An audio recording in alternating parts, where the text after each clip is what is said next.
Yacheng, let's get back together. I looked at the girl who suddenly appeared in front of me, and anger instantly flared up inside me. Lin Shanxian.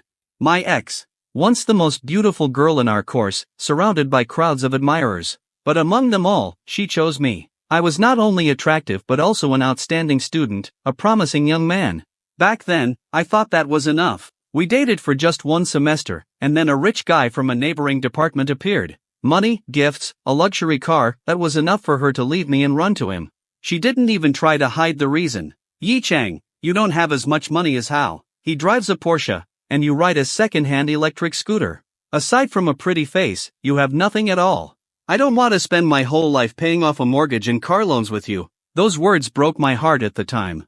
And now, 2 years later, she stands before me, in tears, with a trembling voice, begging for forgiveness, pulling at my sleeve. She says she realizes her mistake, that she's willing to obey me in everything. I abruptly pull my hand away and say, "Didn't you hear me? Get lost, okay?" A crowd gathers around. People whisper, pointing at us. From their reactions, it's clear who they think is at fault. When a beautiful girl cries, the man is always the villain. An elderly woman shakes her head and says I'm too cruel, that if the girl has already apologized, there's nothing for me to hold a grudge against. The crowd immediately supports her, accusing me of lacking generosity. Some even question if I can still be considered a man after such behavior. Their words only make me angrier. They don't know the whole truth, yet they've already made their judgment. They don't care about what happened before. They just want a beautiful spectacle where a weak, miserable girl begs for forgiveness from a heartless man. I look at Lin Shanxian again, and suddenly, I notice. She's smiling? Through tears, with trembling lips, but it was a smile. She was enjoying the situation. She knew the crowd would take her side. She thought I had no choice. And then, a signal sounds in my head. Ding! A robotic voice announces. Detected, the host has encountered an ex-girlfriend who was pretending to be miserable to rekindle the relationship, as well as being subjected to moral pressure from bystanders. Activating the Life for Pleasure system. Option 1, agree to reunite with your ex-girlfriend. Reward, -1 centimeter from your entire body. Option 2, just walk away. Reward, 10,000 yuan. Option 3, speak out everything that has been bottled up in your heart. Reward, Ferrari la Ferrari. I freeze. Got a system? But the choice is obvious. I point at Lin Shanxian and say bluntly, Lin bitch, what the hell were you thinking when you decided I'd want to be with you again? Who was the one who slept with someone else even before we broke up? And now, after being used for 3 years, you dare to come crawling back? Get lost, you trash. The crowd falls silent. I shift my gaze to the people who had been judging me a moment ago. And you all, before throwing around moral accusations, could at least bother to understand the situation? This slut had 2 abortions for another man, and now she wants to come back to me. Anyone wants to take her in, be my guest. God, you people love to gossip without knowing a damn thing. Lin Shanxian turns pale. Her lips tremble. She never expected me to say all this out loud. She thought she could hide the truth. But now, everyone knows everything. And then, the system speaks again. Congratulations! You have received the reward, Ferrari la Ferrari. Additionally, since the host has not only punished the ex-girlfriend but also the moral blackmailers, an extra reward is granted, 100 million yuan. The keys are already in your pocket. The car is parked ahead. The money has been credited to your bank account. All rewards are fully legal, and you may use them without worry. I feel a wave of satisfaction. I just destroyed her in front of everyone and got a supercar and 100 million in the process. I don't stay a second longer. I just walk away. In the parking lot, a red Ferrari la Ferrari is waiting for me. A crowd surrounds it, people filming videos. Some are even trying to sit on the hood to take pictures. I pull out the keys, press a button, and the headlights flash. Instantly, everyone steps back. One of the girls who was trying to take a selfie smirks, saying there's no way this car belongs to me. But her expression changes instantly when I open the doors. I calmly get behind the wheel and press the start button. Lin Shanxian rushes to me, bangs on the window, begging again. Ah Chang, please. I really understand now. I will listen to you, I will never leave you again. I don't even look in her direction. I press the gas. The car roars forward. Voices echo behind me. Ugh, how disgusting. Typical gold digger. Did she really think he'd wait for her? Pathetic. I don't turn back. It doesn't matter anymore. I'm behind the wheel of a Ferrari, the road ahead is clear, and I have 100 million in my bank account. I check my balance. Your balance, 100,001,576.47 yuan. I slam my hand on the wheel and laugh. This feels so damn good. But suddenly, the system's voice rings in my head again. Option 1, quit your job. Reward, another 100 million yuan. Option 2, go to an interview. Reward, 35% of Yixing Group's shares. Now, everything is in my hands. Hearing the system's words, Yi Chang's eyes widened. Good grief. The first option meant he could get 100 million yuan without doing anything, while the second option's reward, wasn't that the parent company of the company he was interviewing for? The company he was set to interview at was Tangqing Finance, a financial firm. And Tangqing Finance was a wholly owned subsidiary of Yixing Group.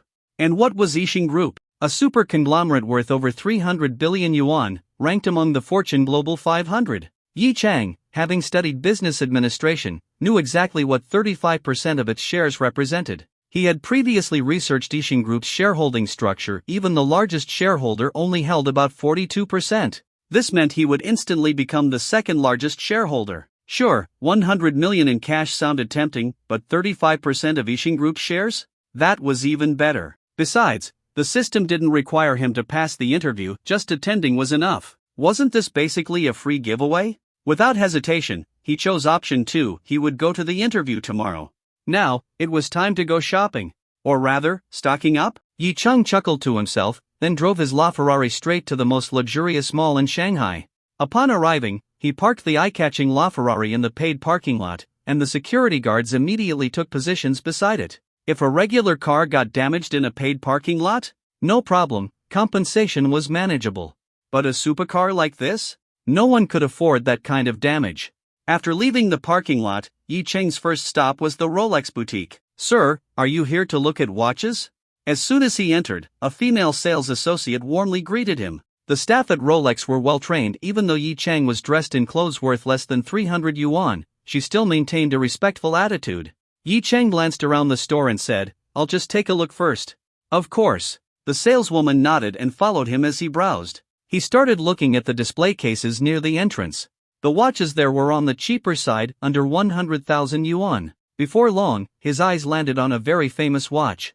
Is this the green submariner? Yes, it is. Can I try it on? Of course. The saleswoman immediately took the watch from the case and motioned for Yi Chang to extend his hand. She personally helped him put it on. Being handsome really had its perks. Yi Chang's hands were well-defined, with long, slender fingers. The saleswoman took the opportunity to linger on his hand a little longer, touching his skin more than necessary. Yi Chang, however, didn't think much of it, assuming it was just an accident. Once the watch was on, he tilted his wrist to admire it. The metal strap felt cool against his skin, and the green dial was incredibly eye-catching. No wonder it was one of Rolex's most sought-after models. I'll take it. The saleswoman froze for a moment, then lit up with excitement. She hadn't expected Yi Chang to be a serious buyer. Great. Please take it off for a moment, and I'll prepare the paperwork. But Yi Chang waved his hand and said, "No rush. I want to check out a few more. I'll buy them all together." Now that he had money, he wasn't going to hold back. Today, he planned to buy everything, from entry-level to high-end. Hearing this, the saleswoman's smile widened, and she quickly nodded. She had another staff member start packing up the green submariner, then continued following Yi Chang with even more enthusiasm. After browsing for a while, Yi Chang reached the section where watches cost over 1,000,000 yuan. His eyes quickly landed on a stunning watch. The saleswoman immediately introduced it. "This is the full-pave Daytona, an automatic mechanical watch from our Daytona series. As you can see, the dial is entirely encrusted with small diamonds, resembling a starry sky. Additionally, these 4 red rubies at the cardinal points enhance its beauty even further. Let me try it on." Of course. Soon, Yi Chang was wearing a 1,000,000 yuan luxury timepiece. And it really did feel different from those cheap watches. Of course, that was probably just psychological bias, but still Yi Chang was very satisfied. Without hesitation, he said, "I'll take this one too." Great. The saleswoman's heart was racing. Just from her commission on these sales, she had already earned months' worth of salary. Yi Chang didn't need to browse any further. 2 watches were enough. The Daytona for when he wanted to show off. The submariner for everyday office wear. Perfect. The paperwork was prepared. Yi Chang signed and paid. Over 1.2 million yuan spent in an instant. And he didn't feel a thing. He immediately put on the Daytona, then left the store while the staff bowed to him. Next, it was time to buy clothes and shoes. He went to Armani and picked up 2 full outfits totaling 400,000 yuan, including suits, dress pants, shirts, and ties. After changing into his new outfit, the store staff couldn't stop admiring him. He looked incredibly sharp, and when he paid, he looked even more dazzling. By the time he finished shopping, he was loaded with bags.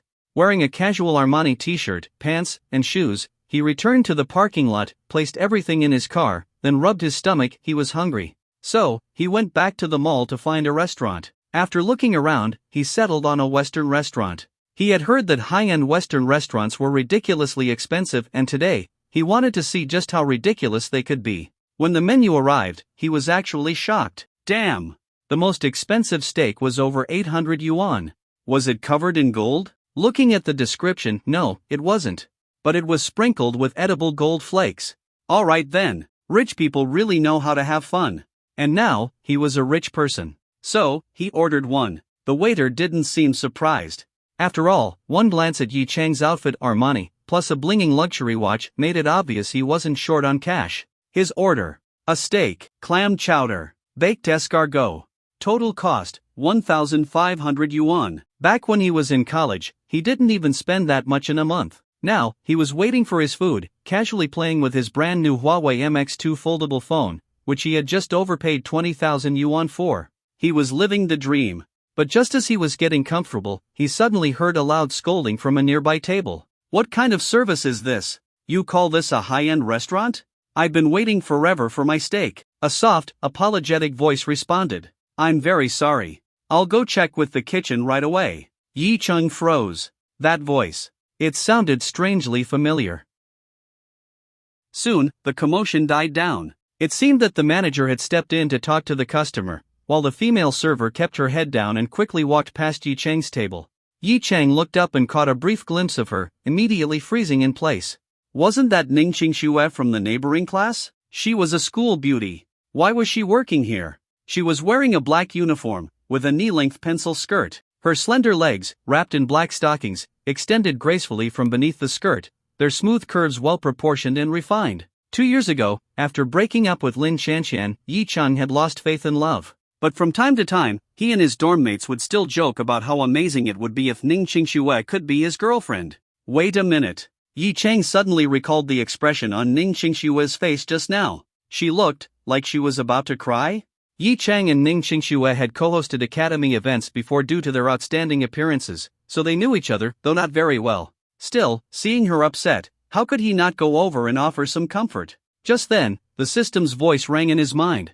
Your former crush is feeling wronged, shouldn't you go comfort her? Option 1, it's not your girlfriend, so why should you care? Reward, your meal will taste extra delicious. Option 2, go watch from the sidelines. Nothing's better than watching a pretty girl cry. Reward, +1 to psychological perversion. Option 3, go comfort her. Who knows? Maybe she'll become your girlfriend in the future. Reward, a luxury villa in Yulong Garden. Well, that's an easy choice. Yi Chang stood up. Since he had already paid, there was no worry about being mistaken for a dine and dasher. He saw Ning Qingxue heading to the restroom and followed. Outside the men's and women's restrooms was a sink area. Ning Qingxue stood at the sink, turned on the water, and wiped her face. Yi Chang walked up to the sink beside her, started washing his hands, and casually said, Ning Qingxue. Hearing someone call her name, she quickly wiped her eyes, looked up, and after recognizing him, exclaimed in surprise, Yi Chang? What are you doing here? Yi Chang smiled. In a restaurant, obviously eating. Oh, I forgot. Ning Qingxue forced a small smile. Work is tough, huh? Yi Chang sighed. I saw what happened earlier. Are you okay? Ning Qingxue lowered her head, washing her hands in silence. After a moment, she spoke softly, I must look ridiculous to you. Not at all, Yi Chang shook his head. Work always comes with hardships. I've been there, too. Once, when handing out flyers, someone snapped at me, saying, can't you delivery guys use your eyes? Another time, someone mistook me for a thief and almost started a fight. I was really upset back then. Guess what I did? Ning Qingxue looked at him curiously. What did you do? I never handed out flyers again. Ning Qingxue couldn't help but laugh. Her frustration eased slightly at Yi Chang's attempt to comfort her with self-deprecating humor. Then she said, but you had the choice to stop handing out flyers. I still have to work as a server. Yi Chang nodded and reassured her, that's true. But think of it this way, being a server is just training your patience. You were just unlucky today, that's all. Imagine if your male manager had gone instead of you. The customer probably would have cursed him out even worse. Who could bear to yell at a beautiful girl like you? Hearing Yi Chang call her beautiful, Ning Qingshua's face turned slightly red. She nodded gently and said, "Thank you. I feel a little better now." Yi Chang nodded back with a smile. "No problem. After all, we were co-hosts once." Ning Qingxue chuckled and asked, "You came here for a meal, right? Let me treat you." Yi Chang waved his hand. "No need." His meal had cost over 1,500 yuan, he would feel guilty letting her pay for that. But Ning Qingxue insisted, "Just let me. We employees get an internal discount." "Really, it's fine," Yi Chang said. Then, glancing at his watch, he asked, "When do you get off work?" "Shift change is at 6. Yi Chang was about to take out his phone but then remembered he was wearing a watch now. He glanced at it and said, "That's soon. It's already 5:55. How about I treat you instead?" With that, he walked out of the restroom without waiting for her response. Ning Qingxue watched his back as he left, a small smile forming on her lips. It felt nice to have someone comfort her when she was feeling down. As Yi Chang returned to his table, the system's voice rang in his head. "Congratulations, host. You have received one luxury villa in Yulong Garden. You may collect the keys and property deed at the sales office at any time." Yi Chang was thrilled. Yulong Garden. That was a high-end villa district by the Huangpu River, with properties worth over 100 million yuan each. It was also close to the Bund, making it one of the most expensive neighborhoods in all of Shanghai. Perfect. Later, he would pick up the keys and move his luxury purchases into his new home. Since it was his final semester of university, he was still staying in a dormitory. But expensive things like watches and clothes definitely needed to be stored in a proper home.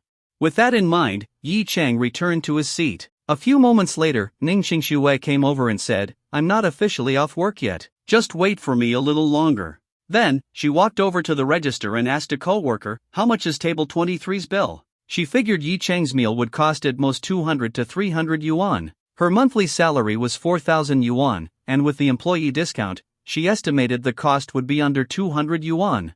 Her co-worker tapped the register and asked, "Do you know that handsome guy?" "Yeah, he's my schoolmate." "Your admirer, huh? He even came here for you. Did he just go comfort you?" Ning Qingxue blushed. "Don't talk nonsense. We're just friends." Yeah, just friends," the co-worker teased with a knowing smile before reading the final bill. "Wow, your admirer must be loaded. His meal costs over 1,500 yuan. "What? 1,500 yuan? Ning Qingxue was stunned. She couldn't afford that. Even with the employee discount, it would still be over 1,000 yuan. How was Yi Chang so rich? Just then, another server walked by, overhearing their conversation. She glanced at the screen and said, "Oh, you're talking about that handsome guy at table 23? I'm sure he's a rich second-generation heir. When I served him earlier, I saw his watch. It's a Rolex, covered in diamonds. It must be worth at least 1 million. And his phone? A Huawei MX2. The official price is almost 20,000 yuan, but due to resellers, it's gone up to over 30,000. Ning Qingxue was shocked. Yi Chang, was this rich? Seeing how expensive the bill was, Ning Qingxue remembered that she had just offered to pay for Yi Chang's meal. She suddenly found herself in a dilemma. But after gritting her teeth, she decided, since she had already said it, how could she go back on her word? So, she turned to her co-worker and said, "Put his bill on my paycheck." Her two co-workers were stunned. "Xiaoning, are you sure? That's over 1,500 yuan. Even with the employee discount, it's still more than 1,100. You like him, don't you?" "Well, it makes sense, you're classmates, he's rich and handsome, and you're beautiful. You two do seem like a perfect match." "Don't talk nonsense," Ning Qingxue quickly explained. "I just said I would treat him. I just didn't expect him to order something so expensive." "Then just explain it to him," one of the co-workers said, speechless. "If it were me, I'd definitely take the chance to get close to a rich and handsome guy." "Xiaoning, you're just too shy." Alright, Xiaoning, stop talking. It's shift change, you're off now. Hurry up and go join your rich and handsome friend." Without giving her a chance to resist, the two of them pushed Ning Qingxue out toward Yi Chang. Blushing, she was dragged right in front of him. Yi Chang looked at the three of them, puzzled by what was going on. One of Ning Qingxue's co-workers said to Yi Chang, "You're Xiaoning's classmate, right? She just said she wanted to pay your bill, but we stopped her." Yi Chang glanced at Ning Qingxue and sighed helplessly. Didn't I say you don't need to treat me? Ning Qingxue lowered her head in embarrassment and muttered, I didn't expect you to order such an expensive meal. Sorry, otherwise, I definitely would have treated you. Ah, it's fine, Yi Chang waved his hand. Then, turning to her co-workers, he said, thanks, both of you. Could you bring her the same meal as mine? Ah, no need, really no need. Ning Qingxue was startled. That was a 1,500 yuan meal. How could she afford that? I'm paying, Yi Chang said with a smile. With that, the two co-workers pushed Ning Qingxue into the seat opposite Yi Chang, casually responding with, all right then, before walking away. Now, only Yi Chang and Ning Qingxue remained at the table. They weren't particularly close to begin with, so an awkward silence hung in the air. They both spoke at the same time.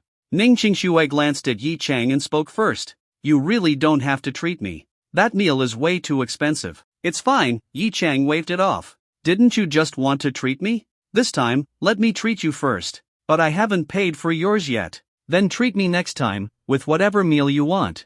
Yi Chang smiled and casually changed the topic. Graduation is coming up soon. Have you found a job yet? Seeing how insistent he was, Ning Qingxue could only accept, silently making a note to herself about this meal. She then replied, I have an interview next week. Yi Chang nodded. Ha, I have mine tomorrow. Ning Qingxue looked him over again. Earlier, she hadn't noticed, but now she saw that his clothes had an Armani logo. She knew that Armani was a luxury brand. And that watch on his wrist, just like her friend had said, it was covered in diamonds. She couldn't help but ask, you seem pretty rich. Why are you still going to an interview? Yi Chang saw her glance at his watch and instinctively touched his nose before coming up with an excuse. Just experiencing life. He couldn't exactly tell her that 35% of the parent company of the firm he was interviewing it would soon belong to him. Ning Qingxue nodded and said enviously, that must be nice. Yi Chang smiled, feeling nostalgic. Before today, he had also been worried about job hunting. They continued chatting, and soon, the meal that Yi Chang had ordered for her arrived. After finishing their food, Ning Qingxue's shift was officially over, and Yi Chang was ready to leave as well. As they walked to the entrance together, Yi Chang asked, are you heading back to campus? Aren't you? Ning Qingxue asked. Not yet, I have something to do. Of course, he was going to check out his new villa. Do you want me to give you a ride back to campus? Ning Qingxue hesitated for a moment but ultimately didn't refuse. Then I'll trouble you. Yi Chang smiled. It's no trouble at all. He then led Ning Qingxue to the parking lot straight toward his LaFerrari. The security guard was still standing by the car, watching over it. When he saw Yi Chang approaching, he smiled at him. Yi Chang instinctively reached into his pocket. Damn, he hadn't prepared a tip. Having no other choice, he simply thanked the guard. Hopefully, the guy wouldn't talk badly about him later. Yi Chang then took out the key and unlocked the car. When he turned around, he saw Ning Qingxue's stunned expression. And at that moment, he felt an indescribable thrill. Was this what it felt like to show off in front of a gorgeous woman? He loved it. He smiled at her and said, get in. Oh. Ning Qingxue snapped out of her daze and quickly walked to the passenger side. The people around them cast curious glances, making her blush. They probably all thought she was Yi Chang's girlfriend, even though they were completely innocent. Lost in her thoughts, she reached for the car door but couldn't figure out how to open it. Yi Chang, already seated inside, noticed this. So, he got back out to teach her how to open the scissor doors. Why teach her? Well, what if she ended up sitting in this passenger seat often in the future? Right? After learning how to open the door, Ning Qingxue carefully gathered her skirt and slowly got into the car, making sure not to expose anything. She had taken off her uniform jacket earlier and put on a casual outer layer, but she was still wearing a pencil skirt, black stockings, and black low heels. After sitting down, because supercar seats are lower than normal, the hem of her skirt slid up slightly, almost revealing the absolute territory of her thighs. Yi Chang's gaze unintentionally drifted downward. He swallowed hard, then quickly closed the door. After settling back into the driver's seat, his peripheral vision kept betraying him. Ning Qingxue noticed this and immediately placed her bag over her lap, her face turning bright red. Under Yi Chang's gaze, her legs felt oddly numb. Now he understood why men loved driving sports cars with beautiful women in short skirts. A stunning view, every now and then, what a joy. Of course, other guys could touch. Yi Chang could only admire from a distance. He forced himself to focus on the road, press start, and the LaFerrari's V12 engine roared to life before gliding onto the street. Soon, they arrived at the campus entrance. As Ning Qingxue stepped out, she ran into her dorm mate, who stole a few glances at the car before bombarding her with questions. Yi Chang watched from the driver's seat, shaking his head. Hopefully, this wouldn't cause Ning Qingxue any trouble. He glanced at his phone, where her contact information was saved. She had given it to him just before getting out. He smiled. Step 1 to winning over the school beauty, complete. Without thinking further, he turned the car around and headed toward Yulong Garden. Time to check out his luxury villa. Arriving at the Yulong Garden sales office, Yi Chang parked his car and took a look around. The area was right next to the Huangpu River, with a wide green belt separating the road from the villa district, effectively blocking out noise. Then, he walked straight toward the sales office. However, just as he left the parking lot, he unexpectedly ran into someone he didn't want to see. Zhang Zhihao, the rich second-generation heir who had taken Lin Xianxian away from him. In a way, Yi Chang had to thank this guy. Because of him, he had seen Lin Xianxian's true colors. But that didn't mean he had to be polite to Zhang Zhihao. At that moment, Zhang Zhihao was holding onto a woman even more voluptuous than Lin Xianxian, walking toward Yi Chang. And this woman clearly felt too hot, because she was wearing barely anything. Yi Chang suddenly understood why Lin Xianxian had come looking for him, wanting to reconcile. Turns out, she had been dumped. Zhang Zhihao found a new girl and threw her away. Out of sight, out of mind. Yi Chang didn't want to waste time with this guy, so he headed straight for the sales office. But things didn't go as planned. Zhang Zhihao spotted him. Yo! Isn't this Brother Yi? What brings you here? Looking for a job? Yi Chang frowned. It wasn't surprising that Zhang Zhihao recognized him. Back when he was still with Lin Xianxian, Zhang Zhihao would wait outside their classroom all the time, deliberately kissing Lin Xianxian in front of him. Later, Yi Chang and his dorm mates almost beat him up, and only then did Zhang Zhihao back off a little. But now, running into him unexpectedly, his arrogant, scummy attitude was back. Yi Chang wasn't afraid of him in the slightest. He turned around, looked at Zhang Zhihao, and sneered. Forgot to bring your face when you went out? Need me to give you one? Zhang Zhihao froze. He hadn't expected Yi Chang to actually insult him. The woman beside him immediately whined in disgust. How Ji, who is this guy? How dare he talk to you like that? Zhang Zhihao patted the woman's backside and laughed. Just some broke loser who doesn't know his place. Then, he looked Yi Chang up and down, his tone dripping with mockery. What? You think wearing a knockoff Armani suit makes you a big shot? Then, as if suddenly remembering something, he smirked. Oh, by the way, I got bored of Lin Xianxian, so I dumped her. You can go back to her now. Who knows? Maybe she'll take you back. As he spoke, he put on an exaggerated, dreamy expression and said, Lin Xianxian was so good in bed. I had my fun for a long time. Consider her my leftover gift to you.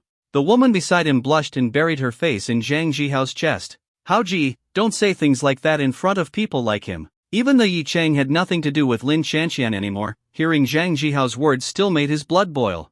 And at that moment, the system's voice rang in his mind. Ding! A mere rich second-gen dares to be this arrogant? Time to unleash your inner beast. Option 1, swallow your anger and walk away. Reward, lose 10 centimeters from every part of your body. Option 2, beat the crap out of him. Reward, master-level martial arts, can be claimed in advance.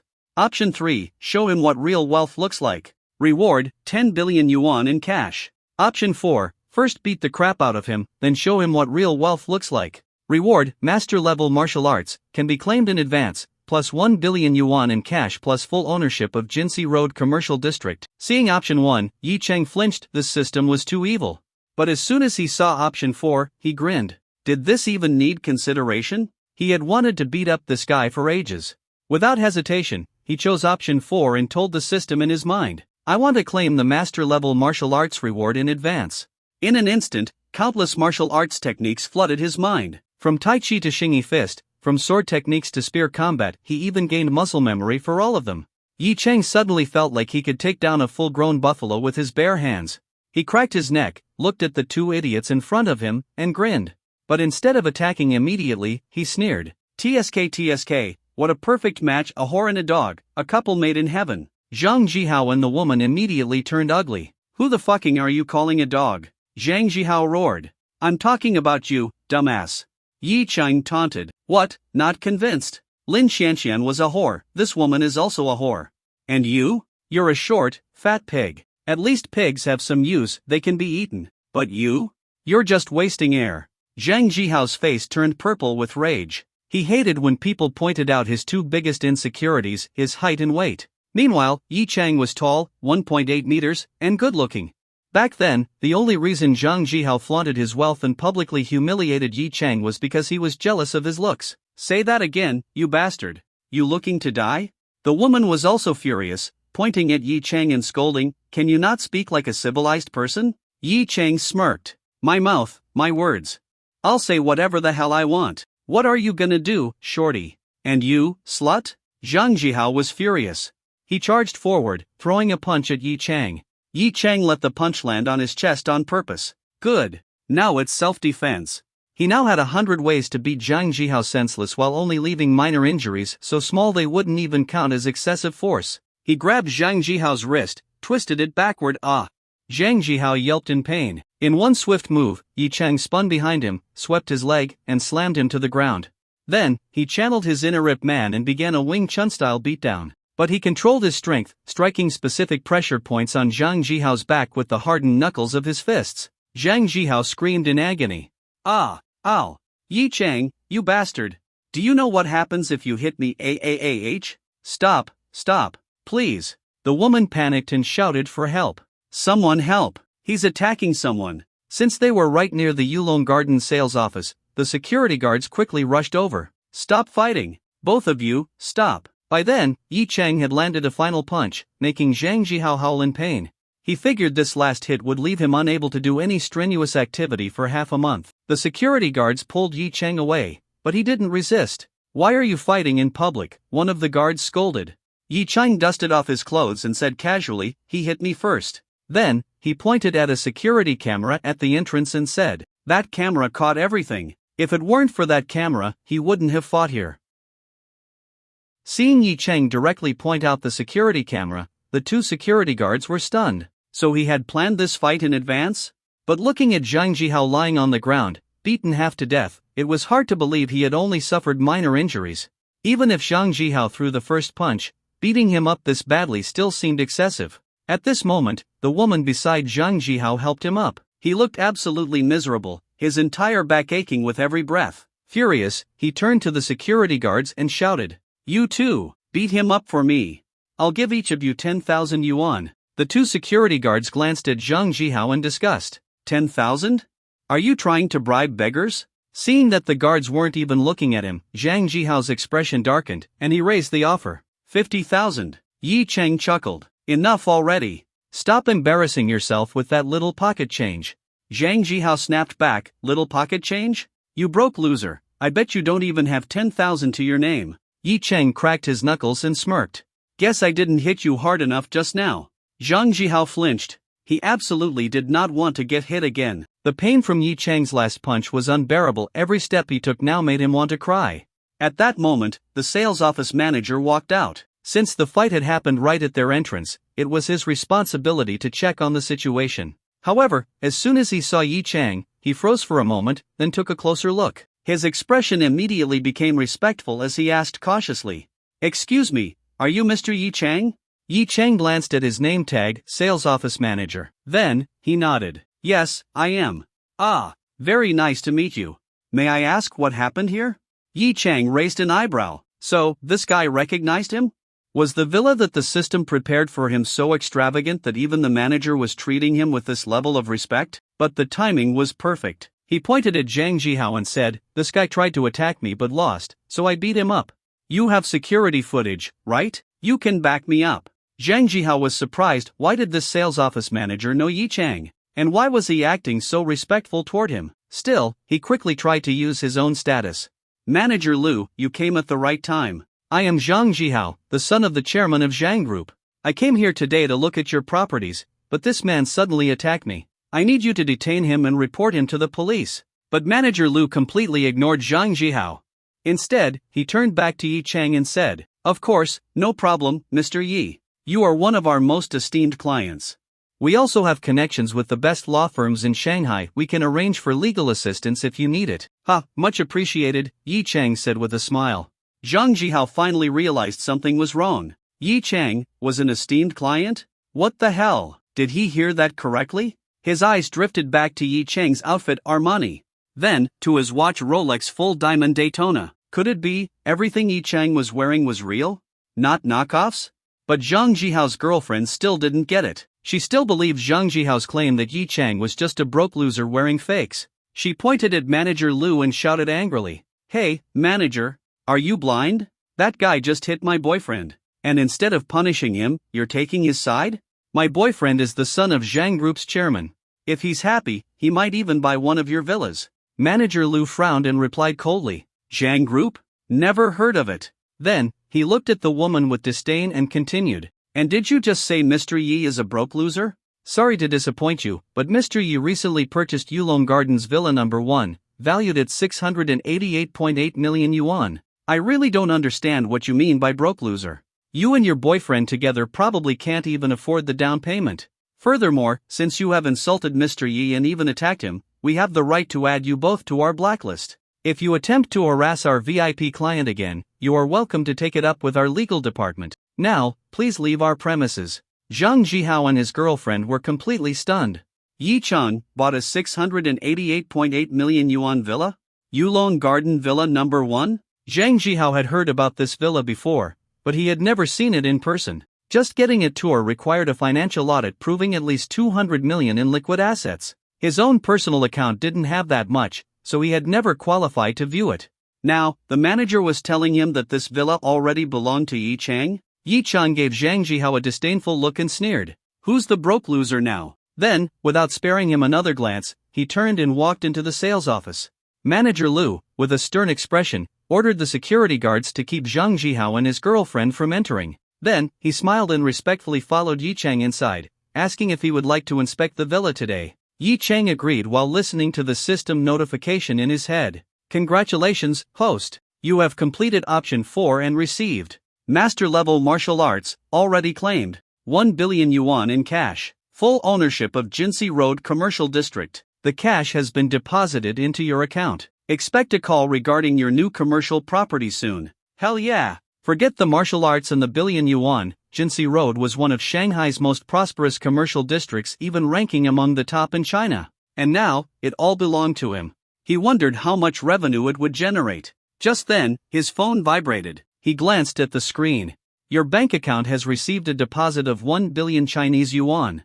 Current balance, 1,090 million Chinese yuan. Manager Lu accidentally caught a glimpse of the message and nearly tripped over his own feet. How many zeros was that? Was that 10 figures? His attitude instantly became even more respectful. At the sales office, Yi Chang received the villa's title deed and keys. Manager Lu offered to personally give him a tour. Yi Chang agreed, then returned to the parking lot to pick up his LaFerrari. When Manager Lu saw the car, he was stunned once again.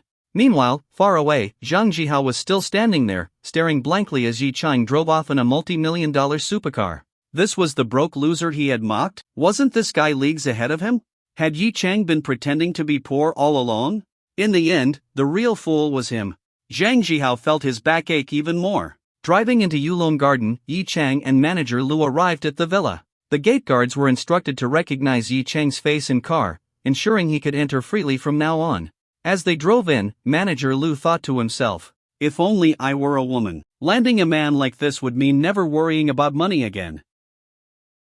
Arriving at Villa Number 1, Yi Chang saw that the property was surrounded by a European-style fence, with an automatic gate that could recognize license plates. However, since this was his first time here, he had to use the remote key to open it. As he entered, he was greeted by a 3-story villa, predominantly white in color, giving off an elegant and comfortable vibe. Around the house was a spacious garden, even featuring a pavilion, from which one could see the Huangpu River and the distant Bund. Following Manager Lu's instructions, Yi Chang parked his car in a nearby garage. The garage itself wasn't ordinary either, it looked more like a high-end showroom, with space for 5 cars. After parking, Yi Chang followed Manager Lu inside to tour the villa. At this level of luxury, square footage didn't even matter anymore, but Manager Lu still mentioned it, 3 floors, plus a basement, totaling over 6,000 square meters. The interior was already fully furnished with the highest-end decor. Italian handcrafted leather sofas, French master-design flooring and walls, Swiss precision-engineered clocks. Yi Chang had to force himself to stay composed, resisting the urge to show his amazement. After all, he was now a billionaire. By the end of the tour, Yi Chang learned that the interior furnishings alone were worth nearly 100 million yuan. Just the furniture alone could buy a luxury mansion elsewhere in Shanghai. No wonder this villa was worth over 680 million yuan. Mr. Yi, if there's anything you're not satisfied with or if you'd like to add anything to the rooms, please let us know. We will arrange everything for you at the lowest price and ensure your satisfaction. Yi Cheng thought for a moment. He didn't really know what else to add, so he simply said, not for now. Understood. Your property comes with 6 free housekeeping services per year. If you exceed that, you can book more at a 50% discount. If you have any other service needs, feel free to contact me. This is my number. Yi Cheng nodded. Alright, thank you. No need to thank me. It's my honor to serve you. After that, Manager Lu politely excused himself and left. Yi Cheng sat down on the sofa and let out a deep breath. Living in a villa felt amazing. Then, he got up and brought all his stuff from the car, placing it in the master bedroom. The master bedroom was on the second floor, equipped with a walk-in closet, bathroom, sauna, and a huge balcony, over 200 square meters in total. But honestly, all 10 bedrooms in the villa were enormous, with the smallest one still over 100 square meters. Alright, that's enough sightseeing. I still have to return to school tonight. After enjoying the villa until around 9 p.m., Yi Cheng reluctantly remembered that he still had to return to his tiny 20 square meter dorm room. Driving his LaFerrari, he headed back to campus. But on the way, he ran into a problem. Where should he park his car overnight? Inside the campus? Outside? Yi Cheng had never cared about staying low-key, but a LaFerrari was simply too flashy. As he thought about it, he stopped at a red light. Glancing at his rearview mirror, he suddenly noticed. Oh, a white Maserati MC20 was behind him. But after looking for a few seconds, Yi Cheng realized something was wrong. The Maserati was rolling backward. And it was getting dangerously close to his car. Brake failure? What the hell, it's not a Tesla. Oh, fuck. Yi Cheng immediately pulled forward. Though he wasn't too worried, his car was insured, and the owner behind him was probably rich enough to pay for damages. But still, even if the insurance covered everything, getting hit would make his car a damaged vehicle, which lowered its value. And unfortunately, bang, the Maserati still rear-ended him. Only then did the driver behind snap out of it and hurriedly move the car back. Yi Cheng sighed and rubbed his forehead. Damn it. I've only driven this car for a few hours, and now it's already been hit. He got out, walked to the back, and checked. Great. The rear diffuser was bent out of shape, and part of the bumper had caved in. At that moment, the Maserati's owner also stepped out, came forward to check the damage, and apologized sincerely. I'm really sorry. I truly apologize. When you repair it, please send me the bill. I'll fully cover the cost. It was a woman's voice. And it sounded incredibly pleasant. Yi Cheng turned his head to look. Damn, this woman was at least a 9.5 out of 10 beauty, just as stunning as Ning Qingshui. But in terms of elegance and fashion, she was far superior. Yi Cheng sighed. A female driver. What else could he say? Even if he complained, what if she turned out to be unreasonable? Seriously, how does someone not realize their car is rolling backward at a red light? He simply said, let's wait for the traffic police. They're already on their way. At that, the woman panicked. I just had dinner with friends and drank half a glass of beer. Will they check if I'm drunk driving? Yi Cheng rubbed his forehead again. Well, tough luck. Half a glass of beer wouldn't make her drunk, but it would still register as DUI. Since it's a traffic accident, they have to check for drunk driving. Will they arrest me? The woman freaked out even more. Yi Cheng was speechless. Sis, how did you even get your driver's license? First-time DUI just results in a license suspension. Only a second offense leads to detention. This is your first time, right? Oh, I see. That's fine then. It's my first time. The woman sighed in relief. Losing her license was fine, getting detained was the real concern. Meanwhile, bystanders enjoyed the rare sight of two luxury cars colliding. Many lowered their windows to take photos. Soon, the traffic police arrived, assessed the situation, and instructed them to pull their cars aside before handling the procedures. Then came the breathalyzer test. As expected, the woman tested positive for alcohol, resulting in a 6-month license suspension and a fine of over 1,000 yuan. But for rich people, a small fine meant nothing. Then, the accident report confirmed the Maserati driver was fully at fault. By now, Yi Cheng had also learned her name, Yan Yuaning. For some reason, the name felt familiar, but he couldn't recall where he had seen it before. After all the paperwork, they exchanged contact information to settle the insurance process later. Finally, both prepared to leave. However, since Yan Yuaning's license was suspended, she obviously couldn't drive her car anymore. She had to find a parking spot and have someone else pick up the car later. Now, she was deciding whether to call a taxi or ask a friend to drive her home. At that moment, the system's voice chimed in. A beautiful woman can't drive home. As a man who appreciates beauty, shouldn't you offer to help? Option 1, she crashed into me, and now she wants my help? No way. Reward, +1 to straight male attributes. Option 2, a gentleman should always help a lady in need. Reward, master-level driving skills. Yi Chang sighed and chose option 2. Then, he turned to Yen Yuaning and asked, "Need a ride?" She hesitated briefly but soon nodded. Then, "I'll trouble you." After all, she was a wealthy and beautiful woman. Taking a random taxi could be dangerous. Besides, Yi Chang was handsome and drove a supercar. Even though she was at fault, he had remained calm and polite, leaving her with a good impression.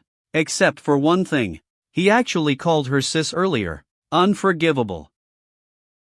Today, the passenger seat of the LaFerrari once again had a stunning beauty sitting in it. Yi Chang couldn't help but sigh. Life was truly amazing. Or rather, being rich made life so much more exciting. At the same time, he had just received the master-level driving skill reward, which perfectly made up for his lack of driving experience. Then, when Yen Yuaning mentioned her destination, Yi Chang was shocked by the coincidence. "You live in Yulong Garden too?" Hearing this, Yen Yuaning was also stunned. "Yeah, do you live there too?" Yi Chang shrugged. "Yep, I just came from there." Yen Yuaning was surprised. "Wow, then we're neighbors. Which villa do you live in?" "Villa number 1. "Oh, villa number 1. Wait, what?" Yen Yuaning suddenly realized something. "You live in number 1? But that villa was never sold." Yi Chang smiled. "I just got the property certificate today." Yen Yuaning nodded and said with envy, "I toured villa number 1 before. The environment is amazing, but it was just too expensive. My family didn't buy it for me, they only bought villa number 18, which was much cheaper, just 200 million. That's 3 times less than number 1. Yi Chang, feel free to visit when you have time." Yen Yuaning gave him a glance. This man had been acting serious earlier, but now that they were alone in the car, his true nature was showing. He was inviting her to his house. His intentions were obvious to everyone. So she smiled and waved her hand. "No need, I have to work most of the time." Yi Chang nodded and didn't say anything else. In his opinion, inviting a neighbor over was normal, but it seemed like his words were misunderstood. Oh well, if she misunderstood, so be it. He couldn't be bothered to explain. They continued chatting casually along the way, and 10 minutes later, they arrived at Yulong Garden. Nothing unexpected happened. Yen Yuaning had only drunk half a glass of beer, so she wasn't even slightly drunk. When they reached villa number 18, Yen Yuaning got out of the car. Yi Chang noticed that a Rolls-Royce Wraith was parked in her garage. This car was probably more low-key than a LaFerrari, right?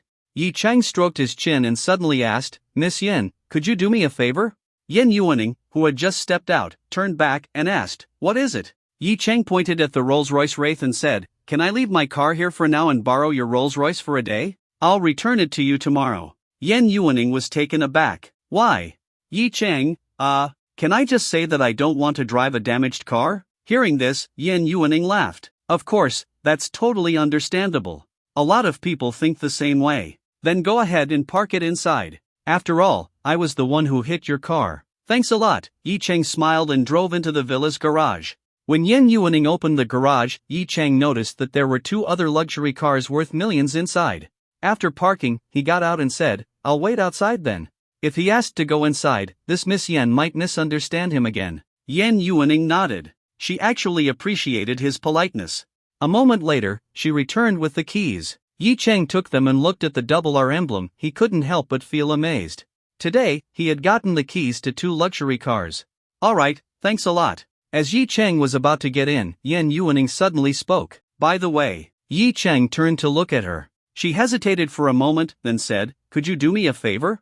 Tomorrow morning, before 9 a.m., could you drive me to my company? My license got suspended, so I can't drive for now." She was the CEO of a company, but her assistant had recently resigned, so there was no one to pick her up.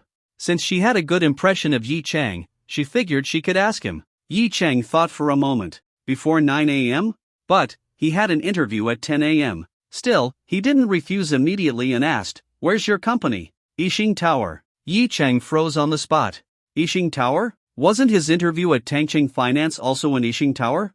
Not only that, but Yixing Group's headquarters was in Yixing Tower. Yi Chang couldn't help but stare at Yen Yuaning. This was too much of a coincidence. Seeing his handsome face staring at her, Yen Yuaning avoided his gaze and her cheeks turned slightly red. She playfully scolded, "Why are you looking at me like that?" "Oh, nothing. No problem. Tomorrow at 9 a.m., right? I'll pick you up at 8:30, is that okay?" Yen Yuaning smiled brightly. "Of course, that's fine. Thank you." Yi Chang nodded. "Alright, it's settled then." Driving the Rolls-Royce Wraith, Yi Chang returned to campus. Back in the dorm, his roommates didn't notice anything different about him. Since he was in a good mood after activating the system, Yi Chang logged into his computer and opened Jianwang 3, a game he hadn't played in a long time. This MMORPG was either about PvP or dungeon raiding, but in reality, it was a giant social platform. He used to have a lot of online friends, and even though it was already 10 p.m., some of them were still online. As soon as he logged in, someone messaged him. "Muing Ying, bye, you're back?" Yi Cheng's in-game ID was Yi Bai, and he played at Sangjin, swordsman, male character, commonly referred to as Ershao in the game. Seeing this message, Yi Cheng smiled. This was a close online friend, whom he considered his big sister in the game. She was 26 years old, 4 years older than him. Back when he broke up with Lin Shanshan, it was this sister who comforted him for a long time. Even after being away for so long, logging in and getting an instant message felt really nice. He replied, "Yeah, just came online to check things out." Muing Ying sent a party invite, and Yi Cheng accepted. Once the voice chat opened, a gentle and sweet voice came through his headphones. "Little brother, want to run the big battlefield mine quest?" Since it was late, Yi Cheng typed instead of speaking. "I'm not max level yet, I can't do that quest." "Oh, then level up. I'll carry you through dungeons later."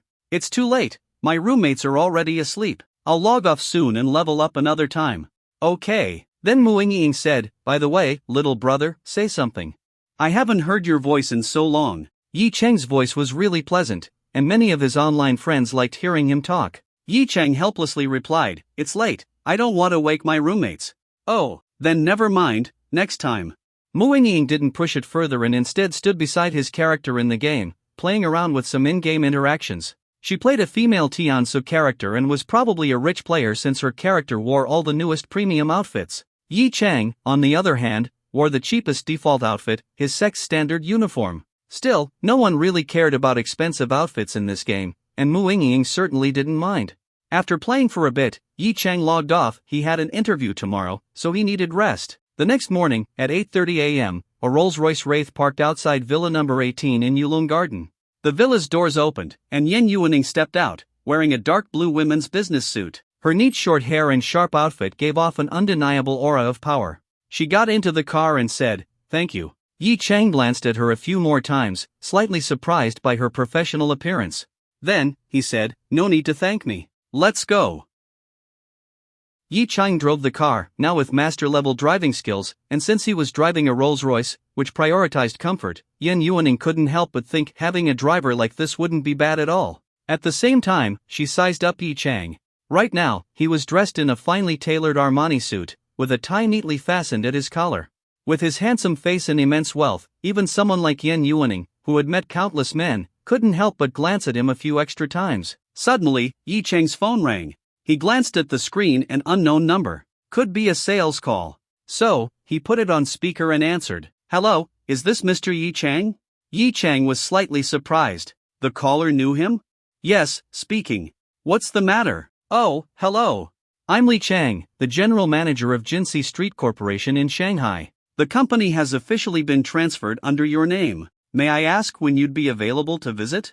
We'd like to report the company's overall status to you." Hearing this, Yi Cheng finally remembered yesterday, after teaching Zhang Jihao a lesson, he had received ownership of Jinxi Street. He felt a bit embarrassed. He had almost forgotten about it. So he replied, I'm free today. Around noon actually, never mind. You guys should have your lunch first. I'll come by at 2 p.m. instead. Send me the address. Understood. I'll arrange everything right away. Hearing that Yi Cheng was thoughtful enough to consider their lunchtime, Li Cheng's first impression of his new boss became very positive. This new owner seemed easy to get along with. After hanging up, Yi Cheng noticed a gaze from the side. Turning to look at Yen Yuaning, he smiled and asked, Why are you staring at me, Miss Yen? Could it be that you find me handsome?" Yen Yuaning ignored his teasing and instead seriously stared at him before asking, "Mr. Yi, Jinxi Road belongs to you?" Yi Cheng raised an eyebrow. Oops.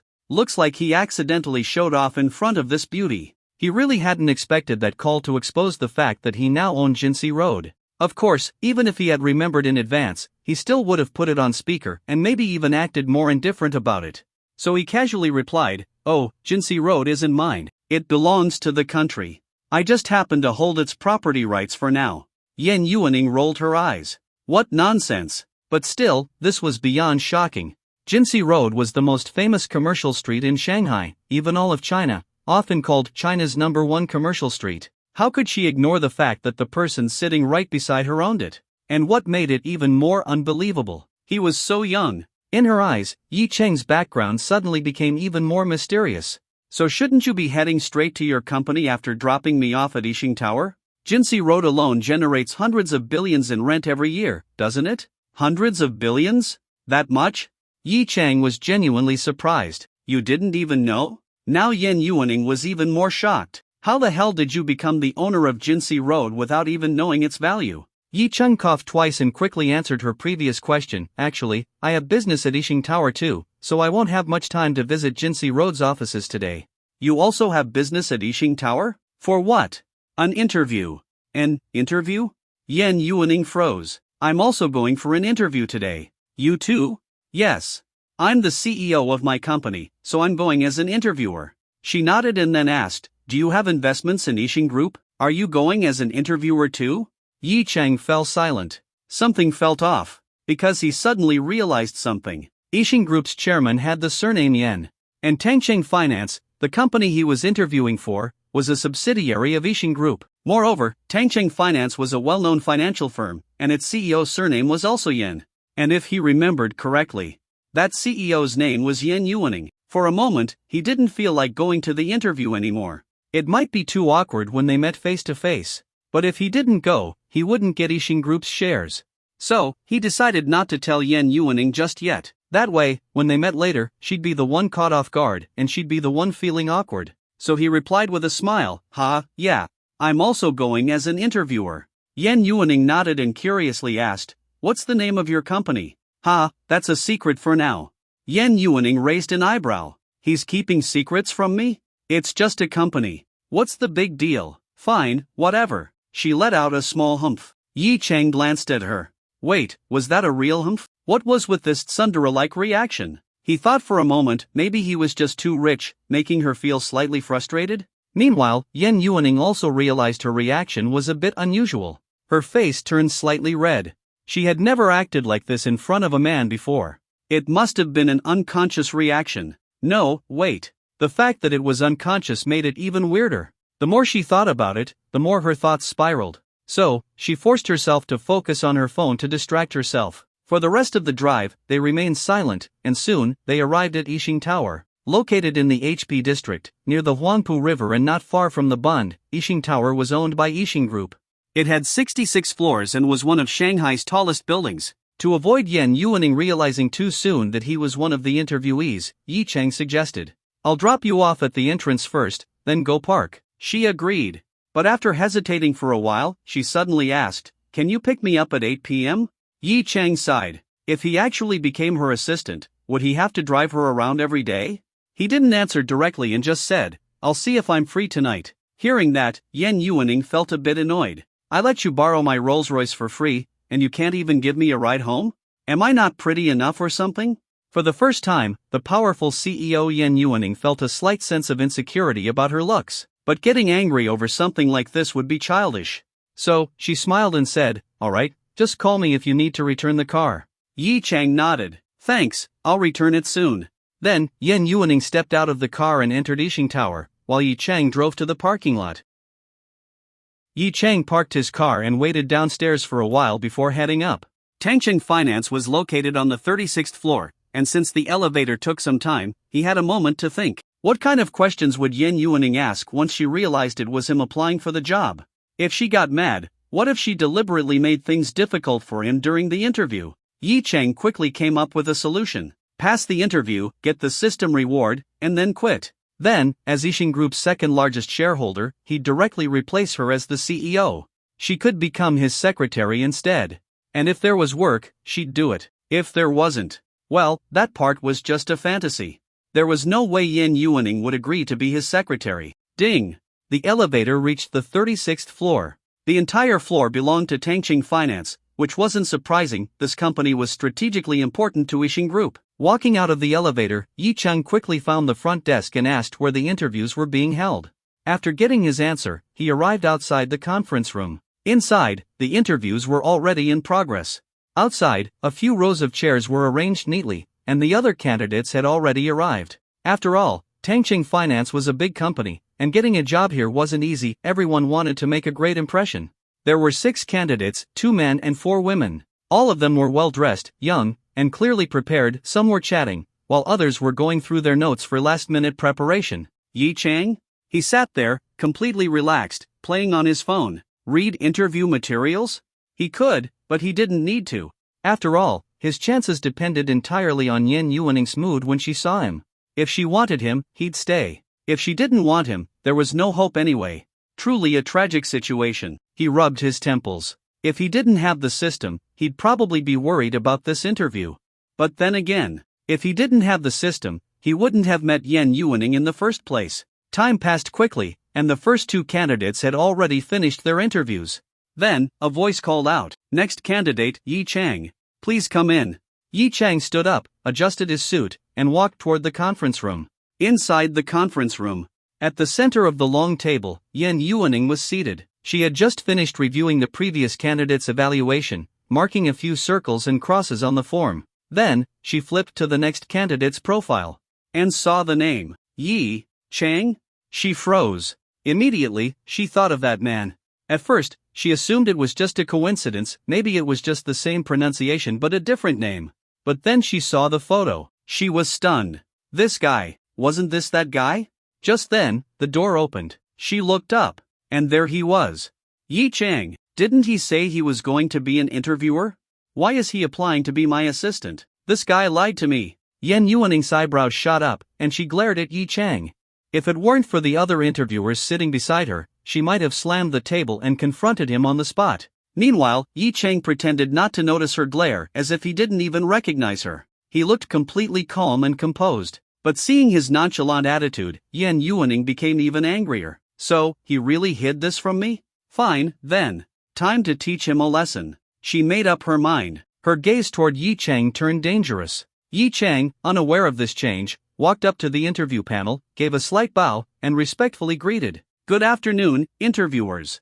One of the other interviewers, seemingly satisfied with his appearance, smiled and nodded. "All right, please have a seat and give us a brief self-introduction." But just as Yi Cheng was about to sit down, Yan Yuaning suddenly spoke. "Wait.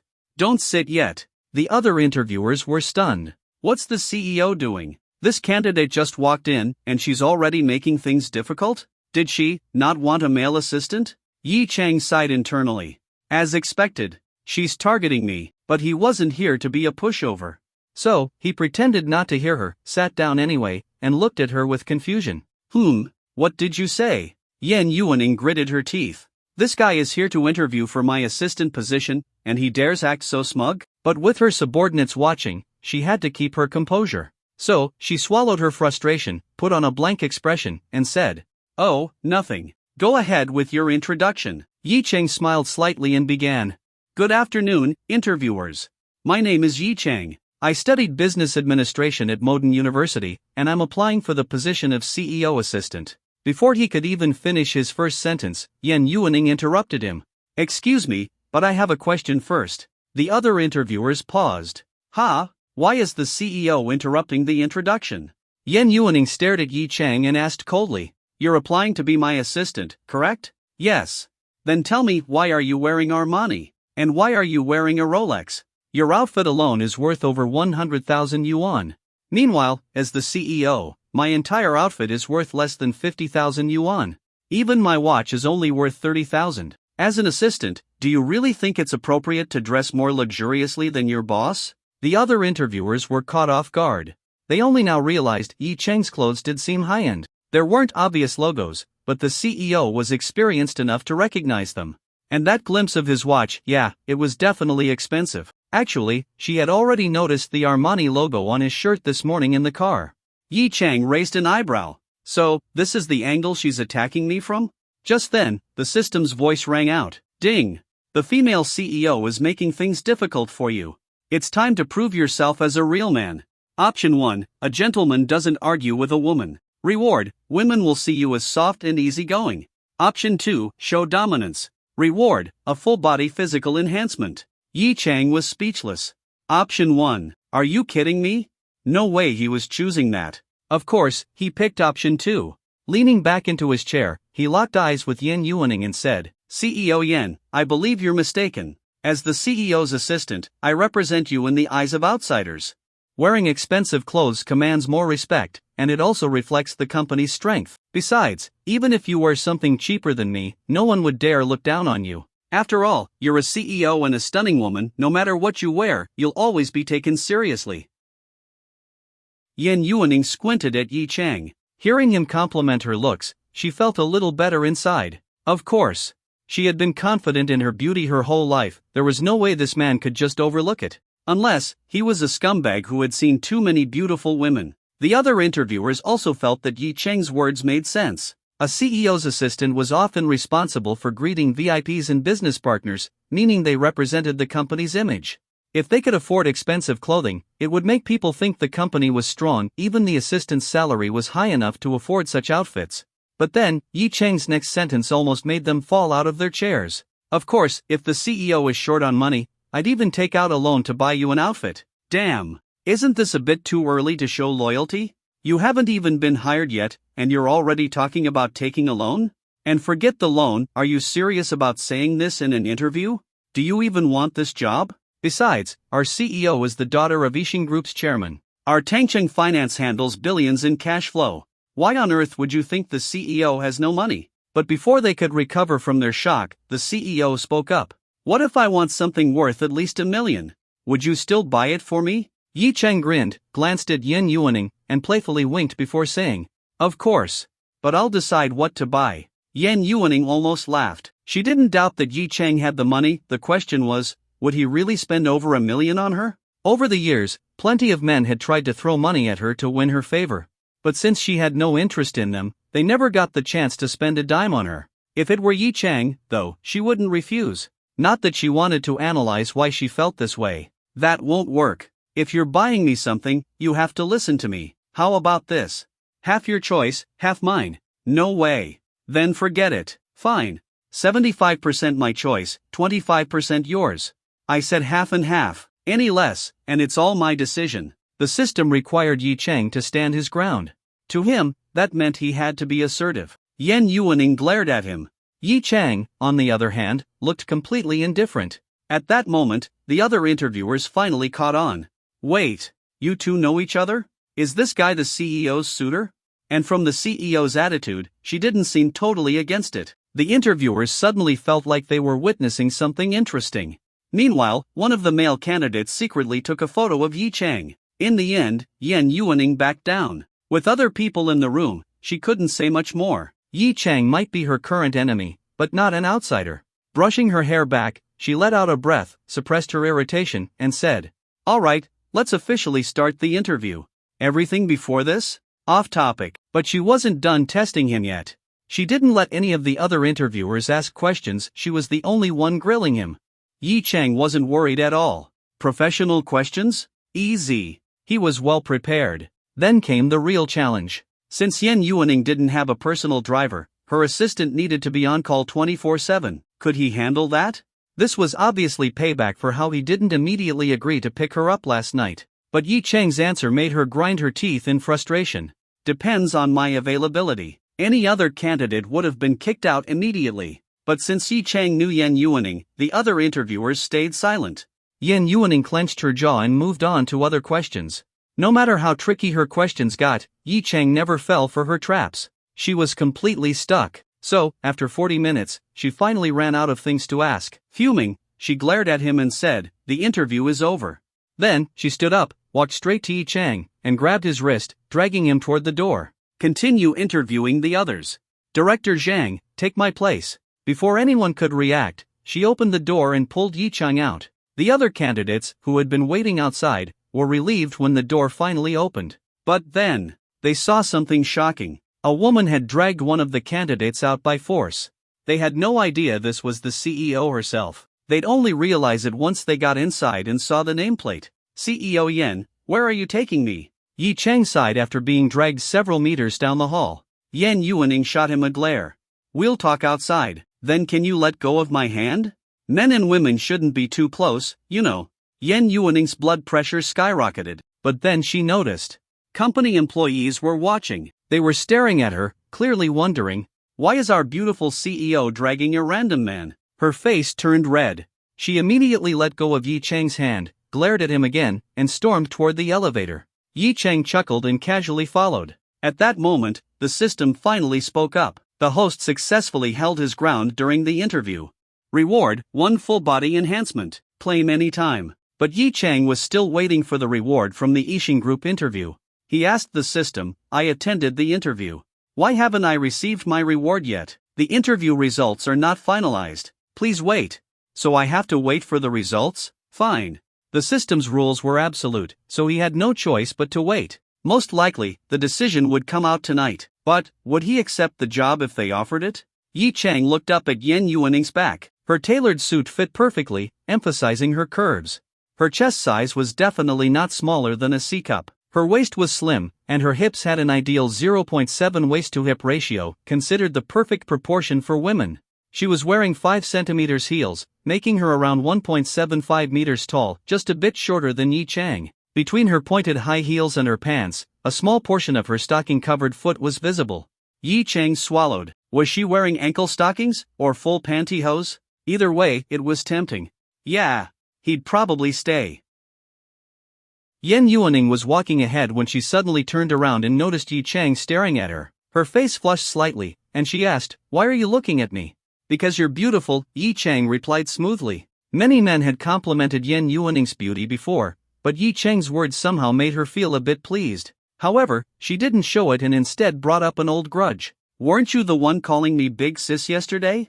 But today, you suddenly find me beautiful? For a woman in her 20s, especially a beautiful one, being called big sis was something she could hold on to for a lifetime. Yi Chang was stunned. Did I say that? Yen Yuaning stared at him for a while, confirming that he really didn't remember, then snorted, Forget it. I won't argue about it for now. I'll settle this with you later. Later? Yi Chang felt that this later was worth thinking about. By now, they had reached the elevator, and since this was an internal elevator within Ishin Tower, Yen Yuaning, as the daughter of Ishin Group's chairman, naturally had access to it. Once inside, she pressed B1, and as soon as the doors closed, her expression became serious. She locked eyes with Yi Chang, staring intently at him. Yi Chang, what are you doing? Yen Yuaning, coldly, weren't you here for an interview? I was. Don't play dumb with me. You said you were going to interview others. Yi Chang touched his nose and cautiously said, Can I say, I was actually coming to interview you? Do you believe me? Yen Yuaning almost burst out laughing from anger. Her fists clenched, and she stepped forward, standing right in front of him. She tilted her head slightly, glaring up at him. You? Interview me? So what, is this assistant job actually about choosing who gets to be your boss? Before Yi Chang could reply, the system activated. A man and a woman, alone in a confined space. The beauty is being aggressive, shouldn't you show some dominance? Option 1, let it go, be a good man. Reward, +1 good man attribute. Option 2, wall slam her. Reward, master level flirting skills. Option 3, wall slam her and confess. Reward, master level flirting skills plus master level musical instrument proficiency. Option 4, wall slam her and kiss her. Reward, master level flirting skills plus master level cooking skills. Option 5, wall slam her, confess, and kiss her. Reward, master level flirting skills plus master level musical instrument proficiency plus master level cooking skills.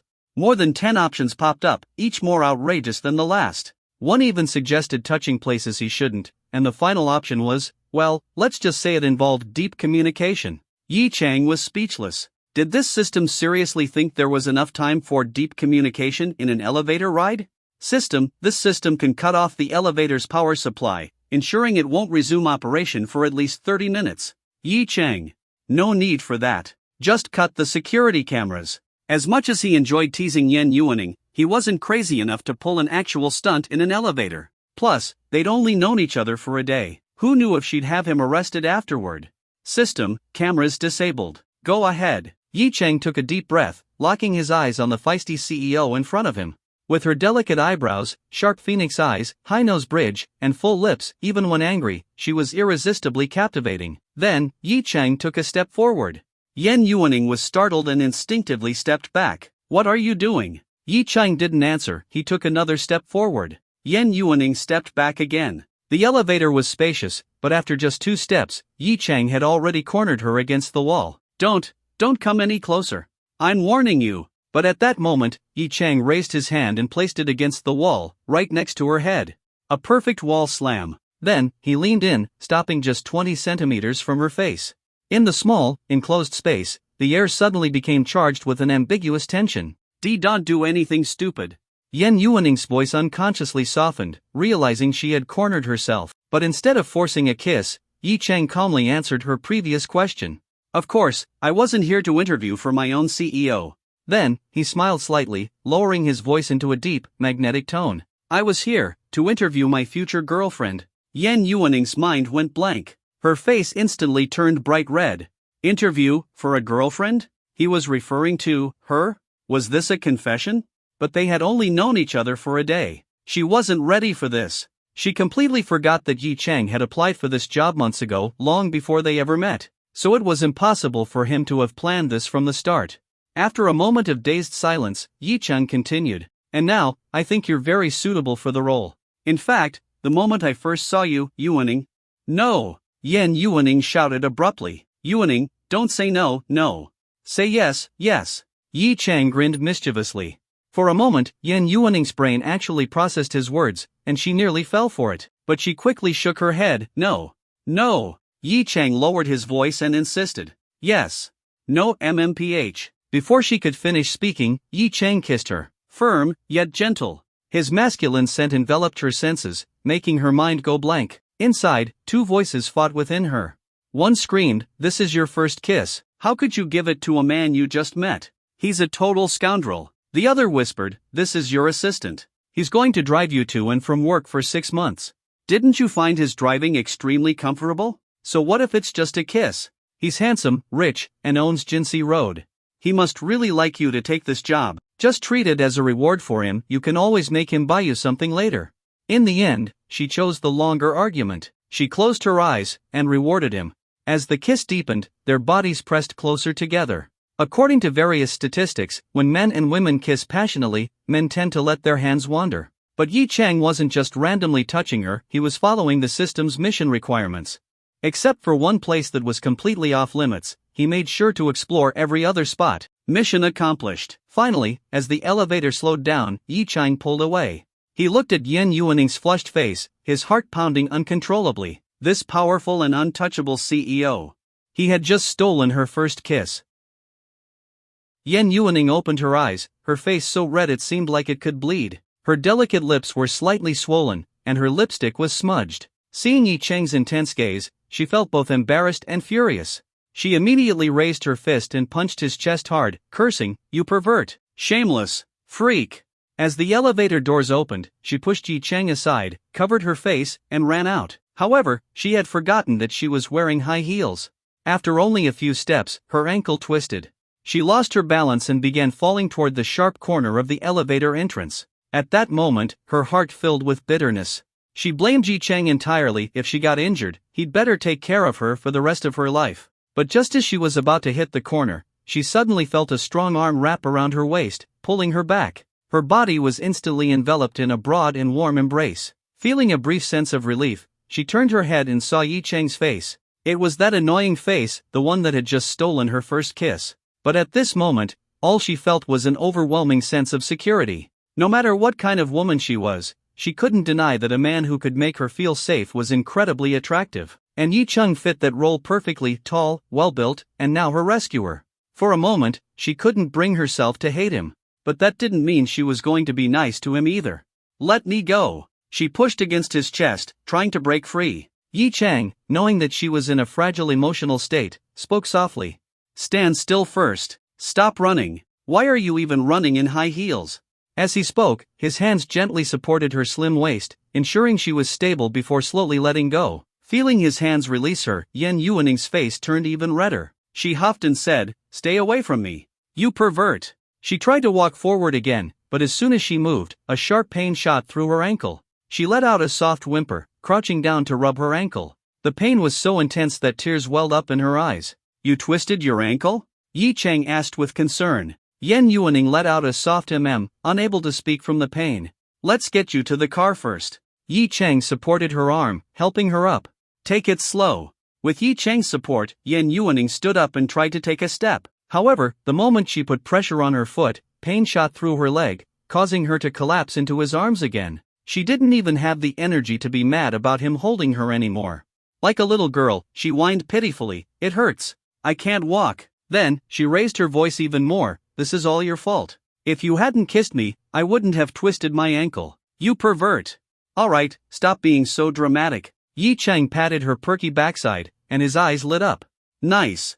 Good elasticity." Yan Yuaning's eyes widened in disbelief. Her face turned completely crimson as she shouted, "What are you doing, freak?" Without saying a word, Yi Chang bent down, wrapping one arm under her legs and the other around her waist. With one swift motion, he lifted her up. A princess carry. The moment her feet left the ground, Yan Yuaning panicked, instinctively wrapping her arms around his neck. Realizing that she was being held like this, she immediately shouted, "What are you doing? Put me down." "It's okay, Yuaning. Just relax." Yi Chang gazed into her eyes, his voice soft and gentle. "Let's get you to the car and check your ankle. You can't walk right now. If you keep forcing it, it'll just get worse." Yan Yuaning puffed her cheeks in frustration, glaring at him as if she was furious. But after a few seconds, she quickly averted her gaze. With a soft she buried her face in his chest, not daring to look at him anymore. However, even though she wasn't looking at him, her heart was racing wildly. Why did his gentle words make her so weak? Did she actually like him? No, he was a pervert, but being held like this felt so comfortable and warm. As her thoughts grew more complicated, she let out a soft thought, "I'll observe him for a while. If he behaves well, maybe I might consider liking him. After all, he already took my first kiss." And now, she could still feel his touch on her chest, thighs, and elsewhere. She recalled how he had kissed her in the elevator, and even smacked her butt. And for some reason, she actually felt like she had enjoyed it? No, it had to be an illusion. She shook off her messy thoughts and quietly nestled in his arms, enjoying the warmth. With Yan Yuaning in his arms, Yi Chang carried her to the Rolls-Royce Wraith.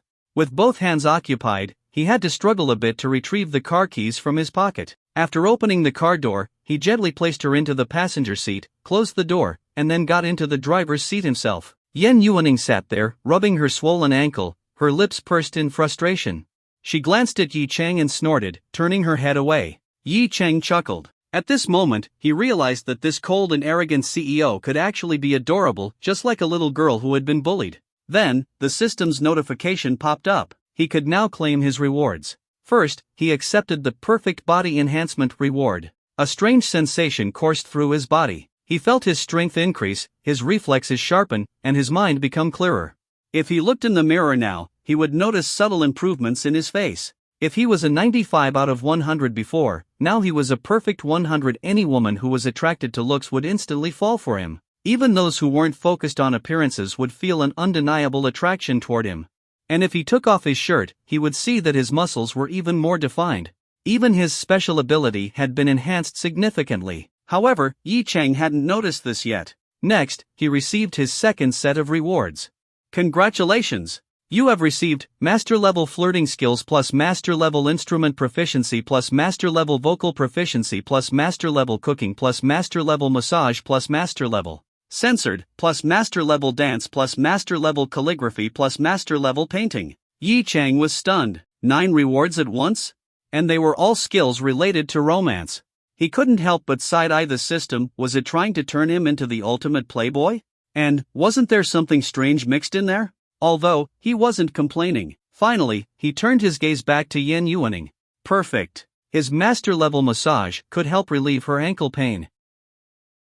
Yi Chang patted his thigh and said, "Put your foot up here, I'll massage it for you." Yan Yuaning looked at him warily and said, "What are you trying to do?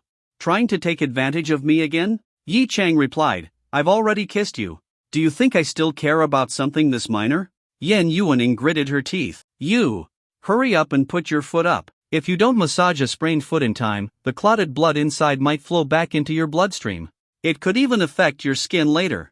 Yi Chang completely made it up on the spot. Yan Yuaning rolled her eyes. Do you think I'm stupid? Go use that nonsense to fool a kid. Yi Cheng chuckled, not minding that she saw through him. Fine, if you don't want me to, forget it. I'll just take you home first. Yan Yuaning was displeased. Didn't you say you were going to buy me something worth over $1 million? Now you're backing out? Yi Cheng sighed. You can't even walk right now. How are you going shopping? Yan Yuaning protested loudly. If you don't buy it for me, I won't let you be my assistant. Then I won't be your assistant. Yi Cheng rolled his eyes. By tomorrow, I'll be Yixing Group's second largest shareholder. When I come to inspect Tangqing Finance, let's see who gets to make things difficult for whom. Yan Yuaning gritted her teeth and coldly humphed. Then I'll just hire another male assistant and have him drive me to and from work every day. Yi Cheng narrowed his eyes and looked at Yan Yuaning, trying to determine if she was serious. Even though his confession earlier was prompted by the system, as a man who appreciates beauty, he naturally liked Yan Yuaning. So how could he possibly allow her to hire a male assistant? Yan Yuaning wasn't afraid of him and stared straight into his eyes, as if daring him to challenge her. Yi Cheng slowly asked, Are you sure? What does it have to do with you? Yan Yuaning lifted her delicate chin proudly, exposing her swan-like neck, refusing to back down. Yi Cheng stared at her for a while, then suddenly lunged forward, grabbing both of her wrists and kissing her once again. At the same time, he reclined the seat fully back, pressing down on her body, feeling her soft curves. He kissed her without restraint, savoring the sweetness of her slightly swollen lips. Pinned beneath him, Yan Yuaning struggled at first, weakly hitting his back, but it was useless. In the end, she had no choice but to surrender to the overwhelming sensation. After a long while, Yi Cheng finally pulled away, looking down at her flushed face. He grazed her lips teasingly, then sat back up. Yan Yuaning opened her eyes, her gaze shifting from dazed passion to embarrassment and anger. But she was too lazy to resist, merely glaring at him and muttering softly, "Shameless pervert." Yi Cheng brushed his fingers against her delicate face, stroking her gently. Kissing the CEO twice in a single day, who else could pull that off? He laughed inwardly and then asked, So, are you still hiring a male assistant? Yan Yuaning stubbornly refused to give in. I will hire a male assistant. Yi Cheng raised an eyebrow, then began unbuttoning his shirt. Yan Yuaning became alarmed. What are you doing?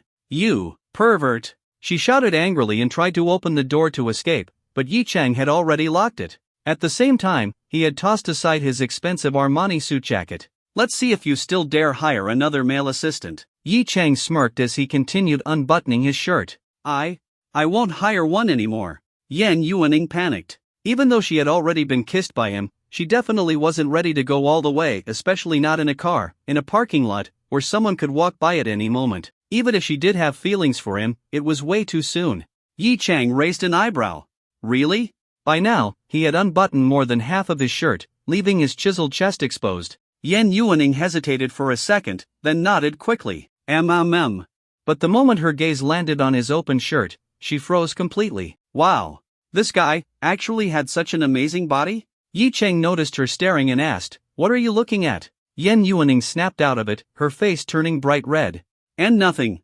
I wasn't looking at anything. Yi Cheng didn't believe her and glanced down at himself. Then he was stunned. His perfectly defined chest muscles and symmetrical abs were like a sculpted masterpiece, exuding raw masculinity. So this was the result of the perfect body enhancement reward. Yi Cheng was even more satisfied with this upgrade. Then he suddenly looked back at Yan Yuaning, realizing she had been staring at him just now. His lips curled into a smirk. Why are you smiling? Yan Yuaning grew even more cautious, afraid he would pounce on her again. Yi Cheng undid the last button, fully exposing his muscular physique. Then, with a mischievous glint in his eye, he asked, "Want a touch?" Yan Yuaning stole a few quick glances, then shook her head violently, covering her eyes. What are you doing? Shameless. Yet, she still peeked through her fingers. Yi Cheng chuckled softly, choosing not to expose her little act. If you don't want to touch, then forget it. Let's go. Saying that, he started the car and prepared to drive off. Yan Yuaning pouted, muttering under her breath, "Liar." Yi Cheng raised an eyebrow. What did I lie about? You're a liar. Yi Cheng thought for a moment, then realized what she meant and chuckled. Once your foot stops hurting, I'll take you shopping. Yan Yuaning's eyes lit up. Really? Of course. Yi Cheng smiled. But since you won't let me massage your foot, you'll have to wait about a week until the pain goes away. How long if I let you massage it? Tomorrow. Yan Yuaning rolled her eyes. What kind of massage skills do you even have? You just want to take advantage of me. You won't know unless you try. Yan Yuaning hesitated. She really didn't want to wait a whole week for the pain to subside. Finally, she muttered, "Fine, once we get to my place, you can massage it." "At your place?" Yi Chang raised his voice slightly. Yan Yuaning's face turned red. She had never invited a man to her house before. "I don't want to do it in the car. What if someone sees?" "Then let's go to your place." Yi Chang grinned. "Why not?" He immediately stepped on the gas, fully utilizing his master-level driving skills. The Rolls-Royce Phantom glided smoothly as he pushed its performance to the limit. In just over 10 minutes, they arrived back at Yulong Garden. Yi Chang parked the car, walked over to the passenger side, and opened the door for Yan Yuaning. Then, without hesitation, he scooped her up in his arms again and carried her toward Villa number 18. Being carried by Yi Chang once again, Yan Yuaning felt that overwhelming sense of security. Moreover, Yi Chang still hadn't buttoned up his shirt, leaving his chest exposed. When Yan Yuaning lowered her head, she could see his well-defined pectoral muscles. She wanted to touch them but felt too shy. Yi Chang looked down and noticed her hesitation. With a smile, he said, "If you want to touch, just do it. Sooner or later, you'll have to." Yan Yuaning huffed and stubbornly retorted, "Who says I'll have to?" But her hands, acting on their own, reached out and rested on Yi Chang's chest. Feeling his firm and solid physique, her face turned red. Suddenly, she recalled how his hands had been all over her body when he forcefully kissed her earlier. So, in retaliation, she started kneading his muscles forcefully. Yi Chang noticed her little act of revenge. He responded by giving her a firm smack on her perky rear. He was about to say something when he unexpectedly heard her let out 2 soft moans. It sounded like she enjoyed it. He gave her a curious look, and Yan Yuaning also realized what she had done. Her face turned scarlet, and she scolded, "You hit me there again. You pervert." Yi Chang brushed off her complaint and warned, "Touching is fine, but no pinching." Yan Yuaning glared at him and then pinched his skin harder. "I'll pinch if I want to." Yi Chang winced from the pain. "Hey, if you keep this up, I'll deal with you properly once we get inside." It was then that Yan Yuaning realized they had arrived at her house. She quickly said, "No funny business in my home. Otherwise, I won't let you in." Yi Chang rolled his eyes. They were already at the villa's entrance. "Got it. Open the door. Where's your key?" He glanced at the door and saw a password lock. "What's the code?" "I'll open it." "I'm not telling you." Of course, Yan Yuaning wouldn't reveal her home's password. "Put me down." Yi Chang shrugged. If she didn't want to tell him, there would be plenty of chances in the future. He gently set her down. "Take it easy." With her feet back on the ground, Yan Yuaning suddenly regretted not letting Yi Chang keep carrying her. It was so comfortable being in his arms, why did she insist on getting down? But she was too embarrassed to ask him to pick her up again, though she knew this shameless guy would probably be more than happy to do so. Then, she used her fingerprint to unlock the villa's door and carefully stepped inside. Seeing how difficult it was for her to walk, Yi Chang shook his head helplessly and picked her up again. "If it hurts, don't force yourself. It's not like I can't carry you." Now back in his warm embrace, Yan Yuaning didn't resist. Instead, she wrapped her arms around his shoulders, feeling secretly pleased. However, she still huffed, "Pervert. You're just using this as an excuse to take advantage of me." "Pervert, pervert," Yi Chang frowned. This little minx really refused to back down. So he simply shut the door, carried her to the living room, and placed her on the couch. "Fine, then I'll really show you what being a pervert is." With that, he pressed her down again and kissed her passionately. A few minutes later, Yi Chang walked over with a tray carrying some bruise relief spray and a towel soaked in ice water. On the couch, Yan Yuaning's face was still flushed as she adjusted her messy white blouse and buttoned it back up. This pervert had gone even further than in the car, he nearly stripped her. When she saw Yi Chang approaching, she glared at him, huffed, and turned away. Yi Chang didn't say anything. He set the tray down and lifted her injured right leg onto his lap.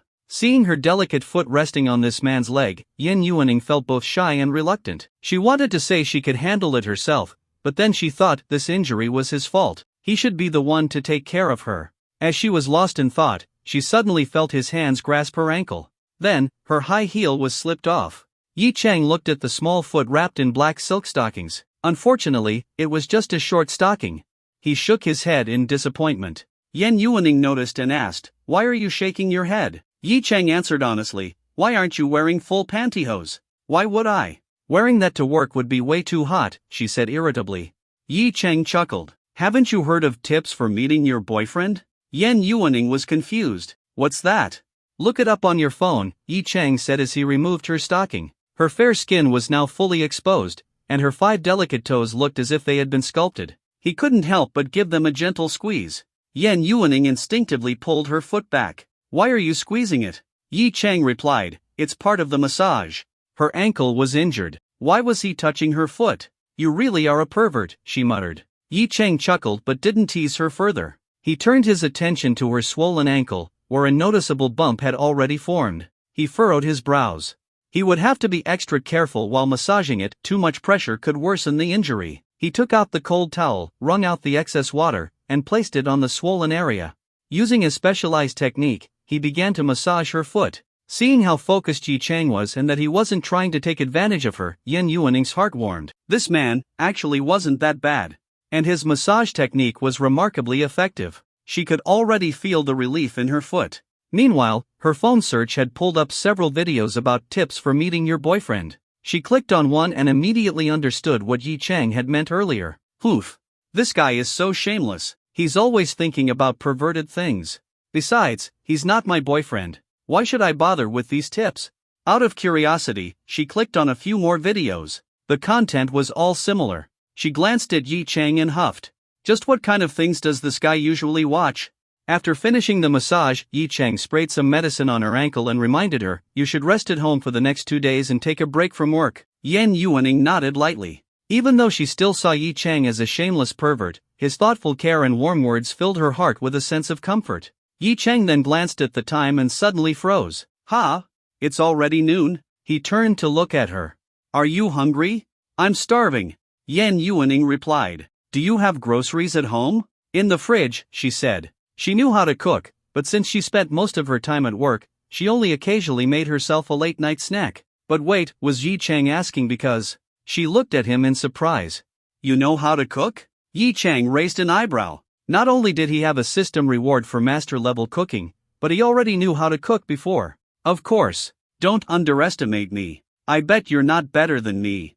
Yi Chang smirked. "And what if my cooking is better than yours?"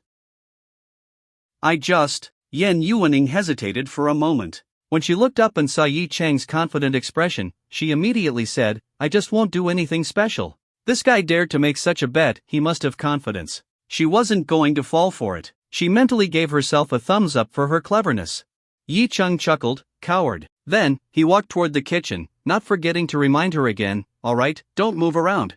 Wait for me to finish cooking before you eat." Yan Yuaning responded with a soft then watched Yi Chang's back as he entered the kitchen, feeling that all of this was simply unbelievable. She suddenly thought of her father. Her father had always wanted her to marry some wealthy second-generation heir of a family with equal status, but she had never agreed.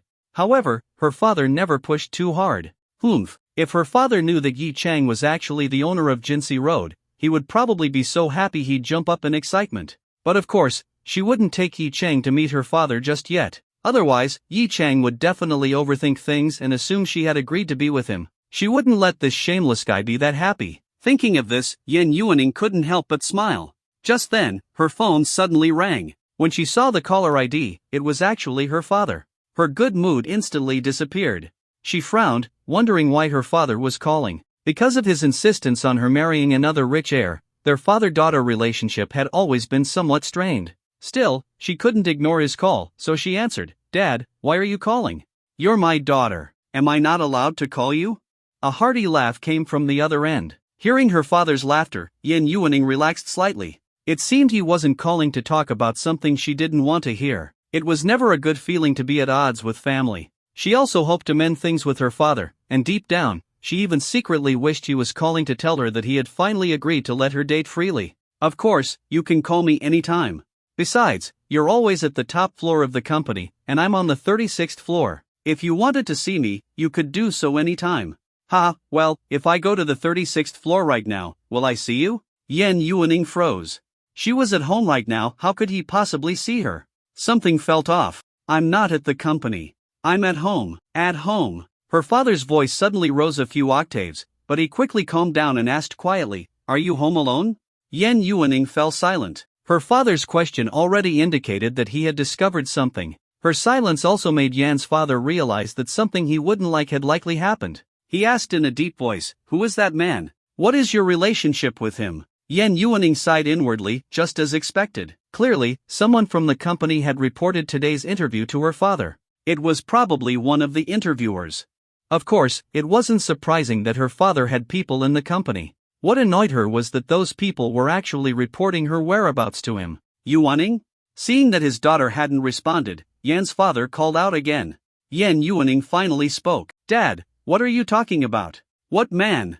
You left the company with a strange man, her father said in a stern tone. Yuaning, you need to understand, I'm doing this for your own good. A man with no money can't bring you a happy future. Dad, who told you I left with a strange man? Yan Yuaning still refused to admit it. Instead, she asked, is someone lying to you? Her father hesitated for a moment, then uncertainly said, it was Chun Yan. He was at the interview with you. Suddenly, Yan's father realized something. As a seasoned businessman, he immediately understood that his daughter had just tricked him into revealing his source of information. Yan Yuaning let out a cold laugh. Dad, you really have eyes and ears everywhere. Are you planning to assign me a nanny or a bodyguard next? That way, you can get reports on where I go and when I come home? Yuaning, what nonsense are you saying? His voice carried a trace of anger. Yan Yuaning replied in a calm tone, that man is my friend, Dad. Stop trying to deal with him, you can't afford to. Alright, I'm hanging up now. Oh, by the way, I'm taking a week off. I sprained my foot and can't walk. Also, I'm feeling a bit tired and want to take a good rest. If you think I'm unfit for my job, you can fire me. What are you talking about? However, before her father could finish speaking, the call was already disconnected. At the top floor of Yixing Tower, in the chairman's office of Yixing Group, Yan's father slammed the phone onto his desk. He closed his eyes, took a few deep breaths, and gradually calmed down.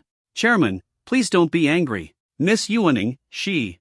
The secretary, standing nearby, handed him a cup of water, trying to console him. But he waved his hand and said, enough. Go investigate this Yi Chang for me. I want to know exactly who he is. My daughter actually said I can't afford to deal with him? If that was true, then great, he would fully support it. As long as Yi Chang was even slightly better than the heir he had chosen for her, he could accept it. But if Yi Chang was just an ordinary man, then he would not hesitate to use every means necessary to break them apart. Hopefully, his daughter wouldn't resent him for it. Inside Villa number 18 at Yulong Garden. Yan Yuaning closed her eyes and took a deep breath, occasionally following Yi Chang's instructions to apply an ice towel to her right ankle. What she said was true, her father probably couldn't afford to deal with Yi Chang.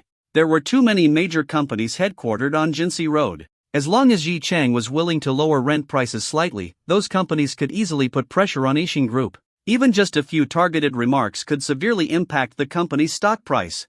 If that happened, even though her father owned over 40% of the company's shares and held significant power, if the shareholders were unhappy, they could still vote him out. Having a boyfriend who could challenge her father seemed pretty nice? Yan Yuaning smirked, looking at her ankle, which still carried the sensation of Yi Chang's touch from his massage. And this man knew how to take care of others. Just then, a delicious aroma reached her nose. Her eyes lit up. Yi Chang really could cook, and it smelled amazing. She immediately got up. But since Yi Chang had carried her inside and she hadn't put on slippers, she simply walked barefoot toward the kitchen. Step by step, she approached the doorway and saw his busy figure inside. What are you making? Yi Chang turned around, saw her, and frowned. Why aren't you wearing slippers? Your feet will get cold. Yan Yuaning gave him a sweet smile. You really can cook? Then what do you think I'm doing? Yi Chang shook his head and continued cooking. Soon, a plate of hot and sour shredded potatoes was ready. He picked up a delicate plate, transferred the food onto it, washed his hands, and walked to the doorway. He handed her the slippers he had changed into earlier. Wear mine. Stop running around, or your foot will hurt again. Yan Yuaning obediently nodded, slipping her feet into the warm slippers. She then watched as Yi Chang, now barefoot, returned to the kitchen to continue cooking. A warm feeling slowly filled her heart. How nice! Wow! Delicious! Wow! This is also so good. Yi Chang, how do you cook so well? It's even better than 5-star hotel food. Watching Yan Yuaning praise the food after every few bites, Yi Chang smiled slightly. This master-level cooking skill was truly no joke. When he cooked, it was as if he had divine assistance. His control over temperature, seasoning, and heat was incredibly precise, and in terms of appearance, aroma, and taste, his dishes were at a Michelin-starred level. If he used fewer ingredients, like employing a Dubai-style knife technique, cutting a single potato into just one strand of shredded potato, cutting 10 potatoes to make a full plate of hot and sour shredded potatoes, then placing a single piece of broccoli on top and using sauce to write an artistic signature. Maybe he could even win a world-class cooking competition. If it's good, eat more. He smiled. Yan Yuaning nodded and continued eating. After a while, she suddenly said, "By the way, I took a week off from work. Why don't you cook for me these next few days?" Yi Chang rolled his eyes. "I haven't even officially become your assistant yet, and you're already ordering me around? Besides, an assistant isn't a chef. I don't care. I just want you to cook for me." Yan Yuaning twisted her body like a spoiled child, looking at Yi Chang with big, watery eyes. "And I'm injured. You were the one who caused it. Not only are you not taking care of me, but now you don't even want to cook for me?" Yi Chang felt a headache coming on. "You're an adult. It's just a sprained ankle. Rest until the afternoon, and you'll probably be able to walk again. Why not just order takeout?" Poof. Yan Yuaning immediately became unhappy, slammed her chopsticks down, and pointed at Yi Chang. "Are you looking down on me because I'm older than you? You were the one who confessed to me. You even kissed me. Now you want to just use me and leave?" Yi Chang's eyes widened. When did he ever say he wanted to use her and leave? They hadn't even taken things to a deeper level yet. What he didn't know was that Yan Yuaning had just had another argument with her father. And since she had also defended Yi Chang during the call, she was feeling extra sensitive. Although Yi Chang was unaware of all this, he thought for a moment and decided to properly comfort this overthinking woman. He put down his chopsticks, sat beside Yan Yuaning, and reached out to pull her into his arms. Yan Yuaning resisted, pushing him away and huffing, "Did I hit the nail on the head? Feeling guilty now?" Yi Chang was both amused and exasperated. He grabbed both of her delicate hands and gently kneaded them in his palms, silently admiring how soft and fair her skin was. At the same time, he said, "Can you stop overthinking things? When did I ever say I was leaving? Our houses are barely a few steps apart. You could block my door anytime if you wanted." Looking at her hands being played with, Yan Yuaning's cheeks flushed slightly. She still wasn't used to being touched by a man like this. The forced kisses from before didn't count. She huffed, "How could I dare block your door? If the security guards see that Villa number 1 is being blocked by someone, wouldn't they just throw me out immediately?" Yi Chang was speechless. He really couldn't argue with that. After all, Villa number 1 was the most prestigious in Yulong Garden, and the security guards would definitely prioritize its protection. After thinking for a moment, he simply said, "Fine, I'll just give you the entry code." Yan Yuaning memorized the code, a slight smile appearing at the corners of her lips. But she still insisted, "I still want to eat your cooking. Come on, I have to go back to school. I'm not even staying here overnight." "Back to school? Why are you going back to school?" Yan Yuaning was stunned for a moment before she suddenly remembered. "Oh right, you're still a university student." Her face turned slightly red. She had already shared such an intimate relationship with a student, even kissed him. For some reason, she gave Yi Chang a strange glare. "Your school doesn't even have classes right now, and you're coming to work at the company anyway. Why bother going back?" Yi Chang raised an eyebrow and suddenly smirked mischievously. "Yuaning, do you really want me to cook for you just because my food tastes good? Could it be you've already accepted that I'm your boyfriend?" Yan Yuaning's face instantly turned bright red. She snapped, "In your dreams. Forget it. I don't need your food anymore." After saying that, she aggressively started eating again, refusing to look at Yi Chang. Yi Chang chuckled twice, sat back down, and continued eating. But wait, did she just say he was going to work at the company? So that means the assistant job was already confirmed? Just then, a system notification sounded. "The host has officially completed the interview. Reward obtained, 35% shares of Yixing Group." Additionally, since the host has passed the interview and become the assistant to the president of Tangqing Finance, an extra reward has been granted, 20% shares of Mohang Bank. Yi Chang's eyes widened in shock. So passing the interview also came with bonus rewards? 20% shares of Mohang Bank? This was one of the world's most renowned investment banks, a subsidiary of the British Mohang Financial Group, with assets ranging from trillions to tens of trillions of dollars. Its market value was in the hundreds of billions, far exceeding that of Yixing Group, and now the system had just casually given him 20% of its shares? Yi Chang only had one thing to say to the system: "This is absolutely insane." But more than anything, he just felt one thing: ecstatic. Now, he was officially a major shareholder in an international financial giant. Feeling overjoyed, he took the initiative to put more food on Yan Yuaning's plate, encouraging her to eat more. She hesitated for a moment, then also picked up some food and placed it on his plate. Yi Chang felt like his happiness had just doubled. After finishing their meal, Yi Chang left. Of course, before leaving, he repeatedly reminded Yan Yuaning to get plenty of rest and apply her medicine on time. Driving away in Yan Yuaning's Rolls-Royce Wraith, Yi Chang realized something. While the LaFerrari was flashy and far more expensive, in terms of comfort, it was no match for the Rolls-Royce.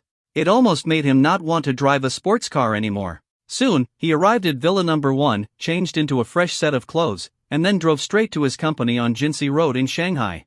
Shanghai, Jinsei Road. Naturally, his company was located on Jinsei Road. At the very heart of Jinsei Road stood the Jinsei Tower. Yi Chang's Rolls-Royce Wraith pulled up in front of the towering skyscraper. Stepping out of the car, he looked up at the building. From now on, this skyscraper shall be called Yi Chang Tower, and this street shall be Yi Chang Street. He indulged in his fantasy for a moment, then chuckled to himself and stepped forward. However, upon reaching the entrance, he realized that Jinsei Tower was not open to the public. A keycard was required for access. He was suddenly frustrated. The boss of the building had just returned home, only to find himself locked out. Just then, a fair, delicate hand reached out from beside him. Holding a card, the person swiped it over the sensor, and the door unlocked. "Forgot your card?" A questioning voice came from beside him. Yi Chang turned his head and saw a young woman dressed in office attire. She had a fair, oval-shaped face, with a pair of dark, bright eyes that accentuated her features.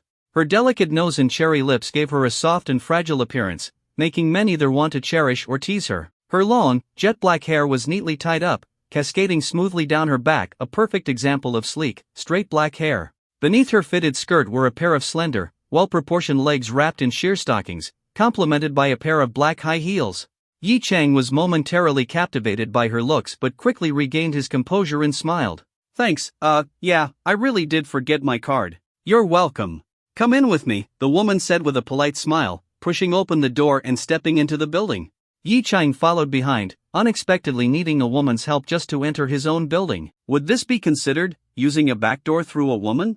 TSK. However, he didn't follow the helpful woman to the elevator because he didn't even know which floor his company was on. After parting ways with the beautiful woman, he found a sofa in the lobby, sat down, and observed the office workers coming and going on the first floor. Then, he took out his phone and called Li Chang, the company's general manager, the same person who had contacted him earlier. The call connected quickly. "Boss," Li Chang greeted respectfully. Yi Chang said, "I'm already downstairs. I didn't know that you need a keycard to enter Jinsei Tower. I had to get help from someone to get in." "Ah, my apologies, boss, I forgot to inform you. I'll come down immediately. Please wait a moment." "Alright, hurry up," Yi Chang replied. After hanging up, he curiously took in his surroundings.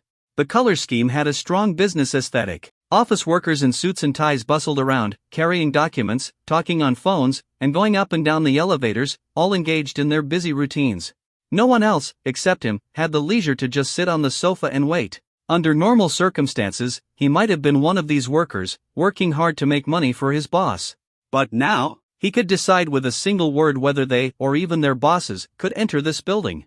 This feeling is pretty damn good. As he sighed inwardly, his phone rang again. He glanced at the screen. It was a call from Beijing. He didn't recognize the number. Slightly puzzled, he answered, "Who's calling?" A pleasant female voice came from the other end. "Hello, Mr. Yi. I'm Elena Mohong, the president of Mohong Bank's Greater China region. I have received instructions from headquarters to sign the board of directors agreement with you. May I ask which city you're in? I will arrange to meet you as soon as possible." At first, Yi Chang didn't think much of her fluent Mandarin, but when she mentioned her name, his expression turned strange. A foreign name? That meant this president was a foreign woman, and her surname was Mohong. Wasn't that the Mohong family? His interest was piqued, but only just a little. "I'm in Shanghai." "Shanghai? All right. I'll do my best to arrive within 2 days to sign the necessary agreements with you. Please keep your phone accessible." "Sure, no problem." After exchanging a few more words, he ended the call. At this point, he now had 3 industries under his name, all of them massive, each more impressive than the last. Yi Chang couldn't help but grin. So this is what being rich feels like? Just then, 3 people emerged from a corner of the lobby, 2 men and 1 woman. The man in front spotted Yi Chang sitting in the lounge area, smiled, and quickly walked over, extending his hand. "Hello, boss. I'm Li Chang." Yi Chang shook his hand. The other 2 also stepped forward to shake hands with him. I'm Hu Ning, Director of Finance. I'm Yao Tong Tong, Director of Marketing. Yi Chang glanced at the female director. She was a mature beauty, likely in her 30s, with well-maintained skin and an elegant, charming demeanor. A small beauty mark near her eye added to her allure. Unlike the typical office attire, her outfit was more personalized, understandable, given her high-ranking position in the company. Of course, he only gave her a second glance before shifting his attention back to their positions. A general manager, a finance director, and a marketing director, these three were essentially the core leaders of a company managing an entire commercial street. And he was the leader above them all. Nice to meet you all. I won't introduce myself, he said with a smile. Let's head up. Of course, this way, please, Li Chang nodded and led them toward the elevator. It was a private internal elevator that went directly to the 81st floor, which was the company's headquarters. Starting from the 5th floor, the elevator offered a clear view of Jinsei Road outside. As they ascended higher, the panoramic scenery became increasingly breathtaking. While inside, Li Chang began briefing Yi Chang about the company. Our company primarily consists of 3 key departments: finance, marketing, and human resources. I personally oversee HR. We also have a legal department. The legal director is Professor Wang Yang from the Shanghai University of Political Science and Law. He has a class today, so he's not here. However, I booked a suite at the Jinsei Grand Hotel to welcome you, and Mr. Wang will be there to meet you. Including myself and the directors, we have a total of 30 employees. Jinsei Road is fully owned by the company. Last year's net profit after taxes was 27.8 billion yuan. This is largely influenced by land prices, and profits should continue to grow. Currently, we have over 26 billion yuan in liquid assets. Yi Chang listened to the report, feeling a wave of emotions. Only 30 employees, yet the company had nearly 30 billion yuan in annual profit. It hadn't made the Fortune 500 list simply because it wasn't publicly traded. If it were listed on the stock market, considering that a company's market value is typically 10 to 100 times its annual profit, and given the stable nature of their profits, damn! It was unimaginable how much it would be worth. Not to mention that Jinsei Road itself was an asset. The buildings, malls, plazas, everything belonged to the company. Or rather, to Yi Chang himself. From what Li Chang said, even the taxes paid by businesses operating within the commercial district amounted to over 30 billion yuan annually. And that wasn't even counting the contributions from the major corporations renting space there. Yi Chang started to wonder, am I actually undercharging them? Should I raise the rent? He chuckled at the thought. If he really did that, those companies would probably sue him. Shaking his head slightly, he shifted his gaze outside. By now, they had reached the 60th floor, and all of Jinsei Road's bustling scenery lay spread out beneath him. He couldn't help but imagine. What if he and Yan Yuaning had done something naughty in this elevator this morning? What kind of scene would that be?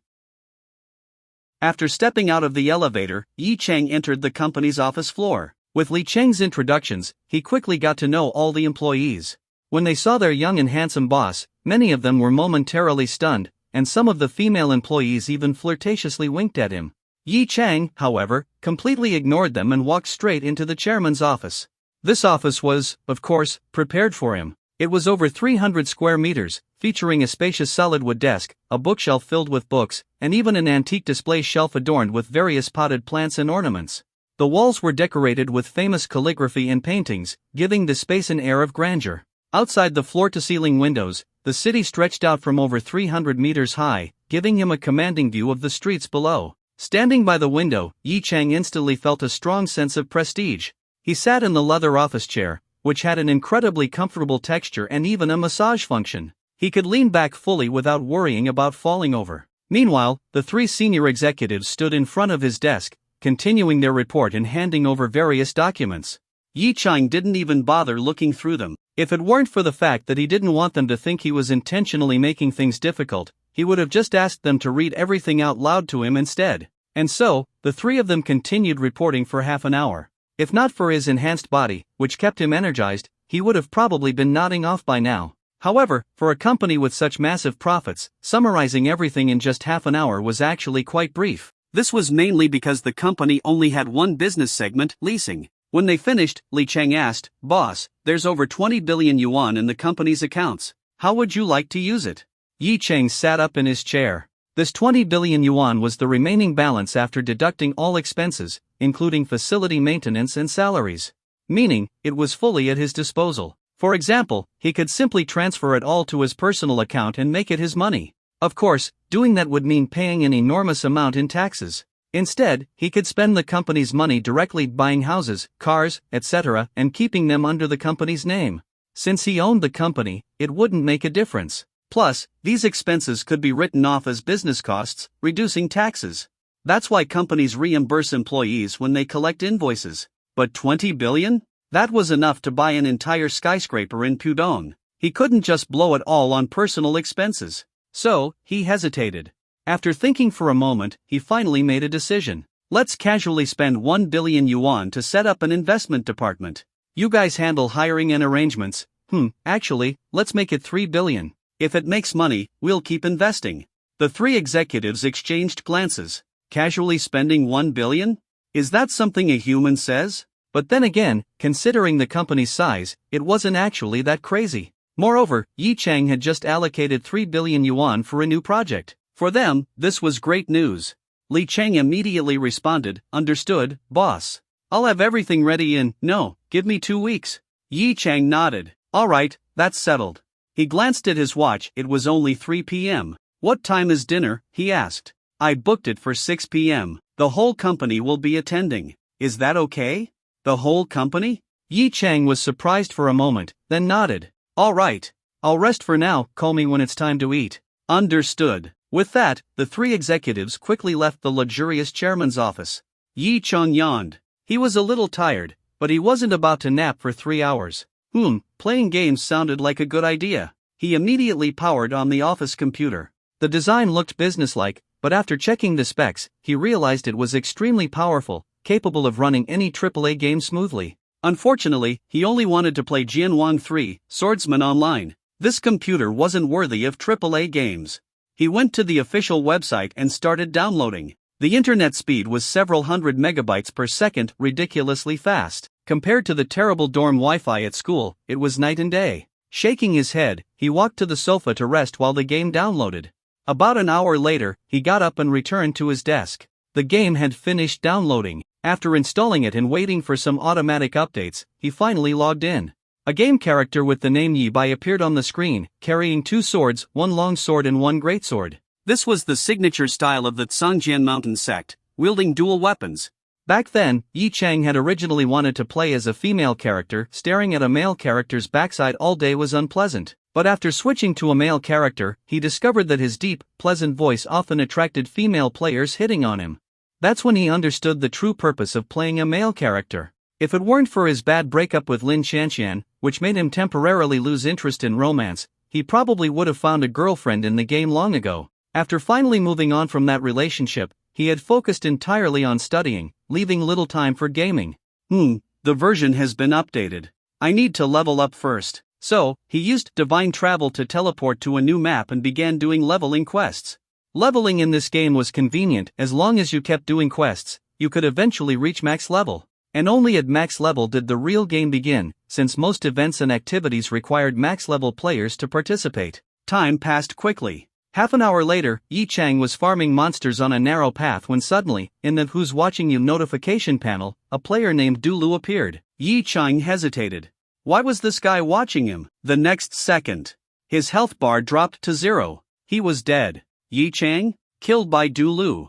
The game had 2 factions that players could join. Once a player joined a faction, they would see members of the opposing faction as red-named enemies in open-world maps, meaning PvP was always enabled. Fuck, what a lunatic. Yi Chang was annoyed. This kind of player was a troll bullying low-level players for fun.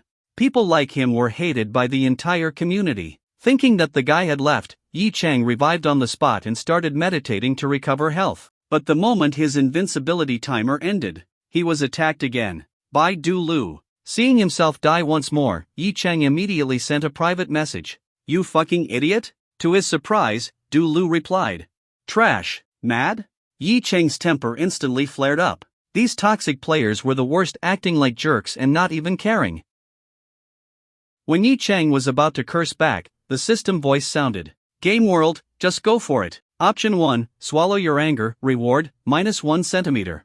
Option 2, curse back, reward, luck in the game doubled. Option 3, find a way to kill the opponent, reward, virtual tycoon card." Option 4, curse back and then kill the opponent. Reward, luck in the game doubled plus virtual tycoon card. Yi Chang immediately chose the fourth option. However, killing the opponent was almost impossible given his equipment and level. The other guy had 80,000 combat power, while Yi Chang was still using outdated gear from several patches ago, with only about 40,000 combat power, completely incomparable. So, he quickly entered the friends chat and started calling for backup. Friends chat, Yi Bai, help! I was leveling up and got killed, and now I'm being corpse camped. Please help. Ba Diao, Lao Bai? You're actually online? I'm coming right away. Li Wudao, Lao Ji, you're finally back. I'll teleport there now. Yuninin, wow, Xiao Bai, you're back. I'm coming too. Seeing that he got responses from 3 old friends right away, Yi Chang smiled. It was only because today wasn't a holiday and it was still the afternoon, so fewer people were online. Back then, he had over 20 close friends in the game. Even though many had quit, at least a few had stayed. He quickly teamed up with the 3 of them and waited for them to arrive. In the meantime, he started trash-talking the opponent. Yi Bai, come on, you trashy tumor, keep killing your daddy. Du Lu, revive first, you little piece of garbage. Daddy's just here to kill you. Yi Bai, brain-dead tumor. The long-lost thrill of online trash talk made Yi Chang feel like a keyboard warrior again. Not long after, the friends he called arrived, and together, they ganged up on Du Lu. Within moments, they had beaten him to death. Now, it was their turn to corpse camp him. Nearby chat, Yi Bai, filthy trash, get up? If you revive, I'll put a bounty on you every time. Ba Diao, dumbass tumor, your highest rank in the arena is just tier 5, and you come bullying lower level players? Yuninin, added to my kill on sight list. I'll kill you every time I see you. Before they could curse a few more times, the corpse on the ground disappeared. The guy had logged out. Yi Chang rolled his eyes. That's it? He sent a few more private messages cursing him. Since private messages are still received upon the next login, this guy wouldn't escape his words. Ding! The host has received rewards, luck in the game doubled plus virtual tycoon card. The luck boost effect must be explored by the host. The virtual tycoon card can be used to purchase any virtual items online, with a monthly spending limit of 50 million, automatically replenished at the start of each month. Hearing the system notification, Yi Chang's eyes lit up. Luck doubled? How much could that affect his luck? Could he easily pull rare rewards from loot boxes? But since the system said he had to figure it out himself, he could only test it later. There weren't any loot box mechanics in Jian San Sword 3, though there were many luck-based features, especially the highly coveted adventures. Adventures were a major highlight of Jian San, only triggered through sheer luck. Once triggered, a server-wide announcement would be made. If it was an ultra-rare adventure, the entire server would collectively go tisk in envy. Yi Chang had played the game for 3 years, had a high veteran rank, yet had never triggered an ultra-rare adventure. Now, he was starting to look forward to it. As for the virtual tycoon card, it was a surprise strictly for virtual purchases? That basically meant unlimited top-ups. He chuckled. Back then, he envied big spenders in the game, but now, he could drop 50 million every month without worry. The funny thing was, this game didn't even have enough stuff to spend 50 million on. Even spending $1 million would be tough, and he didn't play other games. So, in a way, the 50 million was practically wasted. Shaking his head, he stopped thinking about it and focused on leveling up. He had to reach max level to unlock more content. After thanking his friends, he told them he'd continue leveling. Yuninin, Xiao Bai Bai, say something, I really want to hear your voice. Yi Chang's face twitched. This game was like that. If you had a good voice, you could easily attract a bunch of fangirls and fanboys. Yuninin was a voice enthusiast. She had even flirted with him before, but he always played dumb. But hey, she did help him earlier. Might as well give her a little reward. So, he turned on his mic and spoke in his deep, signature tone. Yuninin, don't mess around. Yuninin, Yuninin, I'm satisfied. I'm going to power level you. Li Wudao Ba Diao, you two get lost. I want to be alone with Xiao Bai Bai. Li Wudao, foolish healer, don't you know our chicken bro only likes adult female avatars? Your lowly avatar doesn't stand a chance. Yuninin, I can switch to an adult female avatar. Yi Bai, enough, you guys. With that, he ignored them and continued leveling. Yuninin actually did stay to help him level for a while. But soon, someone called her to run a dungeon, so she left. Yi Chang was back to playing solo. Not long after, a notification popped up in the lower left corner. Friend Mu Yingying is online. Team up and play together. Yi Chang raised an eyebrow. If there was anyone in his friend list he was closest to, it was Mu Yingying. He had run into her yesterday when he logged in, and now they were online at the same time again. He immediately sent her a team invite, and she accepted right away. Muing, wow, little bro, you're actually online. Are you really getting back into the game? Yi bai, yeah, I suddenly felt like playing again. He had quit back then due to real-life struggles. But now, that was no longer an issue. He had already met thousands of his previous small goals. At this point, he might as well tell the beef noodle shop owner to skip the noodles and just load up his bowl with beef. Yi bai, what about you? Why are you online? Aren't you at work? Muing, I'm sneaking in some playtime at work. My game booster took the day off, so I have to do my dailies myself. Yi bai, aren't you afraid your boss will catch you? Muing, of course I am. That's why I have to hurry up and finish my quests. You better hurry up and level up too. Let's play together tonight. Yi bai, alright. After that, Muing left the party to do her dailies, while Yi Cheng continued leveling. But she kept chatting with him the whole time. As time passed, their conversation gradually slowed, and then, all of a sudden, Muing went silent. A while later, she logged off. Yi Cheng frowned. Did she finish her dailies that quickly? Although he was puzzled, Yi Cheng thought about it and figured that Muing probably had something to do at work. He shook his head. After all, they were just online friends, and there wasn't much he could do about it. Checking the time, it was almost 6 p.m. time for dinner soon. He glanced at his level. He was only 2 levels away from the max level of 110. So, he continued leveling up at full speed. Time quickly passed, and soon it was 6 p.m. Yi Cheng looked at his max level character, satisfied, and logged off. Just then, someone knocked on the door. Come in. Li Cheng walked in and said, Boss, it's time for dinner. President who has already arranged for the employees to head downstairs. Yi Cheng nodded. After shutting down his computer, he stood up and said, Alright, let's go. He then left the office, followed by Li Cheng, Hu Ning, and Yao Tongtong. They entered the private elevator and went straight down. Are the employees walking there? Yi Cheng asked in the elevator, fulfilling his duty as a boss by showing concern for the staff. The Jinsei Hotel isn't far, they can just walk over. Yi Cheng nodded, then suddenly asked, By the way, does the company have any cars? We never bought any. The business hasn't required it, Hu Ning quickly replied. Yi Cheng nodded again and thought for a moment before saying, Since we're setting up an investment department, make a plan to buy a few cars, it'll help with the company's image. The three of them looked shocked. This boss was way too generous. First, he allocated 3 billion to establish a new department, and now he was asking them to buy company cars?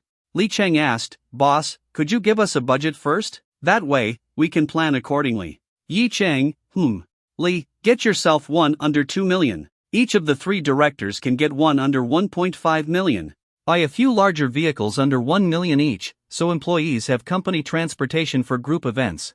Also, get a few sedans under 500,000 each for work trips. Oh, and you 3, plus Director Wang, hire drivers as well. Li Cheng quickly waved his hands in refusal. No, boss, there's no need for that. We can drive ourselves. Hu Ning and Yao Tongtong also immediately declined.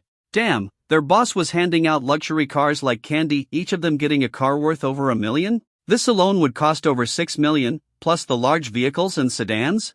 That was tens of millions. If they added personal drivers, they feared Yi Cheng might one day think they were just freeloading and fire them all. In reality, they weren't wrong. Their company was essentially a rent-collecting firm. There was no real management system anyone could sit in their positions. Now that Yi Cheng was setting up an investment department, it was finally going to be a department where actual performance mattered. The 3 of them were determined to prove themselves. If they could land a few successful investments, they would truly earn their titles. Seeing their firm refusals, Yi Cheng didn't insist. He didn't really care about spending tens or even hundreds of millions. The company was already highly profitable, and with over 20 billion in the bank, even at the current 4% interest rate, it was generating 800 to 900 million a year. He could burn money however he wanted without worry. Boss, what car would you like for yourself? Li Cheng suddenly asked. Yi Cheng paused. He hadn't even considered getting himself a car. After all, he had been driving in Yu Ning's car comfortably, practically treating that Rolls-Royce as his own. His Ferrari was still in the repair shop, and since the parts had to be shipped from Europe, it would take about a month. Just get me something random. I already have a car, Yi Cheng said casually, not really caring. But when Li Cheng heard that, he knew random wasn't really random. A boss's random car couldn't be just any ordinary vehicle. He started thinking he had seen a luxury Mercedes called the Pullman at an auto show before, worth over 10 million. The elevator was fast, with a maximum speed of 5 meters per second. But since the building was 81 floors tall and over 300 meters high, it still took more than a minute to reach the ground floor. When the doors opened, Yi Chang stepped out first and walked into the lobby. Suddenly, he remembered how he had been stuck outside earlier that afternoon because he didn't have an access card. A beautiful office lady had helped him get in back then. So, he turned to Li Cheng and said, "By the way, I don't have an access card for this building yet." Li Cheng quickly pulled a card from his bag and said, "I already got it for you. This card grants access to the building's doors and the internal elevators." Yi Cheng nodded, took the card, and continued walking forward. At that moment, they didn't notice that around the corner, a woman was rushing toward them. She was wearing high heels, making it hard to run, so she could only move in short, hurried steps. Her face was filled with fear and panic. Just as she appeared, another man rushed out from the elevator area, angrily shouting, "Muziing! Stop right there! Are you trying to lose your job?" The woman didn't stop, but because of her high heels, she was much slower than the man chasing her. It was clear that she wouldn't be able to escape for long. Meanwhile, the people nearby noticed that she was about to run straight into a group of people coming from the other direction. At the front of that group was a young man. The onlookers didn't know who the young man was, but they recognized Li Chang, who was walking half a step behind him. As the general manager of Jinsei Road Corporation, Li Chang was well known in the Jinsei Tower. And judging by his respectful attitude toward the young man, that guy must be someone important. If this woman collided with him, she might be permanently banned from entering Jinsei Tower or even any business on Jinsei Road. Some people wanted to warn her, but it was too late. She had already reached the corner, just as the young and handsome man stepped out. A collision seemed inevitable. However, Yi Cheng's enhanced physique had greatly improved his reflexes. He reacted instantly. Yi Cheng quickly turned around, opening his arms wide for the woman running toward him. He planted his feet firmly to ensure he wouldn't lose balance when she crashed into him. Then, he spread his arms, waiting for her to throw herself into his embrace. The next moment, the running woman collided directly into his chest. Yi Cheng instinctively wrapped his arms around her waist. He first marveled at how soft her body was, then admired her amazing figure. From his angle looking down, he could see her round, perky hips, completely covering the back of her heels. As for her chest, it was pressed tightly against his. Yi Cheng was only wearing a thin dress shirt, making the sensation incredibly clear. Fortunately, he wasn't a pervert. Sure, he had forcibly kissed a woman in an elevator before, but that was only because the system made him do it. The system was the pervert, he was just after the rewards. So, he simply held her slender waist without taking further advantage of the situation. The woman lifted her face from his chest, blushing as she looked at the handsome young man. When she had turned the corner and realized she was about to crash into someone, she panicked, thinking she would knock the person over. But to her surprise, after running into this man's chest, he remained perfectly steady. In fact, he even took 2 steps back to absorb the impact, preventing her from getting hurt. At the same time, she became fully aware of his arm wrapped around her waist, sending a tingling sensation through her body. She had never been this close to a man before. "I'm so sorry, It's you?" Just as she was about to apologize, she took a good look at his face and was shocked. Wasn't this the man from earlier today, the one without an access card? Yi Chang was also surprised. So it was her, the warm-hearted woman from before. He chuckled. "Looks like we're really fated to meet." They knew each other? Li Chang, who had initially wanted to scold the woman for running wildly inside the building, quietly stepped back. This woman is gorgeous, what if she becomes the boss's future wife? The woman's face turned an even deeper shade of red. The sensation around her waist became more intense. She lowered her voice and said, "Can you let me go?" Yi Cheng immediately released his grip, though his arms registered a reluctant sensation from the warmth they had just embraced. What could he do? He wasn't a pervert, he had no choice but to let his arms suffer in silence. But at that moment, an angry and unpleasant voice rang out. "Mu Ziying, you still think you can run? Mu Ziying?" Yi Cheng glanced at the woman beside him. What a nice name. But he quickly noticed that the moment she heard the man's voice, her expression turned into one of fear. Yi Cheng raised his head and looked at the man approaching. The guy had a protruding belly, resembling most middle-aged men who had long abandoned fitness. However, judging by the luxury watch on his wrist and the expensive belt around his waist, he was clearly successful. Mu Ziying looked at the middle-aged man with fear in her eyes and said, Chairman Chen, I resign. I don't want to work anymore." "You think you can just quit like that?" Chen sneered. The labor law clearly states that employees must submit a resignation notice at least 1 month in advance. You haven't even handed in a resignation letter, and you want to leave? That's illegal. At the very least, you'll have to pay a 100,000 yuan fine. Can you afford that? He was clearly using the law to intimidate her. Mu Ziying, not knowing much about labor laws, was instantly frightened. Her delicate, oval-shaped face turned pale. Then, Chairman Chen stepped forward, reaching out to grab her. Come back to the office with me. But before he could touch Mu Ziying, he suddenly felt a powerful grip on his wrist. His hand was forcefully twisted. Hiss! A sharp pain shot through his wrist, causing him to gasp and look up at Yi Cheng in shock. Let go of me. Yi Cheng didn't release him. Instead, he tightened his grip, staring at him calmly. This is the first time I've seen a boss use labor law against an employee. Chen cursed, mind your damn business. He reached out with his other hand to shove Yi Cheng away. But Yi Cheng also had another hand. He swiftly threw a punch, landing it directly on the man's bulging belly. Considering the thick layer of fat that would cushion the impact, Yi Cheng didn't hold back, he punched with full force. At the same time, he let go of the man's wrist. With his enhanced physique, the sheer power behind Yi Cheng's punch was unimaginable. Chairman Chen stumbled backward multiple steps before landing on his butt, clutching his stomach and groaning in pain. Mu Ziying was stunned. In just a few seconds, her overweight boss had been knocked to the ground. Her heart was filled with gratitude toward Yi Cheng, but at the same time, she grabbed his arm and tried to pull him away. Don't be reckless. We have to go. He's Chen Pu, the general manager of Fushan Finance. He has powerful connections. She tugged at Yi Cheng, but to her surprise, he didn't move an inch. She grew even more anxious. Hurry up, let's go. She glanced at Chairman Chen, who was now pointing at them and struggling to get up. But Yi Cheng simply smiled, patted her arm, and said, It's fine. Just stand here and watch. His warm smile immediately put Mu Ziying at ease. She hesitated for a moment before nodding and stepping aside. She kept glancing nervously between Chen Pu and Yi Cheng. At that moment, she noticed that a middle-aged man standing beside Yi Cheng stepped forward, placing himself in front of Chen Pu. She didn't recognize this man. Even though she had worked here for years, she was naturally introverted and never paid much attention to the building's management or the powerful figures on Jinsei Road. But seeing Yi Cheng's calm and composed expression, she suddenly felt a glimmer of hope in her heart. Maybe, this handsome young man is actually a powerful CEO who appeared in her life out of nowhere? Li Cheng walked up to Chen Pu. At that moment, the overweight man was still clutching his stomach, struggling to get up, filled with resentment. He had worked hard to get dirt on this beautiful female subordinate. He had been watching her for a long time. But just as he got her into his office and was about to make his move, she reacted fiercely and ran away. Worried that she might call the police, he chased after her. But unexpectedly, halfway through, this random young man had appeared out of nowhere and punched him. A hero saving the beauty? Chen Pu sneered. This young corporate worker was about to learn the hard way that this kind of thing doesn't work anymore. You fucking wanna die? Chen Pu finally stood up and cursed. But just as he spoke, he suddenly froze because he recognized the face standing in front of him. Ha! Li Cheng? Why are you here?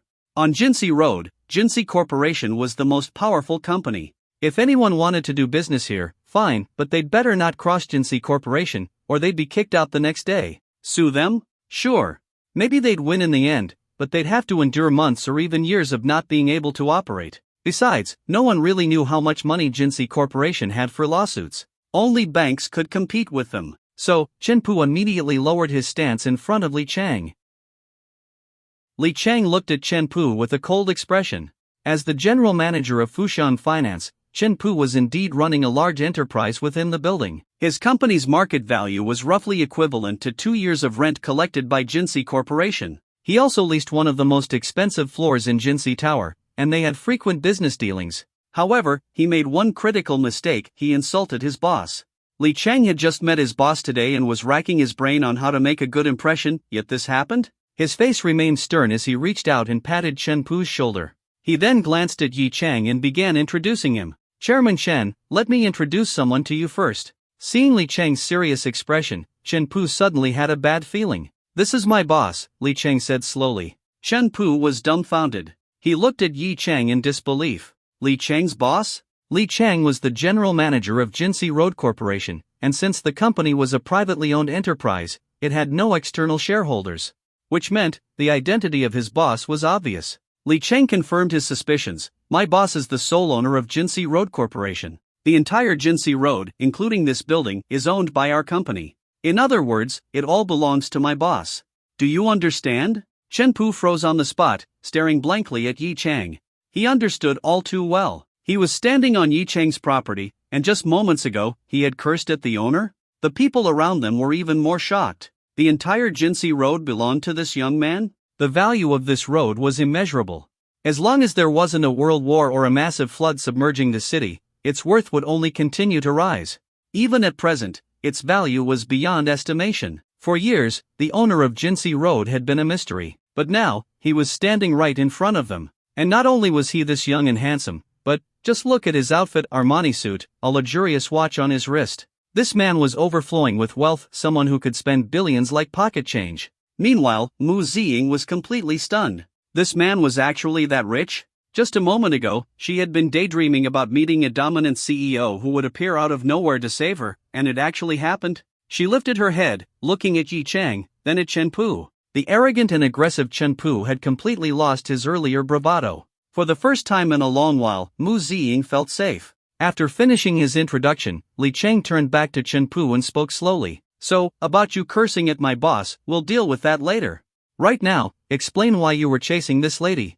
Is she your employee? Chen Pu finally snapped out of his daze and quickly tried to explain. This woman is my employee. I caught her playing games at work today, so I reprimanded her. Then she threatened to resign. I got angry and wanted to slap her, so she ran off, and I chased her. That's how we ended up here. At this point, he had no choice but to shift all the blame onto this unruly employee. After all, disciplining a subordinate was something all bosses had done. If she was slacking off at work, was he not allowed to scold her?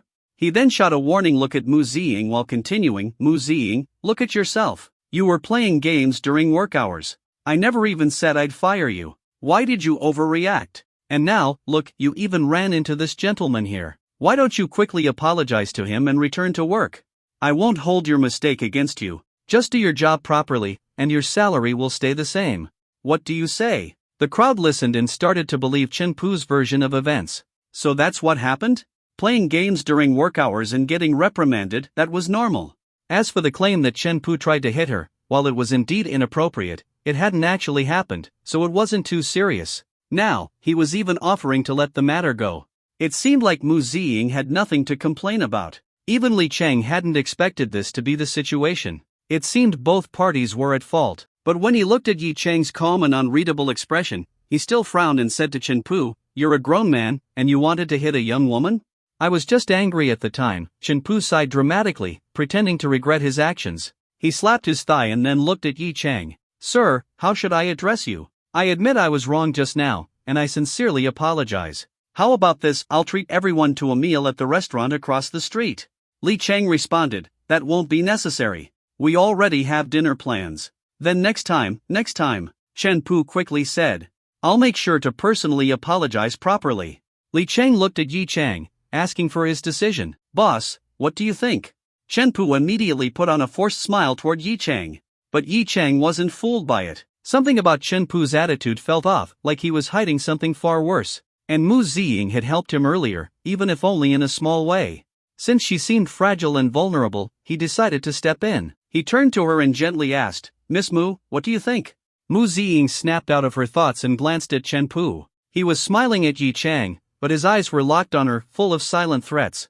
He was clearly warning her not to speak up. She bit her lip. Even though Chen Pu was pretending to let the issue go in public, who knew what he would do to her later? And earlier, he wasn't just trying to hit her, he had far worse intentions. If she hadn't been lucky enough to run into this powerful man today, she didn't even want to imagine what could have happened. And this man was willing to stand up for her. If she chose to stay silent just to keep her job, what if she faced a similar situation in the future? Would there be anyone to help her then? She struggled internally for a moment. But soon, despite her usually timid personality, she made a decision. She shook her head and pointed at Chen Pu, her voice filled with anger. This man, he tried to force himself on me. If I hadn't run away in time, he would have. As she spoke, memories of the terrifying scene in his office resurfaced, and her eyes welled up with tears. Chen Pu immediately lunged at her to stop her from speaking. You stupid woman, what nonsense are you spouting? He had never expected this weak-willed employee to actually dare expose him in front of everyone, but before he could touch her, Yi Cheng's eyes turned cold. With a swift motion, he delivered a powerful kick to Chunpu's leg. The strength of a kick far exceeded that of a punch. Chunpu, who weighed over 180 pounds, lost his balance and crashed heavily onto the ground. As expected, "You're scum," Yi Chang spat in disgust. Then, he turned to Li Chang and said coldly, "Take care of this. Either his company gets rid of him, or I get rid of his company." Hearing Yi Chang's command, Li Chang quickly nodded. "Understood. I'll notify the owner of Fushan Finance immediately." Then, he waved at the security guards nearby and said, "Throw him out. Inform security that he is permanently banned from all our properties."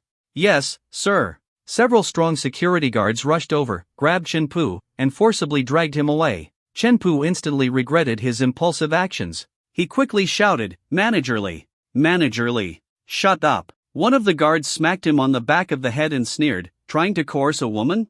You're garbage." The surrounding crowd erupted into an uproar. Their gazes toward Chunpu were now filled with contempt. Sexual coercion in the workplace. If a female subordinate consented, it might be considered a mutual transaction, but if she refused and had the courage to speak up, people would naturally believe and sympathize with her. Mu Ziying instantly gained everyone's support. Most of the people here were ordinary employees. They deeply resented bosses who abused their power to pressure subordinates. A chorus of angry insults filled the lobby. Some people even looked like they wanted to kick Chunpu themselves. The guards dragged Chunpu to the entrance, shoved open the door, and threw him out like a piece of garbage. Before leaving, they also took his access card from his pocket. A person being tossed out like trash naturally attracted the attention of passers-by. People outside curiously speculated about what he had done. Judging by the applause and cheers coming from inside, he was clearly not a good person. Chunpu glared angrily at Yi Chang, but when he remembered who Yi Chang was, an overwhelming sense of powerlessness washed over him. Feeling the eyes of the crowd on him, even with his thick skin, he couldn't stay any longer. So, he turned and left, step by step. "Thank you." Mu Ziying looked at Yi Chang and sincerely expressed her gratitude. Yi Chang waved his hand with a smile. "It's nothing. You helped me get through the door earlier, I just helped you teach someone a lesson. We're even now." Suddenly, he remembered something and turned to Li Chang. "Oh, by the way, Li Chang, make sure to inform Fushan Finance that they are not allowed to retaliate against Miss Mu over this incident." "Understood." Li Chang nodded. Mu Ziying's eyes filled with even more gratitude. Yi Chang had even considered this detail? She was so moved that she bowed deeply to him. "I really appreciate it." Yi Chang waved his hand again. "No need to be so polite. Maybe we'll meet again sometime." Then, he turned to his three subordinates and said, "All right, let's go. We shouldn't keep the employees waiting too long." Li Chang and the others nodded and quickly followed him toward the exit. Mu Ziying hesitated for a moment, then ran after Yi Chang and asked, "Can I know your name?" "Yi Chang." Yi Chang smiled warmly at her before continuing outside. Mu Ziying watched as he walked out the door. Then, Li Chang smiled at her and said, "Just wait for a call from your company's chairman." "Thank you." Mu Ziying expressed her gratitude once more, but her gaze subconsciously followed Yi Chang. She didn't know what she was thinking, but her face turned red. Then, she sighed softly. She only knew his name, but not his contact information. What was the point of that? But one thing was certain, she would never forget the name Yi Chang. At the dinner party. Leaving Jinsei Tower, Yi Chang drove his known Yen Yuning's Rolls-Royce Wraith to the dinner location. The dinner was mainly a chance for him to meet and connect with his employees. During the gathering, the legal affairs director, Wang Yang, also arrived. He was a professor at the law school of Shanghai University of Political Science and Law and had extensive connections in the legal industry. His salary was also very high, 1 million yuan per year, and if he won lawsuits for the company, he would receive additional bonuses. Since his role was more of a consultant, he only needed to visit the company once a week or even just once a month. The dinner lasted until 9 p.m. Yi Chang had no idea how many drinks he had downed. Even though his body had been enhanced, making him highly resistant to alcohol, he still couldn't handle the sheer number of people constantly toasting him. By the time the dinner ended, he was completely unconscious. The next morning, when Yi Chang woke up, he found himself in a hotel room. Phew, at least they didn't arrange any special services for me. Rubbing his temples, he sighed in relief. Then, he took a shower, called Li Chang, and drove back to his university. A day without events. There wasn't much going on today, except that Yen Yuning called him and asked him to come to the company to sign a contract. He had officially passed his interview. However, Yen Yuning, the CEO, had taken a week off. Yi Chang thought about it and realized if the boss isn't around, why should he bother going to work? So, he took a leave of absence too.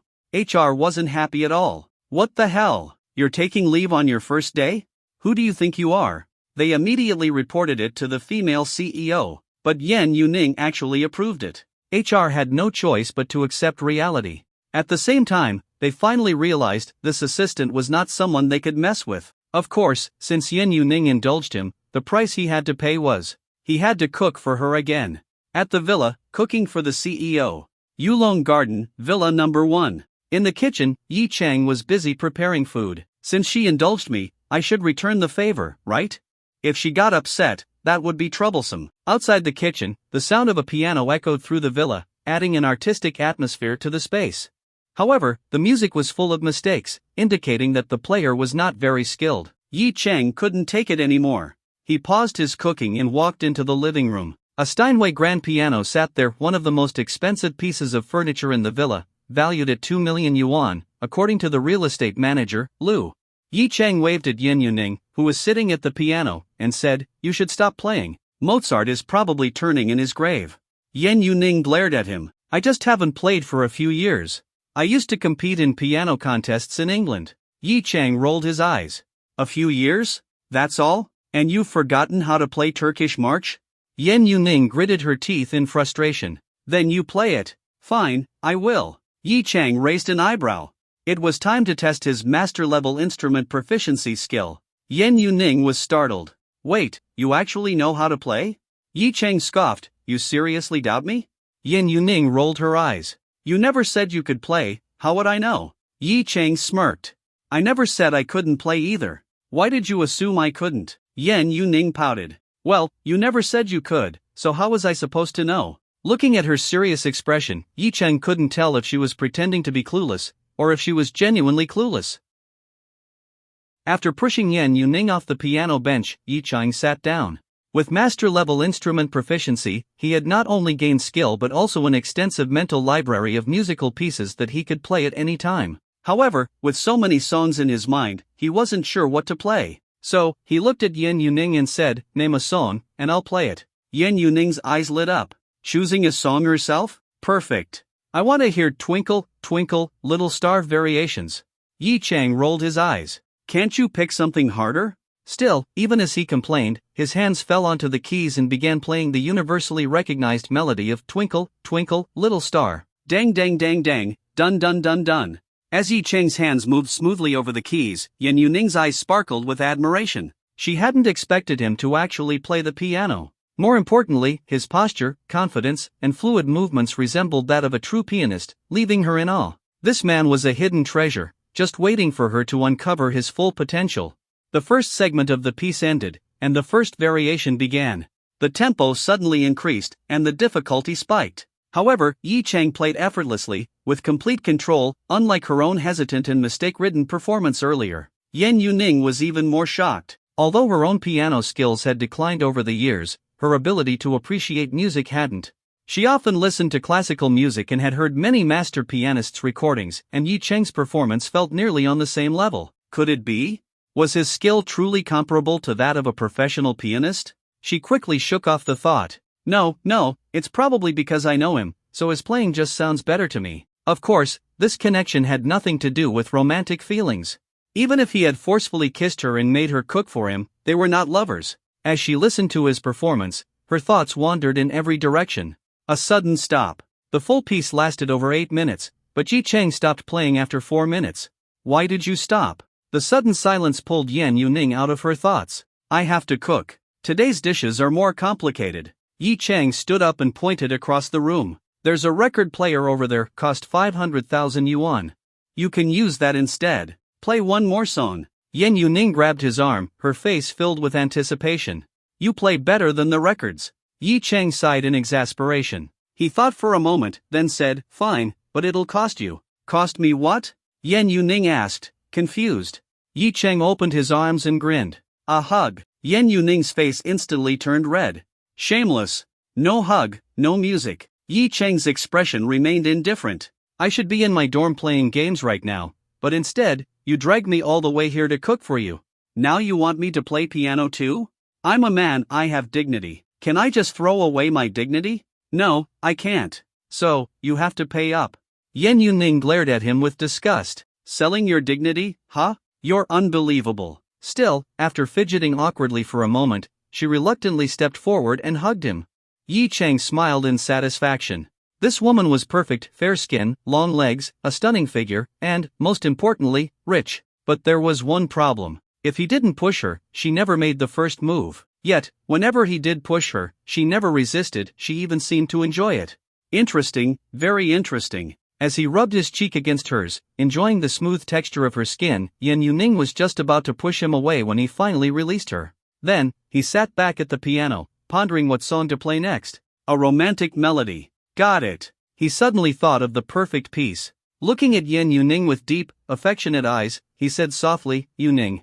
At that moment, she was still blushing from their earlier interaction. Hearing his gentle voice, she turned to look at him only to meet his intense gaze, overflowing with affection. Her heart skipped a beat. What are you doing? She quickly looked away, afraid that if she stared too long, she'd fall for him. She had already decided to stay strong, not to let Yi Chang win her over too easily. He can't think I'm easy to get. But, why did his kisses always make her feel excited? Was he casting some kind of spell on her? She wasn't sure whether to accept him or resist him. Yi Chang took her wrist and gently pulled her down onto the bench beside him. Just listen. He covered her eyes with his hand, then placed his fingers on the piano keys. A gentle and dreamlike melody flowed from the piano. The moment she heard it, her heart filled with emotion. She knew this piece, Liebstrom, Dream of Love. Even the title made the meaning clear, a song about deep, passionate love. And the music itself was just as romantic and dreamlike as its name. Thinking back to Yi Chang's gaze before he played, Yen Yuning's thoughts spun out of control once again. Should she accept him? Or would it even matter? He kissed her whenever he wanted anyway. Maybe she needed to be firmer and stop letting him take advantage of her. But why did she always forget to resist whenever he got close? Was she really falling for him? By the time her internal debate ended, the song had already finished. Yi Chang pinched her cheek, then stood up. I'm going to cook now. Another performance, at a price. Wait. Yen Yuning suddenly regretted not listening more carefully. Play it again. Yi Chang raised an eyebrow. Do you want to eat or not? Yen Yuning, I'll pay extra. Price just doubled. After tasting the CEO's soft lips, Yi Chang sat back down and played again. But this time, Yen Yuning recorded it on her phone. That way, I can listen anytime, and I won't have to pay extra next time. Yi Chang's eyebrow twitched. Damn, I got scammed. A feast worthy of a CEO. Finally, after Yen Yuning was fully satisfied, Yi Chang returned to the kitchen and finished cooking. One by one, he brought out dish after dish. Braised pork belly, pagoda meat, wensi tofu, mapo tofu, clear broth cabbage. Every dish was extremely complex, but thanks to his master-level cooking, he spent the entire afternoon perfecting them. When Yen Yuning saw the dishes, she was stunned. And after taking a bite, she was speechless. She had eaten these dishes many times before, but somehow, Yi Chang's versions looked better and tasted even more amazing. At that moment, she started to wonder, how long could she resist before she finally gave in to him? After having such a lavish dinner, Yi Chang drove Yen Yuning back to her villa number 18. Since her foot hadn't fully recovered, Yi Chang didn't take her to fulfill his million-yuan promise. Yen Yuning didn't make a fuss about it either. She had already decided that once her foot was better, she would drag Yi Chang along to go shopping. She planned to spend millions. Although her family was wealthy and her bank account had an 8-digit balance, spending someone else's money always felt better, especially when that someone was a rich guy like Yi Chang. That night, Yi Chang returned to his dorm. Old Yi, have you started working already? His roommate, Luo Ming, was curious when he saw Yi Chang come back, as Yi Chang had been missing all day. Yeah. Yi Chang responded casually. Although he hadn't gone to the company, cooking for the president should still count as working, right? Lu Chongning asked curiously, what's your position again? Yi Chang grinned, assistant to the president. All three of his roommates widened their eyes. Whoa, that sounds fancy. Yi Chang nodded. And the president was a stunning beauty, too. He had even kissed her. Of course, he wouldn't say that out loud, or his roommates would be dying of jealousy. Zhang Yang couldn't help but ask, how much is your salary? Yi Chang was stunned for a moment. Thinking back carefully, wasn't it a few thousand? Damn, he had actually forgotten. When he joined, his probation salary was 3,000 yuan a month, and after becoming a full-time employee, it would increase to 5,000 a month. However, it seemed like his salary had been raised after he joined, probably on Yen Yuning's orders. But since he wasn't short on money, he hadn't really paid attention to how much it had increased. Forget it, if he forgot, then so be it. He casually replied, "It's just a probation salary, nothing special." His 3 roommates assumed it was a small company with a low salary, and Yi Chang was too embarrassed to say it out loud. They just smiled and didn't press further. "By the way, didn't they send a message in the class group chat this morning? Our department is planning to book a big hotel room this weekend for a dance party. They said it's our final semester gathering. Are you guys going?" Lu Chongning suddenly asked. "What's the point of going without a dance partner? Just to eat?" Luo Ming grumbled. "You can go to check out the pretty girls," Lu Chongning reminded him. "Our liberal arts class has more girls, remember? Maybe Ning Qingxue from class 2 will be there too." Luo Ming's eyes instantly lit up. "Ning Qingxue is going?" "I said maybe, just maybe." Lu Chongning shot him a disdainful look. "Besides, even if she goes, at most, you can look at her. She won't be your dance partner." Luo Ming thought about it and agreed. He slumped back in his chair. "Then what's the point?" Zhang Yang looked at Yi Chang with a sly smile. "Young Master Yi, come on, you're so handsome. Help us find some girls as dance partners." Yi Chang gave him a once-over. "Go get plastic surgery first. I'm afraid the girls I find will get scared and cut ties with me." Lu Chongning, Luo Ming, Zhang Yang. "Don't think you can do whatever you want just because you're good-looking. Sorry, but I actually can." Yi Chang spread his hands, looking completely justified. At that moment, his phone suddenly rang. When he checked, he saw a message from Ning Qingxue. "Yi Chang, are you going to the dance party this weekend?" He raised an eyebrow. Well, the campus beauty was texting him first. See? Being handsome really did have its perks. On top of that, he was approachable and incredibly wealthy. What a perfect combination. Yi Chang smiled and replied, "Are you going?" After a while, she replied, "I'm the host, so of course I'll be there." Yi Chang was a little surprised. She was the host again? Back to your old profession? Ning Qingxue, kind of. They invited me, so I agreed. Yi Chang, nice. Too bad they didn't invite me, or we could have worked together again. Ning Qingxue, actually, I asked about it, but they said I just needed to liven up the atmosphere. A teacher will give a speech, there will be some mini games, and then the dancing. Yi Chang, sounds like a pretty packed event. Ning Qingxue, yeah, it is. Yi Chang, I'm looking forward to it, then. Ning Qingxue, I promise it won't disappoint you. Yi Chang, alright. They seemed to run out of things to talk about and both went quiet for a while. Then, suddenly, Ning Qingxue asked, "By the way, do you have a dance partner?" Yi Chang, no. Ning Qingxue, oh. Another brief silence. Then, at the same time, both of them sent a message. Would you like to be my dance partner?" Yi Chang saw the message and instantly knew something interesting was happening. Meanwhile, on the other end, Ning Qingxue was suddenly nervous. To cover up her initiative, she quickly added, "A lot of guys have asked me, but I'm not very familiar with them." Yi Chang thought to himself, if she wasn't familiar with any of the guys, she could just not have a partner. Or she could have chosen a girl instead. So why him? Seemed like he had left quite the impression that day. So what does the campus beauty think of me? In a girl's dorm, Ning Qingxue lay on her bed, staring at her phone, her heart racing. In fact, it had already been pounding when she first messaged him. She didn't even know why, but after thinking about it for so long, she suddenly wanted to invite Yi Chang as her dance partner. Just thinking about it made her blush.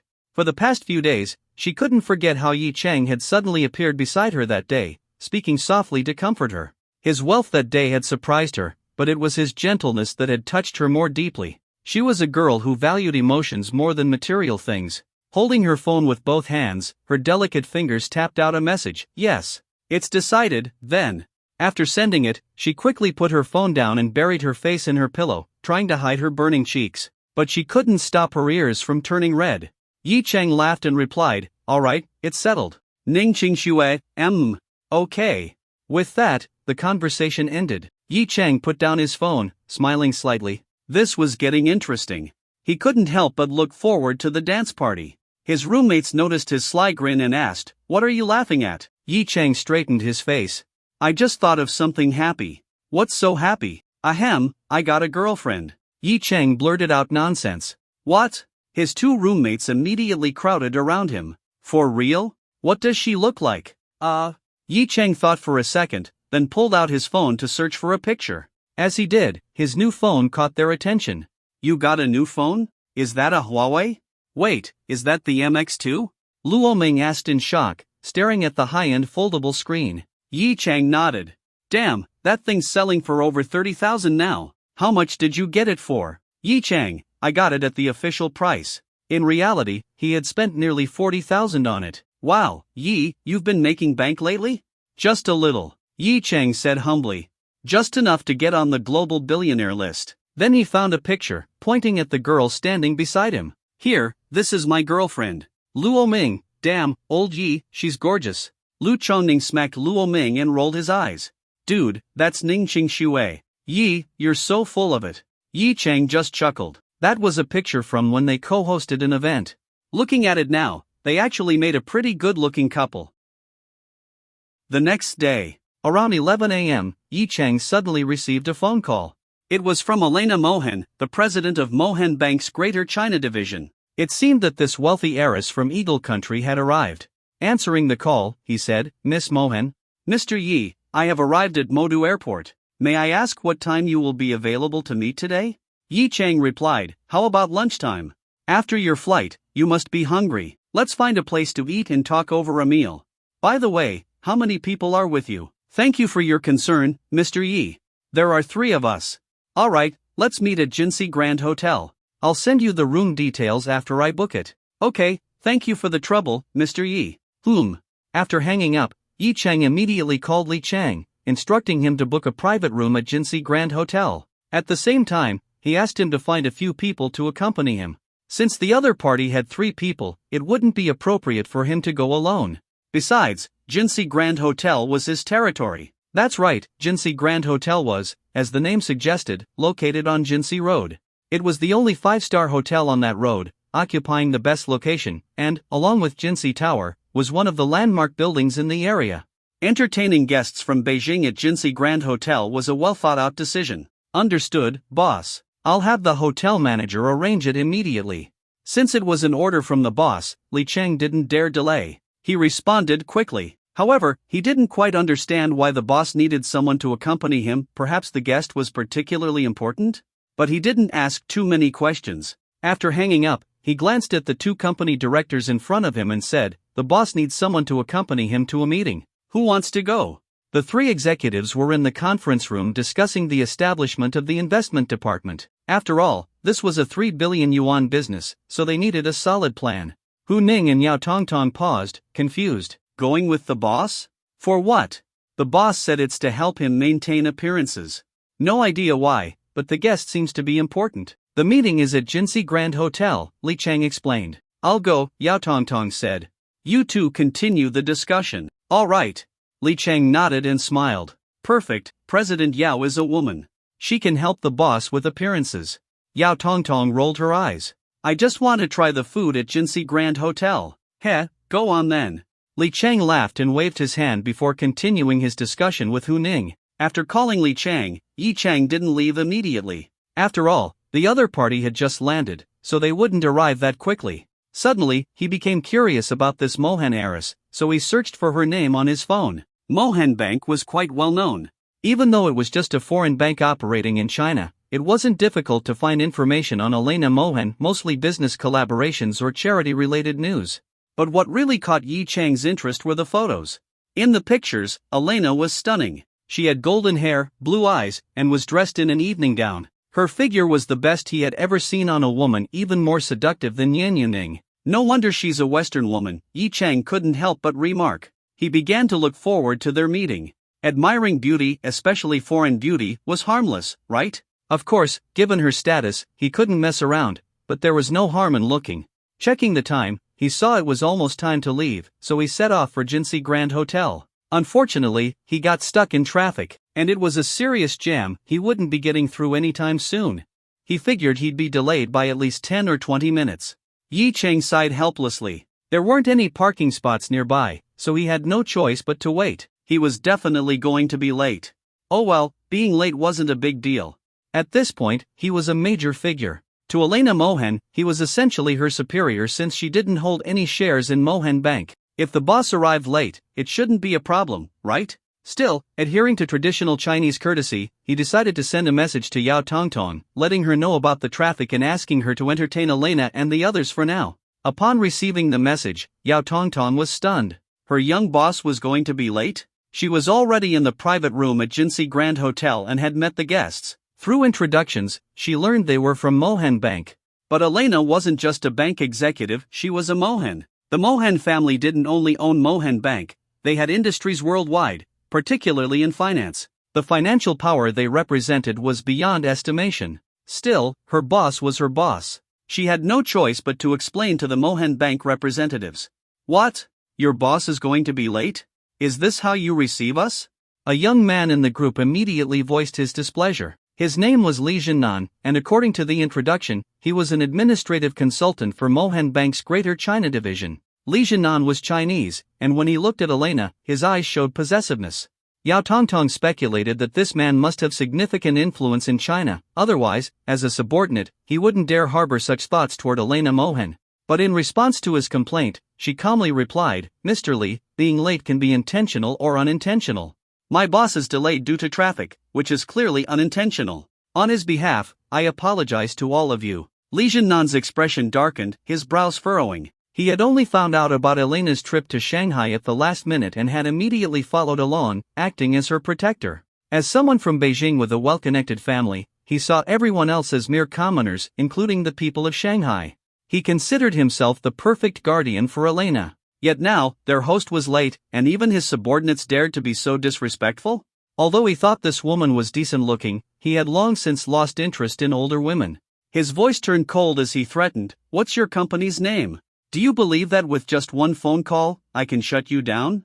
Yao Tongtong was taken aback. This was the first time someone had dared to threaten their company. It seemed their boss hadn't told these people who they were dealing with. What a joke! Jinsi Road was home to some of the city's biggest taxpayers.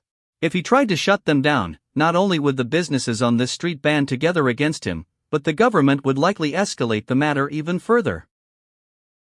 Elena Mohan seemed to think that this administrative consultant's words were a bit excessive. She frowned and said, consultantly, please don't say such things. Show respect to our business partners. Since Miss Elena said so, I'll temporarily forgive your rudeness. Li Jiannan snorted coldly and didn't say more. However, just because he let it go didn't mean Yao Tongtong would. When had companies on Jinsi Road in Modu ever suffered grievances? Here, they could dine at restaurants without paying. Well, that was just a joke. The restaurant owners simply gave them vouchers from time to time. But now, this man was acting so arrogant and even daring to threaten their company. She felt it was necessary to make sure he understood exactly who they were, otherwise, these foreign businesses might underestimate her boss. The Mohan family might be powerful, but they had no control over domestic affairs. And no matter how influential this Mr. Li was, it was impossible for him to have any real impact on their company. So, she gave a faint smile and said, Our company is called Modu Jinsi Road Company. To put it simply, this entire Jinsi Road belongs to our company. Of course, our company's assets only consist of this one 5.5-kilometer long street, which can't compare to the global influence of the Mohan Financial Group. But I do believe my boss will be able to establish a pleasant partnership with you all. Elena Mohan and her female secretary were instantly shocked. Unlike Li Jiannan, who had followed along at the last minute, they were well aware that the purpose of this trip was to sign an agreement with a major shareholder who had recently acquired 20% of Mohan Bank's shares. Now, they were being told that this major shareholder not only owned a stake in Mohan Bank but was also the owner of Jinsi Road? That was practically the equivalent of being the owner of Fifth Avenue. Elena's eyes flickered. She vividly recalled that in the background check on this new shareholder, nothing had come up, just a completely blank slate. He was supposedly born into an ordinary family, with no possible means of acquiring Mohan Bank shares. Yet the reality was that this ordinary Chinese man had suddenly become the second largest shareholder of Mohan Bank, holding 20% of its shares. And now, she learned that he also owned Jinsi Road. Everything pointed to the fact that this new shareholder had an extremely mysterious background and immense power. Perhaps, he could help her get rid of that arrogant man beside her? Li Jiannan's relentless pursuit of her had long been a source of frustration. But because of his strong family background and the support he provided for Mohan Bank's business development in Greater China, she had no choice but to put up with him. If it weren't for her genuine interest in Chinese culture and her love for the country, plus the fact that her secretary, also Chinese, didn't want to move abroad, she would have applied to return home long ago. Under the table, she gently rubbed a soft, delicate hand, then glanced at her female secretary with affectionate eyes. Her secretary was a Chinese woman with a youthful, doll-like face, a slender and delicate figure, and the elegance of a classic Eastern beauty. She was exactly Elena's type. The secretary looked up at her, blushed immediately, and lowered her head, not daring to meet her gaze. Elena felt a surge of warmth in her heart. She had to find a way to get rid of Li Jinnan. Of course, Li Jinnan had no idea that the foreign heiress he admired was secretly into women. If he knew, he might have been even more excited. But at the moment, hearing Yao Tongtong's words, his face darkened. He understood what this woman was implying. She wasn't afraid of him at all. But the fact that the person they were meeting was the owner of Jinsei Road still made his eye twitch. This street was too famous. He had heard of it back in Beijing and had even visited before. Its reputation was on par with Wangfujing in Beijing, and now, he had unknowingly clashed with the owner of such a place? His confidence wavered. He snorted coldly and fell silent. Elena, seeing that Li Jinnan had shut up, chuckled softly. Then, turning to Yao Tongtong, she said, "Miss Yao, please don't be upset. Technically speaking, we're on the same side." The same side? Yao Tongtong looked puzzled. Elena smiled. "Actually, Mr. Yu recently acquired shares in Mohan Bank, making him one of our shareholders. I came here today specifically to sign an agreement with him. He now has the right to join our board of directors.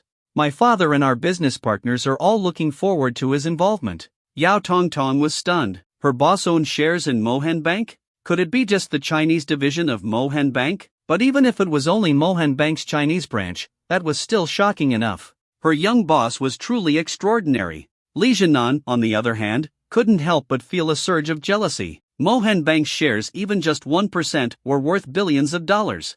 Seeing Elena's smile made him even angrier. When had he ever been treated like this in China? But after a moment's thought, he figured that whoever owned these shares had to be middle-aged or even elderly. Judging by Yao Tongtong, who looked to be in her 30s, her boss was probably even older. Elena, given her status, wouldn't be interested in someone like that. So there was no need for him to provoke someone with such powerful connections. Suppressing his frustration, he shifted his focus elsewhere. Meanwhile, Yao Tongtong and Elena continued chatting. Elena had always had a soft spot for beautiful women, so she quickly warmed up to Yao Tongtong. Finally, after about 10 minutes, Yi Cheng arrived late and entered the room.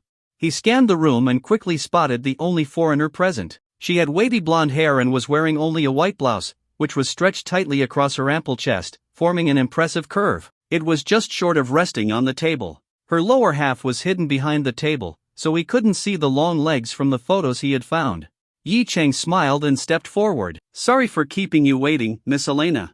When Elena saw Yi Cheng enter, her eyes lit up. Even though she had seen his photos before, seeing him in person made her realize that Chinese men could be this handsome. Of course, that wouldn't change her preferences. She quickly stood up, a bright smile on her face.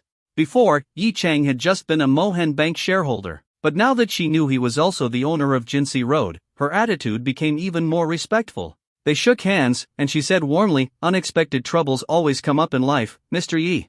There's no need to apologize." Elena's politeness made Yi Cheng nod slightly. Fortunately, she wasn't one of those arrogant and domineering foreigners in China. Of course, it was also very likely that her respectful attitude was due to his status. But there was no need to dwell on that. "Your Mandarin is very good." "Thank you." Elena smiled and nodded. "I'm very interested in China. I studied at Beijing University for 2 years in college, so I learned Mandarin then." Yi Cheng smiled and nodded before turning to the other two people. "And these two are?" Elena pointed to her female secretary. "This is my secretary, Dongfang Jingjing." Standing beside Elena, Dongfang Jingjing extended her hand toward Yi Cheng with a smile. "Mr. Yi, nice to meet you." Yi Cheng glanced at the Chinese secretary. Her slender figure was a stark contrast to Elena's, but her face was just as striking. He nodded in greeting. "Hello." Then, he looked at the other man, probably another subordinate of Elena's. However, what puzzled Yi Cheng was the inexplicable hostility in the man's gaze. Li Jinnan stepped forward, his mind in turmoil. How was this guy so young? Even his looks made him jealous. Earlier, when Elena shook hands with Yi Cheng, the way she smiled and so casually forgave his lateness only fueled his resentment. He extended his hand and said, "I'm Li Jinnan, from Beijing." Yi Cheng didn't understand why this guy was so hostile, nor why he specifically mentioned his Beijing background. But he still reached out and shook hands. "Nice to meet you." After letting go, Yi Cheng was just about to greet his own subordinate when, unexpectedly, Li Jinnan spoke again. "Mr. Yi, being late when meeting Miss Elena isn't very gentlemanly, is it? Hearing this, Yi Chang was momentarily stunned. The three women in the room all had a change in expression, but in Elena's case, it was because she was secretly delighted. She was hoping for a conflict between Li Jinnan and Yi Chang. That way, Yi Chang could rightfully fire Li Jinnan from the company. As a major shareholder, he had that power. Although she also had the authority to do so, Li Jinnan had been helpful for Mohan Bank's business development in Greater China, meaning she had no legitimate reason to remove him. As for his relentless pursuit of her, that wasn't a valid excuse. So, the only way to get rid of Li Jinnan was for him to offend Yi Chang. The other shareholders, out of respect for Yi Chang as the new shareholder, would then agree to his dismissal. As for the grudge that might form between Yi Chang and Li Jinnan, she didn't care. Yi Chang's background was extremely mysterious, so he probably wasn't afraid of Li Jinnan anyway. Thus, she decided to stir the pot even more, deliberately frowning as she said, consultantly, "I don't mind Mr. Yi being late. Please don't say such things." Li Jinnan grew even more furious.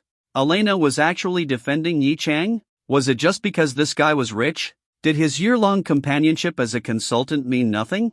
Besides, his family might not be as wealthy, but he had something even more important. Suppressing his anger, Li Jinnan lowered his voice and spoke gently to Elena. "Elena, I'm not saying this randomly. I'm simply reminding this gentleman that one should be punctual when meeting friends." Then, he turned to Yi Chang and said, especially when meeting international friends, "Wouldn't you agree, Mr. Yi?" Yi Chang looked at Li Jinnan again, studying him carefully. He seemed to be around 25 or 26 years old, with a rebellious look in his eyes, probably someone from a privileged background, used to throwing his weight around. But was Yi Chang afraid? Not at all. And in a moment like this, how could his system remain silent? When a leader is speaking, how can a mere subordinate interrupt, even if that subordinate has some influence? Option 1, sincerely apologize for being late, admit your mistake. Reward, +1 to etiquette, +1 to weakness, -1 to leadership. Option 2, teach him a lesson and kick him out of the company. Reward, a new character relationship. A character relationship? What was that? Yi Chang was curious for a moment, but he still chose the second option. He turned back to Li Jinnan, casually digging his ear with a finger. "So, what's your position at Mohan Bank?" Li Jinnan shook his head and said, "If you plan to use your status as a Mohan Bank shareholder to fire me, you might regret it. Also, refusing to admit your mistake isn't a good look, Mr. Yi. Since we're both Chinese, we should uphold the manners expected of Chinese people. And in front of Miss Elena, we should act like true gentlemen. Don't you agree?" "I don't agree." Yi Chang didn't even look at him. He simply sat down, placed his cup in front of Yao Tongtong, signaling her to pour him some water, and crossed his legs. If he smoked, this would have been the perfect moment to light a cigarette for effect. Seeing Yi Chang's dismissive attitude, Li Jinnan grew even angrier. He stared at Yi Chang coldly. "So, you're admitting that you're not a gentleman?" Yi Chang sighed and turned to Elena, his expression puzzled, as if wondering why this man was even here. Elena shrugged with a helpless look before dramatically saying, consultantly, "If you continue like this, you'll put me in a difficult position." Li Jinnan waved a hand, speaking self-righteously. "Miss Elena, I'm only trying to ensure you receive the respect you deserve. Even if I'm no longer in the company in the future, I want this new major shareholder to understand that he can't treat you with disrespect." Elena was almost moved by his words. Yi Chang, on the other hand, wasn't sure whether to be angry or just laugh. Looking at Li Jinnan again, he spread his hands and said, "All right, Mr. Li, let me be clear. You're fired. Of course, as a Mohan Bank shareholder, I can't dismiss you directly just yet. But I will bring this up at the board meeting. If you resign on your own, that would be even better. The company will compensate you for your salary, maybe even a few extra months' worth. Mohan Bank's salary level should be quite generous, right?" Li Jinnan was so enraged by Yi Chang's dismissive tone that he actually laughed. "You think I care about some salary? Do you really think I need this job? Fine, I quit." "Then you need to write a resignation letter first. What if you regret it later and sue our company, using labor laws to extort us?" Yi Chang looked skeptical. Li Jinnan gave Yi Chang a disdainful look. He felt that Yi Chang was mocking him for being poor. He had already made up his mind, once he returned to Beijing, he would find a way to deal with Yi Chang's business. "Fine, I'll write it." Soon, a piece of paper and a pen were brought over, and Li Jinnan quickly wrote a simple resignation letter. Seeing the resignation letter, Yi Chang smiled slightly, the classic face of a capitalist appearing on him.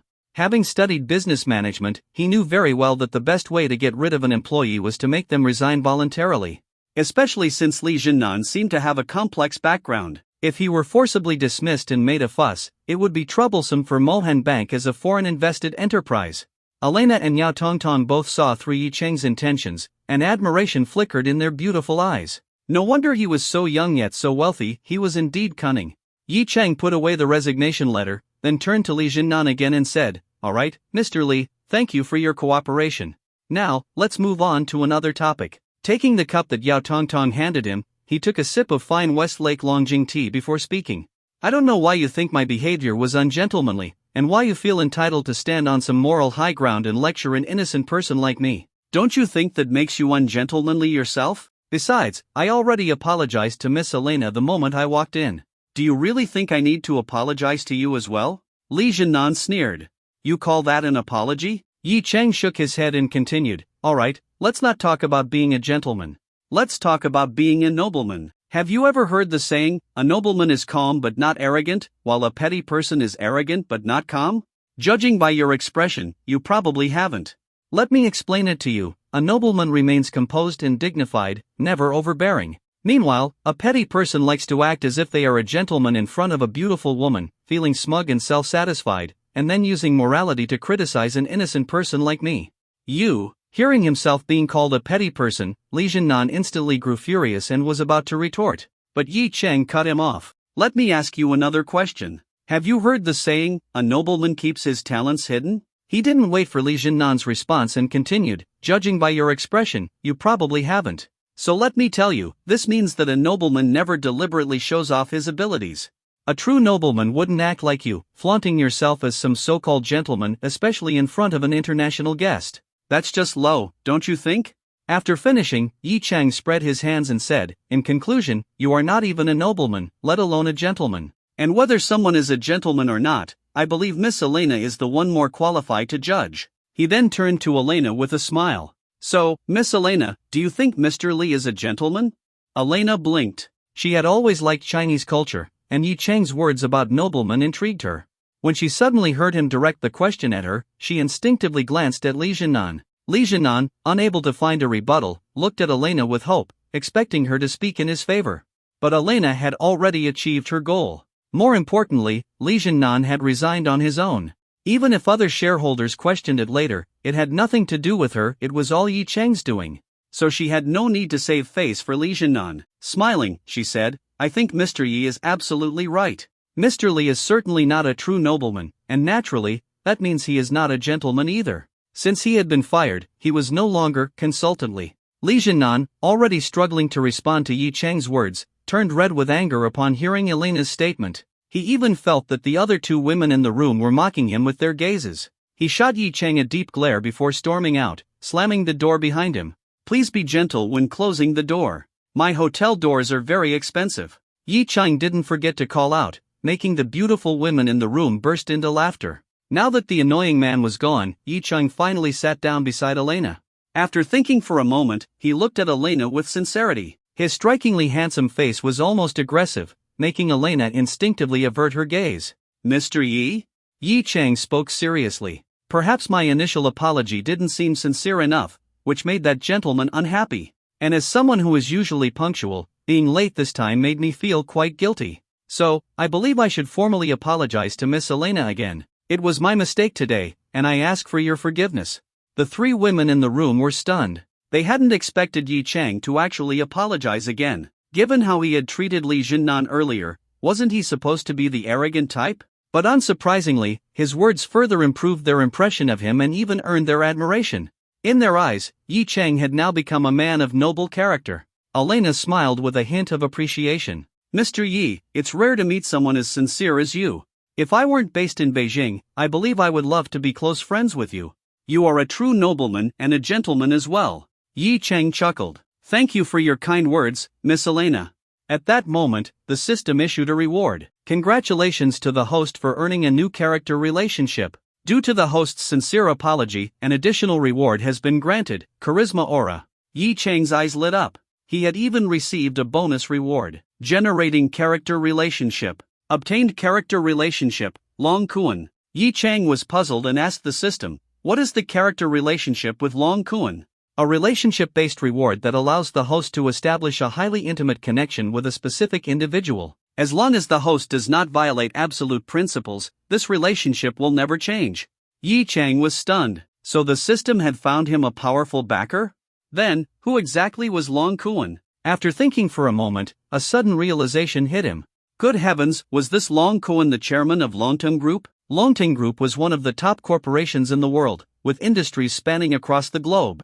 Long Kuan himself held an extremely high status domestically and was rumored to have deep personal connections with some of the most influential figures. And now, he had become Yi Chang's backer? Moreover, according to the system, this was a particularly intimate relationship, one that was unlikely to change. Yi Chang swallowed hard. Didn't this mean that, from now on, he could practically do whatever he wanted in the country? Suppressing his excitement, Yi Chang turned his attention to the other reward. The charisma aura has been activated. It significantly enhances the host's charm, making it easier to gain others' favor. Since the host completed this task in the presence of 3 women, the effect on women is tripled. Damn, tripled effect on women? Was this some kind of cheat skill for attracting women? But he couldn't deny that he liked it. Though he didn't feel any changes in himself, he noticed that the 3 women seemed to be looking at him with even more appreciation. And the 3 of them definitely felt it more than he did. Elena suddenly had a thought. Since this man was so outstanding in both character and ability, with a mysterious background and immense power, wouldn't he be a great choice if she ever wanted to have children? She quickly shook the thought away. Ridiculous. She was devoted to her dear Jingjing, how could she waver so easily? Turning to glance at Dongfang Jingjing, she caught her little secretary gazing at Yi Chang with starry eyes, lost in thought. Annoyed, Elena pinched Dongfang Jingjing's perky backside, glaring at her, silently promising punishment later. Feeling the sharp look from her boss, Dongfang Jingjing immediately lowered her head, blushing, not daring to look at Yi Chang again. Meanwhile, Yao Tongtong couldn't help but compare Yi Chang to her own husband. Her husband had made so many mistakes, yet had never once sincerely apologized to her like Yi Chang just had. She sighed softly. Her husband was almost 40, yet compared to this young boss, he was far inferior. Having received his rewards, Yi Chang turned back to Elena and said, "All right, let's get to business." Elena withdrew her gaze from her blushing secretary, straightened up, and teased, "Then I shall risk my life to accompany a nobleman." Yi Chang raised an eyebrow. "Do you know what that phrase means?" Elena blushed, admitting her bluff. "No, I just heard it before." Yi Chang smirked playfully. "It means you're willing to do whatever it takes to stay by my side. I wonder if you truly are. Because I certainly wouldn't mind. Miss Mohan's beauty is quite hard to resist." Elena was momentarily stunned. She hadn't expected the noble and principled Yi Chang to suddenly turn flirtatious. Men, no matter how different they seemed, they were all the same. Women were still better. However, thanks to the positive impression Yi Chang had left on her and the fact that he had helped her get rid of an annoying pest, she didn't mind giving him a little reward. She leaned forward, resting her chin on her hand. The collar of her white blouse drooped, and since the top button was undone, a deep and stunning view was revealed. Then, with a teasing gaze, she said, "I would be very willing if Mr. Yi dares, that is." Yi Chang was caught off guard. His gaze involuntarily flickered downward, and he couldn't help but exclaim internally, "Damn, that's impressive." Western women really were bold. But just as he was about to take another look, Elena reached up and buttoned her shirt, cutting off the spectacular view. Yi Chang snapped out of it and saw Elena smirking at him, clearly amused by his reaction. Obviously, this woman had been playing with him. But he wasn't one to be easily manipulated. Straightening his expression, he said seriously, "All right, let's stop joking, President Mohan. Let's get to business. Did you bring the agreement?"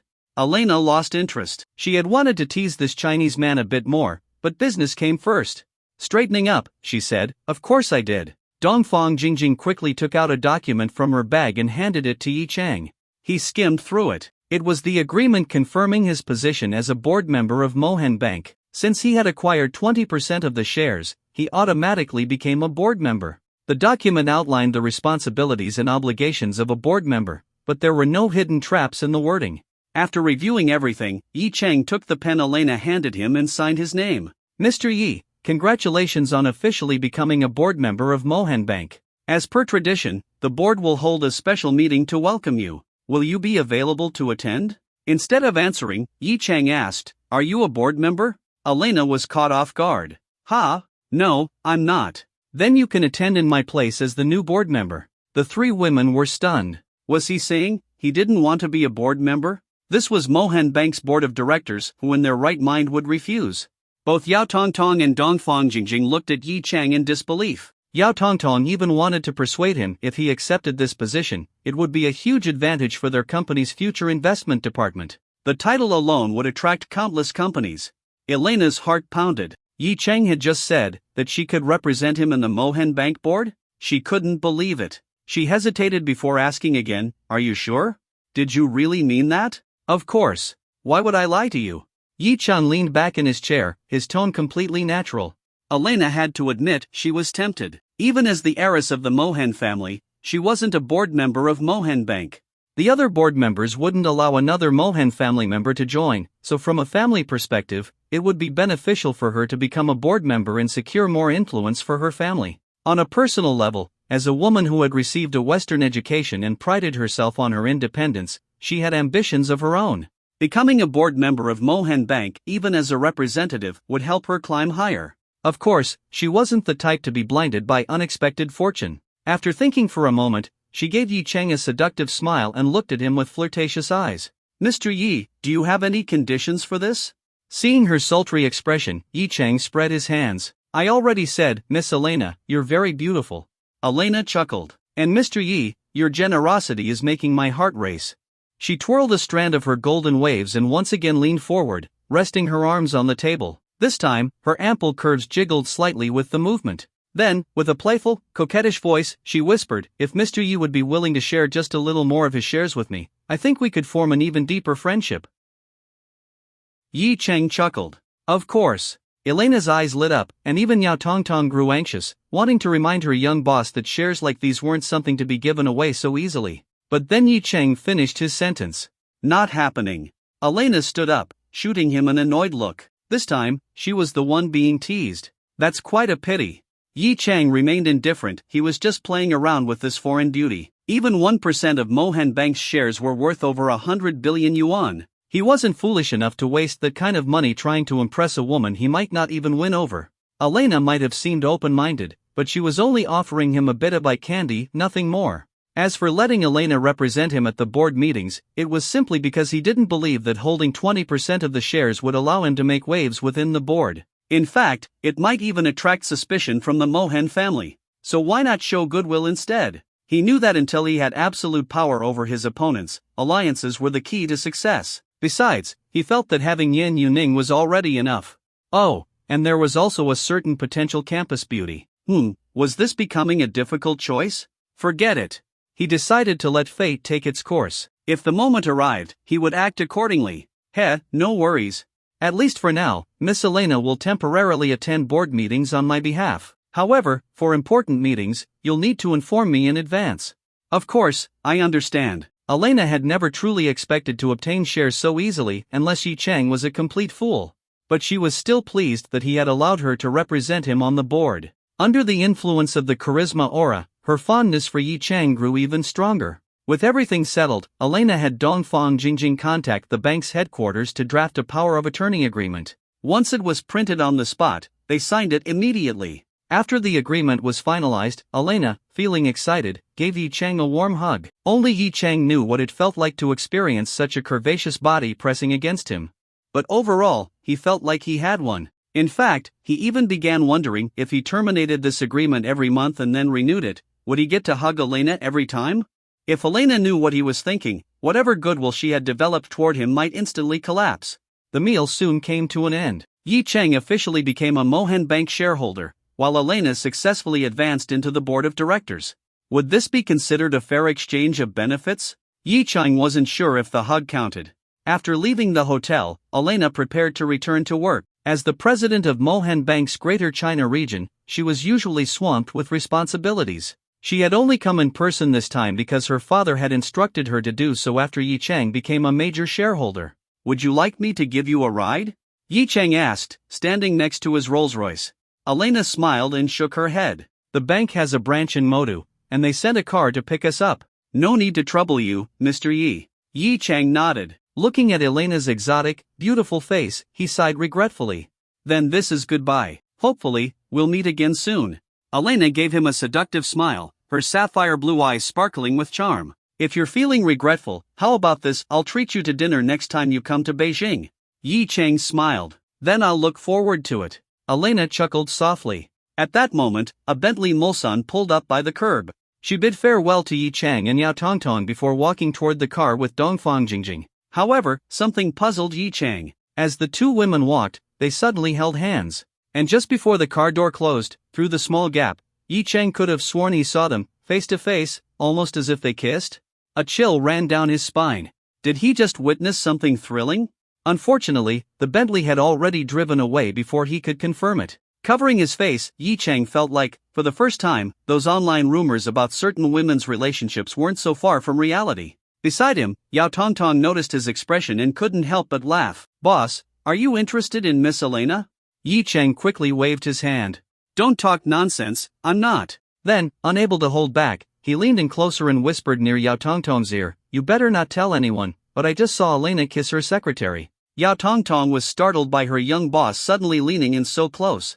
At first, she thought she was overreacting, but when she heard his whisper, she realized she wasn't imagining things. Still, the warmth of his breath near her ear made her blush slightly. After all, she was in her 30s, married, and had a child in elementary school. She had never been this physically close to any man other than her husband before. After processing his words, she was stunned. Seriously? Yi Chang grinned. The world is full of surprises. And besides, this is just a subculture. Of course, he could only accept this kind of subculture. Alright, let's go. I'll drop by the office and check on your department's plans. Okay. Yao Tongtong nodded and was about to take the driver's seat. After all, as a subordinate, driving the boss around was just standard practice. But just then, her phone rang. Yi Chang heard the ringtone and smiled. I'll drive. You take your call. His thoughtfulness, now with triple the charisma aura effect, made Yao Tongtong even more touched. They got into the car. Feeling awkward about sitting in the back, Yao Tongtong sat in the front passenger seat and answered the call. Yi Chang started the engine. Although Jinsei Grand Hotel wasn't far from Jinsei Tower, they still needed to drive. Listening to her conversation, Yi Chang guessed it was her husband calling and didn't pay much attention. But soon, he noticed her tone growing increasingly agitated. Su Jiang, I'm telling you, if you keep wasting your life away, I'll divorce you. I've given you so much money, and you still can't pull yourself together to start a new business? Where's your ambition from before? What? You're still gambling? You lost money, and now you have the audacity to ask me for more? Do you seriously expect me to fund your gambling addiction? Su Jian, are you even a man? By the time Yi Chang pulled into the parking lot of Jinsei Tower, Yao Tongtong had finally ended the call. Her chest was rising and falling rapidly, and her eyes were slightly red. Yi Chang glanced at his subordinate, a mature woman with a curvy figure and undeniable charm. As the company's marketing director, she had a salary with bonuses that reached the millions. She seemed successful, admired by many, but at the same time, she was also a wife and a mother, powerless in the face of her own family troubles. With a soft sigh, Yi Chang thought, every family has its own difficult story. He had never harbored any improper thoughts about Yao Tongtong, but at this moment, seeing her troubled, his empathetic nature made him speak. Having problems with your husband? Yao Tongtong lowered her head and softly replied, Then, realizing that she was speaking so openly in front of an outsider, her own boss, who was much younger than her, she quickly wiped her eyes and forced a smile. It's nothing, really. Just family matters. We argue a lot, but I'm used to it. Yi Chang smiled. Used to it? Then why does she still cry every time? If he had any ulterior motives toward Yao Tongtong, he would have immediately advised her to divorce instead of reconcile. But since he didn't fully understand the situation yet, he asked, would you mind telling me what's going on? Maybe I can help you think things through. Heh, I used to be the class mental health officer back in school.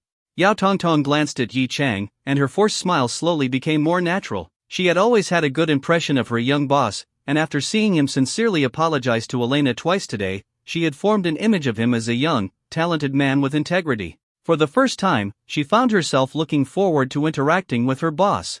After a brief hesitation, she began to speak. Her husband, Su Jiang, had once been a young and successful entrepreneur with assets worth tens of millions. She was a PhD graduate from overseas and had just started working at a major corporation with an annual salary of 300,000 yuan when they met.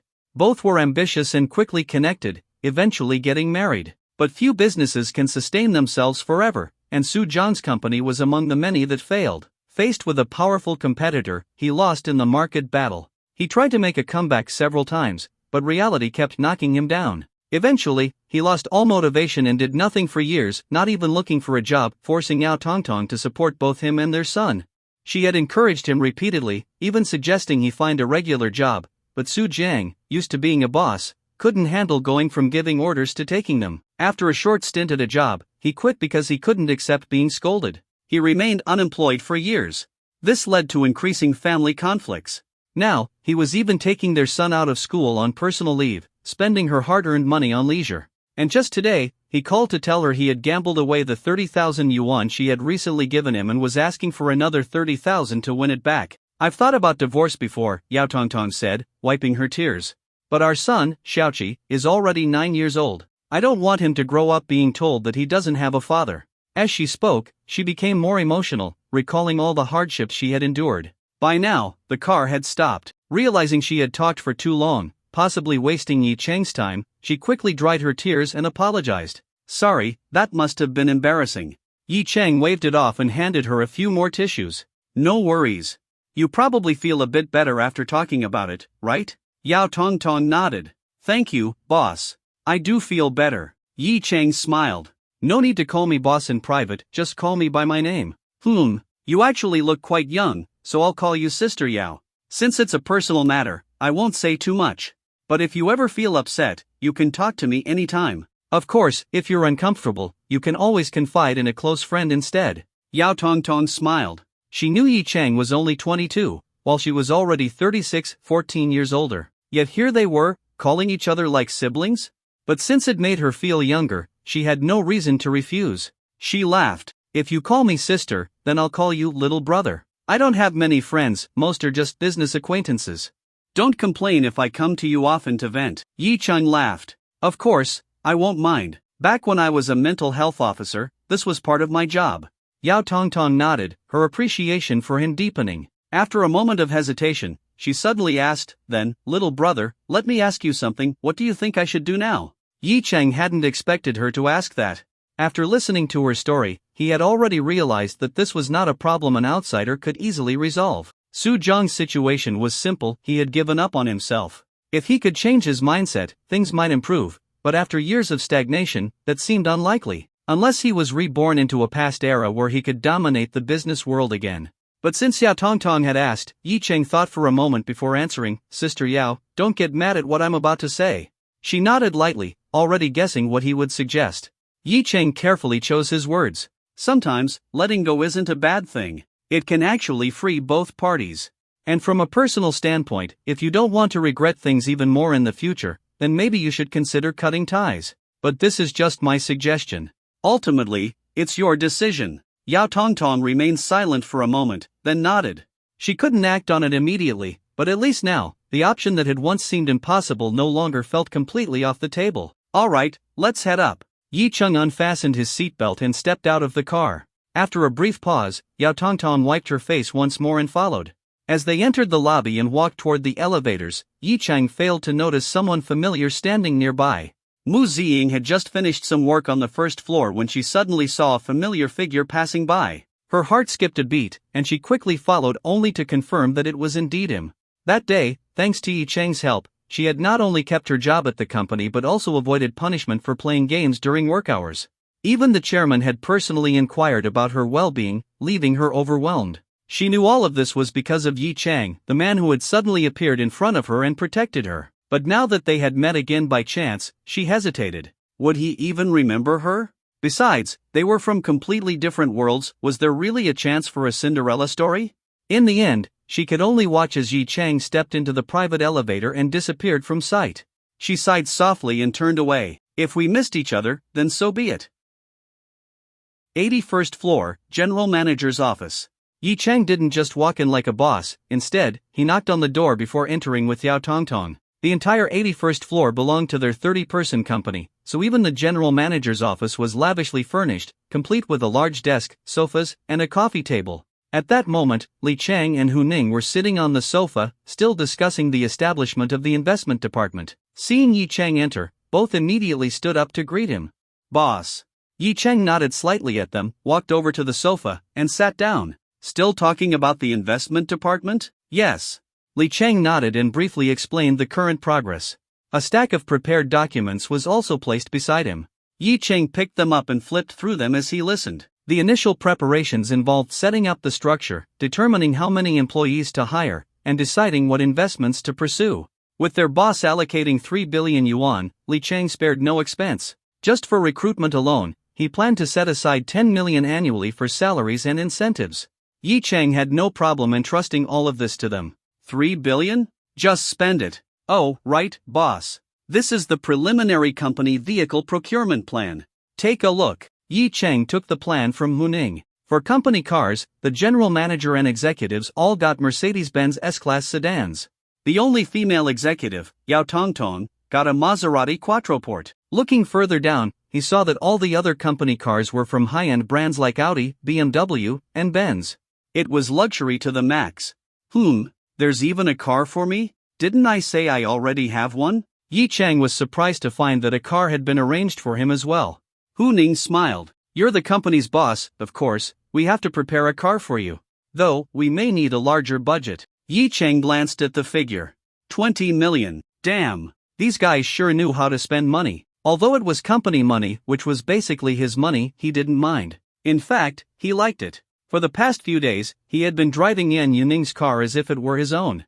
Now that he thought about it, maybe it was time to buy one for himself. His LaFerrari was still being repaired, waiting for parts to be shipped from overseas. So, he nodded. Alright, go ahead and buy it. Hu Ning nodded. He had never expected Yi Cheng to refuse a car purchase anyway. After all, what man didn't love luxury cars? Boss, the extended Pullman model is rare. I'll need to reach out to some contacts to see if we can get one imported. If we can't, we'll have to settle for something else. Yi Cheng nodded. Don't go out of your way. A Rolls-Royce Phantom is a bit lower end, but it's still decent. Understood. Of course, in his mind, Hu Ning secretly swore to do everything he could to get the Pullman. A car worth over 10 million yuan, though technically the boss's, was something he could ride in too. Alright, you guys keep discussing. I'm heading out. After checking the time, Yi Cheng didn't want to stay any longer. Understood, boss. Take care. The executives immediately stood up to see him off. Yi Cheng had only walked a few steps when he noticed Yao Tongtong nearby and suddenly remembered something. Oh, right. Let's give everyone a salary raise. The executives were stunned. Yi Cheng thought for a moment. Their company, despite having hundreds of billions in annual profits, didn't pay particularly high salaries simply because making money was too easy. Li Cheng, as the general manager, had an annual salary of 1.2 million. The legal director, Wang Yang, had 1 million. Hu Ning and Yao Tongtong each earned 800,000. So, he said, Li Cheng, I'll raise yours to 1.5 million. The 3 department heads will go up to 1.2 million each. All other employees will get a 20% increase. Li Cheng and Hu Ning were overjoyed. What a generous boss. May the boss live long and prosper. An instant raise of 400,000 for one, 300,000 for the others. This was incredible. Their loyalty to the company immediately soared. But Yao Tongtong realized something. It seemed like Yi Cheng had glanced at her just before announcing the salary raise. It felt completely spontaneous, without any prior discussion. Was it possible that he did it because he knew about her family situation? And to avoid suspicion, he raised everyone's salaries while giving her and Hu Ning a 50% increase? Her nose tingled, and a wave of emotion swept over her. Having such a thoughtful boss, she wouldn't switch jobs even if someone offered her 1.5 million elsewhere. With the triple effect of the charisma aura, Yao Tongtong's loyalty to both Yi Cheng and the company had reached an unshakable level. Thank you, boss. Yao Tongtong looked at Yi Cheng seriously and said, We'll immediately inform the employees about this great news. Seeing that she had understood his intentions, Yi Cheng sighed internally. Women really are perceptive. Indeed, he mainly wanted to help Yao Tongtong gain more financial independence. With a husband who didn't contribute and even gambled, he worried that one day, her husband might suddenly come home with 1 million yuan debt. Of course, he had also planned to give everyone a raise eventually. Now that he had learned about Yao Tongtong's family struggles, he simply took the opportunity to announce it today and gave a bigger increase because of her. He smiled. Alright, that's settled then. Li Cheng, have HR calculate the new salaries. They'll take effect tomorrow. Yes, boss. Li Cheng nodded. With that, Yi Cheng left while being enthusiastically escorted out. Once he got into his car, he looked at the executives waving him off and sighed. This is the power of money. Then, he stepped on the gas and drove away. However, on the way, he received a call from Beijing. The phone number was insane, 1x999999999 in a row. Yi Chang was momentarily dazzled by all the nines. Then, he sighed. Unfortunately, it wasn't Elena. But when he answered and heard the voice on the other end, he got so excited that he accidentally bumped his head on the car roof. This is Long Kuan. Is this Xiao Chang? Forget Helena. Forget foreign beauties. Yi Chang immediately shoved all thoughts of women aside. This was a big-time backer. A super influential figure. Suppressing his excitement, he quickly responded. Yes, it's me. Uncle Long. A hearty laugh came from the other end. Ha, I thought you had forgotten about me.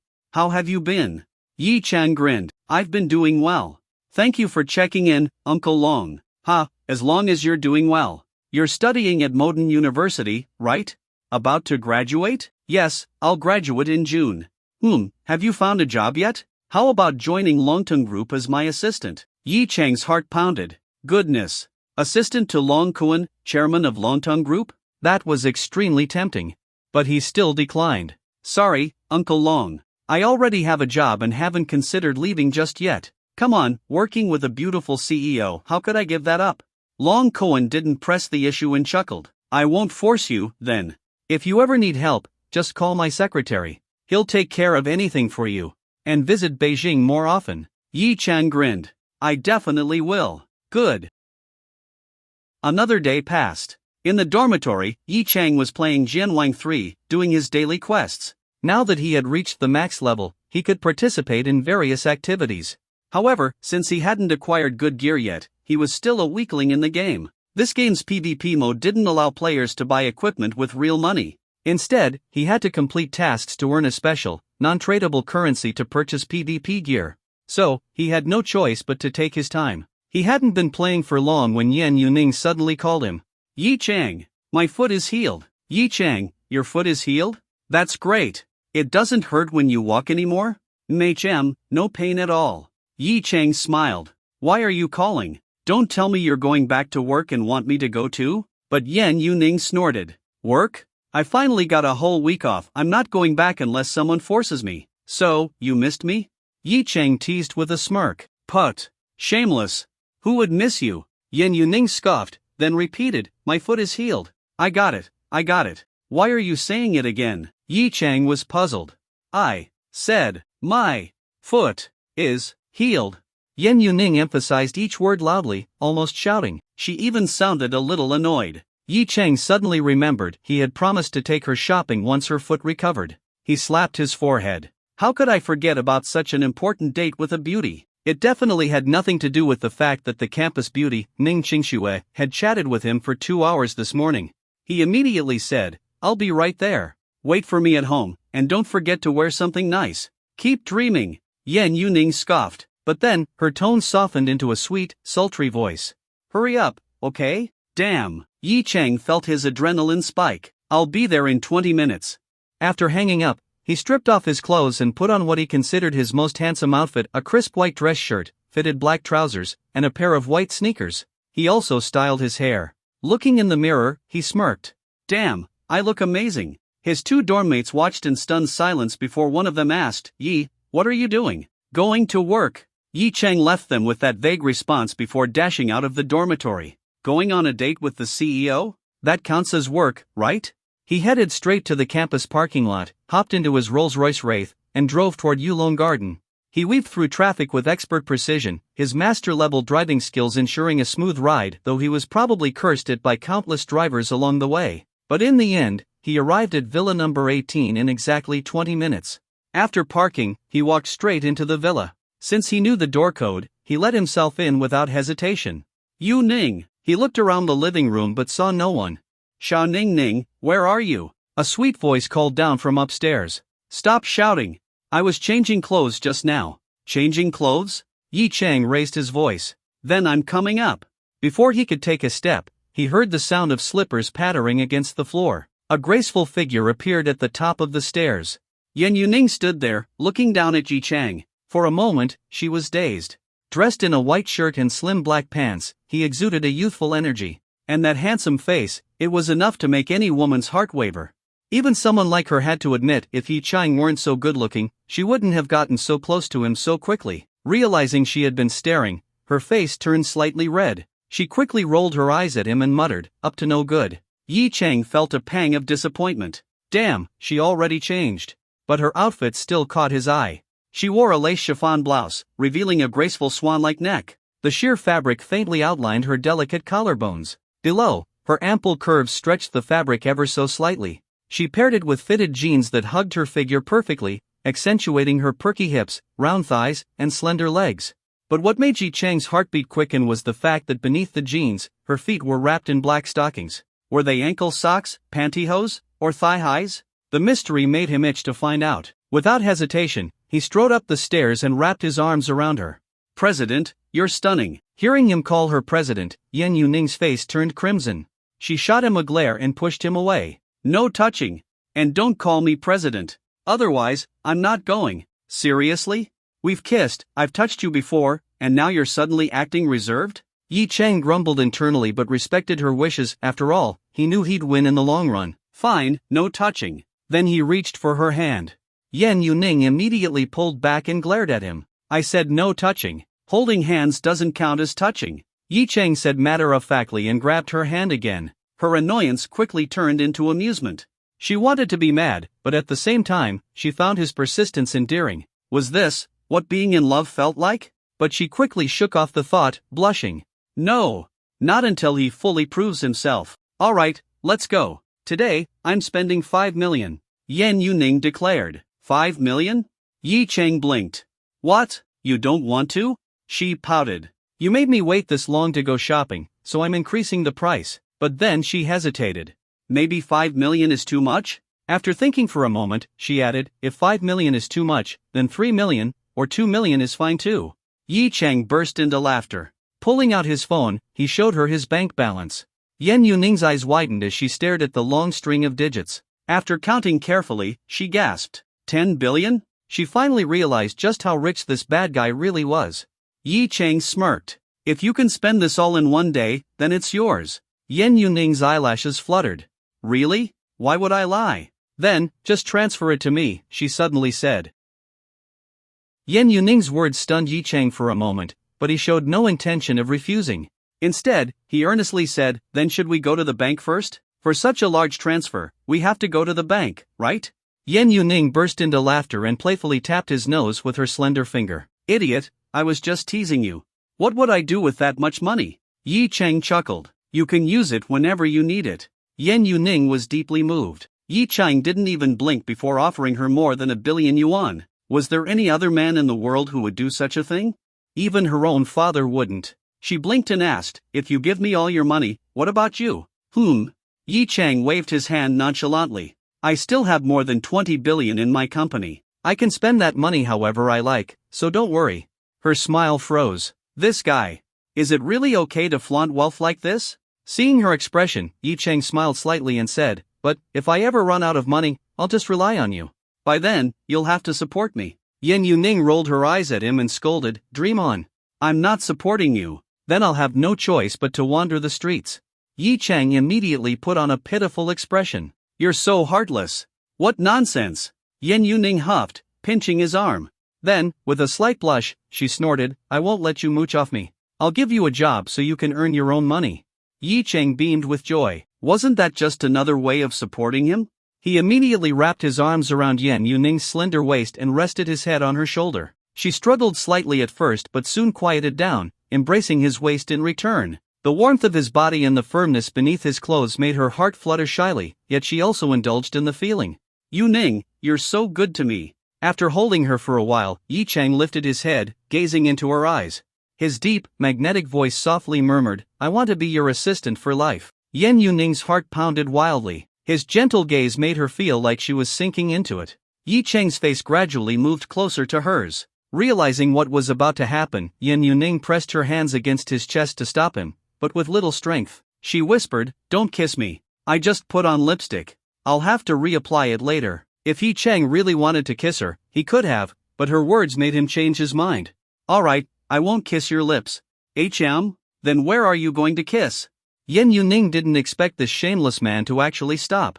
but his mischievous nature remained. He slightly bent down and pressed his lips against her exposed collarbone. Yi Chang took a deep kiss before lifting his head. Yan Yuning, flustered and angry, raised her little fists and pounded on him. "Who told you to kiss me randomly?" Yi Chang glanced at the mark he left on her collarbone and chuckled. "Just leaving my mark on you."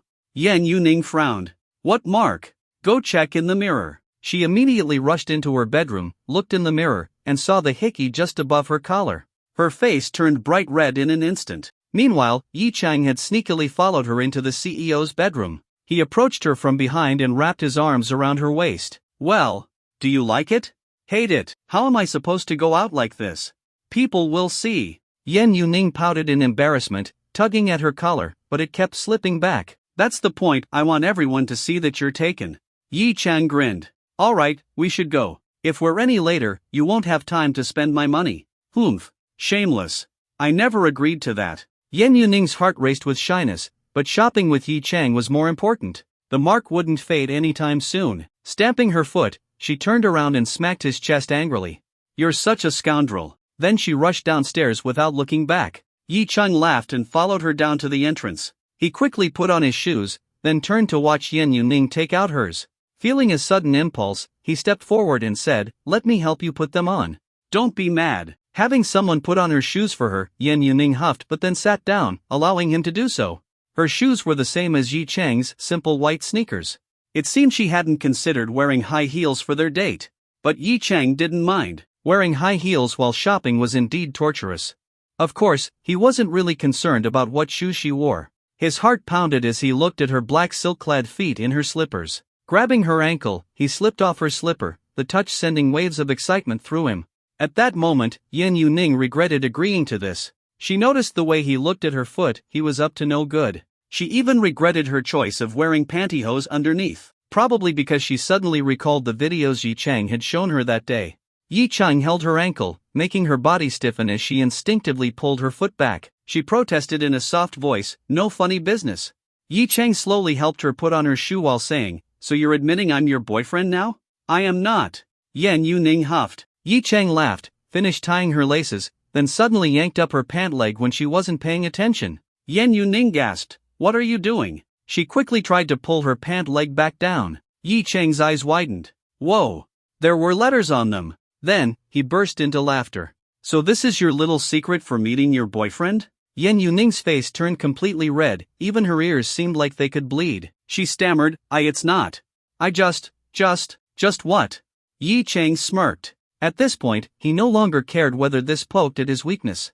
The fact that Yan Yuning willingly wore these for him meant his plan was nearly complete. She had already accepted it in her heart. Next step, shifting from his initiative to hers. Then, deeper interactions. That's how strategy games work. Quickly, he finished helping her put on the other shoe, pulled her pant leg down to cover her stockings, and said, "My wife's feet can't be seen by other men." Still flustered from the earlier moment, Yan Yuning's mind was foggy.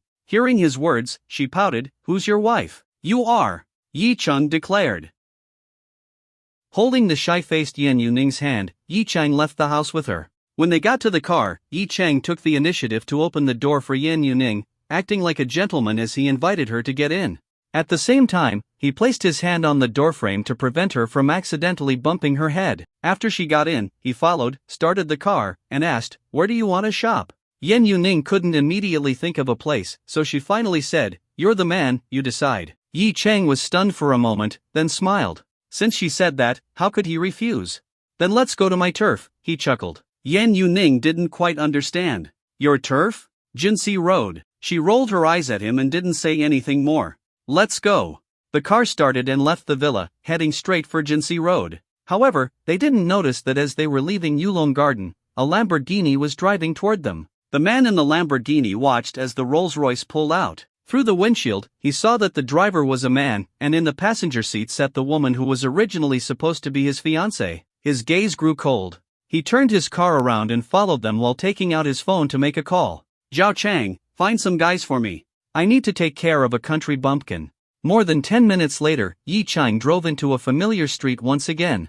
The bustling cityscape was something to admire, but for him, the only thing that mattered was whether this street could help him further his relationship. He drove all the way to the largest shopping mall on Jinsei Road, Jinsei Plaza. After parking the car, Yi Chang and Yan Yuning walked inside. Buy whatever you like, no need to save me money, Yi Chang said grandly, waving his hand like a nouveau riche. Yan Yuning rolled her eyes at him and began looking around while walking.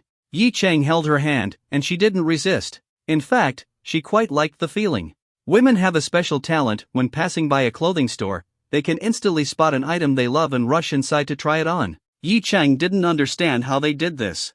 At least for him, he only went into a store if he liked the brand first. As for whether shopping with women was a painful experience, right now, he didn't think so. After all, he could take the opportunity to hold Yan Yuning's waist from time to time and enjoy the closeness. Other men around them occasionally glanced over, all silently fuming and feeling jealous that Yi Chang was publicly defiling their goddess. Yi Chang noticed their looks and felt quite pleased with himself. Sorry, but this street belongs to me, and so does the goddess. Do you want to watch a movie later? Yi Chang suddenly leaned in and whispered in her ear. A movie? Yan Yuning recalled seeing online that watching a movie was a standard step in a date. Her face turned slightly red, and she nodded lightly. What do you want to watch? Yi Chang asked. What's showing right now, she responded. No, it's not about what's currently playing. It's about what you want to watch, Yi Chang waved his hand. Yan Yuning didn't quite understand what he meant, but after thinking for a moment, she said, I want to watch Titanic. You've never seen it? Yi Chang was surprised. No, Yan Yuning shook her head. I never really had the time before. Yi Chang's eyes softened with pity. A woman like her, born into privilege, probably had her entire life planned out for her. At this point, he still didn't know that even her marriage had been arranged and that she had fought with her father over it multiple times. Alright, let's go watch it. Yi Chang reached out and stroked her hair gently. Take your time shopping. We'll watch it whenever you feel like it. You can watch for as long as you want today. Then he took out his phone. Li Chang, arrange something for me. Which company owns the cinema in Jinsei Plaza? Clear out their IMAX hall today and get Titanic ready for me. On the top floor of Jinsei Tower, Li Chang, who was still working on setting up the investment department, was stunned for a moment before responding. Alright, I'll arrange it right away. You mean a private screening, right? Of course. Hurry up and get it done. After Yi Chang hung up, Yan Yuning gazed at him, her eyes filled with warmth. She hadn't expected that, just to fulfill her wish of watching a movie, Yi Chang would directly book an entire IMAX hall, not just for a single screening, but for the whole day. She asked, will they even agree? They've probably already sold tickets for today's showings. Yi Chang chuckled. Small matter. Li Chang is the company's general manager. He'll handle it. Besides, if the cinema owner refuses, I'll rename Xingyi Cinema to Yuning Cinema tomorrow. Yan Yuning scoffed, you're such a bully. The owner rents the space from you, and you just kick them out? They'd sue you. Yi Chang looked at her affectionately. As long as it's for you, I'd do anything. Her face flushed, and she softly hummed in response. Meanwhile, on the top floor of Jinsei Tower, after hanging up the phone, Li Chang immediately searched his contacts for the cinema owner and called him. Mr. Li, it's rare for you to call me. What's the matter? The owner asked. I'll get straight to the point. We need to clear out your IMAX hall today for a private screening, Li Chang said. Well, Mr. Li, you know that private screenings have to be booked in advance.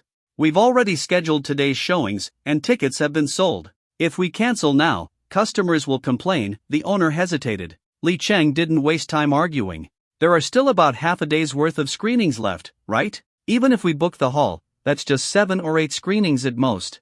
I'll pay 3 times the price to book the remaining slots, and for customers who already bought tickets, you can either refund them in full or give them free tickets for another time. Any losses will be compensated at triple the amount. How about that? Also, let me remind you, this is a direct order from my boss. You understand what that means, right? The cinema owner's eyes lit up, and he immediately changed his tone. Oh, Mr. Li, you didn't have to say so much. Since you've asked, of course, I'll make the arrangements.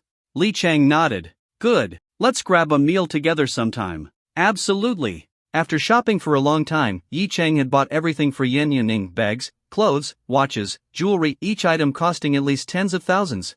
Tired? He asked, noticing that it was already past 3 p.m. They had been shopping for nearly 3 hours. Yes, Yan Yuning patted her legs.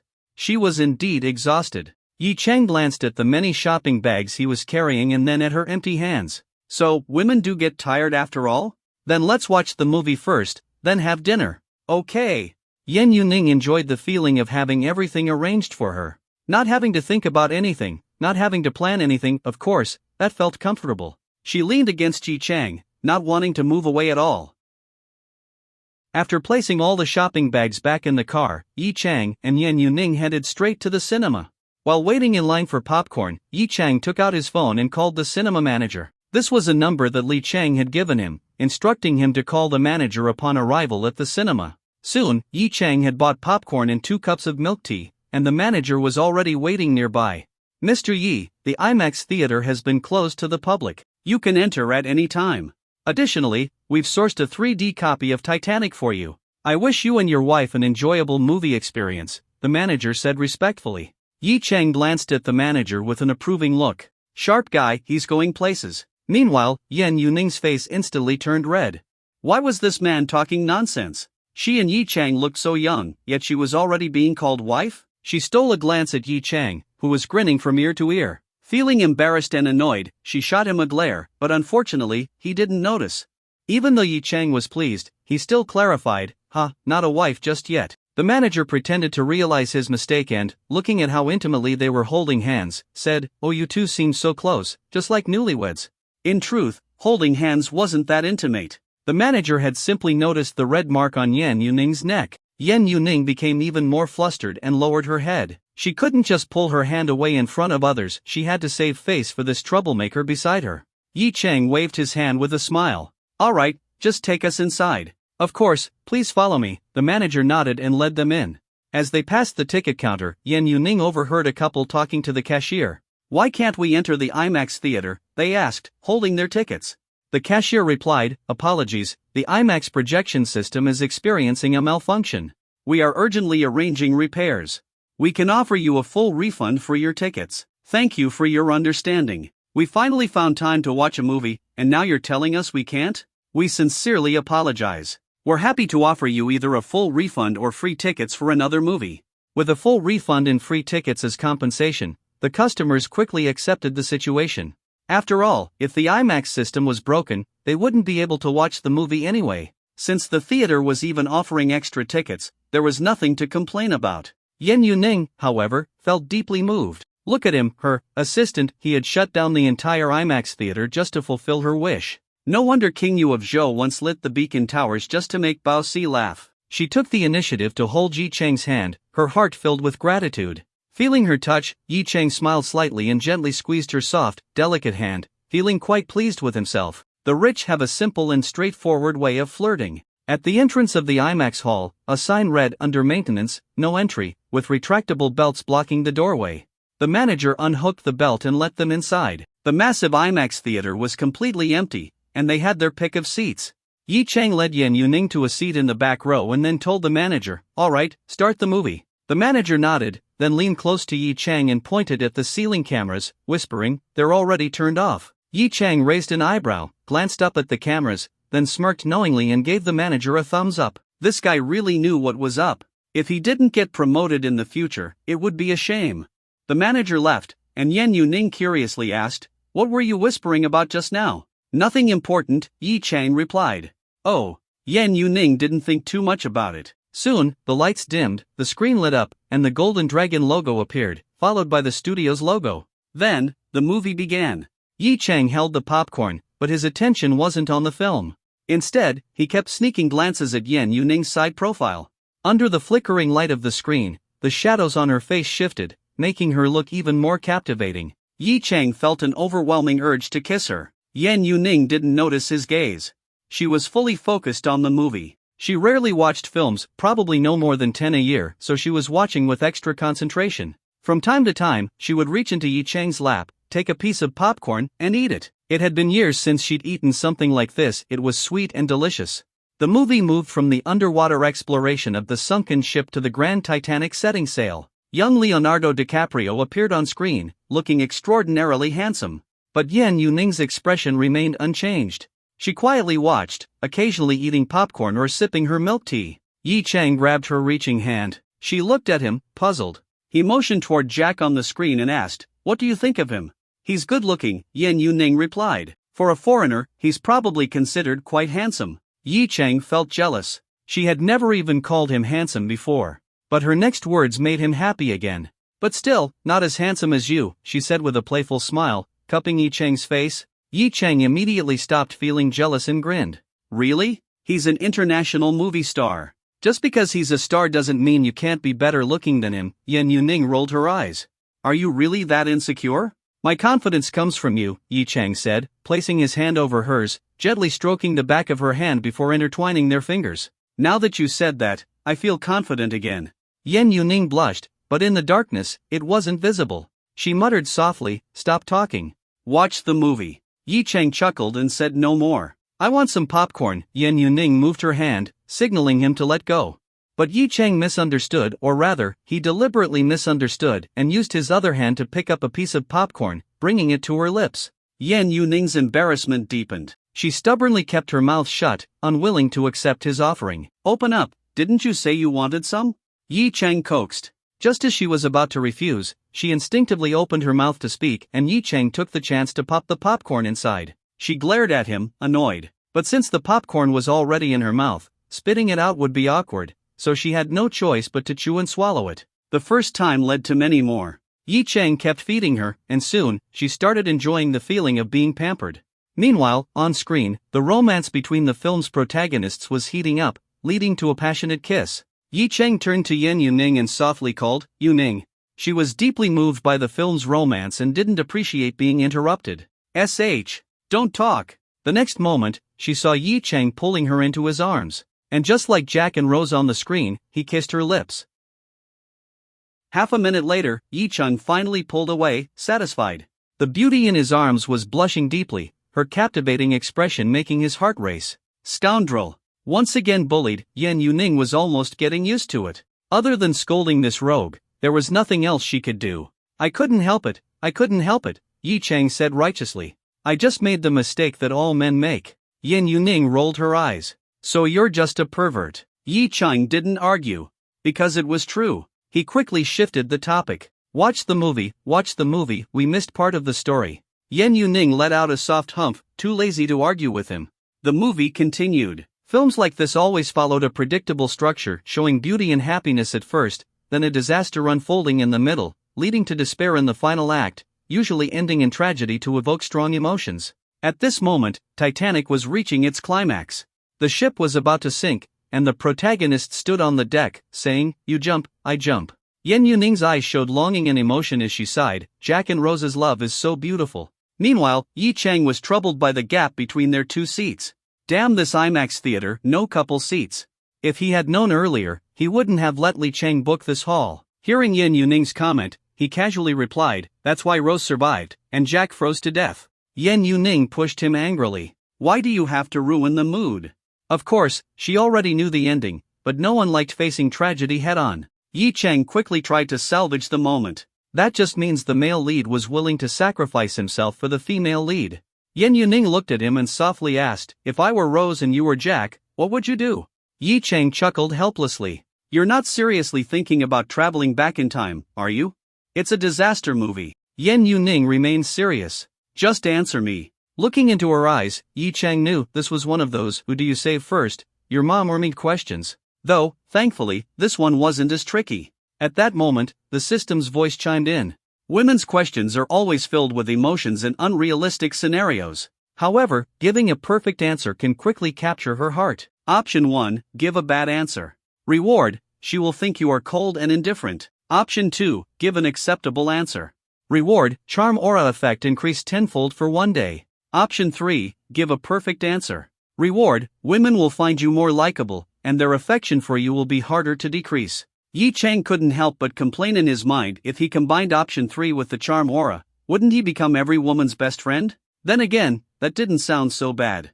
Now the real question was, what counted as a perfect answer? After quickly thinking it through, he turned back to Yan Yuning and let out a sigh. Yan Yuning tensed up, waiting for his response. Then, Yi Chang looked at her seriously. His gaze was so deep and affectionate that she instinctively wanted to look away, but she couldn't bear to. Yi Chang spoke. Of course, I'd jump with you. Yan Yuning's eyes turned slightly red, her heart melting instantly.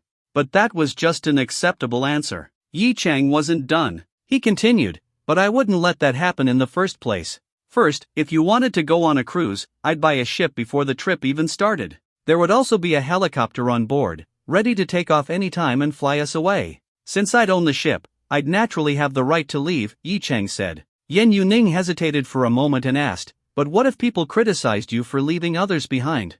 Yi Chang chuckled. I never said I'd abandon the passengers. The ship would be fully stocked with enough lifeboats for everyone, and if there wasn't enough room, I'd buy a few more passenger ships to follow us. It's just money, I have plenty, Yi Chang said casually. No big deal. Worst case, he still had Uncle Long. He wasn't sure exactly how rich Long Cohen was, but he was definitely wealthier than Yi Chang at the moment. Hearing Yi Chang flaunt his wealth like that, Yan Yuning couldn't help but giggle. She playfully punched his chest and scolded, a cruise ship costs billions, you're such a spendthrift. Yi Chang was momentarily stunned. Only billions? So that meant Jinsei Road's annual profit could buy 2 or 3 of them? Yan Yuning huffed, what do you mean only billions? My family couldn't afford that. Well, I can, though. Yi Chang held back from saying that out loud. Instead, he took her hand and gently played with it while saying, so, you never have to worry about a crisis like that. Just remember, I will always protect you. Yan Yuning let out a soft hump but didn't resist his touch anymore. Even a wealthy heiress couldn't help but be moved when billions were being thrown around like pocket change. And Yi Chang's final words completely broke down any remaining hesitation she had. Congratulations, host. You have given a perfect answer. Reward, women will find you more likable, and their affection for you will be harder to decrease. Additionally, due to your promise in the answer, you receive a bonus reward, Rossi Shipbuilding and Dock Company plus 100 ship design blueprints and related documents. Yi Chang reached into his pocket and found a USB drive. It must have contained the extra blueprints and documents. He was speechless. What was he supposed to do with ship designs? System, the designs contain advanced technology. Ships built using them will have the highest performance ratings on this planet. If the host constructs a cruise ship based on these blueprints, as long as he doesn't intentionally seek disaster, he will never experience a sinking event. Yi Chang was shocked. His system could even provide cutting-edge technology? Unfortunately, the system didn't respond to further questions. But Yi Chang didn't dwell on it. He pulled out his phone and searched for information on Rossi Shipbuilding and Dock Company. It was based in Newland and was a fairly powerful shipyard. They had built a 200,000-ton luxury cruise ship and 2 100,000-ton ships. They weren't involved with the military, and their background was clean. In other words, the system had even prepared a shipyard for him. Well then, what else was there to say? When the time came, he'd just send them the blueprints and have them build him a ship. He just didn't know how long it would take. Shaking his head, he and Yan Yuning continued watching the movie.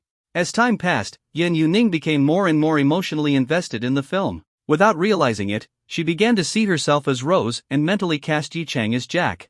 And in the end, she realized having a rich man was better. Jack had nothing but love to give. But Yi Chang? He had love and billions. More billions than most men could ever dream of. Besides, the Titanic movie had been romanticized. In reality, first-class passengers had about the same survival rate as third-class children. Though to be fair, most of the men on the real Titanic had been quite gentlemanly. After the movie ended, Yi Chang helplessly wiped Yan Yuaning's tears and said, "Alright, stop crying. It was just a movie. Was it really necessary to cry even after it was over?" He had never noticed this side of Yan Yuaning before. "Why can't I cry?" The male lead died. Yan Yuaning, who had just immersed herself in the story and even mentally substituted Yi Chang into the role, couldn't accept the male lead's death. It felt as if she had personally killed Yi Chang. But no matter what, Yi Chang would never have guessed that Yan Yuaning was crying so sorrowfully because of this. Not to mention, during the movie, he had been struggling with the small gap between the seats, nearly punching it out of frustration. But since the mighty CEO was crying, he had no choice but to continue comforting her. "Jack is alive and well. It was just acting. Now he's even gained weight. He can't compare to me at all." Yan Yuaning almost laughed out of frustration, glaring at him. "Do you think I'm a 3-year-old? Do you think I don't know that?" Yi Chang chuckled. "I'm just coaxing you like a little sister." "Put. I'm 3 years older than you. Calling me your little sister, are you trying to take advantage of me?" Yi Chang was surprised. "What? You're not 18? How are you 3 years older than me?" Yan Yuaning was immediately caught off guard. She either had to admit she was almost 30 or insist that she was forever 18. In the end, she squeezed out a sentence, "I'm 18 plus 70-something months. Anyway, I'm older than you, so you have to call me big sister." Yi Chang burst out laughing, stood up from his seat, walked over to Yan Yuaning, pulled her up, wrapped his arms around her waist, and embraced her. Then he whispered softly in her ear, "Alright, my CEO big sister, your assistant little brother likes you the most. He gently kissed her forehead, then pressed his face against hers, savoring the softness of her body. Before, Yan Yuaning might have resisted a little, but now she didn't resist at all. Hesitantly, she reached out, wrapped her arms around Yi Chang's waist, and inhaled the scent of the man. It was surprisingly pleasant. A few minutes later, Yi Chang led Yan Yuaning out of the IMAX theater. The staff member outside, a woman, saw them and couldn't help but look at Yan Yuaning with envy. The news that Yi Chang had rented out the IMAX theater had already spread among the employees. He had paid triple the price to book the theater for a whole day and even covered 3 times the refund costs for the theater that day, amounting to 6 times the usual price. He had spent hundreds of thousands in one go. Who wouldn't want a boyfriend like that? But when the female staff member saw the appearance of the woman beside the generous spender, she immediately felt inferior. As expected, a wealthy man pairs with a beautiful woman. Under the enthusiastic farewell of the cinema manager, Yi Chang and Yan Yuaning left. Standing outside the mall, after watching a 3-hour movie, it was already past 6 in the evening, and they were hungry. It was naturally time to eat. But Yan Yuaning shook Yi Chang's hand and pouted, "I want to eat the food you cook. The food outside isn't as good as yours." Yi Chang was helpless. "There are no groceries at home. Even if you want to eat, we have to buy ingredients first. By the time we get back and finish cooking, it'll be past 8. Eating late at night will make you gain weight." Yan Yuaning thought about it and agreed. She reluctantly compromised, "Then you have to cook for me more often." "Alright, before we officially start work, I'll make sure to cook for you once a day. Is that okay?" Yan Yuaning beamed with satisfaction. "Okay." Then the two of them began planning where to eat. However, neither of them noticed that a Lamborghini was parked by the roadside, and inside the car, a man was staring intently at Yi Chang, who was holding Yan Yuaning's hand.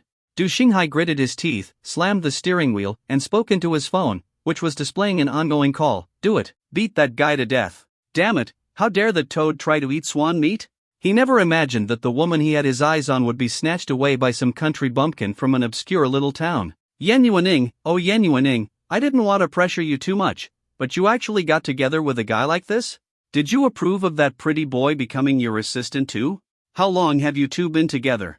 Du Xinghai couldn't help but wonder, was Yan Yuaning still? The more he thought about it, the angrier he got. His whole body trembled with rage as he stared coldly at Yi Chang, determined to watch that country bumpkin get beaten down in front of Yan Yuaning, humiliated, weak, and pathetic. Meanwhile, Yi Chang, who was checking his phone for high-end restaurants nearby, suddenly sensed a hostile gaze directed at him. With his perfectly enhanced body, not only had his physical abilities improved, but even his senses had reached superhuman levels. His eyes slightly shifted upward, and he immediately spotted the white Lamborghini by the roadside. Through the windshield, his vision, far exceeding normal human limits, allowed him to clearly see the man staring at him. But since he hadn't raised his head, Du Xinghai didn't realize he had already been noticed. As Yi Chang was wondering who this man was, he suddenly sensed 5 other dangerous gazes locked onto him. He quickly scanned the area and immediately identified 5 men closing in, their expressions filled with malice. These people were up to no good. Yi Chang thought to himself, so the man in the Lamborghini must be the one orchestrating this. But he wasn't afraid. Those 5 didn't look particularly tough, tall, short, fat, thin, nothing special. Even if they were trained soldiers, as long as they weren't armed, he wouldn't be too worried. His only concern was that Yan Yuaning might get hurt. After carefully observing them, he concluded that all 5 were targeting him alone. That put him at ease. He waited until they were about to reach him, then casually took out a piece of paper and said to Yan Yuaning, "I'm going to throw this away." As expected, the moment he walked toward the trash bin, the 5 men immediately changed direction and rushed toward him. Yi Chang acted as if he hadn't noticed and kept walking, but just as the fastest of the 5 got within 5 steps of him, he suddenly stopped. The 5 men didn't understand why he had stopped, but they clenched their fists, ready to catch him off guard. The fastest among them was a burly man, even taller than Yi Chang. He approached from behind, raising a fist to strike the back of Yi Chang's head. Not far away, Yan Yuaning saw this and was instantly terrified. She ran toward Yi Chang, trying to save him, and shouted, "Yi Chang, watch out!" Du Xinghai, hearing Yan Yuaning warn that country bumpkin and even run to help him, became even more furious. He turned his gaze toward Yi Chang, eager to witness the scene unfold. However, something completely unexpected happened. Just as the burly man's fist was about to land, Yi Chang, as if he had eyes in the back of his head, reached out, swiftly and precisely catching the man's fist in his grasp. Grabbing the attacker's fist, Yi Chang lifted his foot and kicked backward, landing a heavy strike on the man's thigh. The man immediately cried out in pain, but it wasn't over yet. Yi Chang pulled his fist forward, forcing the man to stumble a step closer. At that moment, Yi Chang slammed backward with an iron shoulder strike. The sheer force of the impact made the man's face turn pale, his eyes widen in shock. The tremendous impact sent him stumbling backward, and he lost his balance, about to fall flat on his back. However, his bulky body happened to be in front of the skinniest of the 5 attackers. The skinny man saw his teammate staggering toward him and instinctively tried to catch him. However, he miscalculated his weight and was immediately crushed to the ground, nearly losing his breath. The bulky man, whose thigh had just been kicked hard, was also unable to get up for the moment. The surrounding onlookers were stunned by this scene. Was this turning into a full-blown street fight? Was the man being attacked some kind of legendary martial arts master? The other 3 attackers were also startled by what had just happened. They hadn't expected their target to be so tough, but realizing that there were still 3 of them, they hesitated only briefly before charging forward again. Yi Chang swept his gaze coldly over the 3 men and shouted toward Yen Yuaning, who was rushing toward him to help, "Don't come over. Don't worry about me." Yen Yuaning looked at Yi Chang with concern. Although his earlier display of skill had surprised her, now there were 3 more attackers. Could Yi Chang really handle them alone? And who were these 5 people? Why had they suddenly attacked Yi Chang?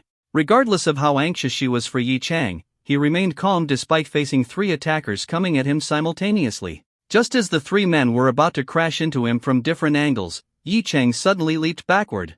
His terrifying jumping ability made it seem like he was flying. He soared over 2 meters into the air. While airborne, he even performed a backflip, instantly escaping their encirclement. As he flipped mid-air, his legs kicked outward, left and right, striking the shoulders of 2 of the attackers.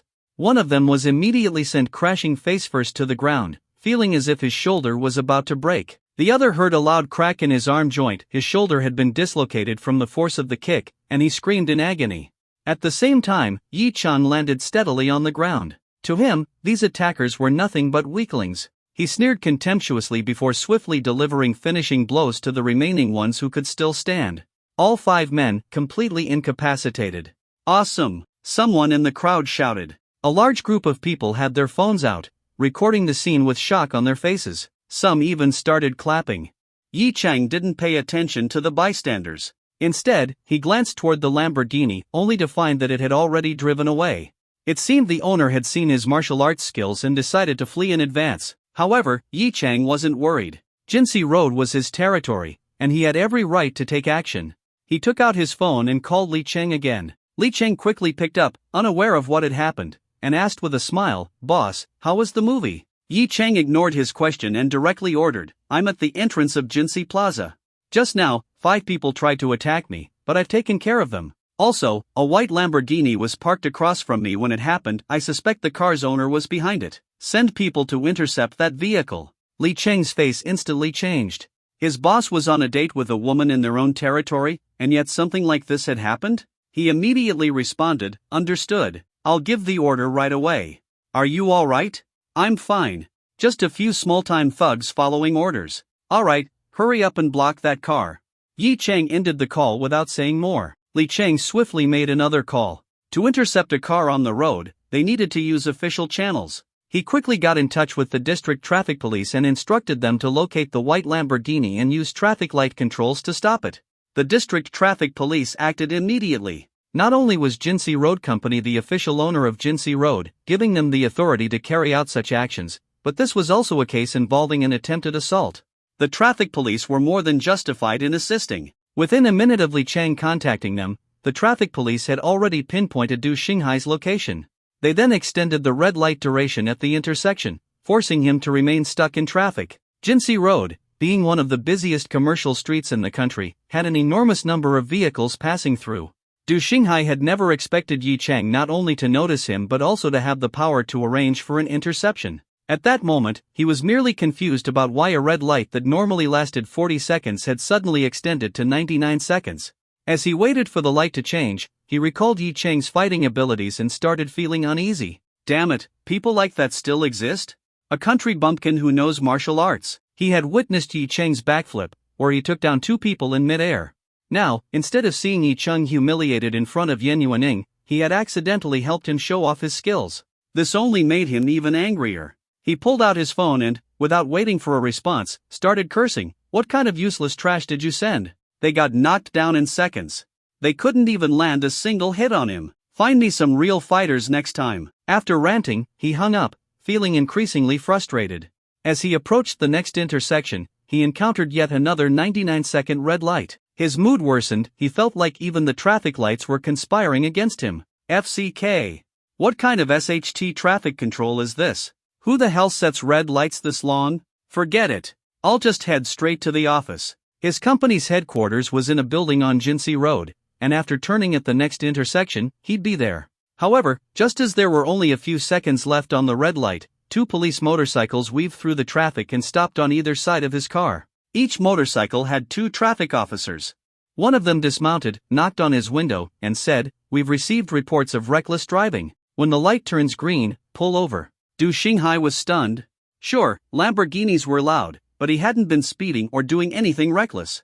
Yet the traffic police were already here, and there were 4 of them. He found it odd but didn't think to connect it to Yi Chang. When the light turned green, he pulled over as instructed and prepared for questioning.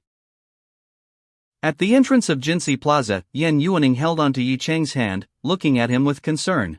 She asked, "Are you hurt?" Yi Chang patted the back of her hand and smiled. "Do I look like I could be hurt? Those guys couldn't even touch me." Thinking back to Yi Chang's agile movements and powerful combat skills, Yan Yuaning couldn't help but feel amazed. Is there anything Yi Chang can't do? At that moment, 2 police cars pulled up by the roadside. A few officers stepped out, glanced at Yi Chang, and asked, "Are you Mr. Yi?" Yi Chang nodded. "Yes. All right, we understand the situation. We'll handle these men.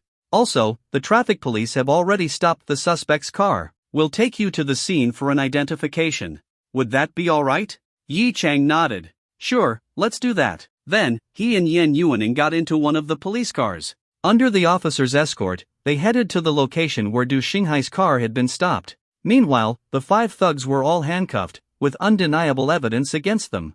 The officers had already reviewed surveillance footage before arriving, and some bystanders had also called the police earlier. Inside the police car, the officer in the passenger seat asked curiously, "Mr. Yi, have you trained in martial arts?" The driver and Yan Yuaning both perked up their ears, just as curious. Yi Chang chuckled. "A little. I train when I have free time."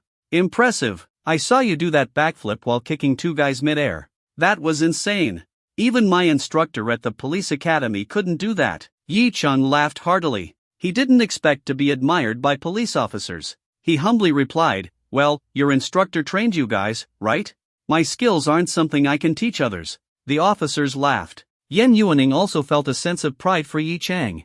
"This is my assistant." At an intersection on Jinsei Road, a Lamborghini was stopped by traffic police, naturally attracting a crowd of onlookers, all wondering what was happening. Although the traffic police didn't have the authority to make an arrest, they knew how to stall for time until the main police force arrived. They checked the driver's license, then said the machine wasn't working and needed a reboot. After that, they checked for drunk driving, making the driver blow into the tester 3 or 4 times, taking 10 seconds each time to read the results. And so, Du Xinghai waited for several minutes. Then, he realized something was wrong, because a police car had arrived, blocking the rear of his Lamborghini. Immediately after, 2 uniformed officers stepped out from the driver and passenger seats. And from the back seat, 2 unexpected people emerged. Yan Yuaning, and that damn country bumpkin. In an instant, Du Xinghai realized he had been tricked by the traffic police. No wonder they had been asking him random questions, even chatting with him about the price of his car, which he had proudly answered. He let his guard down. Meanwhile, Yan Yuaning had already spotted him.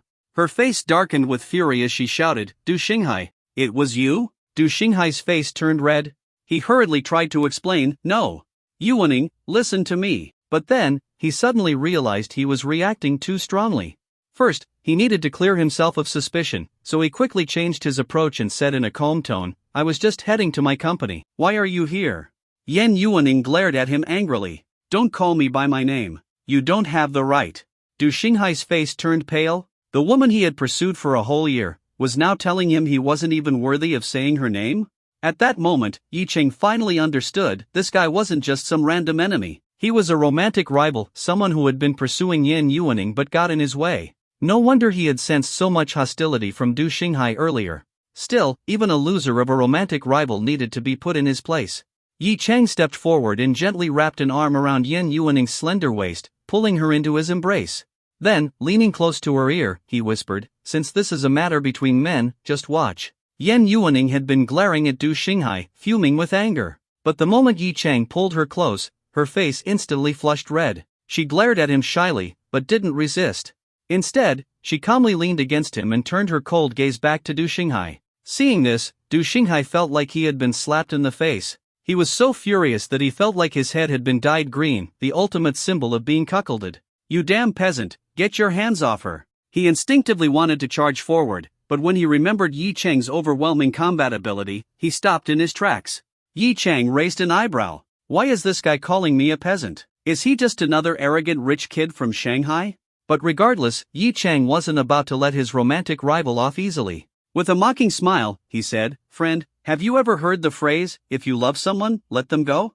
Yan Yuaning and I are already together. Why resort to petty schemes out of jealousy?" Du Xinghai snapped, "Who the hell do you think you are? Just some random college student. Do you even have money?" He turned to Yan Yuaning, "He's only after your wealth. Don't be fooled, or your father will never approve." Yan Yuaning's voice turned ice cold. "I already told you, don't say my name. You're not worthy." Du Xinghai's expression froze, his eyes filled with resentment and humiliation. Yi Chang, however, was curious. "How do you know I'm a college student? Have you been investigating me?" Du Xinghai let out a cold laugh. "Ha! Her father already knows about you. He's had you investigated for a long time. Do you really think a nobody like you can climb into the Yin family? Keep dreaming." Yi Chang didn't even bother responding. He couldn't care less about Du Xinghai's insults. Instead, he turned to Yan Yuaning, raising an eyebrow in question. Her father already knew about him? Yan Yuaning suddenly remembered the phone call she had received that day. So her father had been keeping tabs on Yi Chang all along? She sighed and admitted, "When you went for the interview, one of the interviewers was my father's man. He probably noticed you then." Yi Chang sighed in defeat. So much for a secret relationship. Her family had known all along. He reached out and pinched Yan Yuaning's cheek. "You should have told me sooner." Yan Yuaning giggled and playfully swatted his hand away. "Not in front of all these people." Meanwhile, Du Xinghai was boiling with anger. His fury reached its peak when he suddenly noticed a small red mark on Yan Yuaning's pale neck, a hickey. Having had many women himself, he immediately recognized what it was. His eyes widened in rage. "Yan Yuaning, you slept with him? Aren't you afraid of what your father will say?" Yan Yuaning snapped. "Shut your filthy mouth." Yi Chang glanced at Du Xinghai coldly, losing all interest in arguing. He turned to the police and said, "Officer, I'll leave him to you. Mr. Du, you are suspected of hiring others to commit intentional assault. Please cooperate with our investigation." A police officer stepped forward and said to Du Xinghai. Du Xinghai hadn't expected them to actually guess that he was the one who ordered the attack. However, he believed the 5 men he had hired would keep their mouths shut, so he wasn't worried about being exposed. He figured these 2 officers were just trying to scare him. Even when confronted by the police, Du Xinghai remained calm, despite how much Yan Yuaning's attitude enraged him. He defended himself. "How is that possible? This is a false accusation. I came here for business, and I just happened to glance at them a few times in the crowd. How does that turn into me hiring people to attack him?" He then looked at Yi Chang and sneered. "What? Are you trying to frame me? Be careful, or I'll sue you for defamation. This was all just your little act, wasn't it?" Yi Chang chuckled and didn't take him seriously. Even if they couldn't find solid evidence today to bring this guy down, he still needed to teach him a lesson. Seeing Du Xinghai's arrogant attitude, one of the officers sternly warned, "Cooperate properly. We will have those 5 men identify you. I advise you to confess early, leniency for confession, severity for resistance." "What do I have to confess? Are you planning to use excessive force?" Du Xinghai stood his ground. Those 5 men didn't know him personally, so he wasn't afraid. At the same time, he pulled out his phone, clearly intending to call for backup. But just then, his phone suddenly rang. When he saw the caller ID, his face changed, and he quickly moved to hang up. However, Yi Chang noticed the shift in his expression and immediately stepped forward, snatching the phone from his hand. "What are you doing? Give it back." Du Xinghai hadn't expected Yi Chang to move so fast. He quickly reached out, trying to grab his phone back. But how could Yi Chang possibly let him succeed? He swiftly stepped back several times, pressed the speakerphone button, and answered the call. "Young Master Du, I found a few retired soldiers. They'll have no problem beating that country bumpkin to a pulp." A slightly excited voice came through the speaker. Du Xinghai's face instantly turned pale, and he burst into a furious curse. "Idiot! Moron! The two police officers chuckled. Wasn't this case already solved? The person on the other end of the call seemed completely confused by the sudden scolding. Du Xiao, what's wrong? Du Xinghai didn't respond. Or rather, he had nothing left to say. Of course, he wasn't completely desperate, he had plenty of money for legal battles. The next step would just be about leveraging connections and seeing who had more resources. In his eyes, Yi Chang was just an ordinary person who could never be a real threat. And as for Yan Yuaning, her father would never help, which meant she had no power to influence this situation. So, he simply stared at Yi Chang coldly, as if committing him to memory. But Yi Chang ignored his glare. Instead, he cleared his throat, then spoke into the phone. Come to Jinsi Road, the underground parking lot beneath Seagate Tower. I'm waiting in the car, hurry up.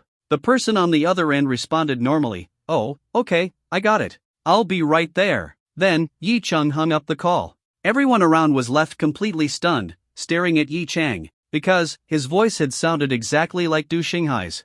His master-level vocal skills not only gave him exceptional singing ability but also allowed him to mimic voices perfectly. With his enhanced physique, even his vocal cords had been strengthened and refined. Compared to him, professional voice actors would have to admit defeat. Mr. Yi. The officers didn't even know how to express their amazement. Yi Chang waved a hand dismissively. Now that we have solid evidence, drive the car inside and wait for his accomplice to arrive. You can catch them all at once. Thank you, Mr. Yi. Just then, another car pulled up. Li Chang stepped out. Since Yi Chang had his back turned, he didn't see him. But Du Xinghai did. And not only did he see him, but he even excitedly called out, Uncle Li, why are you here? Then, he ran toward Li Chang.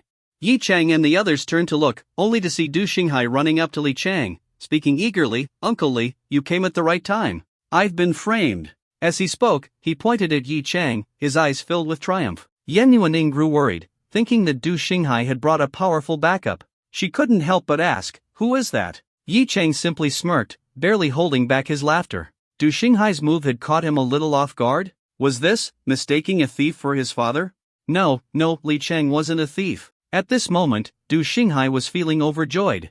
He hadn't expected to run into Li Chang, the top manager of Jinsi Road. His father had a good relationship with Li Chang, and while Li Chang wasn't a big boss himself, his influence and network were vast. With a single phone call, he could easily get rid of these charges and even turn the tables on that country bumpkin. However, his excitement didn't last long, because the next second, Li Chang raised his hand and smacked the back of his head. Shut up! Du Xinghai was instantly dumbfounded. He stared at Li Chang in confusion. Back when they had dinner together, hadn't Li Chang complimented him? But in the next moment, he was even more shocked. Li Chang jogged over to Yi Chang and respectfully greeted him. Boss, I apologize for being late. How do you want to handle this? Then, he glanced at Yan Yuaning and gave her a polite nod with a smile. She was the boss's woman, he had to make a good impression. Yan Yuaning was stunned. Wasn't this guy supposed to be Du Xinghai's backup? Why was he standing so humbly in front of Yi Chang? Yi Chang remained calm and simply said, do whatever needs to be done. In other words, deal with him properly. Li Chang immediately understood. But judging from Yi Chang's demeanor, it seemed like he hadn't been harmed, meaning pressing charges for assault wouldn't be very effective. He would have to find another way to deal with Du Xinghai. As for his so-called relationship with Du Xinghai's father? Nonsense. Business ties were one thing, but compared to his relationship with the boss? Not even close. He was only the general manager of Jinsi Road Company because of Yi Chang. Without that position, he was nothing. So, he knew where his loyalties lay. Alright, boss. You and Miss Yan go enjoy yourselves. I'll take care of the rest. Yi Chang nodded. Thanks for handling it. No trouble at all, Li Chang replied with a grin. Previously, he had almost nothing to do in the company and felt incredibly bored. Now, although he had to oversee investment matters daily, his priority would always be handling Yi Chang's problems. The better Yi Chang's impression of him, the more secure his position would be. With that, Yi Chang took Yan Yuaning and left. Conveniently, there was a restaurant nearby where they could have dinner. Meanwhile, as if forgotten by everyone, Du Xinghai swallowed nervously. Had he miscalculated the other side's power? Li Chang turned to look at him and then said to the officers, Officers, please proceed according to protocol. The police nodded. Yi Chang had already handed them Du Xinghai's phone, its call records served as evidence. Once they arrested the accomplice, the case would be wrapped up. Who was that guy? Someone from your company? Inside the restaurant, Yan Yuaning couldn't help but ask Yi Chang. Yi Chang nodded. Yeah, the general manager of Jinsei Road Company. Just a general manager? Then why did Du Xinghai get so excited when he saw him? Yan Yuaning was puzzled. Du Xinghai's family is in real estate, it's quite a big business. Is your general manager really that powerful? Yi Cheng smirked, reached out, and wrapped his arm around Yan Yuaning's slim waist, pulling her into his embrace. With his other hand, he gently pinched her soft fingers. He spoke casually, "This entire street belongs to me. He's basically my steward. In this area, offending him means offending me, got it? If this were ancient times, I'd be the landlord, and everyone renting my property would be my tenants. Take Du Xinghai, for example. His company operates on my Jinsei Road. If I'm unhappy, I can make sure his company won't survive here. Understand? Look at you, acting all high and mighty." Yan Yuaning rolled her eyes.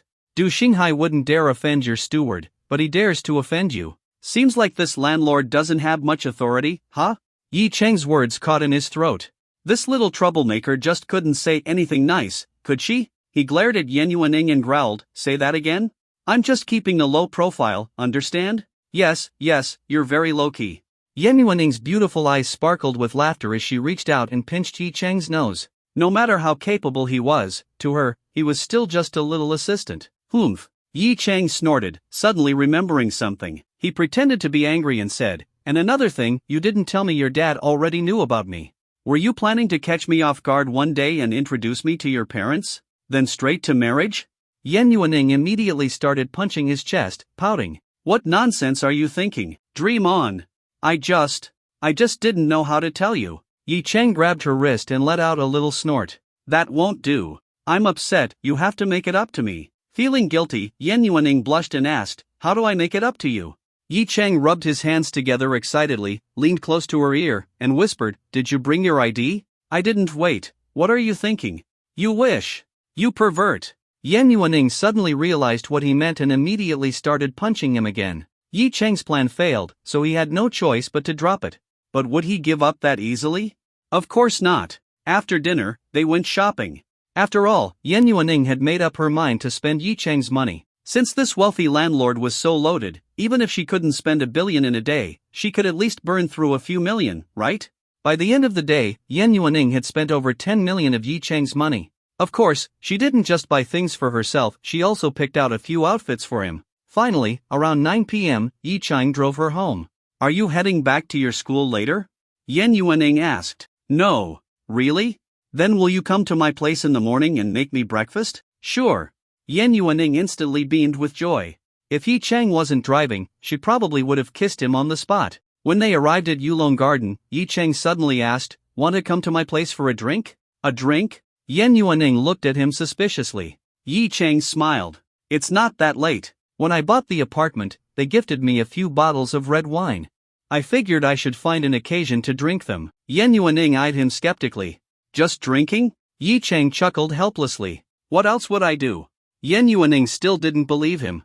"You tell me, what else can you do, you pervert?" Yi Cheng huffed, "So are you coming or not?" Yan Yuaning pouted, hesitated for a while, then suddenly lifted her head and looked at him. "Fine, but I have to be home by 11 at the latest." "Alright, I'll take you home by then. 11 p.m. Yi Cheng looked at Yan Yuaning, who was now flushed and drunk, and shook his head. She got tipsy so easily, yet she had dared to drink so competitively with him just now. Yuaning? Yuaning? He gently patted her arm. "Pervert. I'm drunk, are you trying to take advantage of me?" Yan Yuaning's face was completely red, her dazed eyes locked onto Yi Cheng. She slowly propped herself up from the table and, in the next moment, leaned into his arms. Her delicate face pressed against Yi Cheng's chest, and her small hands slid over his shirt, feeling his abs. She sighed, "I've wanted to touch these for so long. My little brother has such a great body, let big sis have some fun." Feeling that touching through the fabric wasn't satisfying enough, she even slipped her hand into the gap between the buttons, pressing directly onto his skin. Yi Cheng never expected this woman to get so bold when drunk. His blood instantly started boiling. He grabbed her wandering hand and said in a low voice, "Stop messing around. I don't wanna." Yan Yuaning twisted her body and freed her hand from his grip, then continued to shamelessly knead his chest. "Little brother's pecs feel so nice. Wanna touch big sis's too?" She lifted her head from his embrace, gazing at him with misty, seductive eyes, her breath warm and fragrant. Yi Cheng. Originally, he just wanted to use a candlelit evening to keep her here until midnight. But who would have thought she would drink so fast and that her alcohol tolerance was this bad? If she was just drunk, it'd be fine. He never planned to take advantage of her. After all, if she woke up tomorrow and couldn't accept it, that wasn't something he wanted to deal with. But now, in this situation, it was getting really hard for him to be a gentleman. Suddenly, Yen Yuaning frowned. Ugh, what's this hard thing in your pants? She reached out to touch it. Yi Cheng panicked and immediately grabbed her hand, looking at her seriously. You're drunk, be careful, or I might not be able to hold back. Then go ahead. Yen Yuaning's eyes were sultry as she whispered seductively, I'm not in a safe period right now. Want me to have your baby? Go on, I don't mind. Damn, Yi Cheng instantly sobered up. He suddenly realized he hadn't even bought any protection. They weren't even married, he wasn't about to risk having a kid. But looking at Yen Yuaning's alluring body and seductive gaze, he took a deep breath, then stood up and picked her up in his arms. They had been out shopping all day, she hadn't even taken a shower yet. First, they'd clean up. The next morning, Yen Yuaning woke up in a soft, comfortable bed. Her head ached a little, her lips felt sore, and her legs were weak. Her feet felt slightly unsteady, and most importantly, her butt was sore. She jolted awake and looked around the unfamiliar room. This wasn't her bedroom, it looked like Yi Cheng's bedroom? But she was the only one in bed. Her memories from last night were a bit hazy, but she could still recall some very embarrassing moments. Thinking about what had happened, Yen Yuaning quickly checked her body. Finally, she let out a sigh of relief. At least that pervert still had some conscience, he didn't go all the way. But at the same time, she felt a little disappointed.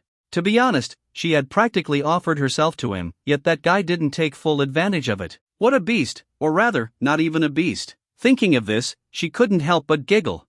She had completely forgotten that it was she herself who had said she was in a dangerous period, making Yi Cheng give up his intentions. At that moment, the door opened, and Yi Cheng walked in with a tray in his hands. Yen Yuaning was startled and quickly pulled the blanket over herself. She wasn't wearing anything right now. Seeing the beautiful woman awake, Yi Cheng was momentarily stunned, then spoke gently, You're up? Breakfast is ready, go freshen up. Pervert! Why am I here? Yen Yuaning huffed angrily. Yi Cheng scratched his head. You got drunk last night. Then why am I not wearing any clothes?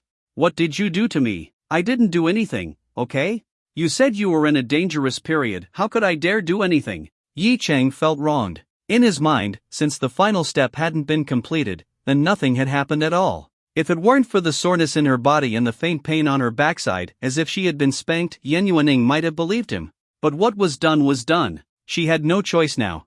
Blushing furiously, she muttered, Get out, I need to change. Also, where are my clothes? I washed them. Just wear mine for now. Yen Yuaning's face turned even redder. I'm not wearing yours. I want the ones I bought yesterday. Yi Cheng sighed. Alright, I'll go get them. You eat breakfast first. Then he left the room. Yen Yuaning burrowed back under the blanket, her face completely flushed. What a mess! And she was completely naked, there was no way she could just walk over to eat like this. What if that pervert came back and started having bad thoughts again? Thinking about the things he had forced her to do last night, her face grew even redder. That had been her first time in 25 years. Just then, the aroma of breakfast wafted from the small table nearby, making her exhausted body suddenly feel very hungry. She should have asked that jerk to get her some clothes first. As the irresistible scent invaded her senses, her stomach grumbled. Finally, she couldn't hold back anymore. Wrapping herself tightly in the blanket to ensure she wouldn't expose anything, she climbed out of bed and scurried over. A small cup of rich mashed potatoes, a delicate poached egg, and a bowl of fragrant sea cucumber tofu soup. She had no idea how Yi Cheng managed to make such a simple breakfast smell so amazing. Even a Michelin chef wouldn't do better, right? Her appetite was instantly awakened. She picked up a spoon and took a bite of the mashed potatoes. It melted in her mouth, smooth and creamy. Then she took a sip of the soup, absolutely perfect. Indeed, having that guy cook for her was the right decision. Waking up to such a delicious breakfast would surely guarantee a great day. Just as she was enjoying her meal, the door suddenly and quietly creaked open. Yi Cheng had forgotten to fully close the door when he left. Now, hearing the sound of her drinking soup as he returned, he softened his footsteps and walked in. Seeing her wrapped in a blanket while sipping soup, he shook his head. He had hoped to catch a beautiful scene, but then his gaze shifted downward, and he noticed that her blanket had slightly slipped at her chest. Yi Cheng swallowed hard. Even though he had already enjoyed quite a bit last night, the sight still sent a rush of heat through his body. Finally, he spoke, Here, change into these clothes. Startled, Yen Yuaning turned to see him sneaking in and immediately clutched the blanket tightly. She scolded, "Are you a thief? Why do you walk so quietly?" Yi Cheng chuckled and tossed the clothes onto the bed. "There's no underwear. Do you want to wear mine? It's brand new, never worn before." Yen Yuaning glared at him, hesitated for a moment, then reluctantly nodded. Yi Cheng pulled a new pair of boxer briefs from the wardrobe and tossed them onto the bed as well. "Get out!" Yen Yuaning pointed at the door. Yi Cheng pouted. "This is my room." Yen Yuaning glared at him. "Are you leaving or not?" Yi Cheng wanted to push his luck. "I already saw everything last night." But seeing the murderous look in her eyes, he quickly left the room. Unwillingly, he glanced at the door and muttered, "System, give me X-ray vision." System. Why couldn't I get a cultivation system instead? Yi Cheng sighed in regret. I should have ignored that dangerous period nonsense last night and made sure she couldn't even get out of bed today. Once Yen Yuaning finished changing, he re-entered the room and admired her new look, a black dress with black stockings. Of course, he had picked this outfit purely to satisfy his inner desires. Unable to resist, Yi Cheng rushed forward and hugged her before letting go. As for whether Yen Yuaning was willing or not, after last night, he had discovered a hidden trait of this domineering CEO. She was actually a masochist. That morning finally passed, and Yi Cheng drove Yen Yuaning back to villa number 18. Just as he dropped her off, he received a call from Li Cheng. Li Cheng told him that Du Xinghai's father, Du Ping, wanted to host a banquet to apologize and seek his forgiveness. "Apologize to me?" Yi Cheng smirked. An apology from a love rival? Sounded interesting, but he had no interest in meeting them. He simply replied, "Tell them that Du Xinghai must stop bothering my girlfriend, and they must cancel their arranged marriage plans with the Xing Group's Yanhua Xiong." "Understood. I'll relay the message immediately," Li Cheng responded. "Alright, that's all." After hanging up, Yi Cheng no longer paid attention to the matter.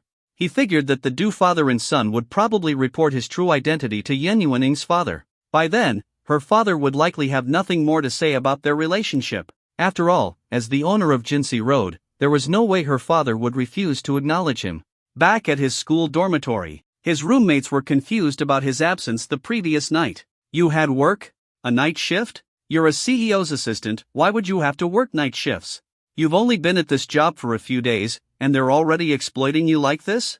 Your boss is too ruthless. Damn capitalists." A chorus of voices rose in protest on his behalf. Yi Cheng was speechless. Exploitation? He had nearly done some exploiting himself. And honestly, keeping a female CEO company for a night shift, wasn't that perfectly normal? Relax, it's fine. No big deal. Gotta make money, right? Sigh, old Yi, you've already surrendered to life so quickly. I guess we'll be next. The group looked disheartened, making Yi Cheng even more speechless. Not bothering to explain further, he sat in front of his computer, turned it on, and started gaming. While doing his daily quests, he opened his friends list. None of his close friends were online. Playing alone in this game could get boring, but Yi Cheng wasn't in a hurry. After finishing his quests, he wandered around aimlessly in the game and suddenly noticed some interesting discussions in the faction chat. Player 1, "Hey guys, what's the best way to play a swordsman this season?" Player 2, "Just play like Player 1. Player 1, huh? Player 3, "Yeah, just play like Player 1. Player 4, "Exactly, just do that." There's never a shortage of people copying each other in this game. But at least some people try to give serious answers. Player 5, "Go for PvE, playing against the game's challenges. PvP, fighting against other players, isn't worth it, it's not even ranked." Player 6, "Yeah, PvE is better. At least you can make money from it. PvP just drains your resources and is frustrating." Soon, more players started supporting PvE. PvE means running missions and dungeons, which can be profitable. Yi Cheng, one of the players, started thinking back to his own experience. Even though he mostly played PvP, his friends often invited him to join dungeon runs, so he was familiar with PvE as well. In this game, PvP and PvE required different equipment. His PvP gear still needed a lot of upgrading, so why not switch to PvE for a while? In PvE, as long as you have enough in-game currency, you can buy better equipment. However, getting the right items also depends on luck. Sometimes you just never get what you need. Wait, didn't I get a luck bonus in this game? Yi Cheng suddenly remembered he had received a special buff that doubled his chances of getting rare items. Maybe, just maybe, he could get everything he needed in just one run?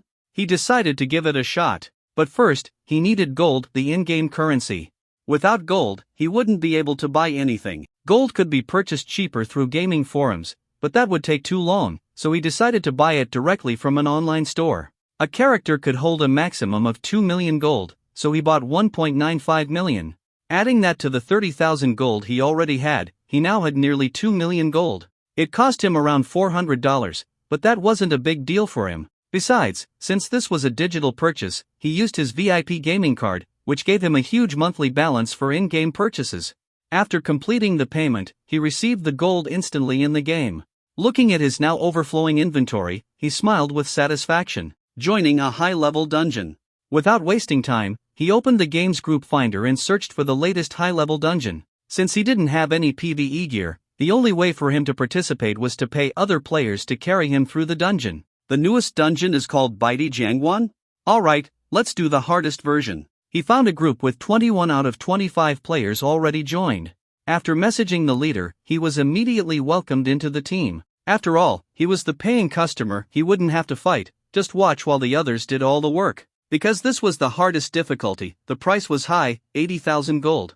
The group leader, Tianlongren, sent him a message. Boss, please join our voice chat. We just need 3 more players, then we're good to go. Yi Bai, Yi Cheng's character name alright? Sure enough, within 5 minutes, the team was full. On voice chat, the leader called out. Alright, everyone, teleport to the dungeon. We're starting soon. We've got 3 VIPs today, so let's move. Then, he added, VIPs, go in first. In this game, there was a superstition that the first person to enter the dungeon affected the luck of the entire team. If they had bad luck, the whole group might not get good items. Without hesitation, Yi Cheng entered first.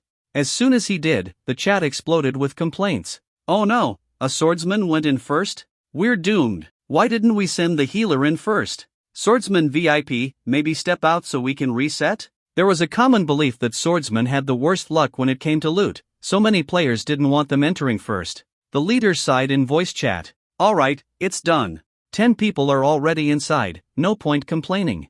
Everyone else, just enter. Since the leader had spoken, the rest had no choice but to follow, though they were still grumbling. Ugh, looks like another unlucky week. Swordsman VIP, you better prove us wrong.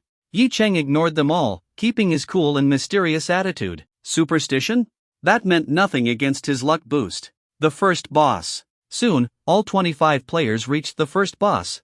Since Yi Cheng was a paying customer, he stood to the side and let himself be knocked out. He didn't need to fight. The rest of the team fought under the leader's instructions. The first boss wasn't too difficult. Within minutes, it was defeated. A shiny golden loot chest appeared. If you need anything, place your bids. Everyone else, move to the next boss, the leader announced. Checking the loot, he added. Not bad, 2 helmets and a ring, decent drops. Since none of it was what Yi Cheng needed, he didn't bid. This had nothing to do with luck, the first boss simply never dropped the items he was looking for. But then, something unexpected happened. A bidding war broke out between 2 players over one of the rings. The price skyrocketed to 100,000 gold, and in the end, a healer character won it. The chat immediately filled with reactions. VIPs are loaded. Healers always have the most money. 100,000 gold for a ring? Wild. Since the auction profits were split among the whole team, this was actually good news for everyone. The second boss, the jackpot.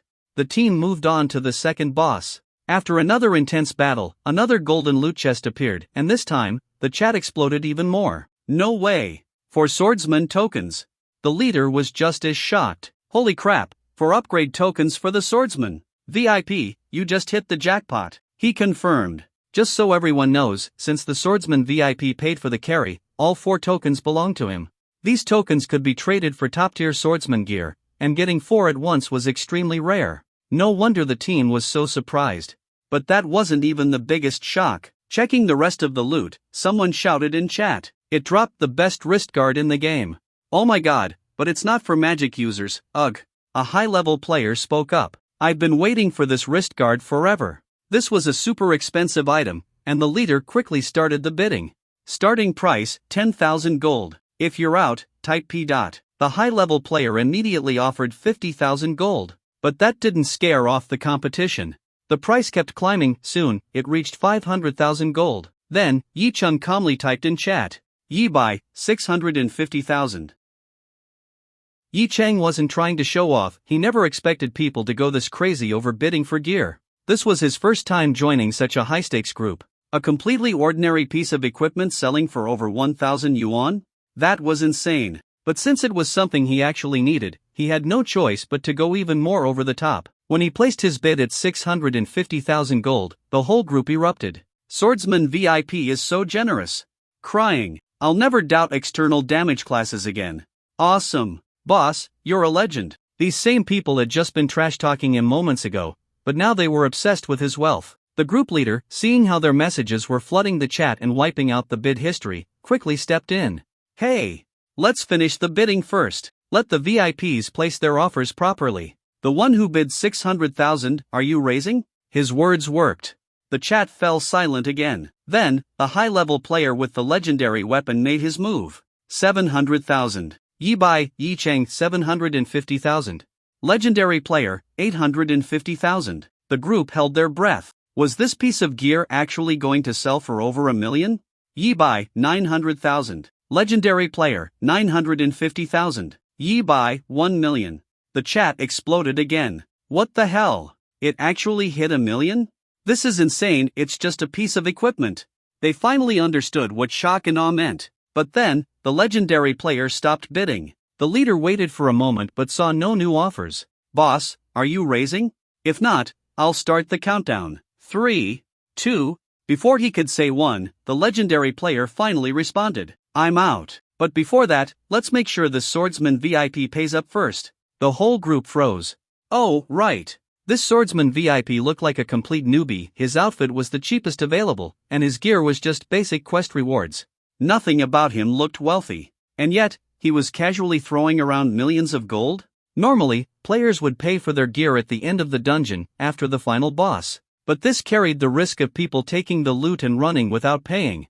If this guy bailed, they'd all get nothing. The leader immediately realized this and turned on his mic. Swordsman VIP, we'll need you to pay first. This piece of gear is really expensive. Yi Cheng shook his head. They don't believe me? Do I really need to wear some flashy outfit just to prove I have money? But he didn't argue. Paying up immediately was fair. So he simply typed, all right. The leader assigned the item to him. A payment window popped up in Yi Cheng's game interface. Without hesitation, he deposited 1 million gold and hit confirm. A system message appeared. Player, Yi Bai, has paid 1 million gold. At the same time, the equipment was added to his inventory. The chat went wild. OMG, an actual millionaire. No doubt about it, this guy is a true rich kid.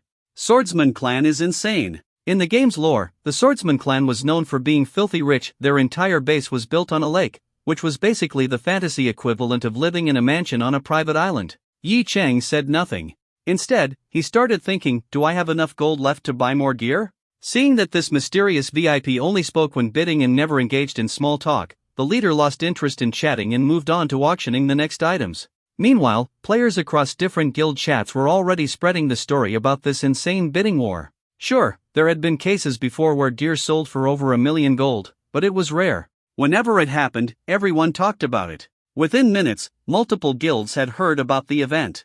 People were jealous as hell. And to think, this was only the second boss. At this rate, the total auction earnings were easily going to surpass 1.5 million gold. Once all the earnings were split at the end, the 3 VIPs would take their gear, and the remaining 22 players would divide the rest, meaning each of them would walk away with around 50,000 gold.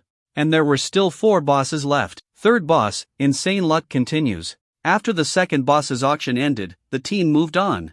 The third boss battle was intense, but in the end, the boss collapsed in a pool of blood, and the team eagerly opened the loot chest. They froze in shock. The leader swore out loud. What the fuck? 4 more swordsman tokens? And a swordsman weapon?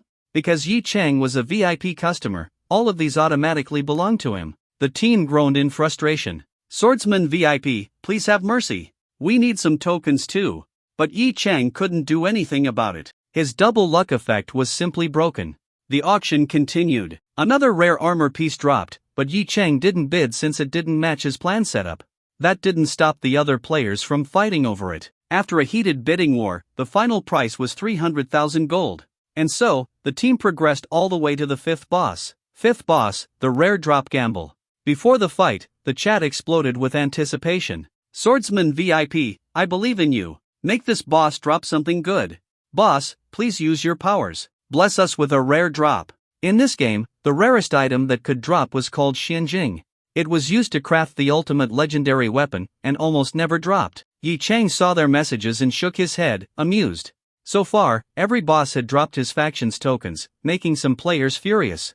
But at the same time, the total earnings had skyrocketed to over 2 million gold. For players grinding for gold, this was a dream run. They were getting paid better than ever. Even the group leader started joking. Swordsman VIP, call Guo Weiwei and ask him to bless our loot. The chat filled with messages. Yi Bai, hurry up and call Guo Weiwei. Guo Weiwei was the lead developer of this game. He was so famous that players constantly nominated him for social media awards. The joke was that Yi Chang's absurd luck had to be rigged by the developers. Finally, Yi Chang typed, "Don't worry.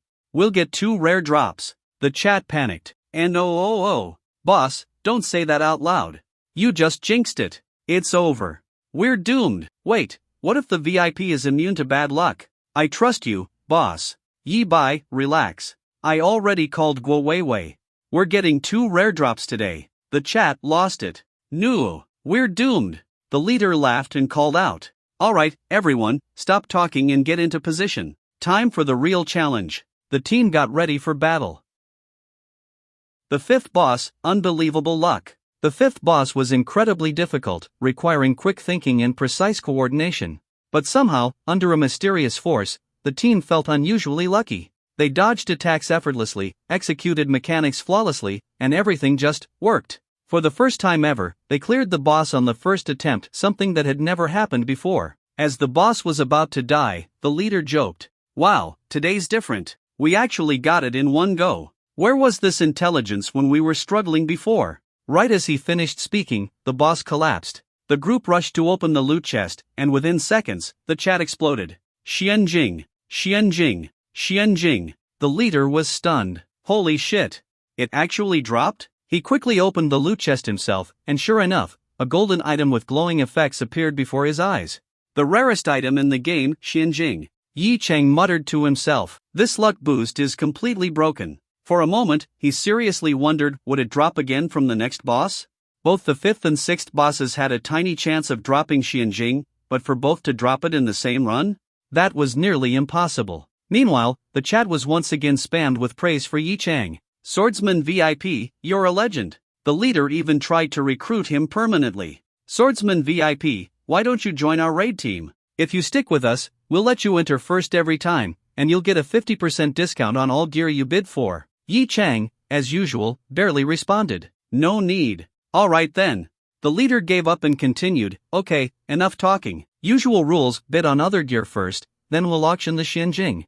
VIPs, please wait a moment." The team snapped out of their shock and checked the rest of the loot. Everything was top-tier gear, and another intense bidding war broke out. Yi Chang spent another 200,000 gold on an item. When he checked his inventory, he realized he only had around 100,000 gold left. But at this point, his equipment was nearly complete. The Xianjing auction, a war of the rich. After all the gear was auctioned, it was finally time for the main event. Starting bid for Xianjing, 3 million gold. That's fair, right? The leader continued. Level 110 just came out recently. A legendary weapon made with this will last for a long time. Nobody objected. The price was standard, and everyone was excited to see who would battle it out for the rarest item in the game. Everyone expected Yi Chang to bid, but the big question was, who else would compete? For those who were just farming gold, they hoped for as many bidders as possible to drive the price up. Yi Chang definitely wanted it, but after checking his gold, he realized he didn't have enough. So he asked in chat, "Not enough gold. Can I pay with cash?" The leader asked the group, and nobody objected. Alright then, VIPs can bid using cash. Payments will be made via WeChat after the auction. Starting bid, 3,000 yen. Let's begin. Immediately, 3 players started bidding. But Yi Chang didn't join in yet, he planned to wait until the final stretch. The price quickly climbed from 3,000 yen to 7,500 yen. Only 2 bidders remained, and everyone knew Yi Chang was just waiting for the right moment. Then, a female player with the ID Su Lianlian raised the bid to 8,000 yen. At this point, the other bidder gave up. The leader immediately turned to Yi Chang. "It's at 8,000 yen. Swordsman VIP, are you going to bid?" Without hesitation, Yi Chang pressed enter and placed his bid. 9,000 yen. Su Lianlian, second young master, please have mercy. You're already super lucky, can't you let this poor girl have it? Su Lianlian, 9,500 yen. Yi Bai, Yi Cheng, I am just a cold, emotionless bidding machine. Yi Bai, 10,000 yen. Su Lianlian, fine. 10,500 yen. The entire group watched with wide eyes as the two richest players went head to head. Damn, Su Lianlian really is loaded. Go, rich lady. Win the Xinjing, then take second young master home with you. A rich lady from the Healers Guild and a rich young master from the Swordsman clan, perfect couple. Yi Chang nearly facepalmed. Do these guys seriously think she's a girl? For all he knew, Su Lianlian could be some old dude in real life. But the bidding continued. Yi Bai, 11,000 yen. Su Lianlian, 11,500 yen. Yi Bai, 13,000 yen. Somewhere else. Inside a luxurious apartment, a young woman, dressed in only a light tank top and shorts, sat cross-legged on her bed, her long legs stretched out in front of her. Her eyes narrowed as she stared at the screen.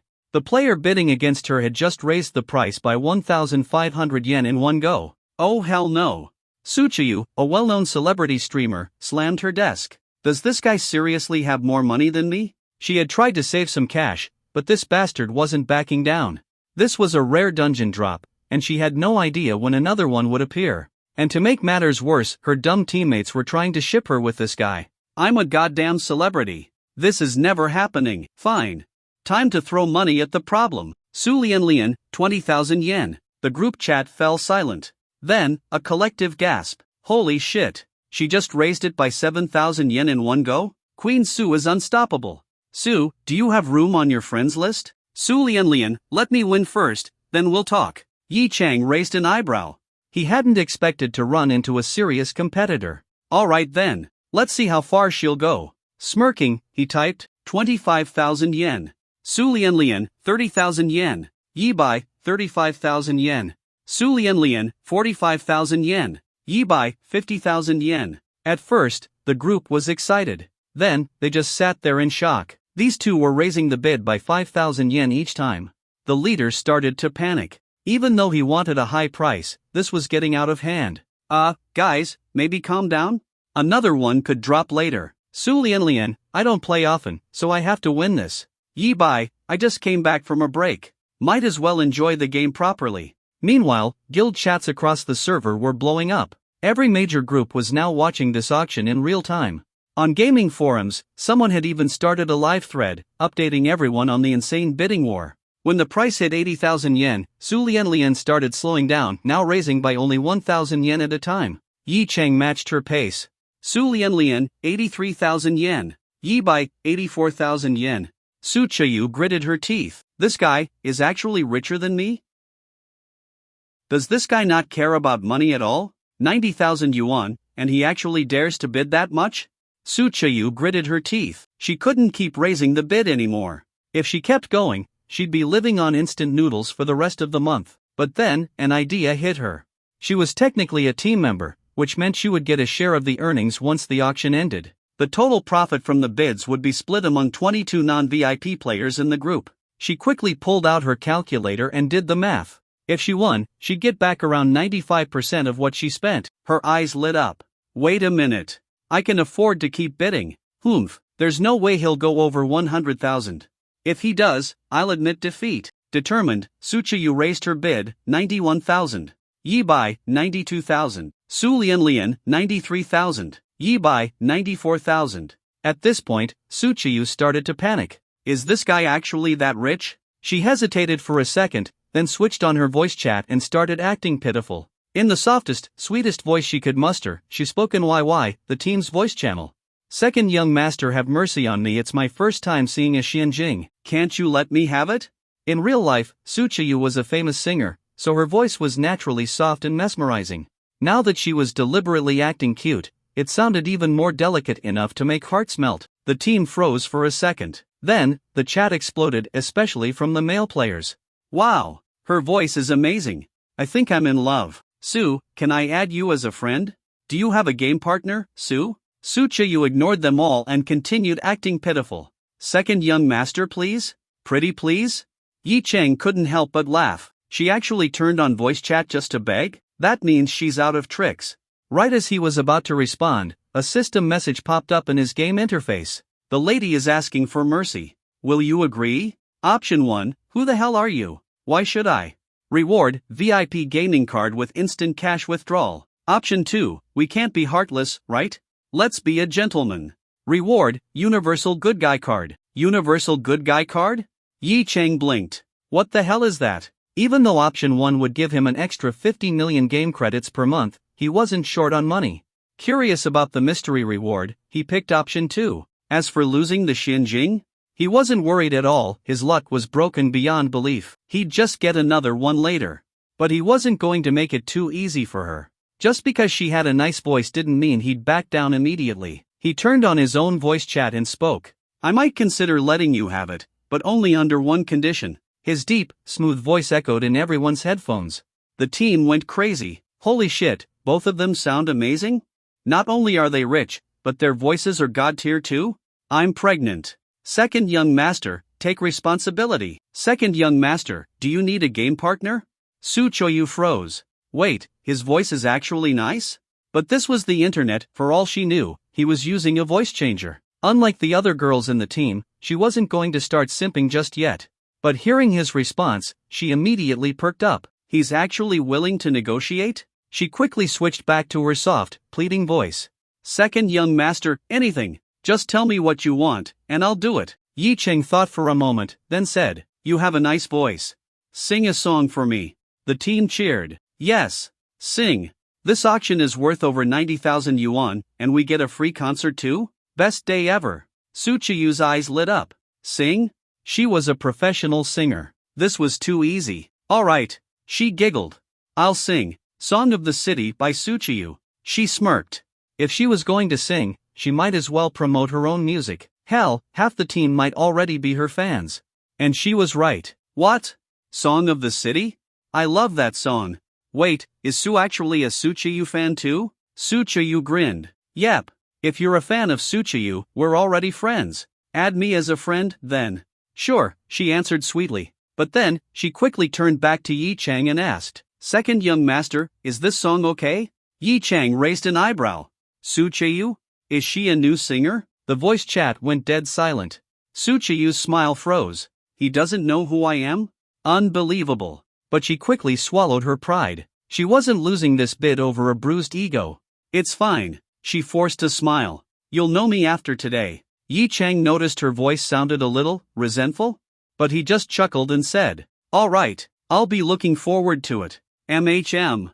Let me get my backing track ready. As Su Lianlian, Su Chiyu's game character, searched for her instrumental track, something shocking happened. The team's voice chat suddenly started filling up. First, they had 20 people. Then 30. Then 40, 50, 100. Within seconds, the chat exploded. Wait, why are so many people joining? People started flooding the public chat. OMG.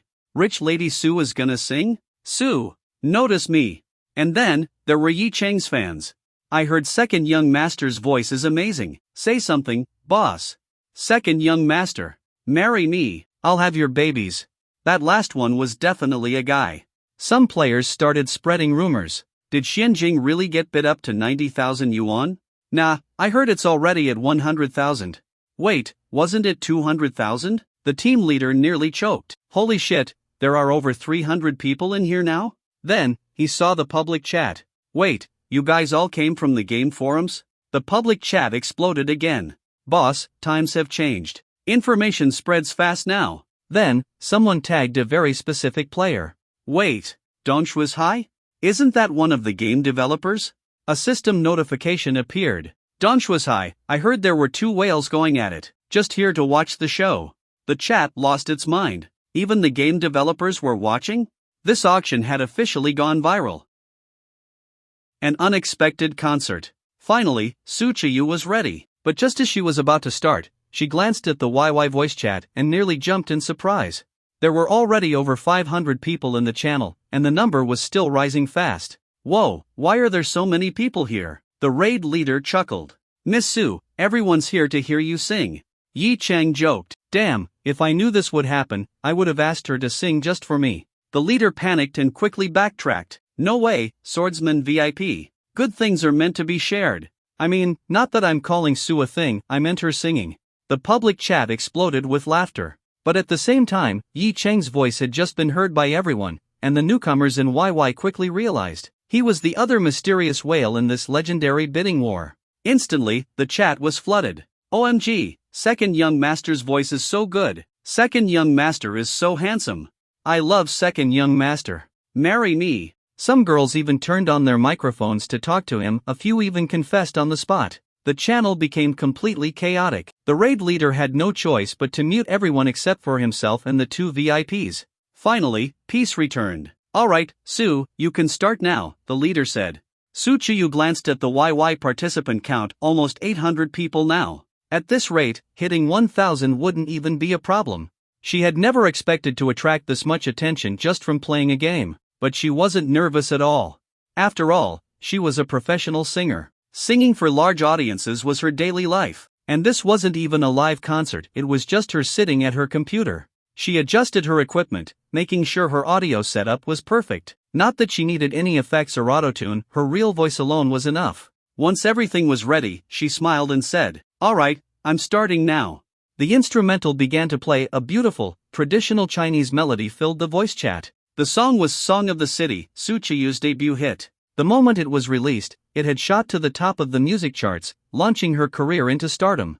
With her unique, gentle voice, masterful production, and poetic lyrics, the song had become a classic. Yi Chang had never heard it before, but the intro immediately caught his attention. After all, he had master-level proficiency in both instrumental and vocal music. Just from the first few notes, he could tell this song was on a completely different level. And then, her voice came in.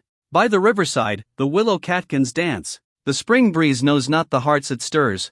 Once more the waves begin to rise. At that moment, Su Chiyu's voice truly shined.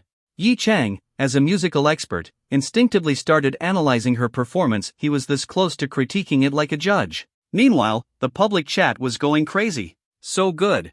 Holy shit, this sounds exactly like the original recording. I swear this is the real singer. Queen Su is a goddess. As Su Chiyu sang, she also glanced at the chat, feeling thrilled at all the praise. She had never expected this bidding war to turn into an impromptu concert. She was completely in her element. For nearly 4 minutes, everyone in the channel was mesmerized.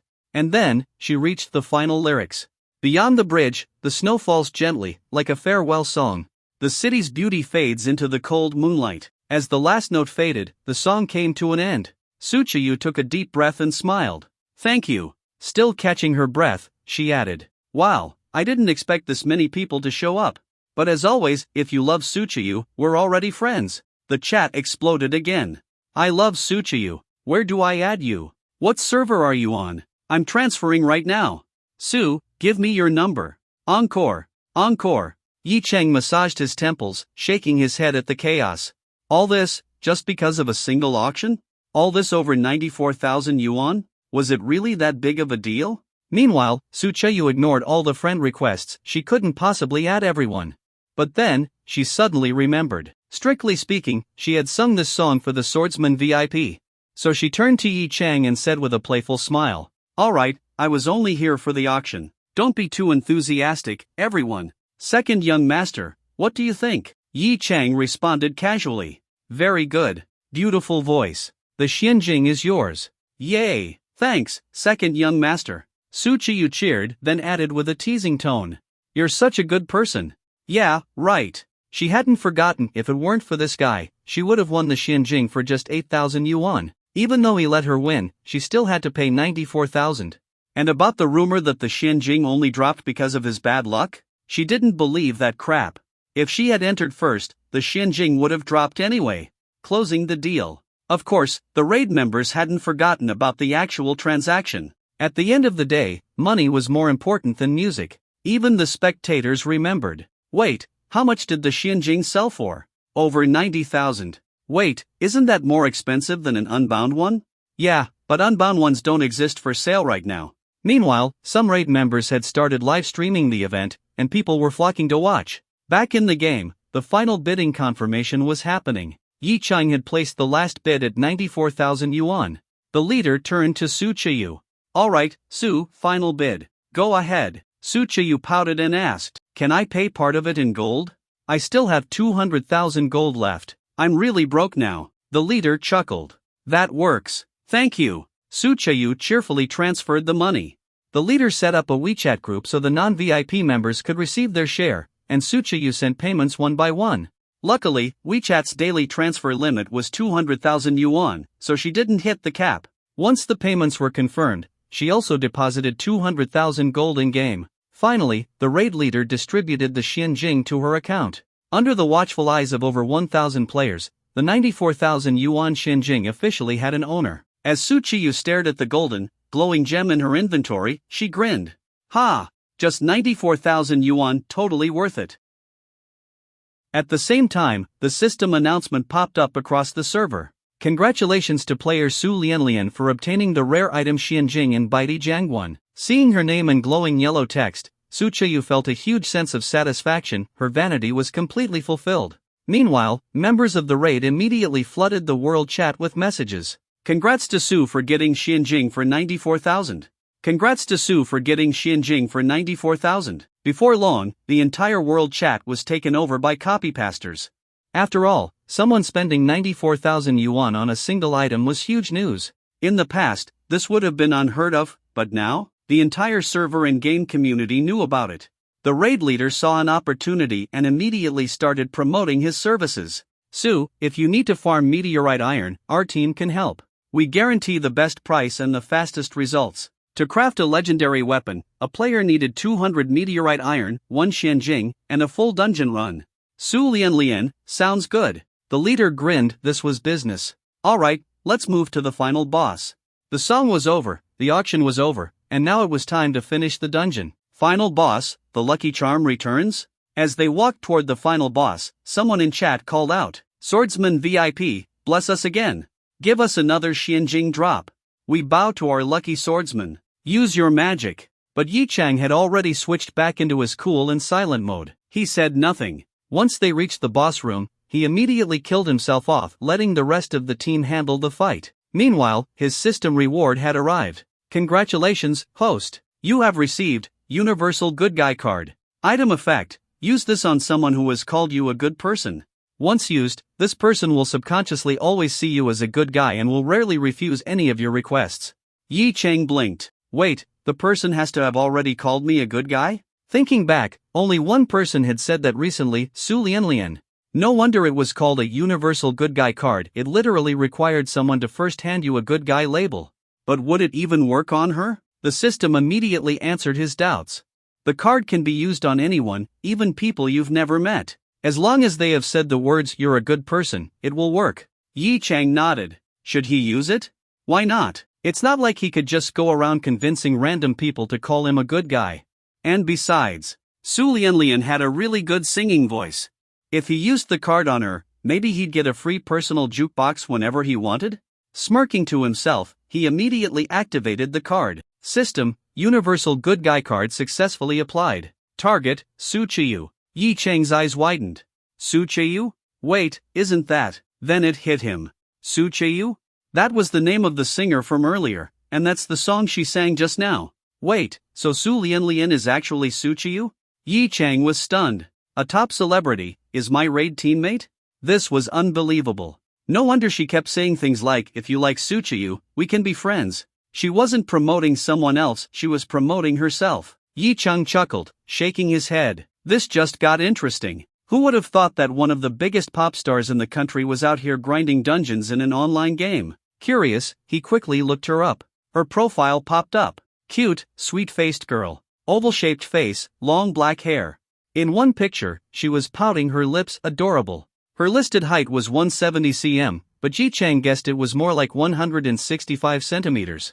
Inflating height is standard for celebrities, right? Scrolling through fan comments, he noticed a common theme. She's beautiful, but her voice is even sweeter. Yi Chang grinned. So basically, if he ever wanted her to sing for him, he now had a direct line. Oh, and of course, free in this case didn't mean scamming her, it just meant automatic access. Satisfied, Yi Chang closed the page and sent a friend request to Su Lianlian in the game. Meanwhile, at that moment, Su Cheyu was busy healing the raid's tank when suddenly, a friend request popped up. It distracted her just enough to mess up her healing rhythm. She quickly glanced at the screen. Oh, so this swordsman finally wants to add me?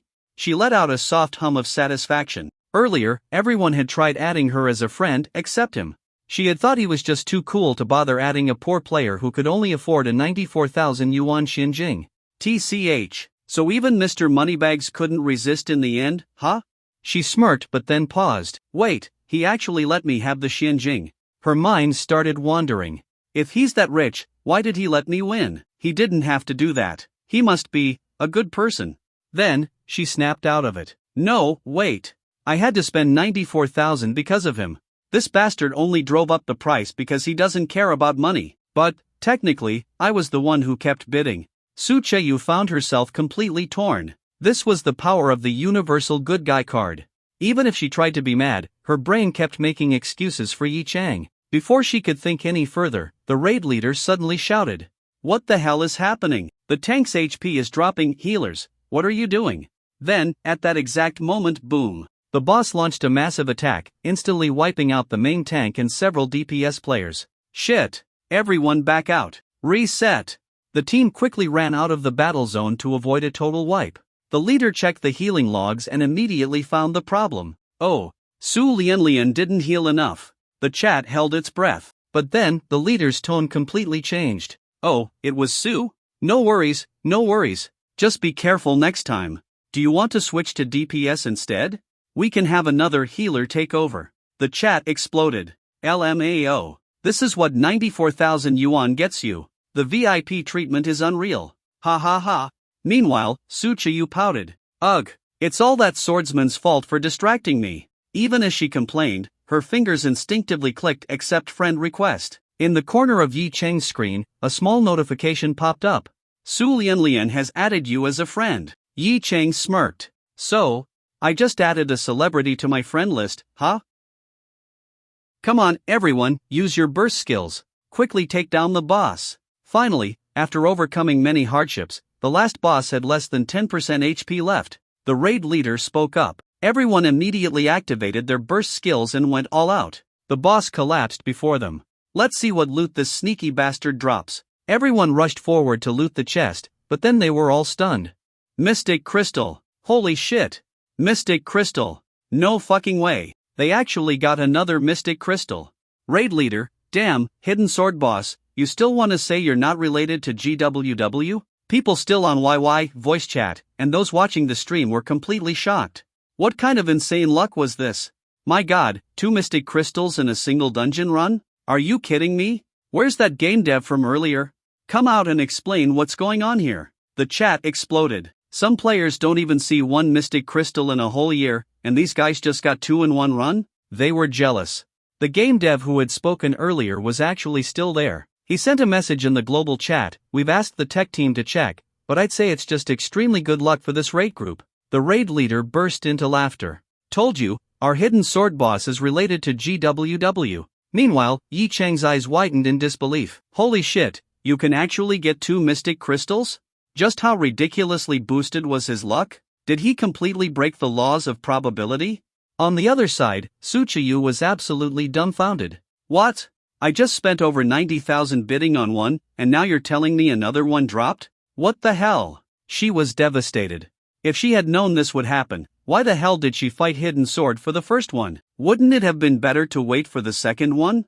She could have gotten it for just 8,000. Instead, she paid more than 10 times that amount. News spread fast, and people flooded into the stream and YY chat. The raid leader didn't even know how to react anymore. After thinking for a moment, he decided to deal with the other loot first. Alright, let's not dwell on this. Let's auction off the rest of the gear first. Damn, TMD, these are all great items too. The other loot sold for over 1 million gold, and then they finally got to the Mystic Crystal. Let's go with the usual rule, starting bid at 3,000? The raid leader knew full well that the second Mystic Crystal wouldn't fetch the same price as the first one, which made things awkward. Xiujia had spent over 90,000 for one, and now someone else was about to get one for less than 10,000? That was bound to make her feel bitter, but there was nothing he could do. He couldn't just force Yi Cheng to bid 94,000 again, that'd be straight up scamming him.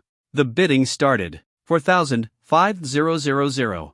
8,000. Yi by 8,500. No one else raised their bid. Alright then, congrats to Hidden Sword Boss for winning the Mystic Crystal. Do you want to set up a WeChat group again? Yi Bai, yeah, just add me to the one you made earlier. Yi Chang was quickly invited into the new group. He started adding everyone as friends and sending them their share of the gold.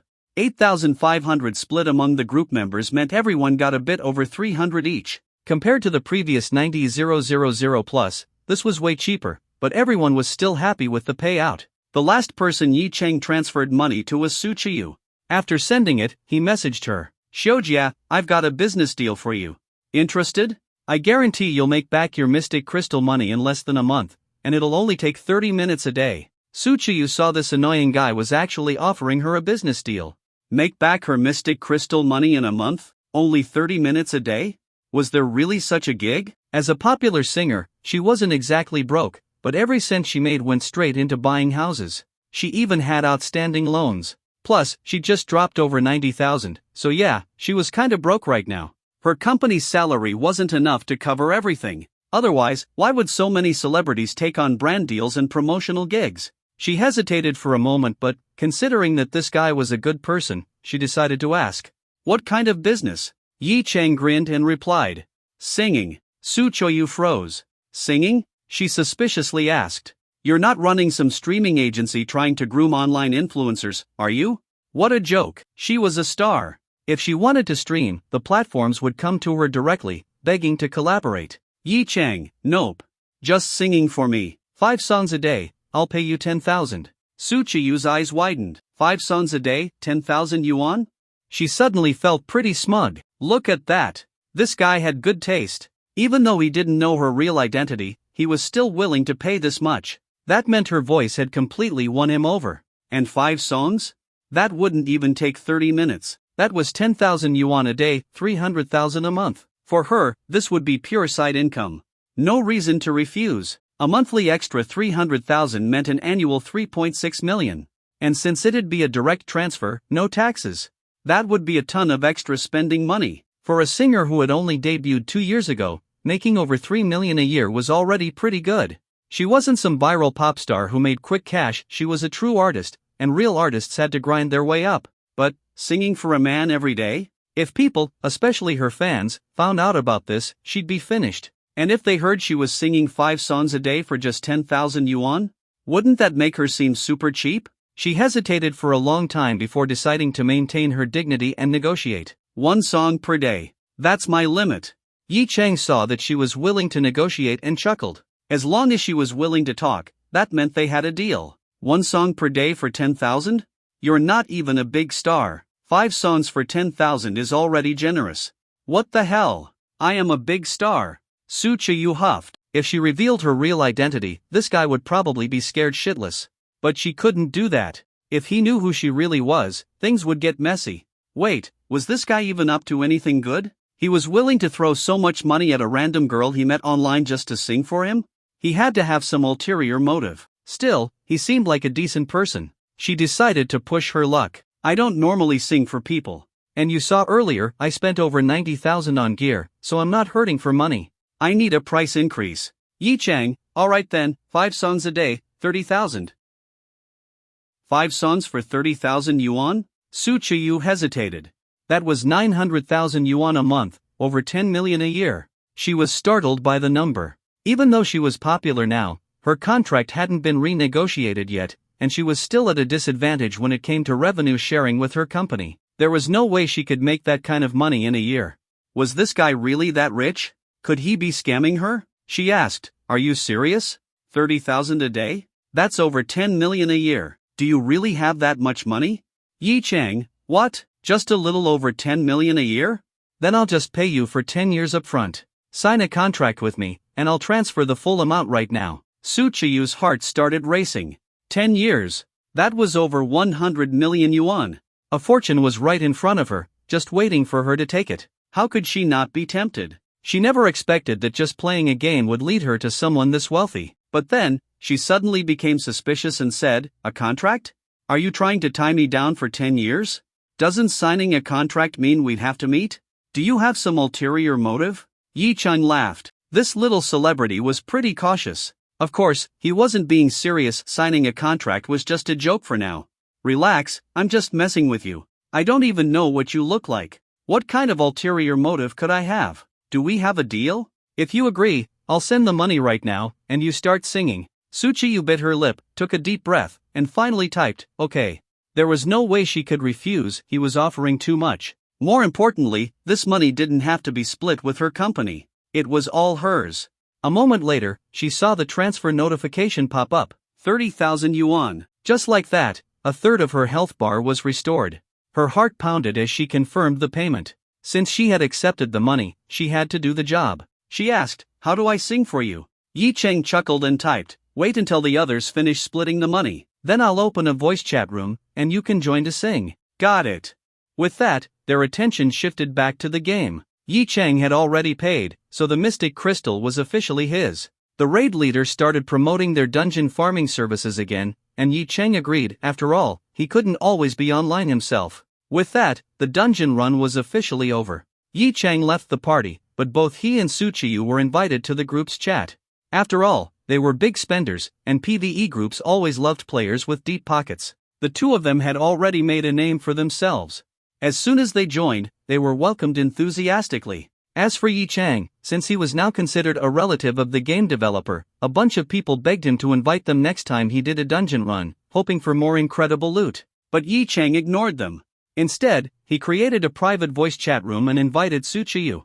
Turning on his microphone, he said, alright, sing. Suchiyu felt a little awkward. She was really about to sing for a man alone, even if it was just online. But then again, he seemed like a decent guy, and the money was good. So, fine, she'd sing. Besides, his voice was actually pretty nice. She kind of liked it. What do you want to hear? I'll find a backing track. Anything. Yi Cheng replied. Alright, I'll just sing whatever then.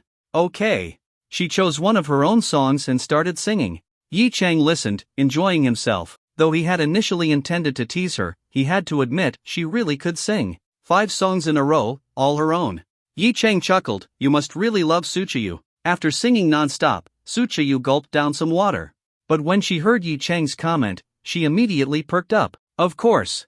No one understands Suchiyu better than I do. Then, an idea struck her. This guy was a billionaire. If he became her fan, maybe he'd support her career. Maybe even sponsor her. She decided to seize the opportunity. Listen, as long as you become a fan of Suchiyu, we'll be best friends.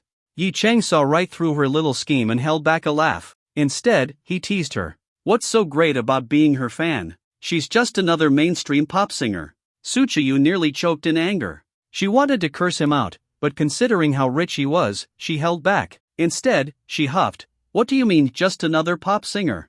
Suchiyu is a real artist, okay? She even won first place in China's top singers competition, and her album City's Melody topped the new release charts. Yi Cheng, oh? That impressive? Of course. And you're not allowed to badmouth her in front of me. If you do, I won't sing for you anymore. Oh no, what a tragedy, Yi Cheng joked. But you know what? I could just hire Suchiyu herself, offer her over 20 million a year to sing for me every day. You think she'd say no? Suchiyu. 20 million a year, that's 100 million in 5 years. Would she say no? She honestly wasn't sure. But she stayed stubborn. She wouldn't agree. She doesn't care about your money. She's a superstar, she earns way more than that. Oh? She's only been famous for 2 years. You think she makes 200 million a year?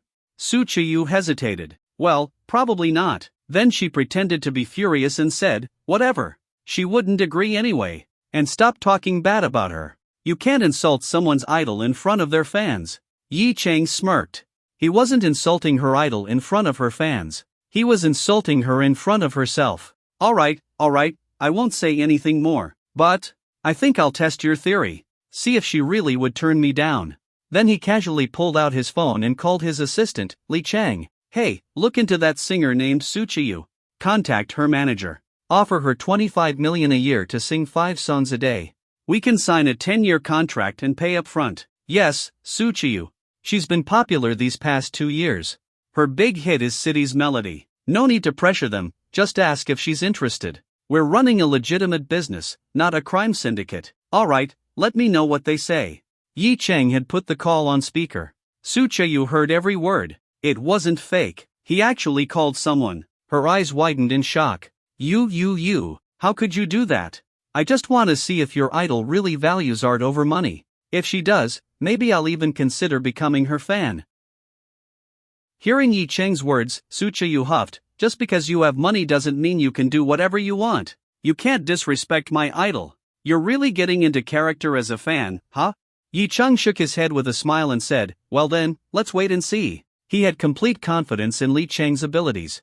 It wouldn't take long to make contact, that was the power of money. Meanwhile, across the screen, Su Qiyu swallowed nervously, wondering when her manager would call. Should she accept the offer?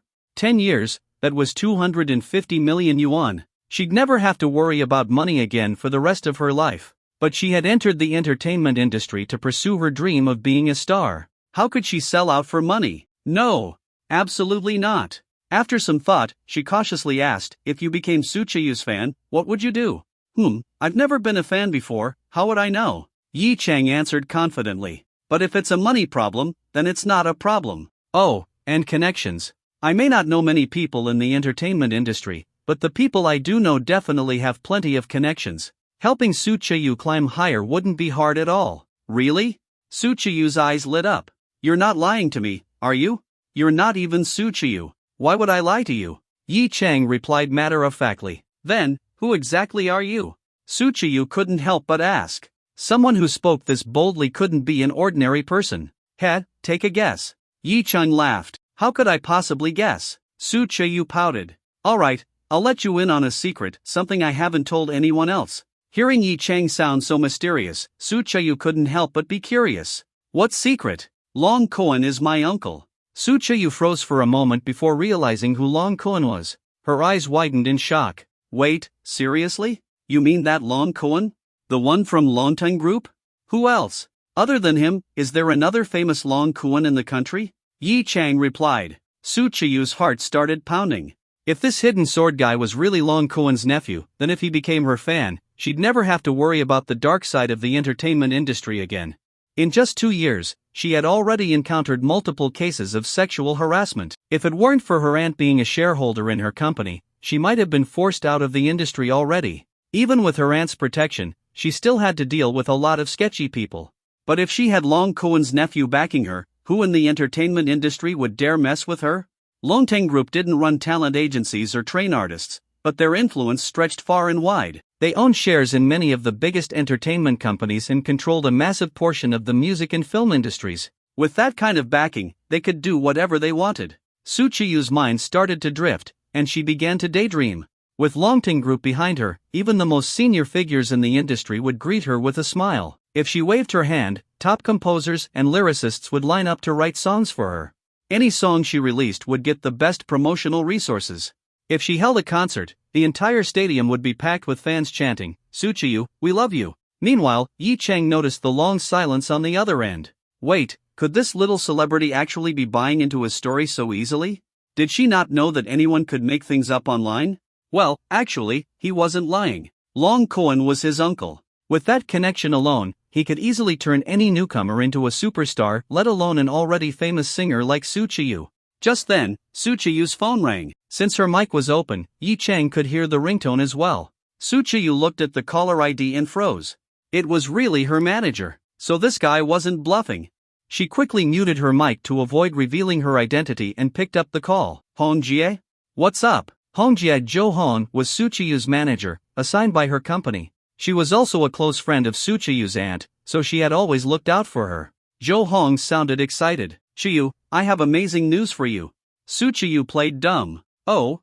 What kind of news? Why are you so excited? Of course I'm excited. A big-name VIP has taken an interest in you. They want you to sing for them, but you don't have to meet them in person, just sing online. And the contract won't be with your company, it'll be directly with you. All the money goes straight into your pocket. Su Qiyu finally believed it. This hidden sword guy really was some insanely rich big shot. Maybe he really was Long Koan's nephew. But no matter how high the offer was, she had to reject it. If she rejected it, Hidden Sword would become her biggest fan. With his support, she could dominate the entertainment industry, become a national superstar, and leave her mark in history. She smirked. Bet this guy never expected that I'm actually Su Qiyu. Taking a deep breath, she said, Hongjie, right now, I just want to focus on my career and improve myself. No matter how much they're offering, I can't accept. Zhou Hong was stunned. Wait, at least hear the offer first. 5 songs a day, 25 million yuan per year, with a maximum 10-year contract. That's 250 million total. And they're willing to pay up front. Think about it, if you had 250 million, you could hire the best composers and lyricists to write songs just for you. Soo Chi-Yu's heart ached. 250 million, slipping away just like that. But she still had to stand firm. No, even if it were $1 billion, I wouldn't do it. Hongjiet, think about it, if my fans found out that I was singing privately for some rich guy every day, wouldn't they freak out? I don't sing just for money. I sing because I want to be an artist, a singer that everyone loves. Of course, she did want to make money, but deep down, she meant what she said. Her words were so sincere that even Jo Hong hesitated. But then, wait a minute. Jo Hong frowned. Hold on, how do you know it's a man? I never mentioned that. I guessed. I mean, who else but a man would do something this ridiculous? Fine, I'll turn them down, but actually, we could use this to your advantage. We could make it a big deal, put you in the headlines, and frame you as an artist who values passion over money. Soo Chi-Yu's eyes lit up. Yes. That's perfect, Hongjie. Let's do it. After hanging up, she let out a satisfied laugh. She couldn't wait to see Hidden Sword's reaction when he found out she had rejected him. Not long after, Yi Chang received a call from Li Chang. Just as expected, after that little celebrity muted her mic, she had indeed turned down the offer. After all, with the conditions he had put on the table, if Soo Chi-Yu wasn't tempted, then she wouldn't be a real celebrity. Li Chang even told him that when Soo Chi-Yu refused, she went on about how she didn't care about money and just wanted to chase her dreams as a singer. It nearly made Li Chang burst out laughing. How inspiring. Yi Chang had answered the call without muting his mic, so Soo Chi-Yu heard everything loud and clear. She immediately put on a smug tone and said, "So? Isn't my my idol amazing? She has ambition and dreams. She's not the type to sell out for a bit of money." Yi Chang held back a laugh. Yes, very impressive. Sigh, well, if she doesn't want to, I won't force it. As long as you keep singing for me every day, that's enough. Soo Chi-Yu's face turned red. Why did this guy make it sound so suggestive? But that wasn't the main point. She carefully asked, "So, does that mean you're going to be her fan now?" Yi Chang, "Nah, I changed my mind. Think about it, if she had agreed to sing for me every day, after a month or two, we'd be familiar with each other. Then, when I had some free time, helping her out would just be natural, right? But this Soo Chi-Yu doesn't know how to adapt. She's a bit dumb." Soo Chi-Yu froze. Wait a second. This guy kind of had a point? Her mind went blank. This. Suddenly, her heart ached. Did she just lose 250 million yuan for no reason? Feeling wronged, she whined, "No, you promised to be her fan. You even said you'd help her career. You're a man, how can you break a promise to a girl?" Yi Chang chuckled. Why do you care so much? You're not Soo Chi-Yu. Why are you thinking about her future instead of your own? You could just sing for me and make 10 million a year. Isn't that better? I am Soo Chi-Yu. She really wanted to reveal her identity, but she was afraid he'd mock her for secretly doing something like this as a big celebrity. Instead, she stubbornly said, "Because I like Soo Chi-Yu. I'm her fan. Of course, I want the best for her. You promised to support her, so you have to keep your word." Yi Chang found this little celebrity surprisingly fun to mess with. Alright, I promise. So tell me, how do I become her fan?" Hearing that, Soo Chi-Yu's eyes lit up. Finally, he agreed. Even though his personality was a bit annoying, as long as he was willing to be her fan, she'd let it slide. She quickly explained, "First, you need to follow her on Weibo. Then, you have to share her posts. I'll also add you to her fan club group. There are a lot of activities there that you can participate in. Oh, and let me think, Yi Chang sighed. That's it? That's too basic. If people found out I was doing this, it'd be embarrassing, you know?" Soo Chi-Yu was confused. What's embarrassing about it? That's what fans do. Yi Chang didn't bother explaining. You wouldn't understand, considering your level, whatever, you'll see later. Just add me to the fan group first. I'm curious about what's in there. It's just full of fans. Soo Chi-Yu's fan group is super friendly. You'll feel right at home. Everyone's really nice, and the conversations are fun. I love hanging out there. Yi Chang let out a dry chuckle. Was this just self-promotion at this point? A moment later, he received a friend request from an admin of the official fan club. They were adding him to the group.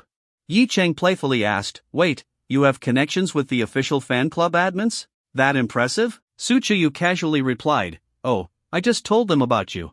They welcome every new fan, of course. Are you in the group too?" "Of course. What about Su Chayu herself? Su Chayu answered naturally, of course not. Only washed-up celebrities hang out in fan groups to stay relevant. Then what are you doing there? Yi Chang nearly laughed. Is this what they call spying from a small account? After joining the fan club, he was immediately welcomed with enthusiasm. Welcome, new member. Welcome to the Raindrop family. Is our new Raindrop a guy? New member, post a selfie. Yi Chang had never experienced anything like this before. He turned to Su Chayu. What the hell is a raindrop? And why are they so friendly? How do I even respond? Su Chayu giggled. Raindrop is what we call Su Chayu's fans. From now on, you're a raindrop too. And about the selfie thing, just post one. It's normal for new members to do that. Then, she suddenly realized something. Wait, how old are you? You sound like you don't know anything about this. Don't tell me you're some divorced, middle-aged guy with 2 kids? Su Chayu paused. That would make sense. Rich guys were usually older, right? Yi Chang rolled his eyes. Do I sound like an old man to you? How do I know you're not using a voice changer? Yi Chang, alright, I'm leaving the group.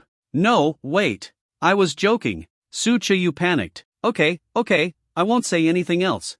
Just go introduce yourself in the group. And don't forget, you promised to help Su Chayu. Yi Chang sighed. She was really treating him like a tool, huh? Fine, I got it. He opened the fan chat and said a simple, hi, everyone.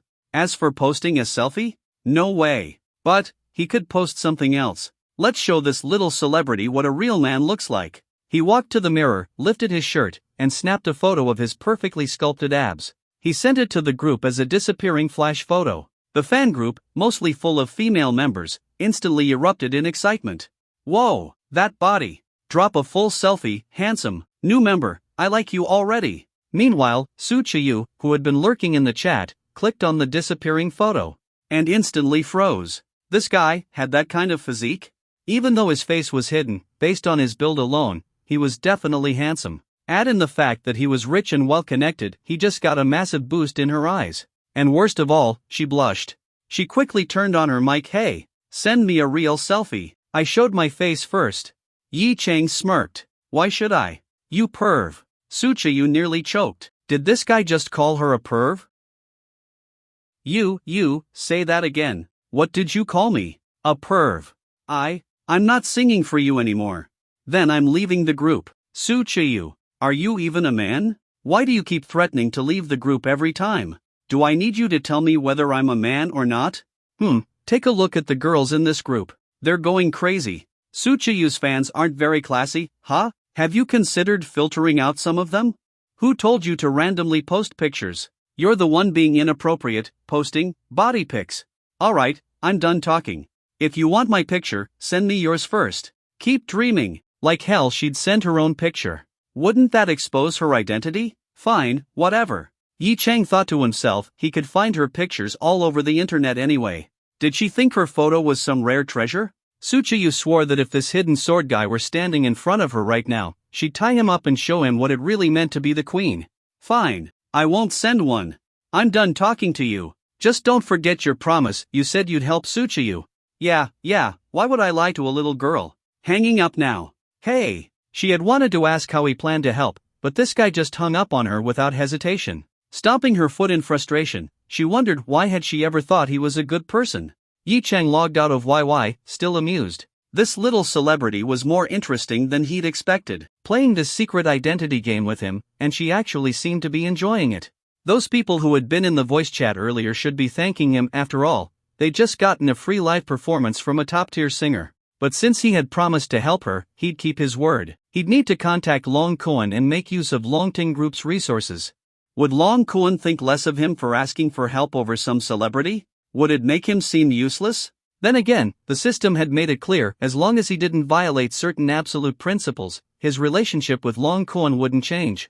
Those absolute principles referred to actions that would harm Long Kuan or his family without a justifiable reason.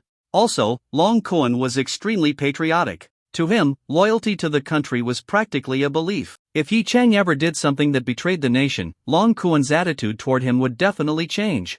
Of course, Yi Chang had no intention of doing anything like that. At that moment, he reached into his pocket and remembered the USB drive that the system had given him. It supposedly contained a bunch of advanced technology, right?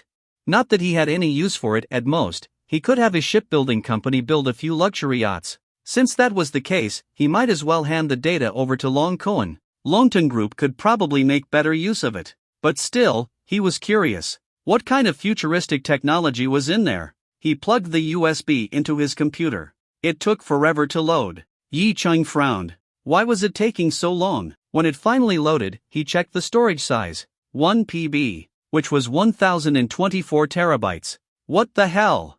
A USB this big actually exists? This thing had to be high-tech. A 1 PB USB?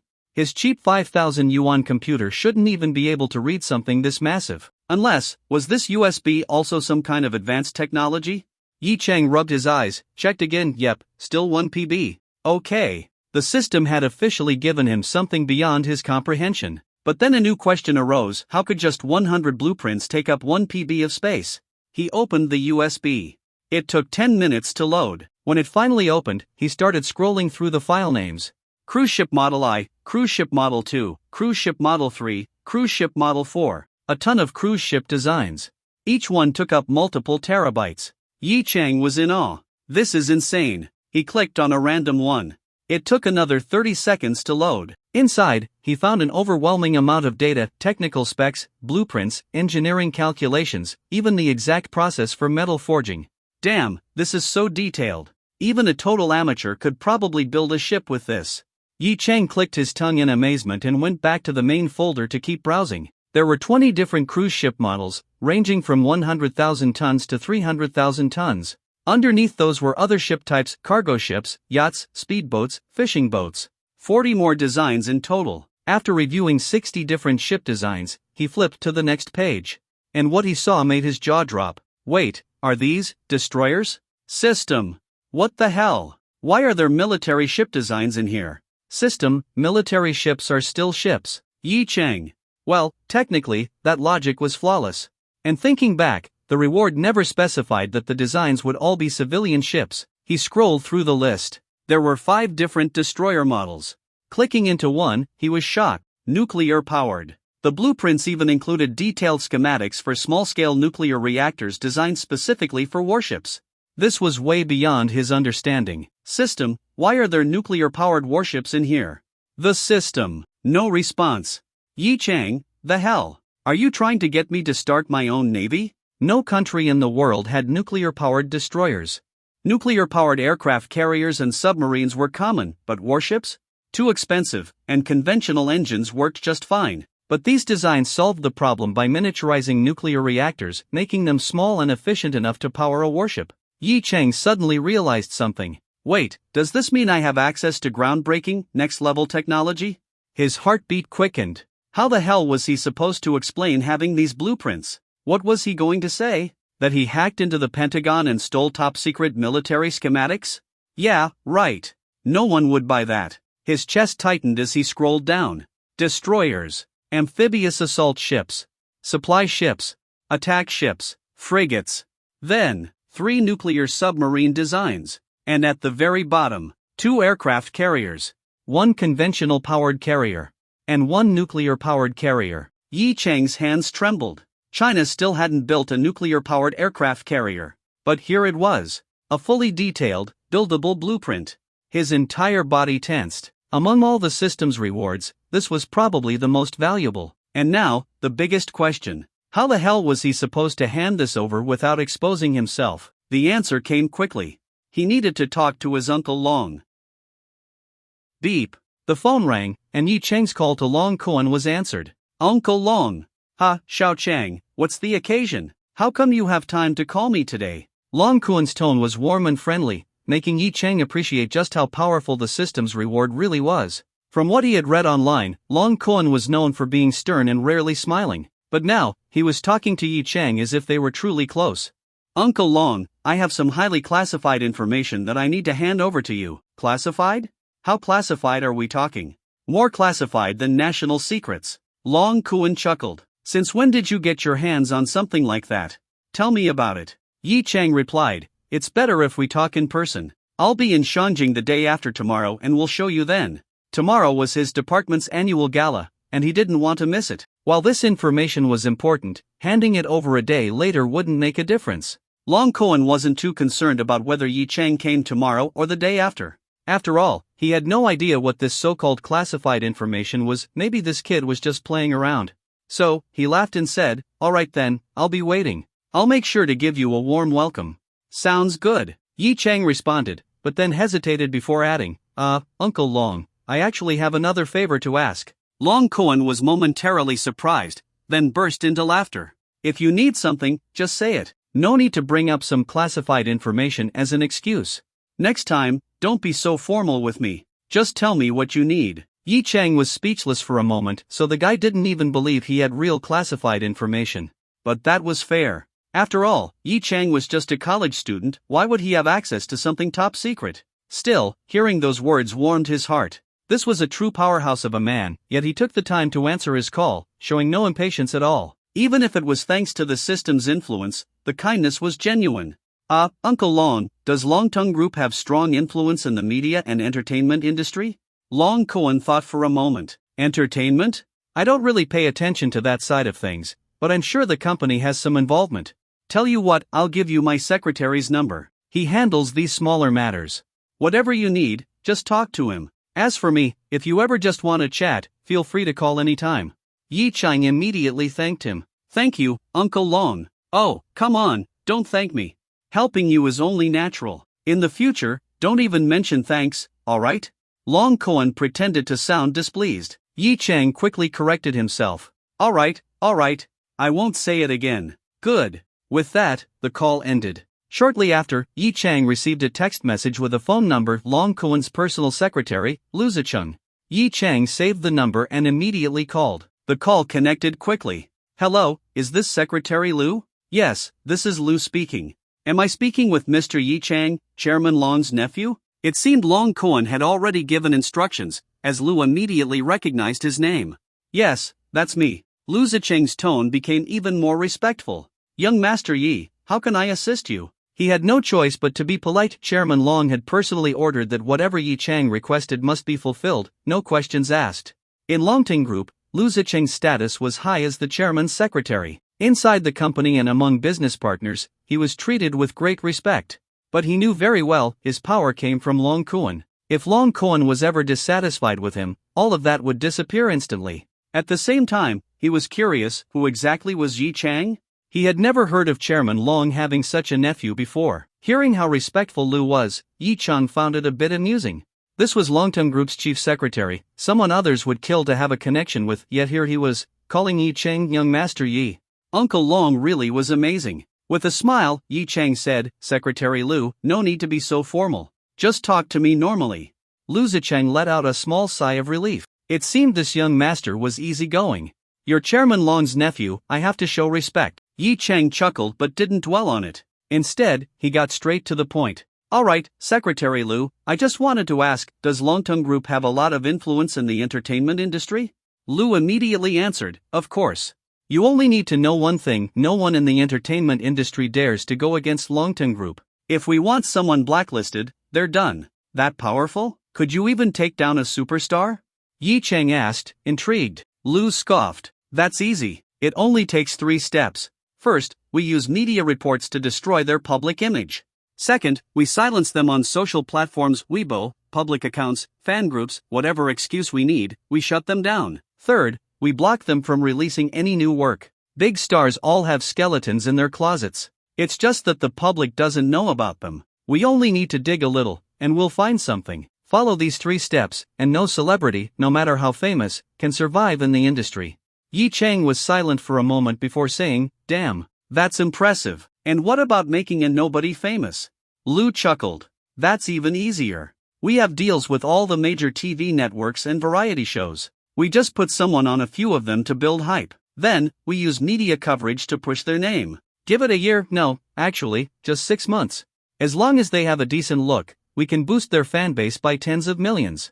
And if they actually have talent, like good singing or acting skills, they can rise to the top easily." Yi Chang clicked his tongue in amazement. "That's insane." Lu laughed. "In entertainment, it's all about resources. No company in the country has more reach than Longting Group. Even giants like Tencent and Alibaba don't match up. After all, we own shares in both of them." "Alright, then I have just one request," Yi Chang said. Do you know a singer named Su Chiyu? Lu hesitated. No. I'm the chairman's secretary, not directly involved in the entertainment business. But I can check with President Jiang, who oversees that sector. Good, ask him for me. Lu Zicheng quickly contacted the president in charge of the media and entertainment sector, Zhang Qi. Longting Group had multiple presidents, each overseeing different business divisions, and Zhang Qi was responsible for the entertainment sector. Soon, Yi Cheng was speaking with Zhang Qi directly. Young Master Yi, Secretary Lu already filled me in. I know of Su Chiyu, she's been a pretty popular singer these past 2 years. What would you like to do? Yi Cheng thought for a moment and said, give her some resources. Get her a major brand endorsement or have some popular variety shows invite her. But don't go overboard, just a small boost will do. Zhang Qi was momentarily stunned. For him, making a celebrity famous was easy, it was just a matter of making a few calls. But this small boost request, that was tricky. How exactly did one slightly promote a celebrity? He had never been asked to do something like that before. After racking his brain, he suggested, I remember Su Chiyu is a strong singer. How about getting her on Who's the Hidden Singer for an audition? Yi Cheng wasn't familiar with entertainment shows, so he simply said, do whatever you think is best. I don't watch these things anyway. Zhang Qi sighed and said, alright, I got it. I'll have my people handle it. She can be on the next episode. Yi Cheng, great, I appreciate it, President Jiang. Zhang Qi, oh, young Master Yi, there's no need to be so polite. It's my pleasure. Secretary Lu had already informed Zhang Qi about Yi Cheng's background, so he treated him with the utmost respect. After hanging up, Yi Cheng smirked. With his current level of influence, did this mean he could collect any celebrity he wanted? The thought crossed his mind, but he wasn't actually going to do it. His mindset had evolved beyond such things. Of course, if an opportunity presented itself, he wouldn't necessarily refuse. For now, though, he should at least give Su Chiyu a little heads up, otherwise, she might think she got this opportunity purely on her own merit. He sent her a message. Keep an eye on the news soon. Su Chiyu? What do you mean? I just did your idol a favor. Maybe you should consider sending me some kind of thank you gift. A selfie, for example. Su Chiyu. What kind of favor? Yi Cheng, just wait for the trending news. Oh, and your fan group might hear about it first. Su Chiyu, tell me already. She was getting excited. What kind of help had Yi Cheng given her? But Yi Cheng ignored her. Instead, he went into her fan group chat and dropped a message. Insider scoop, Big Rain is set to appear on a hit variety show soon. In the fan group, members referred to Su Chiyu as Big Rain, while they called themselves Little Raindrops. His message sparked an immediate frenzy. Fans flooded the chat, asking which show it was. Some even recognized him as the new member who had posted that abs picture earlier. Once again, they started begging for more photos. Yi Cheng ignored them. He was cultivating a mysterious insider persona in the fan club. If he kept leaking exclusive news about Su Chiyu, he might even rise to a moderator role. Then, he could openly interact with Su Chiyu without raising suspicion. Meanwhile, when Su Chiyu saw the message, she became even more excited. A trending variety show? That would definitely boost her popularity. But which one was it? Would it suit her? Ugh, this guy. Always keeping me in suspense, she fumed. But she couldn't deny it, Yi Cheng had helped her. So, even though he was infuriating, he was a good person. Yi Cheng, however, wasn't paying any more attention to the matter. For now, he just wanted to keep playing this little game of hide-and-seek with the mystery celebrity. And listening to her sing 5 songs a day? Not a bad deal at all. The next day. It was Saturday. That evening, Yi Cheng's department was hosting a formal dance party, a farewell event for their final semester in college. Unlike his 3 roommates, who were all dressed in flashy suits, Yi Cheng was still outside on a phone call. Mom, I told you already, I got a job at a big company as an assistant to the CEO. Of course, the salary is high. Relax, I'm not doing anything illegal. I know. Finally, he ended the call and let out a long sigh. Yesterday, he had sent his family 50,000 yuan. As expected, his mom called him the next day, grilling him for 30 minutes straight. Headache. He had thought about this situation many times. His family lived in a small county and had a middle-class income of about 100,000 yuan per year. So when he suddenly sent them half a year's worth of income, it naturally shocked them. But he had managed to talk his way out of it this time. Going forward, he'd slowly increase the amount. If they asked, he'd just say he made money from stock trading and investments. Hanging up, he returned to his dorm. It was already 5 p.m. The party started at 6 p.m. at a hotel across the street from the university. His 3 roommates were fully dressed and ready to go. "Yo, Yi, hurry up and change. We're all waiting on you," Luo Ming urged. Yi Chang sighed. "What's the rush? We still have an hour. Who knows if your goddess is even going to show up? Come on, man, we need to get there early and pick good seats. There are over 100 people from our department, there's gonna be a bunch of tables." "Yeah, and even if she's there, what are the chances she'll dance with me?" Yi Chang shrugged. "Well, I'm gonna ask your goddess for a dance. Let's see if she says yes." "Ha! Ning Qingsno has been in college for 4 years, and no one has ever seen her date anyone. Just because you're good looking doesn't mean you'll stand a chance." Yi Chang glanced at his phone. A message from Ning Qingsno had popped up. "When are you heading over?" He smirked and typed back. "Haven't changed yet. I'll head over soon." Ning Qingsno, "Oh, I'm almost there too." Yi Chang, "Alright, see you soon." Ning Qingsno, "See you." Putting his phone down, Yi Chang started looking for his outfit. Luckily, earlier that morning, he had visited Yulong Garden to cook for Yan Yuan, and while he was there, he picked up a formal suit. He changed into a white suit, white pants, and white leather shoes, finishing the look with a deep red bow tie. His tall, athletic build filled out the suit perfectly, highlighting his sharp facial features. No matter where he went, he was guaranteed to be the center of attention. His roommates were stunned. "Lu Choning, Yi, maybe you should sit this one out?" Yi Chang, "Huh? I'm afraid Ning Qingsno will say yes to you." Yi Chang smirked. "No need to worry. She already agreed." Yi Chang's roommates just assumed he was bragging. After all, every guy had told this kind of lie at least once. "Alright, let's go." Once Yi Chang finished getting dressed and made sure he had everything, the 4 of them headed out. A few guys from the neighboring dorms, who were also in the same department, came out as well. Some were dressed formally like Yi Chang, while others went all out with flashy outfits. One guy even showed up in a Naruto cosplay, instantly drawing a crowd. The venue was at a hotel just outside the university's main gate. A short walk later, they arrived at the hotel, took the elevator up, and entered the banquet hall. The hall was spacious, with 10 large tables, each seating around a dozen people. Though there was still some time before the event officially started at 6 p.m., a lot of people had already arrived. A small stage had been set up at the front, equipped with various instruments, piano, drum set, guitars, which piqued everyone's curiosity. It was rumored that there would be live performances later, but no one knew what kind of acts were planned. Yi Chang and his roommates didn't care about that, though. They immediately claimed one of the tables near the stage. Since no one had taken the good seats yet, of course, they weren't going to let them go to waste. As they chatted, their eyes occasionally wandered toward the well-dressed girls entering the hall. Their department had quite a few attractive ones this year. But Yi Chang soon spotted someone he really didn't like. Lin Shanxian. Tonight, she was wearing a JK-style dress. The skirt barely covered her thighs, instantly drawing the attention of many guys in the hall. Lin Shanxian was their class beauty, and to be fair, she was very pretty. But Yi Chang, his roommates, and most of the guys in their class all knew what she was really like. To them, she was no different from a call girl, you just needed the right amount of money. Lin Shanxian noticed Yi Chang too. But to his surprise, she smirked at him condescendingly before turning away and sitting at another table with her friends. Yi Chang found this amusing. Had she found another rich guy to cling to? Oh well, it didn't matter to him. As long as she didn't bother him, he had no interest in her. But if she did decide to mess with him, he'd make sure she regretted it. Time passed. Staff members started adjusting the microphones and sound system on stage. Some students who could play instruments, guitar, piano, went up to test them out, drawing a small crowd. By 5:40 p.m., a new wave of people entered the hall. Some were wearing dance attire. Some were dressed in traditional Chinese performance outfits, likely for a comedic skit. But the one who stood out the most was a stunning figure in a red evening gown, Ning Qingsno.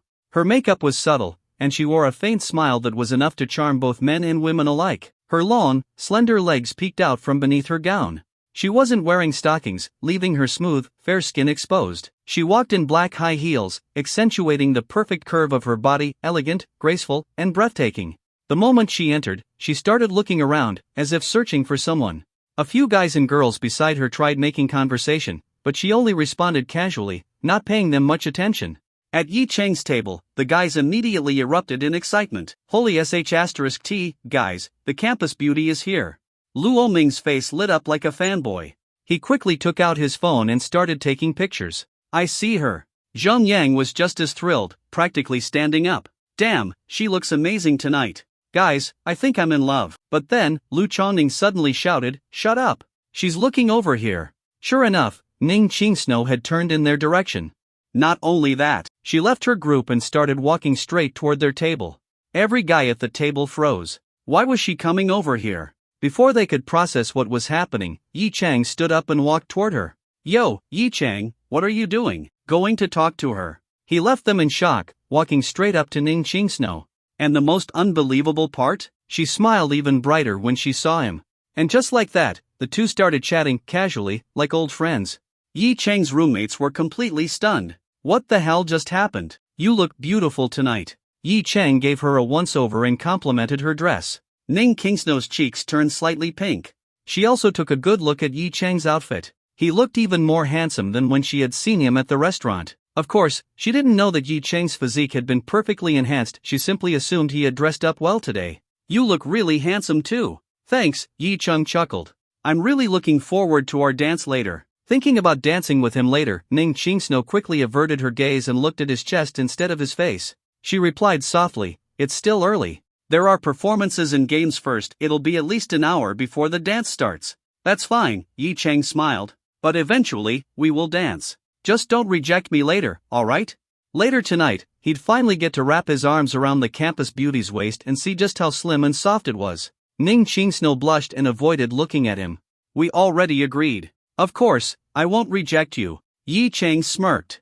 "Qingsno, what are you doing?" A girl suddenly ran over. "The department head is arriving soon. You're the host, get ready." Then, she noticed Yi Chang. She paused for a moment, seemingly stunned by his face, and then glanced back and forth between them. A sly smile appeared on her lips. "Oh, I see what's going on here. You two continue chatting. Qingsno, I'll give you 5 minutes." "Hey! What do you mean you see what's going on? Don't say weird things." Ning Qingsno protested. Yi Chang chuckled. "Go ahead. I won't hold you up."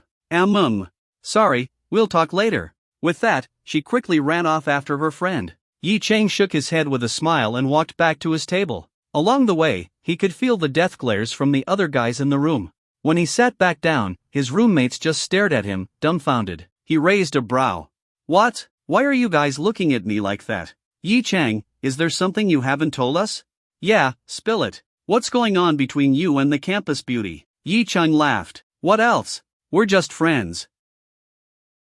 Seeing his roommate's skeptical looks, Yi Chang shrugged. "We're really just friends.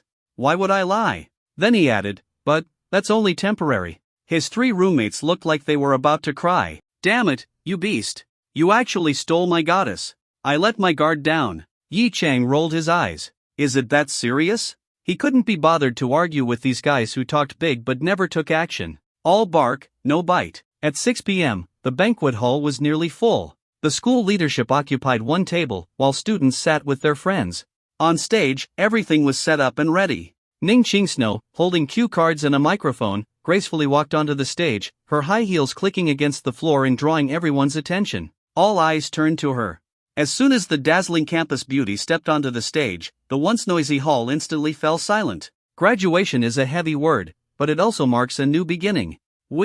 After a brief introduction, she moved on to the main topic. "Dear teachers, fellow students, good evening. Welcome to the Business Administration Department's graduation gala. Now, let's welcome our department head to give a speech. A round of applause, please." Applause filled the room as the department head walked onto the stage. Luckily, he kept his speech short and stepped down quickly. A few professors followed with brief remarks, and within 15 minutes, the formalities were over. The students breathed a sigh of relief. Now their applause actually sounded genuine. And then, the performances began. The instruments on stage were finally put to use. Some performers even brought violins and cellos. Clearly, they were well prepared. There was singing, dancing, comedy skits. All the classic school event performances. Even though they were common, everyone still watched with interest. After all, out of 100 students, only a few were bold enough to perform. There were also some mini-games in between, like hot potato, passing a flower around while music played. Whoever held it when the music stopped had to perform on stage. Unfortunately, Yi Chang wasn't picked. The unlucky ones who were chosen had to go up and sing. Zhang Yang, however, got caught holding the flower when the music stopped. Normally, he would have been excited for the chance to interact with Ning Qingsno on stage. But then he remembered. She was already claimed by that bastard Yi Chang. And just like that, all his enthusiasm vanished. Time passed, and by 7:40 p.m., the moment everyone was waiting for finally arrived. Alright, we've had fun with games and performances. I'm sure everyone wants to move around a little. Ning Kingsnow's bright smile lit up the stage. At the same time, a graceful waltz melody began playing in the background. Now, it's time for our final event of the night. Please bring your dance partners to the stage, or find someone here to dance with. Let's enjoy this moment together. The dance had officially begun. But no one moved at first. They were too shy to be the first ones on stage. Then, two of the school's leadership staff stepped forward, smiling at the students. Come on, everyone. Graduation is just around the corner, don't be shy.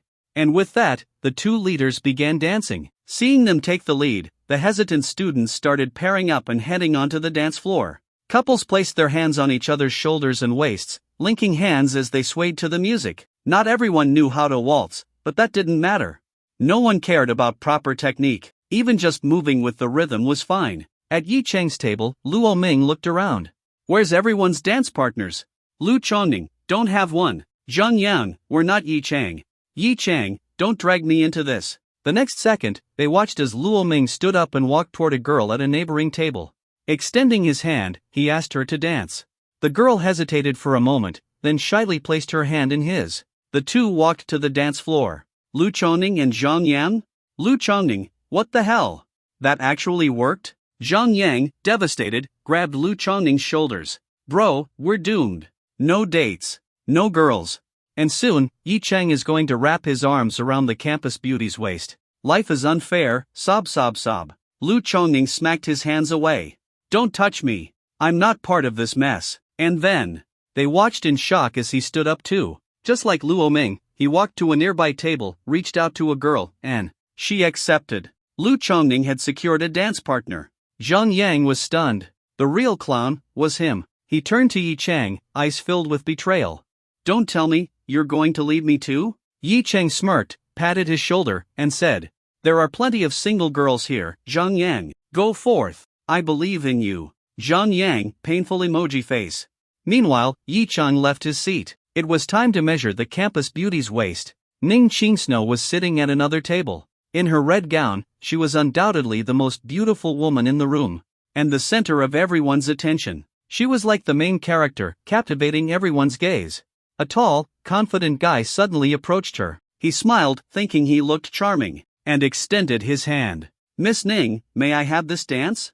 Ning Qingsnow shook her head politely. Sorry, I already have a dance partner. The guy frowned. But I haven't seen anyone approach you all night. That doesn't change the fact that I have a partner. He reluctantly walked away, feeling embarrassed. In his mind, she was just rejecting him because she wasn't interested. Then, he saw another guy walking toward her. Scoffing, he turned to watch.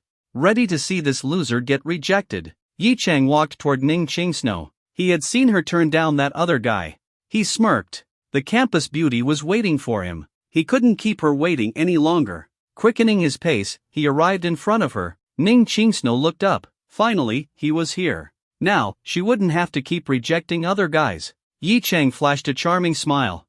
He extended his hand. Beautiful lady, may I have this dance? The entire room watched in anticipation. Just moments ago, she had turned down multiple guys. Would she reject this one too? Most people assumed she would. Except for the girl sitting next to Ning Qingsnow, her best friend. She was the only one who believed this guy might succeed. And then, the entire hall went silent. Ning Qingsnow reached out her delicate hand and placed it into Yi Chang's palm. With a voice as gentle as a melody, she replied, yes. When Yi Chang's palm touched her soft, delicate hand, he smiled slightly, holding it gently as he helped Ning Qingsnow up from her seat. Seeing the slight shyness on her face, Yi Chang had the urge to take out his phone and capture this moment. Hand in hand, the two walked toward the dance floor. Around them, especially among the male students, countless envious and bitter gazes followed their every step. Who the hell is this guy? Why does he get to hold the campus beauty's hand? Why didn't she reject him? The tall guy who had just been rejected stood there in a daze. His goddess was now in another man's arms. Lowering his head, he turned and walked away, heartbroken. Another wounded soul in this cruel world. Meanwhile, at a nearby table, Lin Shanshan was glaring at Yi Chang and Ning Qingsnow, feeling utterly annoyed. Exes never liked seeing each other doing better. and they especially hated seeing their former partner with someone more attractive and accomplished. How could Yi Chang and Ning Qingsno be together? Wasn't Ning Qingsno supposed to be single? Lin Shanxian couldn't shake off the sense of imbalance in her heart. As for Yi Chang driving a Ferrari last time, she had been shocked at first, unwilling to believe it. Later, however, she started dating a wealthy heir, who used his school connections to investigate Yi Chang.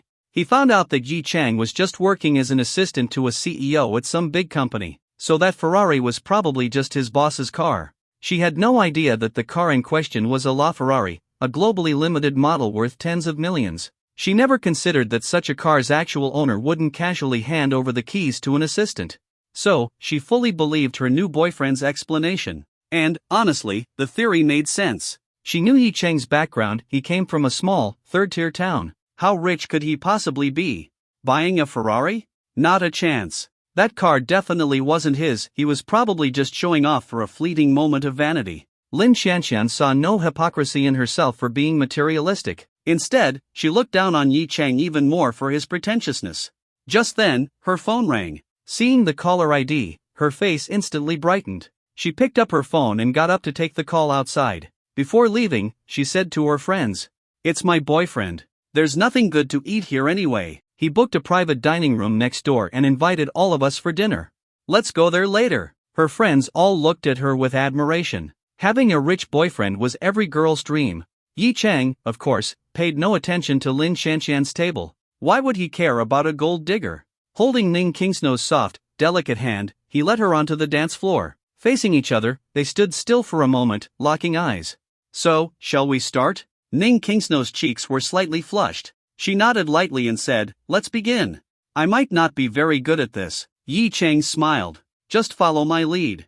With his master-level dance proficiency, ballroom dancing was as easy as breathing. He placed his right hand gently on her upper back, just below her shoulder blade, instead of her waist, because that would be too forward. Right now, he was still a gentleman. However, her dress was thin.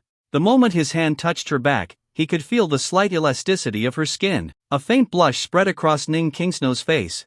Even though his hand wasn't on her waist, she could still feel his warmth through the fabric, making her body tense up slightly. This was the closest she had ever been to a guy. Her movements were a little stiff, but Yi Chang was patient. He guided her gently, leading her through the correct dance steps. As their movements occasionally brushed against each other, an indescribable chemistry formed between them. "Follow my steps, take a step forward, another step. Good, just like that." He spoke softly, guiding her movements. Slowly, she started getting the hang of it. Soon, they became the center of attention. Their dance was smooth, graceful, completely different from the students around them who were just clumsily swaying. Some students tried to mimic their moves but gave up quickly. Instead, they found themselves captivated by the couple's elegant performance. The handsome man, the beautiful woman, and their perfectly fitted formal attire. Yi Chang and Ning Qingsno had become the stars of the dance floor. Then, suddenly, Yi Chang let go of her back, smoothly spinning her outward until their arms were fully extended. Then, with a firm yet gentle pull, he brought her back toward him. His hand naturally landed on her waist. The gentleman mode was now off. The rogue mode was on. "Ah!" Caught off guard, Ning Qingsno gasped, instinctively placing her other hand on his shoulder for balance. Feeling his strong arm wrapped around her waist, she momentarily lost focus. She let her body move on instinct, following his lead. Yi Chang smirked slightly. Finally, he had measured the campus beauty's waist, and it was as soft and slender as he had imagined. The faint fragrance of gardenias drifted into his nose. It was a subtle, clean scent. She must have taken a shower before coming. "Gardenia," he suddenly murmured. Ning Qingsno blinked in confusion. "Ha? What did you say?" Yi Chang leaned in closer and took a deep breath near her neck. "Your scent." Her face flushed red instantly. Don't do that. There are people watching." "Oh? So if we were alone, it'd be fine?" No. I didn't say that." Ning Qingsno panicked, quickly explaining herself. Yi Chang chuckled, lifting his head slightly, regaining his gentleman image.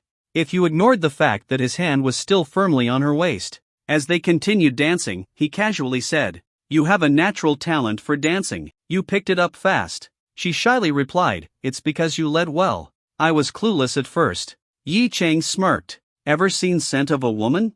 You know the tango scene?" "Yes, I've seen it." "Then let me teach you that next." "Ha?"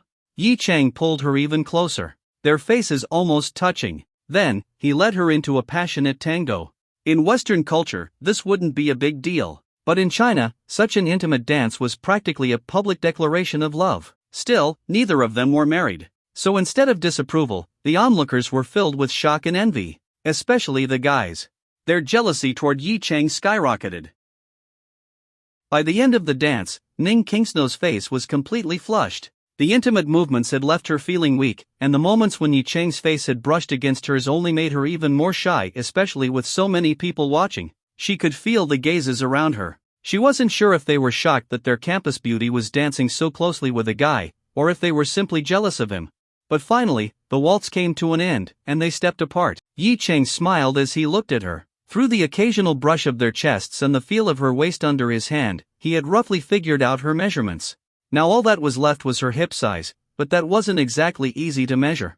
"Wanna dance again?" he asked. Ning Qingsnou actually wanted to, but with all the eyes on her, she hesitated and said, "Maybe later." Yi Chang nodded. "All right." They stepped off the dance floor and found an empty table to sit at. A waiter brought them 2 drinks. Yi Chang clinked his glass against hers, and they began chatting. "Did you get through your interview?" he asked. Ning Qingsnou had still been replaying the dance in her mind, but at this question, her expression dimmed. She shook her head. "No, I didn't pass." Yi Chang raised an eyebrow. "Really? But you performed really well in school. Why would the company reject you?"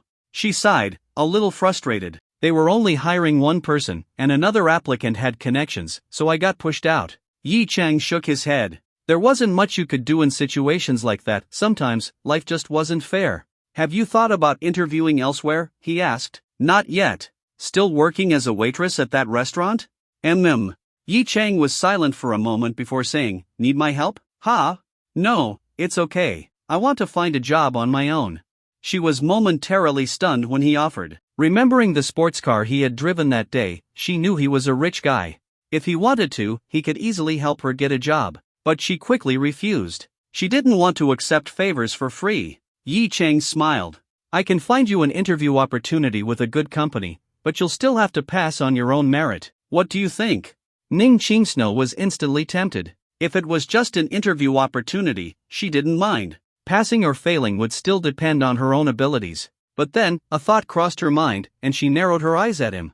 "Wait a minute, this company wouldn't have anything to do with you, would it? Like, could you just decide who gets hired?" She shook her head. "That wouldn't be any different from those people who rely on connections." Yi Chang hadn't expected her to be so principled. There went his idea of getting her into Jinsei Road Corporation as the chairman's personal assistant. But he quickly thought of a better idea. "Don't worry," he said, "that won't happen." "Really?" Yi Chang smiled. "How about an interview at Longtung Group's Shanghai office? I know people there, so I can get you into the interview, but I have no control over whether you pass or not. You know how Longtung Group works. HR reports all final decisions to headquarters. And I don't have any connections at the top.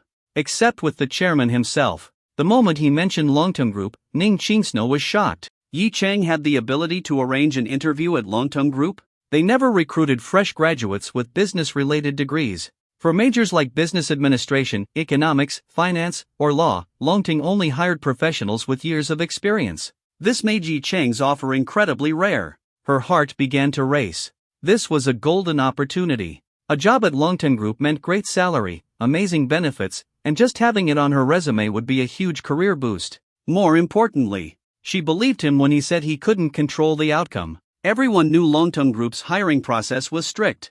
Unless someone had personal ties to the chairman, it was almost impossible to get in through connections. But, could Yi Chang really have a connection with Longtung's chairman, Long Kuan? No way. She immediately dismissed the thought. Still, she hesitated. Should she accept? Then, Yi Chang's voice softly interrupted her thoughts. "Qingsnou, say yes." She froze, looking up at him. His gaze was serious. Something about it made her feel flustered, so she quickly looked down again. In a quiet voice, she asked, "Why?" Yi Chang gently took her hand in both of his. "Because I don't want to see you working at that restaurant anymore," he said softly. "I don't want to see you being treated unfairly, forced to smile for rude customers, or crying because of them. And every time I think about how I can't always be there to comfort you, it makes me sad. I don't want to see you unhappy. So, say yes." For a moment, Ning Qingsnou's mind went blank. She never expected him to say something so much like a confession. Flustered, she quickly pulled her hand back. Thank you. I'll do it. But the moment she said it, she realized. It sounded like she had just accepted his confession too. Her face burned. Panicking, she covered her face with both hands and blurted, I need to go to the restroom. Then, she got up and rushed away. The sound of her heels clicking against the floor echoed in the hall as her beautiful silhouette disappeared into the restroom. Yi Chang chuckled and shook his head. She's really shy. He casually sipped his drink, wondering how long she'd need to calm down before coming back. But just then, a skinny guy appeared in front of him, blocking his view of the restroom. Yi Chang looked up. Wasn't this the same guy who had played the piano during the performances earlier? Can I help you? Yi Chang asked. The guy looked at him and said, My name is Wen Zijin. What's yours? Yi Chang raised an eyebrow and smirked. Just a nobody. What, are you here to challenge me or something? To his surprise, Wen Zijin nodded seriously. Yes. Yi Chang was taken aback. Wait. You mean, like, a fight? He stood up, took off his suit jacket, and rolled up his sleeves. At over 6 feet tall, with a visibly muscular build, he completely towered over Wen Zijin, who was only around 5 feet 9 inches and noticeably thinner. Wen Zijin immediately waved his hands in panic. No, you misunderstood. I meant, a talent duel. Yi Chang was stunned. A talent duel? Wen Zijin took a few steps back, trying to distance himself from the pressure of Yi Chang's imposing build. But now that they were in a familiar setting, one he was confident in, he regained his composure. Yes, a talent competition. You know how this works, right? You can pick anything, an instrument, singing, whatever. You can even have them play a backing track while you sing. I play the piano, so I'll perform on that. We'll let the audience decide whose performance they enjoy more. The loser. He paused, then said, must give up pursuing Ning Qingsno. Do you dare to compete? Yi Chang chuckled. Why would I compete with you? Who even are you? Wen Zijin scoffed. You don't need to know who I am, and frankly, I don't care who you are either. I don't know what tricks you used to make Ning Qingsno like you, but I saw how you danced with her. You were just using it as an excuse to take advantage of her. You're just after her body. You don't truly love her. So you don't deserve to pursue her. If you're a real man, accept my challenge. The loser backs off from Ning Qingsno. Yi Chang raised an eyebrow. First of all, let's put aside your nonsense accusations for a second. I just want to ask, do you really think this bet is fair? Why wouldn't it be fair? Because I'm about to win Ning Qingsno's heart, and she doesn't even look twice at you. You're betting something you don't even have, while I'm betting something I already do. You really think that's fair? When Zijin's face turned bright red, Yi Chang was right. Ning Qingsno had never even noticed him before today. And today, he had been the first to ask her to dance. But she had rejected him. At first, he felt disappointed. But when he saw other guys also getting rejected, he convinced himself that it wasn't personal, she had simply turned down everyone. Until Yi Chang showed up. And she said yes. And not only that, their dance had been so intimate, face to face, body to body. It was infuriating. To Wen Zijin, it felt like his goddess had been defiled. That was why he challenged Yi Chang to this duel. He clenched his teeth in frustration. You don't get it. My feelings for Ning Qingsno are way deeper than yours. You're just a player, tricking her with sweet words. Well, Yi Chang had to admit this guy wasn't entirely wrong. But he wasn't going to let some random guy slander him. Wake up, man. Yi Chang sighed. You're in your senior year. You're 20-something years old. Stop obsessing over some one-sided crush like this as a teenage drama. You say your love is deep? Higher than the sky? Stronger than the earth? You have no idea how big the world actually is. Let's break it down. Looks? Yi Chang smirked.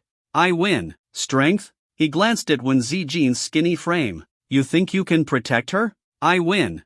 Money? Yi Chang casually pulled a Rolls-Royce key out of his pocket, flipping it between his fingers.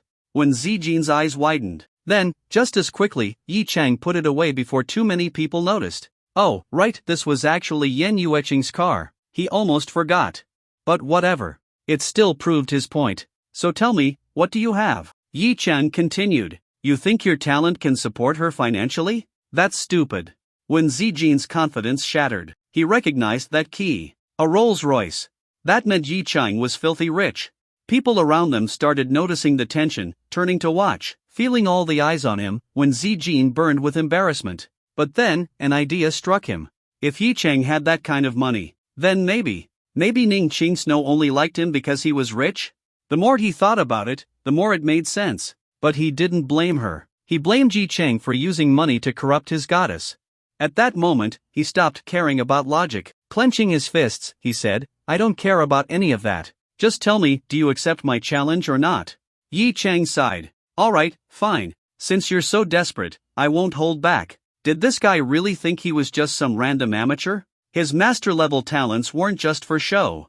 Even if Wen Zijin was a piano expert, Yi Chang could still crush him in pure versatility. Brushing past him, Yi Chang strode toward the stage. Wen Zijin was momentarily stunned. He hadn't expected Yi Chang to agree so easily. But then, he smirked. He was confident. His piano skills had been personally coached by a professor from a top music academy. He had competed internationally in amateur piano competitions. Among hobbyists, he was top tier. No way some random business student could beat him. They both reached the stage, standing beside the grand piano. The dancers were still moving nearby, swaying to the background music. Yi Chang turned to him. "So, what are the rules?" Wen Zijin smirked. "Like I said, we each perform. You do your thing, I play piano. You can go first, or I can go first, it doesn't matter." Yi Chang chuckled. "How about this? You know how to play a waltz, right?" Wen Zijin frowned. "Of course I do. Then after this song ends, we'll each play a waltz for the dancers. We'll see whose music keeps them moving better. Sound fair?" Wen Zijin hesitated. "Wait, does this guy actually play the piano?" But even if he did, Wen Zijin wasn't worried. He had never seen Yi Chang perform at any university event. That meant he was probably a nobody in the music scene. So what if he could play? He had zero experience performing on stage. There was nothing to be afraid of. "Fine," Wen Zijin agreed. "We'll do it your way." Yi Chang smiled. "Great. Now go tell the sound guy to stop the background music when this song ends. I need to borrow a few instruments." Wen Zijin frowned. "Borrow instruments?" But before he could ask, Yi Chang had already walked off. What? So, he wasn't playing the piano? Confused but dismissing it, Wen Zijin went to the music staff and arranged for the background music to stop after the current song. Meanwhile, Yi Chang borrowed a cello and a violin from some of the earlier performers. Carrying them back to the stage, he caught some attention. Zhang Yang, who had been moping around alone, saw him and walked up curiously. "Dude, what the hell are you doing?" Yi Chang smirked. "A duel."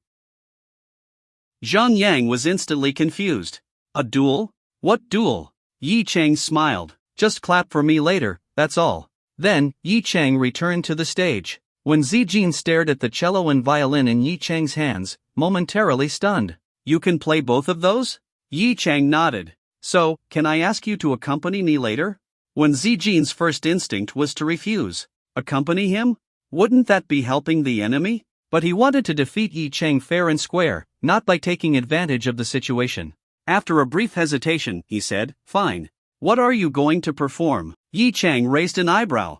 He hadn't expected Wen Zijin to actually agree. He had already planned to download a backing track from the internet backstage. Both the cello and violin required accompaniment for the waltz he intended to play. It seemed that, despite Wen Zijin's stubbornness, he had some admirable qualities. Yi Chang smiled slightly. "Thank you. I'm going to perform Shostakovich's second waltz. Can you accompany me?"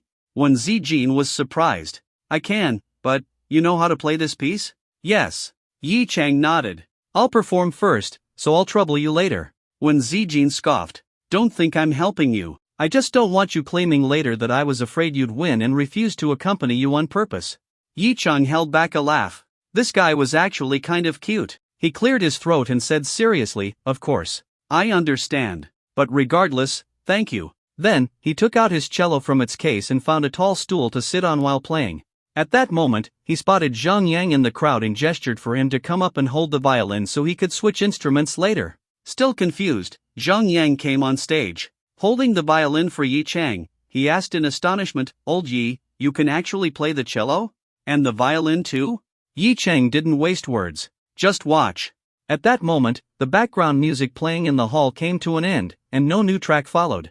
The dancers on stage stopped, puzzled as to why the music hadn't continued. Yi Chang was already seated on the stool, adjusting his cello and bow. Speaking into the microphone, he announced, "Next, my classmate Wen Zijin and I will provide the accompaniment. Please continue dancing." Then, he looked at Wen Zijin and gave him a slight nod. when Zijin was already seated at the piano. Seeing Yi Chang's signal, he began playing.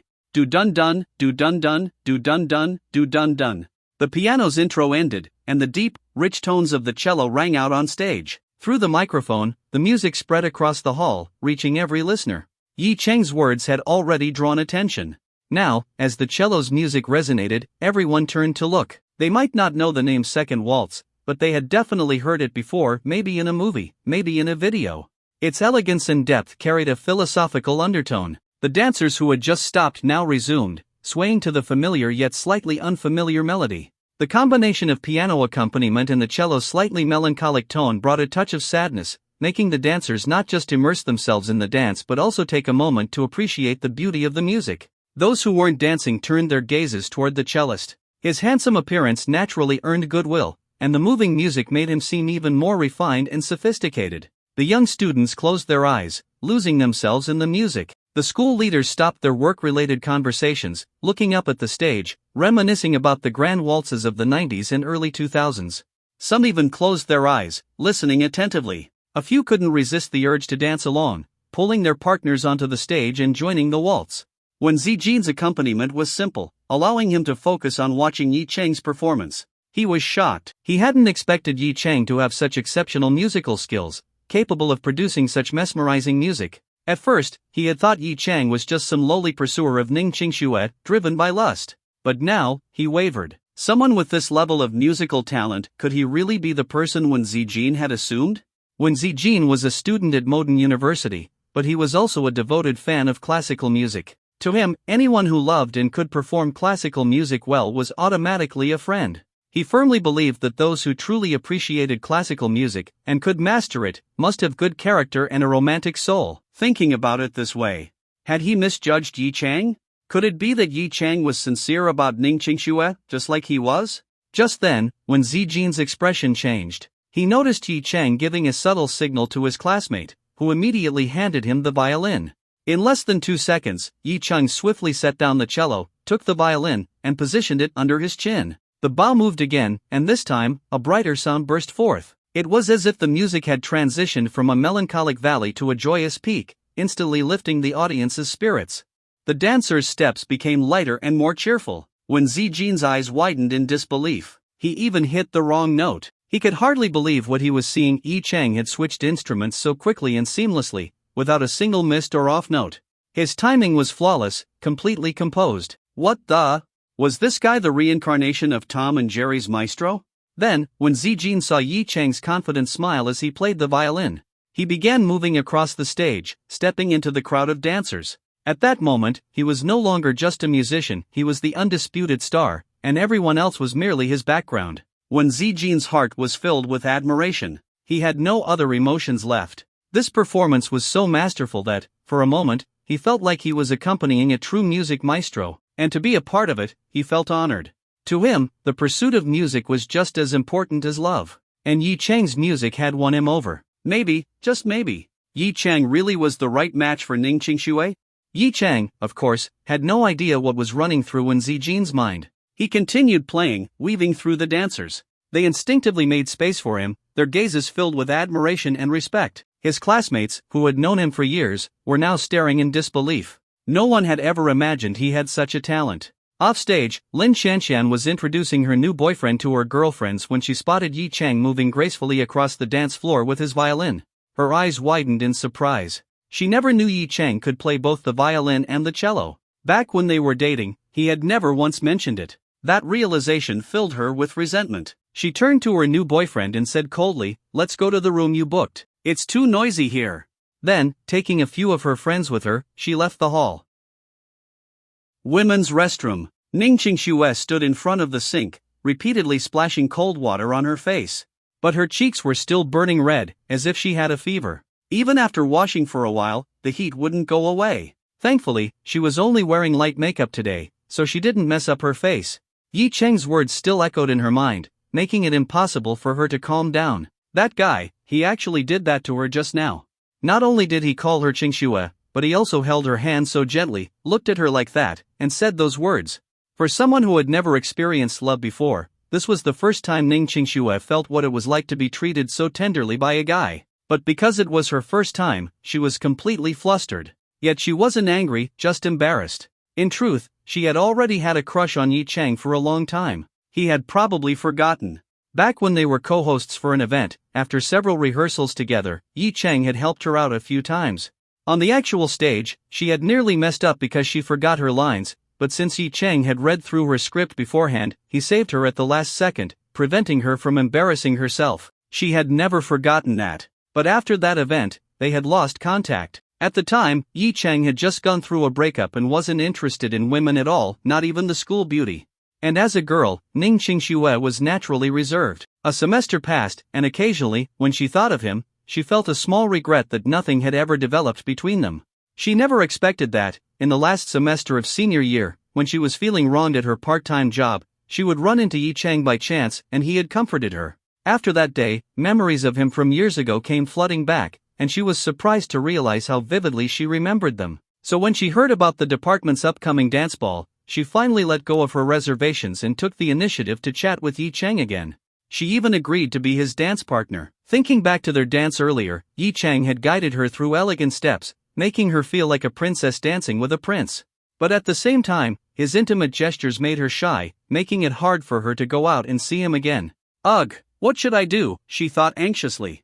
She had been in the restroom for so long. If she didn't go out soon, would Yi Chang think she was mad at him? Besides, he even promised to arrange an interview for her at Longton Group. She was really grateful to him. But his words, which sounded almost like a confession, only made her blush harder. What he said truly resonated with her. She also didn't want to work as a waitress.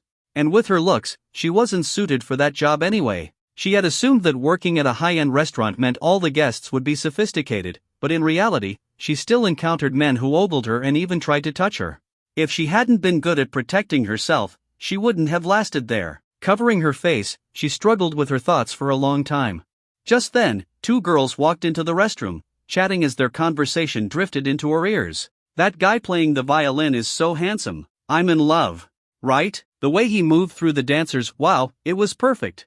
Ugh, if I had a boyfriend like that, I'd have no regrets for life. Do you know what class he's in? I think it's class 1 or 2. I heard someone say his name is Yi Chang. Yi Chang? Ning Qingxue froze.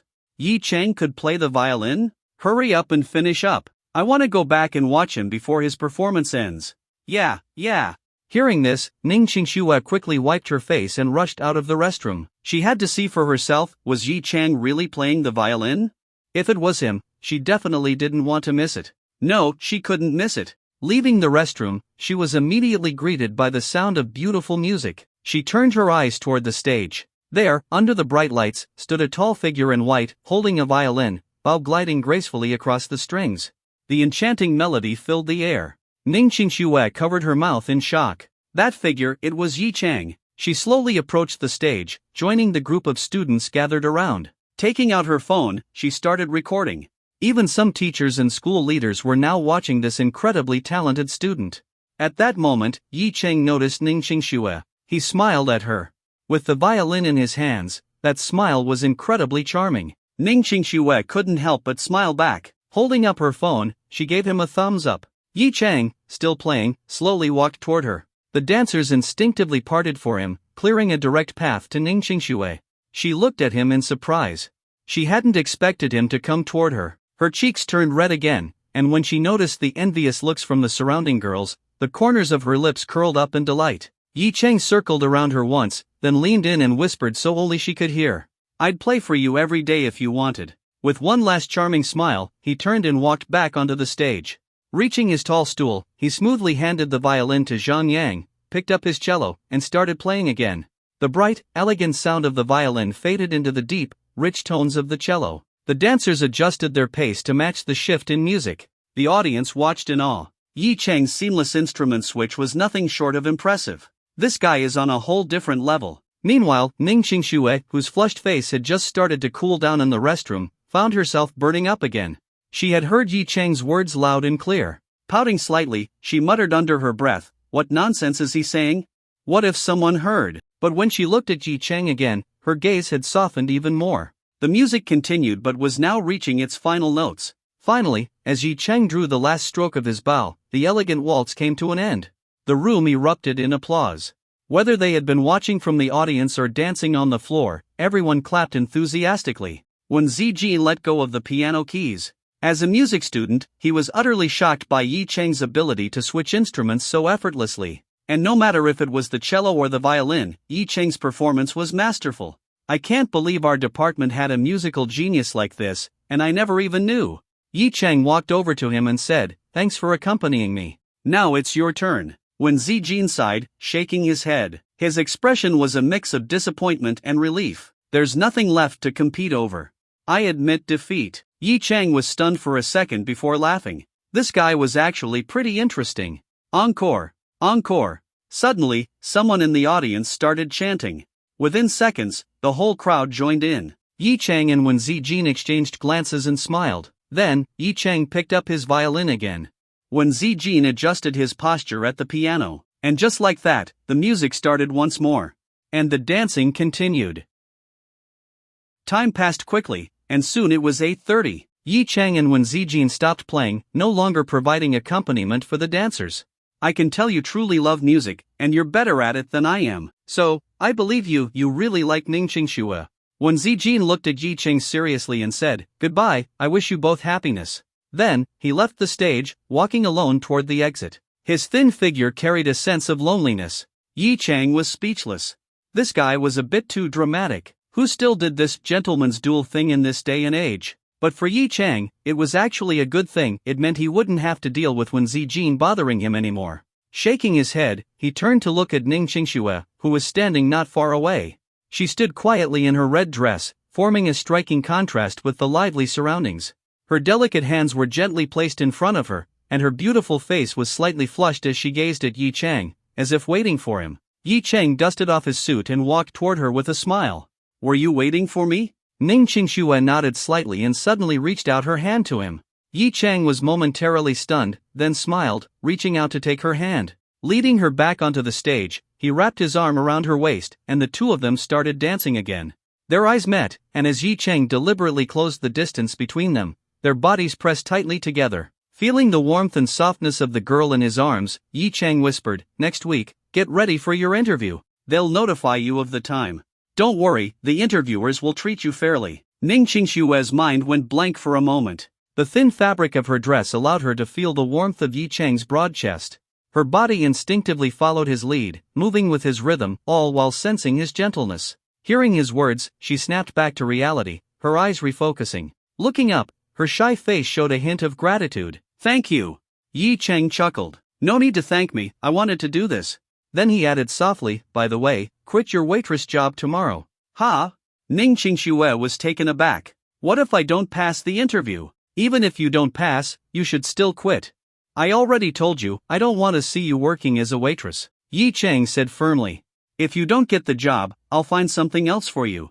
Ning Qingxue hesitated. "But I won't have money for living expenses then." Yi Cheng frowned. "Haven't you saved anything from before?" Ning Qingxue lowered her head, her eyes suddenly turning red. In a quiet voice, she said, "I spend my earnings on my mom's medical treatment." Yi Cheng was stunned. "Medical treatment? What illness?" Ning Qingxue hesitated for a moment, her eyes welling up. "My mom has kidney failure." "What?" Yi Cheng was completely caught off guard. Ning Qingxue's mother had such a serious illness? No wonder she was working as a waitress, she was trying to earn money for her mother's treatment. Kidney failure. Yi Cheng didn't know much about medical conditions, but just hearing the name, he knew it was serious and hard to treat. Looking at the beautiful girl in his arms, her delicate face full of sadness, he suddenly felt an overwhelming sense of pity. She was so strong inside yet appeared so fragile. She had touched something deep in his heart. Still holding her hand, he gently led her to a quiet corner outside the hall. Seeing the tears gathering in her eyes, he whispered, "I'm sorry." Reaching out, he gently wiped away the tears at the corner of her eyes. "From now on, let me take care of you. I'll pay for your mom's treatment at the best hospital." Feeling his touch, Ning Qingxue shyly closed her eyes, but she still shook her head. "No, I want to support myself." Yi Cheng frowned. His hand, which had been wiping her tears, paused. Then, he pinched her cheek, just hard enough to make a point. Ning Qingxue's teary eyes widened in protest. "That hurt." Yi Cheng's tone was serious. "This isn't just about what you want. Even if you earn your own living, can you cure your mom's illness?" Ning Qingxue's voice weakened. I. Before she could say anything else, Yi Chang suddenly pulled her into a tight embrace again. Their bodies pressed together. She let out a surprised ah, and looked up at him, her face turning bright red. She had no idea what he was going to do. Yi Chang's voice softened. Listen to me, Qing Shui. Even if you don't want to spend my money and want to earn your own, you can't cure your mom, so why not let me help? You should know. I like you. The sudden confession made Ning Qingshue's mind go completely blank. The blush on her face spread all the way to her ears, turning them bright red, as if they might start dripping blood. MMPH. Before she could finish speaking, Yi Chang suddenly lowered his head and kissed her. Ning Qingshue's eyes widened in shock. His face had suddenly gotten so close. She didn't even have time to react before she realized her first kiss was gone. She instinctively tried to push him away, but Yi Chang held her tightly. Her entire body felt weak, and she had no strength to resist. In the end, she simply closed her eyes and let him take the lead. After a while, Yi Chang slowly lifted his head, breaking the kiss. Looking at her now breathtakingly beautiful face, he smiled slightly and reached out to smooth her slightly messy hair. Ning Qingshuo slowly opened her eyes. Her gaze, shimmering with emotion, carried both shyness and happiness. She stared at Yi Chang's handsome face, recalling what had just happened. Her heart pounded, and she lowered her head in embarrassment, too flustered to say a word. That was pretty much an acceptance. After all, Yi Chang had both charisma and every advantage stacked in his favor. Winning over a girl who already had feelings for him was too easy. Seeing the school beauty in her red dress blushing like a shy little girl, Yi Chang couldn't resist pulling her close again. Resting his forehead against hers, he whispered, "So, do you agree now?" Ning Qingshuo let out a soft hum, leaning into his arms with shyness. Yi Chang immediately smiled. He had been worried she'd stubbornly refuse his help. Wouldn't that just make him look useless? Running his fingers through her silky hair, he gently kissed her forehead and asked, "Want to dance again?" Ning Qingshuo softly nodded. "Okay." The newly confirmed couple was leaning close together, completely inseparable. Just as they were about to return to the party hall, they both heard a girl scream coming from a room diagonally across from them. Ning Qingshuo froze and asked in confusion, "Was that someone screaming?" Yi Chang shrugged, indicating he wasn't sure either. But then he heard a man's harsh scolding, followed by the sounds of struggling and a girl's muffled sobbing. Because of the room's soundproofing, Ning Qingshuo hadn't noticed these noises, but Yi Chang, with his enhanced senses, could still make them out. He frowned. Some of the voices sounded like they belonged to girls from his class. If they were his classmates, he couldn't just ignore this. Yi Chang turned to Ning Qingshuo and said, "I think those are girls from my class. I'm going to check if something's wrong." Ning Qingshuo nodded slightly. She didn't think anything too serious was happening, so she followed Yi Chang as he walked toward the room. The room wasn't far from the hall where the party was being held. Yi Chang pressed his ear against the door and listened closely. Inside, he could hear both male and female voices. The man inside was laughing and saying things that were clearly inappropriate, obviously harassing the women.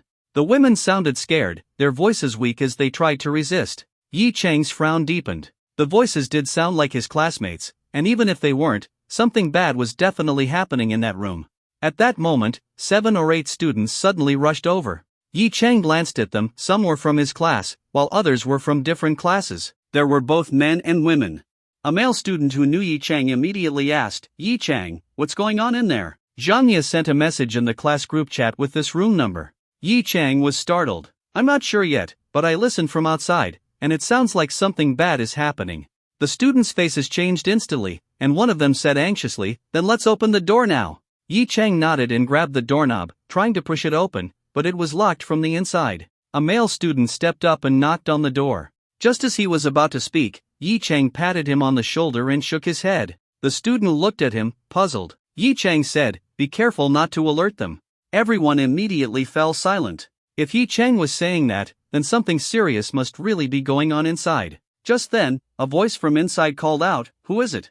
The tone was cautious. Yi Chang cleared his throat and quickly recalled the voice of a female server he had heard earlier. Then, mimicking a woman's voice, he replied, "Room service, delivering food. Haven't all the dishes been served already? Why are you bringing more?" The man inside seemed to relax slightly upon hearing a woman's voice, but he still sounded impatient. "I already told them not to let anyone in." "Oh, I'm so sorry, sir. This is a special dish from the kitchen, a complimentary gift for our guests," Yi Chang responded again in his softest, most delicate voice. It was so convincing that the man inside was immediately intrigued. Curious about what the waitress looked like, he said, "Fine, just stand at the door. Hand me the food." Yi Chang chuckled. "Alright, thank you, sir." The lock inside started to turn, and all the students standing nearby were staring at Yi Chang in shock. Ning Qingxue was completely stunned. Yi Chang could do this too? Fake voices? If they weren't worried about making noise, everyone would have bombarded him with questions already. Yi Chang noticed their looks and just smiled. Then he turned to Ning Qingxue and the other girls, saying, "Girls, step back. The guys will rush in as soon as the door opens." The girls quickly nodded and moved away from the door. Ning Qingxue leaned in and whispered, "Be careful." Several of the male students looked at Yi Chang with envy. How had the school beauty already become his? But before they could dwell on their jealousy, they heard the lock click. Yi Chang shot a look at the guys, then immediately charged forward. The man inside had no time to react and was knocked to the ground as the door slammed open. Yi Chang and the other guys rushed in. The sight before them made their blood boil with rage. 6 girls from their class were inside, their clothes in disarray. Some of their skirts had been pulled up to their waists. Their faces were flushed red, and they looked weak and barely conscious, as if they had been drugged. They were either slumped over in chairs or leaning against the men inside. Besides the man who had been knocked down by the door, there were 7 others in the room. Some were young, some were middle-aged. None of them had their hands to themselves, some were groping the girls, while others had their hands inside their clothes. The men inside were stunned for a moment before jumping to their feet. One of them shouted angrily, "Who the hell are you?" One of the male students, eyes bloodshot with rage, spotted a girl he had been secretly in love with for a long time. "Li Jing," he shouted in fury. "You bastards, get your hands off her." Then, without hesitation, he lunged forward to rescue her. 2 of the men immediately stepped up. These 2 were built like tanks, easily 6 feet 2 inches or taller, with powerful physiques. They looked like they were used to handling trouble. They grabbed the student mid-charge and easily threw him to the ground. Then, without hesitation, they turned toward Yi Chang and the others, clearly trying to block their escape. Yi Chang and his group had only 4 guys total. Now that one was down, only 3 were left. How could they possibly take on these 2 giants? Outside, the girls panicked and shouted, "Run!" The other 2 guys started backing away in fear, but Yi Chang remained calm. His cold gaze swept over the 2 men before shifting past them to the dining table. There, he saw someone unexpected, Du Xinghai. Du Xinghai spotted Yi Chang too, and his face instantly changed. Yi Chang sneered. Then, looking around again, he spotted another familiar face, Lin Qianqian. She had also been drugged. For a moment, he considered just walking away. That woman? Whatever happened to her, she had brought it on herself. But thinking about the other girls, he shook his head and stayed. As the 2 huge men charged at him, Yi Chang cracked his neck, rolled his wrists, and called out to the others, "Go get more classmates and teachers. And don't forget to call 911. I'll handle this." Ning Qingxue's voice trembled with worry. "Yi Chang, come back. Don't try to be a hero." Yi Chang waved her off, took 2 steps forward, and then, like a cannonball, shot toward the 2 men. The 2 thugs hadn't even processed what was happening before Yi Chang was already in their space. He crouched low and swept his leg out. Both men crashed to the ground instantly. Before they could get up, Yi Chang swiftly kicked each of them in the jaw, knocking them unconscious on the spot. 2 giant men, completely incapacitated. In less than 3 seconds, Yi Chang had taken down the 2 strong men. As if nothing had happened, he straightened up, clapped his hands, adjusted his white suit, and tightened his slightly loose bow tie. Gotta keep up appearances. Looking back, he saw that Ning Qingxue and the others were still frozen in shock. Instead of calling for help, he urged them, "What are you all staring at? Go get people." That finally snapped them out of their daze. Some quickly gave him a thumbs up before rushing off to call for help, while others pulled out their phones to dial 110. "I advise you all not to do that." At that moment, a middle-aged man stood up from the dining table and walked toward Yi Chang.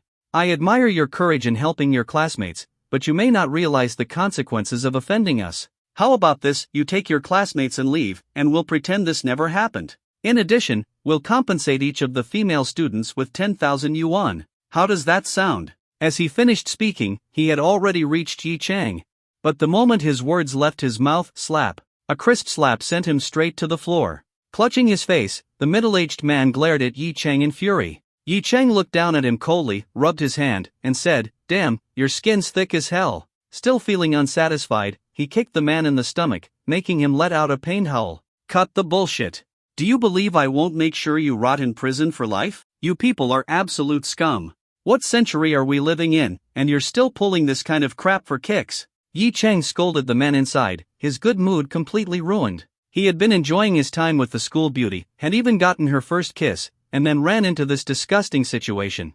As he ranted, his gaze fell on Du Xinghai. His voice turned cold. Du Xinghai, what a surprise. I didn't expect to see you here. So this is what you're into? Or is this your way of getting revenge on me since you can't take me on directly? One of the younger men inside turned to Du Xinghai with a dark expression and asked, Young Master Du, who the hell is this guy? He's way too arrogant. But to everyone's shock, Du Xinghai suddenly stood up, hurried over to Yi Chang, and said urgently, Young Master Yi, I had no idea they were your classmates. I was just invited here by him. He pointed straight at the young man who had just spoken. His name is Chung Tianhua. He was the one who brought me here. The drugging was all his idea. Cheng Tianhua and the others widened their eyes in disbelief. Damn it, Du Xinghai, are you insane?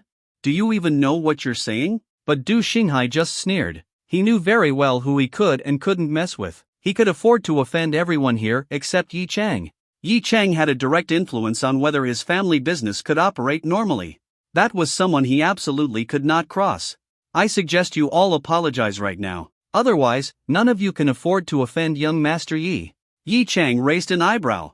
Oh, so after the last beating, this guy actually learned his lesson? But he had no time to waste on these idiots. The girls had been drugged, and he had no idea how severe the effects were. If they delayed any longer, it might become dangerous.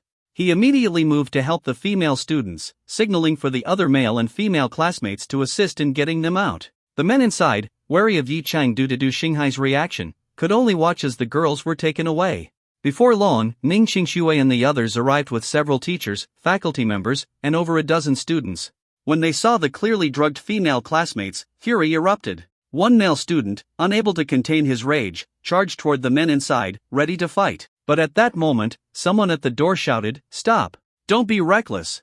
Everyone turned to see a man rush in anxiously. I'm the hotel manager. Please, let's stay calm and talk this out. The department head was also present, a senior professor now seething with anger.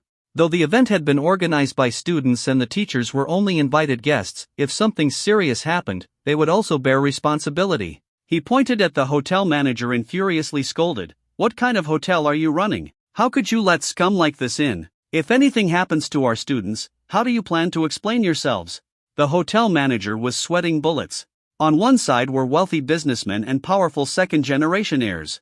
On the other side was Modern University, one of the most prestigious schools in the country. He couldn't afford to offend either side. In a panic, he tried to deflect responsibility. We had no idea this was happening. We didn't know. Enough! Yi Chang cut him off, immediately drawing everyone's attention. The department head frowned. Young man, don't act recklessly. Yi Chang ignored him and turned back to Du Xinghai. Du Xinghai, speak up.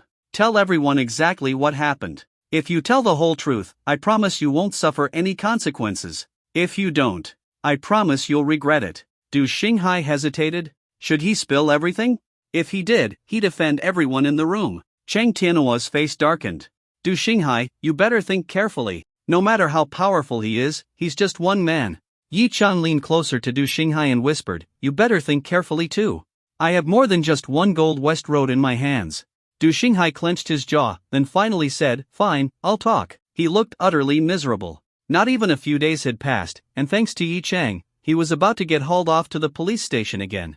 This guy is my king nemesis, asterisk. Cheng Tianhua and the others panicked. They lunged forward, trying to silence Du Xinghai. As long as none of them admitted guilt, they could throw money at the problem, offer the girls tens of thousands, settle things privately, and walk away clean. But if Du Xinghai spoke up, they'd all be facing charges for multiple attempted rapes. They could not let him talk. But Yi Chang was standing right next to Du Xinghai. No way was he letting anything happen to his key witness. He clenched his fists, ready to deal with these bastards himself. But before he could make a move, the other students had already stepped up, blocking Cheng Tianhua and his men. With over 10 students standing in their way, they had no chance of getting through. Yi Chang smirked, loosened his fists, and turned back to Du Xinghai. All right, don't say anything now. Wait for the cops to arrive. Du Xinghai let out a bitter chuckle and nodded. Right now, his only hope was Yi Chang. Hopefully, this guy really is as untouchable as he seems. Not long after, the police arrived at the hotel. Seeing the suspects being restrained by a group of students, they quickly stepped forward to assess the situation. Du Xinghai, the sellout, wasted no time spilling everything. It turned out that Chung Tianhua was Lin Shanxian's current boyfriend, but he had approached her with bad intentions from the start. His goal was to lure innocent and beautiful female students to events like this to satisfy his sick desires. To reduce risk and build connections, he invited a group of wealthy businessmen and second-generation elites to join him. Du Xinghai happened to be one of them? What Chung Tianhua didn't expect was that one of his guests would betray him the moment he saw a certain someone. In the end, all of them were cuffed and taken away by the police. Du Xinghai was also taken to the station, but since he had fully cooperated and provided key testimony, he was considered to have made a major contribution. As a result, the police didn't handcuff him, he was just taken in for a statement. Given the circumstances, Du Xinghai could likely use his family's connections to avoid any real punishment. The real concern was how he would deal with the inevitable retaliation from the others.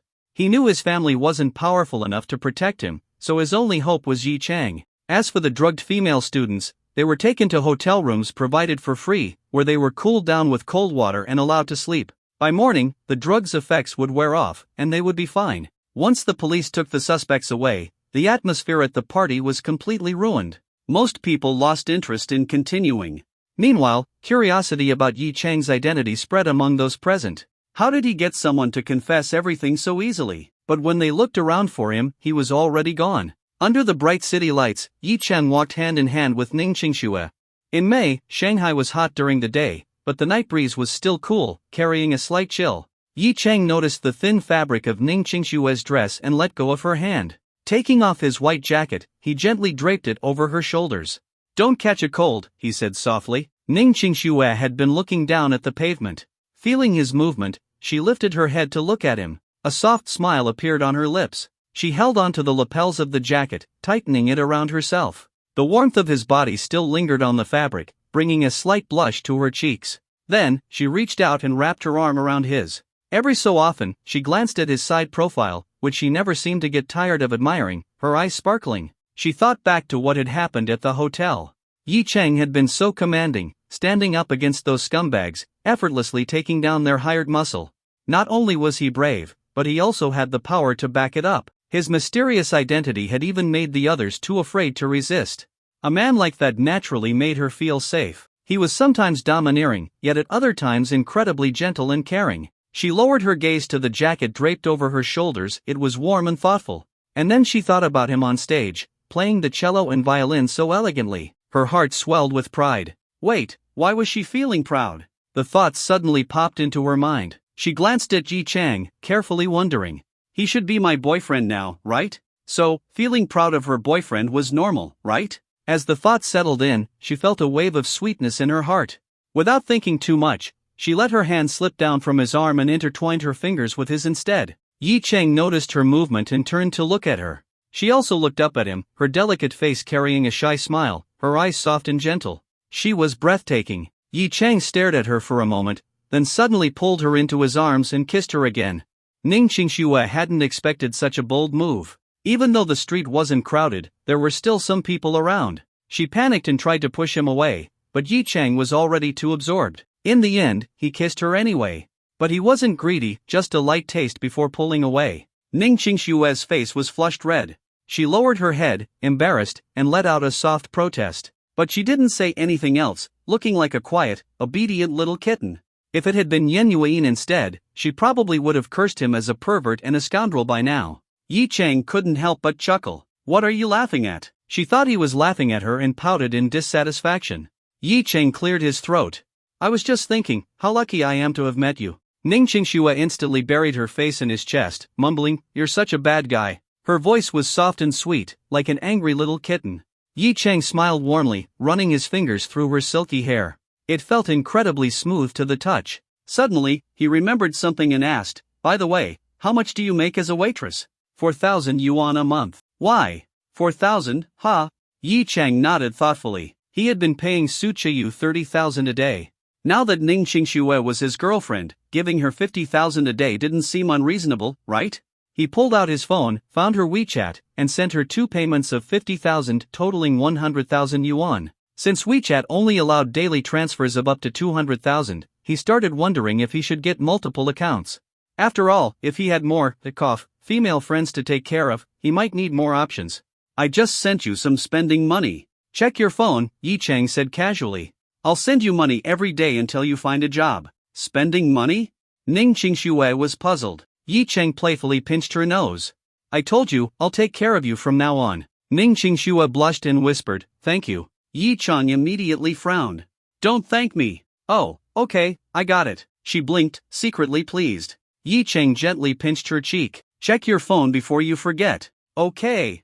Ning Qingxue quickly unlocked her phone and opened WeChat. Yi Chang watched as her phone lagged slightly while loading. He felt a bit of pity. Tomorrow, buy yourself a new phone. This one looks ancient. Ha!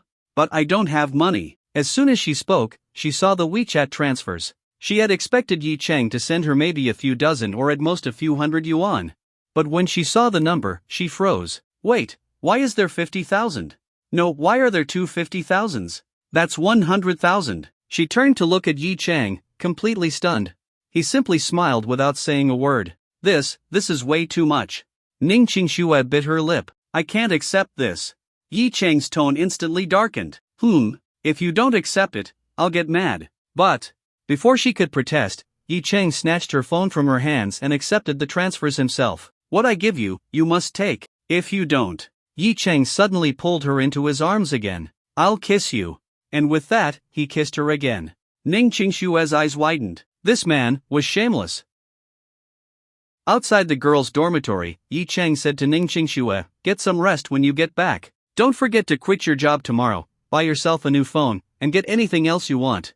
My money is for you to spend, don't hold back. If you need more, I'll give you more. Ning Qingxue nodded lightly. I got it. She had already accepted the reality of being kept by this bad guy. If she didn't, he would definitely kiss her, no matter if they were in public or alone. She looked up into his eyes and softly said, thank you. Yi Chang frowned. Didn't I tell you not to thank me? You're being disobedient again. Ning Qingxue smiled sweetly, then suddenly stood on tiptoe and gave him a quick peck on the lips before immediately turning around and running toward the dorm entrance. Good night. Yi Chang stood there, touching his lips in surprise. Damn. I didn't dodge in time. No, wait, I should have just grabbed her and taken my time enjoying that kiss. But still, she actually ambushed him? This called for a celebration. He chuckled to himself, whistling as he pulled out his phone to send a message to his personal jukebox. Hey, little missy, sing me a few songs. I want love songs, hurry up if you still want your money today. Suchiyu, angry emoji, who asks someone to sing past 9 p.m.? Why didn't you call me during the day? I was just about to go to bed. Cut the crap. Sing, get paid. Don't sing, no money. I never said you had to sing during the day. Yi Chang casually put on his Bluetooth earphones, completely ignoring her complaints. He was the boss here, since when did an employee get to argue with the employer? Suchiyu, fine. I'll sing. That's more like it. Yi Chang grinned and opened the voice chat app, inviting her in. The moment she joined, she complained, hey, can't you at least let me sing during the day? Don't you know girls need sleep at night? Bad sleep ruins our skin. Yi Chang, you're making 30,000 yuan a day, and you're still trying to negotiate? I could hire any female celebrity at this rate, and she'd crawl out of bed at midnight to sing for me. Suchiyu, bullshit. Suchiyu rejected you. Yi Chang, oh? You dare bring up Suchiyu in front of me? Have you seen today's trending topics? Suchiyu paused. What trending topics? Yi Chang huffed. Oh, this Suchiyu is really something. She played me big time. Do you know what's trending at number 1? Suchiyu, chasing her dreams. Damn, they even mentioned how I pay her 25 million yuan a year just to sing for me. And then she went on and righteously declared that she sings for her dream, not for money, boldly rejecting me. Now look at the comments under that post. Half of them are roasting me. Even in her fan groups, they're tearing me apart. So tell me, should I not be mad? Suchiyu suddenly remembered her agent had orchestrated that media move today. So this guy actually saw it? She stuck out her tongue guiltily. She had only wanted to craft an image of being an artist who wouldn't bend for money, but her fans had zeroed in on that tiny irrelevant detail. She quickly tried to soothe him. Aya, don't be mad, I never said anything bad about you. How about I sing 3 extra songs for you tonight? Yi Chang snorted. Oh, you must have forgotten about another trending topic. Who's the hidden treasure singer invites Suchiyu to the next episode. Since Suchiyu played me, I'm thinking of telling the show's producers not to invite her after all. Suchiyu panicked. She had been over the moon when her agent told her about this invitation earlier today. and she knew Yi Chang had pulled the strings to get her on the show. Now he was regretting it? That was not okay. She had to fix this. She quickly said, "Aya, don't be mad. Suchayu really didn't mean anything by it. Stars aren't in charge of these things, it's always their managers. This was definitely my agent's doing, it had nothing to do with me. Don't be upset with me, okay? Suchayu would never have bad intentions." Total deflection. Then, carefully, she added, "How about I sing 10 songs for you tonight? Will that make it up to you?" Yi Chang huffed.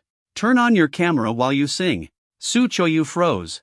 "No way, that is non-negotiable." Yi Chang, "Why not?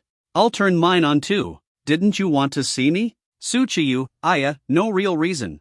It's just inconvenient. But you can turn yours on." Yi Chang smirked. "Oh, so you won't, but I should? You little pervert." Suchayu, you're the pervert. You're the one who asked first." Yi Chang, "Alright, enough arguing. Start singing.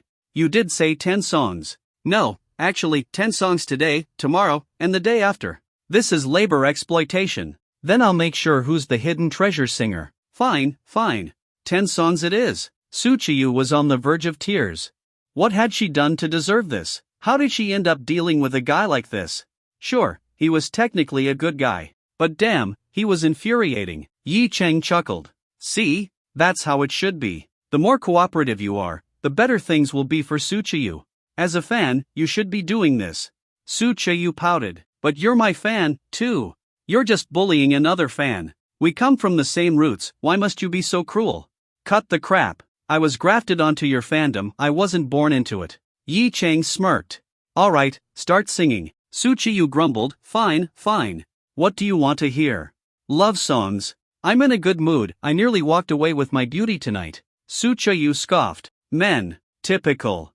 But she still pulled up one of her own songs and started singing. Falling blossoms drift into the misty rain, fragrance lingers on the lake. Yi Chang closed his eyes, enjoying the voice of a top-tier singer as he made his way back to his dorm. The next day, Yi Chang sat in first class on a flight to Beijing. He had only packed one outfit since he'd be returning the next day. He had already informed Yan Yuan and Ning Qingxue so they wouldn't worry. As he studied the USB drive in his hand, he became more and more intrigued. Then, gripping it tightly, he tucked it safely into his pocket, making sure he wouldn't lose it. "I wonder how surprised Uncle Long will be when he sees this."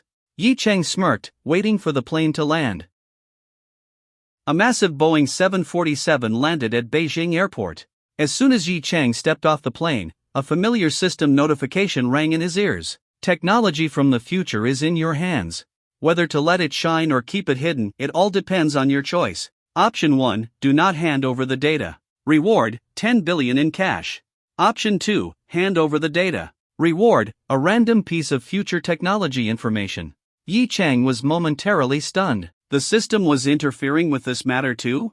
And it could actually give him future technology? No need to hesitate, of course, he chose option 2.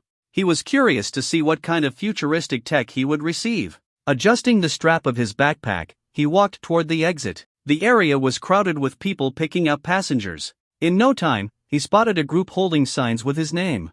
Seeing the size of the welcoming party, Yi Chang couldn't help but chuckle. Damn, they really rolled out the red carpet for him. There were at least 7 or 8 people. As he approached, a thin middle-aged man quickly noticed him and greeted him with a bright smile. "Excuse me, are you Mr. Yi Chang?" Yi Chang nodded. "That's me, young Master Yi. Welcome to Beijing. I'm Lu Zicheng." Yi Chang glanced at him and smiled. "So you're Secretary Lu, huh?" A few days ago, when he had leveraged Longtum Group's influence to boost Suchayu, it was this Lu Zicheng who had helped make the arrangements. So Yi Chang remembered him. Lu Zicheng nodded and smiled. "Yes, the chairman sent me to pick you up. Let's go, he's waiting for you at the headquarters." "Alright, let's go," Yi Chang said as he followed them toward the exit. Lu Zicheng walked half a step behind him, guiding him in the right direction, while the others, security personnel, trailed behind, scanning the surroundings with vigilance. Stepping outside, Yi Chang saw 3 black Mercedes-Benz cars parked by the curb.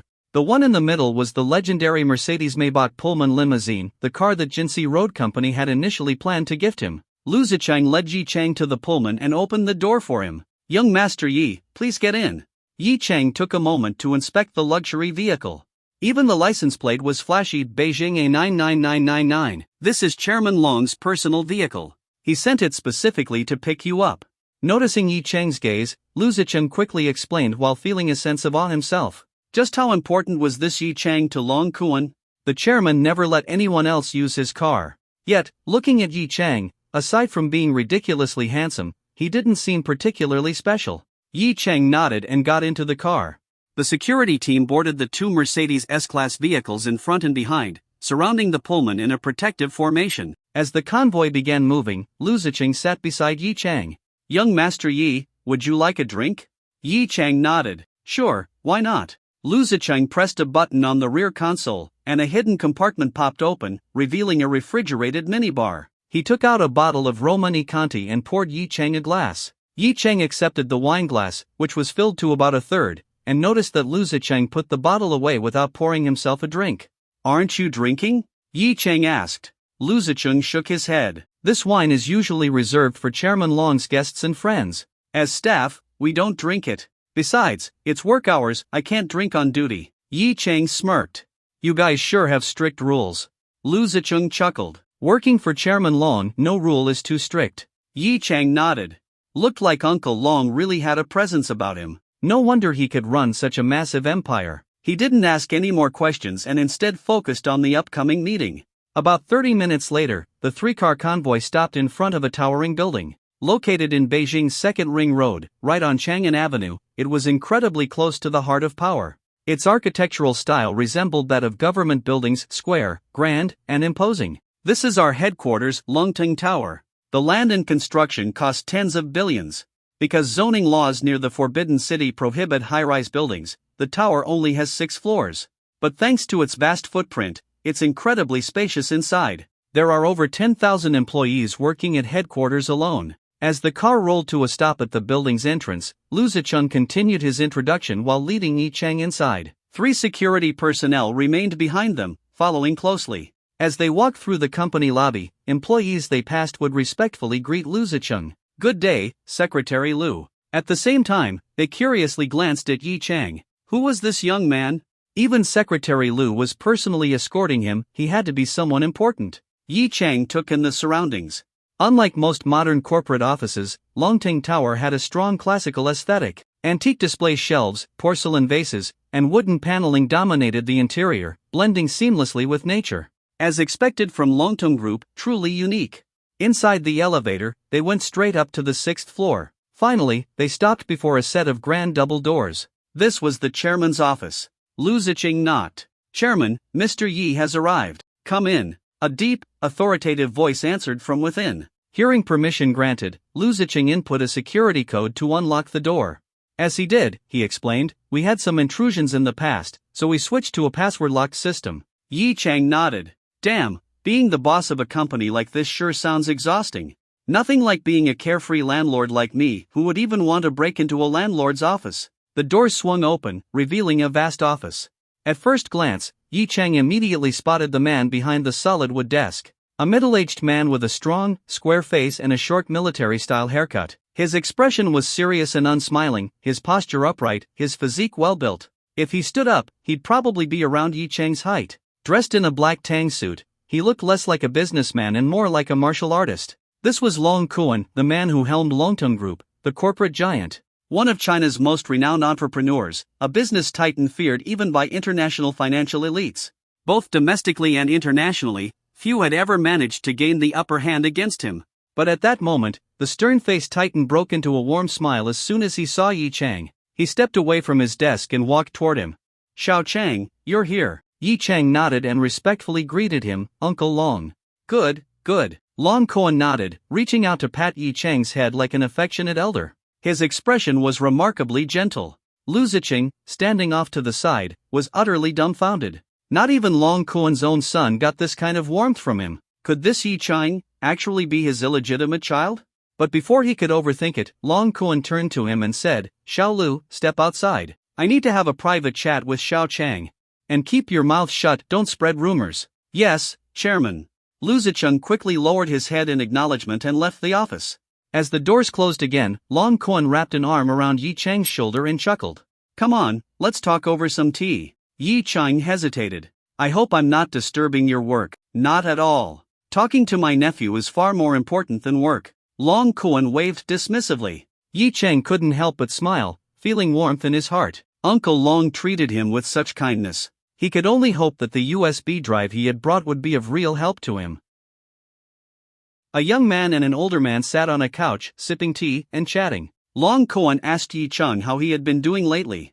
Did Yi Chang even need to say it? Listening to a top-tier singer perform live every day, casually flirting with a beautiful CEO and a campus goddess, how could life be anything but great? Then, Long Koan asked about Yi Chang's future plans.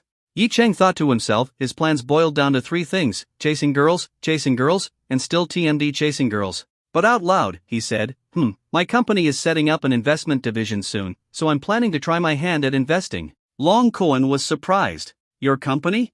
He had no idea Yi Chang even owned a company. After some explanation, Long Koan finally realized this young man was no ordinary guy. He owned Jinsei Road, held shares in Yixing Group and Mahong Bank, and even had a shipyard in Singapore. A shipyard? Long Koan was intrigued. I get the other businesses, but why a shipyard? How could Yi Chang explain that? That he sweet-talked a girl, and the system gifted him one? So instead of answering, he pulled a USB drive from his pocket and said, Uncle Long, forget about the shipyard for now. The real reason I came here today is about something related to ships. Something about ships? Long Koan was puzzled. Yi Chang nodded. I told you yesterday, I have highly classified information. I came here today to hand it over to you. Long Koan laughed. Oh? You really have top secret info? What is it? State secrets. Be careful, or I might have you arrested. Yi Chang rolled his eyes. Come on, Uncle Long, I'd never have access to state secrets. But once I hand this over, it could become one. Oh? Long Koan was intrigued. Alright, show me. Yi Chang stood up and walked toward Long Koan's computer. Let me borrow your computer. Long Koan got up and walked over with him. Yi Chang suddenly asked, by the way, is this computer secure? And how good is its performance? Long Koan chuckled. Relax, the military designed it for me, completely secure. As for performance, there's probably no better computer in all of Asia. Yi Chang gulped. Damn, I shouldn't have asked. Long Koan powered on the computer and entered the password, not even bothering to hide it. Yi Chang respectfully averted his gaze. Alright, it's ready, Long Koan said, stepping aside. Yi Chang nodded and plugged the USB drive into the port. Even with such a high-performance computer, reading a 1 petabyte USB drive was no joke. The loading process took a long time. Eventually, it finished. Compared to Yi Chang's own computer, this one was way faster, but it still struggled with the massive data. Long Koan watched, astonished. What kind of USB drive is this? Why is it taking so long to load? If he didn't completely trust Yi Chang, he might have suspected it contained a virus. Yi Chang ignored the question and instead said seriously, Uncle Long, what you're about to see, don't ask me any questions. I can't explain it. Long Koan frowned. What do you mean, you can't explain? I mean, just watch. Don't ask, okay? Seeing how serious Yi Chang was, Long Koan nodded. He trusted Yi Chang completely. If Yi Chang said not to ask, then he wouldn't ask. Yi Chang exhaled slightly, then opened File Explorer and pointed to the removable disk icon. This USB drive holds 1 petabyte of data. Even a seasoned businessman like Long Koan couldn't help but widen his eyes. 1 PB? That was insane. He instinctively wanted to ask something, but then he remembered what Yi Chang had just said. No wonder he told me not to ask questions. It really was unexplainable. There was no way such a small USB drive could store 1 PB of data unless it used quantum storage technology, which theoretically had infinite capacity. While Long Koan's mind raced with possibilities, outwardly, he simply nodded for Yi Chang to continue. Now, he was really looking forward to seeing what was inside. Yi Chang opened the USB drive. The files began slowly loading. Compared to his own computer, which took 10 minutes, this high-tech machine loaded everything in 3 minutes. Finally, 100 ship designs appeared on the screen. Yi Chang pointed to the first 60 ships. These are all civilian ships. But they contain new technologies that don't exist in ships today. Long Koan nodded. Civilian ships weren't particularly exciting to him. That's not the important part. Then, Yi Chang scrolled down to the crucial section. Here are 40 military vessels, including destroyers, attack ships, landing ships, and more. And down here, 3 nuclear submarines. 2 aircraft carriers, 1 conventional, 1 nuclear-powered. At that moment, Long Koan's eyes lit up. Show me the nuclear-powered aircraft carrier. Yi Chang had no objections. He clicked on the last file, the nuclear carrier. This file was the largest of them all, over 50 terabytes, so it took a moment to load. After about 10 seconds, the document finally opened. The screen filled with dense technical data. From hull design to communication systems, from nuclear reactor schematics to close-in weapon systems, everything was detailed and thoroughly documented. Long Kuan's eyes were wide with shock. He didn't even need to verify it yet, the sheer depth and complexity of the information told him it was legit. Next, he'd have to bring in military engineers to analyze it. If this was real, it would massively boost China's naval power. Longtung Group, in turn, would gain unparalleled influence in the country, even more than it already had. His voice low, Long Kuan finally asked his first question. Xiao Chang, why are you showing me this? That was a question Yi Chang could answer. Uncle Long, as you can see, this USB drive is a ticking time bomb in my hands. I have no way to explain where it came from. But you can put it to the best use. That's why I came to Beijing, to give it to you. Long Kuan looked at Yi Chang for a moment, then clapped him on the shoulder. Thank you, Xiao Chang. This isn't just important to me, it's important to the country. Is there anything you need in return? Yi Chang shook his head and smiled. Nope. I just know that if I give this to you, it'll be used properly. Long Kuan chuckled and clapped his shoulder again. Host has chosen to hand over the data. Reward, 1 piece of future technology information. Generating data. Congratulations, host has obtained lithium-air battery technology data. As soon as Yi Chang removed the USB drive and handed it to Long Kuan, he immediately felt another USB drive appear in his pocket. It was most likely the system's reward, the lithium-air battery data. Meanwhile, Long Kuan placed the first USB drive into a hidden safe and then smiled at Yi Chang. Let's go have lunch. I've already booked a private room at Chang'an number 1. Yi Chang chuckled and said, wait a second, Uncle Long. I have another set of data. It's not a state secret, but it can make a lot of money. Long Kuan was speechless for a moment. If Yi Chang hadn't specifically told him not to ask questions, he might have blurted out, kid, did you hack into some alien database or something? But honestly, it was starting to seem possible. What kind of data? Lithium-air battery technology. Long Kuan's eyes widened immediately. As a man with a science and engineering background, he knew exactly what lithium-air batteries were. In fact, his company had been investing heavily in developing this technology. And now Yi Chang was saying he had the data? You little rascal. This is way more than just making money. Are you sure it's lithium-air battery technology? Can it actually be produced? Yi Chang pulled out the new USB drive and plugged it into the computer. This drive was much smaller in storage capacity, and it loaded quickly. Long Kuan immediately waved Yi Chang aside and started reviewing the files himself. After quickly scanning through the documents, he muttered, I'm no expert in theoretical chemistry, but this looks solid. What's your plan? Yi Chang grinned and asked, Uncle Long, how much do you think this thing is worth? Long Kuan replied, it's not about how much money it can make. This is strategic technology. Think about it, if drones use these batteries, their endurance would increase several times over. That excess power could be used to enhance countless other performance aspects. The military applications alone would be groundbreaking. And let's talk commercial applications, this is a new energy technology. Electric vehicles with these batteries would have a range multiple times longer than today's models. It's a complete game changer for the market. Seeing Yi Chang's half-understanding expression, Long Kuan shook his head. Forget it. Let me put it simply, this technology can replace the entire global battery market. However big that market is, that's how valuable this is.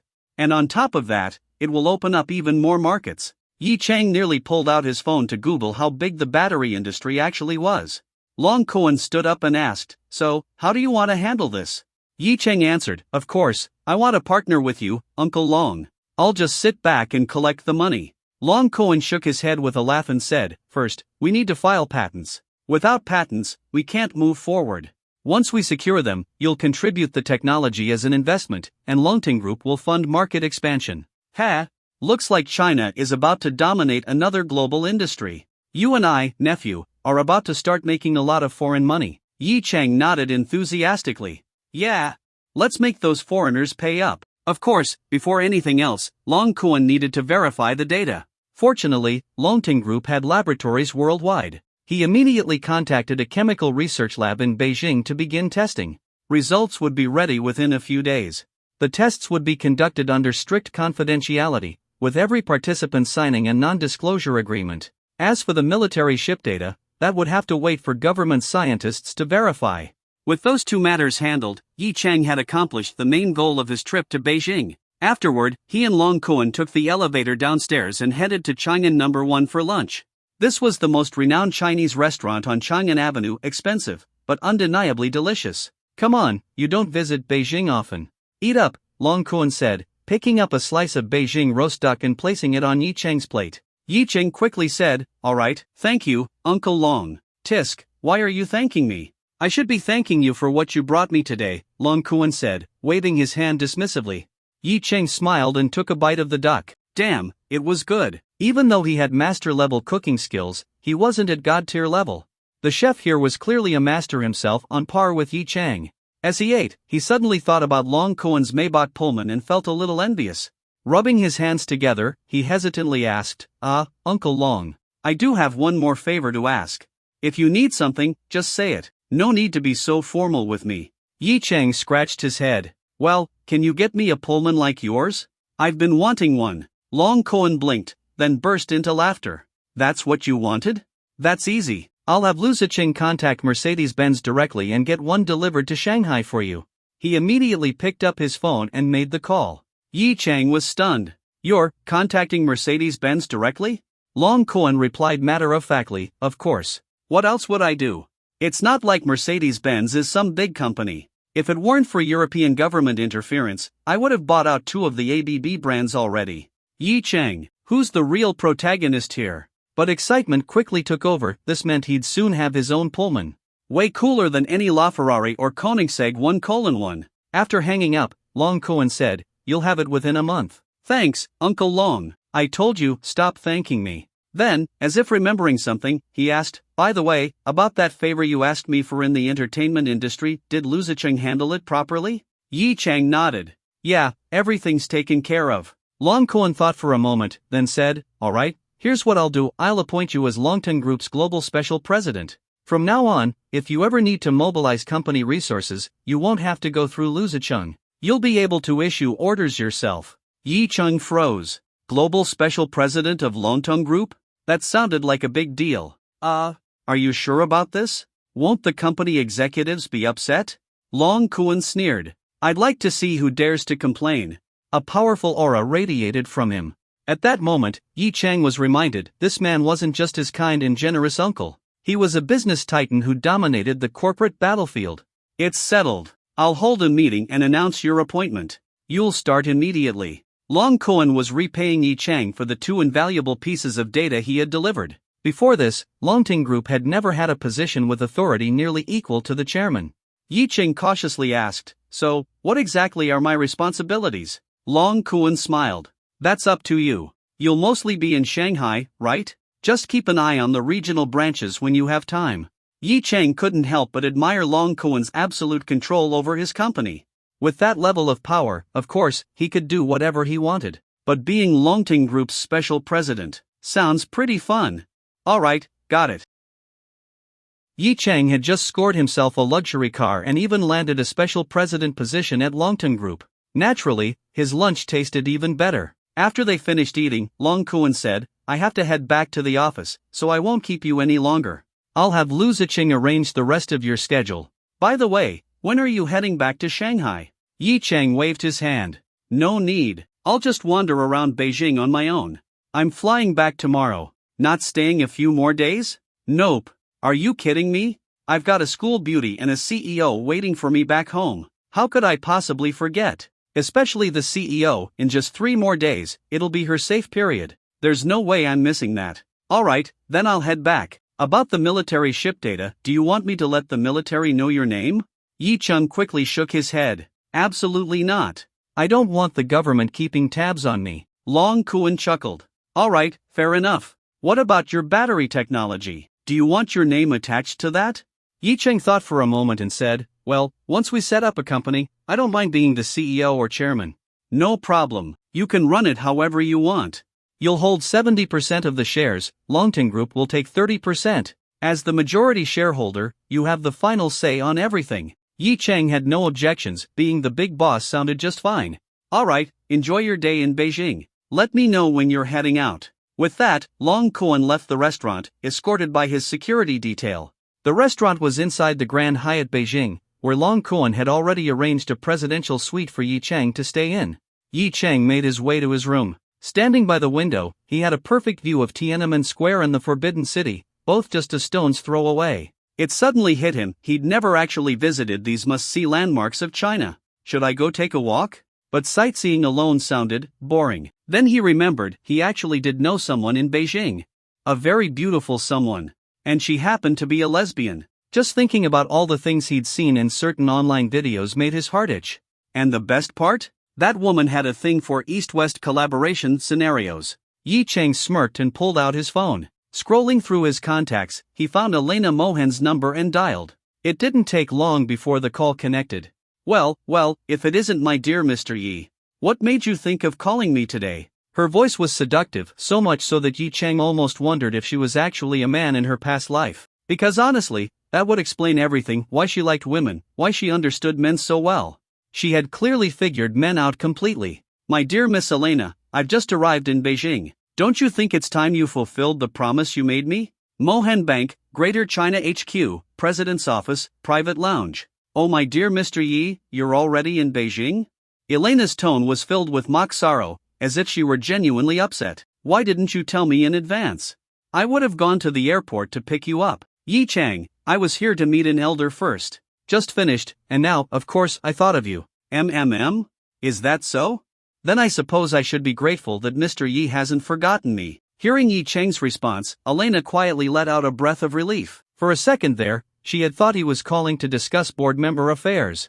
Right now, she had officially taken Yi Chang's place as a board member at Mohan Bank. It hadn't been long, but after attending a few meetings, she had fully embraced the role of a modern, powerful businesswoman. Sitting at a conference table, playing mind games with those men, watching them seethe with frustration while being unable to do anything about it, she found it immensely satisfying. Plus, thanks to her single vote of influence, her family had regained some decision-making power in the bank. In other words, because of her, her family was back in control. So, she cherished this new identity. That's why she was so on edge about Yi Chang's visit. If he wanted to reclaim his board seat, neither she nor her family would be able to refuse. But now that she knew he was just here for personal reasons, and simply wanted to meet up, she felt completely at ease. Her mood brightened instantly. Where are you now, Mr. Yi? I'll come to you right away. Yi Chang replied, I was thinking of visiting Tiananmen Square and the Forbidden City later, but I need a companion. Miss Elena, would you mind sightseeing with a man? Elena raised an eyebrow. Mr. Yi was inviting her on a date? If it were any other man, she would have rejected him on the spot. But thinking back to her first meeting with Yi Chang, he had left a very good impression on her. He was different from other men. He had the qualities of an ideal partner. And, of course, the biggest reason, her board member status was still in his hands. So she didn't hesitate and replied in a soft voice, why would I mind? Mr. Yi is an incredibly charming gentleman. I don't think any woman could refuse your invitation. Yi Chang raised an eyebrow. Oh?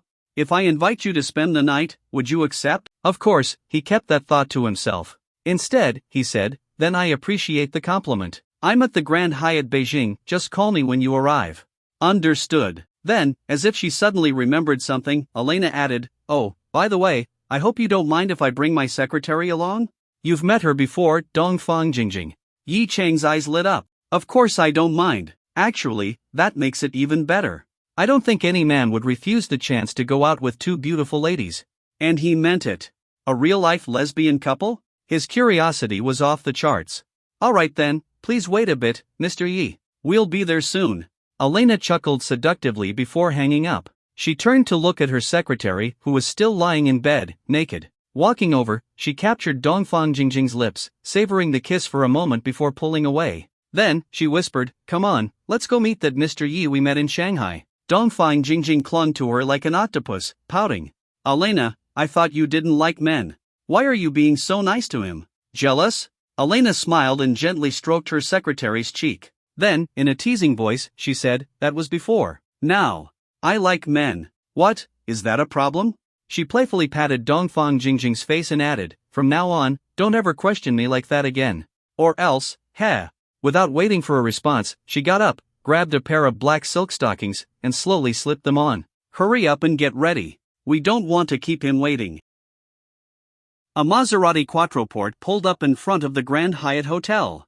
The back door opened, and a slender foot, wrapped in black silk stockings and wearing low-heeled sandals, stepped out onto the ground. Above those black silk-covered legs was an even more tantalizing sight, making the surrounding men unable to resist shifting their gazes toward the owner of those legs. Then, a stunning figure full of exotic charm emerged from the car, golden wavy hair, a towering chest, and a tight skirt hugging her scandalously curvy hips. The men around were completely entranced, never expecting to encounter such a foreign beauty here. Elena stepped out of the car, closed the door, and glanced around. Quickly spotting a familiar figure, she curved her lips into a smile and walked toward him. Yi Chang, dressed casually, watched as this stunning foreign bombshell approached, momentarily dazed. Damn, this woman really knew how to drive men crazy. Just look at her outfit, a white floral bodycon dress that tightly wrapped around her sultry figure, accentuating her seductive curves. The hem barely reached mid-thigh, and the top was a cool spaghetti strap design, unable to conceal the enormous peaks beneath, leaving a deep, crime-inducing cleavage exposed.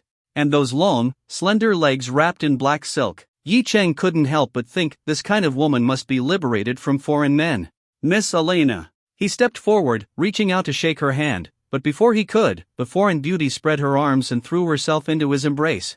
Mr. Yi, I really missed you. That explosive body pressed against him, and Yi Chang could clearly feel her intoxicating softness. His eyes narrowed, the sensation against his chest told him that she wasn't wearing anything underneath. But there were no visible outlines under her dress.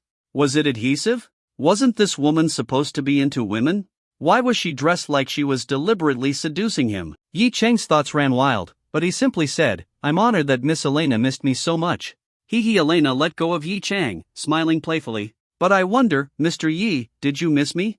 Yi Chang chuckled. Of course I did. If I didn't, would I have remembered to contact you as soon as I arrived in Beijing? As he spoke, he smoothly took Elena's hand into his own, gently rubbing the back of it while adding, or have you already forgotten what I said before? Your beauty makes it very difficult for anyone to resist. Elena raised an eyebrow and subtly withdrew her hand, a bit surprised that Yi Chang was actually taking the initiative. She preferred being the one in control. Her logic was simple: if she took the lead, she was the one taking advantage. If she was passive, then he was taking advantage, and she didn't like that. But Yi Chang didn't understand her way of thinking. Seeing her pull back, he found it amusing. So, this woman was just putting on a show for him. She looked open and bold, but in reality, she was quite cautious. Still, he couldn't shake the suspicion that she was actually into women. Weren't people like her supposed to dislike physical contact with the opposite sex? Without any more physical interaction between them, and not seeing her secretary anywhere, Yi Chang asked, Where's Miss Dongfang? Oh, she's parking the car, Elena replied. Didn't you say you wanted to visit Tiananmen? We can just walk there. Soon, Dongfang Jingjing finished parking and ran over. Unlike her boss, the little secretary's outfit was much more modest, a knee-length dress without stockings, exposing her fair, slender legs. She wore delicate strappy sandals, her toenails painted a lovely shade of red. Good evening, Mr. Yi, she greeted politely, bowing slightly. Yi Chang nodded. Good evening, Miss Dongfang. He could tell this elegant little secretary was wary of him, even defensive. She kept sneaking glances between him and Elena. Was she worried he'd steal her boss away? Little secretary, do you even know how well your boss understands men? Yi Chang smirked to himself and said, All right, let's head out. Of course, Mr. Yi. Elena smiled. Have you visited before? Do you need me to guide you? Of course, Yi Chang grinned. Honestly, it's a little embarrassing that a native Chinese guy like me needs a foreigner to show me around Tiananmen.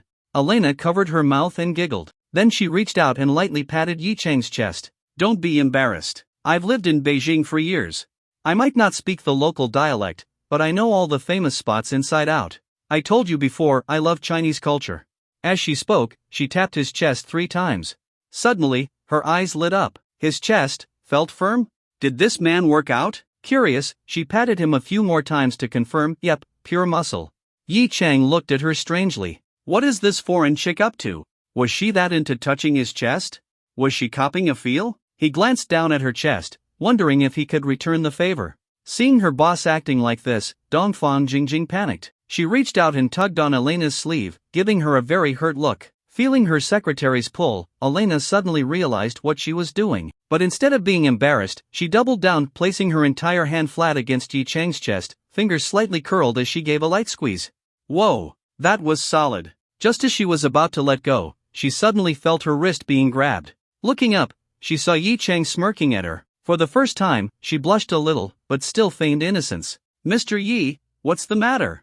Yi Chang chuckled to himself. This woman must be a fox spirit in disguise. Demoness, I must capture you for my cultivation. With that thought, he raised an eyebrow and, without letting go of her wrist, guided her hand downward, placing it firmly on his abs. You wanted to touch, right? Here, let me help you. Smirking, he said, from now on, just call me by my name. Mr. Yi sounds way too formal. I'll just call you Elena, hope you don't mind? Elena felt her palm land on firm, evenly sculpted muscles. Her pupils dilated slightly, and she instinctively gave them a light squeeze. So big, so hard. She looked up at Yi Chang, her eyes suddenly sultry. Of course I don't mind. Chang, is that how I should call you?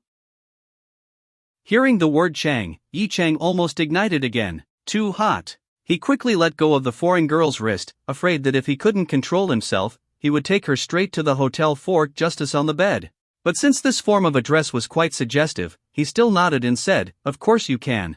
Elena clearly felt the change in Yi Chang's body when she called out Chung just now. Her red lips curled slightly. She withdrew her hand. This round of battle was her victory.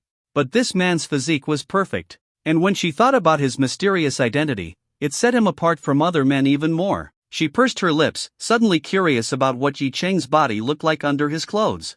Something felt off. Wasn't she always into women?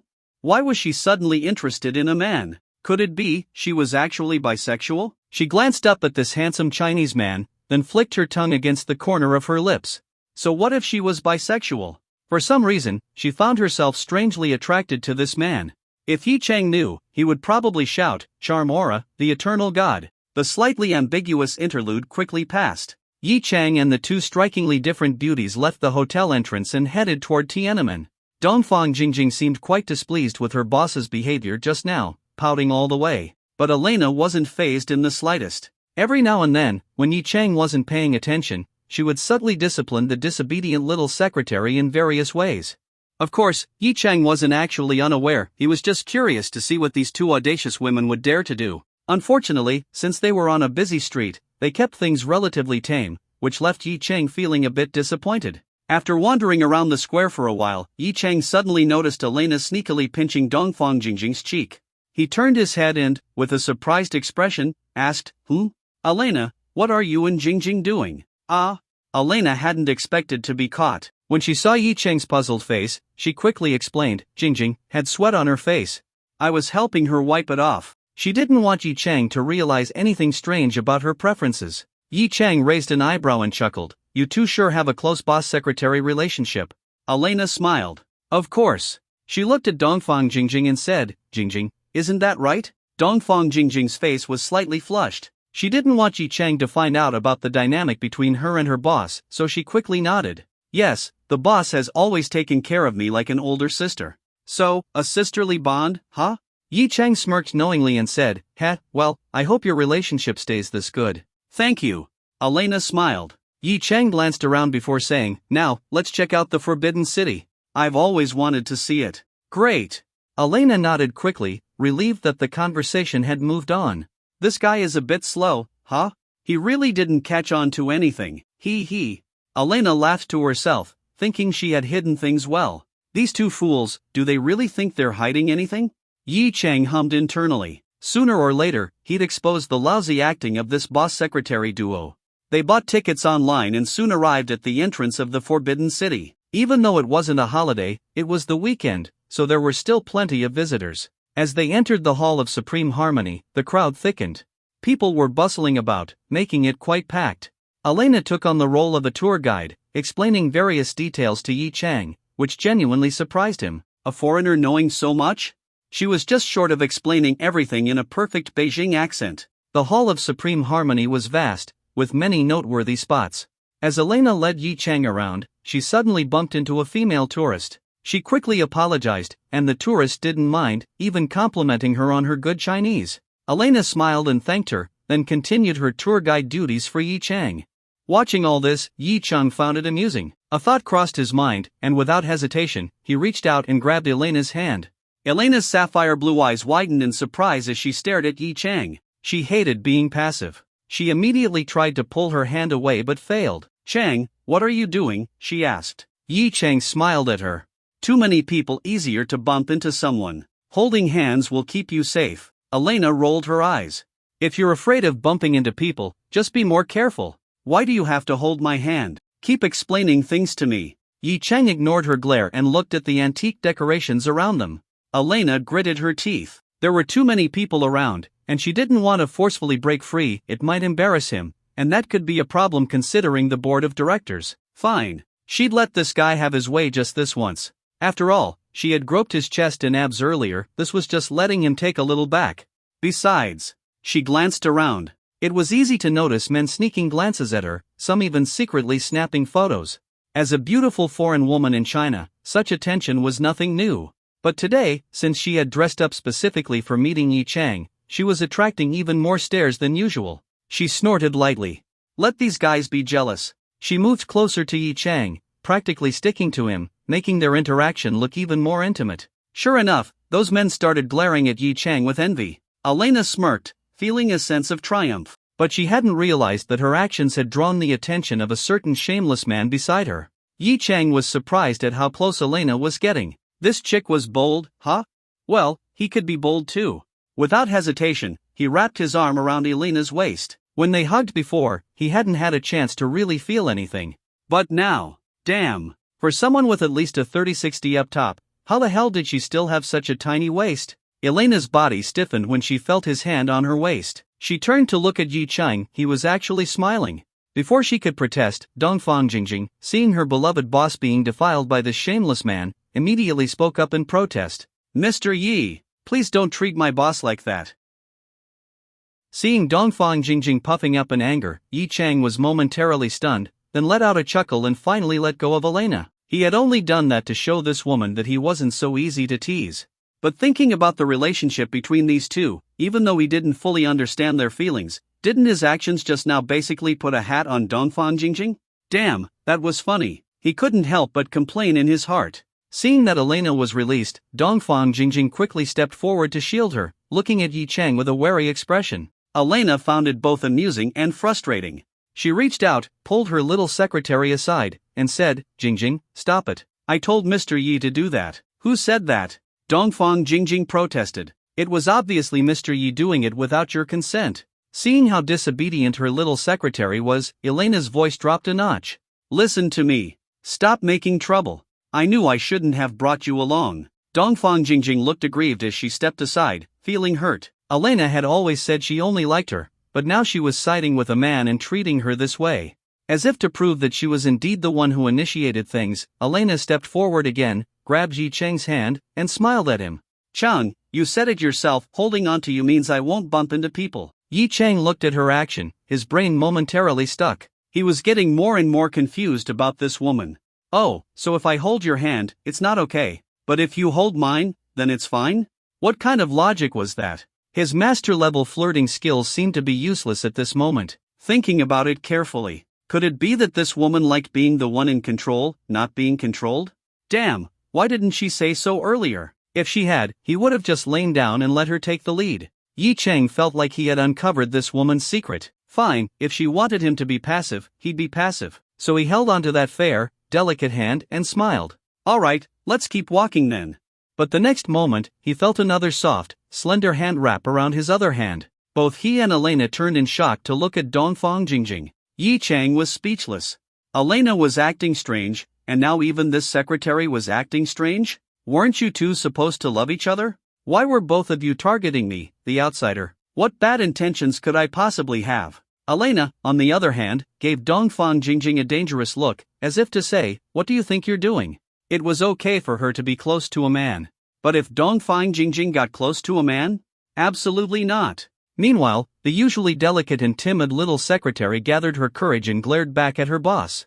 You're doing it, so I'm doing it too. Elena let out a cold sneer, leaned in closer to Yi Chang, and tilted her chin at Dongfang Jingjing as if to say, oh? Instead of backing off, you're choosing to get even closer? Dongfang Jingjing became even more annoyed. She felt like Elena no longer loved her. Right in front of her, she was getting all cozy with this man. Wasn't this a case of cheating in broad daylight? Fine then. She'd let Elena know what that felt like. So she moved even closer to Yi Chang, hugged his arm, and nearly pressed her modest-sized B-cup chest against him. Then she shot a provocative glance at Elena. Elena was even more furious.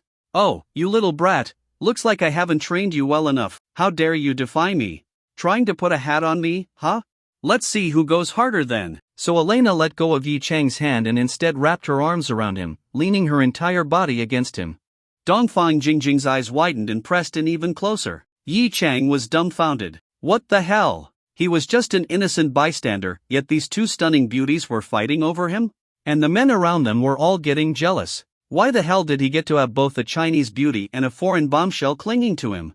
In broad daylight, in the forbidden city of all places, wasn't this a little too much?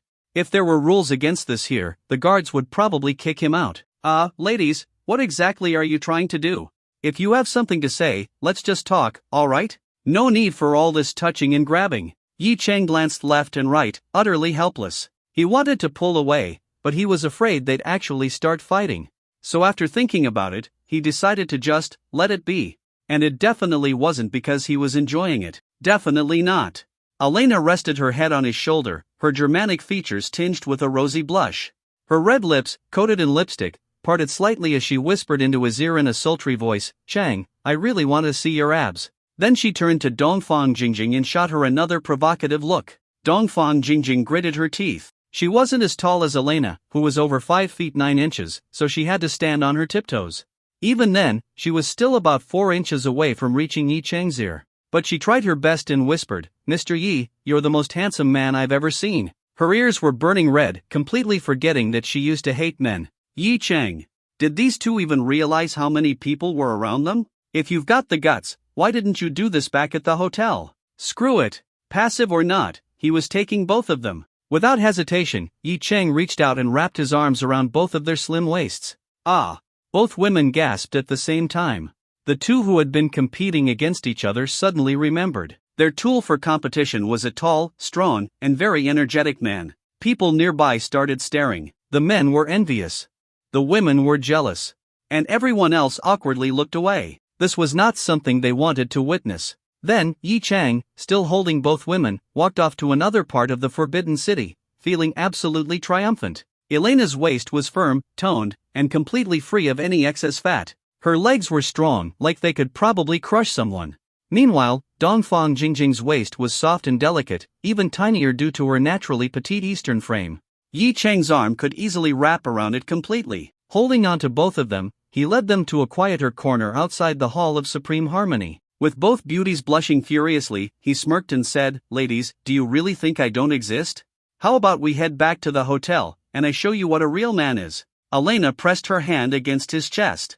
"Please let go of us, Mr. Yi." Dongfang Jingjing also tried to pry his hand off her waist. But his grip was strong, his hand was warm, and the slight stroking motion made her entire side feel tingly. Yi Chang chuckled. "I'll let go, sure, but first, I need to collect some interest for all that teasing just now." Before they could react, he glanced around to make sure no one was watching, then turned his head toward Dongfang Jingjing, and kissed her right on her cherry-red lips. Dongfang Jingjing's eyes widened, her mind unable to process what had just happened. This man, how could he be so bold? It wasn't until 3 seconds later, after the man had thoroughly explored her lips with his tongue, that she finally snapped out of it and hurriedly tried to push Yi Chang away. But Yi Chang had already sensed her resistance, so he didn't go any further. Releasing her soft cherry lips, he let go of her and turned his gaze toward Elena, who was still in shock. Licking the corner of his lips, he wrapped both arms tightly around Elena and then kissed her, this alluring foreign woman who exuded temptation at every moment. Elena reacted quickly and immediately tried to stop Yi Chang. For the first time, the always confident and aggressive woman showed a hint of panic in her expression. "Chang, please don't do this." Yi Chang stared at the breathtaking face right in front of him, unable to suppress his emotions any longer. He spoke, "I promise not to terminate your position as a Mo Hung Bank Board member for the next 6 months. Elena froze. Her resistance instantly faded. Yi Chang's words struck her at her weakest point. This meant that in 6 months, she might be reduced to just an ordinary CEO again, no longer the powerful woman commanding the boardroom, unless she agreed to this exchange of power and desire. At first, when Yi Chang, a young man who hadn't even graduated from university, had appointed her to the board, she had thought he was inexperienced in such matters and hadn't hesitated to accept. But now, he was using this very position to threaten her. So he had understood everything from the start. Fine. She would accept this transaction. Closing her eyes, she withdrew the hands pressing against Yi Chang's chest and presented herself willingly. Yi Chang didn't hesitate anymore. He lowered his head and kissed those enchanting red lips. 6 months on the board, while it wasn't a huge loss to him, he had to make it worth his while. Every second of this kiss counted. Feeling the man's aggressive invasion, Elena suddenly felt an indescribable emotion. A man was actually kissing her. She had sworn she would never have anything to do with men in her life, but now, she realized she might just break that vow. However, after thinking it through, she admitted to herself that she actually liked Yi Chang. No matter what he did, she found it hard to dislike him. So if this man was the reason she broke her vow, maybe it wasn't so bad? As she accepted this reality and felt Yi Chang's hands roaming her body, Elena's natural instincts kicked in. When had she ever been passive? No way. She was going to take something from him too. From passive acceptance, she switched to active participation, letting her hands explore the man's body as well. Abs? She had wanted to feel them for a while, might as well grab a handful. Chest? So firm, grab another handful. Yi Chang winced in pain. Damn, why did women always want to squeeze a man's muscles when they saw them? Fine then, he'd return the favor. He reached out and grabbed a handful of her chest. Elena's eyes snapped open in shock. Did this man really dare? Meanwhile, Dongfang Jingjing had finally recovered from the shock of being kissed. Touching her lips, she lifted her head and saw her boss and that damn man. Oh! What was she looking at? These two shameless people. Especially Elena, she was responding so enthusiastically. Did she like women or men after all? Looking around, Dongfang Jingjing realized that even though they were in a relatively secluded corner, there were still people walking by. Some had already noticed. At least 2 or 3 people had seen them. She immediately stepped in to interrupt, pulling the two apart. You two, can't you be aware of where you are? She shouted in frustration. With the interruption, Yi Chang had no choice but to let go of Elena, feeling a little regretful. Elena, feeling the man's lips leave hers, slowly opened her eyes again. Looking at Yi Chang's face, handsome like a sun god, she suddenly felt captivated by him. Then she realized she was still holding on to something solid. Yi Chang also felt a firm grip on a rather sensitive part of his body. They both looked down at the same time. Yi Chang, what the hell? Elena, ah. Her face turned even redder. How did she even end up grabbing that? She had always flicked men off with her middle finger before. She had never gripped anything like this. Oh god, how was this man that big? How many women had he ruined? Feeling unsatisfied, she gave it a slight squeeze before finally letting go. Yi Chang immediately shielded his brother and cursed. What the hell is wrong with you? Elena huffed. Just making sure you don't forget, I'm not someone to mess with. Yi Chang definitely understood now. This woman was dangerous. And now he had a problem. It was hard to walk properly with his brother standing at attention. He had to wait until things calmed down, so he simply sat down on a nearby step, waiting for the situation to resolve itself. Elena seemed to realize what he was doing. Her face turned red again, and she scoffed, men. At that moment, Dongfang Jingjing ran over, grabbed Elena's wrist, and pulled her a little further away from Yi Chang. Then, she looked at her with a very unhappy expression. Elena! How could you do that? Elena shifted her gaze from Yi Chang to her secretary. A seductive smile appeared on her lips as she pulled Dongfang Jingjing's wrist, trying to bring her into an embrace. Dongfang Jingjing tried to resist, but she wasn't strong enough to break free. Elena succeeded in holding her close. Elena, I'm really angry. If you don't explain, I'll quit. Jingjing, don't be mad. Elena pinched her cheek playfully and smiled. I had no choice. You know that he's the reason I got into the board of directors. He just used that against me, I had no choice but to agree. Was that really the case? Dongfang Jingjing looked at her suspiciously. Really? But I clearly saw how enthusiastic you were just now. Sigh, I couldn't help it, Jingjing. You know what I'm like. Elena sighed and said helplessly, I have to take the lead in everything. When that scoundrel kissed me, my instincts just took over. Jingjing, please don't quit, okay? If I don't have you, I don't know what I'd do. Dongfang Jingjing hesitated. But, you. Seeing that her little secretary was wavering, Elena smirked secretly. Then, pretending to blush and act all shy, she said, as if making a big decision. How about this? Next time, I won't move. I'll let you try being the one in control? Dongfang Jingjing's face turned red, but her eyes lit up. Really? Elena nodded, as if reluctantly agreeing, and said, of course, I wouldn't lie to you.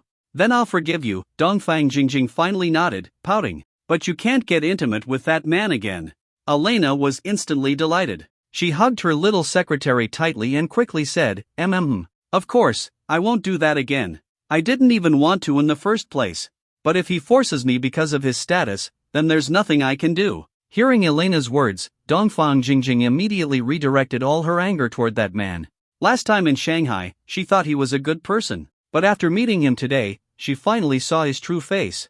As expected, men were all the same. And worse, he even kissed her just now. She could still feel the lingering taste of that hateful man on her lips. She clenched her teeth in frustration and growled, "If he dares to force you, I'll. Elena was startled, thinking Jingjing might do something reckless. She quickly said, "Don't do anything stupid. He has a lot of power. He's not someone we can afford to offend. If anything happened to you because of me, I'd be heartbroken." Dongfang Jingjing was deeply touched by Elena's concern. She nodded and reassured her, "Don't worry, I won't do anything stupid." But in her heart, she silently added, "I will fight that man to the end." Seeing that Dongfang Jingjing had agreed, Elena breathed a sigh of relief and smirked inwardly. This naive little secretary was too easy to manipulate. Then again, it was exactly this part of her personality that Elena liked so much. While the two women were talking, Yi Chang had been sitting on the steps for a while. Finally, after some time, his ultimate evolved state returned to normal. He got up, walked over to the two women, and asked, "What are you two talking about?" The two women were startled. They quickly separated from their intimate embrace and looked at him.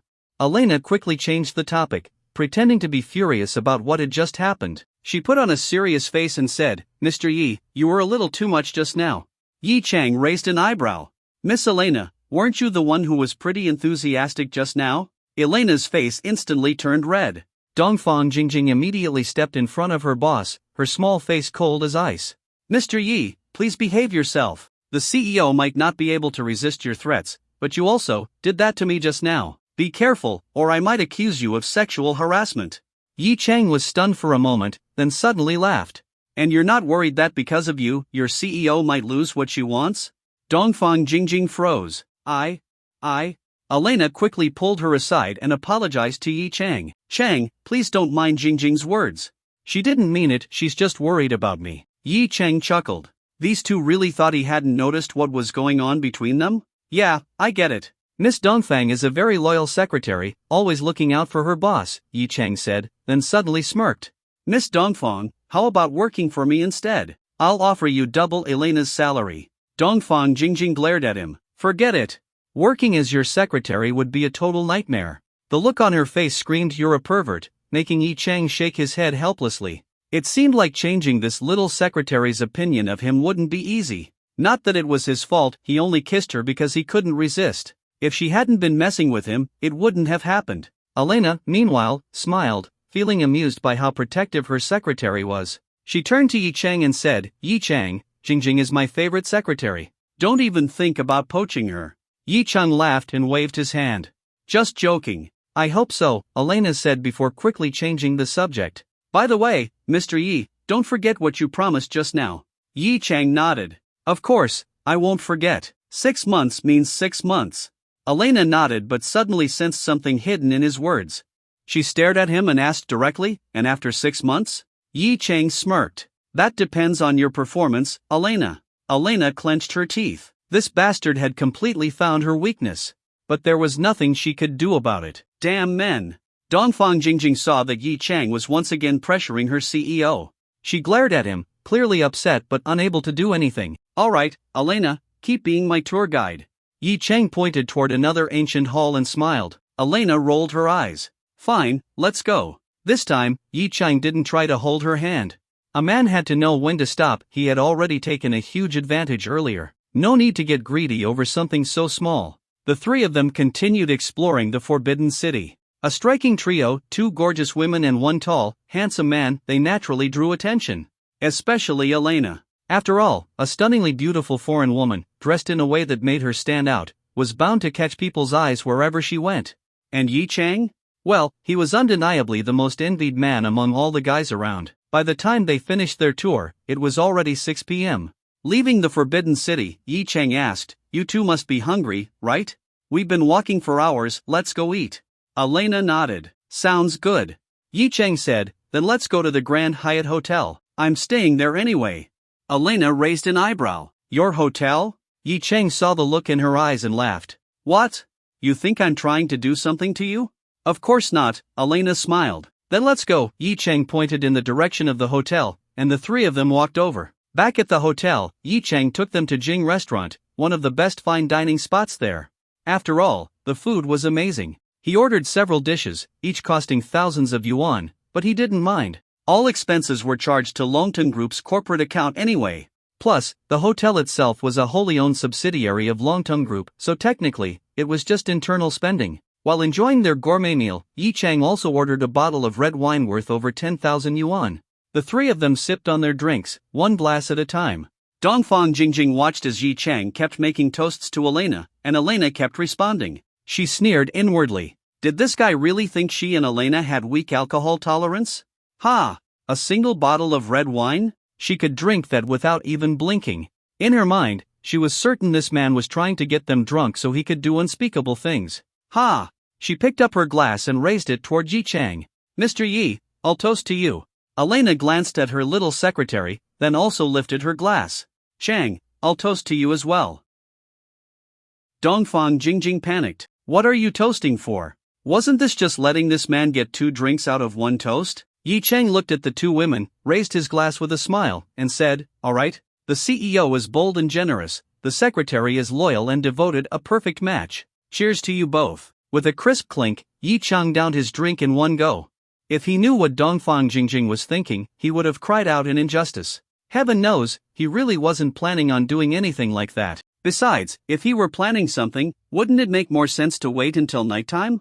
It was still broad daylight. Chang, when are you leaving? Elena picked up a piece of sea cucumber with her fork and placed it into her little secretary's bowl. She had been in China for years but still couldn't use chopsticks. After failing several times, she had simply given up. Yi Chang replied, tomorrow morning, 9 a.m. flight. You're leaving tomorrow?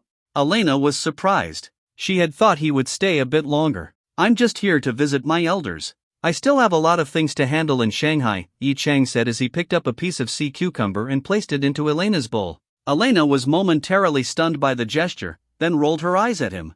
That fleeting, sultry expression was enough to make any man weak. She then casually picked up the sea cucumber with her fork and placed it in her mouth. Her red lips moved delicately as she chewed, and the sight instantly reminded Yi Chang of their kiss earlier that day.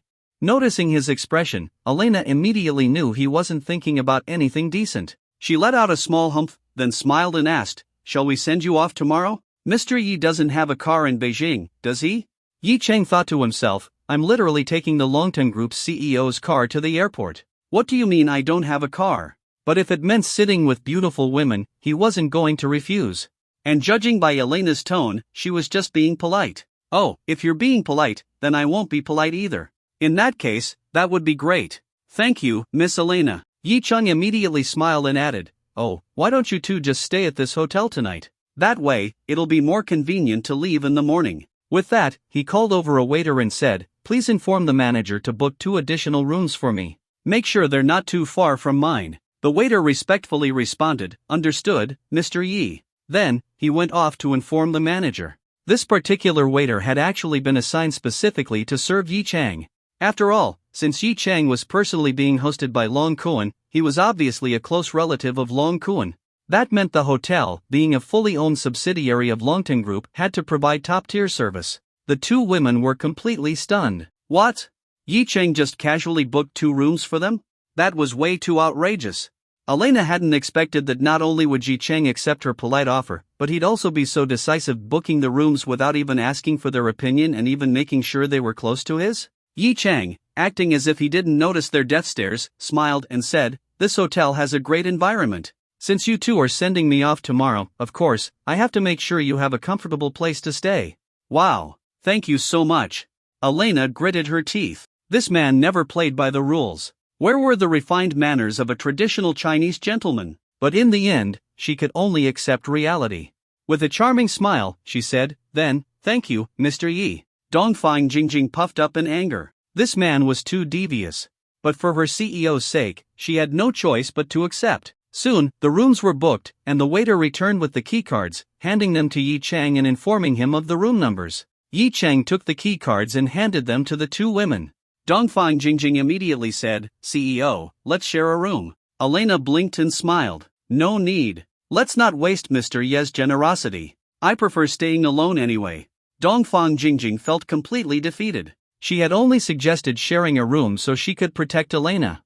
What if that man tried to sneak into her room at night and defile her? Didn't Elena understand the risk? And what did she mean she preferred staying alone? She never used to be like this. Fuming, the little secretary started drinking aggressively. As long as she drank all the wine, Elena wouldn't get drunk. At the same time, she kept cursing Yi Cheng in her heart. It was all his fault. Why did he even come to Beijing? And if he had to come, why did he have to invite Elena?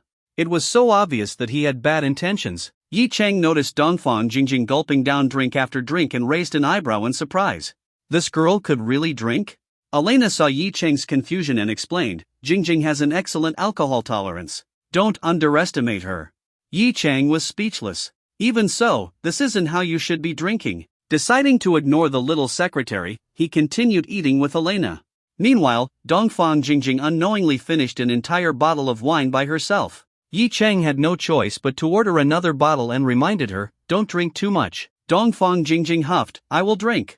I'll drink you into bankruptcy. That'll teach you to bully Elena. Then, she snatched the new bottle and continued drinking. Elena gave Yi Cheng a helpless look. Yi Cheng chuckled and shook his head. This girl was so naive. He continued chatting with Elena, and as the alcohol took effect, a beautiful blush spread across her cheeks, making her look even more captivating. By the time they reached 7:30 p.m., Dongfang Jingjing suddenly slumped forward onto the table. She wasn't getting back up. Both Elena and Yi Cheng were startled. Elena quickly leaned in to check on her secretary. Jingjing? Jingjing? Dongfang Jingjing's face was flushed, her eyes hazy. She mumbled in a slurred voice, Elena, don't be with that bastard. If you do, I'll fight him. I'm yours. Yi Cheng and Elena locked eyes. Elena's face turned red. Jingjing's words sounded very misleading. Quickly, she explained, Jingjing must be exhausted. She walked all day and drank too much. Yi Cheng chuckled and didn't comment further. He nodded. Alright, let's take her upstairs to rest. You're full, right? I'm full. Let's go. Yi Cheng called the waiter over. We're done here. The waiter nodded. Have a pleasant evening.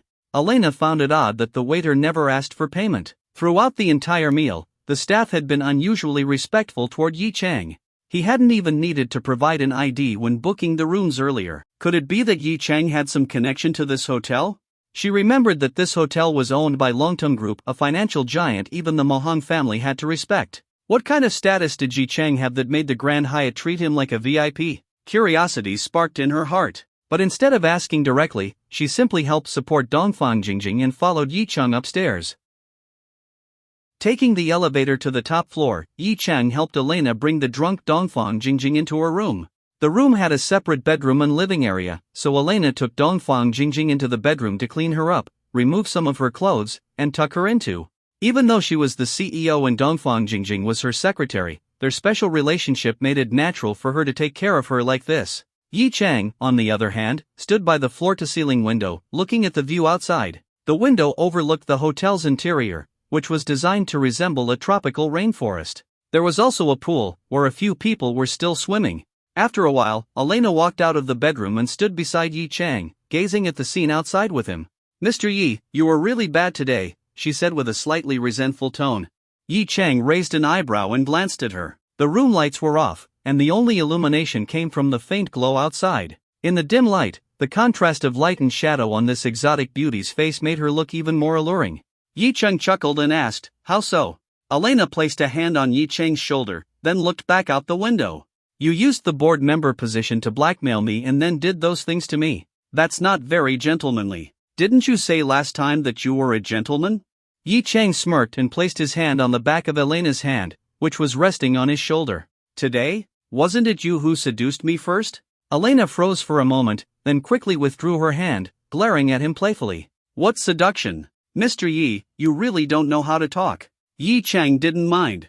This woman played hot and cold, she set fires but never let them burn. Fine, let her keep playing. He could enjoy the benefits along the way. Miss Elena, how long do you plan to stay in China? Yi Cheng asked. Elena replied, for life. Yi Cheng raised an eyebrow. Not going back to Eagle Nation?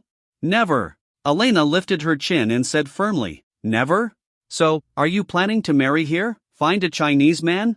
Sorry, but I don't believe in marriage, Elena said proudly. Yi Chang smirked. Yeah, right. This is just about your preferences, not some anti-marriage belief. Suddenly, Elena turned to him with a breathtaking smile and asked, unless Mr. Yi wants to marry me? If it's you, I might consider it. Yi Chang raised an eyebrow and said, you're a foreigner. My family wouldn't accept that. Elena wasn't disappointed. She just let out a soft hmph and muttered in English, Chinese men. Yi Chang caught it and asked, what do you mean by that? You don't even understand English? Elena thought he was asking about the words she had spoken. Yi Chang was speechless. His English wasn't perfect, but he definitely understood Chinese men. But now that he thought about it, why hadn't the system ever given him a language proficiency upgrade? System, you never triggered the option. Fine, I'll reward you one now. Option 1, ask Elena what she meant. Reward, master level English proficiency. Option 2, smack Elena's but to express dissatisfaction with her doubting your English skills. Reward, master level language proficiency, all languages. Yi Chang, so the system does give out rewards? But this second option was way too wild. Fine, mastering English was great, but mastering all languages? That was on another level. He had no choice but to pick the second option. He smirked and said, take a guess. Guess? Elena was confused. Then, she saw Yi Chang raise his hand and suddenly smack her from behind. Smack! Her round hips, tightly wrapped in the bodycon dress, jiggled slightly from the impact, showing just how firm and bouncy they were. Yi Chang's eyes lit up. Damn! That was some amazing texture. Elena's face instantly flushed red. She clutched her backside and glared at Yi Chang in outrage. You! Don't question my language skills. Otherwise, you'll be very surprised, Yi Chang said casually as he withdrew his hand. At that moment, the system notification popped up. Congratulations, host. You have acquired master-level language proficiency. Immediately, Yi Chang felt his mind fill with knowledge of countless languages, including an even deeper mastery of his own native tongue. This wasn't just about speaking fluently, it also enhanced his ability to be persuasive, articulate, and utterly smooth with words. Yi Chang's eyes flickered with amusement. Then, in flawless English, he said, I was just asking what exactly you meant by Chinese men. Elena was still fuming from the smack. Her backside was still tingling, he had really hit her hard. If she got the chance, she swore she'd make this guy kneel before her and lick her feet, just like Jingjing did. As for his sudden display of perfect English, she didn't think too much about it. She simply humphed and said, Chinese men are all good little boys who listen to their families. Yi Chang rolled his eyes. So that's what she meant. It's called tradition. Do you even understand that? You say you love Chinese culture, yet you don't even get this? Humph, Elena scoffed, shifting her gaze toward the pool. By now, it was 8 p.m., and it seemed like the pool had closed. Everyone was getting out. Suddenly, Elena smirked and asked, Mr. Yi, do you feel like going for a swim with me? Yi Chang was momentarily stunned. He glanced at Elena's body. That figure, would be a crime not to put in a bikini. He smiled and said, of course I'd love to. Elena pouted slightly. But it looks like the pool is closed. Do they still let people swim? Yi Chang said calmly, I'll have them reopen it. But... He looked her up and down with a smirk. Isn't it better that it's closed? That way, it's just the two of us. Would Miss Elena mind that? Of course not. Elena's sultry eyes seemed to pierce right through him. Did this man really have the power to make the hotel open the pool just for them? Yi Chang didn't think much of it. He simply walked over to the bedside phone, picked it up, and called the front desk. This is Yi Chang. Is your pool closed? 8:30 p.m. is closing time? Alright, in a bit, my friend and I will be coming down to swim. Keep it empty, don't let anyone else in. Good. Make sure it's completely cleared out. No lifeguards or staff needed. Oh, and send up one women's swimsuit and one men's swim trunks. Sizes? Yi Chang turned and glanced at Elena. Then he said, for the men's, I'm over 1.8 meters tall, just pick a size that fits. For the women's, around 1.75 meters. Send up a few different styles. After hanging up, Yi Chang turned to Elena and smiled. Just wait a little. Elena blinked and asked, who exactly are you? Why does this hotel listen to your every word? Me? What identity? Yi Chang chuckled. Take a guess. Elena pondered for a moment. I remember that the Grand Hyatt Hotel is owned by Longting Group. Do you have some kind of connection with them? Yi Chang shrugged. Keep guessing. Even if you're right, I won't tell you. Elena glared at him in frustration. After spending the whole day with this man, she felt like she was completely out of her depth. And yet, the more he played hard to get, the more she wanted to dig into his background, especially now that it seemed connected to Longteng Group. Biting her red lips, she stepped forward, suddenly wrapping her arms around Yi Chang's arm. In a soft, seductive voice, she asked, "Then what would it take for you to tell me?" Yi Chang glanced down at the two massive things pressing dangerously close to his arm and said calmly, "Let me see what swimsuit you choose later when we go swimming, and I'll consider telling you." Then, without hesitation, he pulled his arm free and walked over to the sofa, sitting down to wait for the hotel staff to deliver the swimwear. This man, Elena was fuming. He's so shameless. He even wanted to see what she was going to wear? Might as well go down wearing nothing at all, right? Pervert. She let out an annoyed humph, then plopped down on the other sofa, refusing to look at him. Before long, there was a knock on the door. Yi Chang got up and opened it. Outside, a hotel staff member stood with a bag in hand and said, "Mr. Yi, here is the swimwear you requested. Since we weren't sure what kind of swimsuit the lady would prefer, we brought 15 different sets." Yi Chang nodded and took the bag. "Thank you." After closing the door, he pulled out his swim trunks and tossed the rest of the bag toward Elena. "Go change." Elena hesitated, shot him another glare, then took the bag and headed into the bathroom. Yi Chang casually waited on the sofa. About 10 minutes later, the bathroom door opened. First, a fair, round leg stepped out. Then, a stunningly white and curvy figure appeared at the doorway. Yi Chang's gaze was instantly drawn to her. His eyes lit up. Damn! This woman really went for it. She had actually chosen a bikini. The white bandeau top had only 2 pieces of fabric connected by nothing but thin transparent straps. It was insanely revealing. The deep valley between her ample curves ran all the way down, completely unbroken. Yi Chang took a deep breath. Melon-shaped. Absolute perfection. His gaze drifted downward. A simple triangle bottom, dangerously small. This swimsuit was definitely not designed for someone with her body type. Elena put on a seductive expression and asked, "Well, Mr. Yi?" Yi Chang changed into another one. Elena was stunned. She bit her lower lip and looked both embarrassed and frustrated. "What, this still isn't good enough for you? Might as well let me go completely naked." "You misunderstood. I'm very satisfied." Extremely satisfied, Yi Chang quickly waved his hand. "But something like this, you should only wear it for me. No need to wear it outside." Elena froze. So she had gotten the wrong idea. But based on what she knew about Chinese men, was Yi Chang treating her as his woman? Was that why he didn't want her to go out in this? She suddenly smirked. Back in her home country, this kind of possessiveness was rare, but in China, it was very common. Well, after all these years in China, she had somewhat embraced the culture. With a teasing smile, she blew Yi Chang a flirty kiss. Seeing the way his eyes burned at her, her own cheeks turned a little red. She quickly twisted her body and hurried back into the bathroom to change. A while later, she stepped out in a relatively more conservative swimsuit. A one-piece, high-cut, with a plunging neckline that still showed off some cleavage. The back was completely open, held together by only a few thin straps, revealing her flawless skin. Her waist was bare on both sides, and her long, slender legs were fully exposed. Her body was flawless, no scars, no blemishes. Yi Chang stared for a moment before standing up. "This one works. Wait for me to change, and then we'll go." He grabbed his swim trunks and headed toward the bathroom. As he walked past Elena, she accidentally bumped into him. Yi Chang narrowed his eyes and smacked her ass again. This time, the sensation was even better. "Ah!" Elena yelped, clutching her backside and shooting him a very aggrieved look. "This guy hits hard."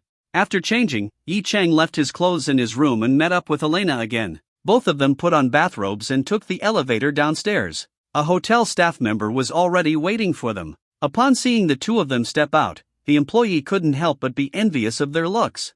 Then, he respectfully guided them to the pool entrance. "Mr. Yi, the pool has been cleared. No one else will enter until you leave. Our pool water is changed weekly. Today happens to be the fresh water day, so it's very clean. However, since it's nighttime, the water might be cold. Please be careful and avoid cramping." As he spoke, he pulled out a communication device from his pocket and handed it to Yi Chang.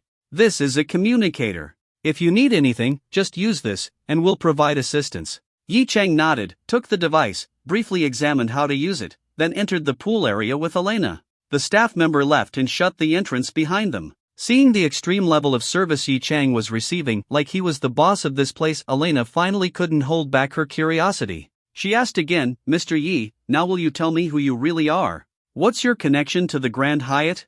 Yi Chang simply smiled and kept up his act. "Take a guess." Elena clenched her fists. "This man. Why did he always do this? The more he teased her, the more she had to know. You're unbelievable. You promised to tell me, she huffed angrily. I never promised, Yi Cheng shrugged. I only said I'd consider it. Do you even understand what consider means? Elena glared at him. Petty bastard. Looking at that infuriatingly handsome face, she couldn't hold back anymore. She reached out and hit him just a light slap on the arm. How dare he mess with her? Did he not know who she was? She was a Mahong family woman. But Yi Cheng easily caught her tiny fist and pulled her forward, wrapping an arm around her waist. Yi Cheng's hand slipped inside Elena's bathrobe, resting on her bare waist where the swimsuit didn't cover. Elena, not getting what she wanted, immediately started struggling. Let go of me, you bastard. But Yi Cheng held her tightly, refusing to release her. In a low voice, he said, stop moving. Be good. Maybe if I'm in a good mood later, I'll tell you. You think I'd fall for your tricks again? Elena scoffed coldly. Her eyes flickered toward his chest, spotting his two sensitive points. Without hesitation, she reached out and pinched one of them. F***ck. Yi Cheng snapped. He immediately smacked her hand away and glared at her viciously. Looks like I have to teach you a lesson. Before she could react, he grabbed both of her wrists, lifted her into his arms, and swiftly carried her over to a lounge chair by the pool. Sitting down, he placed her across his lap and started spanking her. Oh. Stop. Oh my god. Elena, who had been speaking Mandarin all along, was now switching to English under the shock. Smack. Smack. Smack. Smack. After several slaps, Yi Cheng reluctantly withdrew his hand. Elena's perky ass had the best feel, perfectly round, with the advantage of her body's natural proportions. A true racial blessing. Elena's face was so red it looked like she could bleed. Now, she finally understood how Dongfang Jingjing felt every time she spanked her at night. But she never thought she'd experience it herself. Glaring at Yi Cheng in anger, she fumed. This damn Chinese man. He was too evil. Yi Cheng, she shouted in frustration. I'm going to sue you for harassment. Yi Cheng simply shrugged. Board member position. Don't think that just because of that, I'll keep compromising. Yi Cheng turned to her lazily and sighed. Fine. I'll add 0.5% more shares. Elena immediately froze. What did you just say? 0.5% shares? You're not lying? Yi Cheng chuckled. Of course not. We can even sign a contract. Elena was stunned. Would he really be that generous? Even 1% of Mohang Bank's shares was worth tens of billions of dollars. 0.5% was still worth billions. And just for spanking her? Should she let him spank her a little longer? But Yi Cheng wasn't that generous. He raised a finger and shook it. Of course, there are conditions. What conditions? First, I'll be giving the shares in installments. We both know how valuable these shares are. For the first 6 months, I'll only give you 0.01% of the shares. Don't get mad yet, even 0.01% is worth tens of millions of dollars. Do you know any other man who would pay that much just for spanking a woman? Seeing Elena's face twist in frustration at the tiny initial percentage, Yi Cheng motioned for her to calm down. As for the remaining shares, I'll give them to you over 5 years. However, your shares will not have voting rights. You'll still be my board representative, but if you ever sell your shares, you can only sell them to me. I also have the right to forcefully repurchase them at any time. That's about it. Elena's eyes widened. Then how is this different from your own shares? Yi Cheng replied, you can sell them to me, which means you can turn them into cash. I don't need money. Still better than having no shares, right? Yi Cheng smirked. Then, he casually sat back down next to her, slipped his hand back inside her bathrobe, and shamelessly groped her waist. And of course, I might consider making those shares fully yours in the future, but that depends on your performance. Elena grabbed his wandering hand, narrowed her eyes, and asked, what kind of performance? Yi Cheng didn't answer. Instead, he pulled his hand away, stood up, and right in front of Elena removed his bathrobe. Elena instinctively covered her chest. What are you doing? But the moment she saw his body, her eyes widened. Before this, Yi Cheng had been wearing his bathrobe, with the belt tied securely. She hadn't seen anything underneath. Now that she did, she had to admit this man's physique was insanely attractive. She had seen muscular men before, but none had Yi Cheng's level of perfection. His abs, his chest, his Adonis belt. Every muscle was perfectly proportioned, symmetrical, and sculpted like a masterpiece. A walking piece of art. Seeing Elena's stunned expression, Yi Cheng smirked. Then, he casually threw his bathrobe at her. Turning away, he walked to the pool's edge, splashed some water onto himself to adjust to the temperature, stretched a little, then took a deep breath and dived in. Elena watched his strong figure disappear beneath the water. Holding his bathrobe in her arms, she could still feel its warmth. Before she realized it, she subconsciously brought it to her nose and took a sniff. The moment she caught herself, her face turned bright red. She quickly tossed the bathrobe aside, feeling completely conflicted. She began questioning herself. Did she like the scent of men or women? No, was it Yi Chang's scent or a woman's? Because right now, she realized she only had these weird feelings toward Yi Chang. The combination of his charm aura and permanent affection buff was just too overpowering. Even her orientation was starting to change. She sat there, thinking for a full minute. But then, something felt off. Wait, why hadn't Yi Chang surfaced yet? She hadn't seen his head come up for air even once. It had been a long time. She immediately sat up, scanning the water. The lighting was dim, making it hard to see below the surface. She started getting anxious. Where was he? Yi Chang, where are you? Chang? Don't scare me. Still, no familiar head popped up from the water. She paced nervously along the poolside, unsure what to do. Yi Chang, come out. Biting her lip, she quickly removed her bathrobe and jumped into the water. Instead of wasting time calling for help, she'd rather go find him herself. She was an excellent swimmer. She had grown up swimming in her oceanfront villa and private pools. Even though it had been a while since she last swam, her skills hadn't faded. Like a mermaid, she moved gracefully through the water. The surface reflected light, making it difficult to see from above, but underwater, things were slightly clearer, though visibility was still low. She swam across the pool, searching. This was just a standard rectangular pool, no obstacles. Where the hell had that man gone? Surfacing for a breath, she shivered slightly. She hadn't prepared herself for the cold water, and now her body was struggling to adjust. She bit her lip. Had something actually happened to Yi Chang? Wasn't there a saying that bad people live the longest? No, why was she so worried about him? It must be because he had promised her those shares. Yes, that was definitely the reason. Yi Chang, come out. Stop hiding, she yelled anxiously. But just then, she suddenly felt two strong hands grab her ankles from underwater. Ah! Elena let out a startled cry and quickly looked down into the water, but the dim lighting made it hard to see anything clearly. At the same time, she felt those hands move up from her ankles, sliding along her calves, then her thighs, her waist, before finally stopping. A moment later, she heard the sound of water breaking behind her. The hands that had been on her waist now moved up to her stomach, and strong, powerful arms wrapped around her. Was Miss Elena worried about me just now? A deep, masculine voice whispered near her ear. Yi Chang's handsome face appeared from behind, resting against her smooth, fair shoulder. Elena's face instantly turned red. She turned her head and, upon seeing his face, felt an inexplicable wave of relief. But as soon as she processed his words, her instinct was to deny it. What nonsense! You said you were giving me shares billions of dollars. Of course, I had to worry. Otherwise, where would my money go? Really? Yi Chang's large hands began moving, pressing her even closer to him.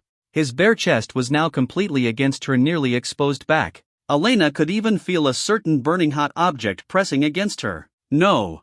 Her breath hitched, and her eyes turned hazy. Yi Chang brushed her golden hair aside and took in the scent of her delicate neck. After an intense underwater exchange, Yi Chang finally let go of the alluring beauty in his arms.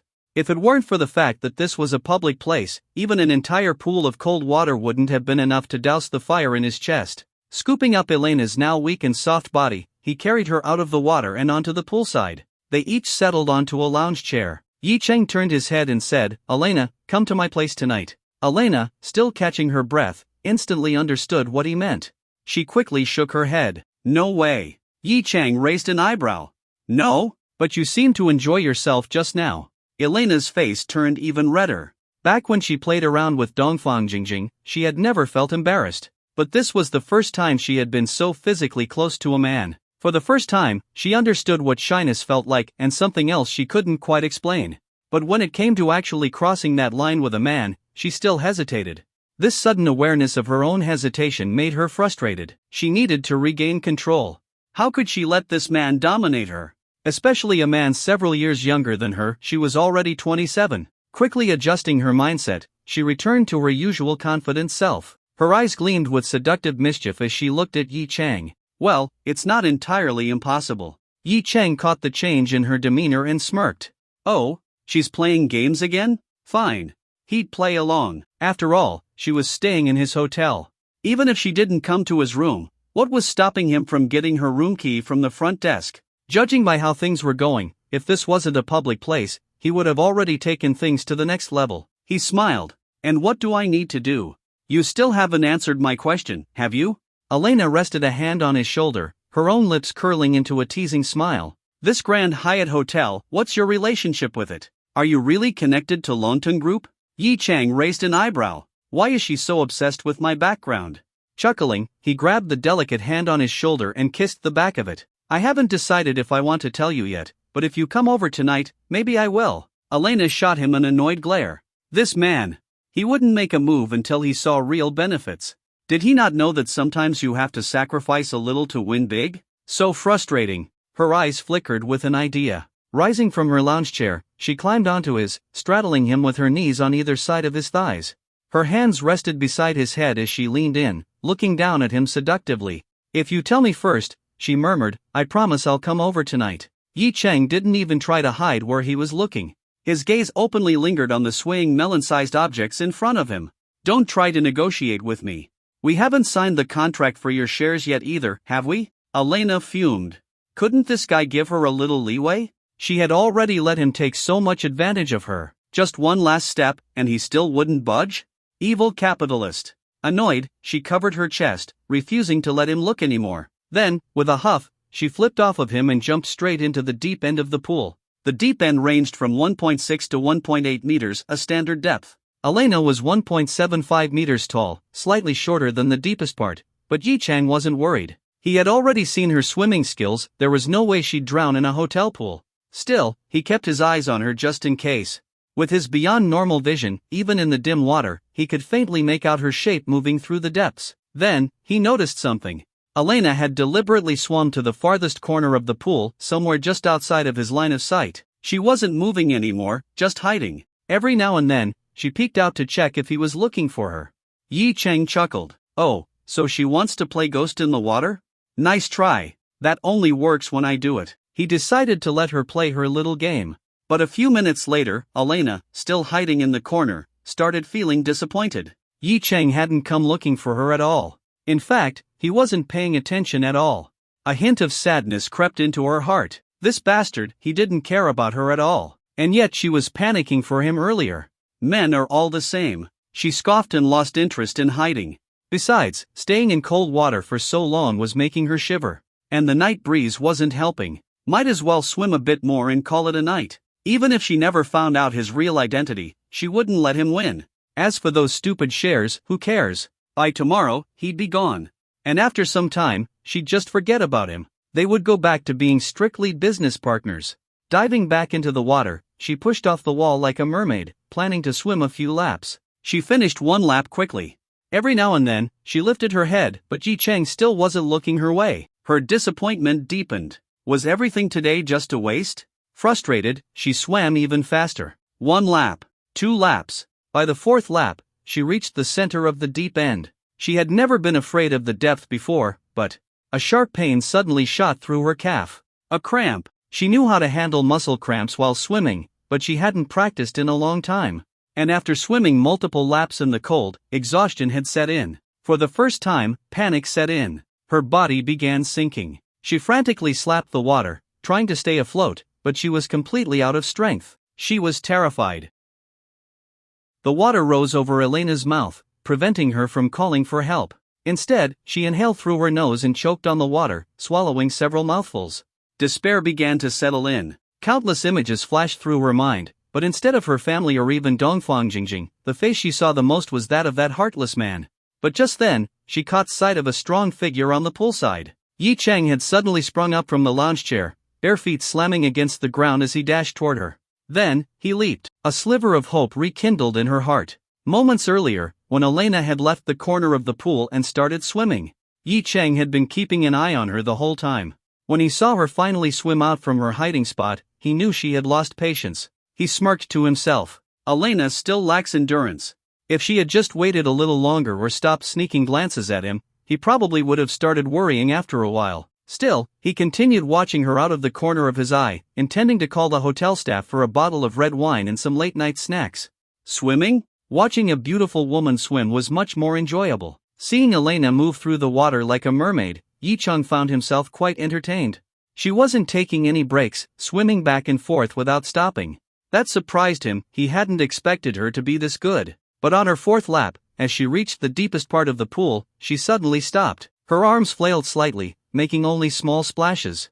Yi-chang immediately sensed something was wrong. At first, he thought she was trying another trick to get his attention. But then, he saw the pained expression on her face, completely genuine. His heart dropped. She had cramped up. Then, as if confirming his thoughts, the system's voice chimed in. Beauty is cramping and in distress. As a man, how can you allow this to happen? Option 1, ignore her and do nothing. Reward, ruthless attribute plus 10. Option 2, rescue her. Reward, master level athleticism plus heroic aura. Yi-chang didn't even bother responding. There was no need to think, the answer was obvious. He tossed his phone aside and ran. As he sprinted toward the pool, he untied and discarded his bathrobe in one fluid motion. At the edge of the water, he leaped. Even barefoot, his explosive jumping power was on full display. Elena had been swimming across the pool's width around 30 meters, and she was roughly at the midpoint, about 15 meters from the edge. Yet, Yi-chang's horizontal jump covered nearly 8 meters in one go. For reference, the world record for the long jump with a running start was only about 9 meters. Factoring in the height difference between the poolside and the water's surface, by the time he entered the pool, he was already just a few meters away from Elena. Even though he didn't have professional swimming skills, his sheer physical power alone allowed him to reach her in seconds. In no time, he wrapped an arm around Elena's waist and lifted her, supporting her beneath her. He pushed her upward, making sure her head was above water. The moment she felt those strong, familiar arms, a sense of safety washed over her. All her panic melted away. She didn't struggle at all. Instead, she clung to him like an octopus, arms around his neck, body pressed tightly against him, unwilling to let go even a little. Yi-chang, seeing how she had calmed down, felt slightly relieved. Rescuing someone while swimming was most dangerous when they panicked and flailed uncontrollably. Luckily, the depth of this pool wasn't much of a challenge for him. Holding her securely, he swam toward the edge. Once there, he tried setting her down. She was tall enough to stand in this area. But she still wouldn't let go. Even her legs were now wrapped around his waist. Yi-chang was momentarily stunned. Alright, you're safe now. You can let go. Elena didn't respond. She coughed a few times, throat sore from swallowing water, her entire body trembling from the cold. Yi-chang gently patted her back, feeling a rare sense of sympathy. I should have just pretended to be worried earlier. Then she wouldn't have ended up like this. Seeing that she wasn't letting go, he sighed and simply carried her out of the pool. Climbing up the ladder with one arm while holding Elena in the other, he stepped onto the poolside. Still cradling her delicate frame, he made his way to the lounge chairs. Once there, he gently placed her down. All right, Elena. You can let go now. You're safe. After a moment of hesitation, Elena finally reluctantly released him. Yi-chang grabbed her bathrobe and draped it over her shoulders. Elena clutched the robe tightly, trying to warm herself, but it wasn't nearly as warm as his body. She couldn't help but blame him. Why wasn't he holding her anymore? He had been so eager to touch her earlier, wasn't he enjoying it? Then, she suddenly remembered, he didn't even seem worried when she disappeared underwater. Her heart clenched. The overwhelming sense of helplessness she had felt while sinking. Drowning wasn't just painful, it was terrifying.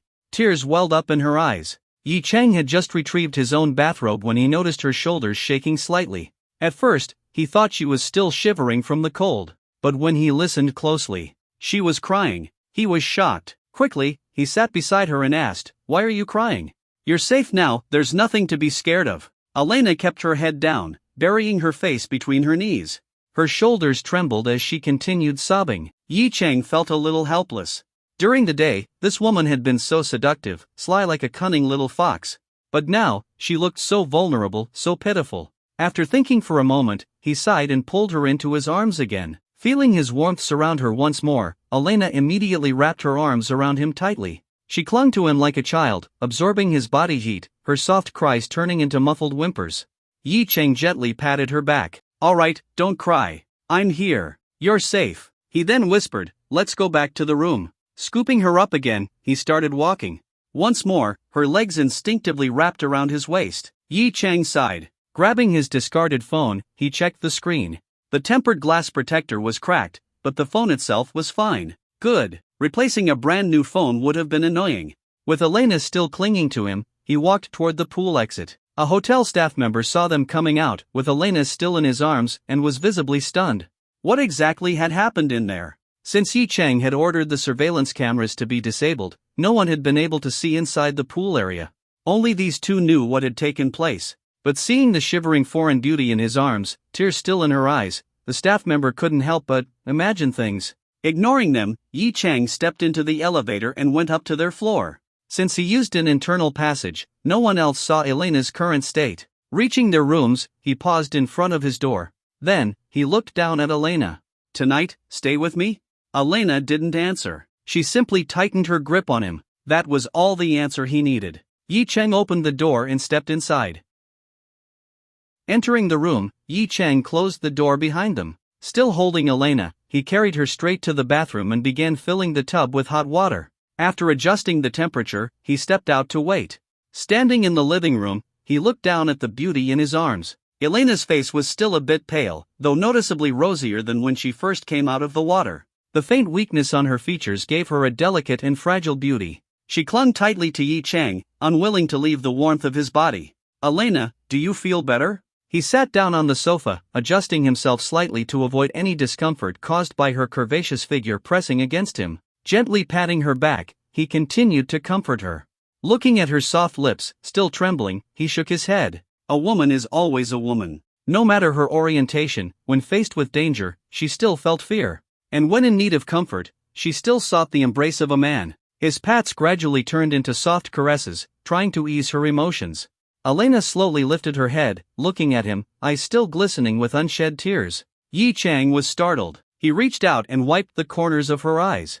"Stop crying. I told you, when I'm here, nothing will happen to you. I was watching you the entire time. No matter what happens, I'll always be the first to save you." Hearing his words, Elena bit her lip lightly and finally spoke a single word. "Liar." She said it in English. Yi Chang blinked. "Ha? How am I a liar? You ignored me for minutes when I disappeared, yet you claim you were watching me the whole time." "When you disappeared, I was so worried about you," she mumbled. Even though Yi Chang had rushed to save her the moment he realized she was in danger, she couldn't forget those few minutes of disappointment, the first time she had ever wanted a man to worry about her. Yi Chang? He thought back. She disappeared for minutes? Oh, was she talking about when she was hiding in the pool corner, sneaking glances at him? He didn't know whether to laugh or cry. So she wasn't crying because of nearly drowning, she was crying because of that? Reaching out, he cupped her face and gently pinched her cheek. "You were hiding in the corner of the pool, weren't you? Sneaking peeks at me, thinking I wouldn't notice?" Elena froze. He knew? So, it wasn't that he didn't care about her disappearing? She had completely misunderstood him? The bit of disappointment she had felt toward him vanished instantly, only embarrassment and shyness remained. But before she could feel awkward, Yi Chang pulled her back into his arms, wrapping her in his warmth once more. Her curvaceous figure felt like a priceless treasure in his embrace. He couldn't help but savor the moment. Resting his chin on her smooth, delicate shoulder, he whispered in her ear, "Foolish woman, what were you thinking all day? From the moment you entered the water, I never took my eyes off you. No matter where you were, I knew. No matter what happened, I would have noticed. So don't have such silly thoughts. Also, now that I've kissed you, you're mine. I don't care whether you like men or women." Yi Chang abruptly stopped mid-sentence. **T. He slipped up. His eyes darted to Elena's face. Her entire face turned bright red in an instant. The previous pale complexion from the cold? Gone. Now, she was burning with embarrassment because her little secret had been exposed. "You?" she wanted to ask when he found out. But before she could, Yi Chang smirked and continued. "Doesn't matter. You're already my woman now. You should know how possessive Chinese men are about their women." Elena stared at him, heart pounding wildly. Even when she was with women, she had never felt such an electrifying sensation before. Yi Chang noticed her dazed expression. Looks like my words completely shook her up. Well, at least it distracted her from the earlier incident. Suddenly, he remembered the bathtub was still filling with water. It should be ready by now. Scooping Elena up once more, he carried her back to the bathroom. The tub was full. He placed her down, turned off the faucet, and checked the water temperature. Perfect. He turned to Elena. "All right, get in and warm up. I'll go grab you some clothes." But Elena was still staring at him, her eyes filled with longing. Yi Chang raised an eyebrow. Was this woman falling for him? His lips curled into a smirk. Damn, he had actually turned her straight. I'll step out now, he said casually. Call me when you're done. I'll bring your clothes. With that, he left the bathroom. Oh, right. He suddenly remembered he had received system rewards earlier but hadn't checked them yet. One was master-level athleticism, meaning he was now a master in every sport. With his superhuman physique, he could break any world record with ease.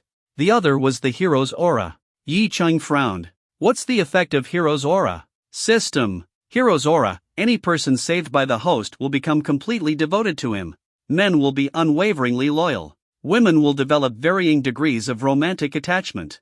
Additionally, hero's aura enhances the effects of the charm aura tenfold on those rescued. Yi Cheng's eyes widened. Devoted? Charm aura enhanced tenfold? His charm aura already had tripled the effect on women, so now, with hero's aura, it was 30 times stronger? Just as he processed this, he felt a warm, delicate body suddenly embrace him from behind. He turned his head only for soft, red lips to crash into his. Elena pulled him forcefully into her arms, locking her lips onto his. For a moment, Yi Cheng was stunned. Then, he quickly reacted. Turning fully toward her, he wrapped his arms around her voluptuous body and deepened the kiss. Their bathrobes slipped away. Only a swimsuit and swim trunks remained between them. Slowly, their intertwined figures moved toward the bathtub. Elena, caught up in the heat of the moment, accidentally slipped into the warm water. The soothing heat only amplified her desire. She reached out, pulling Yi Cheng into the tub with her. The bathtub was large, easily fitting both of them. Thus began the grand battle between China and England. The Eagle Nation fell into complete disarray from the very first wave of attacks.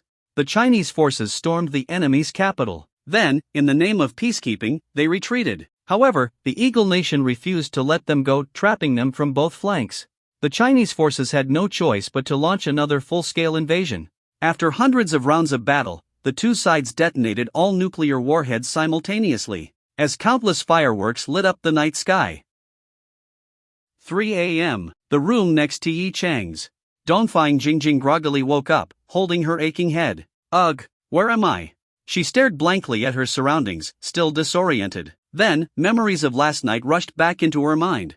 Elena had been forced to side with that damn man because he had leverage over her seat on the board. Then, they had gone out for dinner, and he had even ordered alcohol. To stop Elena from getting drunk, she had kept drinking instead. Drink after drink, so long as she drank, Elena wouldn't have to. But in the end, she was the one who got completely wasted. That didn't make sense, though. Wasn't she normally great at holding her liquor? Was the wine fake? Still rubbing her temples, she slowly sat up in bed and glanced around the room. The luxurious decor told her this was a suite at the Grand Hyatt Hotel. That man must have booked this room for her. Her jaw clenched. That damn man, just because he had money, he thought he could do whatever he wanted? She gritted her teeth in anger. Then, she glanced at the clock. It was only 3 a.m. What time did I even fall asleep last night? Wait, where's Elena? She had blacked out from drinking. What about Elena? Did that bastard take advantage of her while she was drunk? Her headache was suddenly the least of her concerns. She quickly got up, but just as she was about to rush out, her bladder reminded her of something urgent. Ugh, I'll check on Elena after I use the bathroom. She ran into the restroom.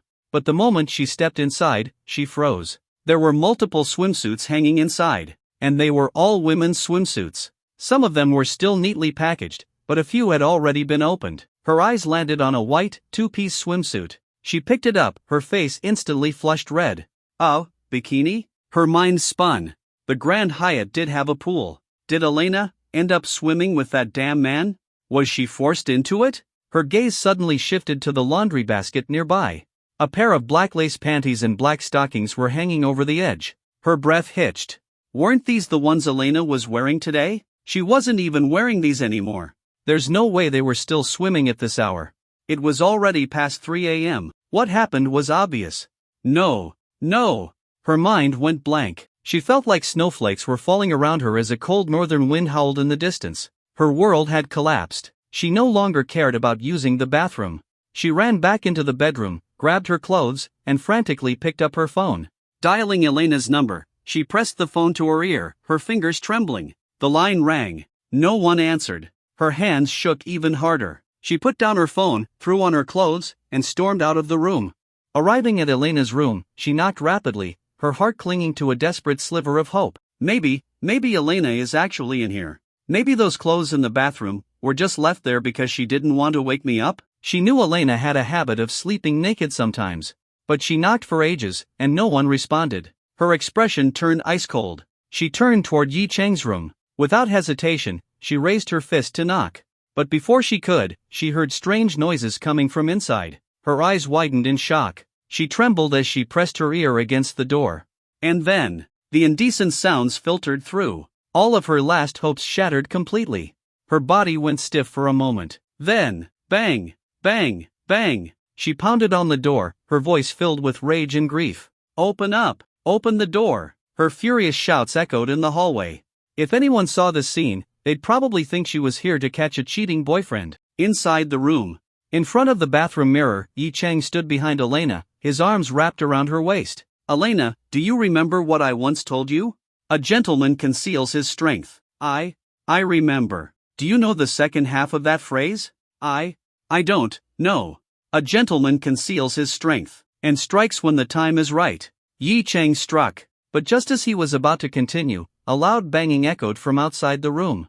Both of them froze. Who the hell is knocking this late? The bathroom was closer to the door, and with its soundproofing, Dongfang Jingjing's shouts were barely audible. Not to mention, Elena's voice completely covered it. Yi Chang frowned. Who the hell is that? He muttered irritably. Elena clutched her chest and quickly pushed him away, gasping. You go check. Yi Chang shook his head, rinsed off quickly, threw on his bathrobe, and walked to the door. Elena stayed inside the bathroom, closing the door behind her. When Yi Chang opened the door, his face was full of annoyance. What do you huh? The woman outside glared at him with pure fury. It was Dongfang Jingjing. She looked devastated, as if she had just caught her boyfriend cheating. Wait, was he the one being caught? No. Oh, she wasn't here for him. She was here for Elena. Yi Chang was speechless. He still couldn't wrap his head around the whole cheating concept when it came to two women. But how did Dongfang Jingjing find out? Then, he suddenly remembered. A faint ringtone had gone off earlier. It must have been Elena's phone. But he had been preoccupied, so he had ignored it. Did Dongfang Jingjing call Elena? Yi Chang thought about it. Then, it hit him. The swimsuits in Dongfang Jingjing's room. *T. He had been too careless. Move! Dongfang Jingjing suddenly shoved him aside and stormed inside. The moment she entered, she caught a whiff of an unmistakable scent. Her face turned even paler. Elena! She shouted, and soon after, a startled voice came from the bathroom. Jingjing? Why are you here? Dongfang Jingjing rushed to the bathroom. The door wasn't locked. She flung it open. And then, she froze. Elena looked exactly like how she used to, flustered, shy, embarrassed. Elena hadn't expected her to barge in. She had just been with Yi Chang, she knew what this must look like. Her face turned red, and she quickly covered her chest. Jingjing, go outside first. Dongfang Jingjing's voice trembled with anger. Elena, did that bastard force you? No. I did it willingly. Elena quickly explained. Dongfang Jingjing refused to believe it. It had to be coercion. There was no way Elena, who loved her, would willingly be with a man. She turned and grabbed a glass cup, then charged at Yi Chang. You bastard! Yi Chang's eyes widened. What the hell was she doing? Around 11 a.m., the next day, Yi Chang woke up from a beautiful dream, slowly opening his eyes. On either side of him lay two stunning women, one taller, one shorter. A satisfied smile curled on his lips. Which other man could be as legendary as him, turning two lesbians straight? One had surrendered to his irresistible charm, buff effect. The other had been completely conquered by his overwhelming, abilities. After all, he was a man with master-level proficiency in that area. Last night, he had also discovered an unexpected surprise. Despite being together for so long, these two women had never gone all the way due to their fear of pain. Meaning, he was the first, the sole beneficiary of their untouched innocence. Ah, what a wonderful night. Then, a sudden thought hit him. Wait, wasn't I supposed to catch a flight this morning? *T. He had completely forgotten. But then again, was catching a flight really more important than this moment? Turning to the two sleeping beauties, he kissed each of them gently on the cheek before slipping out of bed and heading to the bathroom. After freshening up, he returned to the bedroom. Elena was awake, sitting up, rubbing her sleepy eyes. The moment she saw Yi Chang, her face flushed red. Memories of last night came rushing back. She had never imagined this man would be so strong. How many hours had that been? She turned to look at Dongfang Jingjing. The little secretary was still fast asleep, her delicate face resting against the pillow. There were faint tear marks on her cheeks, making her look especially fragile. After all, during the second half of the night, most of the punishment had fallen on her. Elena's gaze turned complicated. Their once exclusive relationship had been completely broken into by a man, and now, both of them had become his lovers. How absurd was that? But before she could continue thinking, Yi Cheng suddenly climbed onto the bed again. Her face paled, and she immediately waved her hands in protest. No! Don't come over, MMPH. Yi Cheng grabbed her, giving her a morning kiss before attempting to continue where they had left off. You two made me miss my flight, shouldn't you at least compensate me? I'm sore. Elena cried out. Go deal with Jingjing instead. At this moment, she didn't care about the whole lover thing anymore, she just needed to survive. Yi Cheng. Should he feel proud or offended? At that moment, Dongfang Jingjing also stirred awake. The moment she shifted, a strange feeling in her body reminded her of last night. She had come here to catch a cheater, yet she had ended up in bed with them instead. And what was even worse, by the end, she had actually enjoyed it. Realizing Yi Cheng's hungry gaze was now on her, she let out a tiny yelp and immediately hid under the blanket. As for revenge? Well, last night had also been about revenge, hadn't it? And yet, look how that turned out. Yi Cheng saw her reaction and chuckled. So much for that whole, there are no fields that tire, only oxen that die from overwork saying. He shook his head and was about to get up. But just then, his phone rang. Smacking Elena's perky backside, he said, pass me my phone. Elena grumbled but still crawled out of the blanket to grab the phone from the nightstand. Unfortunately, in the process, the blanket slipped down, revealing a stunning view. Yi Cheng thoroughly enjoyed the sight. Then, Elena glanced at the caller ID and suddenly froze. Long Kuan? Yi Cheng was also surprised. He quickly grabbed the phone. It was Uncle Long calling. Did something happen? Answering the call, he asked, Uncle Long? A deep chuckle came from the other end. How was last night? Didn't expect you to not only own Mohan Bank shares but also get involved with a Mohan woman, huh? Yi Cheng's face instantly turned red. He should have guessed this entire hotel belonged to Long Kuan. Asking about his situation was probably just a casual inquiry, but the staff must have reported everything to him. Though, they probably didn't know he had also taken down the little secretary as well. Scratching his head, he said, it was alright, I guess.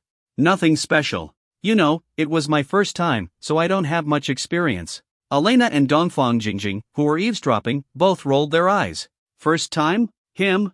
He had literally played them like instruments all night. Long Kuan laughed. Your first time, huh? Then you sure held up pretty damn well. Yi Cheng grinned shyly. Ha, I managed. Alright, enough nonsense. Long Kuan cleared his throat. This morning, I held a meeting with the board. Your appointment has been approved. From now on, you are officially a special executive of Longting Group. Yi Cheng's eyes lit up. Thank you, Uncle Long. No need to thank me. You earned it. Since you're still in Beijing, come to headquarters this afternoon, sign the contract, and get your appointment letter. Got it. After hanging up, Yi Cheng turned and saw Elena staring at him. The next second, a soft, slender hand wrapped around his waist, her bare body pressed against him. Yi Cheng, yes, please, continue. Elena, he murmured. She leaned in close, breathing into his ear. Cheng, this Long Kuan, he's the Long Kuan, right? Yi Cheng grinned. Instead of answering, he picked her up, bit her lower lip, and whispered. The very one. Dongfang Jingjing, who had been secretly watching from the side, blushed again. But their conversation shocked her even more. Yi Cheng had ties to Long Kuan? That meant her revenge was completely hopeless. Sigh, she should just accept reality and enjoy herself instead. But wait, Yi Cheng was going back to Shanghai soon. Which meant she'd have Elena all to herself again. But Elena alone couldn't make her feel as good. She fell into deep conflict. Meanwhile, Elena's eyes sparkled as she finally got the answer she had been curious about since yesterday. She smiled. So, what's your real relationship with him? This time, Yi Cheng didn't dodge the question. Calmly, he replied. He's my uncle. Elena's gaze sharpened. And you two are close? As close as it gets. Yi Cheng said it while smirking at Dongfang Jingjing's small movements. Then, without warning, he wrapped an arm around her waist and pulled her into his embrace. Ah! Jingjing yelped as she landed in his arms. One woman in each arm. The feeling was indescribable. He turned to Elena. Last night, you asked me a question. I've thought about it, I'll answer now. Long Koan is my uncle. And this hotel? Of course, it exists to serve me. Elena pouted. You bastard. You wouldn't tell me last night. She grabbed his handle. Thus, the punishment began once more. Yi Chang left the hotel feeling refreshed and energized. Meanwhile, the CEO and her secretary were still lying in bed, recovering. After all, at the moment, they could barely walk. A luxurious Pullman was already waiting at the hotel entrance. Lu Zichun greeted him as he stepped into the car. At the top floor of the hotel, behind a floor-to-ceiling window, Elena stood wrapped in a blanket, watching Yi Chang leave. She recognized that Pullman many in Beijing's elite circle did. That was Long Koan's car. Yi Chang truly had a close relationship with Long Koan. Otherwise, Long Koan wouldn't have allowed him to use his personal vehicle. But suddenly, Elena sighed. This man was leaving. Though their time together had been short, he had left a stronger impression than anyone else. Turning around, she saw Dongfang Jingjing hugging a pillow, staring blankly into space. Her legs slightly apart, walking unsteadily, she wobbled back to the bed and threw her arms around her secretary. Jingjing, have you fallen for that man? She whispered into her ear. Dongfang Jingjing froze for a moment before shaking her head frantically. How could I? That shameless man, he even forced himself on me. I hate him. I only like you. Elena chuckled. Oh, really? But last night, weren't you the one calling him husband, and even daddy? Dongfang Jingjing's face instantly turned red. You said it too, she huffed in embarrassment. Elena's face also flushed, and in frustration, she pinned the little secretary down. You dare bring that up? Do you believe I won't teach you a lesson? Dongfang Jingjing pouted. So, you can say it, but I can't? Elena paused. Her little secretary was actually talking back to her? You still say you don't like him.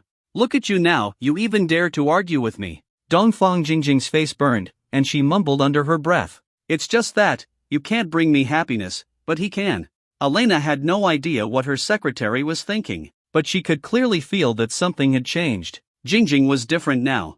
Was she starting to think Elena wasn't as important anymore? Damn you, Yi Chang. Not only did you steal her body, now you're stealing her heart too?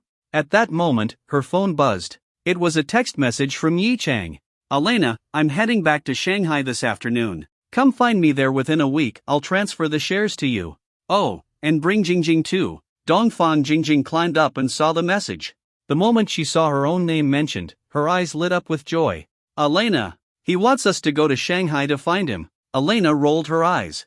She didn't even bother pointing out how desperate the little secretary looked. But seeing that Yi Chang hadn't forgotten about the shares, she smiled.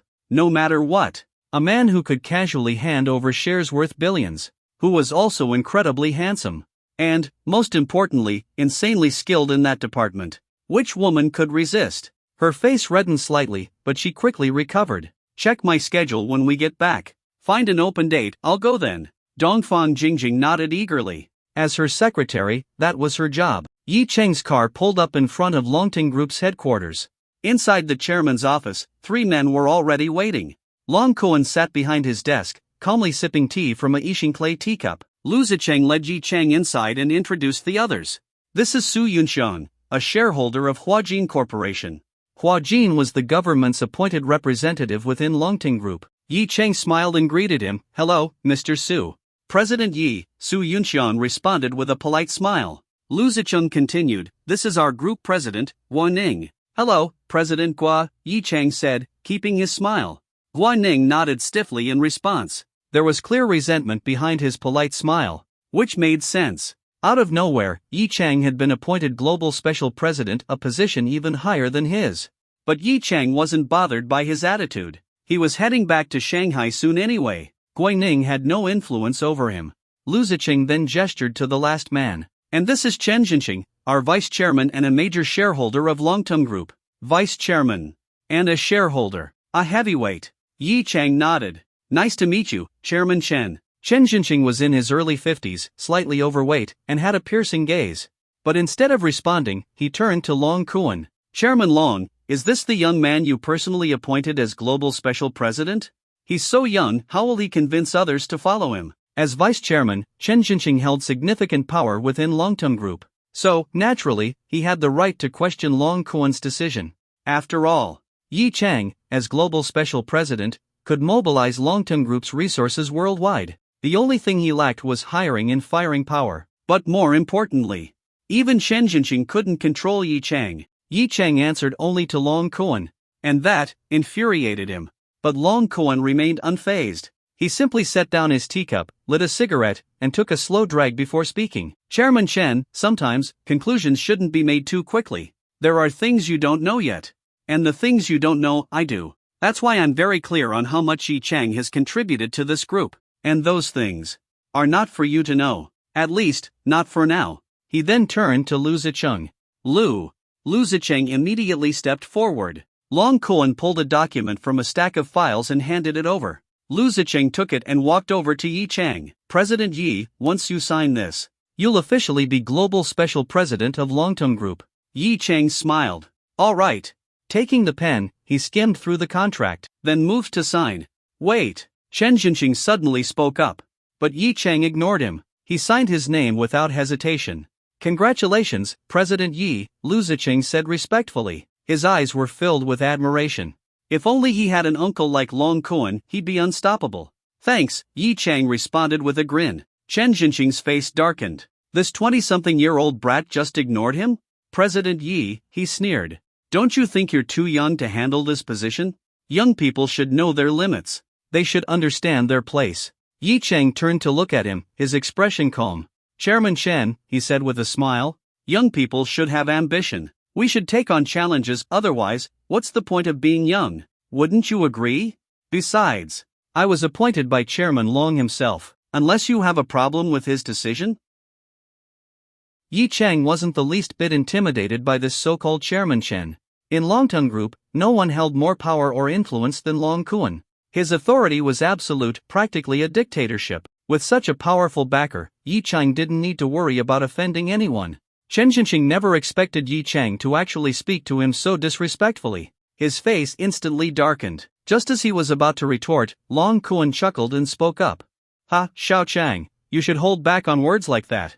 Alright, Chairman Chen, since you're so dissatisfied with Xiao Chang, I'll now tell you one of those things you don't know about that I mentioned earlier. Long Kuan motioned for Lu Zicheng, who quickly retrieved a few documents and handed them out. Meanwhile, Long Kuan resumed sipping his tea. Lu Zicheng swiftly distributed the documents to everyone in the room. Yi Chang took one and glanced through it, his eyes immediately lit up. It was a research report on lithium-air batteries. He hadn't expected Long Kuan's lab to move so quickly. Only a day had passed, and they had already produced results. The report clearly stated that the lithium-air battery far outperformed any battery currently on the market. While more tests were needed for precise data, the experiment had already been a huge success. Yi Chang set the report down, unable to hide his excitement. Glancing at the others, he saw that all three men were visibly stunned. Chen Jinqing suddenly stood up, quickly walking over to Long Kuan. Chairman Long, is this report real? He asked urgently. Long Kuan answered calmly. I had the Beijing Science Park conduct the tests yesterday. If you have doubts, feel free to ask them yourself. Chen Jinqing clenched his fists, visibly shaken. If this battery gets released, it will instantly crush the global battery market. We could control the world's battery supply. Long Kuan nodded. Give it a few more days. Run additional tests first. Then, alert all our factories worldwide and prepare the production lines. Once we're ready, we'll announce it to the world and catch our competitors completely off guard. Understood. For major company affairs, Chen Jinqing was always serious. Su Yunxiang and Guanning were just as thrilled.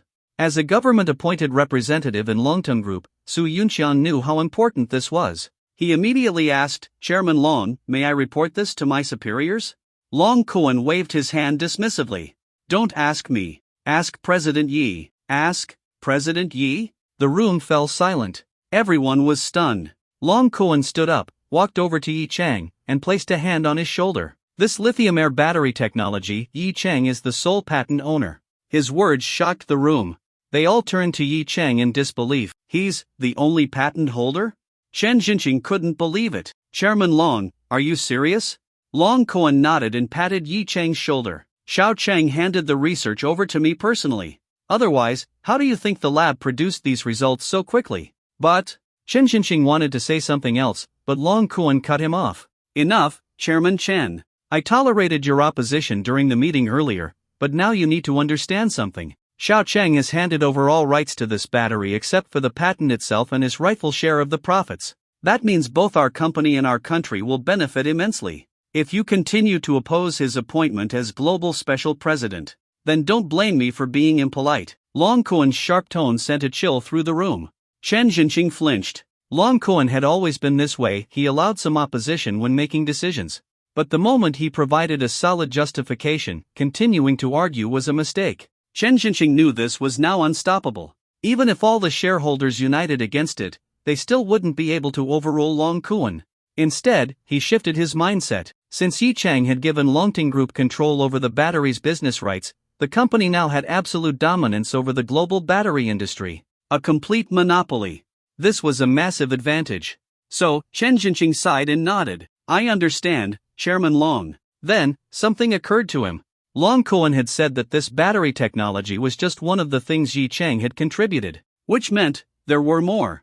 What else had he done? Chen Jinqing suddenly felt uneasy. Long Kuan nodded slightly. "All right, gentlemen, I'm sure you all know what to do regarding the battery now. That's all for today. Please return to your posts." The three executives nodded and left. "Xiao Lu, you go too," Long Kuan said. "I have some private matters to discuss with Xiao Chang." Lu Ziqing nodded and exited. The office door closed. Now, it was just Long Kuan and Yi Chang. Long Kuan patted Yi Chang's shoulder and spoke seriously. "Xiao Chang, I sent the warship blueprints you gave me to the military yesterday. I just got a report back. The nuclear-powered aircraft carrier designs are viable. They still need further evaluation, but the potential is real." Yi Chang's eyes lit up. "That's incredible." Long Kuan nodded. "Although you don't want your involvement publicly revealed, I did secure a few benefits for you." Yi Chang watched as Long Kuan reached into a drawer and pulled out 2 ID booklets and a gun. Yi Chang froze. What the hell was a gun doing here?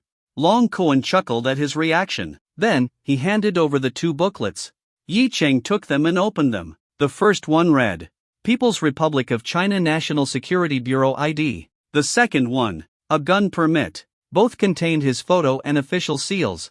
Completely legitimate. "So, I got all this, just for handing over some warship blueprints?" Long Kuan spoke. "Keep the gun, protect yourself. The Security Bureau ID gives you legal gun ownership. You won't have to do any actual work for them, and they won't contact you. You're just an external agent." Yi Chang felt a surge of gratitude. "Thank you, Uncle Long." This was purely for his safety. Even with his insane combat abilities, facing an armed attacker would be difficult. Now, that problem was solved. Yi Chang stored away the 2 ID booklets.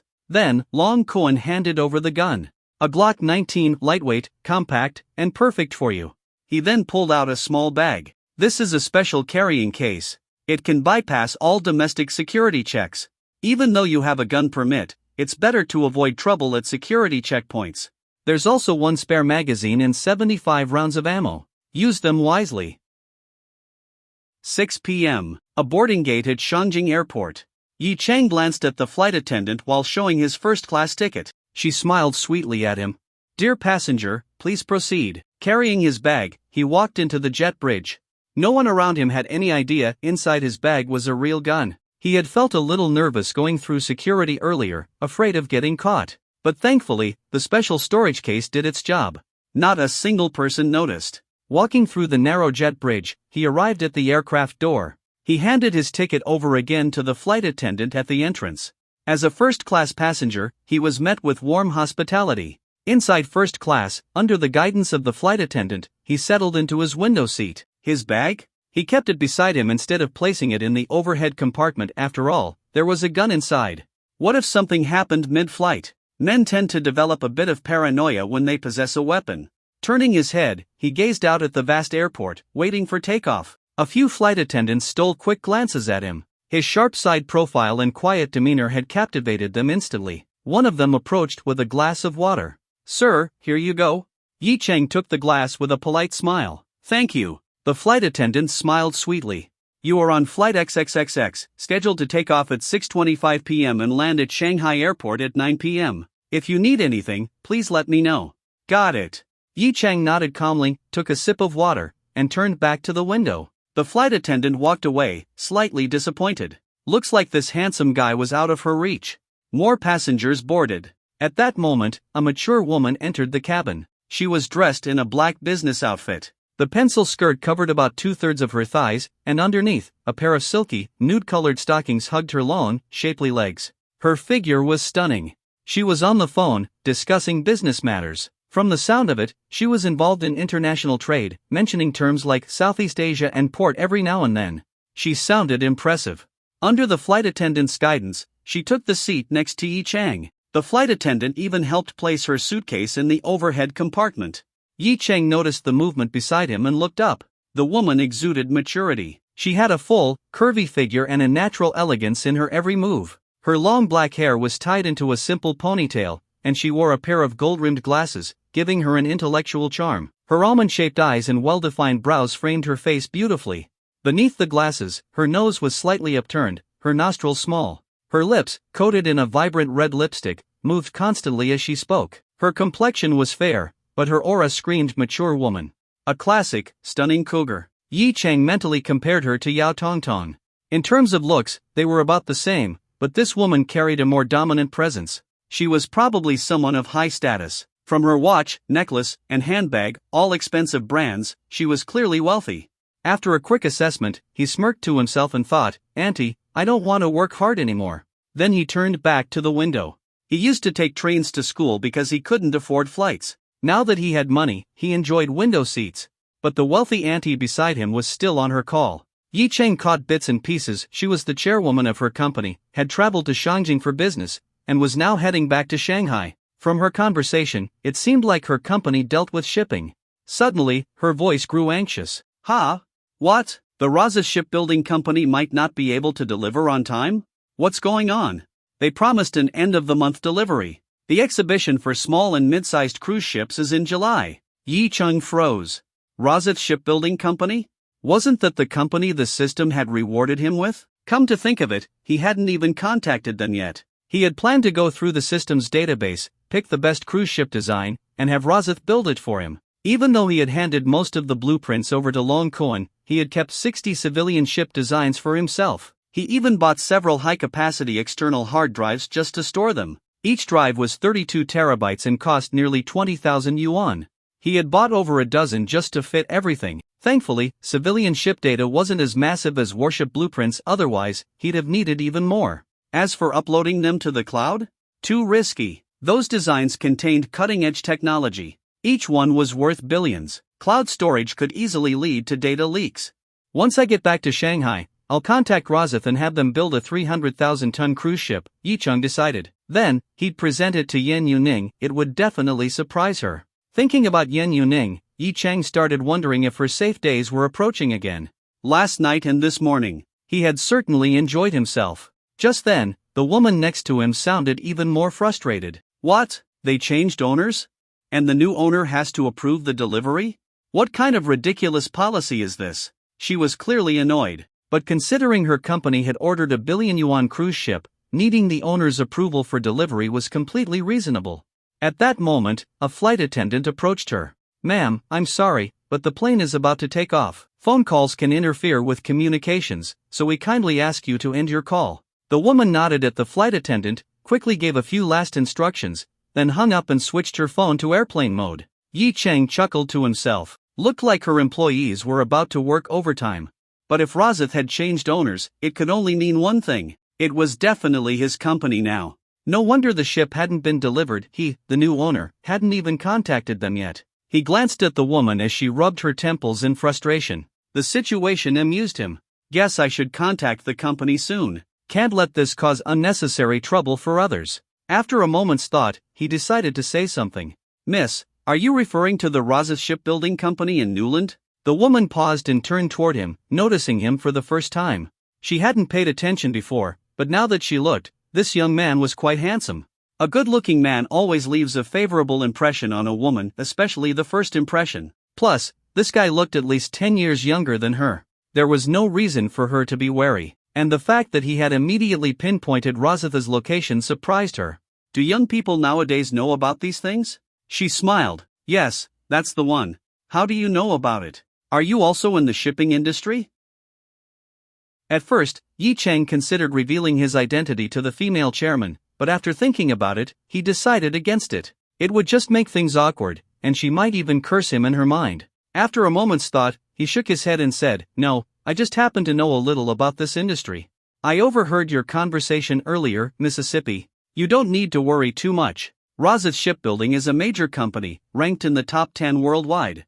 Even if they changed owners, the new boss wouldn't just disappear forever, right? You might even hear back from them as soon as tomorrow." Hearing Yi Cheng's analysis, the female chairman paused and realized he was right.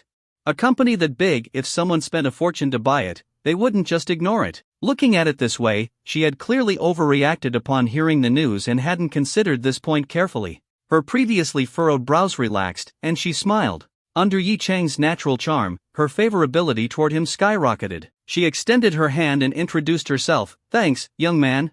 My surname is Lumi. How should I address you?" Yi Cheng quickly reached out and shook her hand. Her skin was soft and smooth, just as silky as Dongfang Jingjing's thighs. But he didn't hold on for long and quickly let go, smiling. "My last name is Yi Cheng." Lumi was even more pleased with his respectful manners. She smiled and asked, "Yi, how old are you? Which company do you work for?"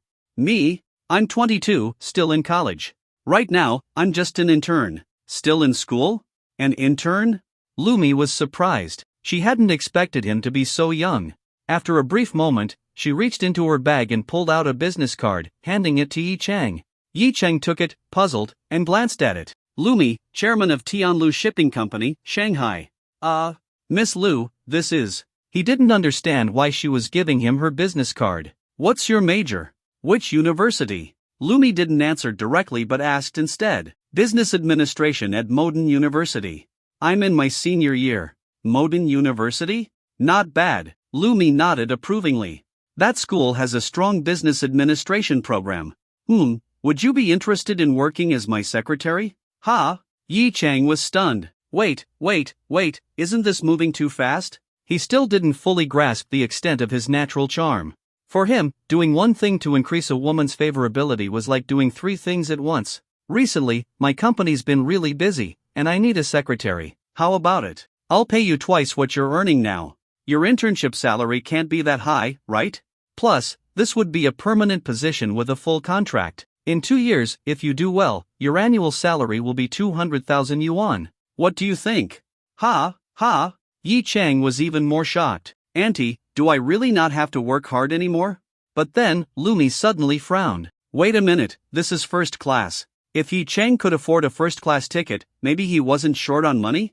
Realizing she might have been too hasty, she apologized. "Oh, sorry, I was being presumptuous. If you're flying first class, your financial situation is probably pretty good." At first, Yi Cheng wanted to admit the truth, but when he opened his mouth, the words that came out were, "Actually, I got a free upgrade." He swore he didn't intentionally deceive this beautiful auntie. How many times had he wished for a stunning older woman to suddenly appear and tell him he didn't have to work hard anymore?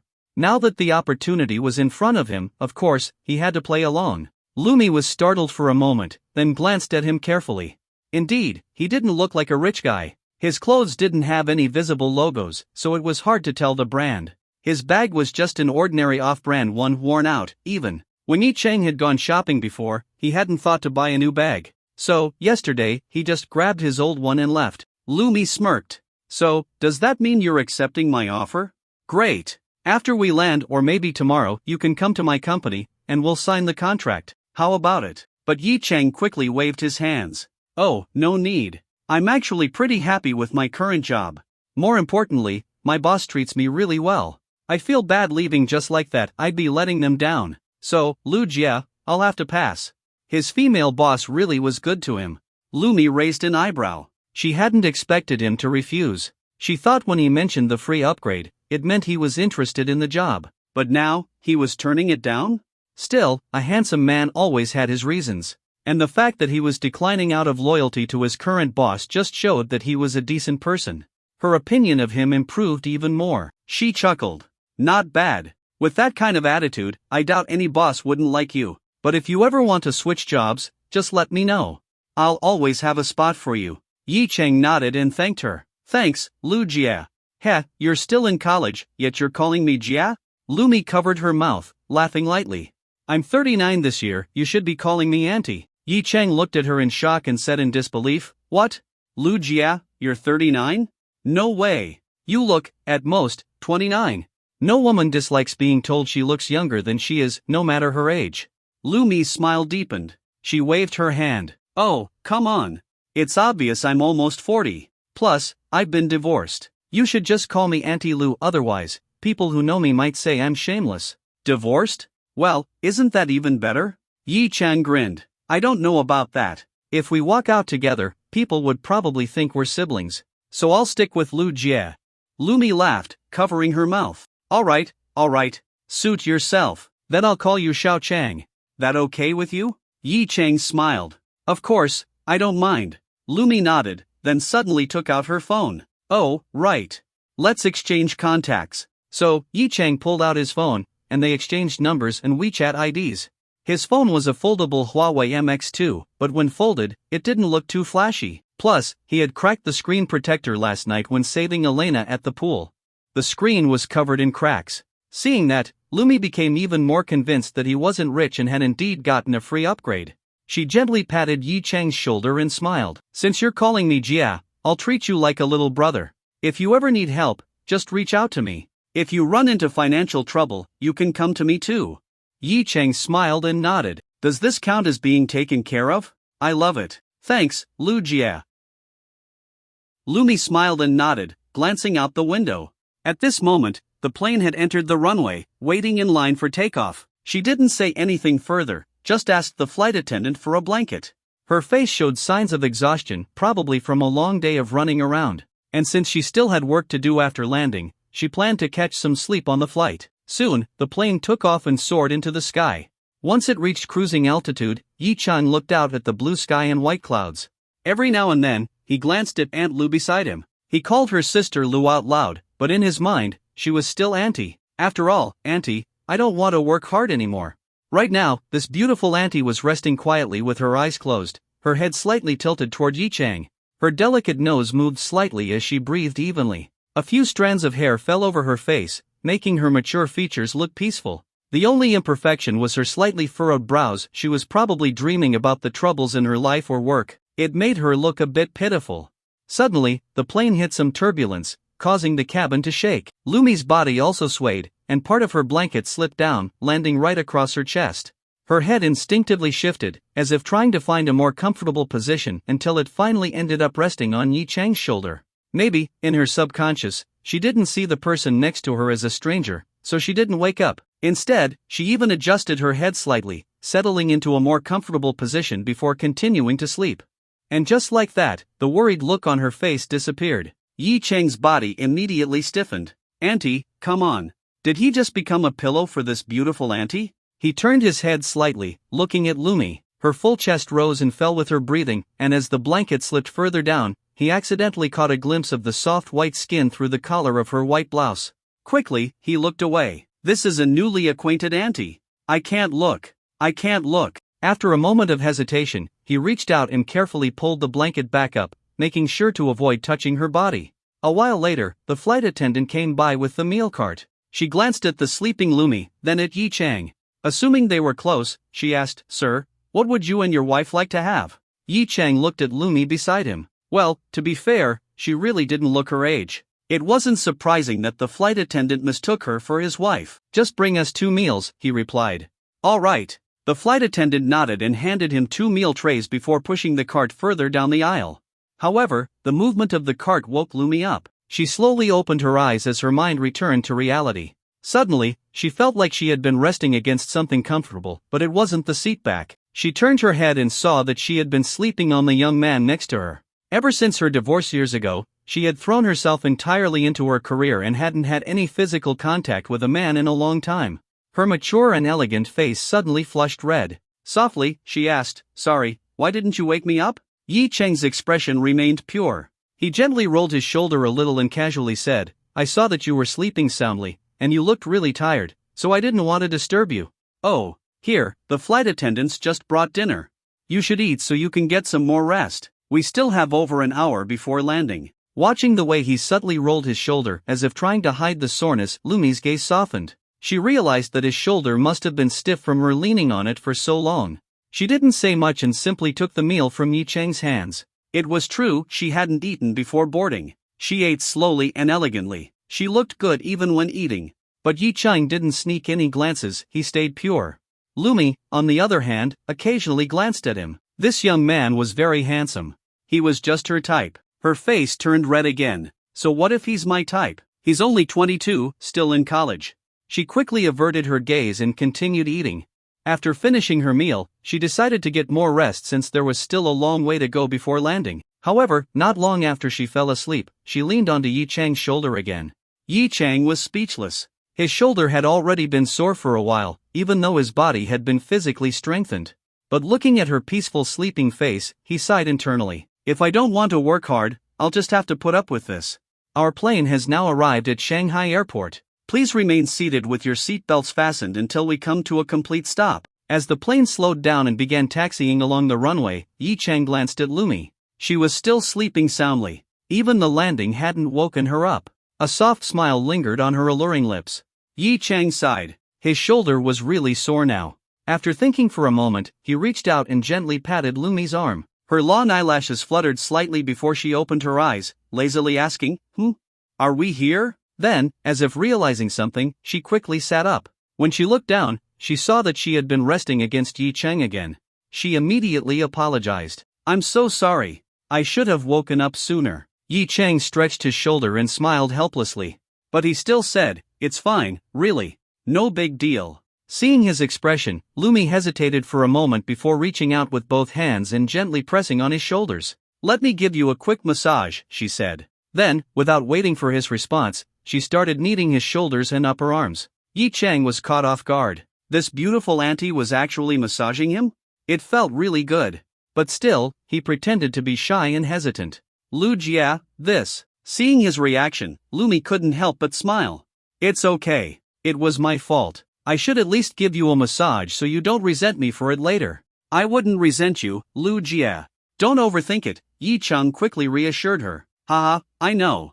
Xiao Chang is a good kid. Seeing his slightly nervous look, Lumi chuckled and reached out to ruffle his hair. Even though Yi Chang called her Jia, older sister, she was well aware of their age difference. She was definitely in the auntie category. Looking at him, she felt like she was looking at a younger relative. However, as she massaged his shoulders, a faint blush appeared on her face. This young man had really broad shoulders. His muscles were firm and well-defined. His body must be really strong. I kind of want to touch other places too. As soon as the thought crossed her mind, Lumi blushed even harder and quickly pushed it away. Once the plane stopped and the jet bridge was connected, passengers began disembarking. Yi Chang didn't let Lumi massage him any longer. When he saw her reaching up to retrieve her luggage, he immediately stood up and said, Let me help you. At over 6 feet tall, he easily pulled her suitcase down. Only then did Lumi realize how tall he was. Even in heels, she was barely over 5 feet 7 inches, but next to him, she looked small. As he lifted her suitcase, she glanced up at him from below. His face was perfect from every angle. And remembering how she had slept on his shoulder the entire flight, her face turned red again. Her legs, wrapped in sheer stockings beneath her pencil skirt, instinctively squeezed together. At 39, her body was at its hormonal peak.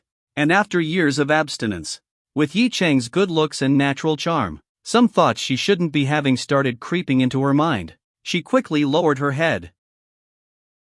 Yi Chang didn't notice Lumi's change in expression. He helped her take down her suitcase, placed it on the ground, then slung his own bag over his shoulder before saying, Lu Jia, let's get off the plane. Lumi panicked slightly inside, quickly lifted her head, and stammered, Oh, okay.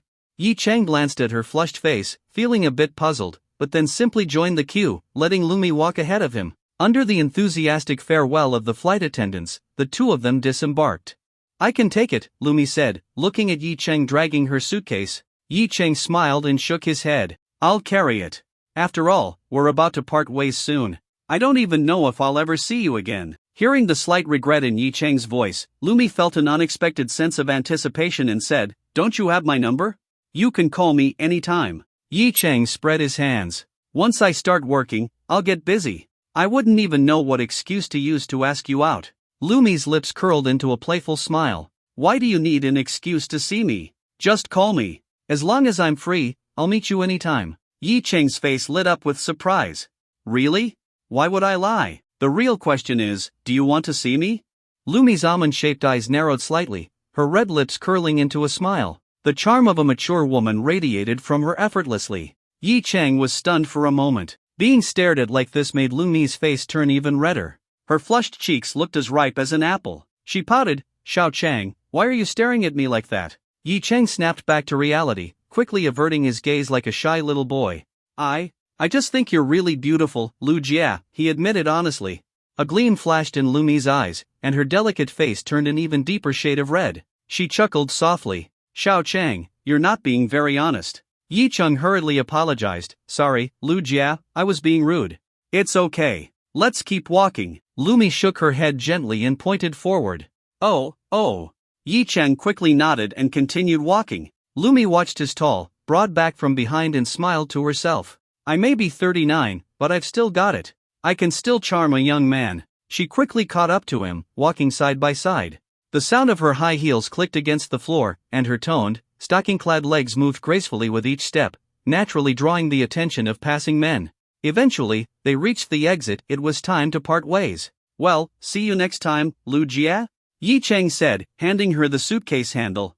Lumi looked at him, nodded softly, but instead of taking the suitcase, she opened her arms slightly and asked, "Xiao Chang, would you mind giving Jia a hug?" Yi Chang froze for a second, then his whole body seemed to heat up. He hesitantly asked, "I can?" Lumi didn't answer. She stepped forward and embraced his strong, sturdy body, pressing her face against his chest. The masculine scent of his body filled her nose, making her recall countless lonely nights and suppressed desires.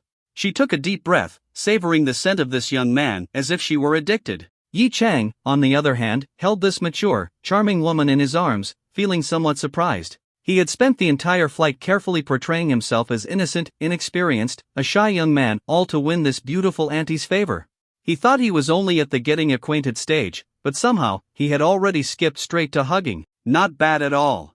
He held Lumi gently, keeping his hands in check, maintaining his pure image. But there were plenty of people around. Feeling the occasional glances from passers-by, Lumi's face burned even redder. After holding the embrace for more than 10 seconds, she whispered, "Let go now." Yi Chang pretended not to hear and continued hugging her, secretly inhaling the fragrance of her hair. Lumi, now even more embarrassed, repeated softly, "Let go." Only then did Yi Chang snap out of it.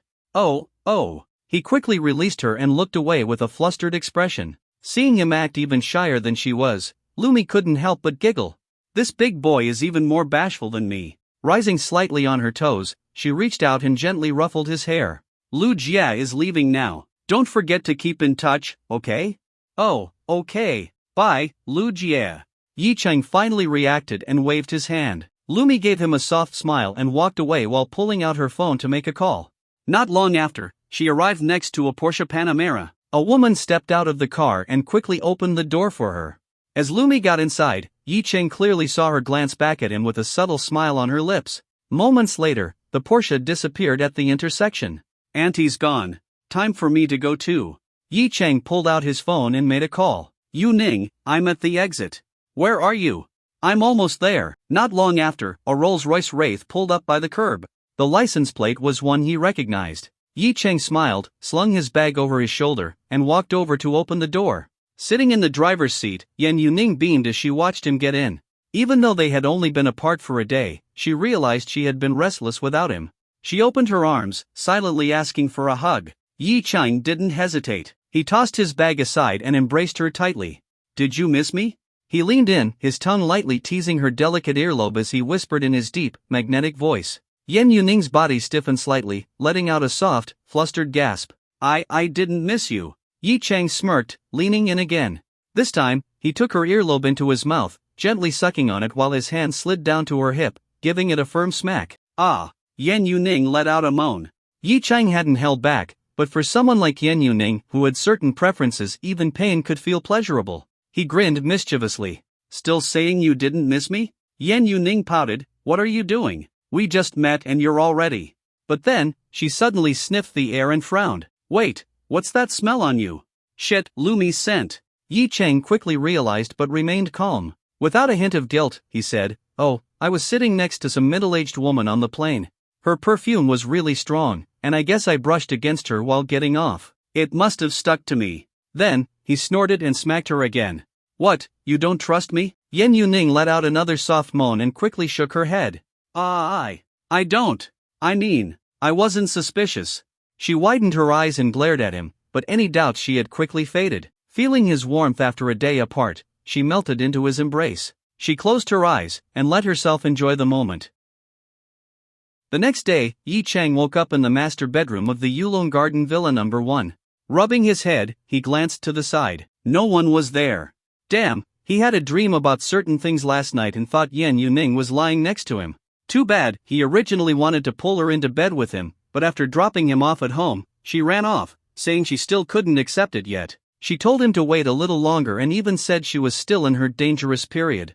Sigh. Yi Chang got up, washed up, and freshened himself. But today's also the first day back at work. He suddenly realized his leave was over, and he had to go to the office today. He also needed to bring Yen Yuning to the company. Wait, doesn't that mean I get to stay in her office with her all day?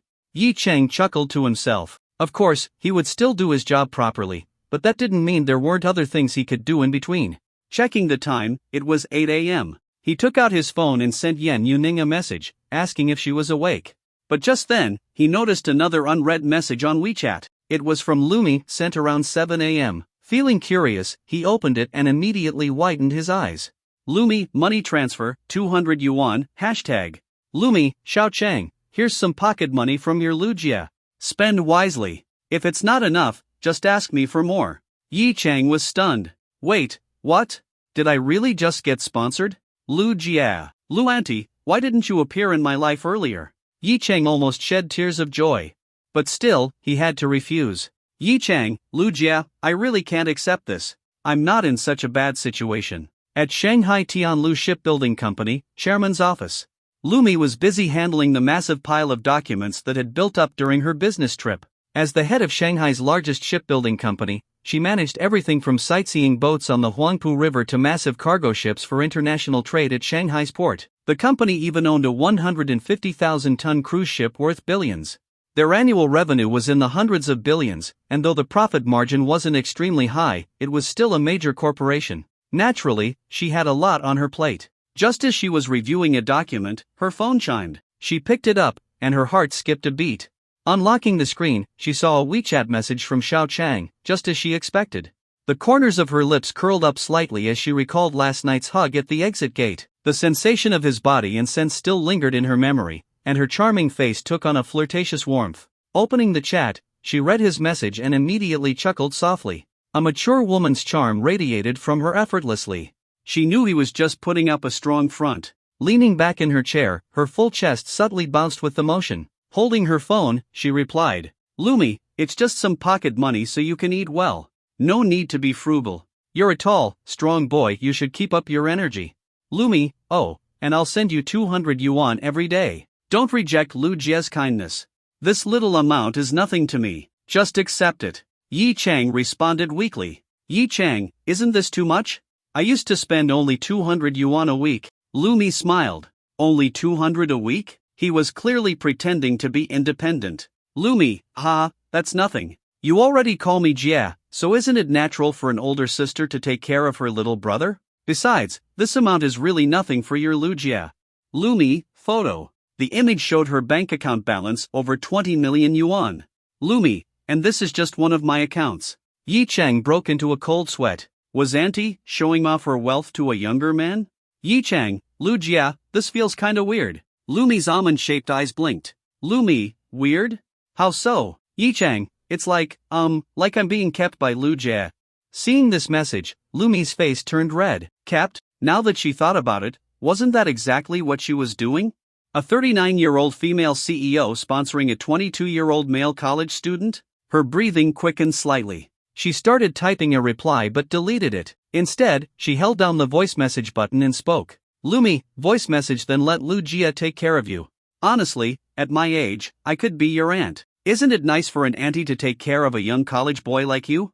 Yi Cheng tapped on the voice message and listened to the soft, sultry tone in her voice. His heart pounded. This rich and gorgeous auntie was straight up seducing him now? And then, the system spoke up. Auntie, I don't want to work hard anymore. Option 1, #refuse to be taken care of. A real man doesn't rely on a woman. Reward, 100 million yuan. Option 2, hashtag refuse and prove your strength. Reward, plus 10 to male charm attribute. Option 3, hashtag accept the sponsorship and start living the sugar baby life. Reward, little boy badge. Yi Chung froze. What the hell is a little boy badge? He was curious. And even if he wasn't, of course, he had to pick the third option. He tapped on the transfer message and selected accept. Then he replied, Yi Chang, Auntie, I don't want to work hard anymore. Lumi saw the message, and a satisfied smile appeared on her face. Under the desk, her long, slender legs wrapped in silk stockings subtly crossed over each other. She happily typed back, Lumi, good. Since you don't want to work hard, Auntie will take care of you, but you have to listen to Auntie, okay? Just then, a knock came at the door. Her secretary's voice came from outside. Chairman Lu, there's a document that needs your approval. Lumi quickly wiped the smile off her face, her expression returning to its usual cold and serious demeanor. Come in. The female secretary entered, holding a file. As she approached the desk to hand it over, she noticed something strange. Right before she walked in, she had seen Lumi glance at her phone and quickly hide the screen, as if she didn't want anyone to see. That was odd. The chairman never used her phone during work hours, especially not her personal phone. The secretary glanced up at Lumi's face. Was she blushing? The chairman was blushing? She had been divorced for years and never showed any interest in men. But today, she looked different. Could it be she was having a romantic moment? Maybe she was messaging a man? The secretary's curiosity skyrocketed. Who's the lucky guy who caught the chairman's eye? After all, Lumi wasn't just stunningly beautiful, she had an air of sophistication and grace. Even though she was approaching her 40s, her maturity only made her more alluring. Every man in the company secretly fantasized about being with her.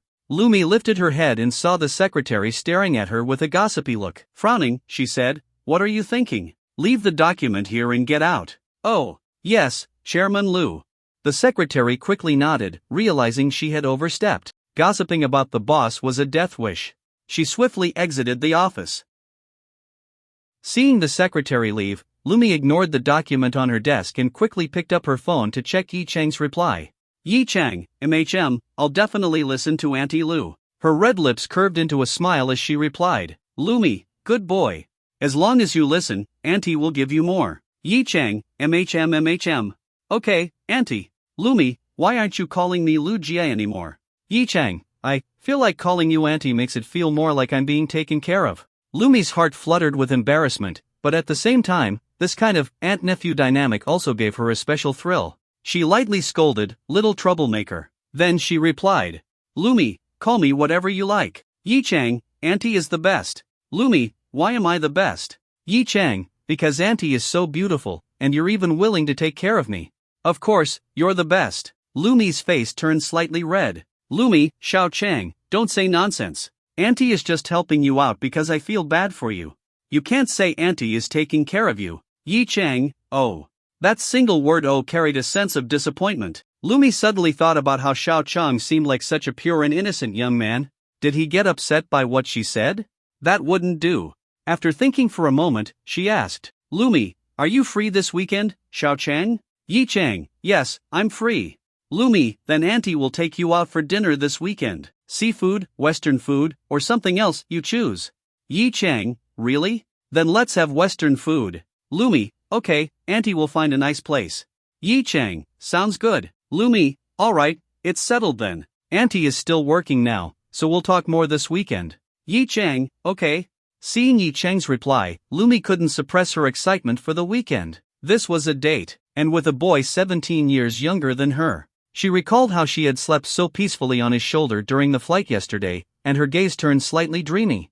After a long moment, she let out a soft breath, the blush fading from her face as she regained her usual composure. She needed to finish today's work first. After all, only by making money could she continue taking care of her little man.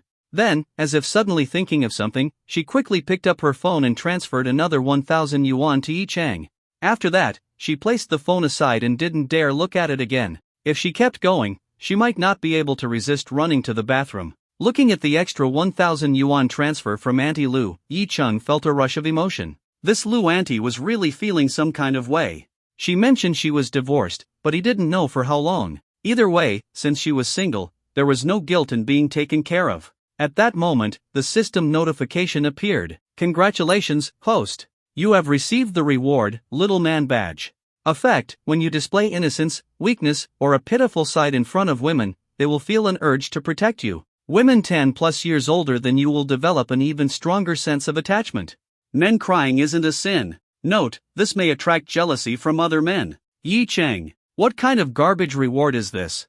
What the hell is a little man badge? Wait. Actually, now that he thought about it, this could be pretty useful. For example, if he acted weak and vulnerable in front of Yan Yuning or Ning Qingsno, wouldn't that speed up his progress with them? As for making other men jealous, who cares? He'd just punch them out of the way. I just woke up and already made 1,200 yuan. Love it. Since Auntie Lu was treating him so well, he had to return the favor somehow. So, he contacted Rozeth Shipbuilding and Shipyard Company. Instead of calling him directly, Rozeth had sent him an email. Using the phone number provided in the email, he called them. The line quickly connected, and a man speaking English answered. Hello, may I ask who's calling? Yi Chang responded in fluent English. This is Yi Chang. The other person paused for a moment, then cautiously asked, Are you the boss? Yi Chang, yes, that's me. You're the company's general manager, Li Huaning? Yes, that's me, boss. The man immediately replied, his voice full of excitement. Boss, we've been waiting for you to contact us. There are many matters that need your approval. Yi Chang said, I'm currently in China and don't have time to visit the company. Then, what should we do? Li Huaning asked. Yi Chang replied, for any major issues, inform me via message. As for the rest, you can handle the approvals yourself. Li Huaning was stunned for a moment, then overjoyed. This was a sign of trust. The boss was giving him authority. But then, Yi Chang added, also, I'll be assigning a few people to the company. You'll need to work with them on some matters. Of course, Yi Chang wouldn't just hand over all the power blindly. He didn't have any of his own people in Rozeth yet. How could he feel at ease? Li Huaning, who had been ecstatic just seconds ago, suddenly felt uneasy. He knew what this meant. Yi Chang didn't fully trust him and was sending people to keep an eye on things. But what could he do? The boss was the boss. He had no choice but to accept. So, he replied, understood, boss. Yi Chang continued, oh, also, there's a Chinese company called Moda Tianlu Shipbuilding Company. Their order needs to be fulfilled as quickly as possible. If you can deliver ahead of schedule, do it. Li Huaning memorized the company name and responded, got it, boss. Good. That's all for now. After hanging up, Yi Chang contacted Lu Zicheng. He didn't have people to send into Rozeth, but Longteng Group had plenty and they had global reach. Although he was now Longteng Group's global special president, he still wasn't familiar with the company's personnel. It was best to let Lu Zicheng handle it. Lu Zicheng agreed immediately. Longteng Group already had a branch in Singapore, so placing a few key personnel into Rozeth would be easy. With that settled, Yi Chang checked the time. It was about time to go pick up the boss lady for work. Arriving at Yan Yuning's house, he found her already prepared. Today, she was dressed in a sharp business outfit, opting for pants instead of a tight skirt. She didn't like wearing pencil skirts to work. Even though they looked good, they always attracted too much attention. But to Yi Chang's delight, she had started wearing stockings under her pants, just for him. However, this woman clearly needed to be taught a lesson. While he was driving, she casually slipped off her high heels and started playfully wiggling her black stockinged feet right next to him. You think just because your dangerous days aren't over, I won't do anything to you? Yi Chang let go of the steering wheel with one hand and grabbed her mischievous little foot. Yan Yuning's seductive eyes flashed as she teasingly looked at him. Go ahead, do something then, she challenged, twisting her foot and pressing it against his chest. Oof, he was still driving, what could he do? Well, he couldn't hit her right now. But, I'll deal with you when we get to the office. Good morning, President Yen. At the entrance of Tangching Financial, a tall, graceful figure walked in. Her cool and stunningly beautiful face immediately caught the attention of every employee. The president hadn't been in the office for several days. Finally, she was back. Some of the male employees sitting at their desks couldn't help but lift their heads and steal a glance at their gorgeous boss. Just one look at her gave them a boost of motivation to work harder. Thank you for your hard work, everyone. Please continue. Yan Yuning's cool and elegant face softened with a faint smile as she greeted her hard-working subordinates. With encouragement from their beautiful boss, the employees felt even more energized. But at that moment, a man followed behind the glamorous president. This man was so handsome that he instantly sparked jealousy in all the men while leaving the women in awe. And more importantly, he was carrying the president's bag, looking just like a personal assistant. The male employees were even more envious. Isn't this the new assistant to the president? So what if he's handsome? Other than that, he looks like just an ordinary guy. How the hell did he land this job? This is so unfair. Why hasn't President Yen noticed my inner qualities? Determined to prove themselves, the men vowed to work even harder and deliver outstanding results so their beautiful president would finally see them. Meanwhile, Yen Yuning and Yi Chang walked through the office hall toward the executive suite. Yi Chang, acting like a loyal lackey, pulled out the key to the office, unlocked the door, and slightly bowed as he held the door open for the boss lady to enter. Yen Yuning rolled her eyes at him before stepping inside. Yi Chang followed right behind her. A few male employees, positioned at just the right angle, saw something that almost made their eyes pop out. That damn assistant seemed to have reached out toward the president's waist. Did he actually touch her? No, that couldn't be possible. They must have seen it wrong. There was no way President Yen would allow something like that to happen. Shaking their heads, they dismissed the thought and got back to work. After all, as employees, they had to maintain their professionalism. Only through hard work could they earn the attention of their beautiful boss. At this moment, inside the president's office, Yi Chang shut the door behind him as soon as he walked in. And before the door even fully closed, his hand had already reached out, wrapping around the alluring president's slim waist, pulling her straight into his arms. Smack! A crisp slap landed on her round and perky backside. Yi Chang leaned in and whispered in her ear, "President, your assistant needs to punish you for what you did in the car earlier." The deep, magnetic tone of his voice, along with the warm breath against her ear, instantly turned the beautiful president's face red. She twisted her body, trying to resist. This is the office. Don't mess around. But Yi Chang had already spun her around, pinning her petite figure against the door as he pressed his lips onto hers. Yen Yuning squirmed against the door, attempting to break free. But as soon as Yi Chang delivered another firm smack to her backside, she lost all her strength to resist. Minutes later, Yen Yuning sat in her office chair, her face flushed red. She glared at Yi Chang with a mixture of anger and embarrassment. "You pervert!" Yi Chang simply shrugged, as if to say, "I couldn't help myself." Just then, a system notification popped up. "Congratulations! You have completed option 2, punish the female president and show her that even an assistant has male dominance. Reward, supreme level work mastery." Back in the car, when the little president had teased him, Yi Chang had been given a choice. And now, he had received his reward. The supreme level work mastery was a skill that significantly enhanced his work abilities. In fact, it was his first time obtaining a skill of this caliber. According to the system's description, this ability allowed him to master any job instantly, whether it was related to his field of study or not. Even if he had to build a rocket, he would instantly acquire all the necessary knowledge and outperform everyone. This was exactly what he needed right now. He wanted to showcase his abilities in front of Yen Yuning so she would understand that he wasn't just here to live off of her. With that in mind, he stepped around the desk and stood beside her. Yen Yuning looked at him cautiously. "What do you want?" "To help you with work, of course." Yen Yuning scoffed. "What can you even do, newbie? It's your first day. Just watch and learn." She crossed her arms and continued, "Go notify all department managers and higher-ups. We're having a meeting soon. Introduce yourself first, then just sit and observe how meetings are conducted." Yi Chang raised an eyebrow. "Oh, so you're underestimating your husband now?" Yen Yuning's face turned slightly red as she scolded, "Husband? Dream on, you pervert." Yi Chang smirked. "Humph, I'm the owner of Jinsei Road Company. Compared to that, being an assistant is a piece of cake. Just wait and see." Yen Yuning pouted. "Owner or not, in this company, you're just my assistant." "Oh, just an assistant?" Yi Chang leaned down, cupped her delicate face, and once again stole a kiss from her lips. After a moment, he pulled away, licking the corner of his mouth with a sly grin. "And yet, this assistant is still your husband." Before she could react, he turned and left the office to carry out his task. In no time, all department managers were notified, and Yi Chang efficiently arranged everything in the conference room, preparing to welcome each department head. The company executives were all polite to Yi Chang. After all, he was the president's assistant.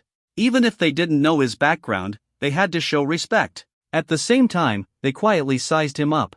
What made this guy special? How did he become the president's assistant? Could it be that President Yen actually has feelings for him? That wasn't impossible. But observing Yi Chang's level of efficiency, they were impressed. His work was well organized and executed with precision. At the very least, he wasn't just some freeloader. "Everyone, please wait a moment. I'll go call the president now." After finishing the setup, Yi Chang informed the attendees. Assistant Yi, please go ahead. The company executives smiled politely. Yi Chang left the conference room and returned to the president's office. Everyone is waiting for you in the meeting room. So soon? Yan Yuning was surprised. She thought it would take him much longer. Yi Chang rolled his eyes. Are you underestimating me again? Want me to punish you later? Yan Yuning's face flushed red as she huffed. You wouldn't dare. Wanna bet? Yi Chang reached out as if to grab her again. Yan Yuning quickly dodged, pushing him away. We're going to the meeting. With that, she hastily walked out of the office. Yi Chang shrugged and followed behind her. Yan Yuning entered the conference room, and everyone immediately stood up. President, you've all worked hard. I'm very pleased that nothing went wrong while I was on leave. Yan Yuning gave a few words of encouragement before getting straight to the point. I won't waste time on small talk. Before we begin, let me introduce my assistant. Yi Chang, introduce yourself to everyone. She looked at Yi Chang with a playful smile in her eyes, eager to see how this billionaire young master would transform into an office worker and introduce himself like a regular employee. Yi Chang, however, showed no sign of his billionaire status. He saw himself as a senior college student about to graduate. Bowing slightly to the company executives, he said, "Hello, everyone. My name is Yi Chang, and I am President Yan's new assistant. From now on, I will be assisting the president in her work and striving to improve the company's performance.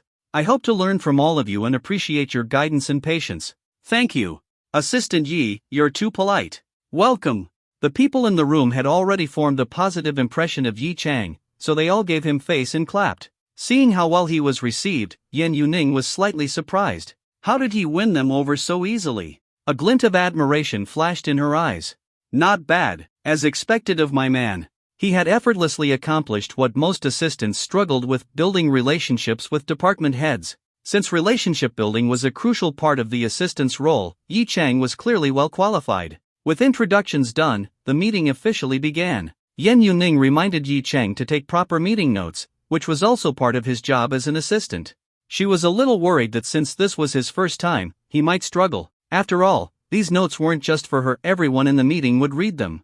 Thinking about this, she discreetly started recording the meeting on her phone. If Yi Chang fell behind, she planned to personally teach him how to write the notes afterward. Just imagining herself helping him like that, she thought, having a girlfriend as caring as me, Yi Chang must feel like the luckiest guy alive.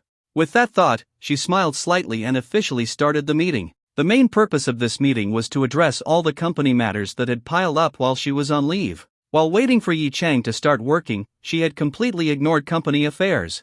So now, all the accumulated work had to be handled at once. After all, this was a financial company, a major one at that, which meant a heavy workload. The meeting lasted all morning. By the time it ended, it was already past noon, and Yan Yuning was starting to feel hungry. Alright, that's it for today. Meeting adjourned. Oh, as for the meeting notes, everyone might need to wait a bit. Since Assistant Yi is still new, please be patient with him. She stood up, dismissing the meeting while glancing at Yi Chang, who was still typing. Knowing he might not be fully familiar with note-taking yet, she wanted to buy him some time by reassuring the others. No problem at all. The others didn't mind. They simply waved it off. Besides, since President Yan had personally spoken up for Yi Chang, well, everyone understood what that meant. Yi Chang, still typing rapidly, glanced at Yan Yuning. She was packing up her documents and laptop, but when she noticed his gaze, she playfully winked at him. As if to say, "See how good I am to you." Yi Chang was speechless. "Oh, really? Well, don't blame me for embarrassing you then." He typed the final word, pressed Ctrl+S to save the document, then forwarded it directly into the company's leadership group chat. Then he spoke. "I've already sent the meeting notes to the group chat. No need to wait." Yan Yuning turned to look at him, utterly shocked. "What did you just say?" Yi Chang casually closed his laptop. "You guys can just check the document in the group chat.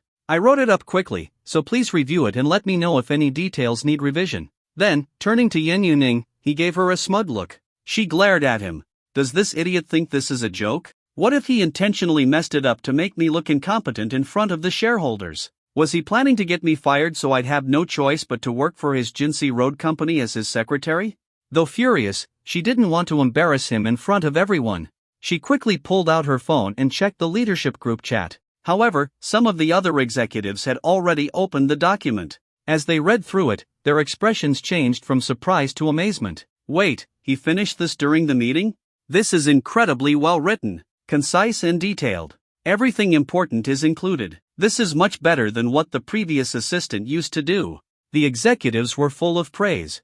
Yen Yuning, after scanning through the document, was also stunned. This wasn't just good. It was exceptional. Better than any meeting notes she had ever seen. And he had finished it before the meeting even ended? The whole meeting had lasted over 3 hours, yet his notes were only a little over 1,000 words, concise to the extreme. She skimmed through it quickly, trying to see if anything was missing. Even if he had left out some details, the fact that he had condensed the entire meeting so efficiently was already shocking. She turned to Yi Cheng again. Yi Cheng smirked back at her. Look at him, acting all proud. Rolling her eyes, she turned back to the others and said, "Well, it looks like Assistant Yi is quite capable. Since the notes are done, please review the outlined action points and proceed accordingly." Understood, President. The department heads nodded. Some even gave Yi Cheng a thumbs up before leaving the conference room one by one. "President, let me help you." Yi Cheng walked over and started organizing her documents for her. Yen Yuning moved aside, watching as he efficiently sorted everything. A strange feeling crept into her heart. So this is what an office romance feels like? During the meeting, she had noticed some employees sneaking glances at her and Yi Cheng. They were obviously speculating about their relationship. After all, when she had first hired him, she had literally grabbed his wrist and dragged him out of the company, which many employees had witnessed. It was only natural for people to gossip. But for now, their relationship was just a rumor. No one knew that they were already sharing the same bed. This little secrecy felt oddly exciting. "All right, President, let's go back to the office." Yi Cheng picked up the stack of documents and tucked both their laptops under his arm. Then he smiled at her. His deep, magnetic voice made her blush. Looking at his handsome, warm smile, she felt a little flutter in her heart. Okay. Underestimating your husband again? Underestimating your husband again? Sitting in the president's chair was her little assistant. And the president? Where was she? Oh, she was draped over his lap like a little girl, getting spanked. The beautiful and elegant president let out a soft, sinful moan and pleaded, "I won't do it again, let me go. I'm hungry, ah." Yi Cheng lifted her up, placing her on his lap so that she straddled him. Yen Yuning's face was flushed with a deep shade of red, her entire body weak as she collapsed onto Yi Cheng's chest. "You bad guy, you always spank me. What if you break me? Then I'll take care of you for the rest of my life." Yi Cheng smirked mischievously, burying his face in the curve of her neck, pressing soft kisses onto her smooth, white swan-like skin. "Let me go already. What if someone comes in?" Yen Yuning braced herself against his chest, whispering in protest. "I locked the door when I came in.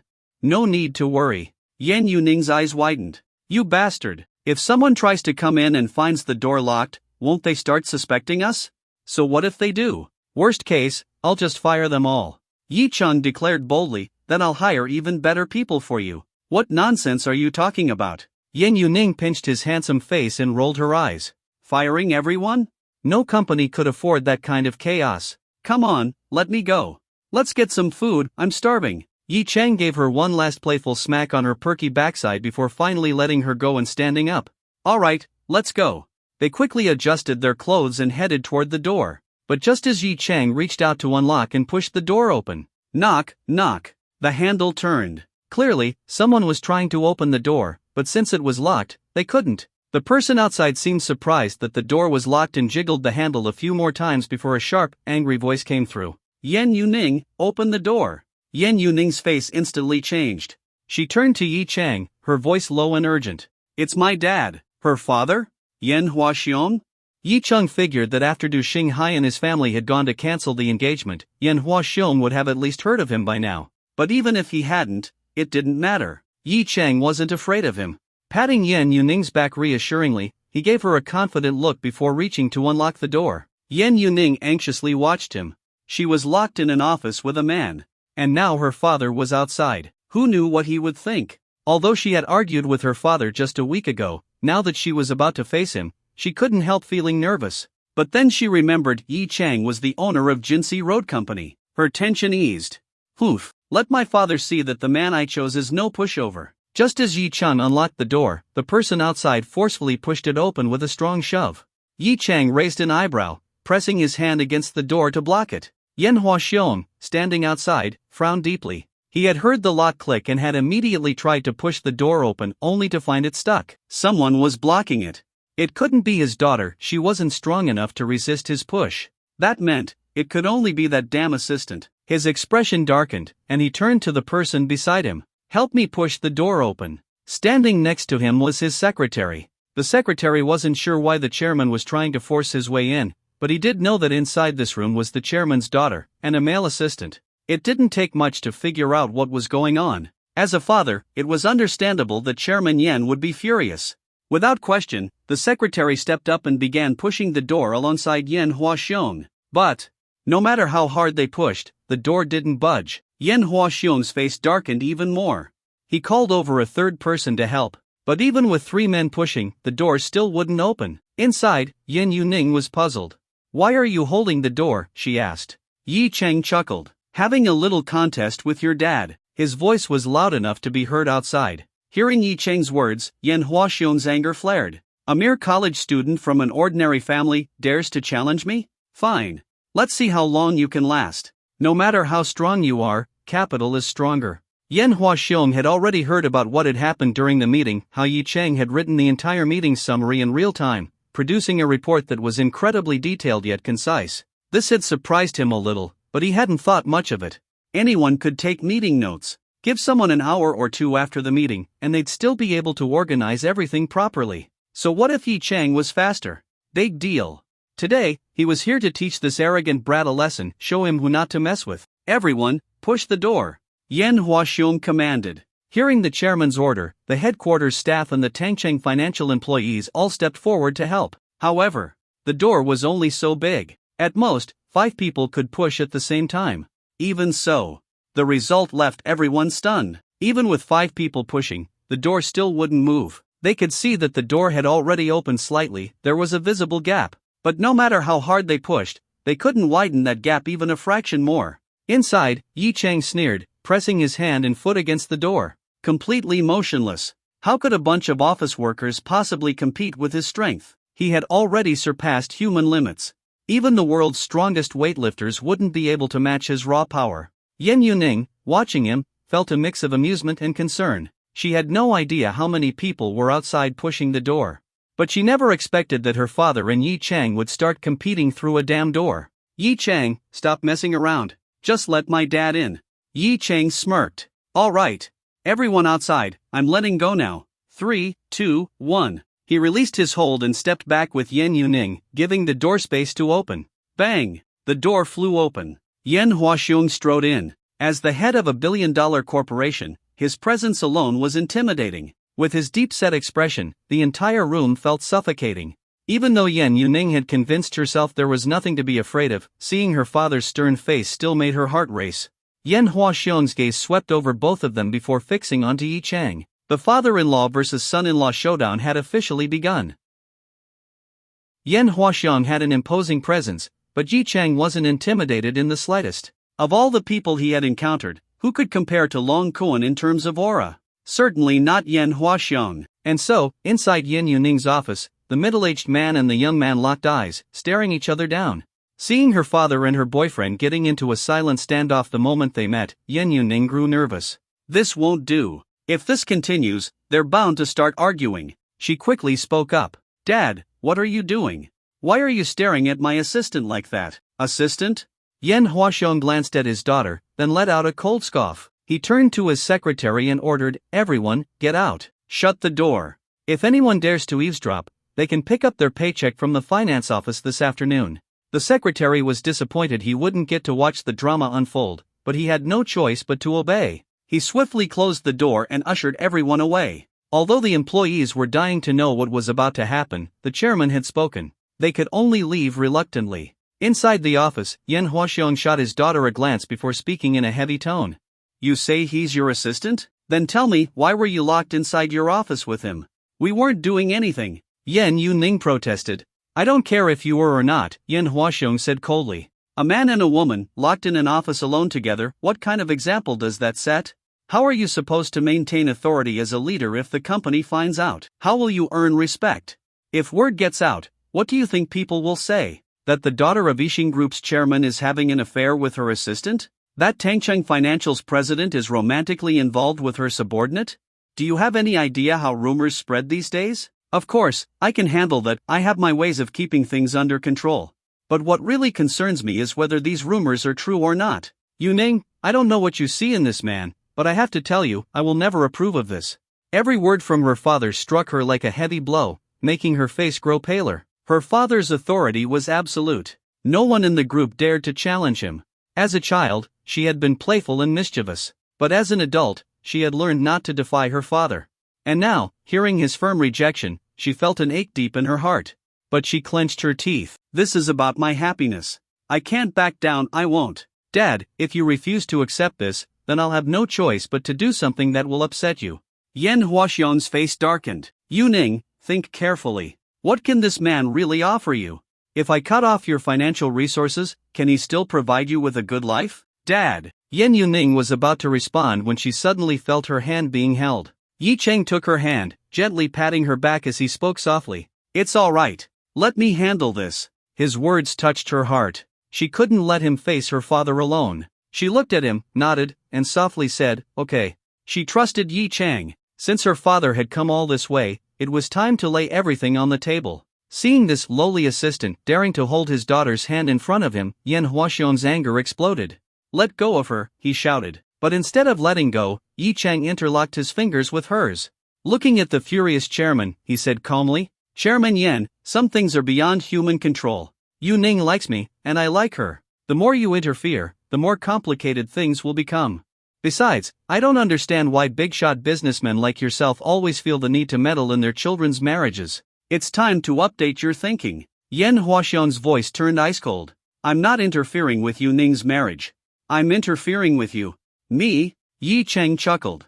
I don't know what kind of person you think I am, but there's one last thing I'd like to say. Yi Cheng led Yu Ning toward his bag, handing it to her. Then, he unzipped it and pulled out a document. Holding the document, he walked back and stood in front of Yan Huaxiong. He held up the paper for the chairman to see. Let me formally introduce myself. My name is Yi Cheng. Besides being Yu Ning's assistant and boyfriend, I also happen to be a shareholder of Yixing Group. I own 35% of the company's shares. This is my equity certificate. If you have doubts, you can verify it with the appropriate personnel. So, Chairman Yan, if you really plan to cut off Yu Ning's financial resources, I suppose I'll have to support her by selling off my shares in your group. Yixing Group's current market value is around 321.2 billion. The last few financial reports have been strong. If I add a 5 to 10% premium, I'm sure someone will be interested in buying. Selling just 10% of my stake would probably land me on the billionaire rankings, don't you think? Yi Cheng smiled.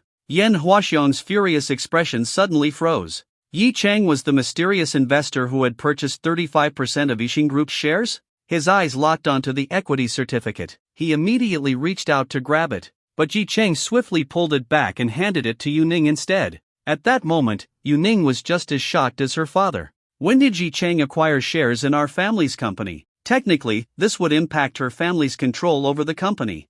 But instead of worrying, her eyes lit up with excitement. Nice one, Yi Cheng. Her father only owned about 42% of the shares.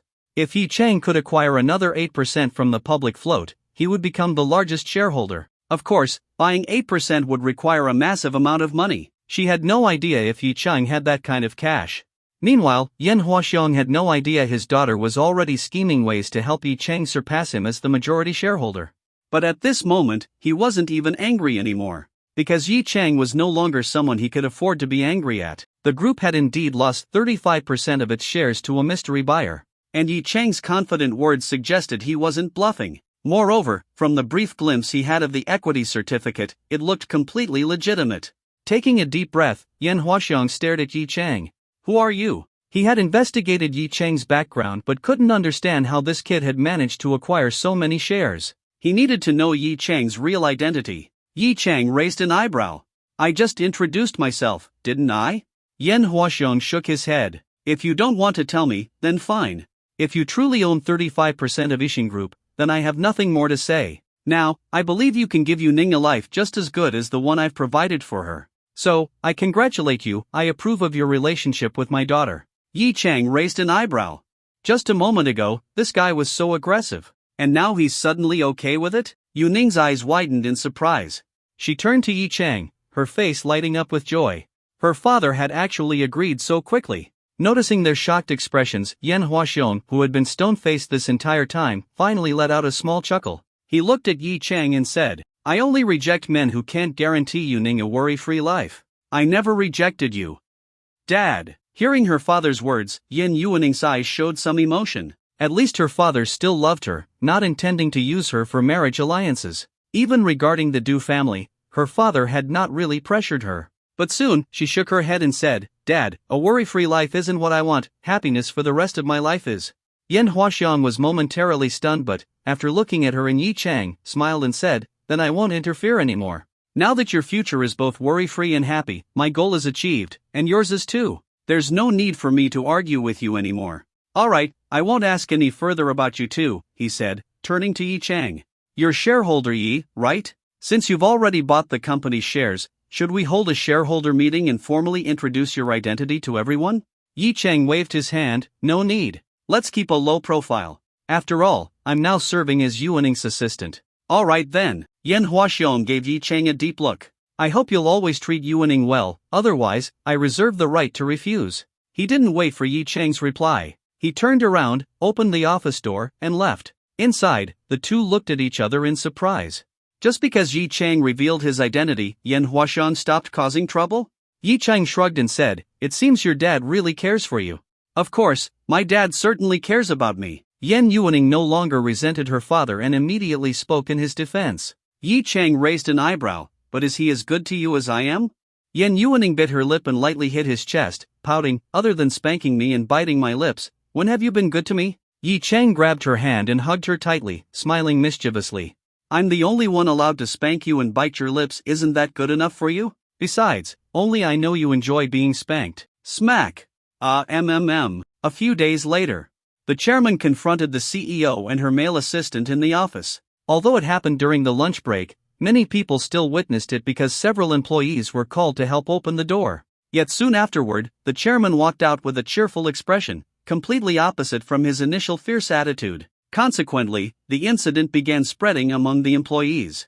Although the chairman strictly prohibited private discussions, it was impossible to completely control. Everyone speculated about what exactly happened in the office that caused the chairman's sudden change in attitude, and whether the new assistant and the CEO had an unclear relationship, leading to various assumptions. However, most male employees who admired the CEO didn't believe the previously aloof CEO would truly fall for a man, especially since no one had seen any intimate behavior between them. Without evidence, they assumed it wasn't true. But because of these incidents, more people observed Yi Chang closely, and some even tried befriending him to discover his relationship with Yen Yuaning. However, Yi Chang only smiled at these questions and denied their guesses. In front of colleagues, he strictly maintained a professional relationship with Yen Yuaning, acting like friends at most. Of course, that was only in front of others. Inside the CEO's office, he dropped his respectful subordinate facade and openly took advantage of his female boss. As for work, with his exceptional skills, he could complete any task efficiently. His outstanding performance amazed Yen Yuaning, who eventually delegated even her own tasks to Yi Chang. Even a donkey on a production team wouldn't be pushed this hard, Yi Chang complained bitterly while seated in Yen Yuaning's chair, handling all her paperwork. He glanced at the pretty CEO lying on the sofa, playing on her phone. "Capable people should do more work," Yen Yuaning cheerfully replied. "You wouldn't want to see me busy all day, would you? Besides, you can finish these tasks quickly." Yi Chang sighed, "I've never seen such a lazy CEO." The female CEO let out a spoiled humph and started acting coquettishly. I'm lazy." She swung her legs, dangling her black high heels over the sofa's armrest. One shoe fell off, revealing her delicate, black-stockinged foot with clearly visible slender toes. "Ah!" Yen Yuaning noticed the dropped shoe, waved at Yi Chang, and called, "Little assistant, pick up my shoe." "Get it yourself, I'm busy." Yi Chang glanced up at her and felt his heart skip. "Alright, fine, I'm coming." Before she could continue her spoiled act, Yen Yuaning happily smiled and beckoned Yi Chang, "Hurry up." Yi Chang chuckled as he stood. Ever since her father agreed not to interfere, Yen Yuaning had become increasingly bold. However, there was still an issue. "Yuaning, when will your dangerous period finally end?" Picking up the shoe, Yi Chang dragged Yen Yuaning back onto the sofa, sat down, and placed her legs across his lap. Instead of putting the shoe back on immediately, he removed the other shoe as well, staring at her attractive feet. Her toenails, painted pink, sparkled through the stockings, highlighting their beauty. Unable to resist, he began gently massaging them. Yen Yuaning blushed, curling her toes together and struggling. "Ah, it tickles." Yi Cheng firmly held her, not letting her escape. "I'm massaging you to improve circulation." "Pervert." Yi Cheng scoffed. "You're the one tempting me. Wearing stockings under your skirt every day, how could I resist? You're clearly the one who asked me to wear them." Yi Cheng laughed and changed the topic. "Alright, you still haven't answered my question." Recalling his question, Yen Yuaning blushed deeply. I don't know. It's based on feeling, and I feel it's not over yet." "Nonsense, I checked Baidu. It's not based on feeling." Yi Cheng protested. "Are you tricking me? I'm not. You're not a woman, so how would you know?" Yen Yuaning huffed, but suddenly she let out a moan. Yi Cheng had pressed firmly on a spot on her foot. Seeing her emotional state, Yi Cheng couldn't resist leaning in. "Today I'll find out if you're lying." "Ah hey, we're in the office." "Isn't the office even better?" 2:30 p.m. Jinsei Road Company, Magic City. Meeting room. "Boss, this is the plan we've finalized. What do you think?" Li Cheng handed a document to Yi Cheng, who took it and quietly started reading. After many days of discussion, Li Cheng and the others had finally finished arranging the establishment of the investment department. Today, Yi Cheng came to hold a meeting to discuss and finalize this proposal. As for Tangqing Finance, Yi Cheng naturally finished all of today's tasks and left early along with the CEO. Thinking of the office play he had with the attractive CEO this morning, Yi Cheng felt it was quite memorable. He wondered whether anyone noticed the CEO's stockings were missing when they left the company. However, it was certain that the girl was now in her safe period. She had personally admitted it. It seemed tonight they could finally seal the deal. Even though Yi Cheng's mind wandered, it didn't affect his ability to read the document. His superhuman proficiency at work allowed him to multitask. He had actually already read this document before and quickly identified areas for improvement.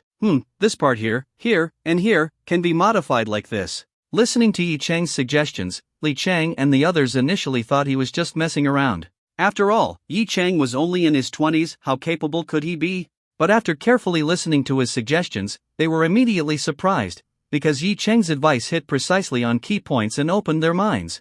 "Alright, these are my suggestions. Go back and adjust accordingly, then implement it." "Yes, boss." Li Cheng nodded and recorded the suggestions on his computer, sincerely beginning to admire Yi Cheng. He hadn't expected this young boss to be hiding such talent.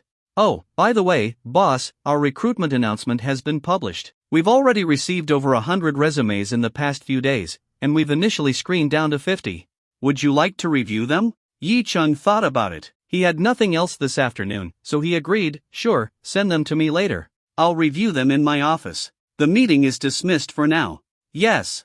The three company executives nodded, then left the meeting room. Yi Cheng returned to his office and comfortably leaned back in his chair. He opened his computer and quickly received the resumes sent by Li Cheng. The newly established investment department initially targeted securities, equity trading, etc.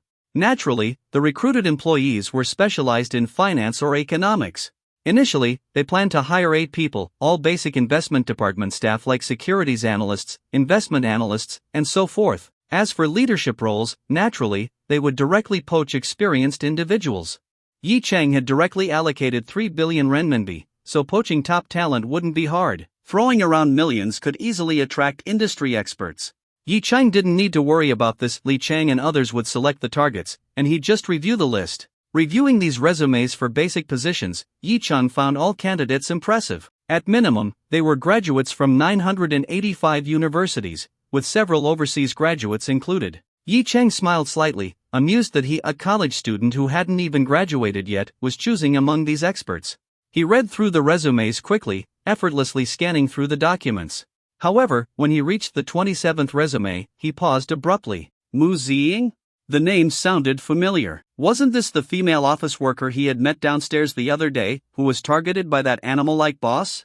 Yi Cheng remembered she was quite pretty, had an excellent figure, and seemed delicate like a girl next door. Checking her resume, she was actually a graduate from Shangjing University, previously employed by a company in Jinsei Building, where she had achieved notable results. Her qualifications were quite strong.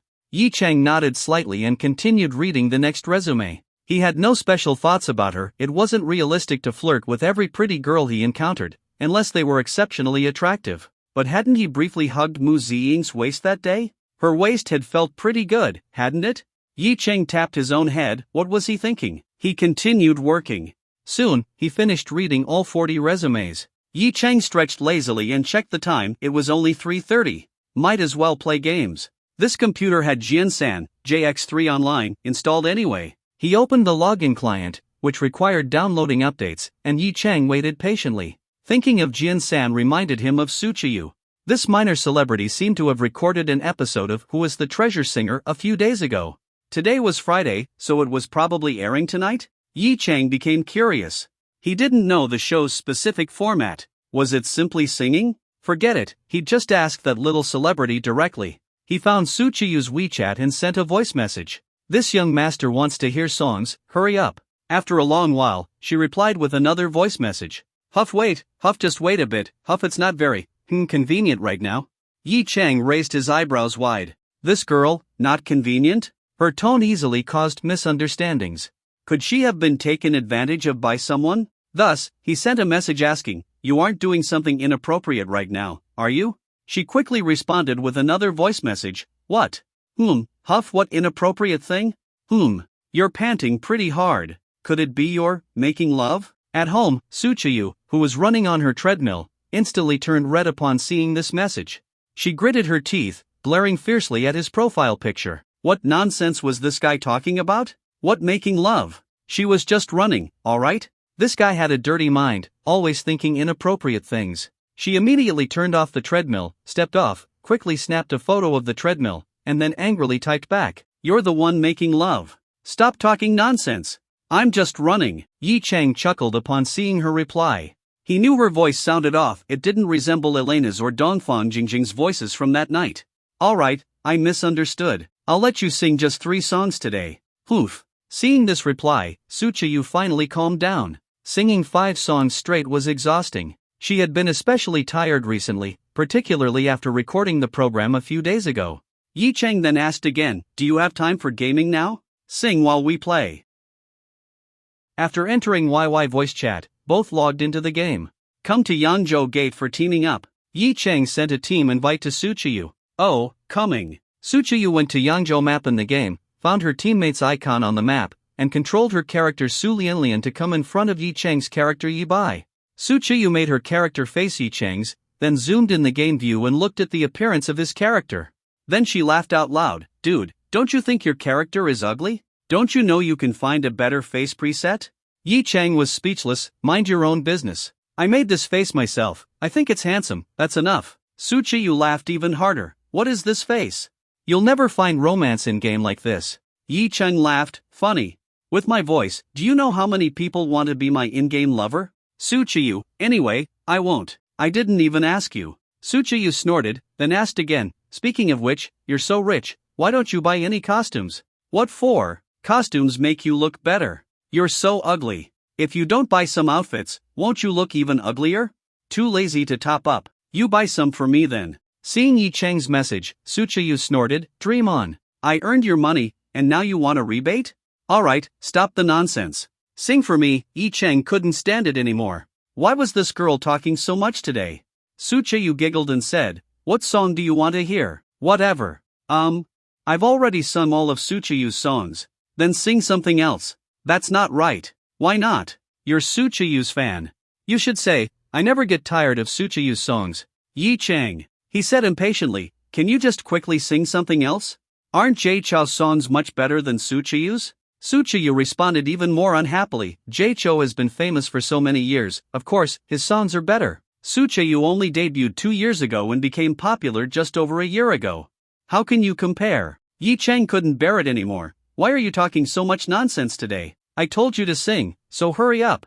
Otherwise, I won't ask you to sing anymore. Seeing her patron was angry, Suchiyu quickly begged forgiveness. Alright, I'm sorry. It's just because Who is the Treasure Singer is airing today. I'm excited because my favorite Suchiyu will be on stage. Don't be mad. Yi Cheng was speechless. She was obviously happy for herself. Why drag her favorite Suchiyu into it? Such a narcissist. However, he remembered his original purpose for contacting Suchiyu to learn about the program, so he asked, tell me, what's Suchiyu doing on that show? Suchiyu laughed mischievously. Of course, she's there as a guest. Do you want to know which symbol she represents? Not interested. Are you even a fan of Suchiyu? Suchiyu shouted. I already said you just forced me into it. I'm not really a fan. Then you won't even watch her show tonight? Nope, she's not an absolute beauty anyway, what's worth watching? Suchiyu couldn't tolerate this anymore. How could someone think she wasn't pretty enough? Since her debut, she had always been proudest of two things: first her singing skills, second her appearance. She had a huge number of fans just because of her looks, okay? Have you even seen her photos? She's so beautiful, you think that's not enough? Everyone knows celebrity photos are heavily photoshopped, plus their makeup skills are strong. Suchiyu clenched her teeth angrily. Although most of her online photos were indeed photoshopped, it was just to stretch the legs or something minor. Anyone who saw her in person would still call her beautiful. You're biased. If you saw Suchiyu in person, you'd surely think she's beautiful in reality too. Yi Chang, real-life makeup skills exist too. Who knows if her bare face has freckles or bumps? You haven't even seen her barefaced pictures yourself, how do you know? Who said so? How do you know I haven't seen them? Suchiyu insisted on proving to this guy how beautiful she was. I have her barefaced photos right here. Yi Chang chuckled. Finally, this girl took the bait. As expected, she couldn't resist showing off her barefaced photos after being provoked. He continued, I don't believe you. How could a celebrity's barefaced photo be seen by a little fan like you? Then send it. I'll send it, Suchiyu said angrily. She clearly knew how good-looking she was. Even her agent, Sister Hong, said her bare face would definitely rank in the top 10 in the entertainment industry. As for barefaced photos, did she even need to ask others for them when she could just take them herself? She took out her phone, thought for a moment about where to take the picture. Earlier, she had photographed her treadmill. She absolutely couldn't include elements from that picture. So she found a window and started taking selfies. At first, she considered using beauty filters, but thinking this guy would probably nitpick, she decided against it. Let's see what else you have to say now. Looking at the photo of the pretty fairy in her phone, she thought proudly. When she was about to send it, she hesitated again. This was her own photo, after all, even though it wasn't her online image. No, she couldn't simply give it away. She rolled her eyes and returned happily to her computer desk, put on her headphones, and said, I found the photo, but there's a condition. Yi Chang heard the sound of her sitting down and putting on headphones and snorted softly. Found it, huh? Clearly, you just ran to take a selfie. He was quite curious about this little star's bare face, so hearing she wanted to set conditions, he asked, what condition? Suchiyu remembered the abs photo of Yi Chang she'd seen that day. Swallowing her saliva, she said, send me a selfie of yourself, preferably, showing your abs. Yi Chang laughed angrily. What kind of condition is this? You're exchanging someone's photo for mine? Then can you find a photo of Suchiyu with bare face plus exposed stomach? Suchiyu's face immediately turned red. Impossible. Dream on. If you're ugly, wouldn't I lose out? Me, ugly? Do I sound ugly to you? Besides, you're sending me Suchiyu's photo, not your own. How would you lose out, little sister? You're really troublesome. You're troublesome. Suchiyu's face flushed as she angrily said, fine, if not abs, then at least show your face. She quickly added, no Photoshop. No beauty filters. In your dreams, Yi Chang refused. You're exchanging someone else's photo for mine. Wouldn't I be losing out heavily? Besides, I can easily find Suchiyu's photos online. Aren't those beauty-filtered photos online much prettier than her barefaced ones? Who said so? Her barefaced photos look much better than those filtered ones. Suchiyu argued strongly. Then isn't all that beauty filtering just pointless? Nonsense. Yi Chang implied that he wasn't that stupid. Anyway, I don't care. If you don't send your photo, I won't send you mine either, Suchiyu stubbornly replied. Fine, don't send it then, Yi Chang snorted. Just hurry up and sing for me. Fine, I won't send it, Suchiyu said angrily. Anyway, you said you don't care what I sing, so I'll continue singing Suchiyu's songs. As long as she sang enough, sooner or later this guy would love every one of her songs. Then this guy would genuinely become her fan. So she continued to sing another one of her songs called Clouds, Water, and Rainbows. Yi Chang slowly listened to this little star sing while he opened the game's shop interface. The shop had a lot of costumes, seemingly dazzling, but few of them looked good. Having just been mocked by the little star for his ugly game character was unbearable. Anyway, money in the virtual internet tycoon card had to be spent, so he directly opened the top-up interface and loaded 10,000 yuan into the account. Then he started buying outfits. He checked the currently trending ones, bought the ones he liked, and changed his character's face as well. Besides his self-made face, he naturally had some good-looking presets, but he had simply forgotten to change it earlier, allowing Suchiyu to see it. He looked at his current game character and thought, not bad, about 1/10 as handsome as his real self. Then he began trying other outfits. This game being called Tang Dynasty Dress Up was certainly not false. While singing, Suchiyu was also clicking around the game interface. She suddenly noticed that Yi Chang's character had put on a nice-looking outfit and paused, then took a closer look at his new appearance. Indeed, even the face had changed. She smiled inwardly. This guy ended up changing it anyway. What was he pretending for earlier? After finishing this song, she stopped briefly and teased, "Yo, why did you suddenly put on a new outfit? Finally realized how ugly you were earlier."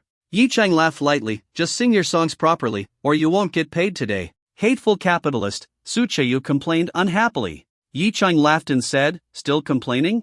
With my identity, do you think it would be difficult for me to get Suchiyu's barefaced photo?" Suchiyu was startled and immediately got scared. Yi Chang probably really had that ability. Even if she refused, her company and sister Hong probably wouldn't refuse. "Okay, I won't complain anymore, alright? Please don't do that, it would put Suchiyu in a difficult spot. This is threatening people." "Hee, as long as you behave," Yi Chang said smilingly. "Now continue singing." "Oh." Suchiyu obediently replied, not daring to anger this big shot again. Only now did she recall that the person chatting with her was Long Koan's nephew, a true VIP. She suddenly wondered, if she kept singing for this man, would this powerful person use the internet to uncover her identity? Then he would find out she was actually Suchiyu. Oh my god, she couldn't help covering her face. Wasn't this situation becoming a bit dangerous? But if she refused to sing again, would he become angry and stop helping her in the entertainment industry? Or even worse, blacklist her directly? Then wouldn't her dream be shattered? She suddenly realized that powerful figures were often dangerous. She was playing with fire. She started regretting it. At first, she hadn't considered this possibility at all. But now, had she reached a point of no return? Unless she was overthinking, and this man wouldn't get angry if she stopped singing. No, she had to test him out later. However, deep down, she still felt this man was probably good-hearted. He wouldn't do such things, it was just her imagination running wild. On another note, this man's figure was really top-notch, totally unlike those wealthy men she had imagined who were fat and bloated. She just didn't know what this man looked like. Damn, she really wanted to know. With her thoughts wandering, she sang her third song. After finishing the third song, she said, "Finished singing, transfer the money." Soon, a transfer notification of 30,000 yuan appeared on her WeChat. She happily accepted it, looking at her balance, now over 100,000 yuan. She had now earned back the more than 90,000 yuan she spent buying the black crystal from this guy. "Thank you, boss," she giggled. This money was really easy to earn. She didn't wonder at all why Yi Chang was willing to pay so much for her singing, still believing Yi Chang had simply recognized the value of her singing voice. Hearing this little star's words, Yi Chang snorted and said, "I don't feel like you actually treat me as your boss." After receiving the money, Suchiyu felt better, and her attitude toward Yi Chang improved. "Oh come on, that's just my personality, boss, don't be mad." "Heh, you only act humble when taking money, then act arrogant after receiving it. How about this, if you call me dad now, I'll send you another 30,000 yuan. Suchiyu's face immediately flushed with embarrassment. "How could I do that? Could you stop saying such nonsense? 50,000. No way. 100,000. Don't think money can make me submit. 130,000. I. Suchiyu clenched her teeth. What was wrong with this guy? Impossible. 170,000. Don't think about more than this. You're not some big celebrity. Calling me dad once for 170,000 isn't losing at all. Anyway, I don't even know what you look like. I. Suchiyu struggled internally. This was 170,000 yuan. She admitted she was a money lover, but how could a young girl like her agree to something so embarrassing? Yi Chang continued manipulating her thoughts. Besides, no one else will know. "What are you afraid of?" Finally, Suchiyu softly replied, "I can, but it's really embarrassing, so you have to give me more money." Yi Chang burst out laughing. "I can see it clearly now. You really are a little money lover." Then he added, "But I can't add more money. WeChat has a daily transfer limit." As for Ning Qingshua's pocket money, he usually transferred it via bank now, since she mentioned that withdrawing from WeChat required fees, and asked him to transfer directly to her bank card instead. Can't add more money? Suchiyu was stunned. When she realized it was due to WeChat's transfer limit, she felt helpless. She also didn't dare to share her bank account number. What if someone found out her real name through the bank details? At least WeChat transfers could still be faked. So, what should she do? Suddenly recalling the earlier unfinished deal, her eyes lit up as she said, "Then forget about the money, but I have another condition." "What condition?" "Your photo," Suchiyu said, somewhat excitedly. "And it has to show your abs." Yi Chang rubbed his forehead. What's the difference between this celebrity and a pervy little girl? She wanted his photo, and specifically one showing abs. But thinking about it, getting a popular female celebrity to call him daddy didn't sound like a bad deal. Still, he wouldn't agree so easily and added his own conditions. "It's possible, but..." Suchiyu's eyes sparkled. "But you can't call me old dad, you have to call me daddy. And I want a barefaced photo of Suchiyu too, also showing her stomach, ideally wearing just a sports bra." Suchiyu immediately blushed. The difference between calling him old dad and daddy wasn't significant to her, but the other condition. How could she agree to that? She glanced down at herself. Due to her recent workout, she was indeed just wearing a sports bra. Although she wasn't particularly voluptuous, how could she casually let a man see her like this? She wasn't one of those actresses. Just as she was about to claim she didn't have any suitable photos, Yi Chang's next words instantly disrupted her thoughts. "If you send me yours, I'll send you a full-body photo of myself shirtless." Oh, Suchiyu hesitated again. This offer, should she agree? She bit her lip, involuntarily clenching her small fists.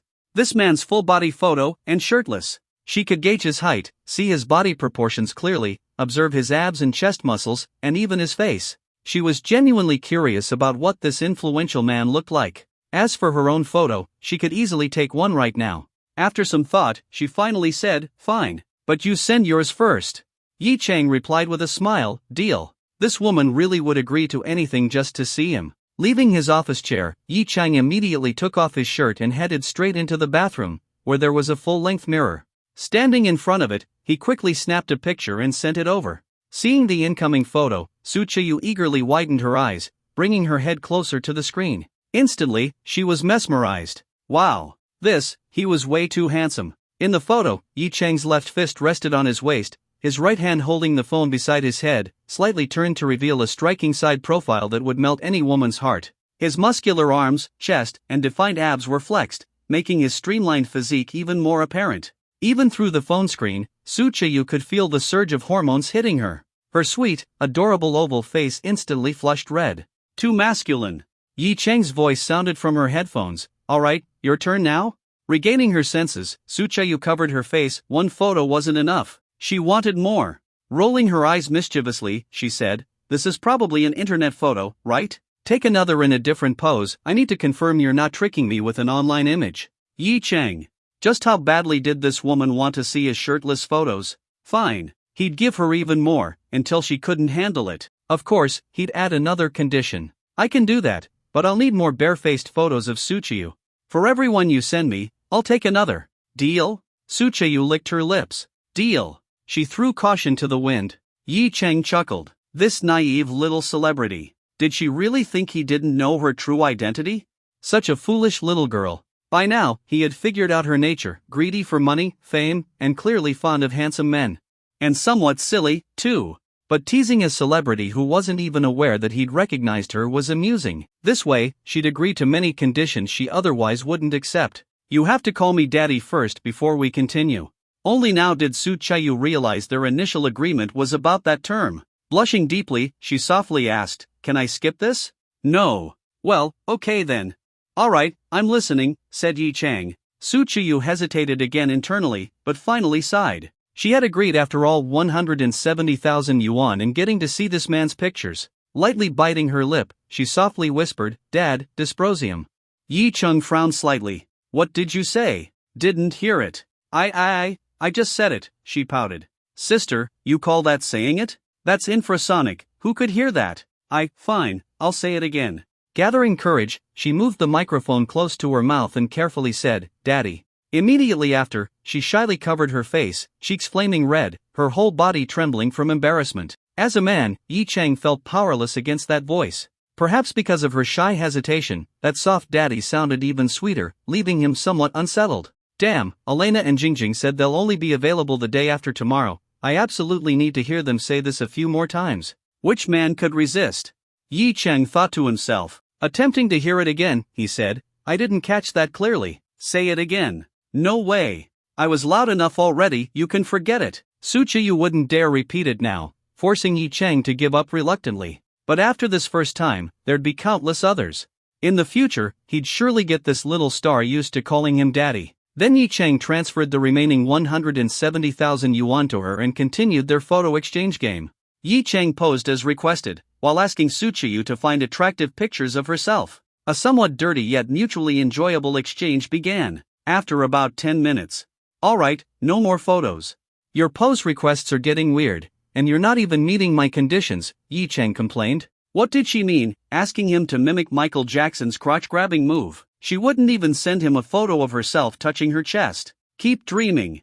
Looking at the photos she'd downloaded, over a dozen, each exciting her, Suchayu didn't mind stopping. Fine, no more then. Though she'd also sent some seductive poses, she'd only used someone else's photos in exchange for Yi Chang's genuine ones. Definitely worth it.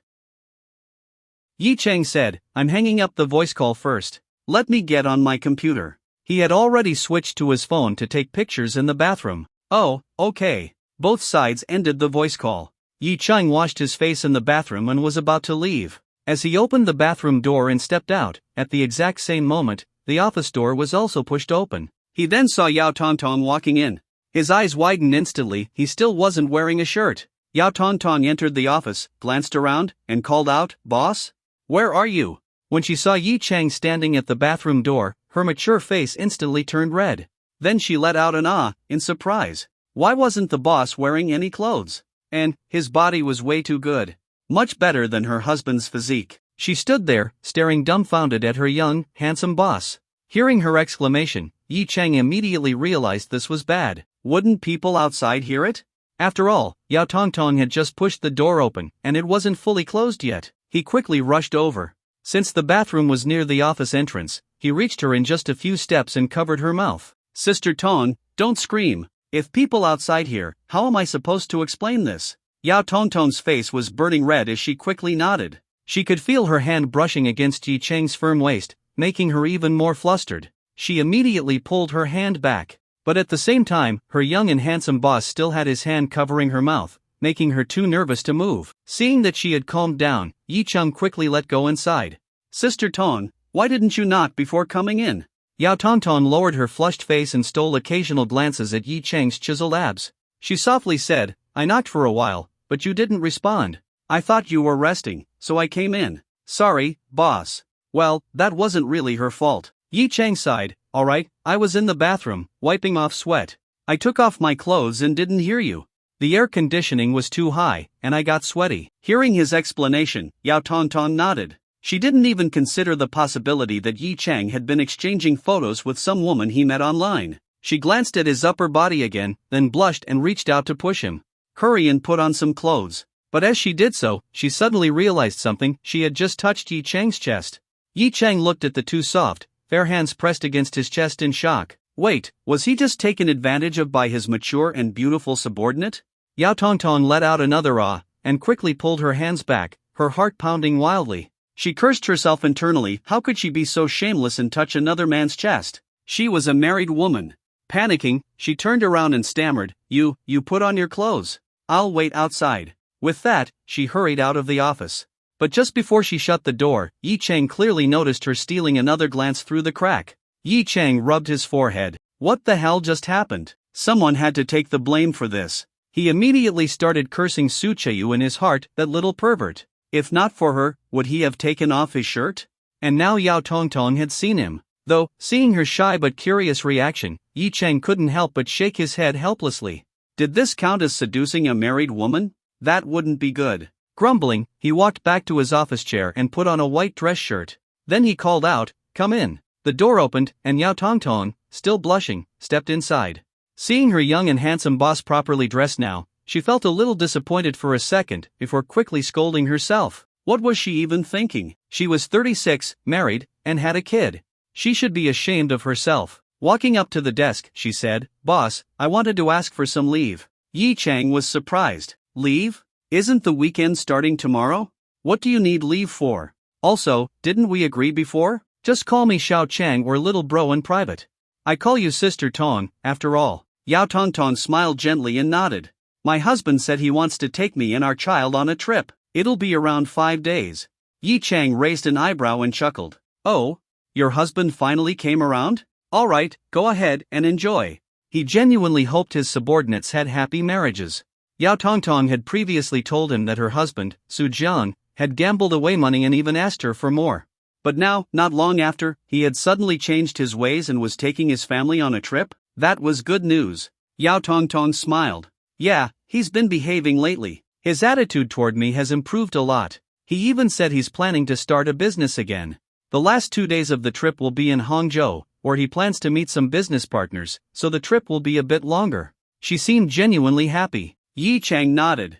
Alright, your leave is approved. Enjoy yourself. If you run into any trouble, call me. I can't help much if you're overseas, but in China, I can make sure you're safe. Yao Tongtong smiled gratefully. Thanks, Chung Di. Thinking about her family, the earlier awkward scene in the office gradually faded from her mind. After giving Yi Chang a rundown of her tasks for the next few days, she left the office. Watching her mature, graceful figure disappear, Yi Chang shook his head. He was actually surprised. Su Jiang had been down and out for years, but now he was getting his act together again? Would he restart his business? And if he did, would Yao Tongtong quit to help him? That would be a pity. She was not only highly capable but also easy on the eyes. If she left, it would be a real loss. But if it really happened, there was nothing he could do to stop her. Forget it, no need to think about that now. He refocused on his computer. Meanwhile, Su Chiyu, who had been waiting for him to reply, had grown impatient. Where are you? Where did you go? Did you get so lost staring at Su Chiyu's photos that you forgot to reply? If you don't say anything, I'll take it as a yes. Wow, I can't believe you. A grown man staring at a celebrity's pictures for so long. Wait, are you doing that right now? Ew, gross. Yi Chang clenched his fists. If it weren't for this woman, would he have taken his shirt off and let Yao Tongtong see him? Now, this little celebrity was even making fun of him? He grabbed his headset, entered the voice chat, and immediately saw Su Chiyu inside. Then he roared, "You pervy little minx. Do you believe I won't track you down, tie you up, throw you in my basement, and make you call me daddy every single day?"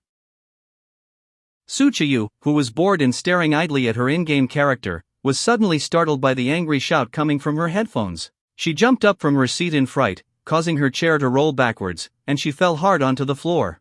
Ouch! Ow! She grabbed onto the desk, rubbing her sore bottom that felt like it had nearly split in two. Frowning, her delicate little face scrunched up as she slowly stood back up. Ow! Sighing heavily, she put the headphones back on. Looking at the guy in the voice channel, she felt incredibly annoyed. You damned pervert! Can't you speak normally? Why did you suddenly shout? Trying to scare me to death? You hateful jerk! Yi Chang had just heard the loud thuds and the ouch from her side, guessing she probably fell, and immediately burst into laughter. Serves you right. Just look at the messages you sent me. How can a girl talk like that? Shameless. Bah! You're the shameless one. Tell me then, what did you do with my family Su Chiyu's photos? Bullshit. I'm in my office right now. I took off my shirt earlier to take photos, and someone from the company walked in on me. Aren't you hateful? If not for you, you perverted woman, would anyone have seen me? Hearing this, Su Chiyu instantly burst into laughter. Ha ha ha, something so funny happened? Ha ha ha. You're actually in your office. I thought you were at home. Serves you right for taking your clothes off at work. Yi Chang became angry. Fine, I'll immediately have someone track your location and kidnap you. Su Chiyu panicked upon hearing this. Why wasn't this guy following the rules? You can't do that. I'll have the police guarding my door. Let's see how you kidnap me then. And I warn you, breaking in and kidnapping someone can get you the death penalty. Yi Chang coldly laughed. You think I'm scared of that? Just wait. Su Chiyu immediately pleaded, don't do that. I'll sing for you for 10 days for free, alright? If I kidnap you, you'll have to sing for me every day anyway, and it'll also be free. Su Chiyu clenched her teeth, suddenly remembering this guy seemed to really like her barefaced photos. Would it help if she took some prettier ones? She hurriedly said, then. I have some more private photos of Su Chiyu here, very beautiful ones. Do you want them? No. Instead of looking at Su Chiyu, I'd rather bring you here and look at you. Su Chiyu blushed instantly. Hey, how can you say that? What else then? What did you think I wanted? Su Chiyu gritted her teeth and said, these photos of Su Chiyu are really attractive. She shows a lot, especially her legs. And she's wearing stockings. Isn't that what you men like the most? Yi Cheng cursed irritably. What kind of person do you take me for? Photos like that? Can't I just ask my girlfriend to wear stockings? You have a girlfriend? Suchiyu widened her eyes. Wow, you have a girlfriend and you're still chatting with me? You jerk! What the hell? Yi Cheng angrily shouted. Just you wait. Then he abruptly ended the call and exited the game. Suchiyu was stunned. Where did this guy go? It was over. He wouldn't really kidnap her, lock her up in his basement, and do that, would he? She panicked, quickly grabbing her phone and calling her manager, Sister Hong. Sister Hong! I'm doomed! Jo Hong was completely confused. What are you doomed for? Didn't you have today off? You're at home, how could you be doomed? I offended someone. Who did you offend? How can you offend someone at home? Online, while gaming, I offended someone. Jo Hong chuckled. Chiyu, what are you thinking? You believe those threats people make online? Did someone say bad things about you, and you argued with them? That person is actually very powerful, Suchiyu hesitantly said. Very powerful? How do you know? Jo Hong asked, puzzled. It's. Suchiyu bit her lip, finally confessing everything that had happened recently, Yi Cheng spending 30,000 yuan daily just to hear her sing 5 songs, and even arranging for her to appear on the show Who's the Treasure Singer. What? The invitation from Who's the Treasure Singer wasn't from the program itself? Jo Hong was shocked. No wonder the director asked me jokingly what connections I used. I thought he was just kidding. Why didn't you tell me sooner? Jo Hong could hardly believe Suchiyu's luck, meeting such a big figure online. I was embarrassed to tell you, Suchiyu stammered awkwardly. How did you offend him? Suchiyu hesitated for a long time without answering. Hurry up and tell me. How can I help you if you don't? You silly girl, you're really making me worried. Suchiyu bit her lip again, finally telling Jo Hong everything that just happened. Jo Hong was stunned. How had she never realized her little celebrity was actually such a pervert, even asking a man for photos? But these weren't the biggest issue.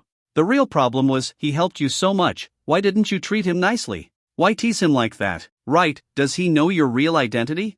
He doesn't, but he said he'd find me, lock me up, and even do that to me, Suchiyu said, blushing deeply. Do what? Jo Hong was shocked. He doesn't mean to assault you, right? I don't know, he said, he'd me. Only God knew how embarrassed Suchiyu felt saying those 2 words. Jo Hong, alright. Come stay at my place for a few days. We can watch your show together tonight. Oh, alright, I'll come right away, but if I leave now, can I still come back home later? I just bought this place. Well, isn't that better than being kidnapped and? Jo Hong was both amused and exasperated. Alright, he was probably just scaring you. It'll be fine in a few days. Just stay with me for now. But, he won't blacklist me out of anger, will he? Jo Hong sighed helplessly. How would I know? It depends on him. How do you think he feels about you? Suchiyu thought for a moment, then said, I think he's a good person. After she said that, she froze. Why did she suddenly think that guy was a good person? Clearly, he was so hateful, even threatening to imprison her just now. But, maybe it really was her fault for speaking carelessly. He paid her so much money every day, and all she had to do was sing a few songs, yet she constantly teased him. Moreover, he wasn't even her fan to begin with. She still selfishly forced him to listen to her songs and watch her shows. And because of her request, he took off his shirt, only to be seen by someone in his company. For someone of his status, that must have been humiliating. Instead of comforting him, she even accused him of doing dirty things with her photos. So, was it all her fault? Suchiyu bit her lip, starting to reflect on herself. After hearing Suchiyu's words, Jo Hong paused briefly and then said, well, if even now you still think he's a good person, maybe he was just trying to scare you. He might stop being angry after a few days. But just in case, you should stay at my place for a while, understand? You can't afford to get into trouble right now, you have a commercial performance next week, remember? Oh, I understand, Suchiyu replied reluctantly. After hanging up the phone, she thought for a moment, sent an apology message to Yi Cheng, then quickly packed her things and left. In the office, Yi Cheng saw the apology message sent by the little celebrity and snorted lightly, ignoring it. Of course, he wouldn't actually go and capture that little girl. But even if he didn't personally capture her, he had other methods. He picked up his phone, tapped the table a few times thoughtfully, and finally called Jiang Qi from Longtong Group, the executive responsible for entertainment business. Hello, who is this? Asked Jiang Qi. I'm Yi Cheng. Yi Cheng, Is it Special CEO Yi? Special CEO? Yi Chang was puzzled for a moment before realizing it meant special chief executive. He smiled and said, "Yes, that's me."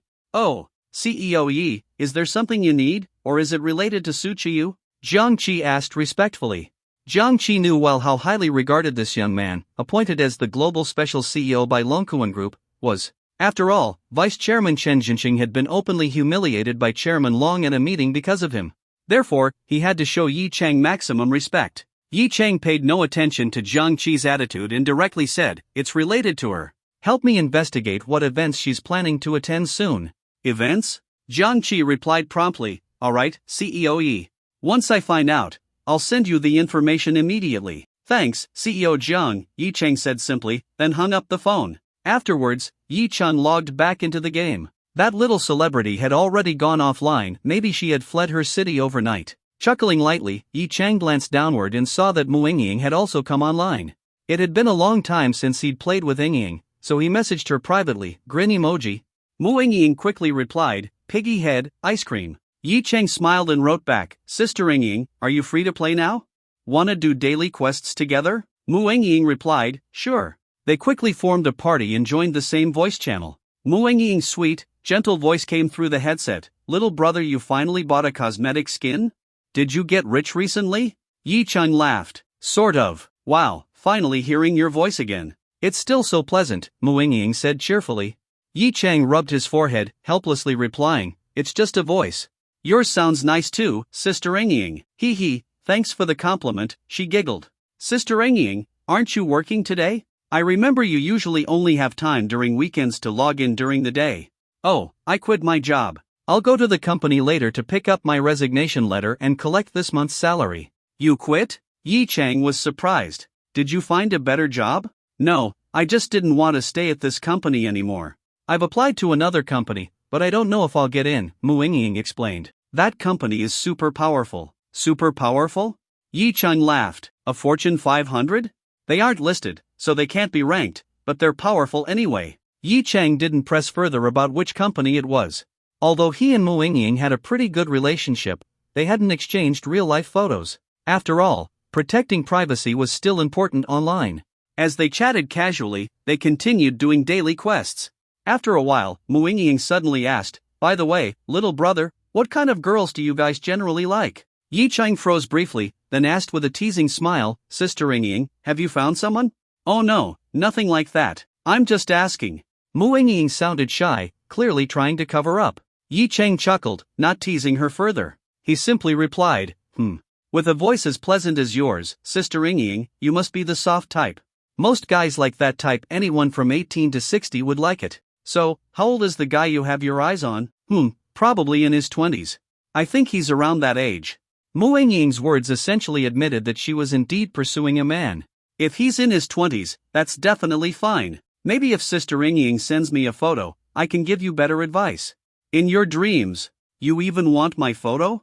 Mu Yingying said playfully, then added, "I'll send you a picture I found online. I look similar to the girl in it." Yi Chang soon received a picture from Mu Yingying on QQ. He opened it to see a woman with an oval-shaped face, fair skin, a small nose and mouth, appearing delicate and gentle, with long, straight black hair.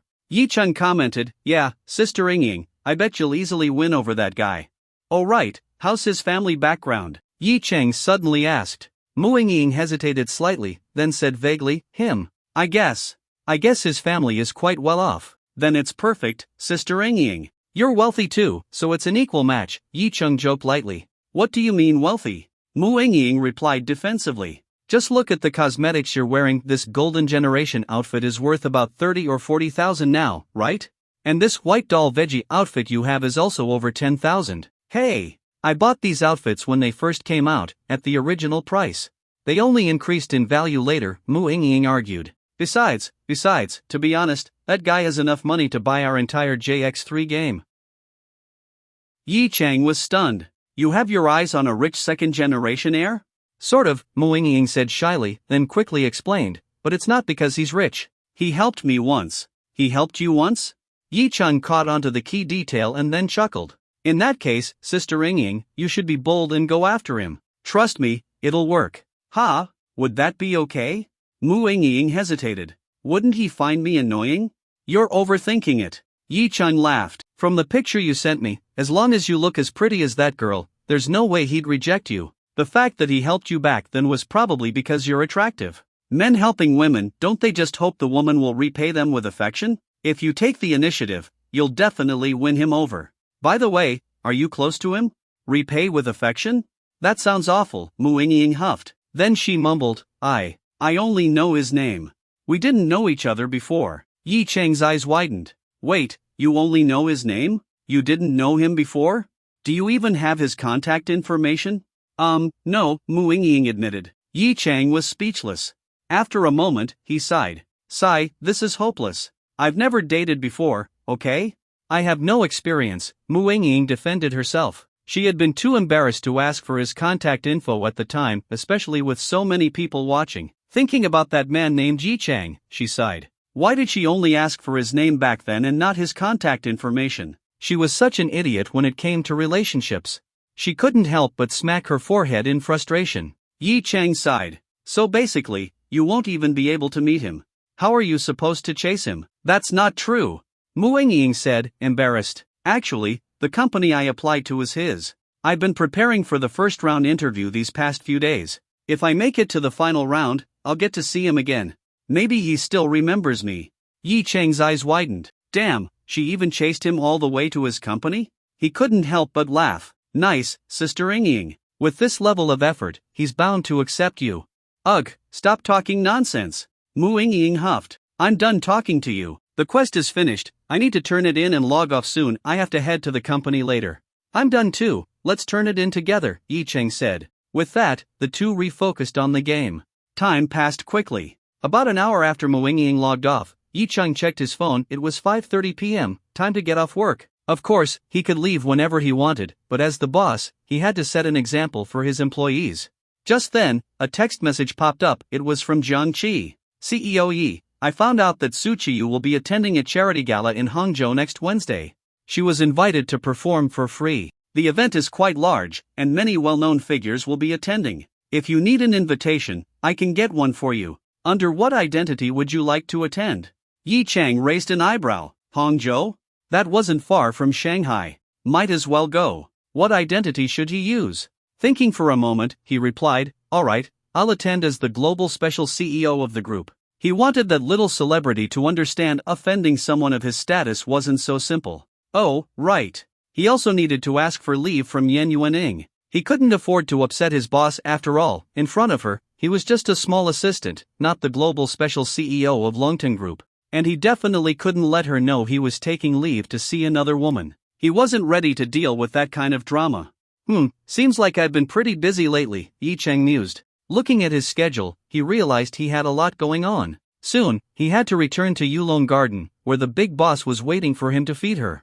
And by feeding, he meant two things. First, cooking for her, and second, well, feeding her at night. Cough, cough. Then, the next 2 days, he wouldn't be working. Tomorrow, he had a date with Aunt Lu, and just thinking about Lumi's mature face got him excited. And the day after that was even better. Elena and Dongfang Jingjing were arriving. He had given up 0.5% of his shares for this, but it was totally worth it. Then next week, he'd head to Hangzhou to confront that little celebrity and show her exactly who she was messing with. Sigh, this is exhausting.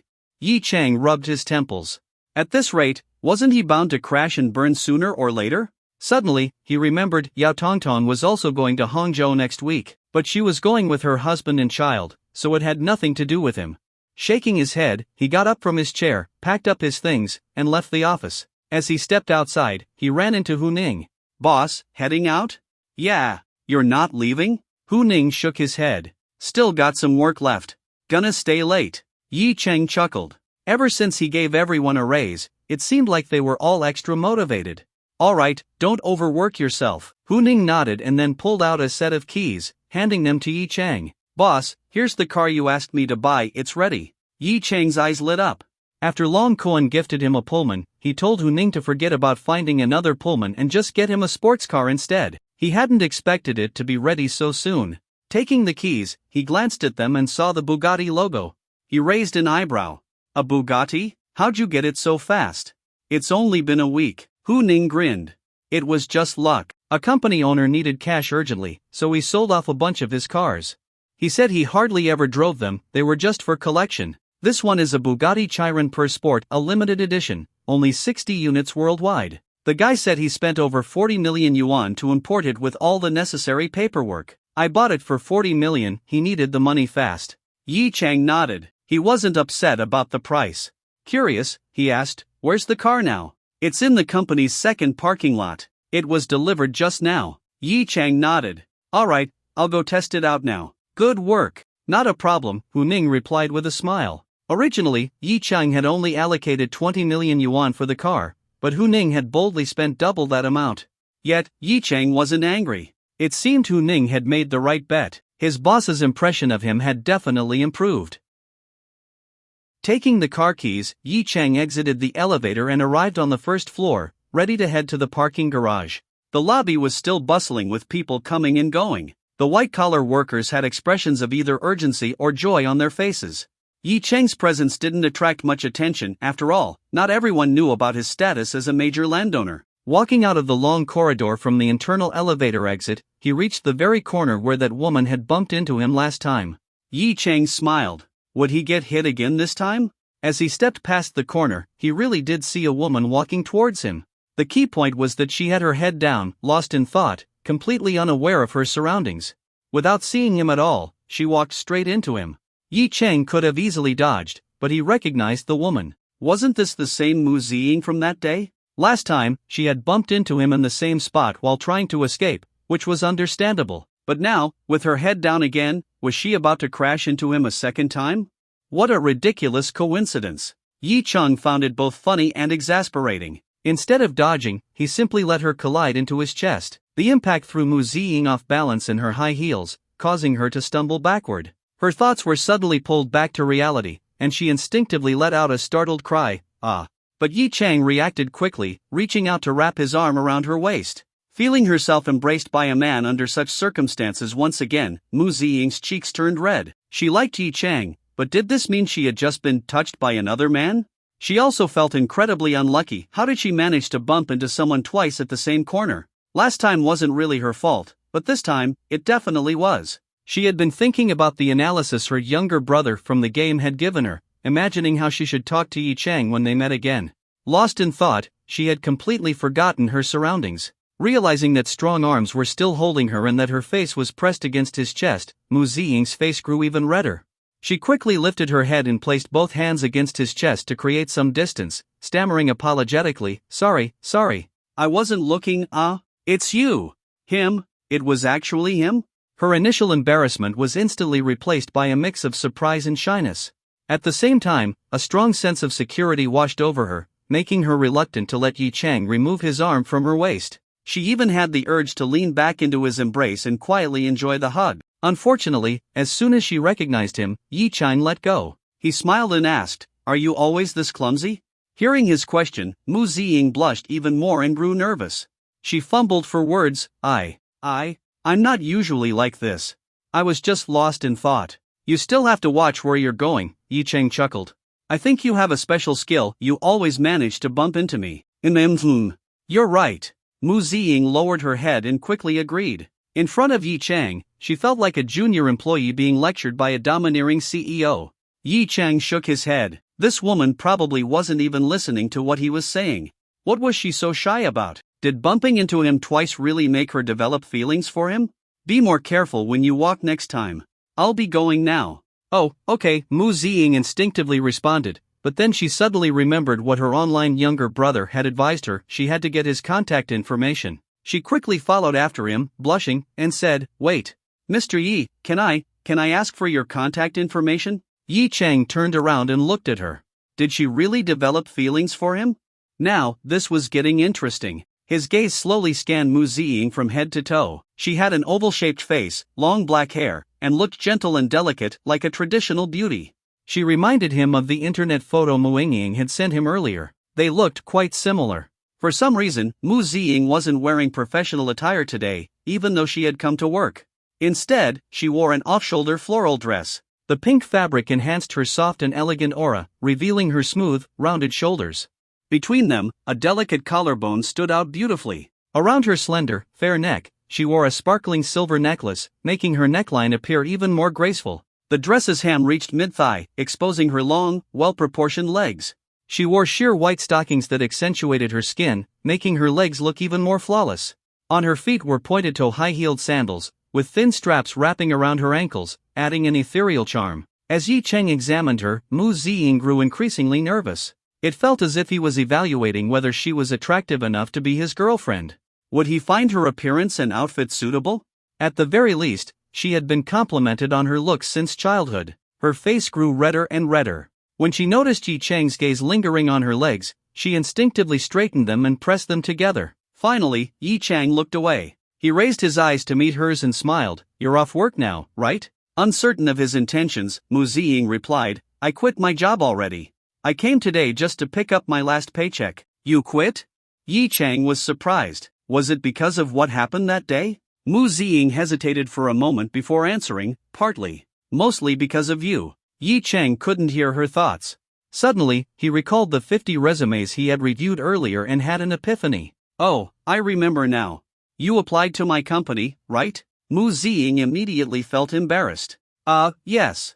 I saw your company's job listing and decided to apply." Yi Cheng nodded slightly. Why did this situation feel oddly familiar? But he didn't overthink it. Instead, he smiled and said, "Well, you have a good chance." "Really?" Mu Ziying's face lit up with joy. Yi Cheng didn't answer directly but instead asked, "Where are you heading now?" "Me? I'm going home," Mu Ziying replied. "Heh, then let me give you a ride," Yi Cheng said. "We can chat on the way." Mu Ziying was instantly thrilled. Yi Cheng actually offered to drive her home? Could it really be like her online younger brother had said, that Yi Cheng had helped her before because he liked her? Her heart filled with joy, and there was no way she would refuse Yi Cheng's invitation. She nodded enthusiastically. "Okay." Mu Ziying followed behind Yi Cheng, feeling both excited and shy. The blush on her face revealed her inner thoughts. She hadn't expected it to be this easy. It was really just like her younger brother had said Yi Cheng did have feelings for her. Otherwise, he wouldn't have offered to drive her home. She trailed behind Yi Cheng, occasionally glancing up at his tall figure and his handsome face from the side. The more she looked, the redder her cheeks became. So nervous, so nervous. Sitting in his car, would he try to do something bad? And if he really did, what should she do? At most, she would let him kiss her. Anything else was absolutely off limits. With her mind filled with wild thoughts, she followed the man she liked to the parking garage. The company had 10 private garages, all with electric doors. Each leader had their own, and the rest belonged to Yi Cheng. In garage number 1 sat the Rolls-Royce Wraith that he and Yin Yuaning shared, but since his sports car had arrived today, of course, he had to drive that. At the entrance of garage number 2, he took out a remote key and opened the door. As the garage door slowly lifted, a car covered with a protective sheet appeared inside. Mu Ziying stood behind Yi Cheng. She hadn't even known that Jinsei Tower had such garages. They all seemed to belong to this big shot in front of her. How nice. She didn't even own a single car. Then, she looked at the covered car inside. Even with the sheet on, its low profile was enough to tell her that it was a sports car. Yi Cheng turned back, glanced at Mu Ziying, and smiled. "Come on, help me take off the cover." "Ha? Me?" Mu Ziying froze and asked dumbly. Yi Cheng couldn't help but laugh. "Who else but you? Hurry up." This girl, she had such a cute side? Mu Ziying blushed, realizing how silly she had just looked. She quickly stepped into the garage and carefully lifted the car cover, afraid that she might accidentally scratch the car.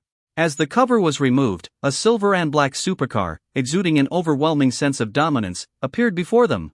Its cold, sharp headlights and aggressive grille gave it a bulkier build compared to other supercars, yet its sleek design was still undeniable. Yi Cheng immediately fell in love with it. Mu Ziying also widened her eyes in astonishment. This car. It must have cost at least several million, right? Yi Cheng walked up to it, ran his hand over the body, then turned to Mu Ziying and said, "Just bought it, haven't even sat in it yet." "You're pretty lucky." Mu Ziying, feeling ecstatic, nodded excitedly. Who didn't dream of supercars? Girls also wished they could sit in one, whether in the driver's seat or the passenger seat. Yi Cheng took out the car keys, unlocked the door, and then smiled at Mu Ziying. "Get in."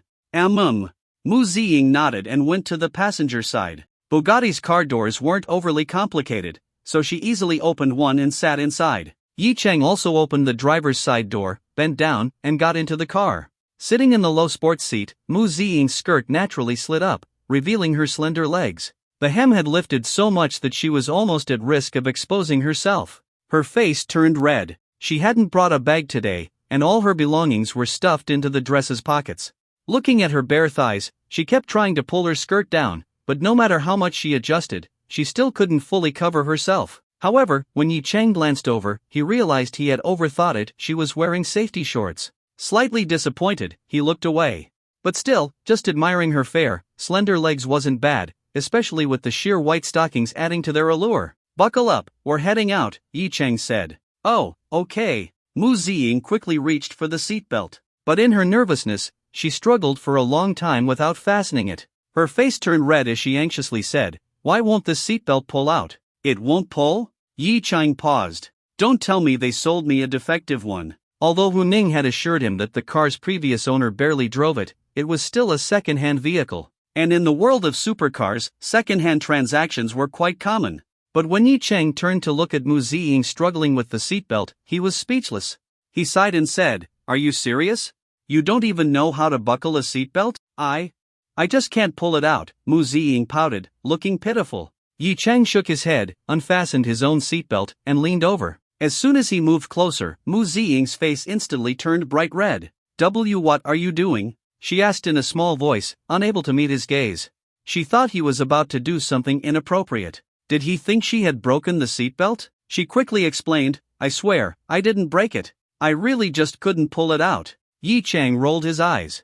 "What kind of nonsense are you thinking?" He reached for the seatbelt by her side, gave it a gentle tug, and easily pulled it out. "You were pulling too hard. If you yank it, of course, it won't move. You have to do it slowly." "Silly." Mu Ziying froze.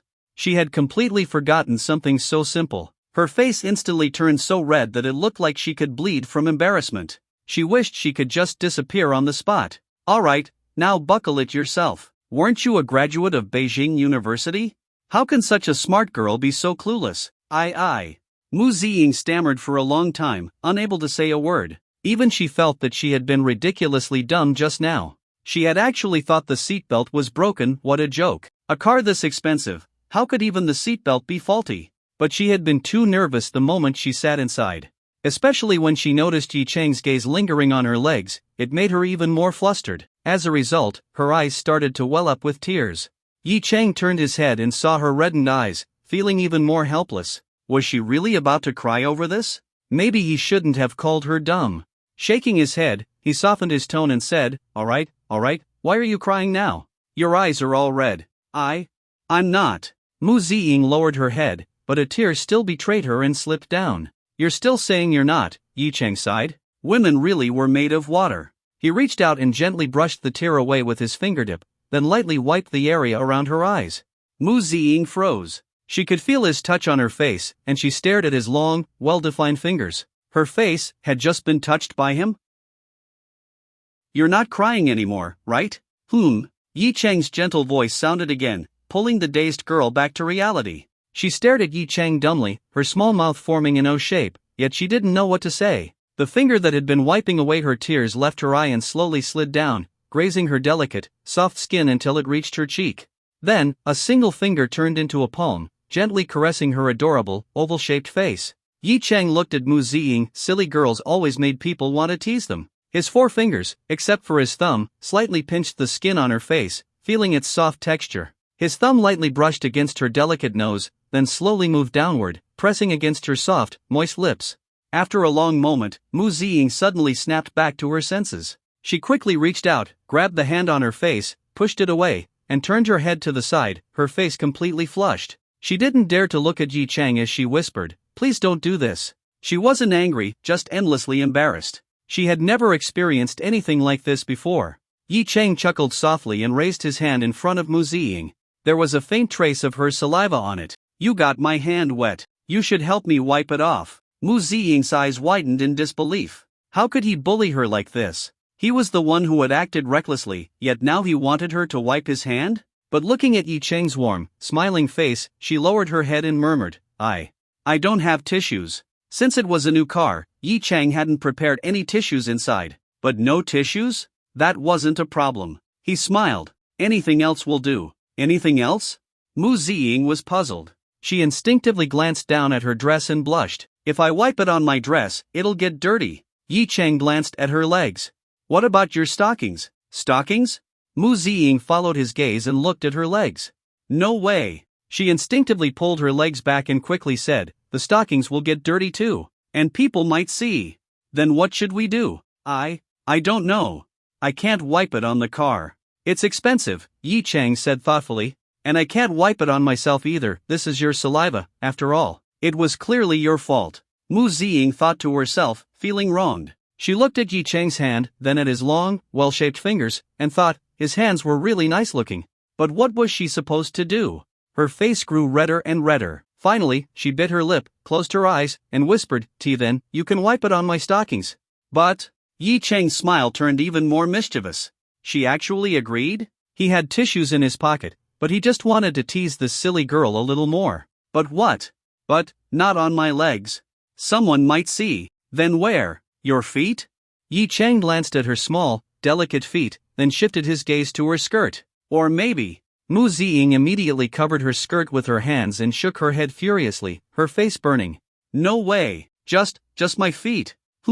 Yi Chang wasn't disappointed. Anywhere was fine. Take off your shoes, then. Mu Ziying blushed as she slipped off her shoes and stretched out her foot. Her 5 dainty toes curled slightly, showing her nervousness. Closing her eyes, she cautiously placed her foot on the center console, holding down her skirt with both hands. Why, you can wipe it now. And the other foot? Yi Chang asked. One foot should be enough, right? No, who said that? It has to be both, or it won't be clean. But, Mu Ziying's face turned even redder. She suddenly regretted following Yi Chang here. What was going on? How did she end up being bullied like this? Yet, his teasing gestures opened a new door for her, something she had never experienced before. And since she had feelings for Yi Chang, she didn't strongly resist his actions. In the end, she gave in. She loosened the strap on her other heel, took off the second shoe, and placed her right foot on the console as well. Once she did, she tightly shut her eyes again, not daring to look. Yi Chang carefully examined her feet. They were probably size 34 or 35, flawless, with no scars, like a fairy's delicate jade feet. Grinning, he began to wipe his hand. Mu Ziying's face showed even more tension. She was so embarrassed she could barely think. After a while, she asked in a small voice, Are you done yet? No. Yi Chang's voice came from beside her. Mu Ziying bit her lip. This wasn't just wiping his hand anymore, was it? What was so fun about this? She didn't understand, but she didn't dare say anything. Several minutes later, Mu Ziying finally couldn't take it anymore. Are you still not done? Alright, I'm done. Yi Chang finally let go, but before he withdrew his hand, he lightly scratched the sole of her foot. Mu Ziying quickly pulled her feet back and glared at Yi Chang. That tickles. Seeing her shy, slightly annoyed expression, Yi Chang felt an urge to shut the garage door and have some fun right there in the car. But thinking of the eager Yan Yuaning waiting for him, he shook his head, started the supercar, and drove out of the garage. At the entrance of a residential complex, a deep engine roar came from a distance down the street. The people on the roadside watched as a silver and black supercar turned the corner. Its imposing design immediately drew countless eyes. The men quickly took out their phones and started snapping pictures of the dream car. Holy SHT! A Bugatti Chiron. So this is Shanghai? Supercars everywhere? This is so damn cool. Under everyone's gaze, the Bugatti pulled up at the entrance of the complex. After a brief pause, it drove inside. The security guards hurried to let it through. A car like this in an old residential area like theirs? It wasn't until they saw the beauty in the passenger seat that the onlookers finally understood. Inside the car, Mu Ziying originally told Yi Chang to just drop her off at the entrance, but he insisted on taking her all the way home, saying it was only proper to see someone off completely. Stopping under an apartment building, Mu Ziying's rented place was here. Yi Chang closed the car door and glanced around. There wasn't much greenery in the complex, and there was even unclean trash in the flower beds. Clearly, the area's planning and hygiene were poor. Turning back to look at Mu Ziying, who was slowly getting out of the car, he asked, You live here? Mu Ziying gently nodded. Yeah. Yi Chang deliberately frowned and made an unpleasant remark. The environment here is terrible. If he was going to tease the girl, he might as well go all the way until she got used to being bullied by him in both words and actions. Mu Ziying, however, didn't mind. He was so rich, he probably never came to places like this. Smoothing out her dress, she said, "It's not too bad. It's 5,000 a month, and I share it with my roommate." Roommate? Yi Chang raised an eyebrow. Male or female? Ha? Mu Ziying tensed up under Yi Chang's gaze. Oh, of course, female. Was he concerned about her living situation? If she had said it was a guy, would he have teased her even more? Her face flushed as she felt a strange sense of excitement. Oh. Yi Chang nodded slightly. Then I'll leave now? He said that, but he just stood there looking at her, as if waiting for her to decide.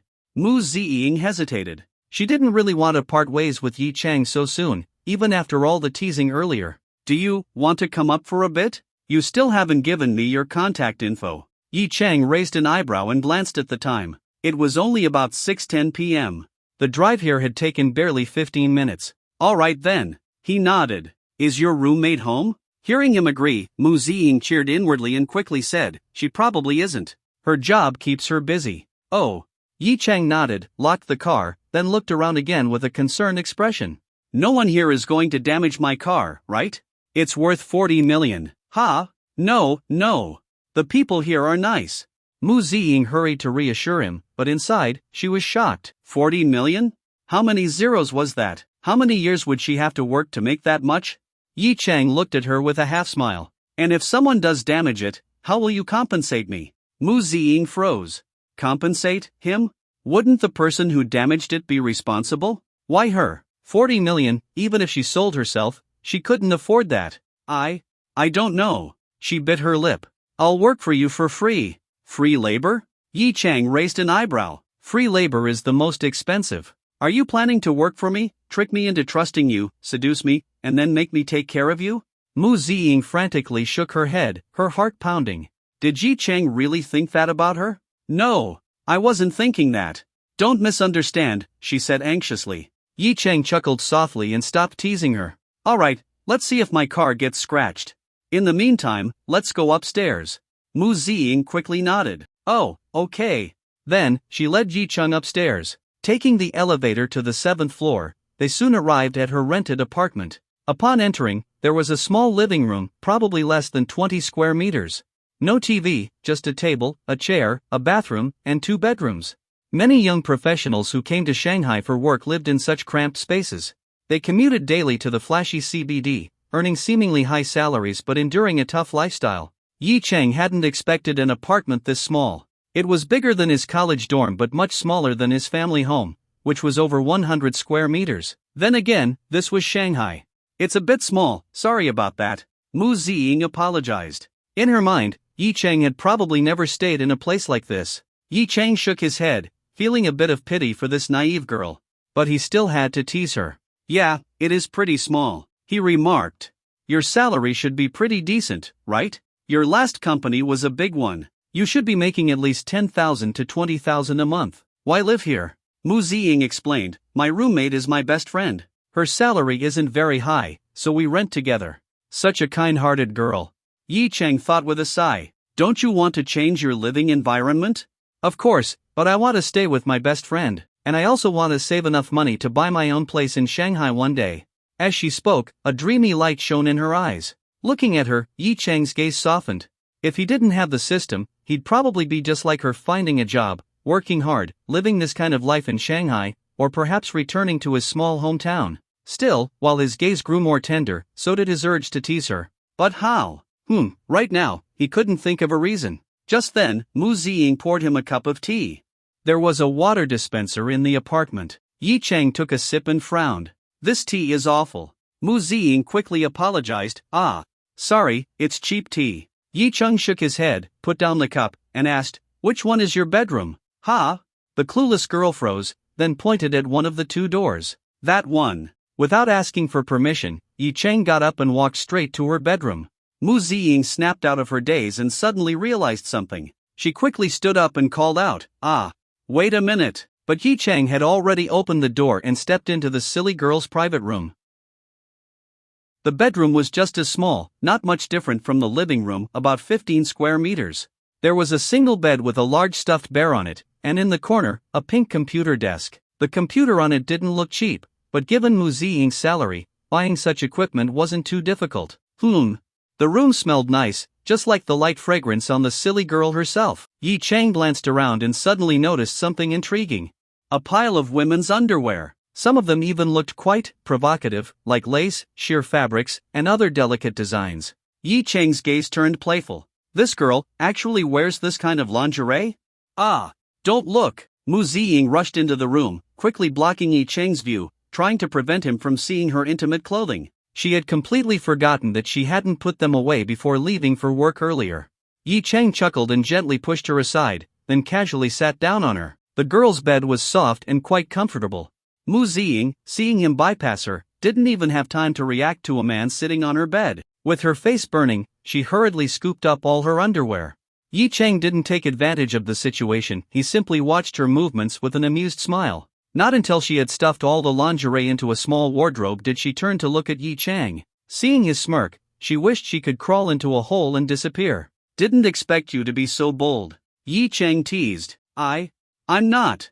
They're comfortable to wear. Comfortable? Yi Chang raised an eyebrow. How comfortable? Seeing her flustered expression, Yi Chang burst into laughter. Mu Ziying finally couldn't take it anymore and pouted. Stop asking. You're so mean. Am I? Just a little bit. Mu Ziying hesitated under his gaze, too afraid to criticize him outright. Do you want to work for my company? Yi Chang suddenly asked. Mu Ziying was taken aback. Can I? Of course, I'd love to. I don't even have a job right now. My company is only hiring 8 people, you know that, right? Yes. Besides you, at least 100 others have applied. More than 20 of them have master's or doctoral degrees from top international universities. Many have published papers in prestigious academic journals and have years of industry experience. Do you think you can pass the first round of interviews? Mu Ziying's heart tightened. She hadn't expected the competition to be so intense. Did this mean she had no chance and would have to look for another job? I don't know. If I can't, I guess I'll just find another company. Yi Chang couldn't help but comment, you really are a fool. Mu Ziying felt wronged. She was already thinking about switching jobs, and he still called her dumb? Pouting, she retorted, you're not allowed to call me dumb. If I say you're dumb, then you are. Yi Chang was surprised that this silly girl actually talked back. Mu Ziying bit her lip. Then tell me, why am I dumb? Why? Yi Chang suddenly grabbed her wrist and pulled her onto the, pinning her down beneath him. Of course, he didn't press his body against hers, he only held her wrists so she couldn't get up. Please, don't do this. Mu Ziying cried out, squeezing her eyes shut and struggling. Even though there was still a gap between them, the situation was embarrassing enough to make her panic. She liked Yi Chang, but she had never imagined things would escalate this quickly. Don't move. Yi Chang's deep, magnetic voice rang out. Mu Ziying's heart tightened, and she actually stopped struggling. Look at me. Mu Ziying hesitantly opened her eyes, peeked at the man above her, and, confirming that he wasn't trying to take advantage of her, timidly asked, what do you want to do? Have you considered being my secretary? Yi Chang asked with a grin. I think you'd be perfect. Mu Ziying's eyes widened. Did that mean she'd get to be around Yi Chang all the time? But, I've never been a secretary before. I don't know how to do anything. You don't need to know anything. Yi Chang waved a hand dismissively, then leaned down to whisper in her ear, you just need to listen to me, and let me tease you a little. Mu Ziying's face turned scarlet. So he knew he was teasing her all along? He was doing it on purpose? How shameless. She bit her lip, fuming internally, but she didn't resist at all. Yi Chang's face slowly moved closer. With a half smile, he asked, so? Do you agree? Mu Ziying's eyes grew wider and wider. Her mind went completely blank. I don't know. You don't know? Just as Yi Chang was about to move in closer, a system prompt suddenly appeared. Domineering CEO encounter, times, unexpected favor, the silly girl is completely overwhelmed. As a CEO, isn't having a beautiful secretary a standard requirement? Option 1, leave now. Reward, the CEO you can't have BUFF. Option 2, tempt her with incentives. Reward, 100 million yuan. Option 3, persuade her by other means. Reward, launching real estate company. Yi Chang was momentarily surprised. A system prompt? What kind of weird buff was the first option? And why did it require him to play the CEO role?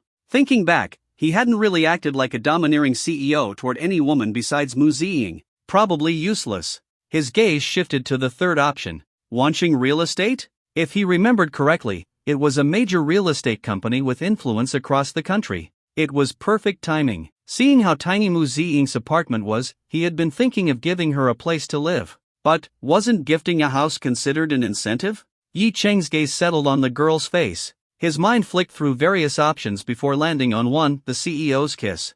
He wrapped an arm around the back of Mu Ziying's head and pressed his lips against her soft, cherry-like mouth. A dominant invasion, claiming the sweetness. Mu Ziying was stunned. She just got kissed? This? Yi Cheng's handsome face was right in front of her, his breath warm against her skin. Her small lips parted slightly, powerless to resist as he took everything he wanted. She had forgotten what she was supposed to do, or maybe, she had never thought of resisting at all. So, will you agree now? 5 minutes later, Yi Cheng sat holding the soft and breathless girl in his arms, and asked again. I agree. Mu Ziying panted lightly. If she didn't agree now, who knew how many more times she would get kissed? Her lips were already swollen. This is more like it. Yi Cheng smiled slightly. I'll instruct the company to recruit a secretary for me later. When the time comes, you can just submit your resume and go through the process, come for an interview directly. Oh, okay. Sitting on Yi Cheng's lap, Mu Ziying lowered her head, her face flushed. Once you become my secretary, there will be rewards for you.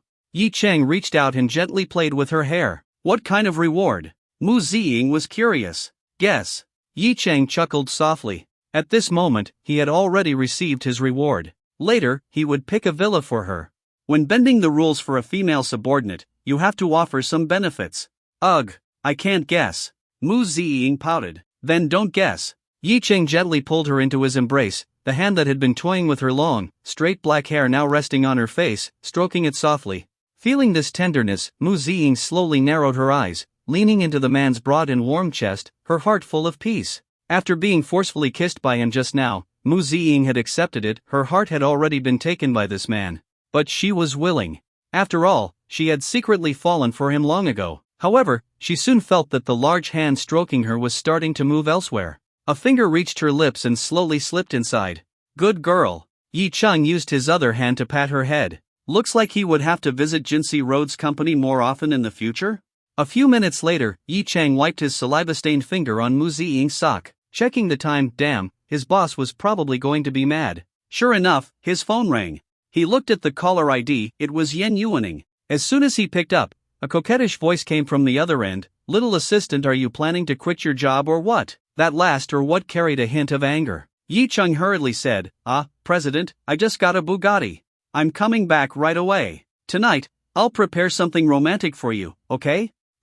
Hurry up. Half an hour, no, within 20 minutes, or else, don't even think about tonight. Shit. Yi Cheng immediately said, right away. He hung up the phone and told Mu Ziying, I'm leaving. Mu Ziying, who had been listening to his call, turned pale and grabbed his sleeve carefully, asking, who was that on the phone? Yi Cheng looked at her, twirled a strand of her hair again, and said, if I told you that I'm working as an assistant to a president at another company, would you believe me? Mu Ziying met his gentle gaze, then averted her eyes and whispered, I believe you. Yi Cheng rubbed her head with a smile. Good. You must send in your resume. If you don't, I'll be angry. And if I get angry, the consequences will be serious. Then, as he stood up, he suddenly noticed a poster of Jianwang 3 on the wall and asked, you play Jianwang 3? Huh? Yeah, I do. Mu Ziying was stunned. You play too? Yi Cheng smiled but didn't answer. He left the room and walked to the elevator, waiting for it to arrive. The elevator happened to be coming up and stopped on the 7th floor. Inside was a rather pretty girl, who brushed past him. That girl glanced at him several times before quickly running toward her room, Mu Ziying's room. She was Mu Ziying's roommate and best friend, Shin Xiu. Xiu, as in the phrase Junzi Hao Qiu, a gentleman's pursuit. She opened the door, saw that her best friend's room was open, and immediately shouted, Ying. Then, she rushed inside. She didn't notice her best friend's dazed expression and immediately started gesturing excitedly with her hands. Ying, you won't believe this. When I got off the elevator just now, I saw this insanely handsome guy. Love at first sight, I swear. And downstairs, there's this super cool sports car. It looks like a Bugatti. That thing is worth 20 or 30 million. Wow, maybe that car belongs to that guy. But I wonder why he came to our floor. If only he were my boyfriend, my startup phase wouldn't be so hard. She kept rambling on, but finally, she realized that her best friend hadn't said a word. She turned to look at Mu Ziying. Ying, what's wrong? Ha? Why is your mouth swollen? Mu Ziying snapped back to reality. Hearing her friend's question, her face turned red. She quickly covered her mouth and said, "It's nothing. Nothing at all." Seeing her like this, Shin Xiu looked suspicious. Then she smirked and asked teasingly, "Wait, do you have a man now? Did you kiss someone?" Suddenly, a thought struck her. "Damn, that guy just now, don't tell me he's..." She stared at Mu Ziying. Mu Ziying blushed deeply, staying silent. But Shin Xiu wasn't going to let it slide. She shook her friend and asked, Is it?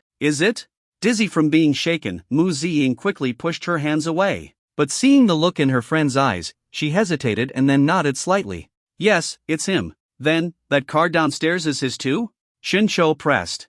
"Yes." "Wow, such a top-tier man, and you actually landed him, Ying." Shin Xiu clutched her chest dramatically. "I can't breathe." Mu Ziying just sat there in a daze. A top-tier man? She thought about the call Yi Chang received before leaving. The room had been so quiet that she had heard everything clearly. A woman's voice, soft and sweet, even playful. As for Yi Chang saying he was just an assistant to that woman, she believed him. But a man like Yi Chang, working as a woman's assistant, what for? She might act naive in front of Yi Chang, but she wasn't actually stupid when it came to things like this. Yeah, a man like that, why would he only have eyes for a silly girl like her? She wanted to cry, but with her best friend beside her, she held back. And then there was what Yi Chang had said before he left: if she didn't send in her resume, if she didn't go to his company, he would get angry. What would that man do if he got angry? Mu Ziying felt a bit afraid, yet at the same time, she still had feelings for Yi Chang. Her affection for him hadn't even lessened much. She figured she would probably still submit her resume in the end, whether she liked it or not. Shin Xiu noticed something was off and asked, "Ying, what's wrong?" "Nothing." Shin Xiu giggled, hugging her best friend. "Are you just too overwhelmed to speak? Ying, you have to maintain a good relationship with him. My startup's angel investment round could depend on you." Seeing her best friend's enthusiastic face, Mu Ziying forced a smile and nodded. We'll talk about it next time." Yes. Next time, make sure to mention me to him." "Oh, right. What's his name?" The roaring engine of the Bugatti echoed through the Yulong garden. It only ceased its growl after entering the gates of Villa Number 1 and coming to a stop inside the garage.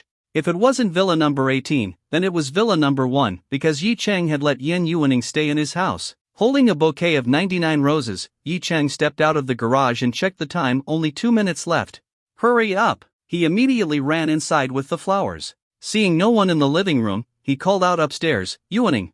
There was no response, which puzzled him. So, he went upstairs and tried to enter the master bedroom, only to find the door locked. "Yuaning? Ah! I'm still changing, go back down first." Yen Yuaning hurriedly shouted from inside. Yi Chang raised an eyebrow. "Changing? Just wait for me downstairs, okay?" Yi Chang, system, X-ray vision, you get me? System. Damn system. Then you better hurry, or I'm coming in. Alright, it won't take long. Since Yen Yuaning said so, Yi Chang had no choice but to go back downstairs. After returning to the living room, his eyes lit up as he noticed a grand piano. He walked over. Why not use music to welcome his president? He placed the bouquet on the piano, then sat down, lifted the lid, placed both hands gently on the keys, and began playing. Liebstrom, Dreams of Love. The deeply romantic melody spread through the vast villa, from the living room to the first floor, then up to the second floor, and into the master bedroom. Inside the master bedroom, Yen Yuaning, dressed in a pure white wedding gown, was slowly pulling up a pair of white thigh-high stockings. She had long anticipated that this day would come, so she had contacted a bridal shop in advance to pick out a gown she liked. This afternoon, realizing she wouldn't be able to escape from that scoundrel tonight, she had the dress delivered. It was worth several $100,000.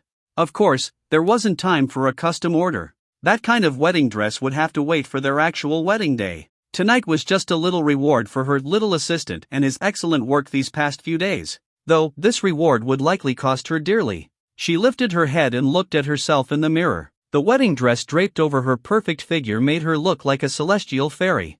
What girl doesn't dream of the day she gets to wear a wedding dress?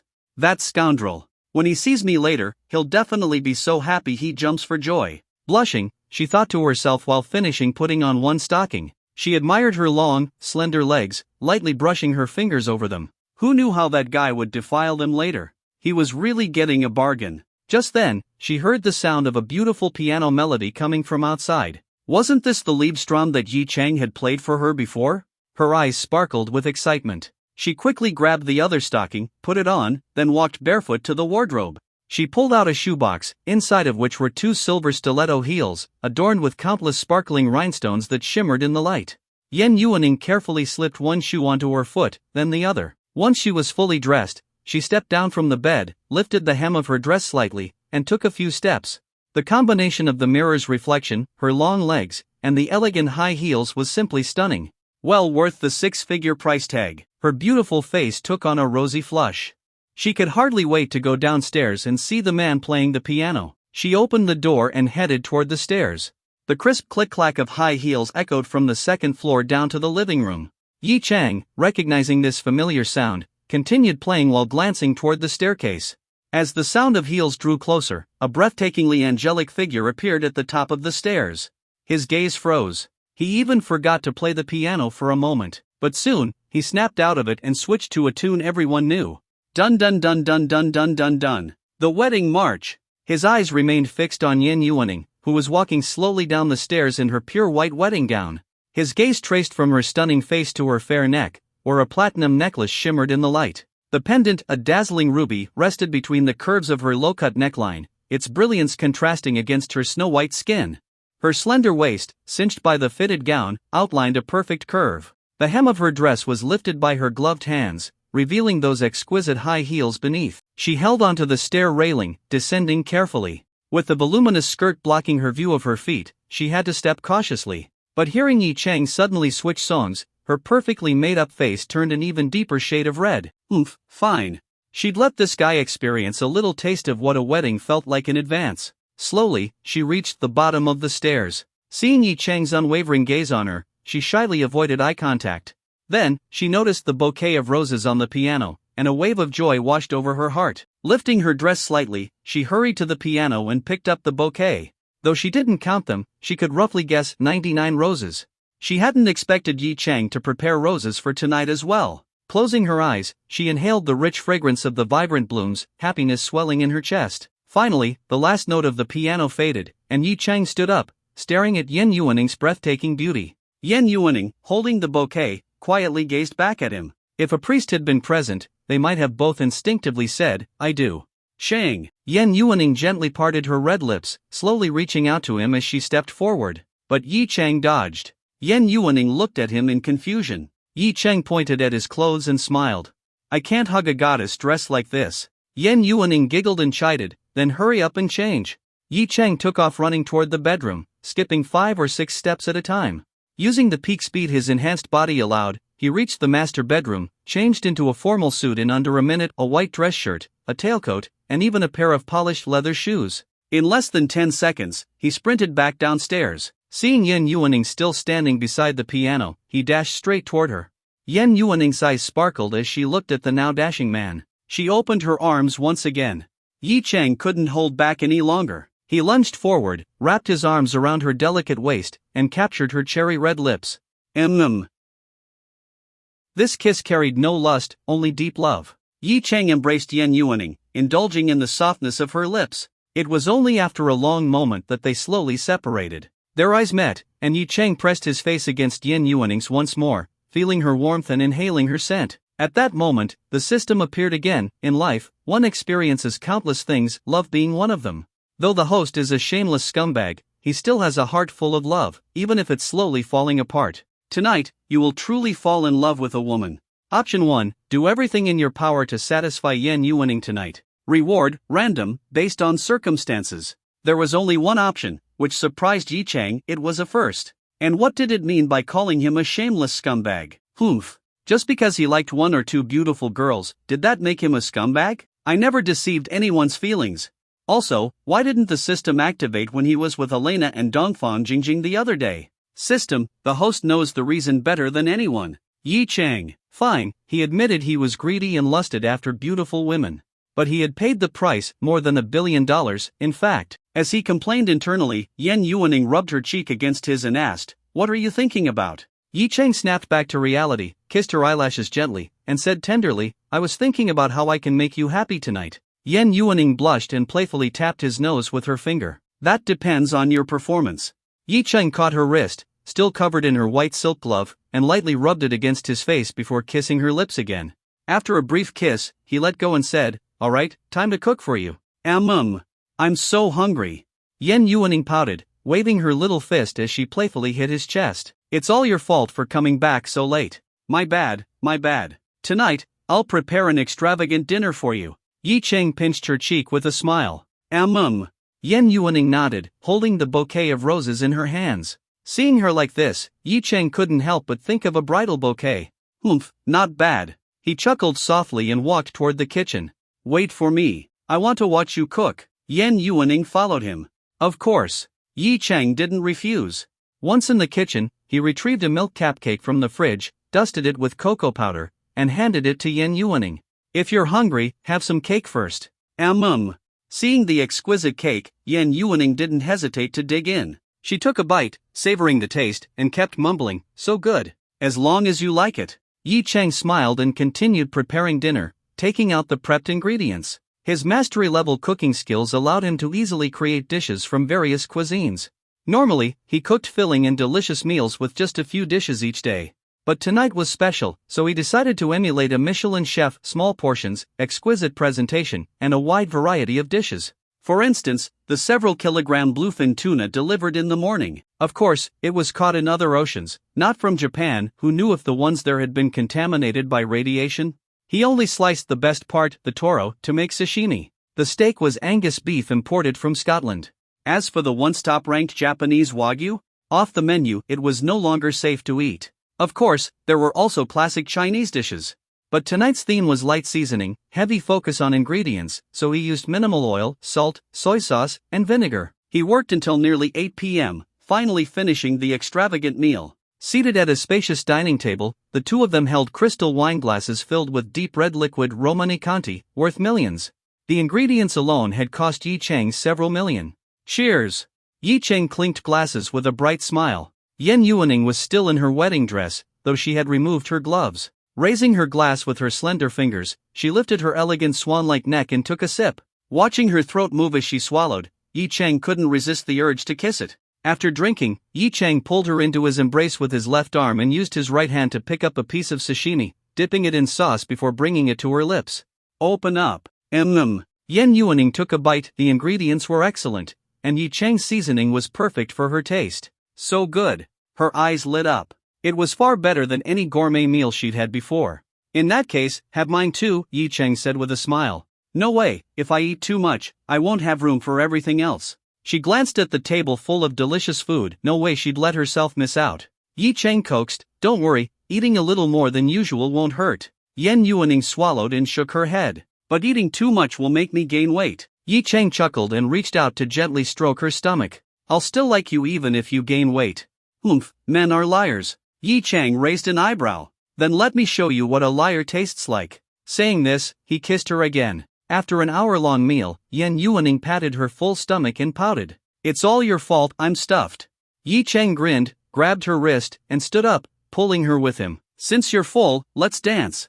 Her frustration vanished instantly, her eyes sparkling. Okay, how could she refuse a dance with Yi Cheng? Yi Cheng turned on the villa's record player, picked a waltz vinyl, and started the music. As the elegant melody filled the room, Yi Cheng wrapped his arms tightly around Yen Yuaning's waist, leading her in a slow dance. At this point, dancing was just an excuse. The real purpose was to deepen their connection. Yi Cheng's gaze was full of love, and Yen Yuaning stared at him with the same intensity. "Yuaning, I love you," Yi Cheng whispered. "I love you too." Yen Yuaning closed her eyes. Yi Cheng kissed her, slowly guiding her toward the sofa, pressing her beneath him. His hand lifted her dress, sliding up her thigh, feeling the delicate smoothness of her white silk stockings. His other hand started undoing his own clothes. Yen Yuaning placed a hand on his chest, breaking the kiss. Flushing, she whispered, Not here." "Not here?" "Then somewhere else, of course." Yi Cheng paused, then scooped her up in his arms and carried her upstairs. Tonight, no one slept.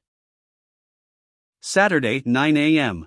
The sun had already risen high in the sky, spreading its sunlight over the land of May. The Huangpu River shimmered with waves as a luxurious cruise ship passed by. The people on board cast their gazes toward the villa district along the Pudong shore, unable to hide their envy, especially for the largest and most extravagant mansion among them. How wonderful it would be to live there. But someone was already living inside, and its owner was, at this moment, lying on. Yi Chang slowly opened his eyes, and the first thing that entered his vision was an absolutely stunning face. He revealed a smile.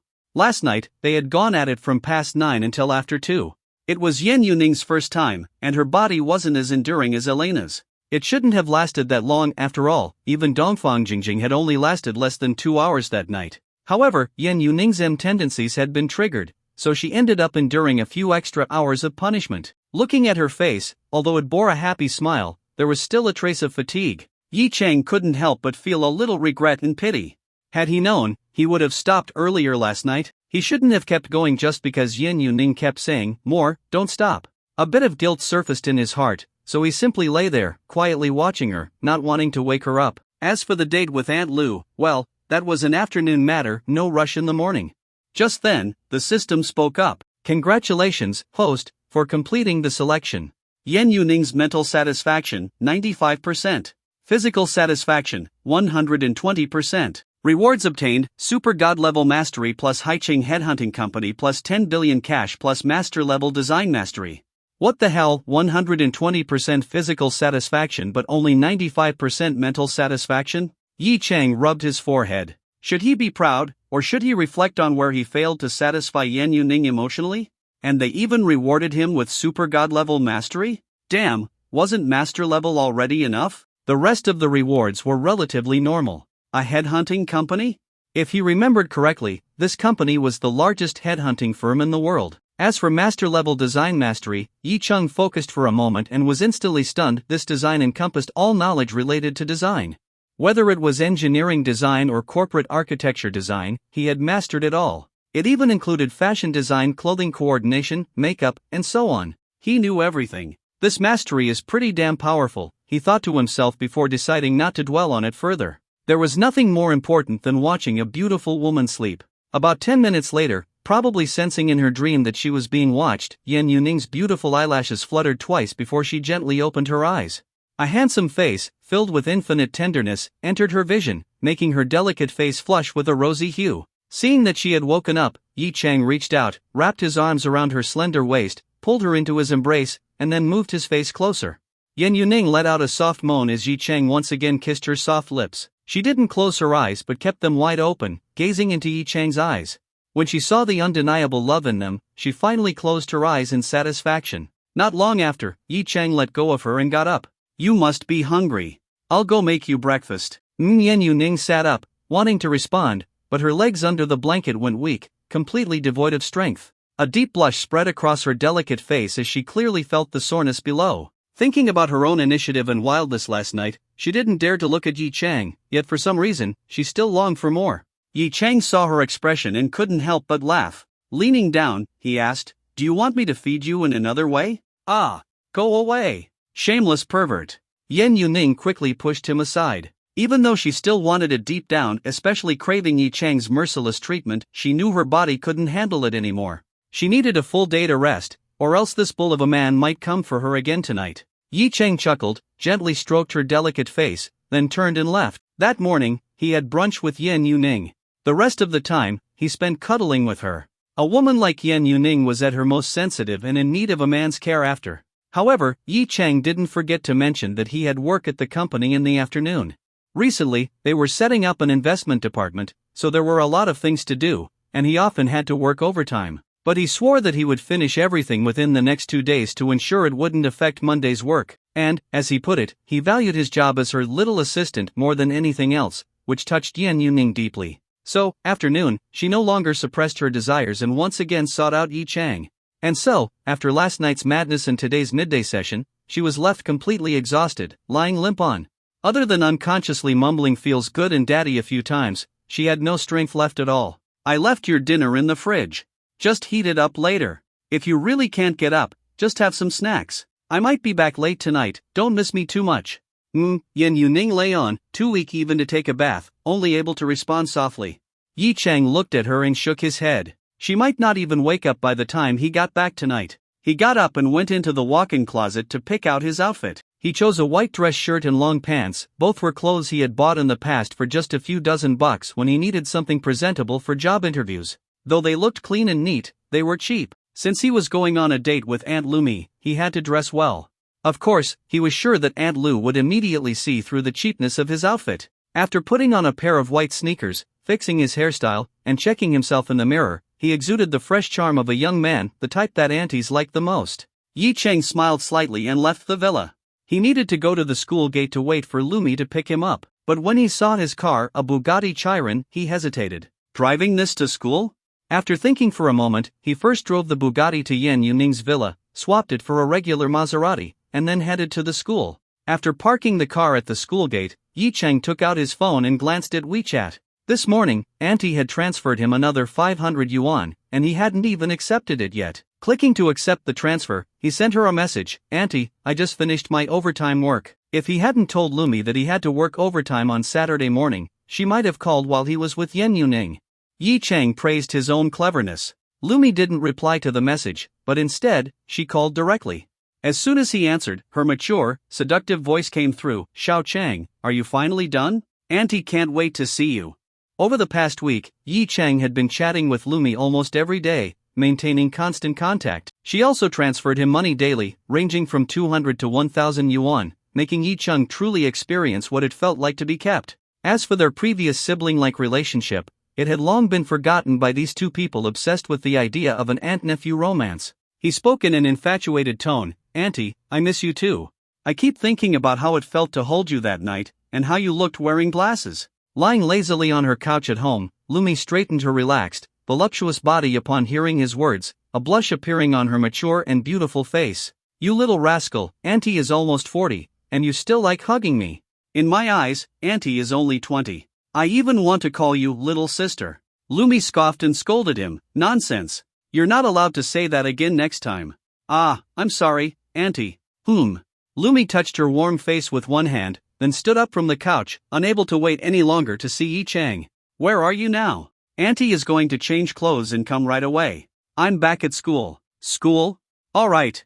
Auntie will be there soon." Lumi immediately got up and headed to her bedroom. Her home was also a villa worth over 100 million, though to her, that wasn't much. As the chairwoman of the largest shipbuilding company in Shanghai, her wealth was well beyond tens of billions. The company was entirely hers, inherited from her father, who had handed it over to her before his passing. She had been married before, but her ex-husband was just an ordinary man, a typical freeloader. With a few simple maneuvers, she gave him a few million yuan, and he obediently signed the divorce papers without even thinking about her vast fortune. Her father hadn't just left her a company. A corporation of this magnitude required far more than just ships to succeed. What kind of outfit would that little man like me to wear? Standing in her walk-in closet, Lumi pondered as she picked out clothes. Although she looked great in her usual office attire, it wasn't appropriate for a date. Tapping her chin lightly, she smiled and chose a white lace bodycon dress.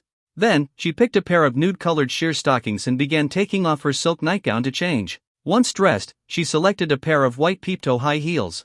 Looking at herself in the mirror, she realized she hadn't dressed up like this for a man since her divorce. Oh, right, she couldn't forget her glasses.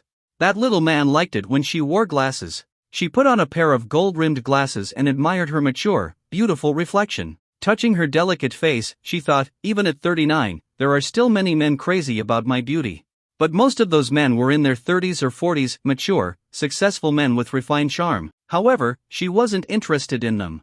Most of them were after her wealth anyway. She shouldn't have been interested in men anymore. But ever since that night when she held Yi Cheng, her feelings for this boy, who was more than 10 years younger, had changed. She never thought she'd be attracted to a college student. How fascinating. As for the whole sugar mama thing, that was just an excuse to get closer to that little man. With a soft smile, she wondered what kind of reaction Yi Cheng would have when he saw her dressed like this. And besides, she was the one picking up a college boy from his university. Wasn't it usually middle-aged men who went on dates with college girls? Here she was, a 39-year-old woman, going after a young male student instead. Checking the time, she realized it was time to go. She grabbed her purse and headed to the door. Opening a drawer near the entrance, she looked through a collection of car keys before finally choosing a McLaren 720S. Would that little man know how to drive it? Maybe she'd let him experience the thrill of driving a supercar, or perhaps, just give it to him outright? Giving it away wasn't out of the question, but she had to see how he behaved first, whether he was obedient enough. And, of course, she couldn't make it too obvious right away. Even though both of them had a vague understanding of each other's intentions, no one had spoken up yet. Being kept didn't necessarily mean a relationship would develop.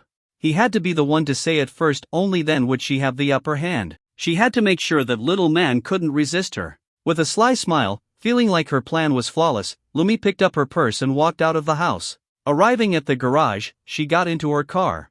Of course, she had a pair of flats in the car. There was no way she would drive in high heels. The bright orange supercar roared to life as it left the villa, heading straight for Modern University. Modern University Gate. Yi Chang stood at the entrance, holding a bouquet of flowers, 9 carnations. A white shirt, black pants, white shoes, and a faint smile on his handsome face attracted the attention of passing female students. But when they saw the flowers in his hands, they couldn't quite understand what he was doing. Wasn't a man supposed to give roses to a woman? Why carnations? Still, no girl dared to go up and ask him. Judging by the situation, it was clear that he was already taken.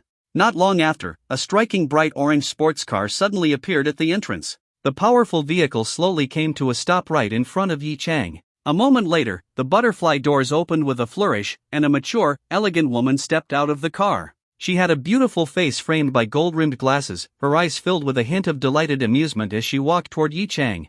As Yi Chang looked at Lumi, his expression turned dazed, just as Lumi had predicted. Of course, a small part of this daze was an act. He had to show some level of astonishment at Auntie's beauty, but for the most part, he was genuinely stunned. Even though she was 39, Lumi's face was still as fair and youthful as a young girl's. When they first met, she had long black hair, but now, it was styled into chestnut-colored waves, making her even more feminine. The gold-rimmed glasses only added to her mature, seductive charm. And the most critical difference was, last time, she wore a formal suit, which concealed her figure. But now, in a dress, her curves were on full display. Her body-hugging dress tightly outlined her voluptuous figure, ample chest, slender waist, and full hips, like an hourglass overflowing with mature allure. The deep V-neckline revealed a dazzling white cleavage, with a jade pendant hanging delicately over it, partially covering the valley, making it even more enticing. The lower part of the dress wrapped snugly around her hips, and the hem barely covered half of her thighs. Her long, toned legs, wrapped in sheer nude stockings, were flawlessly smooth with no visible muscle definition, perfectly even and well-proportioned. Her delicate ankles led down to a pair of white peep-toe high heels, revealing 2 neatly polished toes painted in a fiery red shade beneath the thin stockings. One word: stunning. At that moment, Yi Chang finally understood why some men had a thing for mature women. Xiao Chang, what are you staring at? Lumi finally stood before him. Seeing that he hadn't looked away since she got out of the car, she secretly felt delighted. A faint blush appeared on her cheeks as she asked softly, "Ha?" Yi Chang snapped out of his daze, quickly putting on an awkward expression. Scratching his head, he said sheepishly, I just think Lu Jie looks really beautiful today." "Still calling me Lu Jie?" Lumi playfully rolled her eyes at him. Oh, Lu Auntie." Yi Chang quickly corrected himself. It seemed that this Lu Auntie genuinely liked being called Auntie. Lumi chuckled softly. She glanced at the flowers in his hands and asked, "Are these for me?" They're for Auntie. Carnations. I hope you like them." Yi Chang quickly handed the bouquet to her. Lumi took the flowers and closed her eyes to take in their fragrance. They smelled lovely. She couldn't remember the last time she had received flowers. However, she wasn't entirely satisfied with the type of flowers he had chosen. "Thank you, Auntie likes them very much," she said with a smile. "But, you're only giving Auntie carnations?" Seeing the hint of playful disappointment in her expression, Yi Chang scratched his head and honestly explained, "I looked it up. Carnations are the most suitable flowers for Auntie. If you don't like them, I can buy something else." Lumi huffed in mock frustration. Sometimes, this little man was too honest, so honest that he didn't even understand a woman's thoughts. But when she saw the way Yi Chang looked a little flustered and uneasy from her reaction, she couldn't help but laugh. Reaching out, she patted his head. With her 5-centimeter heels, she stood slightly over 170 centimeters, which made ruffling the hair of the 180 centimeters Yi Chang a bit tricky. But still, touching this big boy's head felt like petting a little puppy. She quite enjoyed it. As she gently ruffled his hair, she said softly, "All right, don't buy me flowers anymore, silly boy. If you don't know what to buy, then just don't buy them. Auntie, what flowers do you like? Next time, I'll make sure to get them for you." Yi Chang insisted. "You have to guess for yourself." "Auntie won't tell you," Lumi teased with a smile. At that moment, she noticed the many gazes from people around them. A faint blush appeared on her face. She could clearly sense the disbelief in some of the young girls' eyes. She knew exactly what they were thinking, an older woman like her being so close with a young college boy? They probably thought she was some old woman preying on a young man, but Lumi didn't feel embarrassed at all. She glanced around at the young girls, lifted her chin slightly in confidence, then turned back to Yi Chang and asked, "Can you drive?"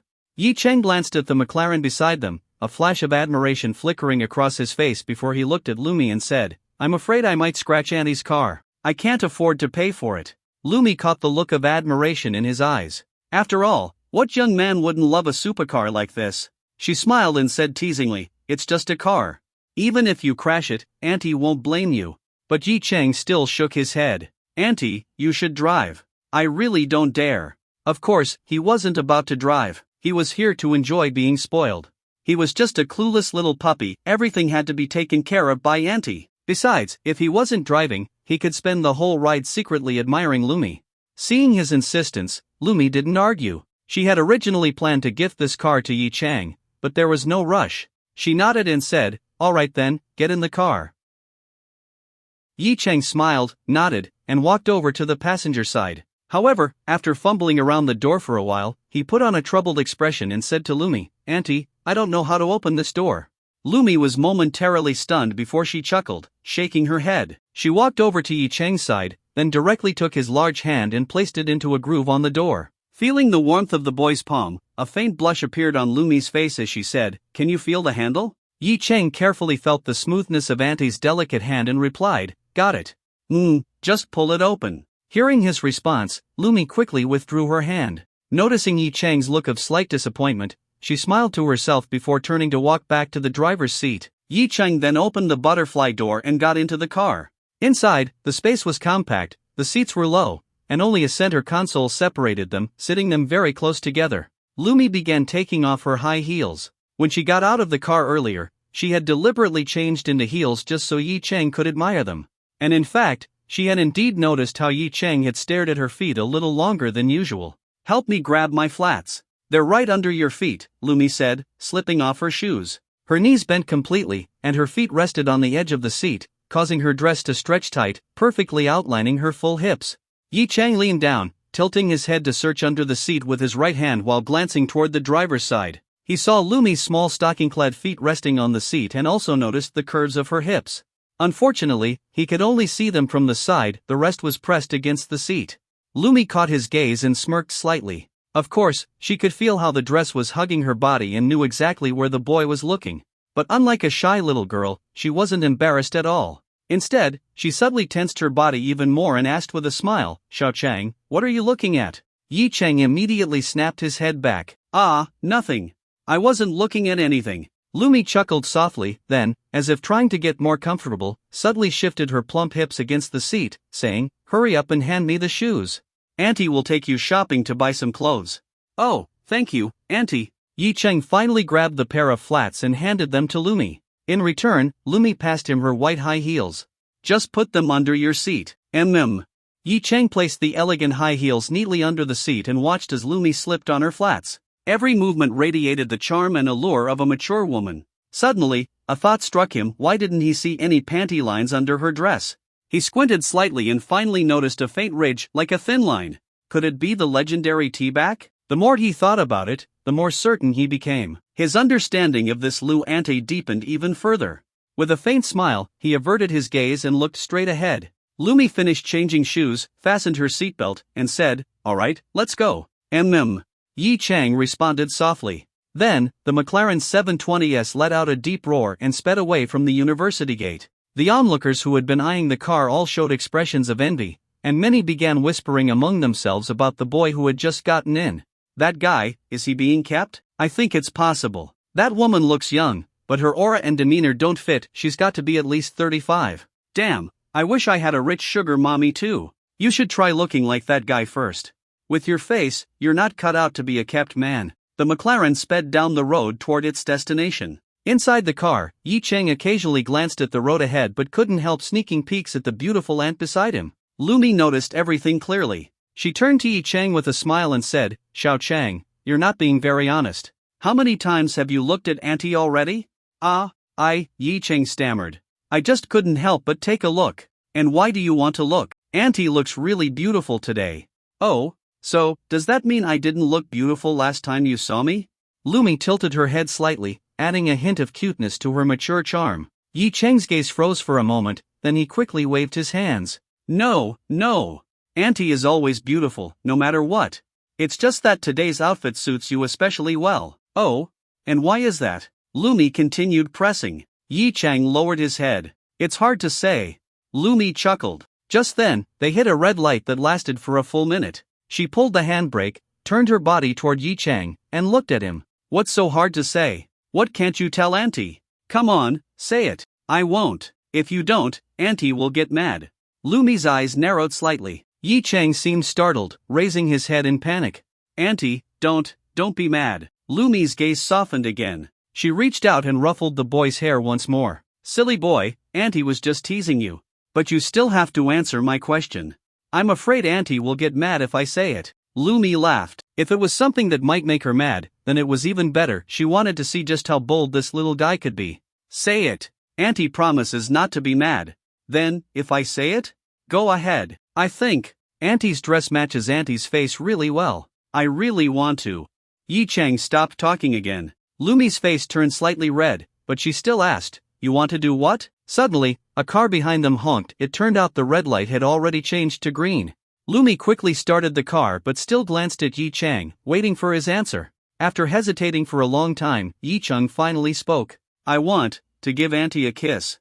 Lumi instantly felt a wave of embarrassment. She scolded him lightly, You're not allowed to have such thoughts. Yi Cheng quickly apologized. I'm sorry, Lu Auntie. Lumi pouted as if she was upset, but in reality, she wasn't mad at all. So, this little man had the desire but not the courage? It seemed she would have to be the one to take the lead. Well, that was only natural. After all, wasn't she the one keeping this little boy? Alright, sit still and behave. No more sneaking glances. I understand. Yi Cheng nodded quickly, looking obedient. The McLaren soon arrived at the entrance of a shopping mall. Yi Cheng covered his face. Why was it Jinsei Plaza? Alright, Jinsei Plaza it is. After all, it was one of the biggest and most luxurious malls in all of Shanghai. He just hoped no one would recognize him.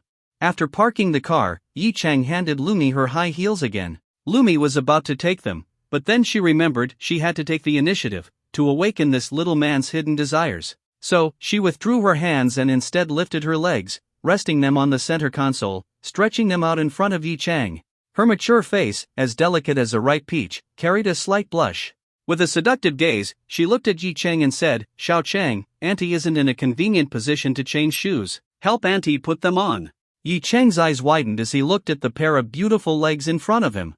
If not for the tight fit of her dress, he wouldn't have doubted for a second that he could see beneath it. This was a bit bold. But he liked it. Like someone who had just come to his senses after being dazed for a while, he stiffly nodded and said, Oh, okay. He lowered his head, carefully reaching out his hands, gently grasping Lumi's right ankle. Wrapped in what was clearly an expensive pair of sheer stockings, her skin appeared smooth and glossy. The fabric was soft yet had a fine texture, and as Yi Cheng's fingers brushed over it, he couldn't help but rub his hand along it slightly. Lumi's face flushed even deeper.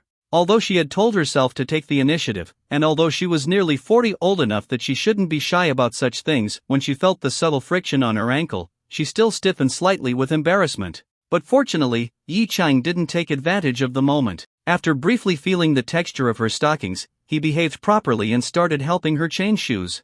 When taking off her shoes, he only grabbed the heels and pulled them off, avoiding direct contact with her feet. When putting on the new shoes, he inevitably had to touch her foot, but he only did so lightly and immediately withdrew his hand.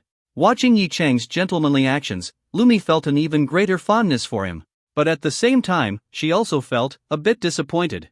Auntie went out of her way to do this, and you're not even trying to take advantage of it? Rub Auntie's feet a little, at least. Don't most men like women in stockings? Could it be Xiao Cheng isn't into stockings? Lumi couldn't help but wonder. If Yi Cheng had known what she was thinking, he probably would have immediately demonstrated just how much power her stocking-clad feet held over men. But in order to maintain his pure college student persona, he restrained himself. In fact, to cut down on the amount of temptation, he sped up the process of putting on her shoes. In less than a minute, he said, Auntie, all done. Lumi nodded, turned her face away, her cheeks still flushed, and withdrew her legs. Let's go, time to get out. Yi Cheng nodded as well, but as he turned, he didn't forget to make some adjustments.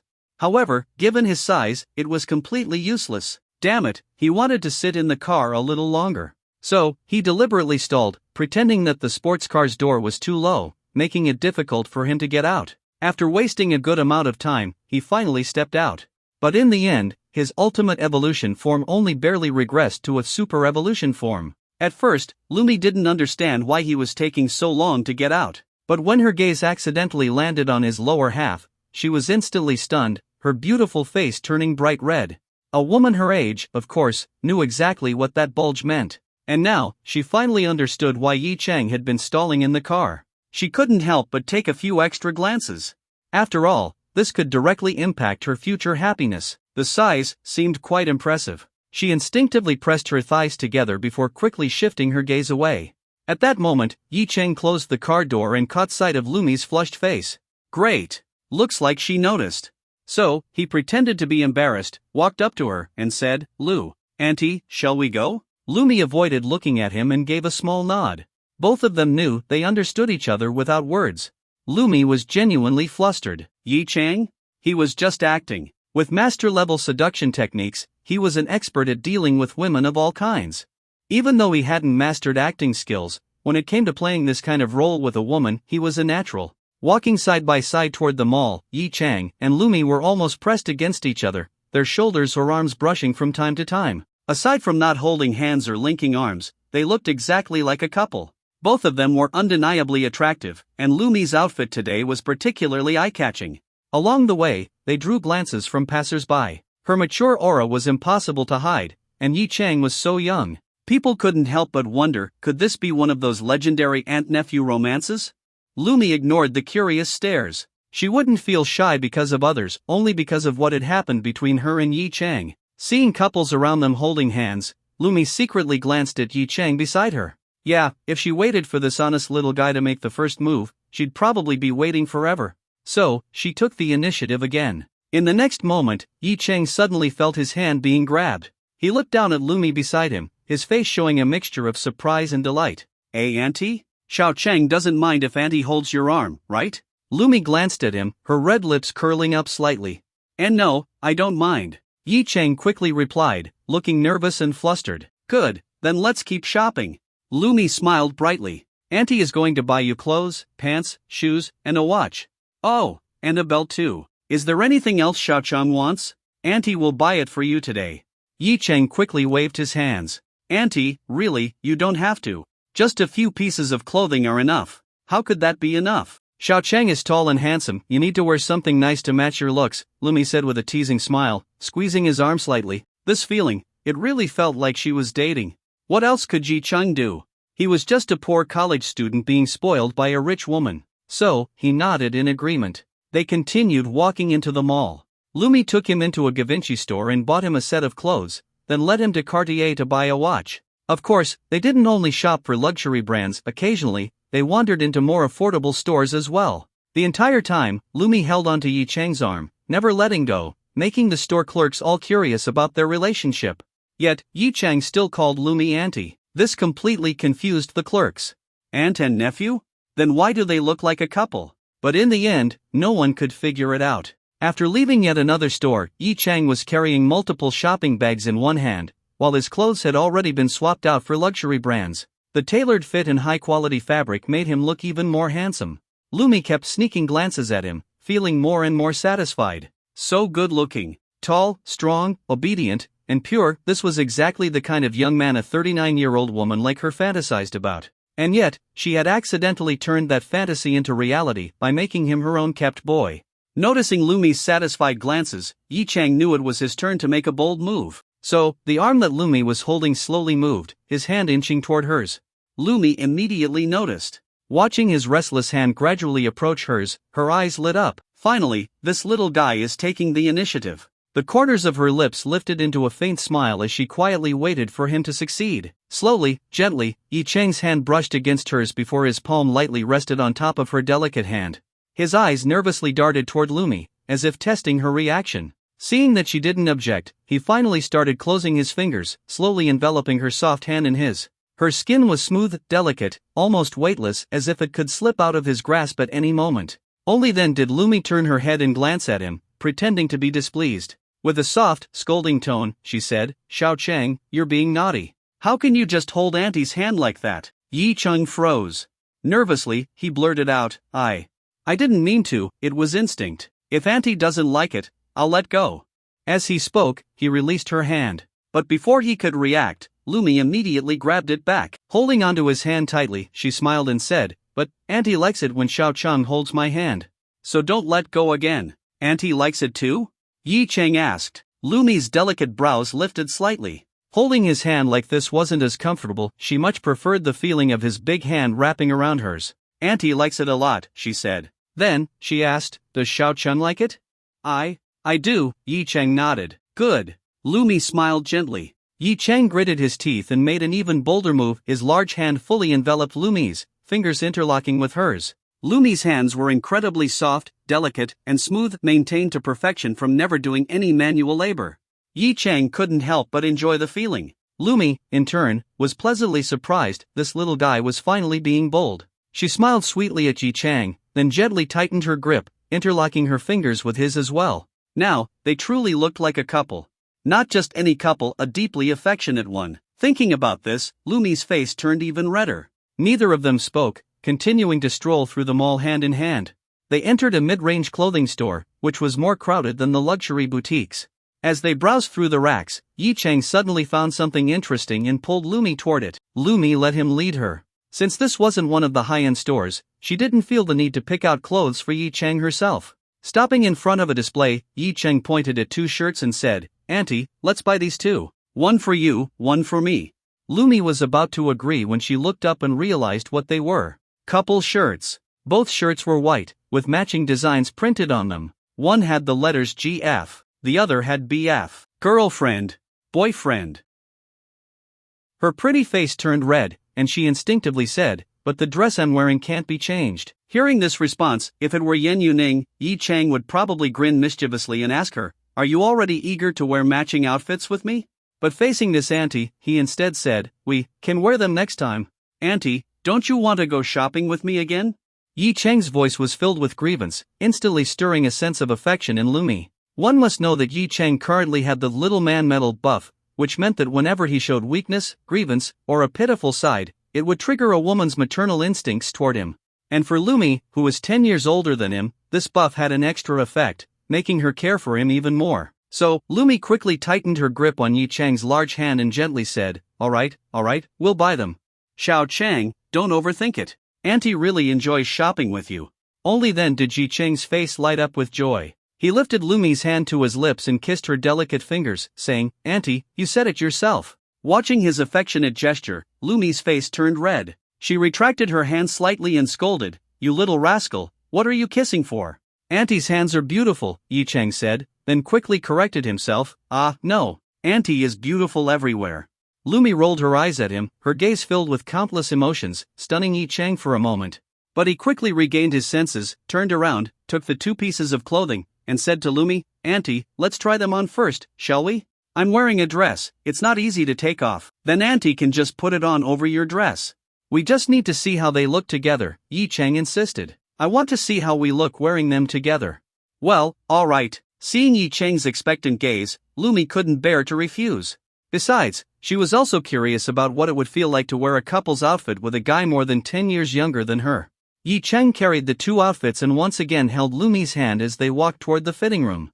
There was only one fitting room, but since Lumi could just put the clothes on over her dress, it wasn't a problem. Yi Cheng, however, had to take off his newly bought Givenchy white shirt. He wasn't wearing anything underneath. "So, Auntie, I'll go in and change?" Lumi nodded gently, but her beautiful eyes flickered slightly. Yi Cheng would have to take off his shirt in there, right? Thinking about how she had occasionally felt Yi Cheng's firm muscles, she suddenly became curious about how his body looked under his clothes. After hesitating for a moment, she directly grabbed Yi Cheng's hand and said, "Auntie will go in and change with you." "Ha?" Yi Cheng was stunned, not pretending, but genuinely stunned. Are women at this age all this bold? Just like that day, even Yao Tongtong had reached out and touched him. "Hurry up and go in. No one's watching right now." Lumi didn't know what he was thinking and assumed his reaction was just him being flustered. Blushing, she pushed against his chest, ushered him into the fitting room, and locked the door. Yi Cheng shrank into the corner, staring at this bold and beautiful auntie. Lumi locked the door, turned around, and looked up at Yi Cheng. Her face was flushed. She hadn't expected to enter a fitting room with a man. But seeing Yi Cheng's nervous expression, she inexplicably felt a sense of delight, perhaps because teasing this young man from time to time was quite amusing. It was like what was written in TV shows or novels, where a bully picks on an innocent girl. But here, it was a rich woman from Shanghai teasing a young boy who had come to the city to work. The cramped fitting room barely had enough space for two people. Even standing apart, they were only separated by a few centimeters, so close that they could clearly smell each other's scent. A subtle tension began to brew in the air. Lumi looked at Yi Cheng. To ease her own embarrassment, she urged, "Hurry up and change. Auntie wants to see if it looks good." Yi Cheng could only nod and start unbuttoning his shirt. However, as he undid the buttons, he hesitated and said, "Auntie, can you turn around? I'm not wearing anything underneath." "Oh, what's there to be shy about? You're a grown man." Lumi had no intention of turning around. She had boldly stepped in precisely to get a good look at Yi Cheng's physique. She didn't even want to wait any longer. Without hesitation, she reached out and started unbuttoning Yi Cheng's shirt for him. Yi Cheng no longer needed to move, he just stood there, watching this bold woman. Finally, the last button came undone, and as the shirt parted, the young man's strong, well-built body was revealed. Lumi's eyes widened at the sight of Yi Cheng's torso, and her lips formed a slight O shape. His masculine, well-toned physique made it impossible for her to look away. She reached out her hand, gently placing it on his abs, and slowly rubbed her fingers over them. So firm, so solid. Yi Cheng felt a bit helpless. Was a good physique really this attractive to women? It wasn't like he was some kind of muscle-bound champion. Looking at the mature beauty so close to him, her seductive curves, her gold-rimmed glasses that added to her sophisticated allure, if it were anyone else, even Yao Tongtong, he might have already taken advantage of the situation. Auntie, he called out weakly. Lumi snapped back to reality, her face burning red. But since she had already committed to her boldness, she wasn't willing to back down just yet. Instead, she said, "Xiao Cheng's body is so nice, would you mind if Auntie gave you a hug?" Yi Cheng nodded lightly. "Go ahead, Auntie." Lumi reached out with both hands, sliding them inside his open shirt and wrapping them around his firm waist. Then, she slowly rested her face against his chest. However, her glasses felt uncomfortable against him, so she quickly took them off and leaned in again. The heat from his body seeped into her flushed face, and in her ears, she could hear his strong, steady heartbeat. A look of contentment appeared on her face, as if she never wanted to leave. Yi Cheng's hands slowly wrapped around Lumi's waist as well. Looking down at her, he could see how the deep V of her outfit had shifted against his chest, and from behind, the curves of her hips were clearly visible. What an enticing, delicate body. After a while, Lumi finally let go of Yi Cheng. Aside from her face, which was red enough to squeeze blood from, she acted as if nothing had happened. Alright, Xiao Cheng, hurry up and change," she said, looking up at him. His hands were still wrapped around her waist. Unfortunately, those hands were too well behaved, not even moving an inch. Hearing Lumi's words, Yi Cheng quickly let go. "Okay, hurry up and change." Yi Cheng swiftly took off his white shirt. Seeing his completely bare upper body, Lumi's face turned red again. It was simply too perfect, far better than any man's body she had ever seen before. But, unfortunately, Yi Cheng quickly put on the short-sleeved t-shirt, covering the body that made women blush. Lumi then put on her own shirt as well. After opening the door, she stepped out first. She waited outside for a moment, making sure no one was looking, then beckoned Yi Cheng to come out. Standing in front of a mirror, the two of them looked especially well-matched in their couple's outfits. Beneath Lumi's gold-rimmed glasses, her beautiful eyes sparkled as she gazed at herself and the young man beside her. This feeling, it was as if she had rediscovered the youthful longing for romance she once had. Her heart felt sweet. She realized she was experiencing a second spring in her life. Just then, she suddenly felt a large hand wrap around her waist. The warmth of that hand was familiar. She turned her head to look at the young man beside her, a hint of joy in her heart. So, he did know the right time to act. As if to cover up his actions, Yi Cheng deliberately started a conversation. "Does it look good, Auntie?" Lumi rolled her eyes at him but still reached out, wrapping an arm around his waist, leaning her upper body into his embrace. His waist was just as slim, yet so firm, with an incredible texture that made her reluctant to let go. Looking at the reflection in the mirror, a mature woman, still full of charm, leaning into the arms of a tall, handsome young man, Lumi felt a thrill. The boy's arm was wrapped around her slender waist, while his other hand rested gently on hers. The woman gazed at the mirror, while the boy looked at her. His face held a touch of innocent shyness, but his eyes remained fixed on the woman in his arms, as if filled with affection. Aunt Lu? Xiao Chang? A rush of excitement surged through her. It looks good. Very good. Yi Chang lifted his head, looking at their reflection in the mirror. He then said, then let's buy them. Auntie, I'll pay for your shirt, consider it a gift from me. Lumi's beautiful eyes curved slightly, and the corners of her red lips lifted. Could this be a little boy's way of expressing affection? She softly said, alright, then I'll let Xiao Chang buy it. Yi Chang happily nodded. Then, Auntie, let's change back quickly so I can pay. Lumi nodded but suddenly held onto Yi Chang's hand, preventing it from leaving her waist. Wait a moment, Auntie wants to take a photo. Yi Chang was briefly stunned before smiling. Alright. Auntie, send it to me later, I want to use it as my phone wallpaper. Lumi's heart melted even more. She nodded gently. Okay. Then, she took out her phone, opened the camera, and aimed at the mirror. Hug Auntie a little tighter, and look at me. Oh. Yi Chang tightened his embrace around her soft, slightly plump waist and tilted his head, looking at Lumi's face, and that deep neckline. Of course, Lumi couldn't see where his eyes were focused in the mirror. And if Yi Chang was looking, she might even puff out her chest a little. In the mirror, Yi Chang's eyes were filled with fascination as he gazed at her. Lumi's arm around his waist tightened, and she rested her head on his shoulder, pressing her cheek against his chest before taking the picture. With a soft click, the photo was taken. Finally, she reluctantly pulled away and opened the gallery to view the image. Yi Chang stood behind her, resting his chin gently on her delicate shoulder as they looked at the photo together. Lumi turned her head slightly to glance at him, smiling lightly. Then, suddenly, she felt his arms wrap around her waist from behind. She let out a soft, teasing scold. Xiao Chang, you're getting bolder? Yi Chang replied, I just wanted to see the picture. I couldn't help myself. Lumi chuckled and leaned back slightly, knowing he would hold her up and not let her fall. Sure enough, Yi Chang felt her pressing into him and instinctively steadied her with his chest. At that moment, the mature beauty was truly nestled in the arms of the young man. Auntie hopes you'll keep getting bolder. Yi Chang simply nodded. I understand, Auntie. Then, Lumi felt his large hand slowly move from her waist to her abdomen, gently rubbing it. She let out a soft sigh, her pretty face turning even redder.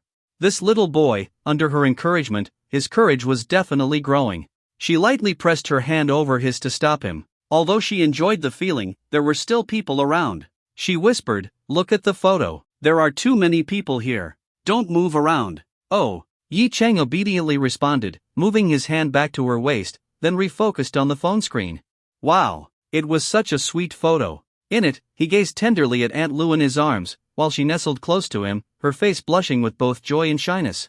If one ignored their age, they looked like a couple deeply in love. But if one considered their age, then they were simply a pair concealing their secret aunt-nephew romance. Suddenly, Yi Chang remembered he hadn't even taken a photo with Yan Yuning yet. Should he take one with her tonight? As soon as this thought crossed his mind, Yi Chang quickly cleared it away.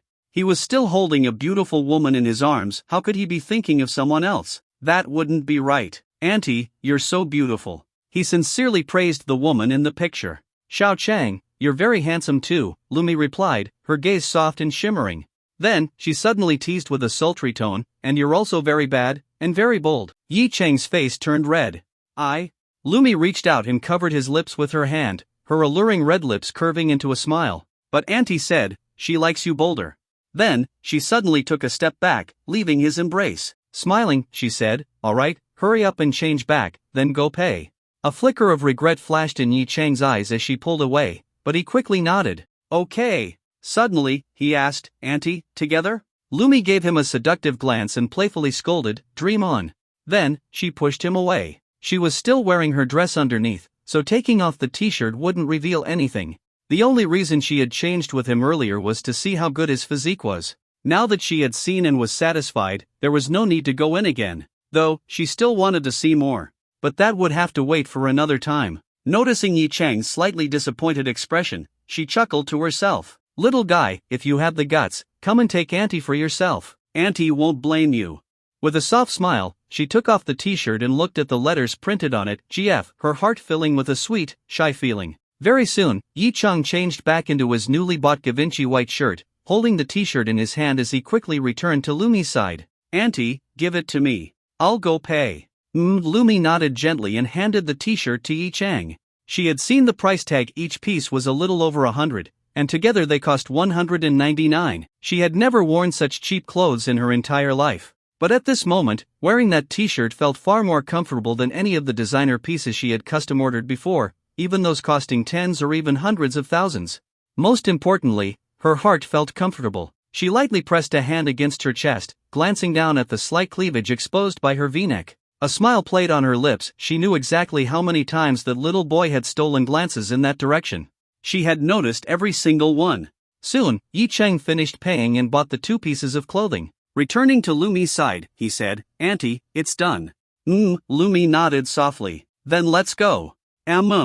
Yi Cheng responded, and the two walked out of the store together. As they strolled side by side, they unconsciously moved closer and closer. However, Lumi would occasionally glance at Yi Cheng, her eyes carrying a faint trace of grievance. Yi Cheng suddenly realized something and quickly took her hand, interlocking their fingers.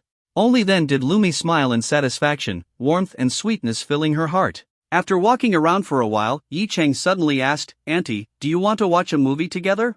"A movie?" Lumi was momentarily stunned. Oh right, how could she forget? When a man and a woman go on a date, the cinema is an essential stop. Especially for young couples nowadays. Her beautiful eyes lit up. She quickly nodded. "Sure. Let's go now."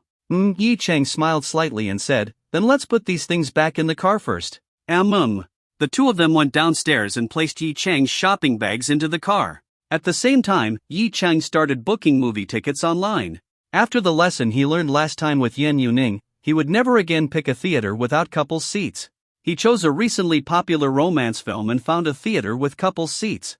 Most of the regular seats in the front were already taken, leaving only the couples seats in the corner. Of course, he couldn't make the decision alone. He turned to Lumi and asked, "Auntie, how about this movie?" Seeing that it was a romance film, Lumi chuckled inwardly. "Sure. Which seats should we pick? Looks like there aren't many good ones left." Let me see." Lumi glanced at the seating chart. The middle seats were indeed all taken. "Should we pick another screening?" Yi Cheng, however, pointed to the 2 seats in the bottom corner. "Auntie, let's sit here."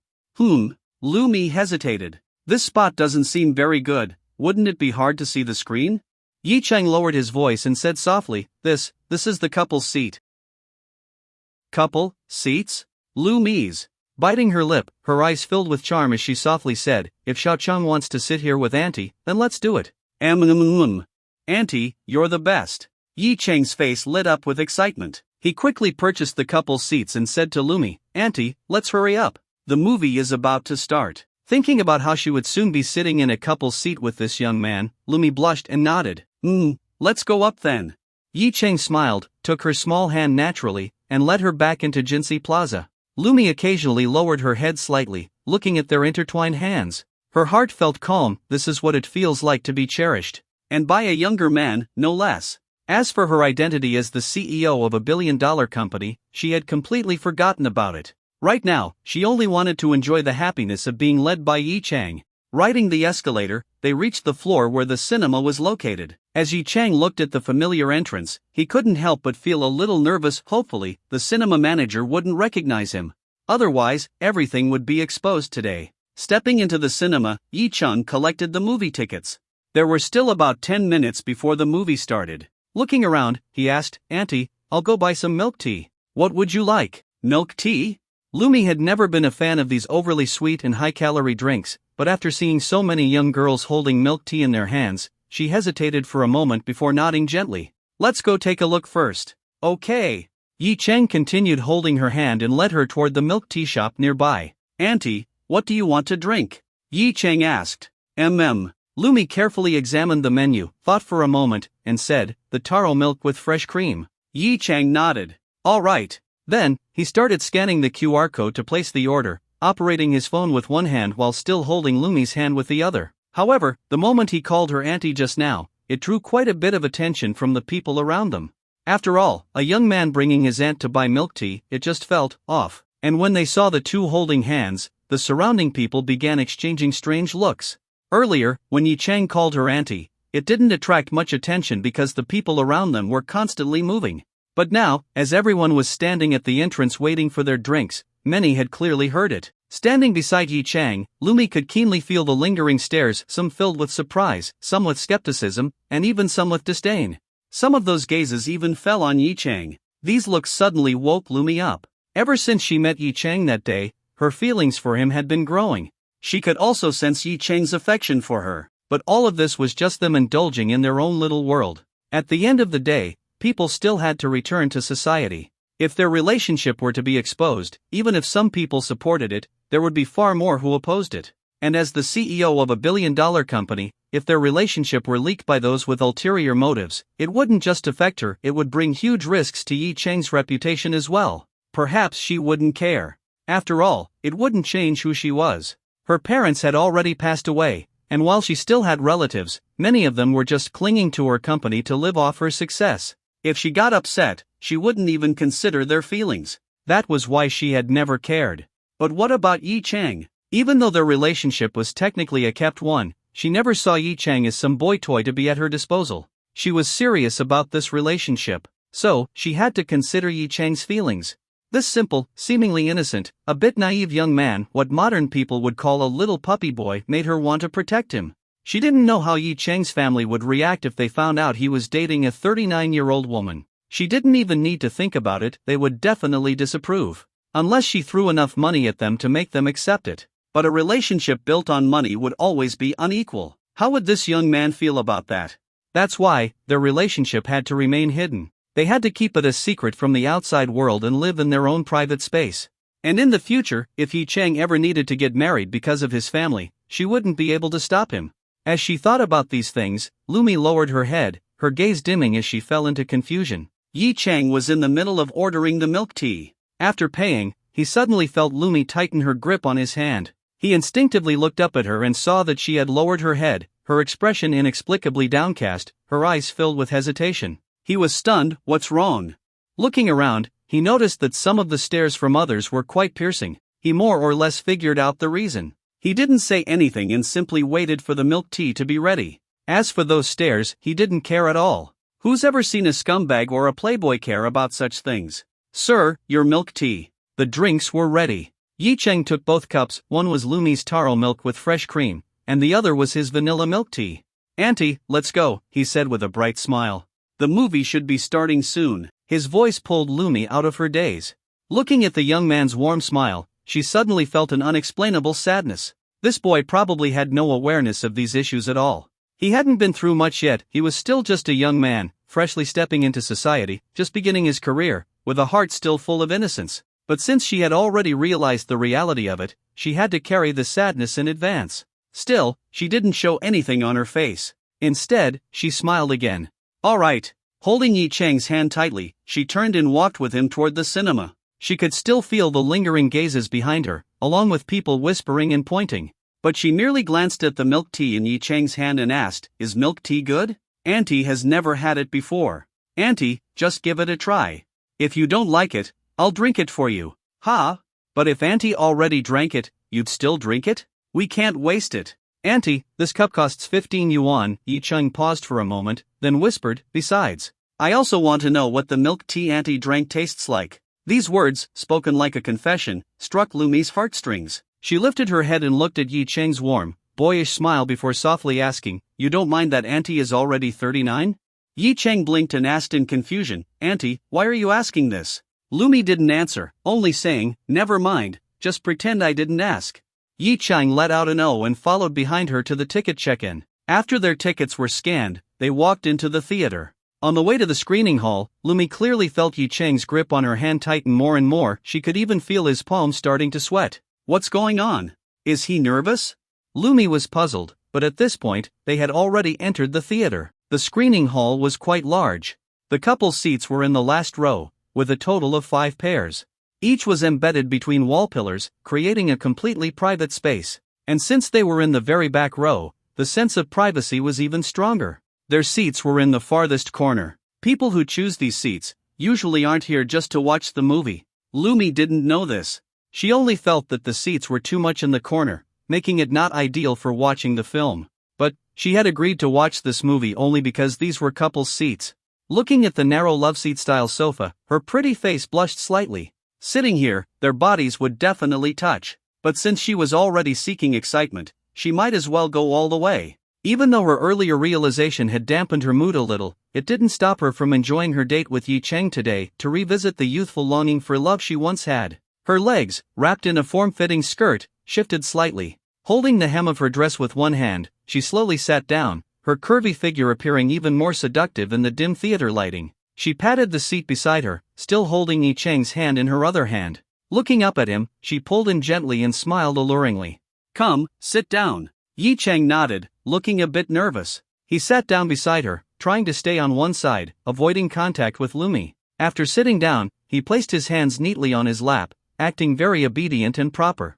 Lumi giggled softly. Then, she wiggled her full hips slightly and took the initiative to lean against him, her mature body pressing into his youthful frame. She lifted one of Yi Cheng's hands and placed it in the palm of her own. In a gentle voice, she asked, "Wasn't Xiao Cheng quite bold just now? Why are you acting so shy now?" Yi Cheng was still very nervous, lowering his head, not daring to look at Lumi's face, nor at the smooth, stocking-clad legs peeking out from under her dress. I'm afraid Auntie will get mad." "Auntie wasn't mad when we were trying on clothes just now. But that was just trying on clothes. This is different."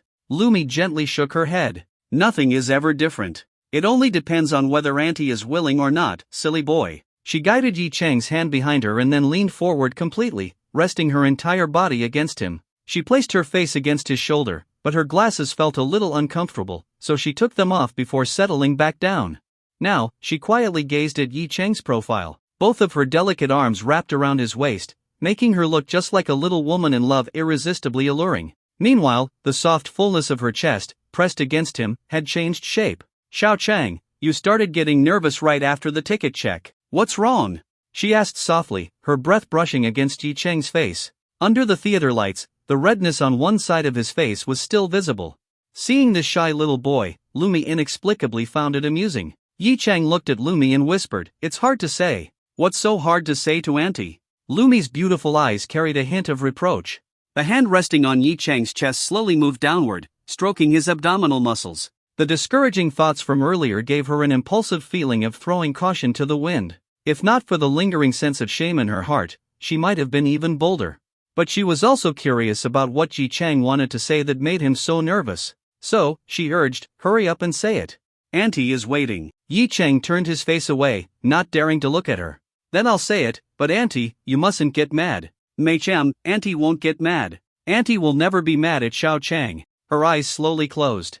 In this secluded corner, Lumi inhaled the scent emanating from the young man's chest. A reckless thought flickered in her mind, and the words she spoke were likely uttered unconsciously. A week ago, she never would have imagined herself lying against a boy more than 10 years younger than her, thinking such shameful thoughts. And in a movie theater, no less. Luckily, they were in an unnoticed corner. Suddenly, the theater lights dimmed completely. The film rating logo appeared on the screen, and the chatter around them gradually faded into silence. Darkness seemed to foster certain feelings. Lumi grew bolder, leaning even closer to Yi Cheng. In the darkness, her face was already as red as it could get. She felt as if she were seducing this young man. Bringing her lips to Yi Cheng's ear, she exhaled softly, whispering, "Xiao Cheng, hurry up and say it. Auntie can't wait any longer." Her voice was quiet, barely noticeable against the sound of the movie. Yi Cheng turned his face toward her. In the faint light from the screen, he gazed at the delicate face right in front of him and murmured, "Auntie, Xiao Cheng likes you." He reached out and pulled Lumi tightly into his embrace, wrapping his arms around her slender waist and holding her hand. His eyes were filled with deep emotion. Lumi's whole body trembled. In an instant, the reckless thoughts in her mind vanished. She covered her mouth, staring at Yi Cheng with eyes full of surprise and joy. She never expected that Yi Cheng would suddenly confess to her. She had always thought that their relationship was just a mutual understanding, and that under her lead, it would never go through such a formal process. Moreover, she had never believed that a 22-year-old young man would say he liked her, a 39-year-old divorced woman. She had always felt that keeping a physical relationship with Yi Cheng was enough. As for tenderness and affection, she saw them merely as seasoning between them. But she never thought that the man in front of her not only wanted her body but also her heart. Suppressing her emotions, she stared into Yi Cheng's eyes and asked, "Don't you know that Auntie is 39 years old? Don't you mind that?" She asked the question again. She still spoke quietly, but their gazes remained locked, never looking away for even a moment. "Auntie, why would you ask that?" Yi Cheng shook his head. "I've told you before, in my eyes, Auntie is always in her 20s. He slowly leaned his face closer to Lumi and continued, and Auntie is so beautiful. Actually, back on the plane, when I watched Auntie sleeping on my shoulder, I already started to like you. I remember when you first fell asleep, your brows were furrowed like you were very tired, but after leaning on my shoulder, your expression became so peaceful. At that moment, I thought, Auntie is divorced, with no man by her side, managing a whole company alone, it must be really exhausting. But at that time, I didn't dare say anything. Later, when you woke up, I felt reluctant to let go. But when we got off the plane, Auntie took the initiative to hug me, and that made me really happy. The next day, when Auntie contacted me first, I was even more excited, especially when you said you'd take me shopping today. I never care about age. As long as it's you, Auntie, that's all that matters. After finishing, Yi Chang exhaled lightly. Looking at Lumi, who was right in front of him, he spoke softly but seriously, Auntie, do you accept Xiao Chang's feelings? Lumi's eyes had already turned red. Tears of emotion welled up at the corners of her eyes, ready to fall. She covered her mouth, trying her best not to cry out loud. She tried to keep her voice calm and serious as she said, Auntie is divorced, Xiao Chang. You don't have to do this. Let's just stay like this, okay? Later, come to Auntie's house, and Auntie will give you a gift, alright? Yi Chang shook his head and pulled her even closer, pressing her mature and alluring body tightly against his. He said quietly, Auntie, I don't care that you're divorced. I'm willing to marry you. I'll tell my family right away. No, Lumi called out. Luckily, the movie's volume was loud at that moment, so her voice wasn't too noticeable. But still, quite a few people in the nearby rows turned their heads. However, when they saw that it was just a couple whispering in the lovers' seats, no one paid further attention, probably assuming it was something inappropriate for children. Lumi covered her mouth right after shouting, but she didn't care about other people's gazes. Instead, she quickly grabbed Yi Chang's hand and said, Xiao Chang, don't be reckless. You can't just tell your parents about this kind of thing. Auntie is really touched by your feelings, and Auntie likes Xiao Chang very much too. But you mustn't act impulsively. If your parents find out, they will definitely be angry. Auntie doesn't want to see you in conflict with your family, understand? Be good and listen to Auntie. She rubbed Yi Chang's head, comforting him. No, Auntie is so rich. My family definitely won't say anything. If Auntie is worried that I'll take your money, I can sign a prenuptial agreement with you. If we get divorced, I won't take a single cent. Lumi felt even more touched in her heart, but she quickly covered Yi Chang's mouth and pretended to be angry, saying, Xiao Chang, what nonsense are you talking about? How could Auntie worry about something like that? But, Xiao Chang, don't insist anymore. Auntie is telling you Auntie has a health problem and can't have children. If you marry Auntie, you won't even be able to carry on the family line. Would your family accept that? But Yi Chang hadn't even finished speaking before he suddenly felt his mouth being sealed shut. He widened his eyes and looked into Lumi's gaze, which was filled with love and emotion. He knew that his act had been enough, this mature beauty's heart had already been almost completely won over by him. It was just that being kissed forcefully by a woman for the first time left him a little caught off guard. After a moment, he closed his eyes and enjoyed Lumi's passionate kiss.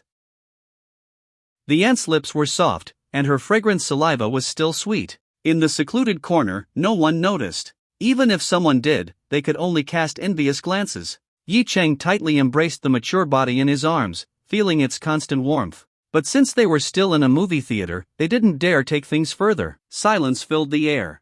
A few minutes later, Lumi finally let go of Yi Chang. She wanted him badly, but she didn't want to appear too eager in front of him. Clenching her round thighs beneath her tight skirt, she panted softly, gasping for air. That kiss had almost left her breathless.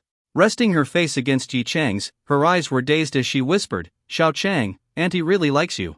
I like Auntie too, Yi Chang replied softly, his hand feeling the softness of her waist beneath the lace fabric. In those few minutes, he had already experienced the passion of a 39-year-old mature woman.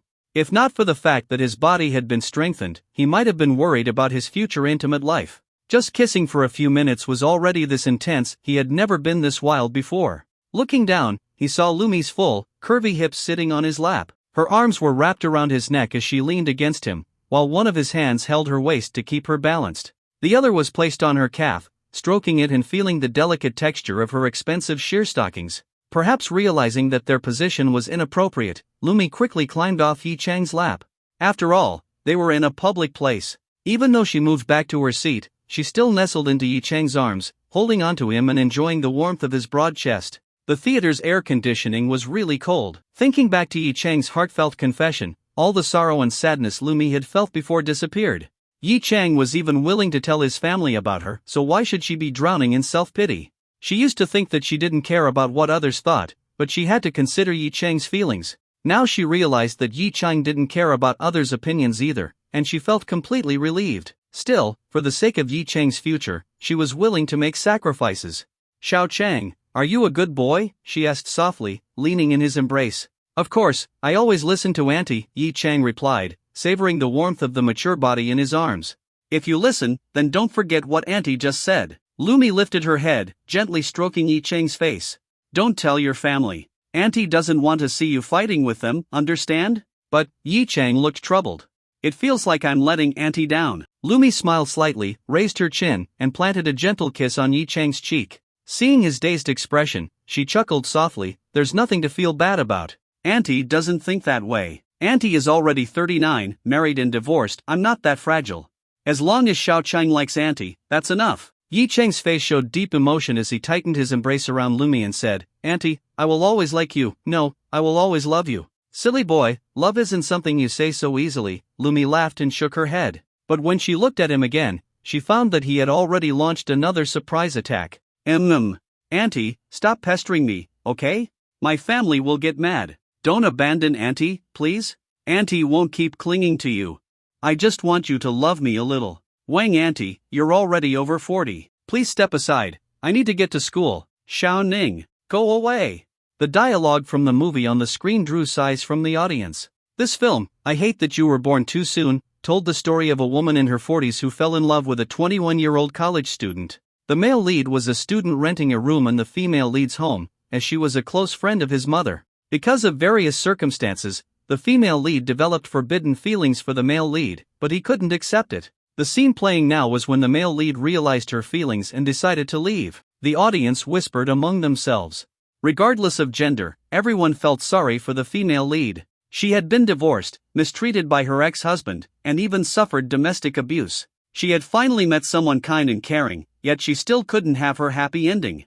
The female audience members, being more emotional, empathized deeply with the lead. The male audience members, on the other hand, were swayed by her beauty. After all, the female lead was stunning. Plus, after her divorce, she had received millions in assets from her ex-husband, making her quite the wealthy woman. What man could possibly resist a beautiful, rich woman? However, no one in the theater had expected that the same scenario from the movie was already playing out in reality right there, in the lovers' seats in the corner of the theater. Yi Chang looked at Lumi, nestled in his embrace like a little girl. Her delicate face rested against his chest, completely ignoring what was happening on the screen. She wasn't the pitiful woman in the movie. Right now, she only felt happiness and fulfillment. Her slender arms wrapped around the boy who loved her. Though her mature body was full and voluptuous, she still seemed small compared to Yi Chang's tall, strong frame. Her high heels had been removed, and she curled up on the seat, allowing Yi Chang to occasionally take advantage of her. "Auntie, here, drink some milk tea." Yi Chang picked up Lumi's cup and spoke softly. Lumi didn't even lift her head, lazily whining, "I want Xiao Chang to feed me." "All right." With a helpless smile, Yi Chang brought the straw to her luscious red lips. "Open your mouth." Lumi parted her lips, and Yi Chang slowly inserted the straw into her mouth. Watching her suck on the straw, Yi Chang's thoughts drifted to something inappropriate. So, he suddenly pulled the straw out of her mouth. "Auntie, let me feed you another way." Lumi gave him a resentful look but swallowed the sweet, milky tea still lingering in her mouth. Some had gotten on the corner of her lips. She licked it clean with her tongue and said, "What are you doing? You almost made it spill." Yi Chang, however, placed the straw into his own mouth and took a sip. Seeing his actions, Lumi's face flushed, but deep inside, she felt a secret delight. But then, Yi Chang suddenly pulled her close, cradled the back of her head, and pressed his lips to hers. Lumi's eyes widened as the warm and cool taste of milk tea flowed into her mouth. She was overwhelmed by this intimate gesture. But she didn't resist at all. She liked that Yi Chang treated her this way. It only proved that he truly didn't care that she was 39 years old. Little rascal, little scoundrel. Without hesitation, Lumi drank the milk tea Yi Chang fed her, reached out to pat his chest, and said coquettishly, confessing to Auntie, "And now you've become this bad." Yi Chang smiled slightly, watching Lumi's captivating expression. When she called him a scoundrel, it was completely different from when Yan Yuning called him that. Yan Yuning was truly shy, but Lumi was still full of charm and seductive allure. "Auntie, don't you like it?" he asked with a smile. I like it, of course I like it. Lumi looked at Yi Chang charmingly, stretched out a finger, and brushed his lips. Didn't Auntie say before that the bolder Xiao Chang is, the happier Auntie will be? Now, if Xiao Chang becomes even naughtier, Auntie will still like it just the same. Auntie, how bad do you want me to be? That depends on how bad this little rascal can get, Lumi said with a light laugh. Yi Chang smiled, then suddenly changed the topic and asked, Auntie, didn't you say before that you were going to give me a reward? What kind of reward is it? Are we still going to your place? Lumi's face instantly turned even redder. She shyly said, guess for yourself, Auntie won't tell you. Then, Auntie, when are we going to your place? After we finish watching the movie. Lumi's voice grew quieter and quieter. Looking at Lumi's expression, Yi Chang couldn't help but guess what kind of reward she was talking about. He reached out, lifted one of Lumi's silky, beautiful legs, rested it on his knee, gently stroked it, then leaned close to her ear, breathing warmly as he asked, Auntie Lu, do you want it very much? Lumi's face suddenly turned so red it seemed like it could bleed. She slapped Yi Chang's chest, sounding both annoyed and embarrassed as she said, Xiao Chang, what nonsense are you talking about? Yi Chang gave a mischievous smile, his hand slowly sliding under her skirt as he continued to stare at the screen. The movie ended in tragedy. The female lead donated all her money to a nunnery, then spent the rest of her life in solitude with ancient lamps and Buddha statues. The audience shook their heads sadly. The more emotional women even shed tears, looking at their boyfriends with unease, suspecting that their boyfriends were only with them because they were young. They wondered if, once they reached their 40s or 50s, they would be disliked. But there was one couple who didn't have such thoughts. The man was young, tall, and handsome, while the woman beside him, or more accurately, she should be called a woman, looked mature and elegant. Her figure was full, unlike a young girl's, and her entire being exuded a delicate charm. Moreover, the woman seemed completely boneless, as if she had collapsed onto the boy. Her legs appeared to have no strength, and with her flushed face, she looked as if she had a fever, though not the usual kind of fever. Yi Chang held Lumi's waist tightly with one hand to keep her from falling. Looking at her state, he shook his head. It seemed they had gone a bit too far in the theater earlier. This mature body was overly sensitive. Just like that, in this strange posture, they went downstairs and returned to the parking lot. Auntie, can you still drive? Standing next to the McLaren, Yi Chang asked. Xiao Chang, you drive, Auntie can't, Lumi murmured softly. All right then. Yi Chang smiled, opened the passenger door, and scooped Lumi up in his arms. Lumi instinctively wrapped her arms around his neck and chided, slow down. Yi Chang leaned into the passenger seat and gently placed the beautiful Auntie inside. He lightly tapped her red lips and said, all right, Auntie, let go of me now. Lumi released her hands and collapsed weakly onto the seat. Yi Chang closed the door, got into the driver's seat, and looked at Lumi, who was sprawled in the seat so alluringly.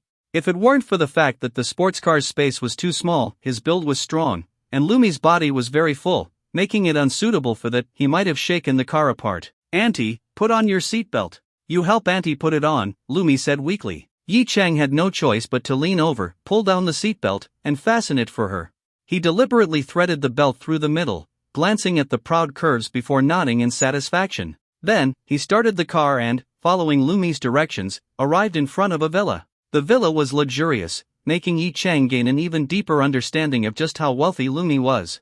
By this time, Lumi had already recovered, but every now and then, when she looked at Yi Chang, a hint of shyness would appear on her face. How was this young man so skilled? It even made her wonder how many women he had been with before. But this didn't affect Lumi's feelings for him, she didn't care about such things. After getting out of the car, Yi Chang naturally walked over to Lumi and took her hand. Auntie, let's go. Your house is huge. Hee, if Xiao Chang wants to live here in the future, it's not impossible Auntie comes back every night. And Auntie would really love for Xiao Chang to keep me company, Lumi said with a smile, her eyes even flashing with anticipation. Of course, she hoped Yi Chang would live here. Yi Chang said, as long as I'm free in the evening, I'll definitely come here to stay and keep Auntie company. Lumi was pleasantly surprised but also a little disappointed. Xiao Chang, can't you stay here all the time?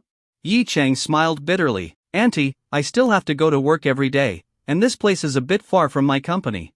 Lumi understood. All right, Auntie was just saying, if Xiao Chang has his own things to do, then do them well. But, are you really not considering working at Auntie's company?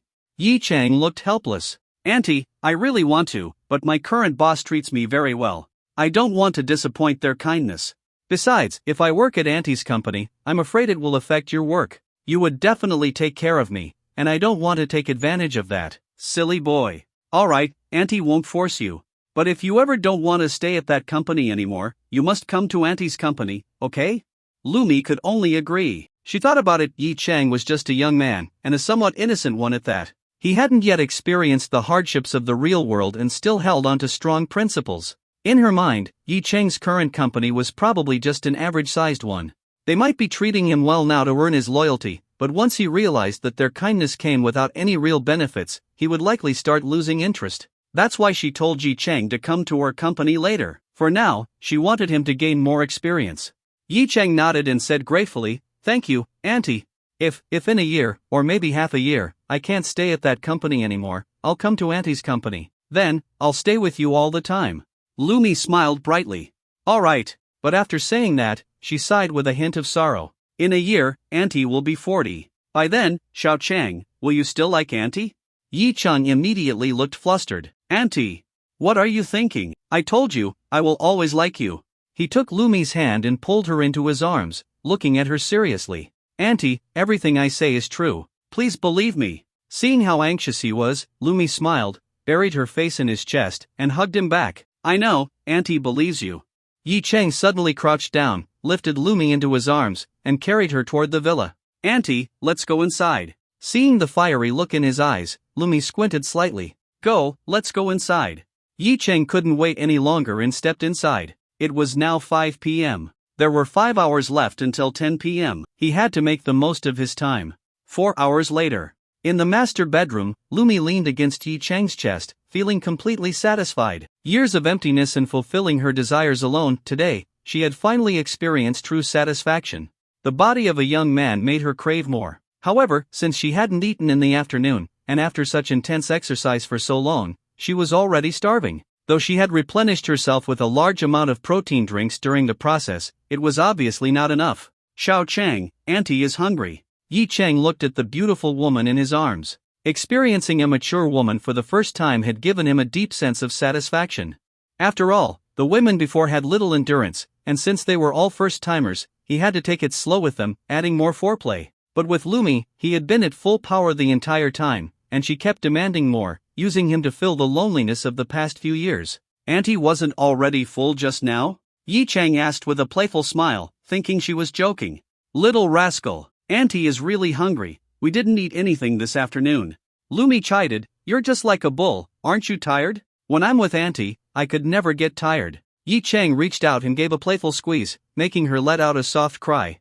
Then, he got up and said, "I'll go make Auntie some dinner." Seeing his perfect body emerge from under the blanket, Lumi's face turned red. Curious, she asked, "Xiao Chang, you can cook?" Yi Chang smiled. "I'll show Auntie my skills another day. By the way, do you have ingredients in the kitchen?" "There are some," Lumi replied. "Take a look." Yi Chang nodded, picked up his clothes, and went into the ensuite bathroom to freshen up. Lumi watched his back, staring dazedly until he disappeared into the shower. Snapping back to reality, she blushed and reached under the blanket to touch her body. She had been demanding so much just now, but only now did she realize there was some soreness. Still, she had finally found the satisfaction she had been longing for. Suddenly, the bathroom door opened again, and Yi Chang walked out, heading toward the bed. "Aren't you going to wash up?" Lumi asked in confusion. But Yi Chang scooped her up from the bed and grinned mischievously. "I'm going to wash together with Auntie." Ah. Nothing happened during the shower. 5 minutes later, Yi Chang was already dressed and had found the kitchen. He searched the refrigerator. There were only a few ingredients, but it wasn't suitable to eat too much at night anyway. By 10 at the latest, he had to return to Yulong Garden. There was still someone at home waiting for him to satisfy them. So, he decided to make just a few simple dishes. He peeled a potato to make stir-fried shredded potatoes. There were also tomatoes and eggs, which could be made into a soup. It wouldn't take long. About 40 minutes later, Yi Chang carried a tray upstairs to the master bedroom and placed it on a small table in the room. Then, he walked over to the bed, looked at the beautiful mature woman, and called softly, "Auntie."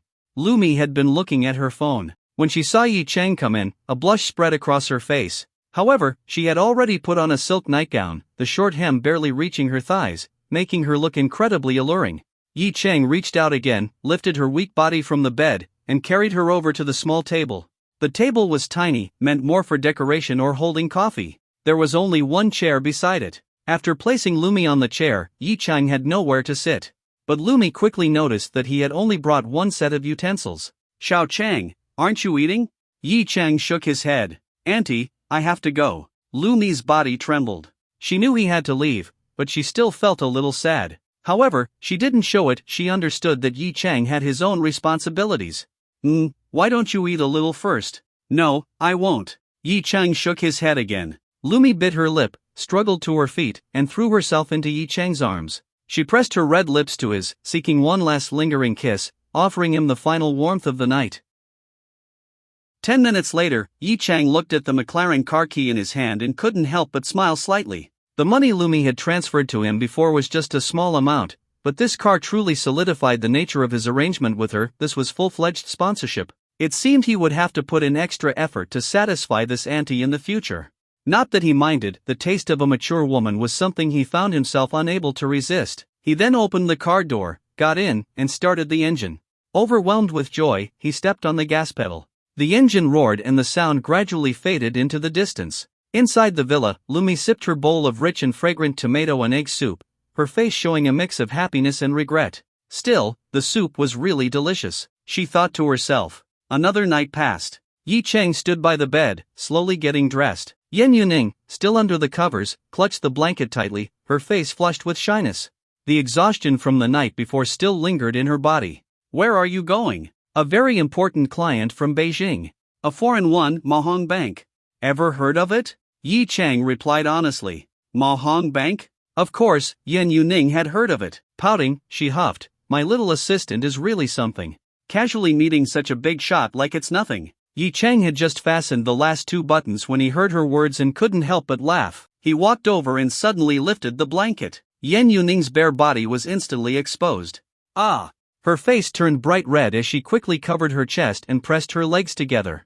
But Yi Chang pounced on her again, his hands wandering. But I'm still just your little assistant, aren't I? My dear CEO? Get off me. What kind of assistant are you?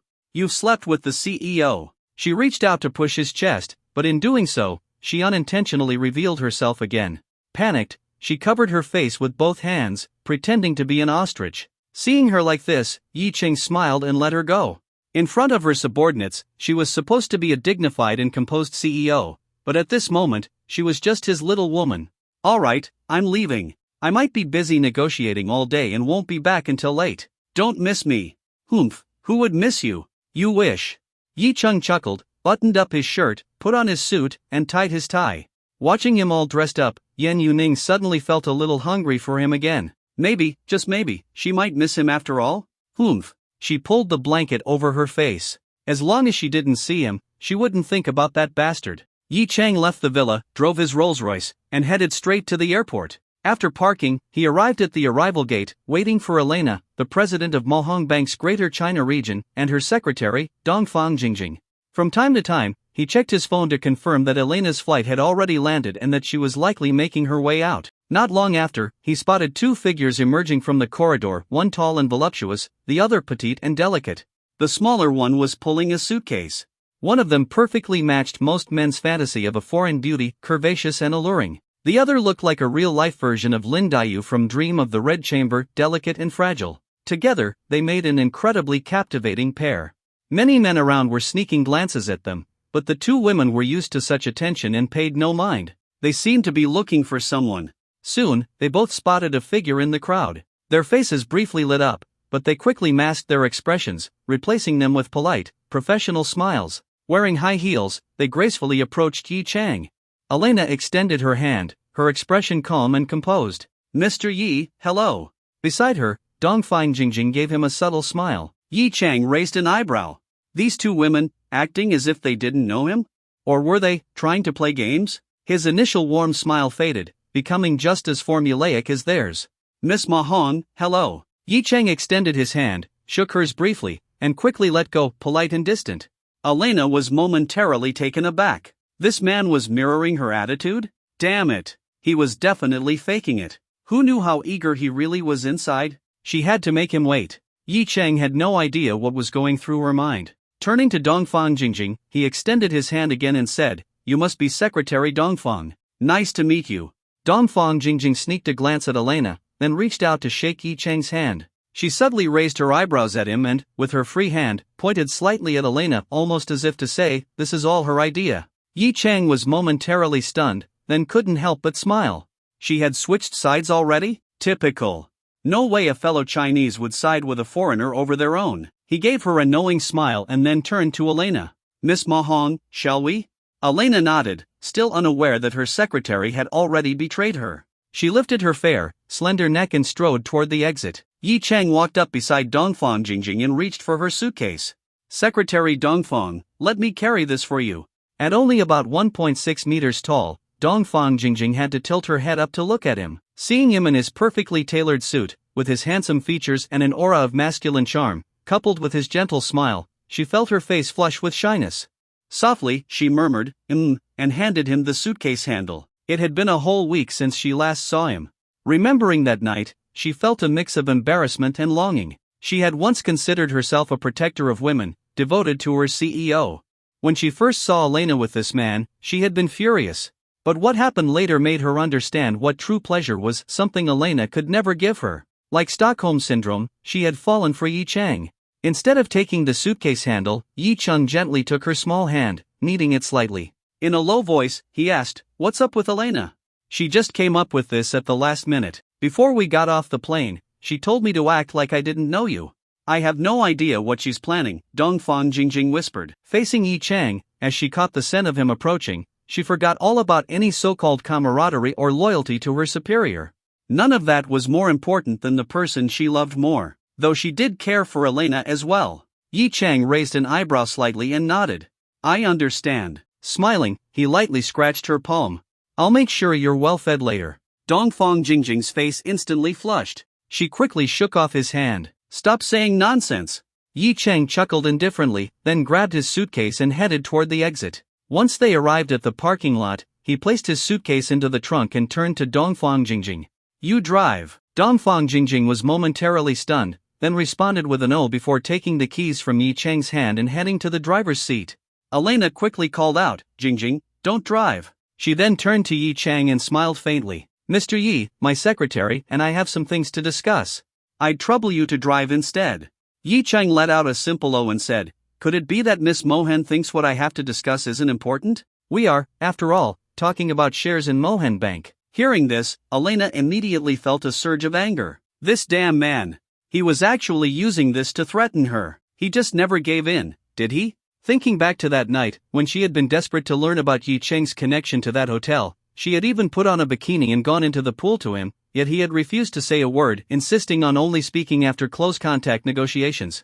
He was the worst. She bit her silver white teeth, let out a soft huff, and suddenly remembered that she couldn't afford to act like a petty woman right now. Quickly, she adjusted herself back to her usual cold and imposing demeanor and said, "In that case, we'll do as Mr. Yi says.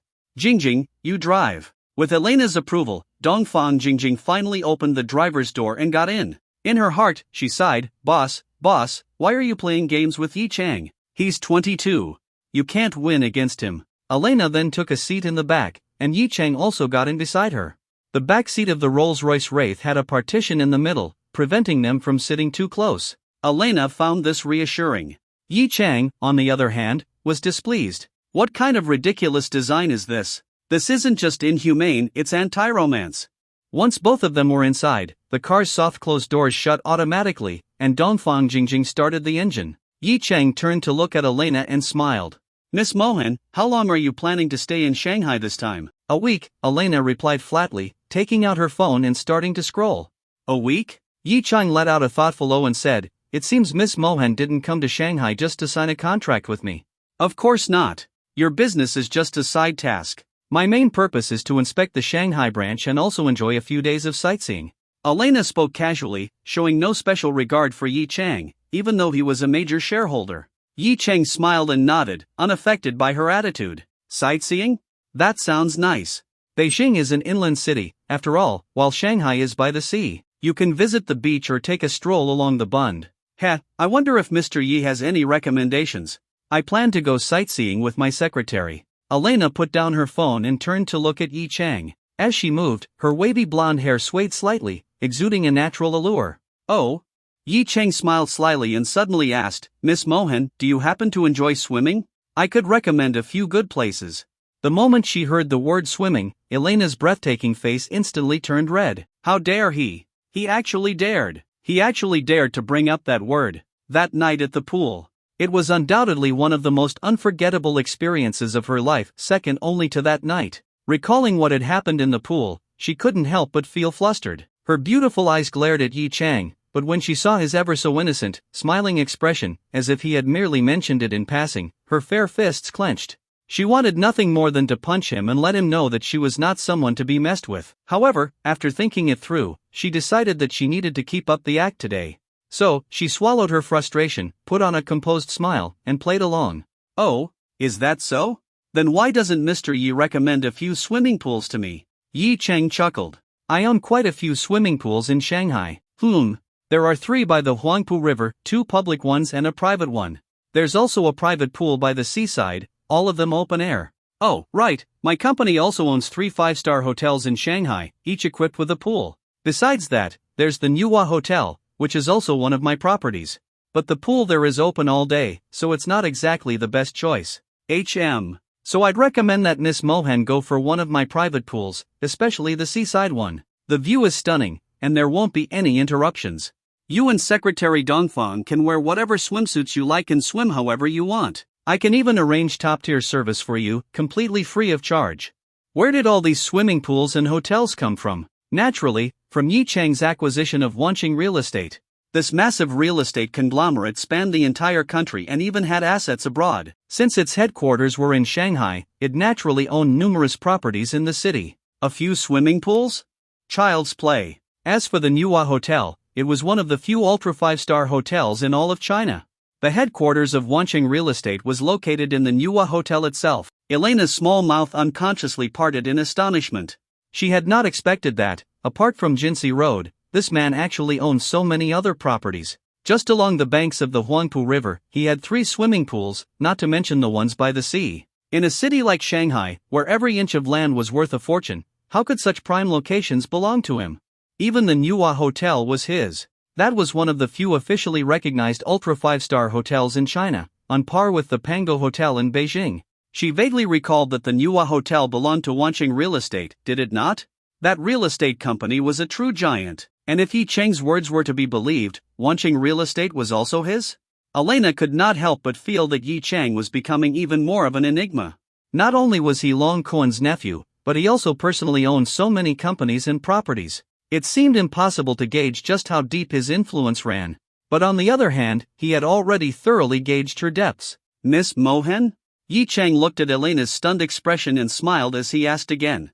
He had long since noticed that this Western beauty was highly interested in business matters. The bigger the company, the higher the status, the more she wanted to understand it. Elena snapped out of her thoughts and immediately noticed the faintly smug look on Yi Chang's face. Damn it, this guy must have seen her days off and was feeling pleased with himself. But no matter what, she was not going to back down. Thank you for your kindness, Mr. Yi, but I think I would prefer to try the public swimming pool. After all, it is lively with more people around. She then turned to Dongfang Jingjing, who was driving. Secretary Dongfang, what do you think? Dongfang Jingjing, who had been secretly eavesdropping, was startled. She had not expected Elena to suddenly drag her into this. Her delicate face showed a hint of distress as she carefully replied, President, I do not want to go to a public pool. There are too many people. I would feel uncomfortable. Mr. Yi, did you hear that? Dongfang. Elena turned back to Yi Chang with a bright smile, but halfway through her sentence, she suddenly realized something was wrong, and her smile froze.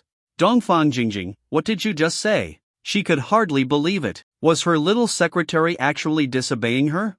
Had they not agreed to stand together against this infuriating man? President, I really do not want to go to a public pool. That would not be appropriate. Summoning her courage, Dongfang Jingjing stood her ground. She was not doing this to help Yi Chang, she genuinely did not want to go to a public pool. After all, there would be so many people there, and she would have to wear a swimsuit. No matter how modest or revealing it was, she would feel uncomfortable either way. Elena's face darkened instantly. This little traitor. Ever since that sultry night last week, Dongfang Jingjing had started acting differently. Even when they were playing together at night, she was completely unenthusiastic. Then again, Elena herself was not particularly enthusiastic either. But that was all because of the man sitting beside her. It was all his fault. Miss Mohan, since Secretary Dongfang is unwilling, why insist? Let us just go to the private pool. Yi Chang spoke as if he had not noticed Elena's stormy mood in the slightest. Elena gritted her teeth. She had lost this round, but in the coming days, she would make sure to regain her dignity. If Secretary Dongfang is unwilling, then we will do as Mr. Yi says. Once I have handled all my affairs, I will trouble you to make the arrangements. Elena said, since Secretary Dongfang is unwilling, we will do as Mr. Yi suggests. Once I have taken care of everything, I will trouble Mr. Yi to make the arrangements. Of course, no problem. Yi Chang nodded with a smile. Then, as if suddenly remembering something, he added, oh, by the way, next Tuesday I will be heading to Hangzhou, meaning the day after tomorrow. I will not return until Thursday, so I may not be able to act as your guide, Miss Mohan. Elena was momentarily stunned. What? This guy is actually leaving Shanghai while I am here? Fine. Although she did not want to admit that she needed Yi Chang to accompany her in Shanghai, she knew perfectly well that she had come here specifically for him. But right now, she could not afford to show any displeasure. After all, at this moment, she and Yi Chang had no particular relationship. So, she put on a smile, feigning indifference, and said, oh? What does that have to do with me? I never said I needed Mr. Yi to be my guide. Yi Chang's gaze flickered slightly as he asked, then would Miss Mohan like me to find a guide for you? I can guarantee that you will be well taken care of during my absence. That will not be necessary. I plan to find one myself. Preferably a male guide. I feel like male guides have more. Elena smiled sweetly, leaving the implication hanging. Yi Chang did not say anything. He simply looked at Elena with a smile, but deep within his eyes, a dangerous glint slowly emerged. This foreign girl seems quite reckless. A male guide? Perhaps I should make sure she is too sore to get out of bed for 2 days, so by the time I return from Hangzhou, she will barely be able to walk? Elena caught the threat in Yi Chang's gaze and smirked internally. Ha, Chinese men are so easy to handle. She met Yi Chang's gaze, smiling just as brightly in return. But gradually, under Yi Chang's deathly stare, she started to falter. Oh no, why is his gaze so terrifying? Is he actually mad? No, I cannot give in. I cannot let this guy think he has me under his control. But his stare is really scary. Elena's heart pounded. Why is he so petty? Can he not tell I am joking? Does he really have to be this sensitive? Biting her lip, she finally caved. Forget it. Since Mr. Yi is the host here, I will let him make the arrangements. Her tone carried a hint of grievance. Yi Chang laughed, and the danger in his eyes softened. That is more like it. A little playfulness is fine, but deliberately provoking me? That, I do not appreciate. I am exactly this petty and unreasonable. His gaze fell on Elena's hand, resting on her lap. Today, she was once again dressed in professional attire. Beneath her fitted skirt, her legs were wrapped in black silk stockings, exuding an undeniable allure. Yi Chang knew very well just how strong those legs could be. He reached out and grasped the delicate wrist resting atop her stocking-clad thigh. Since Elena had chosen to yield, he might as well take the opportunity to end this little game. Time was fleeting, pleasure was more important. However, just as he caught her wrist and was about to speak, Elena immediately shook his hand off, her voice cold as she said, Mr. Yi, please behave yourself. Yi Chang was momentarily stunned as he looked at Elena's expression. After a brief moment of contemplation, he found it rather amusing. It seemed that this woman still had a bit of a temper. He did not mind letting his woman have a temper, as long as she was not deliberately trying to anger him. Smiling faintly, he apologized to Elena. My apologies, Miss Mohan. That was inappropriate of me. Elena let out a cold huff and turned her body away, gazing out of the car window at the passing scenery. Of course, she was upset. This man had taken her body and even her secretaries, yet she had never said a word about it, allowing Yi Chang to enjoy his blessings in peace. And yet, he had the audacity to look at her like that. He could not even take a joke. He refused to take a single step back and even got angry over it. Oof. What a petty man. Fine then, she would be mad too. Let us see who could hold out longer. With an icy expression, she continued staring out the window, motionless. Dongfang Jingjing occasionally glanced at them through the rearview mirror. Are they arguing? If that was the case, did she have a chance to monopolize Yi Chang for herself? A gleeful excitement stirred within her. Although she did not mind sharing pleasure with Elena, she still felt shy about the idea of two women serving one man together. Yes, the president should stay mad. Do not stop. She had completely defected. The entire ride was silent. Yi Chang did not speak to Elena again, or rather, Elena refused to speak to him. Yi Chang had arranged for them to stay at the Nuwa Hotel. Now that he was the owner of Wanqing Real Estate, setting up accommodations was merely a matter of giving the word. The presidential suite, one room for each woman. However, neither Elena nor Dongfang Jingjing checked in right away, as they first needed to sign the share transfer contract. After all, this was one of the main reasons Elena had come to Shanghai. Yi Cheng had reserved the top-floor conference room at the Nuwa Hotel, which was also the headquarters of Wanqing Real Estate. This was where they would complete a transaction worth over $1 billion. The Nuwa Hotel was situated along the coast, and from the floor-to-ceiling windows of the conference room, one could see the vast and boundless ocean. Being over 100 floors up, the clouds drifted just outside the windows, creating a breathtakingly surreal view, as if standing in a celestial realm. Seated at the head of the table, Yi Cheng handed 2 copies of the contract to Elena and Dongfang Jingjing, respectively. "Take a look and sign," he said. Dongfang Jingjing froze. "Why are you giving this to me?" Elena also looked at the document in Dongfang Jingjing's hands with confusion. Yi Cheng smiled. "I am giving Jingjing 0.5% of the shares as well." Elena's eyes widened. Her heart instantly soured. "Even Dongfang Jingjing gets 0.5%? I only got 0.5% myself." But she could not make a fuss about it. She could hardly protest, could she? If she did, would that not completely push her little secretary into this bastard's arms? This had to be part of his scheme. Dongfang Jingjing, on the other hand, was utterly shocked. She glanced at Elena and saw the change in her expression. To ease Elena's feelings, she gently pushed the contract back across the table. With gratitude in her eyes, she said, "Yi Cheng, I cannot accept this. It is too valuable." Yi Cheng rested his hand on the table, tapping his fingers lightly against the surface. With a smile, he said, "Read the contract first, then decide. No need to rush." Then, he stood up from his chair and walked over to the floor-to-ceiling window, standing with his hands behind his back as he admired the view of the sea outside. Elena looked at his silhouette and curled her lips. Using a Chinese expression, "This guy is just putting on a show." Still doubtful, she picked up the contract and began reading it from the beginning. However, after only a few glances, she gasped in surprise. 1.5% of the shares? "Mr. Yi Cheng, you are actually giving me this much?" Yi Cheng's voice came from across the room. "Keep reading. There is more." Elena suppressed the joy and emotion rising in her heart. She had never expected that Yi Cheng would actually give her 1.5% of the shares. And these were Mohan Bank shares. Mohan Bank was currently valued at several $100 billion. Even if 1.5% was not worth a full $100 billion, it was at least $50 billion. Moreover, if she ever decided to sell, it would only be at a premium above the current stock price. Who would not want such high-quality shares? Just owning them was a guaranteed profit. Her previous jealousy over Dongfang Jingjing receiving 0.5% instantly disappeared. Instead, she became eager to know what Yi Cheng meant by "keep reading." There is more. Finally, as she reached the bottom of the document, her hands flew up to cover her mouth in astonishment. She glanced in disbelief at Yi Cheng, who was still standing there. Just moments ago, she had thought he was simply showing off. But looking at him now, she realized, he is so grand, so incredible.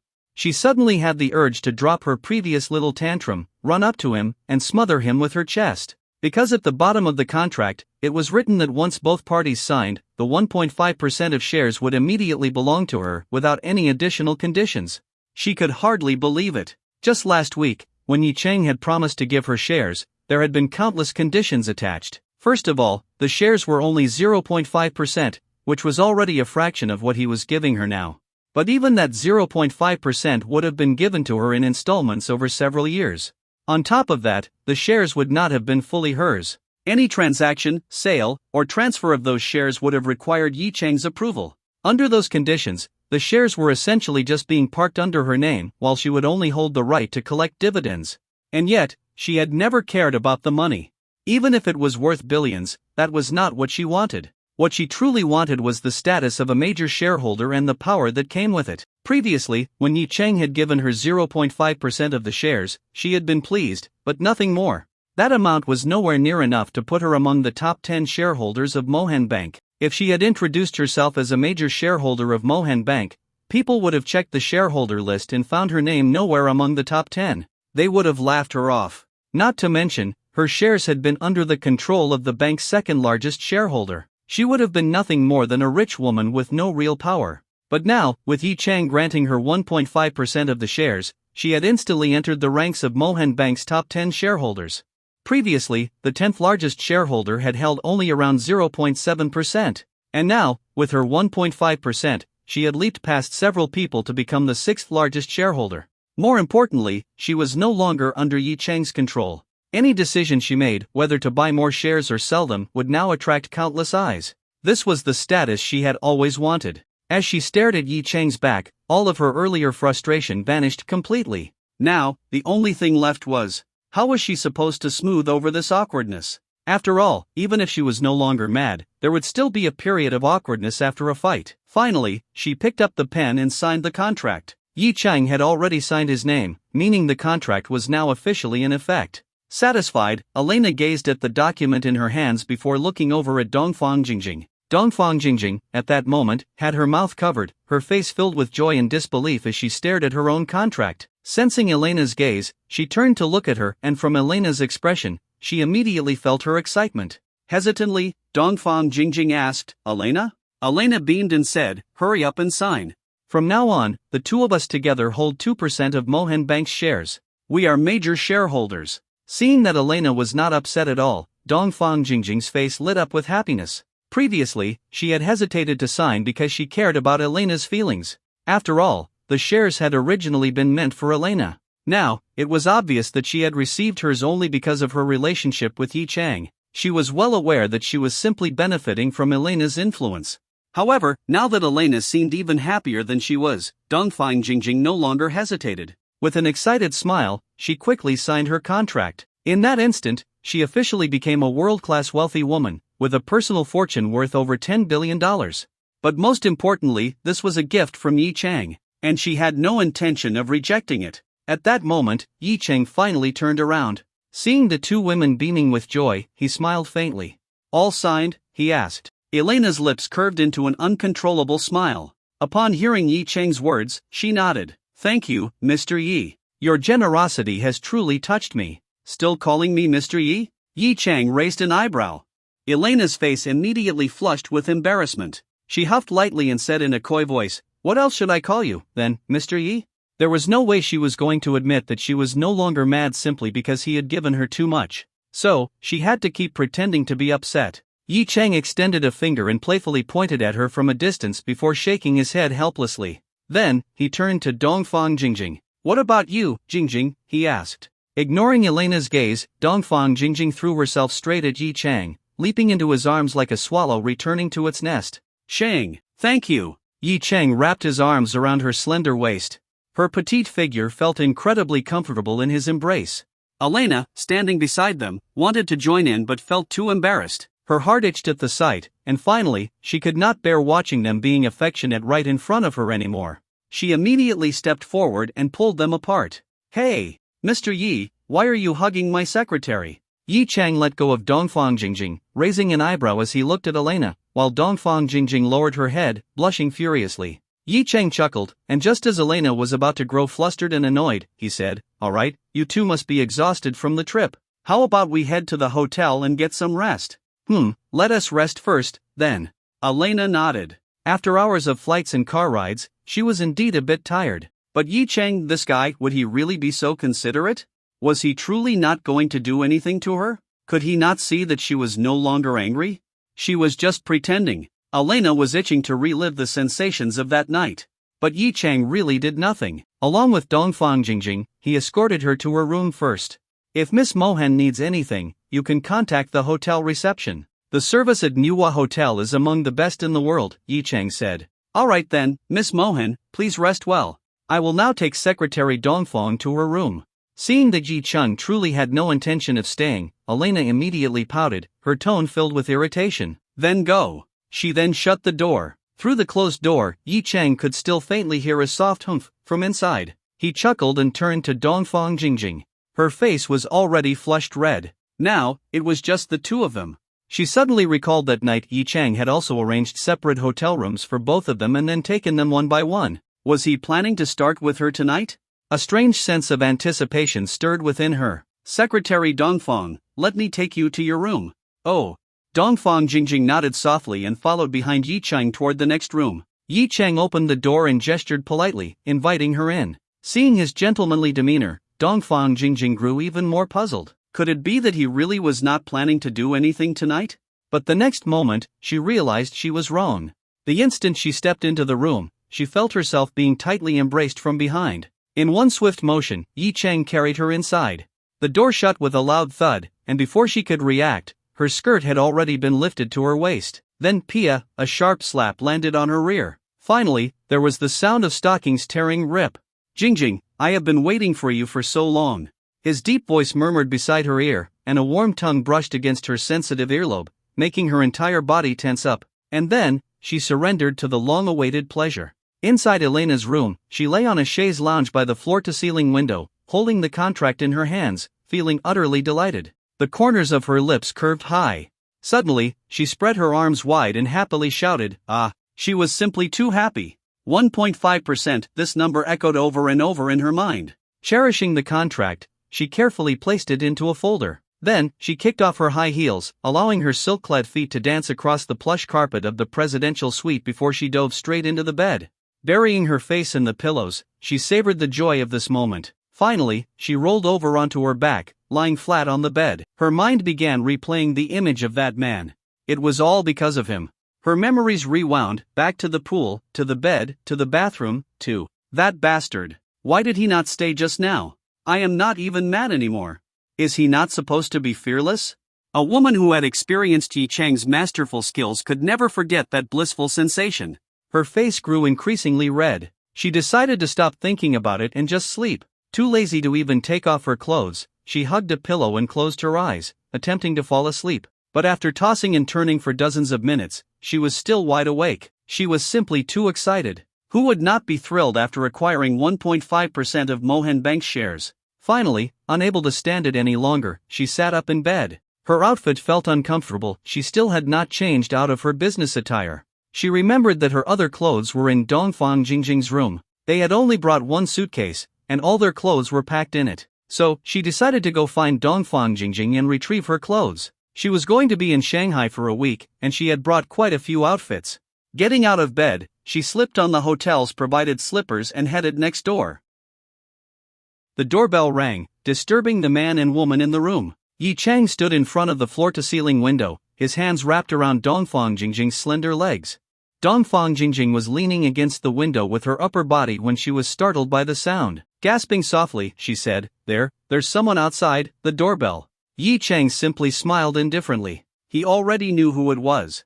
He had turned on the Do Not Disturb sign, so the hotel staff wouldn't be coming. That meant it could only be Elena knocking at the door. Thinking about it, history was repeating itself. It was the same setting, a hotel. Last time, he had also been interrupted halfway through. The only difference was the female lead. Slowly lowering Dongfang Jingjing, whose legs had gone weak, he said, "I'll hide in the wardrobe for a while. You go open the door." "It's Elena." "Huh?" Dongfang Jingjing's face immediately flushed with embarrassment. "How can I open the door like this?" "Just open it. Elena will figure it out." "That's exactly what I want." Yi Chang chuckled. How could he possibly let Elena off so easily? He had been waiting for her to come over today. After that, he threw on the hotel's bathrobe and hid in the wardrobe, while Dongfang Jingjing also wrapped herself in a robe. There was no time for her to clean up, so she had no choice but to squeeze her legs together, her body still weak, as she supported herself against the wall and slowly made her way to the door. Blushing, she opened it. "Jingjing, I came to get my clothes," Elena said as soon as she walked in. But as soon as she saw Dongfang Jingjing in a bathrobe, her face flushed red, her entire body weak as if she had just been ravished. Elena immediately frowned. "Jingjing, what's wrong with you?" "Huh?" "And nothing." Dongfang Jingjing quickly shook her head, flustered. She could feel something about to leak out. "No, something's off." "What's that smell?" Elena suddenly sniffed the air. There was a strange scent, one that seemed familiar to her. She leaned in closer, and to her shock, it was coming from Dongfang Jingjing. Her eyes widened at once. "Jingjing, what were you just doing?" Dongfang Jingjing panicked. "Ha! I wasn't doing anything." "I don't believe you. Did that bastard do something to you?" Elena huffed angrily. "He didn't stay with me, but he stayed here with you instead?" But Dongfang Jingjing didn't dare to say anything. She stammered, unable to form a single coherent sentence. Elena, furious, pressed on, "Is he in your room right now?" "That bastard, there's no way he's satisfied yet, not in less than an hour." Her face turned red as if she knew Yi Chang all too well. Then she stormed into the room and started searching everywhere. Yi Chang! You bastard, where are you? I know you're in here.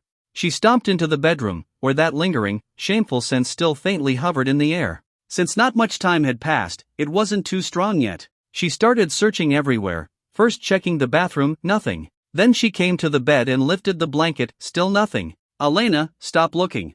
Dongfang Jingjing, her legs still weak, slowly walked into the bedroom and called out to her. I will not. I will keep searching. Elena shouted angrily. I will accuse him of rape, that despicable man. As she spoke, she lifted another curtain, but there was still no one behind it.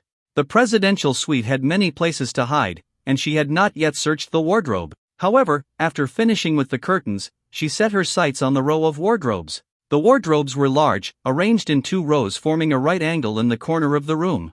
Elena walked over to one of the rows, continuously opening the wardrobe doors as she searched, calling out, Yi Chang, come out, I know you are in there. Dongfang Jingjing watched Elena's actions with nervous anticipation.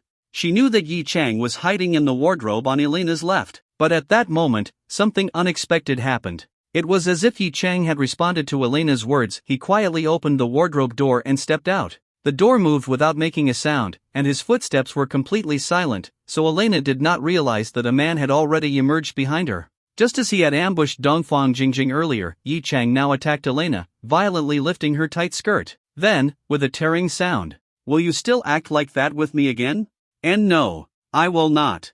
A woman's breathless voice echoed. Call me Daddy. Daddy. I did not tell you to say it in English. Daddy. Satisfied, Yi Chang patted the voluptuous beauty's firm buttocks. When you got off the plane today, what exactly were you thinking, acting that way toward me? Elena, like a Persian cat, buried herself in Yi Chang's arms and said coyly, I just wanted to. Just wanted to? Yi Chang's eyes narrowed. So there was no real reason? Elena wriggled playfully in his arms and, in a sweet, coquettish English voice, said, I was wrong, Chang, will you forgive me? No. Yi Chang got up and laid her flat. Get on all fours. Elena cried out in panic, it is already swollen.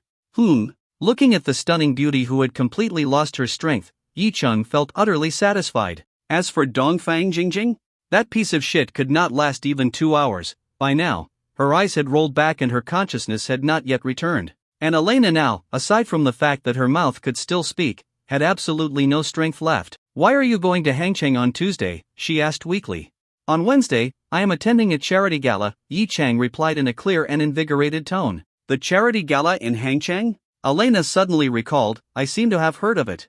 Is it the one jointly organized by the Chinese Charity Association along with some entrepreneurs, collectors, and celebrity artists? Yi Chang nodded slightly, that one. Then why do you have to go on Tuesday? Couldn't you go on Wednesday? Is there any problem with going on Tuesday for a Wednesday event? Yi Chang said irritably as he tapped Elena's cheek. This is what you call ample preparation time, understand? Elena reached out and punched his chest. Then I want to go too. You want to go too? Yi Chang said with a smile. Aren't you supposed to stay in the Magic City and look for a tour guide? Elena tilted her head back and said coquettishly, mind your own business, I will go. I went there to pick up chicks. What are you doing coming with me? Yi Chang laughed. Elena immediately bared her teeth. You already have me in Jingjing, and yet you still want to find another woman? Yi Chang, unabashedly displaying his scumbag nature before her, said, aren't both you and Jingjing proponents of not getting married? What is wrong with me picking up another woman? You shameless bastard. Elena exclaimed indignantly, I will bite you to death. Then she crawled under the blanket. Yi Chang said he was going to pick up women, to find someone new. Elena did not know whether to believe him or not. Deep down, she certainly wanted to have Yi Chang all to herself. At most, she was only willing to share him with Dongfang Jingjing. Even though she upheld her stance on never marrying, this was still something difficult for her to accept. However, biting Yi Chang to death was impossible, and trying to drain him dry was far too difficult. Crawling back out from under the covers, she turned away from him in frustration, lying on her side with her back to him, unwilling to look at him, a silent expression of her discontent. Yi Chang knew she was upset, so he embraced her from behind. Elena, what are you thinking about? Elena remained silent. Silly girl, do you not know how much I love you? Yi Chang whispered into her ear. Elena snapped back angrily, but you will love other women too. Do you think that just because you gave me shares, I will be completely devoted to you? No, I have never thought that. But when I am with you and with Jingjing, I am happy, Yi Cheng said gently. I do not want either of you to leave me, so I told you this today, hoping you could accept it early on. I know this is a gamble, a bet on whether or not you will leave me. But if I win, I will only love you more. I do not want to lose, so I have never considered what it would mean if I did. Yi Cheng rested his face against Elena's smooth, beautiful back and softly asked in English, Elena, do you love me? Listening to Yi Cheng's sincere words, Elena bit her lip, turned over, and looked at him. She stared into his eyes for a long time. Then, through gritted teeth, she suddenly said, I really regret agreeing to go to the Forbidden City with you that day. And with that, she pressed her lips to his, kissing him fiercely, desperately taking everything from him. Lifting her already exhausted body, she once again climbed on top of Yi Cheng. I love you. You have to show me just how much you love me. With the independent spirit she had been raised with, love was something to be proven through action. And since they were already in bed together, there was only one thing left to do. Yi Cheng looked deeply moved, understanding that Elena had now silently accepted that he might have other women in the future. I will love you even more, Elena. Tears glistened at the corners of Elena's eyes as she lay draped over Yi Cheng's body. That day, I am coming with you. I want to see for myself which woman in Hangcheng you are so determined to pursue. All right. Yi Cheng nodded. What about Jingjing? I will make sure she stays here. That works. Yi Cheng nodded slightly. As for how to make Dongfang Jingjing accept the situation the same way Elena had, the method was simple and straightforward. He just had to make her cry from pleasure. That delicate little secretary had an inexplicable addiction to such things. Yi Cheng even started wondering if he should just keep her by his side at all times, otherwise, what if one day she could not resist and went looking for another man? So, when Dongfang Jingjing finally came back to her senses, he asked, Jingjing, stay in Shanghai with me. Dongfang Jingjing was stunned for a moment, then looked toward Elena with anticipation. Of course, she wanted to stay. Elena pouted and asked Yi Cheng, why are you asking her to stay instead of me? Yi Cheng caught the meaning in Elena's eyes. His gaze lit up as he asked, Elena, would you also like to stay?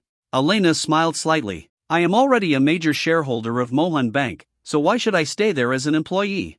When I go back, I will submit my resignation and stay in Shanghai with Jingjing. Dongfang Jingjing's face instantly lit up with joy. She could actually stay here with Yi Cheng. Did this mean she could see Yi Cheng more often and have more opportunities to experience happiness with him? Excited, she threw herself at Elena and hugged her tightly. Elena, thank you. What are you thanking me for? You should be thanking our boss instead.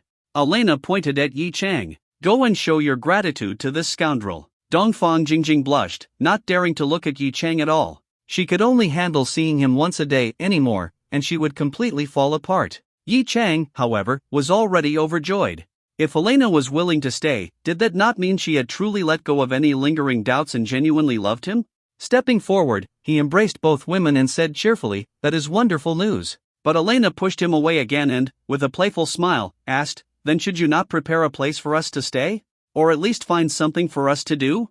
Yi Cheng was momentarily stunned, but then he chuckled and said, do you know Haiqing Headhunting Company? Elena paused for a moment before responding, of course I do. It is one of the 2 largest headhunting firms in the world. Our bank has even used them to recruit executives before. Yi Cheng smiled faintly. Then how about the position of global president of Haiqing Headhunting? Would you like it? Elena froze, unable to believe what she had just heard. That company belongs to you too? I remember its owner was British. Beside her, Dongfang Jingjing also looked at Yi Cheng in astonishment. Yi Cheng raised an eyebrow. That was before. Now, I am the owner. What do you think? One of you can be president, and the other can be my secretary. The company's headquarters used to be in Britain, but I will have them relocate to Shanghai. Then, he reached out, lifted Elena's chin, and asked, so, Elena, are you willing to continue working for me? I am willing, Elena murmured, her eyes dazed. Yi Cheng planted a fleeting kiss on her lips before turning to Dongfang Jingjing. But before he could say anything, Dongfang Jingjing clutched her chest, blushing, and shyly said, I am willing too. Yi Cheng could not help but laugh, then suddenly lifted Dongfang Jingjing into his arms. Then I shall give you a proper reward. Ah, no. Ah. At 7 in the evening, Yi Cheng walked out of the hotel. He stretched his waist. These past few days had been exhausting. First, he had spent time with Yen Yuning, who was still a virgin, and then with the highly passionate and mature Aunt Lu. Today, he had fought another fierce battle with 2 women. If he remembered correctly, he had picked them up at 9 in the morning, Fortunately, his body had undergone perfect enhancements, otherwise, he might not have been able to handle it all. Still, perhaps it was time to start eating some supplements to restore his strength? Just then, his phone rang. Glancing at the caller ID, he smiled gently. It was Ning Qingxue. This delicate yet strong-willed campus beauty was every man's unattainable dream. Yi Chang was no exception. As for why she was suddenly calling, he quickly guessed the reason. Her interview at Longton Group had taken place that morning. Since it was already past 7, she had probably just received news of her acceptance, which was why she had called immediately. Answering the phone, he asked with a smile, "Qingxue, have you finished your interview?" "Yes. I just received a message from Longton Group saying I passed the interview." A voice filled with excitement came from the other end of the line. Even through the phone, Yi Chang could feel her joy. After all, this job was at the finance department of Longton Group's Shanghai branch. Even as an intern, she would receive a base salary of 6,000, plus performance bonuses and commissions. He chuckled. "I told you, you did well in the interview. There was no way you would not pass." Yes. Ning Qingxue replied happily. "Where are you now? I will come and keep you company for a while." I am at school." Her voice carried a hint of eagerness. It seemed she was very eager to share her joy with Yi Chang. After all, this job was something Yi Chang had secured for her. "Alright, I will be there soon," Yi Chang said with a smile.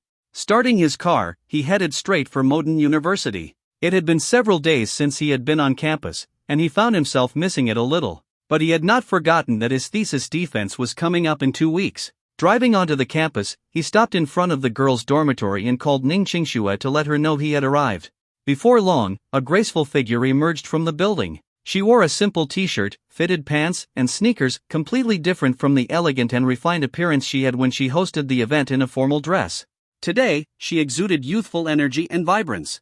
Yi Chang rolled down the car window and waved at her. Under the watchful eyes of many female students, Ning Qingxue shyly got into the Rolls-Royce. "Where do you want to go?" Yi Chang asked. "I do not know," Ning Qingxue replied softly, shaking her head. "Have you eaten?" "Yes, around 6. What did you eat?" "Just the cafeteria food." Yi Chang frowned slightly. "Why did you not eat something better?" Ning Qingxue lowered her head, embarrassed. "I did not know what to eat." "Silly girl, just order whatever is expensive. I give you 50,000 every day, not for you to keep eating that kind of food." Yi Chang reached out and gently took her delicate hand, his voice warm yet helpless. Ning Qingxue gazed at him, mesmerized. This man was always so gentle, making her feel like she was floating in a warm ocean, completely content. Yi Chang lifted her hand and placed a soft kiss on the back of it, then caressed it lightly before saying, "Alright, let us not talk about that anymore. Fasten your seatbelt." "Okay." Ning Qingxue quickly fastened her seatbelt and sat obediently. "Then let us go," Yi Chang said before starting the car. Dozens of minutes later, at the Bund, Yi Chang held Ning Qingxue's hand as they strolled down the famous street. Across the Huangpu River, the bright lights of Lujiazhui's skyscrapers illuminated the night sky. The view was breathtaking. There was a time when Yi Chang had envied the bustling prosperity on the other side. But now, he stood above that world. And in his arms, he held the beauty he desired. As he listened to Ning Qingxue recount how the interviewer had deliberately made things difficult for her, Yi Chang chuckled and asked, "Would you like me to take revenge for you?" "I could have that interviewer fired." Ning Qingxue was stunned for a moment before quickly shaking her head. "Do not do anything reckless. That was just part of the process, and I still passed in the end." Yi Chang smiled faintly. "Yes, my Qingxue is the best. Even when they tried to challenge you, you still passed." Ning Qingxue's cheeks flushed red, but the joy in her eyes betrayed her true feelings. She loved hearing Yi Chang say the kind of words that every girl longed to hear. Yi Chang reached out and gently tucked a stray strand of her hair behind her ear before continuing to hold her hand, strolling along at a leisurely pace. Before long, they suddenly saw a heart shape outlined in candles on the path ahead. A young man stood in the center, holding a large bouquet of flowers. Suddenly, he dropped to one knee in front of a girl. "Xiaohong, I like you. Will you be my girlfriend?" The girl, Xiaohong, covered her mouth in surprise, her face full of shock. Meanwhile, the boy's friends emerged from the crowd, some holding banners, others cheering and encouraging the girl to accept. The onlookers, also caught off guard by the scene, stopped to watch, some taking pictures and videos, others joining in to urge the girl to say yes. Yi Chang, holding Ning Qingxue's hand, stood on the outskirts of the crowd, observing the situation inside. The two of them found it quite interesting. Perhaps they were about to witness the birth of a new couple? "Do you think she will say yes?" Ning Qingxue asked Yi Chang. Yi Chang studied the scene for a moment before shaking his head. No, Ning Qingxue was taken aback. Why not? Look at the girl, Yi Chang said. Her outfit alone must have cost at least 4 or 5,000. And that guy? His entire outfit is not even worth 1,000. Yi Chang sighed. He had once faced a similar situation himself, which was why he could make such a prediction. Of course, the most telling sign was the girl's expression. It had already turned sour. Given that, the guy was most likely going to fail. As for his reasoning, it was simply an observation. Hearing Yi Chang's explanation, Ning Qingxue turned her gaze back to the couple. She still hoped for a romantic outcome. But soon, people began to notice that something was wrong. The girl's expression showed clear displeasure, as if she was starting to lose patience. She said, Li Hua, do not do this, alright? Get up. We are just friends. The young man's face froze in shock. He had thought his confession was foolproof, yet he was rejected just like that. The onlookers also fell silent, no longer egging them on. Yi Chang shrugged at Ning Qingxue.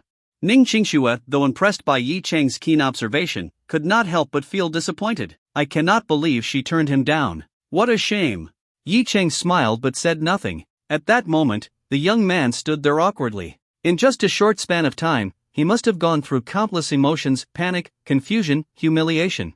To confess in front of such a large crowd and fail was undeniably embarrassing. What he did not realize was that this situation was just as uncomfortable for the girl. After a long pause, the young man forced himself to push through the awkwardness and said, Xiaohong, I really like you. From the moment I first saw you, I fell in love at first sight. Tell me, what do I have to do for you to like me? The girl frowned, clearly displeased. I already told you, get up, alright? I have always seen you as just a friend. If you keep this up, I am leaving. Xiaohong, just tell me, what do I have to do? The young man stood up, looking at her anxiously. Frustrated, the girl pointed to a tall building in the distance and snapped, unless you confess to me on that screen. Everyone turned to look and immediately understood she was referring to the LED confession screen on the Lujiazui Tower. But making a confession on that screen would be an incredibly expensive affair. Just a few minutes could cost hundreds of thousands. The young man was clearly not wealthy, and hearing her demand, his face filled with disappointment. Yi Chang glanced at the building. Oh, that tower had investments from Wanqing Real Estate. That guy must be feeling awful right now, Ning Qingxue said softly. Yi Chang chuckled. Do you actually want them to end up together? Of course. Ning Qingxue looked regretful. This was her first proper date with Yi Chang, and witnessing something like this made the night feel less than perfect. Yi Chang had not expected Ning Qingxue to have such a strong sense of perfectionism. But since she felt that way, he would make it happen for her. Squeezing her hand, he said, then let me give it a try. Ning Qingxue blinked in surprise. She was disappointed for the couple, but she had not thought about actually doing something. What was Yi Chang planning? Yi Chang? What are you going to do? Yi Chang took out his phone, scrolled through his contacts, and then stepped into the crowd. Approaching the circle of candles, he stopped the girl just as she was about to leave and asked, if Li Hua really confesses to you on that screen, will you agree to be his girlfriend? The girl thought Yi Chang was one of Li Hua's friends and snapped impatiently, why would I lie to you? If he can actually do it, I will say yes. I hope you keep your word. Then, Yi Chang dialed a number while telling Li Hua, brother, just wait here for a moment. The crowd, intrigued by this unexpected twist, became even more interested. Could there be a reversal in the story? Li Hua and his friends, however, were completely dumbfounded. Who was this guy? This was not part of the script. Just as Li Hua was about to speak, Yi Chang raised a hand, signaling him to stay quiet. His call had just been answered. Lujiazui Tower, that LED screen, I have a friend here on the bund who wants to make a confession. Just use any standard template. Name? The guy is Li Hua, the girl is. Yi Chang turned to Li Hua and pointed at Xiaohong. What is her name? Li Hua reflexively answered, Wang Hong. Oh, her name is Wang Hong. Get it done within 5 minutes. As soon as possible. After hanging up, Yi Chang patted Li Hua's shoulder and then looked at Wang Hong. Just wait. Then, he stepped out of the crowd and returned to Ning Qingxue's side, taking her hand once more. Ning Qingxue looked at him in shock. When she felt the gazes of the surrounding crowd, she instinctively lowered her head. She was used to being in the spotlight as a host, but she was not used to being stared at while holding a man's hand. At that moment, people finally noticed the stunning beauty standing beside Yi Chang. Meanwhile, Li Hua's expression soured. Why did it feel like this guy had just walked over here to flaunt his girlfriend in front of him, mocking him for his failed confession? Not particularly harmful, but deeply humiliating. But Yi Cheng's words earlier had not sounded like mere boasting. Could it actually happen? When people witness failure, they always secretly hope for a miracle. So, Li Hua looked at Wang Hong and said, "Xiao Hong, do not leave just yet." Wang Hong let out a cold laugh, crossing her arms over her chest. She still believed Yi Cheng was simply one of Li Hua's friends. "I am not leaving. I want to see what kind of tricks you all have up your sleeves." All eyes turned toward the LED screen on the skyscraper. Everyone held on to a glimmer of hope. What if something truly magical happened? 3 minutes later, the LED screen flickered, and then a few large characters appeared. Li Hua heart Wang Hong. The crowd gasped in astonishment, staring at the screen. That young man had not been lying, he had actually made it happen in just a few minutes. Li Hua, overwhelmed with emotion, turned to Wang Hong. "Xiao Hong." Wang Hong covered her mouth with her hands, gazing at the LED screen in disbelief. She had never imagined that one day her name would appear up there for all to see. Her eyes drifted through the crowd until they landed on Yi Cheng, who was still standing there with a faint smile. She turned to Li Hua and asked, "Is that man your friend?" Li Hua hesitated for a moment before answering truthfully, "I do not know him." "You do not know him?" Wang Hong was stunned. But in the next instant, she opened her arms and threw herself into Li Hua's embrace. "I accept your confession." She was materialistic, yes, but she also believed in fate. A stranger had appeared out of nowhere to help Li Hua fulfill her condition. No one could have predicted such a thing, almost as if it had been destined. So why not embrace this coincidence and say yes? After all, when Li Hua had confessed to her out of the blue, she had not walked away immediately. That in itself meant she did have some feelings for him. Li Hua stood there in a daze for a moment before sheer joy overtook him. He hugged his new girlfriend tightly. "I swear, I will love you for the rest of my life and give you a good future." Wow. Awesome. Kiss. Kiss. Kiss. The crowd erupted in applause, cheering excitedly for the new couple. Most people enjoyed witnessing moments like these. May all lovers in the world find their happily ever after. It was a wish many held in their hearts. After a while, people suddenly remembered the mysterious and powerful young man.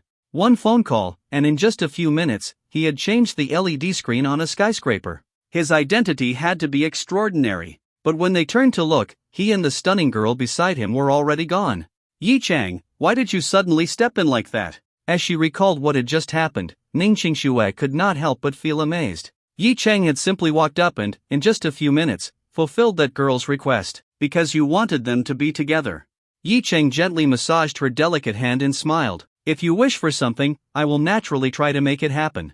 Ning Qingxue's face turned red, and she murmured, "But I never asked you to step in." Was that really appropriate? Why would it not be? What if that girl had already made up her mind to reject him? Wouldn't your intervention have just made things awkward for her? Yi Cheng raised an eyebrow and smiled. "I did not think of that. I only wanted to help, just like you suggested." As he spoke, he guided Ning Qingxue's hand to his face, gazing into her eyes with warmth. His voice softened. "My Qingxue truly is a thoughtful and kind-hearted girl, noticing even the smallest details." Under his gaze, Ning Qingxue felt even more flustered and happy. She lowered her head and whispered, "Actually, you did a great job." At least the girl accepted in the end. Yi Cheng caressed her soft fingers against his cheek and asked, "Qingxue, why did you want them to be together?" Ning Qingxue hesitated. Because, we met them." "Oh?" Yi Cheng chuckled. "So every time my Qingxue sees someone confessing, she hopes for a happy ending? Oh, I understand now. My Qingxue is Cupid, the matchmaker of love." "Ah, stop saying nonsense." Ning Qingxue's face turned completely red. She stomped her foot and huffed, I just thought, since this is our first date, if the confession had failed, it would have felt unlucky." She believed in fate. Or rather, most girls believed that love was guided by destiny. Unlucky? Yi Cheng was momentarily stunned, then laughed. "Do not worry. As long as I am here, nothing unlucky will ever happen." He led Ning Qingxue toward the riverbank. The cool evening breeze lifted her long hair, making it dance in the air. Yi Cheng reached out and gently pulled off the hair tie holding her ponytail, letting her silky locks fall freely down her back. "Do not tie your hair up anymore," he murmured, playing with a strand between his fingers. "You look even more beautiful with it down." Ning Qingxue responded softly. Seeing her delicate and charming expression, Yi Cheng could no longer resist. He pulled her into his arms. "Qingxue, as long as we are together, that alone is the greatest fortune. No misfortune would ever dare approach us. Do you understand?" His warm breath brushed against her ear, making her crystal-clear earlobes turn a lovely shade of pink. I understand, she whispered shyly, burying her face in the crook of his neck. That warmth filled her heart with peace. This must be what love feels like, standing by the one she cherished, embracing beneath the night sky by the river. The dazzling city lights, the towering skyscrapers, the illuminated cruise ships drifting along the river, and the neon reflections shimmering on the water, all of it seemed to be celebrating their love. Yi Chung loosened his embrace slightly and lifted his gaze, locking eyes with the breathtakingly beautiful girl before him. Her eyes carried a hint of daze, along with the joy of a young girl in love. Her delicate nose was charmingly refined, and under the soft glow of the city lights, her cherry-red lips looked utterly irresistible. Yi Chang could not hold back any longer. Slowly, he leaned in. Ning Qingxue knew what was about to happen. Even though they were in the middle of a busy pedestrian street, she did not resist. Aside from the shyness welling up inside her, she felt no urge to pull away. She gently closed her eyes, a faint blush spreading across her face as she waited for him to take the lead. Their lips met. As a seasoned lover, Yi Chang took the initiative, deepening the kiss. His tongue slipped inside, savoring her sweetness. Passers-by glanced at the openly affectionate couple, an incredibly handsome man and an absolutely stunning woman. Some sighed enviously, while others quickly averted their eyes. Adults shielded their children's faces, whispering, "Do not look." After a long moment, Yi Cheng finally released her lips. Looking into her eyes, he brushed his cheek against hers and murmured, "Qingxue, I love you." I love you too," Ning Qingxue whispered, holding onto him tightly. 10 p.m. Yi Chang drove Ning Qingxue back to her school. Neither of them wanted to part so soon, but it was already late. Yi Chang had not even considered doing anything intimate with her. His feelings for Ning Qingxue were still pure, holding on to the romantic ideals of love from his student days. Even when it came to Yen Yuning, he could admit that there was a certain shameless aspect to his attraction. Watching as the graceful figure of Ning Qingxue disappeared into the entrance of the girls' dormitory, turning back every few steps, Yi Chang shook his head but still had a smile on his face. How could any man not fall in love with such a girl? He lifted his wrist and looked at the red string tied around it. Earlier, while they were out shopping, Ning Qingxue had bought it at a boutique and given it to him as a gift. Untying it, he thought this was something he could not let Yen Yuning see. Thinking of Yen Yuning, he took out his phone to check. Sigh. Since 10 p.m., she had already called him 10 times, and he had not answered a single one. Would he still be able to get into her bed tonight? Sigh, whatever. If he could not, then he could not. He had been exhausting himself too much these past few days. Why had the system not rewarded him with an indestructible kidney by now? He called her back. Carefully, he said, "Yuning." But to his surprise, the voice that came from the other end of the line was trembling, as if on the verge of tears. "Yi Chang, where are you? I thought something happened to you. Why did you not answer my calls?" Yi Chang felt a pang of guilt, though fleeting. Yen Yuning was not angry that he had ignored her calls. Instead, she had been worried about his safety. This filled his heart with an overwhelming sense of warmth and gratitude. With a hint of remorse, he said, "Yuning, I am sorry for making you worry. After my meeting, my professor sent me a message asking me to discuss my thesis defense at school, so I was talking to him and did not check my phone. I do not want to hear your explanation. Just come back, okay? I was about to go out and look for you. I will be back right away." Yi Chang responded quickly. "All right." Yi Chung hung up the phone and shook his head slightly. He had a woman who cared for him like this, yet he was still out with other women. A true scumbag. No, not quite. A real scumbag would not feel guilty. But he did, which meant he was actually a really good guy. Feeling slightly better about himself, he started the car and drove straight back to Yulong residence. When he opened the door and changed his shoes, he stepped into the living room. There, curled up on the sofa, hugging her knees, sat a delicate and lonely figure. A wave of tenderness welled up inside Yi Chang. He walked over, sat beside Yen Yuning, and said softly, "Yuning." Yen Yuning lifted her head, looked at him, and then immediately threw herself into his arms. "You bastard! Why did you not tell me you were going to school? You made me so worried. I am sorry, it will not happen again." Yi Chang gently stroked her back, comforting her. "I am here now, safe and sound. Do not worry." A soft sound escaped from her nose as she lay against his chest, basking in the warmth of his embrace. Gradually, her heart settled. They held each other in silence for several minutes before Yi Chung finally asked, "Silly girl, why did you immediately assume something had happened to me just because I did not pick up the phone? Why not think of something else?"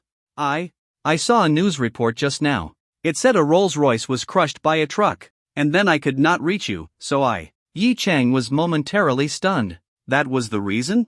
He was caught between laughter and tears, but his heart was even more touched. A wife like this, what more could a man ask for? Gently stroking her silky hair, he said, all right, from now on, no more overthinking things. Even if you suspect I am out with another woman, do not assume something bad happened to me, alright? Why? If you think something happened to me, you will be heartbroken. But if you think I am with another woman, you will only be angry. And I would rather have you angry than heartbroken. So, you want me to be angry? Yi Chang had no way to answer that question. All he could say was, then just guess that I was preparing a surprise for you. Where is the surprise, then? Yan Yuning asked. Yi Chang reached into his pocket and pulled out a red string. The one Ning Qingxue had given him. But now, he was giving it to Yan Yuning. Taking her delicate, soft hand and looking at her fair, snow-white wrist, Yi Chang tied the red string around it. Once it was secured, he admired her beautiful wrist for a moment, then gently patted the back of her hand and said in a soft voice, now that you are wearing this red string, you are completely mine. Yan Yuning stared in surprise at the red string on her wrist, an overwhelming joy welling up inside her. She had not expected there to be a real surprise. Blushing slightly, she playfully scolded, so only now am I yours? Yi Chang pretended to think for a moment before saying, before, you were 100% mine. Now, you are 120% mine. Oof. Yan Yuning let out a soft snort, but no matter how long she looked at the red string on her wrist, she never grew tired of it. Suddenly, she glanced at Yi Chang's wrist and asked, did you not get one for yourself? Yi Chang smiled, stroking her silky hair. That is something you need to buy for me yourself and tie it on me personally. Yan Yuning nodded lightly. Tomorrow, on my way to work, I will buy one for you. All right. Yi Chang nodded. Then, without warning, he scooped Yan Yuning into his arms and said, since you have to work in the morning, let us go to bed early. Ah. You are not allowed to do anything tonight. Heh, I promise I will behave. After showering, Yi Chang lay on the bed, holding Yan Yuning quietly in his arms. He truly did not do anything, just gazed at her enchanting face. Earlier, when she called him, she had not blamed him. Instead, she had been worried about him. That had touched him deeply. Yuning, you are wonderful. Pulling her closer into his embrace, Yi Chang whispered gently, savoring this peaceful moment. Yan Yuning remained silent, resting quietly. Before long, her breathing became slow and steady. Realizing that the beauty in his arms had fallen asleep, Yi Chang carefully got up, turned off the lights, then slipped back under the covers. Pressing a soft kiss to her forehead, he closed his eyes and drifted off to sleep. In the blink of an eye, the night had passed. The next day, Yi Chang continued playing the role of a personal assistant. But with his god-tier proficiency in work, such a simple task was hardly a challenge for him. Of course, that was only if no one was distracting him. Stop moving your hips. Yi Chang let out a frustrated sigh, unable to focus on his work. But Yan Yuning, who was sitting on his lap, had no such concerns. She lay against his chest, playing on her phone, shifting her hips from time to time, pressing right against him. Damn it, I did not touch you last night, and now you are acting up? Yi Chang smacked her perky backside hard. Get down. I refuse. Yan Yuning gazed at him seductively. Are you not supposed to be good at multitasking? Let me see if you can still work under these conditions. Fuck. Yi Chang grabbed her and was about to pull her pants down when his phone suddenly rang. Glancing at the caller ID, he frowned. It was an unfamiliar number. Putting Yan Yuning down, he said, stop fooling around, I need to take this call. Oh. Yan Yuning stopped testing Yi Chang's limits but still clung to him, unwilling to move away. Yi Chang sighed at this clingy CEO. She clearly did not treat the office as a workplace at all. Well, it was not like it mattered too much since the office door was locked. Answering the call, he said, hello, who is this? Young Master Yi, it is me, Du Xinghai. A deeply troubled voice came from the other end. Yi Chang raised an eyebrow. Du Xinghai? Hearing the name, Yan Yuning immediately perked up and listened closely. Last time, Du Xinghai had been thoroughly humiliated by Yi Chang. So why was he now calling on his own initiative? Du Xinghai sounded desperate. Young Master Yi, you have not forgotten what you said that day, have you? My family's company has been seeing a constant drop in stock prices since yesterday. My family cannot hold on any longer, so I am coming to you for help. Yi Chang suddenly understood. Oh, that night at the department gala, Du Xinghai and a few of his lowlife friends had tried to drug and assault several female classmates, but their plan had been exposed. Yi Chang and other students had intervened, stopping their scheme. At the time, Yi Chang had forced Du Xinghai to betray his accomplices, making him confess everything on the spot. As a result, the others had received the punishment they deserved. Now, it seemed like Du Xinghai's family business had also suffered retaliation. Yi Chang did recall promising to back Du Xinghai up. He was not one to go back on his word. I understand. Arrange a meeting spot at 2 p.m., and I will come talk with you. Du Xinghai sounded overjoyed. Thank you, young Master Yi. I will send you the location right away. After hanging up, Yan Yuning immediately asked, Yi Chang, what is going on with Du Xinghai? How did you two get in touch? Yi Chang briefly explained what had happened that night, though he conveniently left out any mention of Ning Qingxue. After listening, Yan Yuning fumed. Why are you helping someone like him? He got what he deserved. He is the one who chose to be involved in that mess. Yi Chang grinned. Of course, my first instinct was to refuse. But then I thought, if I help him now, he will likely become my lackey. Turning a former rival into my subordinate, is that not a good deal? Yan Yuning rolled her eyes. What is so great about that? I do not understand you men. Yi Chang took her hand and said, Alright then, should I help him or not? Whatever you say, goes. Yan Yuning had originally planned to say no, but after thinking for a moment, she said, helping him is not out of the question, but there has to be a condition. Oh? What condition? Yi Chang asked. Make his family give up a portion of their company shares. He cannot get off so easily. Yan Yuning snorted. Yi Chang laughed, pinched her delicate little nose, and said, now that is the attitude of a true CEO. Yan Yuning nestled into his arms and huffed. Are you saying I was not before? Yi Chang pointed at her current position. Right now, you look more like a little kitten in heat. With that, he stood up again and started undoing his pants. Come, let me satisfy you. Ah, this is the office. Yan Yuning shrieked. 2 p.m., a cafe. Yi Chang walked in and immediately spotted someone waving at him. It was Du Xinghai, looking exhausted and disheveled. Yi Chang strode over, and Du Xinghai greeted him respectfully. Young Master Yi, you are here. What would you like to drink? Anything is fine. Honestly, a bottle of nutrient shake would have been better. Ordering a random cup of coffee, Yi Chang sat across from Du Xinghai. Tell me the situation. He casually stirred his coffee, speaking in an unhurried tone. Those guys from that night, all their companies had business ties with mine. But yesterday morning, they all simultaneously announced they were severing ties with us. Not only that, they even spread slander about our company. As a result, our stock has hit the lower limit 2 days in a row, and it will likely keep dropping. Du Xinghai looked distressed. I have no other options, so I reached out to you. Yi Chang nodded slightly, said nothing, and took a sip of coffee. He was not here to help. He was here to negotiate. Besides, his system had just given him an interesting update. In business, the key is to maximize your own benefits. Option 1. Obtain at least 100 million in cash from Du Xinghai's family. Reward, 1 billion cash. Option 2. Obtain no more than 20% of Du Group's shares. Reward, 1 billion cash plus aura of authority. Option 3. Obtain 20 to 40% of Du Group's shares. Reward, 1 billion cash plus aura of authority plus master negotiation skills.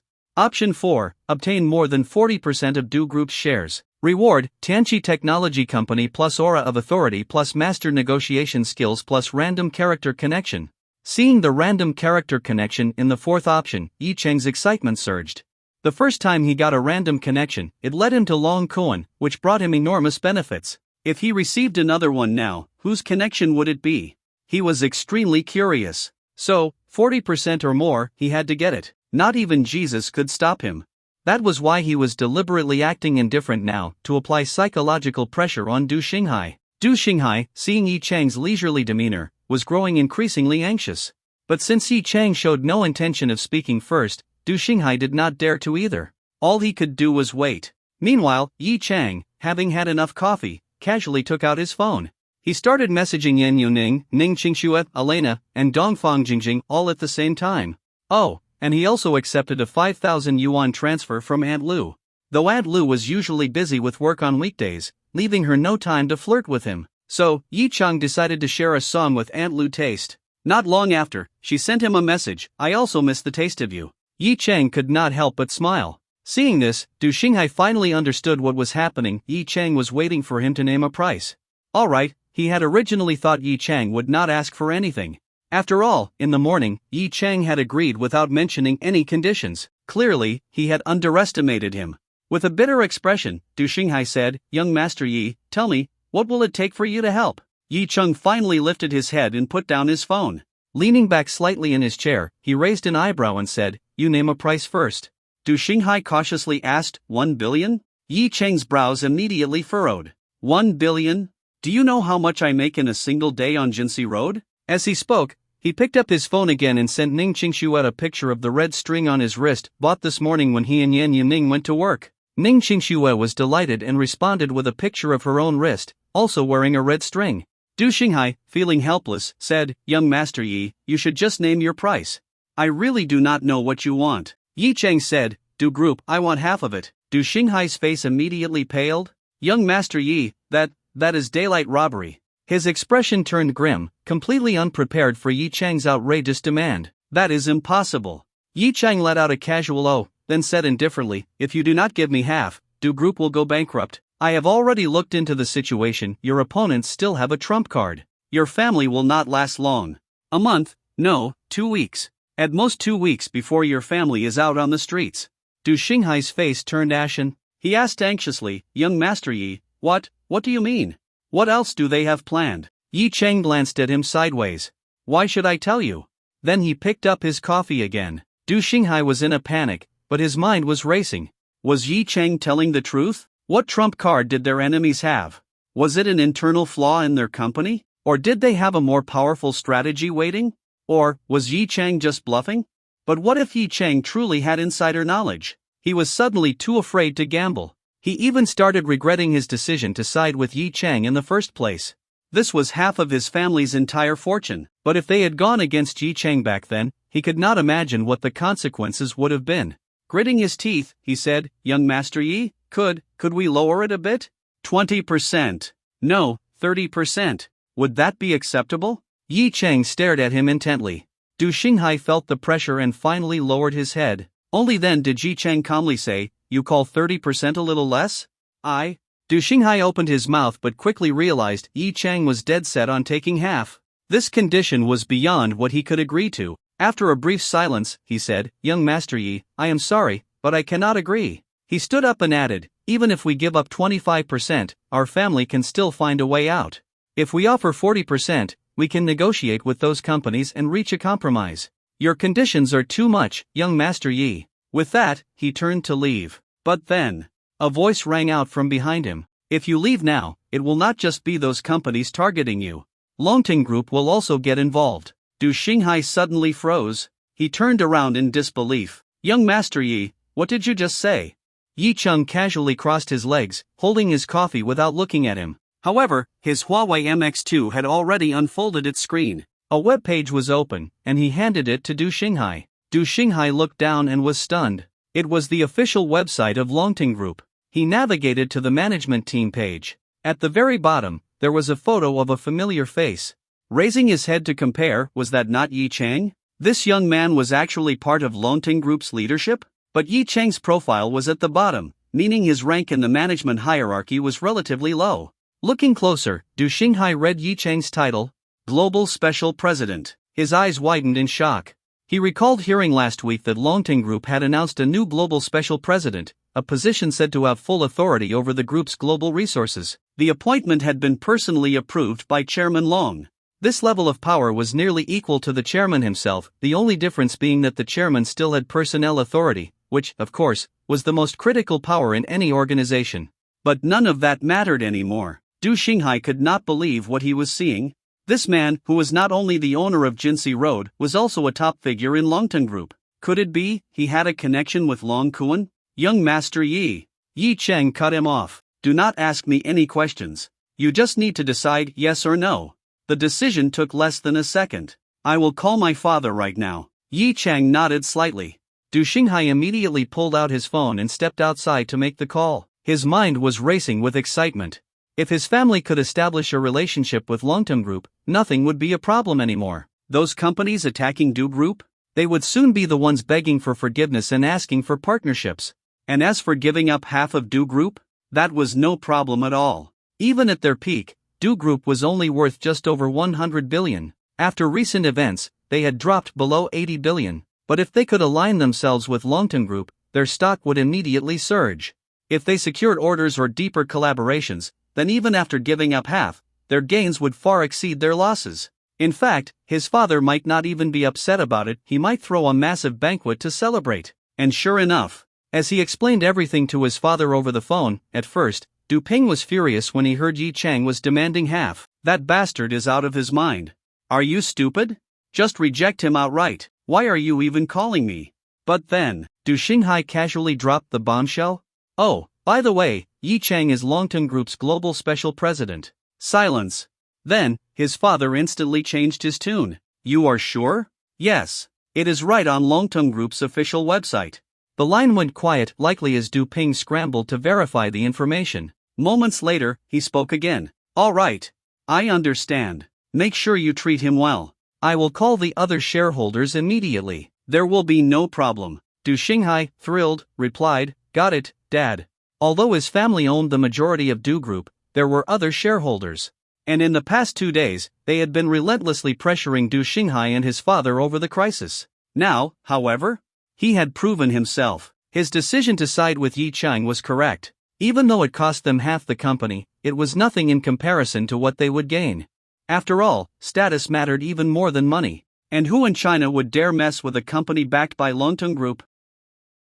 The host has acquired 50% of the shares of Du Corporation and received the following rewards: Tianqi Technology Company plus Intimidation Aura plus Master Level Negotiation Proficiency plus Random Character Connection. Yi Chang was momentarily stunned. He had not even signed the contract yet, so why had the rewards already been issued? System: when the outcome of a certain event is inevitably aligned with a specific option, the rewards will be automatically distributed. Yi Chang immediately felt that this system was quite considerate, it even had a function like this. Not bad at all. Then, the system began explaining the rewards. Intimidation Aura: when the host attempts to intimidate or persuade someone, both intimidation and persuasion effects will be doubled. Hearing this, Yi Chang nodded slightly. Not bad. This would make it even easier to scare Su Qiyu and Mu Ziying, those two little punching bags. Perhaps it could even help persuade the women he had been involved with to be more accepting of certain new positions. Wait, what the hell was he thinking? Was this kind of god-tier buff really meant to be used on women? Yi Chang smacked himself on the head, shaking off those thoughts, and instead focused on anticipating the random character connection. Generating random character connection. Generation complete. Acquired character connection, Qianlu. Qianlu? Yi Chang was taken aback. Who was that? He had absolutely no impression of this person. However, this time, the system provided a detailed introduction. Qianlu, a super technology genius. A super technology genius? Just how super was she? Yi Chang could not help but feel a little disappointed. He had hoped for someone like Long Kuan, a powerful and influential backer. But instead, he got a researcher? Of course, he had no disrespect for scientists, but compared to Long Kuan, the gap was just too large. Still, he pulled out his phone and did a quick search. And immediately, he froze. This Qianlu actually seemed pretty damn impressive. At 27 years old, she held a staggering number of titles. At 10, she was admitted to Shuimu University. At 12, she pursued a master's degree at Princeton University on a full scholarship. At 14, she published a quantum physics paper as the first author in Science. At 15, she published a structural chemistry paper in Nature. At 23, she returned to China under the Thousand Talents program, working as a researcher at the Advanced Research Institute of Shuimu University, receiving national funding with an annual research grant exceeding 10 million yuan. A truly exceptional individual, a super genius in every sense of the word. But, she is a woman? When Yi Chang saw the attached photo, he was stunned. In the image, the woman wore a pair of thick, black-framed glasses. Her hair was styled in a 3/7 side part, partially covering her face. She looked plain and unremarkable, with no striking features. Even her eyes, behind those thick lenses, seemed dull and lifeless. Yi Chang shook his head helplessly. Her appearance was nothing like that of a typical 27-year-old woman. Then again, she was a scientist, probably the type who did not care about trivial matters like fashion or appearance. Since the system had granted him this connection, it was likely that they would cross paths sooner or later. Plus, the system had also given him Tianqi Technology Company. Could it be that Qianlu was somehow linked to this company? As for Tianqi Technology itself, Yi Chang looked it up, and his eyes widened in shock. Damn! This company was not simple either. Even within China, it was ranked among the top technology companies. And it was not one of those typical internet-based tech companies. Instead, It invested heavily in research laboratories, specializing in cutting-edge scientific advancements. The company owned numerous high-tech patents, engaged in both self-production and sales, and licensed technologies domestically and internationally. With an annual revenue of around 40 billion yuan, it was a major player in the industry. However, over 20 billion yuan was reinvested into research and development each year. After deducting expenses for salaries, lab maintenance, taxes, and other operational costs, the net profit was only a few billion. A true pride of private enterprises. Yi Cheng nodded in satisfaction. This round of rewards was quite good. If the system rewarded him with a few more pieces of future technology in the future, turning Tianqi Technology into a world-class tech company would not be much of a challenge. Since he had handed over lithium-air battery technology to Longteng Group, he could now establish a new battery company under Tianqi Technology in collaboration with Longteng Group. He had already agreed with Long Kuan that he would hold 70% of the shares in the new battery company. Now that Tianqi Technology was entirely under his control, it would hold that 70% stake. And then there was Chen Lu. Since she had now been drawn as a connection, he could invite her to work as a researcher at Tianqi Technology. Although she was working under national funding, that did not prevent her from becoming a corporate scientist as well. This deal was quite a steal. And I even got half of Du Corporation. Perfect. Just as Yi Cheng was basking in his gains, he noticed Du Xinghai re-entering the cafe out of the corner of his eye. It seemed he had finished his phone call. But now that Yi Cheng knew the outcome from the system, he was completely confident about what would come next. What did surprise him, however, was the conflicted expression on Du Xinghai's face as he approached. Young Master Yi, 50% of the shares might be a bit difficult. Could we do 40% instead? If that really does not work, we could stretch it to 45%. Yi Cheng raised an eyebrow. This guy was trying to be clever. According to the system, Du Xinghai's father had already agreed to the 50% stake. And yet, this guy still wanted to negotiate? Yi Cheng chuckled. Then I am afraid I cannot be of any help. He stood up, ready to leave. Du Xinghai was stunned. He had not expected Yi Cheng to walk away so decisively. If Yi Cheng really left, he would have single-handedly ruined a golden opportunity. Cursing his own stupidity, he immediately called out, "Young Master Yi, wait. Fine, 50%. We accept." Yi Cheng stared at him coldly. "I feel like you are deliberately testing my patience." Du Xinghai's face turned pale with fear. Ignoring the strange looks from those around them, he immediately bowed deeply and apologized. "I am sorry. Truly sorry. I was being foolish. Young Master Yi, 50%, my father has already agreed. He is discussing it with the other shareholders as we speak." Yi Cheng said calmly, "I have changed my mind. In addition to 50% of the shares, you will also transfer 1 billion yuan to Yan Yuning's account within 2 days. Can you do that?" Du Xinghai's heart bled. 1 billion yuan. In cash. He wished he could slap himself. But now, he did not dare show even the slightest hesitation. "All right. I guarantee that 1 billion yuan will be transferred within 2 days. Remember, it goes to Yan Yuning's account." Yi Cheng emphasized this before continuing. "All right, that concludes our discussion. We will handle the contract signing after Thursday. I will not be in Shanghai on Tuesday or Wednesday." Du Xinghai was taken aback. "But young Master Yi, in another 2 days, our stock price will drop even further." Yi Cheng looked at him as if he were an idiot. "You do not know how to release a statement? Just announce that your company has reached a partnership agreement with Longteng Group." Du Xinghai hesitated, then suddenly realized right. If they made such an announcement, their stock price would stabilize. But a statement needed credibility. He hesitated and asked, "Young Master Yi, would it be possible to take a photo together for proof?" Yi Cheng waved him off. "No. What a joke." He had no intention of making his identity public. Even his appointment as global special president of Longteng Group had been carefully managed to prevent media coverage. Du Xinghai's face stiffened. This, without proof, the announcement might not be very convincing. "Just go ahead and do it. I will have Longteng Group's media outlets publish supporting reports." Yi Cheng patted him on the shoulder. "And make sure you do not leak my identity. Why do you think my profile is listed at the bottom of the official website? That is all. I am leaving." With that, Yi Cheng left the cafe. Du Xinghai watched Yi Cheng's departing figure with a mix of frustration and admiration. But since Yi Cheng had agreed to have Longteng Group's controlled media help, that was a sign of goodwill. Sighing, he pulled out his phone. He needed to inform his father they had to come up with another billion yuan. After leaving the cafe, Yi Cheng immediately called Yan Yuning to tell her about acquiring 50% of Du Corporation. "What? They actually gave you that much? How did you pull that off? Yen Yuning was shocked. They had been willing to give up half the company? Yi Cheng chuckled. Guess. He did not reveal his identity, this would be a surprise for later. Before she could press further, he continued, I am giving you this 50% stake. What? Yen Yuning was completely stunned. Du Corporation is worth over 100 billion yuan.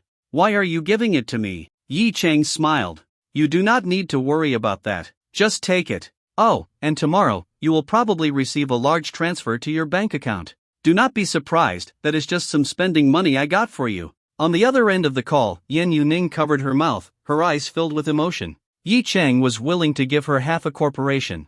What kind of man would do something like that? She did not refuse. Instead, she whispered, Yi Cheng, thank you. What is there to thank me for? Hearing the emotion in her voice, Yi Cheng spoke softly, you just need to know one thing, I love you. Alright, I will not be coming back tonight. I need to take care of some things. Also, as I told you before, I will be in Hangzhou for the next 2 days for a charity gala with Mohan Bank, and I will also be discussing some business. I will be back on Thursday. Do not miss me too much. Yen Yuning was in high spirits, so she did not question it. With a playful tone, she said, alright. Go ahead, I will not miss you at all. But I will miss you. Yen Yuning blushed. After a long pause, she finally murmured then, I guess I will miss you too. That makes it fair. Yi Cheng burst out laughing. I am coming back now. Ha!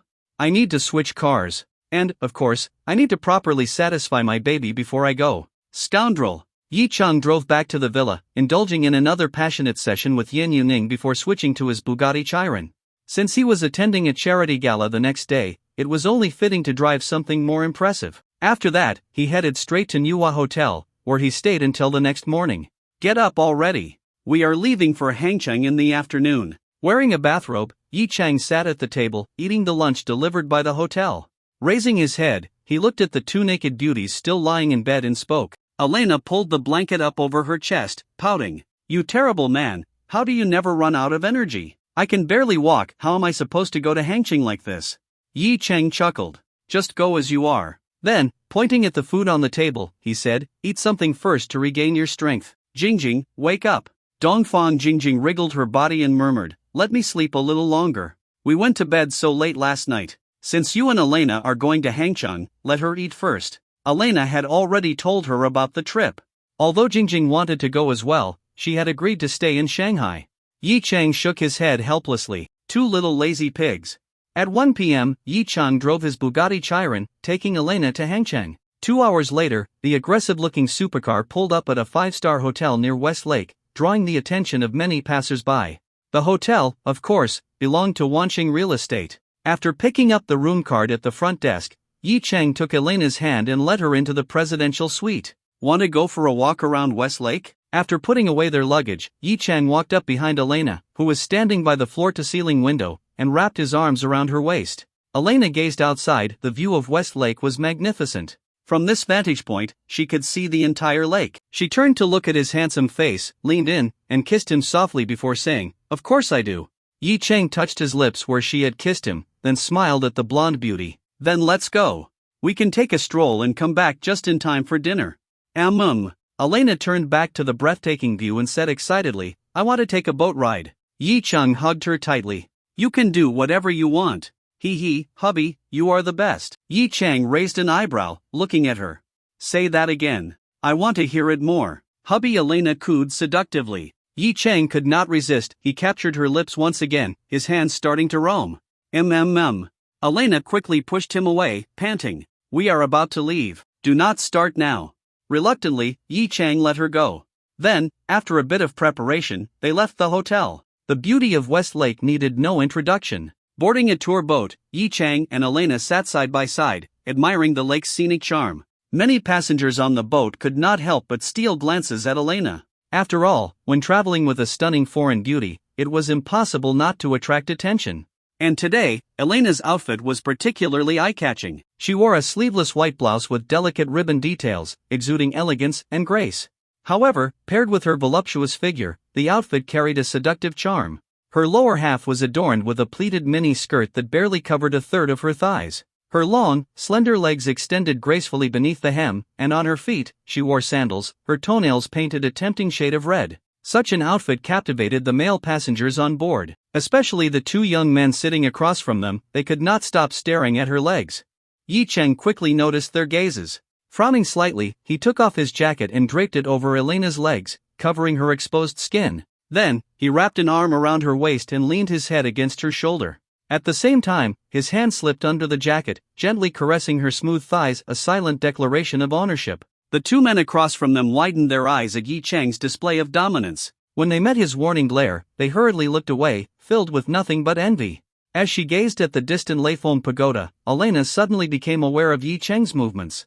She turned her head and lightly scolded, "What are you doing?" Yi Cheng replied in English, "My woman is too tempting." A few people could not resist sneaking glances. Elena's face flushed. She looked around, those subtle, lingering gazes had not gone unnoticed. Then she lowered her head. Beneath the jacket covering her legs, she could clearly feel this man's restless hand.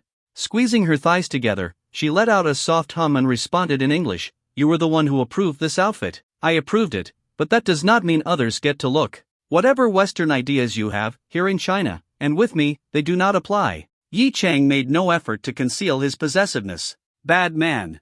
I know." Elena wrapped her delicate arms around his neck, her red lips curving into a pleased smile. A man's jealousy and possessiveness were things she loved to see. Yi Cheng chuckled and pulled her closer, resting his face against hers. "All right, forget about them. Just enjoy the view. This is my first time at Westlake too." Elena rolled her eyes flirtatiously. "Then move your hand away first." Yi Cheng laughed awkwardly, then withdrew his hand and instead clasped Elena's soft fingers, holding them against his chest as they both turned their gaze back to the scenery. The boat ride took them past several famous landmarks. Yi Cheng took out his phone and snapped many photos with Elena, capturing their moments together. Their intimate gestures and happy smiles made them look just like a married couple, filling the other tourists with admiration. After an hour-long ride, the boat finally docked. Hand in hand, they stepped ashore and leisurely strolled towards Su Causeway. The lush greenery on both sides completely shaded the pathway, filtering the sunlight into gentle patches of golden light.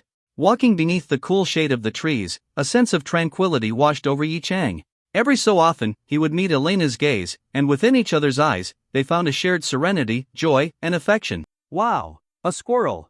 Suddenly, a child in front of them exclaimed. The two of them looked over and saw a young boy beside a couple break free from his mother's hand and run toward a tree. He squatted down, staring at a small, furry creature under the tree. Many people around turned their attention to the little squirrel with its big, bushy tail. Yi Cheng and Elena exchanged a glance and walked over hand in hand. In a place full of people, spotting a wild mammal was indeed a pleasant surprise. As they got closer, they saw the squirrel holding a pine cone in its paws, cautiously eyeing the surrounding two-legged creatures. Its tiny front claws quickly stuffed the pine cone into its mouth, making one side of its cheeks puff up.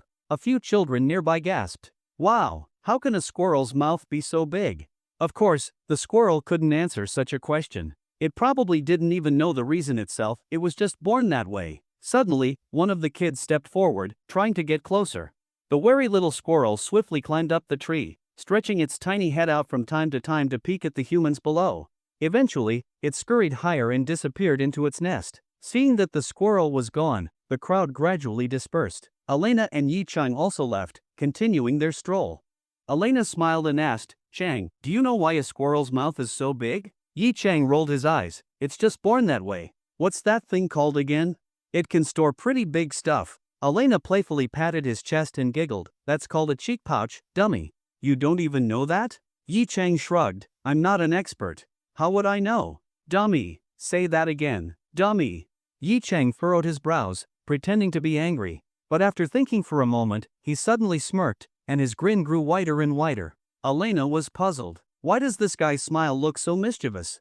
"What are you smiling about?" Yi Cheng glanced at her cheeks, then leaned in close to her ear and whispered, "Your mouth is pretty big too. It can fit something really big inside." Elena was stunned for a moment. It took her a while to realize what he meant. Her face instantly turned red with embarrassment and frustration. But before she could react, Yi Cheng had already dashed away. She immediately chased after him, shouting, "Yi Cheng, you, ah!" Before she could finish, she suddenly let out a scream.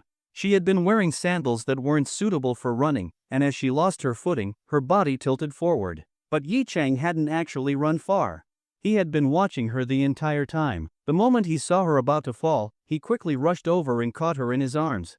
Elena instinctively clung to him. Feeling herself land in a familiar embrace, she instantly felt safe. She buried her face in his chest and started pounding it with her small fists. "Who told you to run? You made me almost trip. You're so annoying." Yi Chang didn't resist. He simply looked at the beautiful woman in his arms, who, at that moment, was acting like a little girl throwing a tantrum. He smiled gently, feeling an overwhelming sense of peace. He let Elena vent her frustration for a while. Once she stopped hitting him, he helped her up and said softly, "All right, don't be mad. Didn't I catch you? Look at you, acting like a little kid." "Humph, who told you to talk about my mouth like that?" Elena blushed again just thinking about it. How could he say something so inappropriate in public? So annoying. Luckily, no one else heard it. Yi Chang spread his hands, pretending to be innocent. "Who told you to call me a dummy? You are a dummy. Think whatever you want." Yi Chang shrugged, not wanting to argue further, and started walking ahead. Elena glared at him. Then, as if venting her frustration, she tightly wrapped her arm around his. But despite her little act of defiance, she still followed Yi Chang's pace as they continued strolling along Su Causeway. The wind occasionally blew across the lake's surface, bringing a refreshing feeling to the people on Su Causeway. At first, Elena was simply holding Yi Chang's wrist, but gradually, she wrapped her arms around his chest, as if leaning into his embrace. They walked slowly, pausing by the lakeside from time to time, leaning against each other or sharing a gentle kiss. They looked like an immortal couple. Eventually, they finished their walk along Su Causeway and exited from the other side. "This place is truly beautiful." Elena sighed. "I love this kind of architectural style in Huagua the most." "It is indeed beautiful." Yi Chang nodded with a smile. "But, the most?" Elena nodded and said, "My family has houses of various styles in Europe and America, and I've lived in all of them. That's why I feel Huagua's architecture has more uniqueness." "Is this Versailles style bragging?" He then asked, "Do you want to live here? I have a villa nearby, and also an apartment in a residential complex. I can give you one." Elena rolled her eyes at him, pursed her lips, and said, "I'd love to, but are you really willing to let me live here instead of in Modu?" Yi Chang was momentarily stunned, then chuckled and shook his head. He pulled her into his arms and softly said, "No, I'm not." He leaned in slightly, brushed aside her golden waves from her forehead, and placed a gentle kiss there. Elena, at 175 meters tall, had her forehead almost perfectly aligned with his lips, making it convenient for him to kiss her without bending down. Looking at Yi Chang's gentle expression, Elena's heart suddenly skipped a beat. At that moment, she suddenly understood what love truly was. Before, she might have liked Yi Chang, but not deeply. She was more curious about his mysterious identity, attracted to his powerful background, and, well, very much addicted to his certain abilities. But today, spending time alone with him, walking together, holding hands, leaning against him, all of it made her feel an overwhelming sense of happiness. Feelings started to take root. She suddenly realized that being with Yi Chang gave her a faint sense of warmth and comfort. It was a strange feeling, one she had never experienced before. "Is this love?" She stared at Yi Chang and unknowingly murmured, Yi Chang didn't catch her words, but he noticed the emotions flickering in her eyes, emotions that ultimately turned into affection.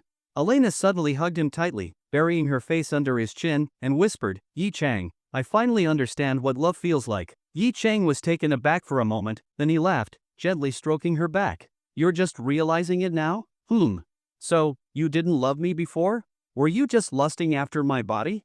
Elena immediately started pounding Yi Chang's back angrily. "Can you not ruin the moment, MMPH?" But before she could finish, her lips were sealed once again.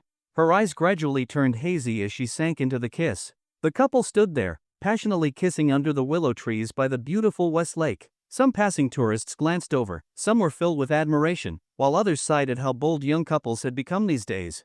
Half a minute later, Yi Chang finally let go of Elena. Looking at her stunning face, he felt a sense of pride in winning the heart of such a beautiful foreign woman. "Elena, you're truly beautiful." Elena gave him a flirtatious look and then said, "All right, let's go. I still want to visit Leifeng Pagoda." "All right, let's go now." Yi Chang nodded, leading her toward their next destination. The beauty of West Lake was endless. Everywhere was a sight to behold, and every corner was picturesque. Elena loved the traditional scenery of Huagua, and Yi Chang, of course, accompanied her the entire time. They took photos together, occasionally asking other tourists for help to capture their moments, leaving their footprints all over West Lake. By 5 o'clock, they were hungry and decided to head to Luelo restaurant for dinner. However, halfway there, Yi Chang suddenly heard someone call out his name. "Yi Chang!" Both he and Elena turned their heads in surprise toward the voice. "Ha, Director Yao?" Yi Chang called out in astonishment. The one calling him was none other than Yao Tongtong. Beside her stood a middle-aged man and a young boy. That must be her husband and child. After exchanging a few words with her husband, Yao Tongtong walked toward Yi Chang with her family. "Boss, you're in Hangzhou too?" Yao Tongtong hadn't expected such a coincidence. Yi Chang chuckled. "Where else would I be?" Yao Tongtong's gaze shifted to Elena beside Yi Chang. She certainly hadn't forgotten this woman, the regional president of Mohang Bank in Greater China. But why were these two walking together? And more importantly, her eyes fell on their interlocked hands. Elena, noticing Yao Tongtong's gaze, showed no sign of shyness. Instead, she confidently extended her hand and said, "Ms. Yao, I remember you. Last time, you and Yi Chang were the ones who received me. Ha ha. I appreciate that, MS. Mohang still remembers me." Yao Tongtong quickly reached out to shake Elena's hand, then introduced her family. "This is my husband, Su Jiang, and my son, Su Qi." Yi Chang glanced at Su Jiang. He hadn't forgotten what Yao Tongtong had told him before. This man was once a rising star in the business world but had fallen midway through his career. He had tried to make a comeback several times but failed, eventually losing himself for years. It was only recently that Yao Tongtong mentioned that Su Jiang was ready to fight again. By all accounts, he was a man with perseverance, someone worthy of respect. However, Yi Chang didn't see any renewed determination in him. Instead, there was still an air of dejection surrounding him. Why was that? Yi Chang wasn't sure, but of course, he didn't ask directly. Extending his hand to Su Jiang, Yi Chang smiled. "Mr. Su, nice to meet you. Director Yao often speaks highly of you, saying you're a great husband." Su Jiang forced a slight smile and shook Yi Chang's hand. "President Yi, nice to meet you." Yi Chang gave a small nod before turning his attention to Su Qi. This was his subordinate's child, a little boy who resembled his mother more, giving him a somewhat delicate and timid appearance. The boy clung to his mother's hand, looking up at Yi Chang with curiosity. Yi Chang crouched down, his smile warm as he ruffled Su Qi's hair. "So, you're little Qi? This is our first time meeting, and I didn't prepare a gift. Next time, when you visit the office with your mom, I'll buy you a big toy." Yao Tongtong chuckled. "President Yi, don't spoil him. Su Qi needs to focus on his studies." She then patted her son's back and said, "Qi, greet Uncle Yi." Su Qi obediently said, "Hello, Uncle Yi." Yi Chang smiled. "Good boy." Seeing that Yi Chang seemed to like her son, Yao Tongtong naturally felt pleased. At this moment, she glanced at Elena and asked Yi Chang, "President Yi, you and Ms. Mohang." Yi Chang wrapped an arm around Elena's waist and grinned. "We're together now." Yao Tongtong finally looked surprised. The last time she saw them, they didn't seem close at all. How did they end up together so soon? Elena, however, confidently leaned into Yi Chang's embrace and smiled. "MS. Yao, do you find it hard to believe?" Yao Tongtong smiled awkwardly. "It's just a little unexpected, but you two do make a handsome couple." Elena covered her mouth with a soft laugh. "Thank you, Ms. Yao." Yao Tongtong and Yi Chang chatted with Elena, while her husband, Su Jiang, silently observed everything. His gaze lingered on Yi Chang, scrutinizing him. He knew very well how massive his wife's company was, a giant that even at the peak of his own company's success, multiplied by 100, couldn't compare. But what surprised him even more was how young this boss was. He was even jealous of his looks, despite being over 40 himself. This young man is the owner of Jinsei Road? Wealthy, young, handsome, and confident. Compared to himself, Su Jiang couldn't help but feel inferior. And because of that inferiority, his gaze began shifting between Yi Chang and his wife. Gradually, his pupils slightly contracted. He had clearly noticed that even though his wife occasionally spoke with that foreign woman, her eyes were fixed on Yi Chang. And when she heard that Yi Chang and that foreign woman were together, there was an undeniable hint of disappointment in her voice. It wasn't obvious, but he knew. For years now, every time he failed, every time he embarrassed himself, Yao Tongtong always spoke to him in that same disappointed tone. Disappointment? Why would my wife feel disappointed that another man found a woman? And just now, he had clearly sensed that when Yao Tongtong saw Yi Chang calling out to him, her voice had been filled with genuine excitement. Why? Su Jiang couldn't help but suspect that something unsettling had happened. Then there was the fact that his wife had recently told him her salary had increased to 1.2 million. Previously, it had only been 800,000. How did it suddenly jump to 1.2 million? Why would this young boss raise his wife's salary? And now she was driving a Maserati Quattroporte, provided by the company. One thing after another swirled in his mind, filling him with wild suspicions, pushing him to the brink of madness. He slowly closed his eyes. After a long moment, his wife's voice reached his ears. Soo-jung, what were you doing just now? You didn't say a single word. He opened his eyes and realized that Yi Chang and the foreign woman had already walked away. He didn't even know when they had left. He looked at Yao Tongtong, his tone somewhat cold. What was there to say? Are you stupid? Do you even know how big my company is? If you had just spoken a few words to my boss, maybe he would have been willing to invest in you. Why do you think I called him over? Yao Tongtong spoke with frustration, as if hating how useless he was. Didn't you hear me mentioning you multiple times while talking to Yi Chang? Why didn't you say anything? Soo-jung froze. So my wife was actually trying to create an opportunity for me? Had I been overthinking everything? His mind started to shift in a more positive direction. He remembered that his wife had also mentioned that another executive, Hu Ning, had also had his salary raised from 800,000 to 1.2 million, and that all the company's senior executives had been given cars, not just his wife. Soo-jung opened his mouth, barely managing to say a single syllable. Yao Tongtong sighed. Forget it. Just focus on closing the deal with those executives tonight. Then, she took her son's hand and walked ahead. Yi Chang took Elena to Luwelu for dinner. This restaurant was very famous, as it was located right next to West Lake and had been operating since the 19th century, a true century-old establishment.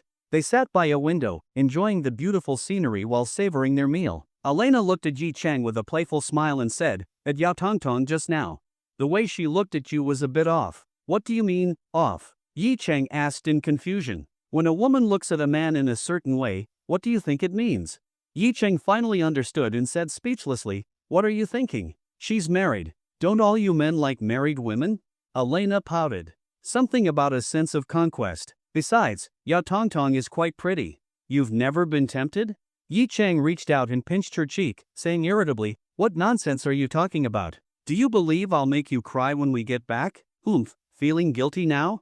Elena snorted, her face turning slightly red as she gave him a flirtatious glance.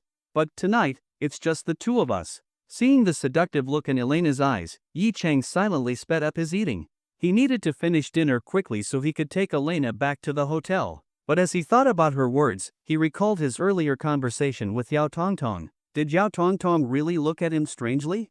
That reminded him of an incident in the office when he had taken off his shirt while exchanging photos with Su Chiyu, and Yao Tongtong had accidentally seen him. Back then, her gaze had indeed been unusual. Shaking his head, he thought, what a ridiculous situation. 9 p.m. The floor of the hotel room was shaking. No one knew how long it lasted, but eventually, the shaking stopped, and two people lay down. Elena enjoyed the feeling of having Yi Chang all to herself. This time, there was no little secretary to interrupt her. Looking at Yi Chang lying in her arms like a baby, a smile appeared on her face. "Chang, how are you so amazing?" she couldn't help but ask. Yi Chang chuckled lightly. Who was he? He was a man who had obtained god-level mastery, capable of driving even the most indifferent to ecstasy. "As long as you know," Elena asked resentfully, "did you have a lot of women before me?" Yi Chang was speechless. "I swear, before that night with you, I had never been with anyone." "I don't believe it. How could you be so good for your first time?" Yi Chang had no idea how to answer this question, but heaven and earth could testify Elena really was his first woman. After thinking for a long time, he finally said, "I just combine theory with practice, you know? Theory? Elena thought about it for a moment, then widened her eyes. "You mean you watched that kind of stuff?" "Damn it." Yi Chang didn't say another word. Instead, he grabbed her body and started moving again. If she didn't have the strength to ask questions, then there would be no problem to answer. That was the best way. If you can't solve the problem, just solve the person asking it. However, just as they were getting into it, his phone rang. Fu*K. He was going to ignore it, but when he saw that it was Yao Tongtong calling, he stopped. Picking up the phone, he was just about to complain when he heard Yao Tongtong's anxious voice. "President Yi, where are you? Can you come and save me?" "Save?" Yi Chang was startled. "What happened?" Yao Tongtong hesitated before speaking. Su-jang invited a few business owners, and they got him completely drunk. Now they're trying to make me drink." Yi Chang immediately sobered up. He sat up from his brows furrowing. "Where are you now? Nothing's happened yet, right?" "Not yet. I'm in the restroom inside the private room, but I have to go back out soon." Her voice started trembling, as if she was about to cry. "President Yi, please, hurry." Just now, one of them even put his hand on my shoulder. Yi Chang's frown deepened. something like this was happening? Luckily, Yao Tongtong was alert enough to hide in the restroom and call for help. If she had been forced to drink too much, the consequences would have been unimaginable. He immediately said, "Send me the address right now. I'll be there immediately. Stay in the restroom as long as you can, don't go out." Hearing Yi Cheng's words, Yao Tongtong instantly sounded relieved. "Okay. Got it." Yi Cheng quickly hung up, rushed into the bathroom to freshen up, and then went back to the bedroom to get dressed. Elena had heard the conversation and didn't try to stop him. She simply said, "Go quickly and come back soon." Yi Cheng nodded and smiled. "I'll make sure to feed you properly when I'm back." Elena gave him a flirtatious glance and said seductively, "Then I'll be waiting here for you, my lord." TMD, this is so annoying. Yi Cheng cursed under his breath and ran out quickly. He was afraid he'd get trapped in her charms again. Also, where the hell did this foreign girl learn the phrase "my lord" in ancient Chinese? 20 minutes later, at the entrance of Jinshin Hotel in Hangzhou. With the sharp screech of tires, a powerful and imposing Bugatti Chiron came to a steady stop at the hotel entrance. Yi Cheng hurriedly jumped out of the car. Damn this hotel! It was way too far from where he and Elena were staying. He had just pushed his master-level driving skills to the limit, running multiple red lights, cutting into lanes, and even then, it had taken him 20 minutes to get there. He figured that after tonight's reckless driving, he'd probably lose over 100 points on his license. But who cared? Fines were no issue for him. Just like when he first met Yen Yuning back then, she lost her license for 6 months due to drunk driving, but within days, she got it back. Right now, his only concern was Yao Tongtong. And as for Su Jian, the guy was already in his 40s, yet still so unreliable. Who gets themselves drunk first while negotiating a business deal? And now, not only had he put his own life in danger, but he also forced Yi Cheng to step in and clean up the mess. The worst part? He interrupted Yi Cheng's good time. Thinking about this, Yi Cheng strode straight toward the hotel entrance. The security guard at the door had been startled when he saw a supercar charging toward the hotel at high speed, only to be stunned when the driver parked it flawlessly at the entrance. Now, seeing Yi Cheng heading straight inside, the guard quickly stepped forward to stop him. "Sir, please wait a moment. Your car needs to be parked in the designated lot." Yi Cheng couldn't be bothered. He tossed the keys to the guard and said, "Park it for me, thanks." Then, without another word, he rushed inside. The security guard, catching the keys in a fluster, looked at Yi Cheng's disappearing figure. Was this guy here to start a fight or settle a grudge? Otherwise, why would he be in such a hurry? But then, glancing at the supercar keys in his hand, he hesitated. It'd be a shame not to take a spin in such a luxury car. That guy was clearly rich, he probably wasn't here to cause trouble, right? Convincing himself, the guard eagerly got into the Bugatti. Even if it was just to park it, it was still an experience. Meanwhile, as the security guard was lost in his own thoughts, Yi Cheng had already sprinted up the stairs to the 3rd floor. According to the message from Yao Tongtong, she was having dinner in the Pinyin Hall on the 3rd floor. Spotting a passing waiter, he quickly asked for directions. Following the waiter's guidance, he rushed over immediately. Since this was only a 3-star hotel, the layout was simple. Yi Cheng quickly found Pinyin Hall. Without hesitation, he pushed the door open. Inside, the scene unfolded before him. A dining table with 6 people, 5 men and 1 woman. One of the men was completely drunk, slumped over the table, unconscious. And the woman? A middle-aged man was holding up a wine glass, trying to force her to drink. At the same time, his other hand was sneaking behind her, reaching for her shoulder. But just as he was about to touch her, the sound of Yi Cheng bursting in startled him, making him freeze in place. The woman was Yao Tongtong. And the drunk man on the table? Su Jian. Yi Cheng let out a sigh of relief. At least the situation hadn't spiraled out of control yet. But then, his eyes narrowed as he noticed Yao Tongtong's flushed cheeks. She had clearly been forced to drink a lot. "What the hell are you doing? Are you hotel staff? Why the hell did you barge in like that?" Clearly annoyed at being interrupted, the middle-aged man who had been reaching for Yao Tongtong snapped at Yi Cheng. Yi Cheng's gaze darkened. He had seen the man's actions clearly. Without answering, he stepped forward quickly and stopped beside Yao Tongtong. The moment she saw him, she couldn't hold back any longer. She immediately stood up, threw her arms around Yi Cheng's arm, and leaned against him drunkenly. "Yi Cheng, you finally came." Then, she collapsed completely into his embrace, as if she had no strength left to stand. "Are you okay?" Yi Cheng asked. "I'm fine." Yao Tongtong's eyes grew hazy, as if she felt completely safe now that she was leaning on him.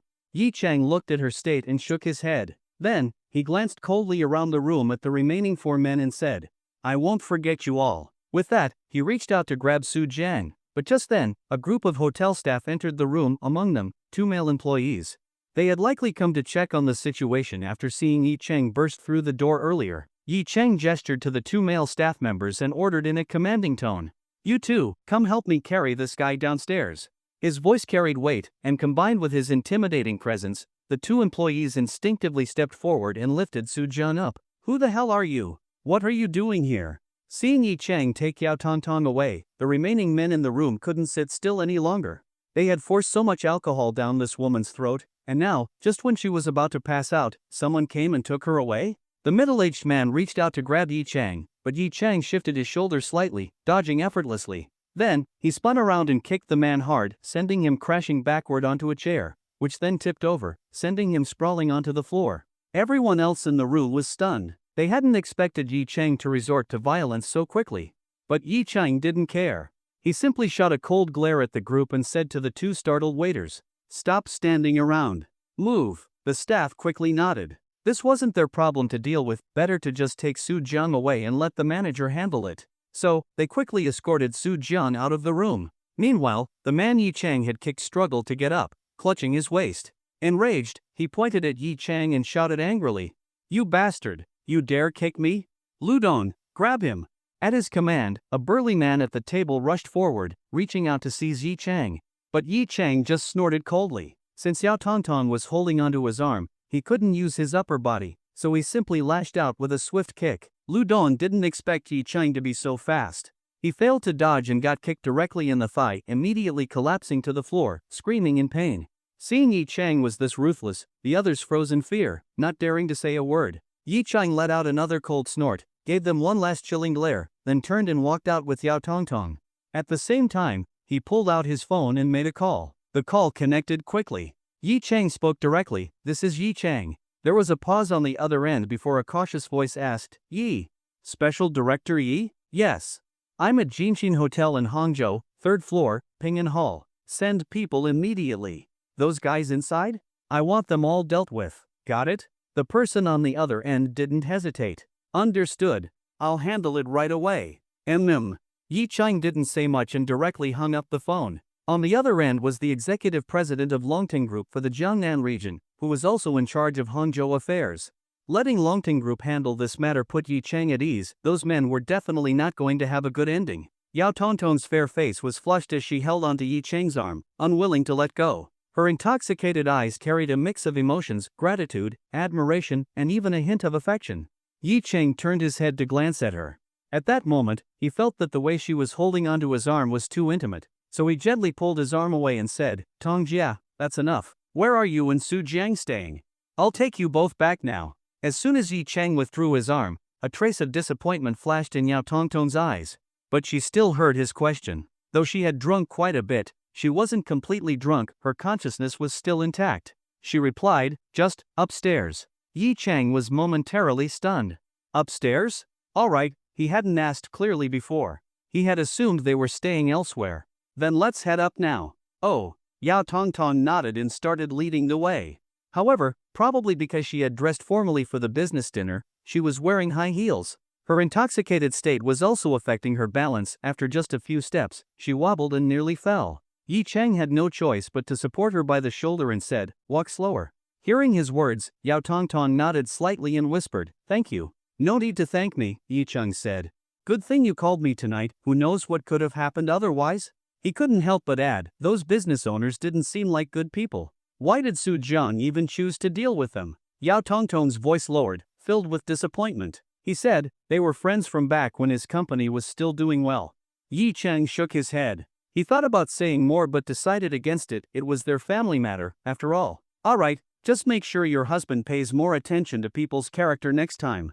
I know." Without saying anything else, they reached the elevator and pressed the button to go up. When the elevator arrived from the 1st floor to the 3rd, they stepped inside and moved to a corner. The elevator was quite crowded, so Yi Cheng stood in front of Yao Tongtong while she leaned back slightly. As Yi Cheng faced forward, her gaze became complicated. Since Yi Cheng had joined the company, she had always had a good impression of him. His charismatic aura was undeniable. But what really made her feel drawn to him was that, after learning about her family situation, he had increased her salary by 400,000 yuan. And today, Yi Chang had shown up like a hero, rescuing her. Under his influence, she felt herself becoming completely devoted to him, and even admiration had started turning into affection. This left her conflicted. Her intoxicated mind told her that such a strong man was worth admiring, but her rational side reminded her that she was married and should not have such shameful thoughts. These opposing thoughts clashed within her. Her body grew weaker, perhaps because the alcohol was hitting harder. She instinctively leaned against the elevator wall, but it was too cold. Her outfit exposed part of her smooth back, and the chill made her shiver, forcing her to stand upright again. Then, her gaze landed on Yi Chang. She could clearly feel the warmth coming from his body, a warmth that made women feel safe and drawn to him. Should I lean on Yi Chang instead? As the thought crossed her mind, her body unconsciously moved closer to his back. Suddenly, Yi Chang felt something soft pressing against him from behind. Then, an entire delicate figure leaned against his back. What is this woman doing? Yi Chang was stunned. He quickly turned around only to see Yao Tongtong's hazy, drunken eyes and flushed, alluring face pressed against him. For a moment, something stirred inside him. He had always thought of her as a beautiful subordinate, but now, in her drunken state, her mature charm was even more enticing. Damn it, she's the one making the first move. Earlier, he had been with Elena, but halfway through, he had to rush here to rescue someone. Even after all this time, his desire hadn't fully faded. Of course, he couldn't do anything in the elevator. So instead, he turned around and pulled her into his embrace. Both Yao Tongtong and Lumi were mature women, but the difference was that since Yao Tongtong had given birth, her waist and stomach were softer, and her body was even fuller than Lumi's. If Lumi was a C cup, then Yao Tongtong had definitely reached a D. As Yi Chang lowered his head to look at her, he felt an odd mix of pleasure and guilt. After all, she was a married woman, and her husband was just downstairs. Oh. Only now did Yi Chang suddenly remember Su Jian was still waiting downstairs. Forget it. He pushed those thoughts aside. First, he needed to send Yao Tongtong back. As she felt herself being embraced, she looked up at Yi Chang, her hazy eyes meeting his. Their eyes locked. Her beautiful face was flushed, and her soft lips trembled slightly before she suddenly looked away, embarrassed. Her heart was racing. She knew what she was doing was wrong, but the alcohol clouded her judgment, making her feel reckless. And then, she suddenly remembered the time she had accidentally seen Yi Chang shirtless in the office. That thought made her even more flustered. But just then, Yi Chang snapped back to his senses. He quickly let go of her. His rationality returned. He knew this was wrong. Even with Lumi, at least she was divorced, so he never felt guilty. But Yao Tongtong was different. So, he simply helped her stand upright, shook his head, and turned away without looking at her again. Seeing his reaction, disappointment flickered in her eyes once more. But his actions also brought her back to reality, reminding her of the boundaries she shouldn't cross. Blushing deeply, she steadied herself against the elevator wall, her head lowered, lost in thought. Finally, the elevator reached the 17th floor. The doors opened. Yi Chang helped Yao Tongtong walk out and brought her to her hotel room. She found the key card and opened the door. As they stepped inside, Yi Chang noticed it was a double bedroom. But, where was Su Qi? Where's Shao Qi? He asked. Yao Tongtong replied, in another room. Yi Chang was momentarily stunned. Then, why is this a double bedroom? The moment he asked, he realized it was a bad question. This was their personal family matter. Yao Tongtong looked embarrassed but still answered honestly. Su Jiang and I have been sleeping in separate beds for years. Separate beds? Yi Chang couldn't help but glance at her again. With her curvy, stunning figure, Su Jiang could resist? Well, he couldn't. Thinking of Elena waiting for him at the hotel, Yi Chang knew it was time to leave. I'm heading out. Get some rest. I'll make sure those men are dealt with, so don't worry about revenge. But just as he turned to leave, he suddenly felt a hand grab his wrist from behind. Turning around, he saw a delicate figure rushing toward him. And before he could react, a pair of soft lips pressed against his. Feeling Yao Tongtong tightly embracing him and the sensation on his lips. Wait, last time, wasn't it Lumi who forcefully kissed him too? Do older women all act like this? Or was it simply that he was too attractive, making them take the initiative? Even though the scent of alcohol filled his nose, Yao Tongtong's soft lips made him reluctant to pull away. Her body was also pressed tightly against his, and despite having given birth, her figure still felt incredibly tempting. However, after about 10 seconds, he quickly pushed Yao Tongtong away. Tong Jia, please calm down. You're drunk. He held her shoulders, speaking calmly. At this moment, Yao Tongtong's face was even redder, her entire body exuding an irresistible feminine charm. Her hazy eyes locked onto Yi Chang's, her lips slightly parted as if wanting to say something. But then, after a moment of clarity, she lowered her head and finished, I'm sorry. Yi Chang shook his head and said, I'll go downstairs now and bring your husband up. Then, he turned and quickly left the room. Hearing the door close, Yao Tongtong reached up and touched her flushed face, her tongue lightly licking the corner of her lips. For years, she had been sleeping separately from Su Jiang. Of course, that also meant they hadn't kissed in a long time. And yet, tonight, she had forcefully kissed her young boss, someone more than 10 years younger than her. But it felt thrilling. She enjoyed it, yet at the same time, felt ashamed. She collapsed onto the /**, her mind filled with chaotic thoughts. Before long, there was another knock on the door. She got up, walked over, and opened it only to see Yi Chang standing outside, with 2 hotel staff supporting her completely drunk, unconscious husband. A wave of embarrassment surged within her. Thinking back on the events of tonight, she resented Su Jian even more for bringing those so-called big bosses, a bunch of scumbags who had almost put her in real danger. If she hadn't known that Yi Chang was also in Hangzhou, and if she hadn't called in for help, she didn't even want to imagine what could have happened. When she had hidden in the restroom and called Yi Chang, she had barely hung up when she heard the men outside forcing more alcohol on Su Jiang. And despite being completely drunk and slumped over the table, Su Jiang still kept drinking as if he had something to prove. She knew that if this continued, something terrible was bound to happen. So, before Yi Chang even arrived, she had gone back out to shield Su Jiang, trying to drink in his place. But her own alcohol tolerance wasn't great, so she quickly got drunk as well. Thinking back on those unfamiliar men constantly pushing drinks at her and the way they looked at her, she realized just how powerless she had felt in that moment. Now, as she looked at Su Jiang, she felt a sudden urge to abandon him. But remembering that he was still her husband in name, she knew she couldn't show any resentment toward him in front of others. So, she forced a strained smile and said, thank you. Yi Chang took Su Jian from the hotel staff, and Yao Tongtong quickly stepped in to help. Together, they dragged the slightly overweight man inside and laid him down on the. Yi Chang patted the dust off his clothes, went into the bathroom to wash his hands, then came back out and said, all right, Tong Jia, I'll be heading out now. Yao Tongtong looked at him. With her husband right beside her, no matter how bold she was after drinking, she didn't dare do anything more. She gently nodded. All right. Then, see you back in Modu. ****. Yi Chang nodded and turned to leave. Suddenly, Yao Tongtong asked, you won't fire me, will you? After all, she had done something like that. If a male subordinate had forcefully kissed a female boss, he would have been fired on the spot. But then again, she suddenly remembered the man in front of her. Back when he was still a subordinate, he had also forcefully kissed his female boss, and even ended up with her. Now that Yi Chang was the boss, how could he possibly fire a female subordinate just for kissing him? Yi Chang chuckled. Why would I fire you? Alright, Tong Jia, don't overthink things. Just return to work as usual when the holiday ends, alright? Yao Tongtong froze for a moment, then blushed slightly before nodding. I understand. With that, Yi Chang left the room. Right now, he was burning with fire, one that needed to be released on another soft body. The next day, Wednesday afternoon.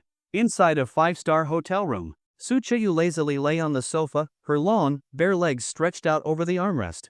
Her oversized t-shirt covered her shorts, making it look like she wasn't wearing anything underneath. With her phone in hand, she idly browsed through different apps. One moment, she was watching short videos, laughing along as a monkey did something funny. The next, she was scrolling through Weibo, where she spotted a dedicated fan praising her beauty, her singing skills, and her outstanding performance on Who's the Treasure Singer. She immediately liked the comment, using her alternate account, of course.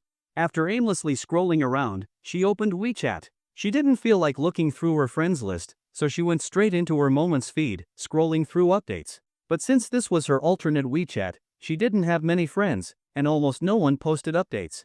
The most frustrating part? That guy didn't post anything. He never did. Do rich people really not have time to post anything? Finally, she couldn't hold back anymore. She went back to her friends list, found the contact saved as Yi Bai, and stared at his cat profile picture. But that little cat wouldn't move. Not even a simple greeting. Looking at her last message and apology, she realized he hadn't replied at all. It had been many days since she last earned her daily 30,000 yuan extra income. Su Chiyu regretted it so much. Did he delete me? That bastard was the one who said he had a girlfriend, yet he still chatted with me online and sent me photos. He's the real scumbag here. And now he's the one ignoring me? She scrolled back through their chat history, looking at the selfies Yi Chang had sent her. Her face flushed red again. Should I test it? Should I see if he really deleted me? She hesitated, thinking of a way to confirm if she had been removed. But then, wasn't the only way to check just by sending a message? At this moment, Suchiyu completely forgot that she could just search it on Baidu. So, with the excuse of testing if she was deleted, and with a hidden desire to chat with him again, she carefully typed a single question mark. Her finger hovered over the send button, hesitating. ChatGPT. In the end, she pressed send. Message sent successfully. He didn't delete me. A surge of excitement rushed through Suchiyu's heart, but she quickly realized what she had just done. She had actually sent him a message. Oh no! Her face instantly turned red. She hurriedly tried to recall the message, but even if she did, WeChat would still show a message retracted notification. Damn you, WeChat! You call that a recall? She couldn't help but complain. But at the same time, a small part of her was secretly hoping. Would he ask what she had sent? If he did, wouldn't it give her a chance to chat with him again? If he asked, how should she respond? Should she act cool and distant, replying with, "Sent it by mistake"? No, if she said that, he'd probably delete her for real. Or should she act cute, saying, "Are you still mad at me?" Maybe that would make him forget about the past? Suchiyu was torn. Thinking back to the day she thought she had offended that big shot, she had immediately gone into hiding at Sister Hong's house, afraid he'd come after her. But later, after checking the security cameras at home, she realized that no one had ever come looking for her. That guy had threatened to show up at her door and even lock her up, but in the end, it was all just talk. He wasn't really that kind of person. Realizing this, she had breathed a huge sigh of relief. Maybe he really wasn't mad at her anymore? Now, she eagerly waited for his reply. But it never came. Suddenly, her phone rang. It was her manager, Jo Hong. "Chiyu, come to my room. Your evening gown has arrived. Get changed, the makeup artist is here too. Once you're ready, we'll head out." "Oh, I'm coming now," Suchiyu replied. Before leaving, she glanced at WeChat one last time. Still no message. She sighed in disappointment, put her phone away, and left the room. Meanwhile, in another five-star hotel, Yi Chang lay quietly in bed, arms wrapped around Elena. With his phone in hand, he saw a notification flash across the screen. He opened it and raised an eyebrow. Suchiyu? Message retracted? Didn't she just send a question mark? Was she upset that he hadn't spoken to her for days? Yi Chang chuckled. She dares to be unhappy with me? Tonight, he'd make sure that little celebrity knew exactly what she should and shouldn't do. As for replying now? Not a chance. What are you looking at? Elena leaned in, half of her body draped over Yi Chang's chest. Yi Chang smirked. "The woman I told you about, the one I need to seduce at the charity gala." Elena's lips instantly pouted in annoyance. "Can't you at least not say that out loud in front of me? Even if I agreed, you don't have to be this bold about it." Then, she bit his shoulder hard. Yi Chang hissed in pain. "Damn! Are you trying to kill your man?" Grinning, he grabbed her chest and squeezed in revenge. Elena yelped, immediately letting go of his shoulder, then covered her chest, glaring at him with embarrassment. "You hurt me. You bit me first. I'm a woman." Yi Chang flipped over, pinning her beneath him. "And as a woman, you should know your place." Elena's eyes widened in horror. "Aren't you tired yet? The gala starts at 7. It's already 5. Yi Chang finally let her go. "Poof, just behave from now on." Elena pouted. "You're the one talking about seducing other women in front of me. Am I not allowed to be upset?" Seeing her sulking, Yi Chang's heart softened. He gently pulled her into his arms, stroking her hair as he said, "All right, my fault." Elena still looked unhappy. Yi Chang chuckled. "Fine, I won't say things like that anymore." Then, he whispered, "No matter what, you're always my favorite. After all, you're my first woman." Of course, he had told many women they were his favorite. But technically, it wasn't a lie. Hearing his words, Elena didn't know if he was being honest, but the slight smile on her lips betrayed her happiness. Of course, she wasn't about to let him off so easily. "Then, what about your second woman, Jingjing, and the others?" "I haven't even met them." Yi Chang was speechless. How was he supposed to answer that? "You'll meet them in the future. Some things were better left for later." Elena pouted again. His answer made it clear he really did have other women. Yesterday, she had finally understood what love felt like. But today, she realized how painful it was to share that love. She let out a soft sigh, then buried her face against Yi Chang's chest and closed her eyes. "Chang, you're not allowed to leave me." Sensing her emotions, Yi Chang gently embraced her and whispered, "You jump, I jump." Elena's head shot up in surprise. That phrase could be translated literally, but its deeper meaning was, Life and death, we stay together. No matter what happens, we won't part. This one sentence hit her right in the heart. Eyes filled with emotion, she threw herself into his arms and kissed him. 7 p.m. Lingyin Manor. This estate was located near Lingyin Temple, nestled at the foot of the mountains, surrounded by lush greenery and blooming flowers. It resembled a fairyland, with its interior designed in a classic garden style, exuding elegance and beauty. The owner of the manor, Lin Chanin, was 70 years old this year and was a well-known philanthropist. Every year, he personally donated tens of millions to even billions for charitable causes. Every few years, he also held a charity gala, auctioning off antique treasures from his personal collection. Other celebrities and influential figures also contributed items for auction. Tonight, the charity gala was being held once again, attracting numerous prominent figures from society. At the entrance of Lingyin Manor, luxury cars arrived one after another. Famous entrepreneurs, celebrities, and highly esteemed individuals stepped out, making their way inside. At the main gate, a crowd of reporters had gathered, cameras flashing non-stop. After all, so many distinguished and well-known guests were attending. Capturing just a few photos and adding a couple of big names to the headlines would guarantee huge traffic for their news articles. At that moment, a Bentley pulled up to the entrance. A woman stepped out from the front passenger seat, quickly moving to open the rear door. From inside, a woman in a strapless white evening gown gracefully stepped out. She had a sweet and delicate appearance, but under the elegance of her gown, she exuded an undeniable aura of sophistication. With a gentle smile, she made her way toward the manor. The reporters and onlookers quickly recognized her. Su Chiyu. Wow, I thought all her photos online were edited, but she's actually this stunning in real life. I heard she's been really popular lately. Yeah, apparently some big shot offered her 25 million yuan a year just to sing for him every day, but she refused. Then that same big shot pulled some strings and got her on Who's the Treasure singer, and now she's blowing up. Wait, really? That actually happened? Hearing the chatter around her, most of which seemed to have a positive impression of her, Su Chiyu felt delighted. Listen to that. People seemed to really like her. At that moment, Jo Hong was walking beside her, so Su Chiyu turned to her manager and said, Sister Hong, it seems like everyone likes me. Jo Hong rolled her eyes. Yes, now let's go inside first. Oh. Su Chiyu could only nod obediently. After all, she was only 20 years old, still a young girl, and when outside, she generally listened to Jo Hong's advice. However, just as they were about to step through the entrance of the manor, a large group of people suddenly emerged from inside. Seeing this, Jo Hong immediately pulled Su Chiyu aside and said, Move quickly, step aside. Caught off guard, Su Chiyu nearly stumbled in her high heels. Seeing Jo Hong so tense, she couldn't help but ask, Sister Hong, who are they? The man in the center is Lin Chanin, the owner of this manor. The one next to him is his son, the current chairman of Lin Group. As for the others, they're all big figures. We are small people, it's better if we stay out of their way, understand? Oh. Su Chiyu nodded obediently again, carefully observing the group of powerful figures, instinctively comparing them to the big shot she knew. Dragon Koan's nephew. He should be on their level, right? Why are they all coming out? Su Chiyu couldn't help but ask. Obviously, another big shot is about to arrive. Jo Hong explained, Come on, let's go inside. I heard Zhang Shueyo is here tonight. You should take the chance to meet some senior figures in the entertainment industry. Oh. Su Chiyu responded absent-mindedly, then suddenly asked, What if it's Long Kuan? Long Kuan? Which Long Kuan? Jo Hong frowned, then suddenly reacted. You're not talking about Longting Group's Long Kuan, are you? Su Chiyu nodded. Jo Hong let out a frustrated sigh. Let me tell you something. Everyone at this gala is already a big deal. But someone like Long Kuan? He's a super big deal. He wouldn't even bother coming to an event like this. Oh.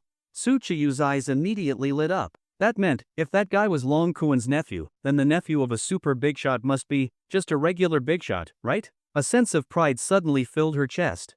But just then, a roar of an engine echoed in the distance. From the road ahead, a Bugatti Chiron sped toward the entrance. The car's dominant front grille and aggressive design unmistakably showcased the wealth and status of its owner. The engine's roar grew louder as the silver-black supercar finally pulled up at the entrance. With a sharp screech, the car came to a perfect stop. Su Chiyu's eyes sparkled with admiration as she gazed at the flashy supercar. When will I ever make that much money? Then, she noticed that the very same big shots Jo Hong had pointed out were now gathering around the car, smiling as they waited. The person in this car was the big shot Jo Hong was talking about? Curious, she shifted her gaze to the passenger door, eager to see who it was and whether she recognized them.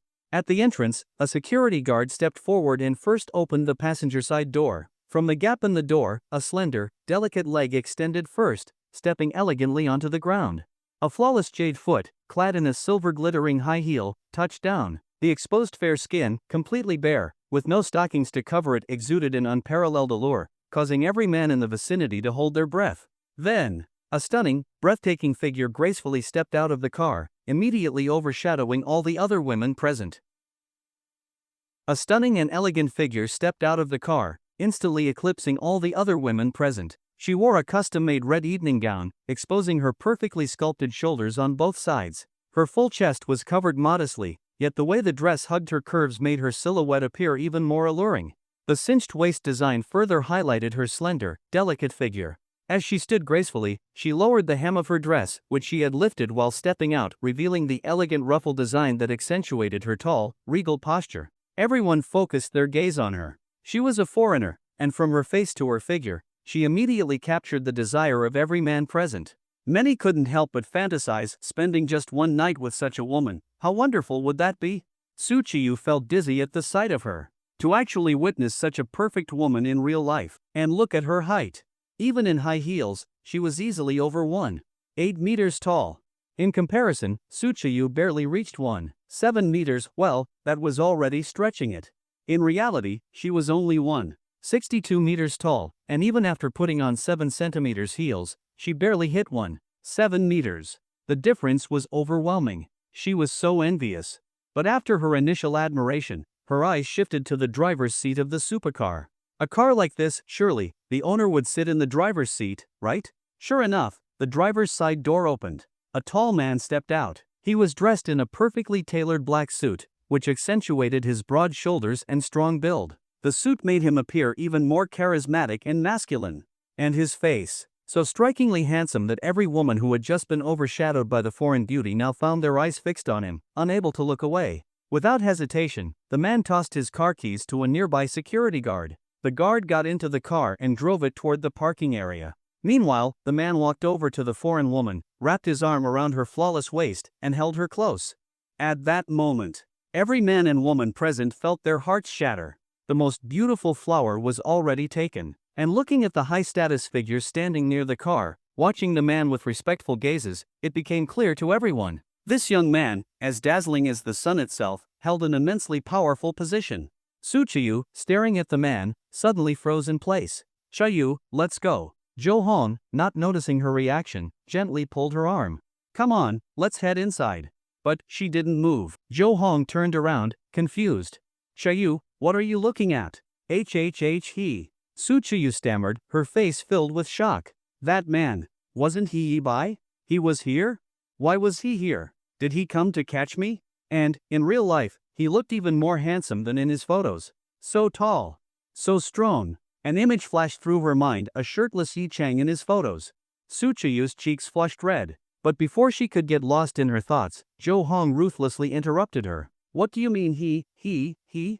Don't tell me you actually know him? Listen, stop reading so many novels and watching dramas. Someone like that, there's no way he knows you." Jo Hong snapped impatiently. Noticing that Tsuchiyu was still pointing at him, she quickly grabbed her hand and yanked it down. "Be careful where you're pointing. If he sees you and gets angry, he might blacklist you from the industry." Hearing Jo Hong's words, Tsuchiyu fell silent. She was right. She couldn't just run up to him and say she knew him.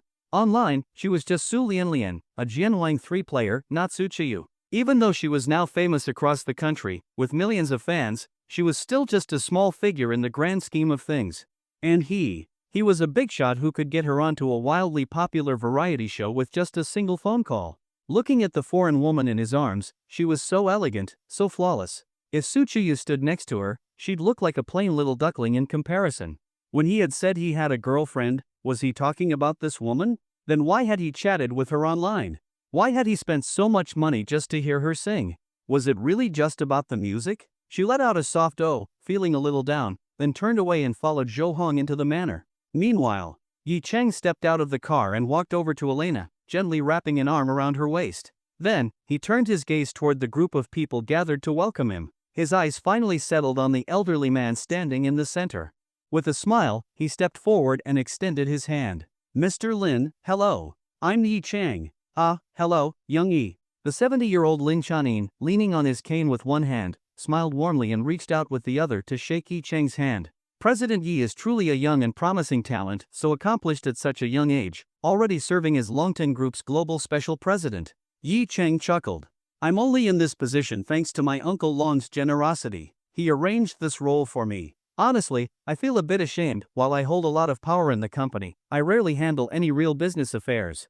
With just these words, Yi Chang had revealed a few key pieces of information. Who was Uncle Long? Who could possibly assign him such a high-ranking position? It could only be Long Kuan. So that meant Yi Chang was Long Kuan's nephew? And as for this global special president role, he claimed to hold great power but rarely involve himself in business affairs. But everyone present knew Long Kuan, a man of absolute authority and discipline, famous for being strict with his subordinates. Would someone like that really allow a figurehead to just sit around and do nothing? Impossible. There had to be another reason why Long Kuan had personally given Yi Chang such an exceptional position.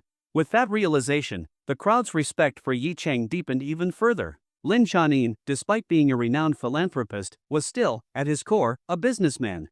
And so, the way he looked at Yi Chang grew even more enthusiastic, his smile becoming even more genuine.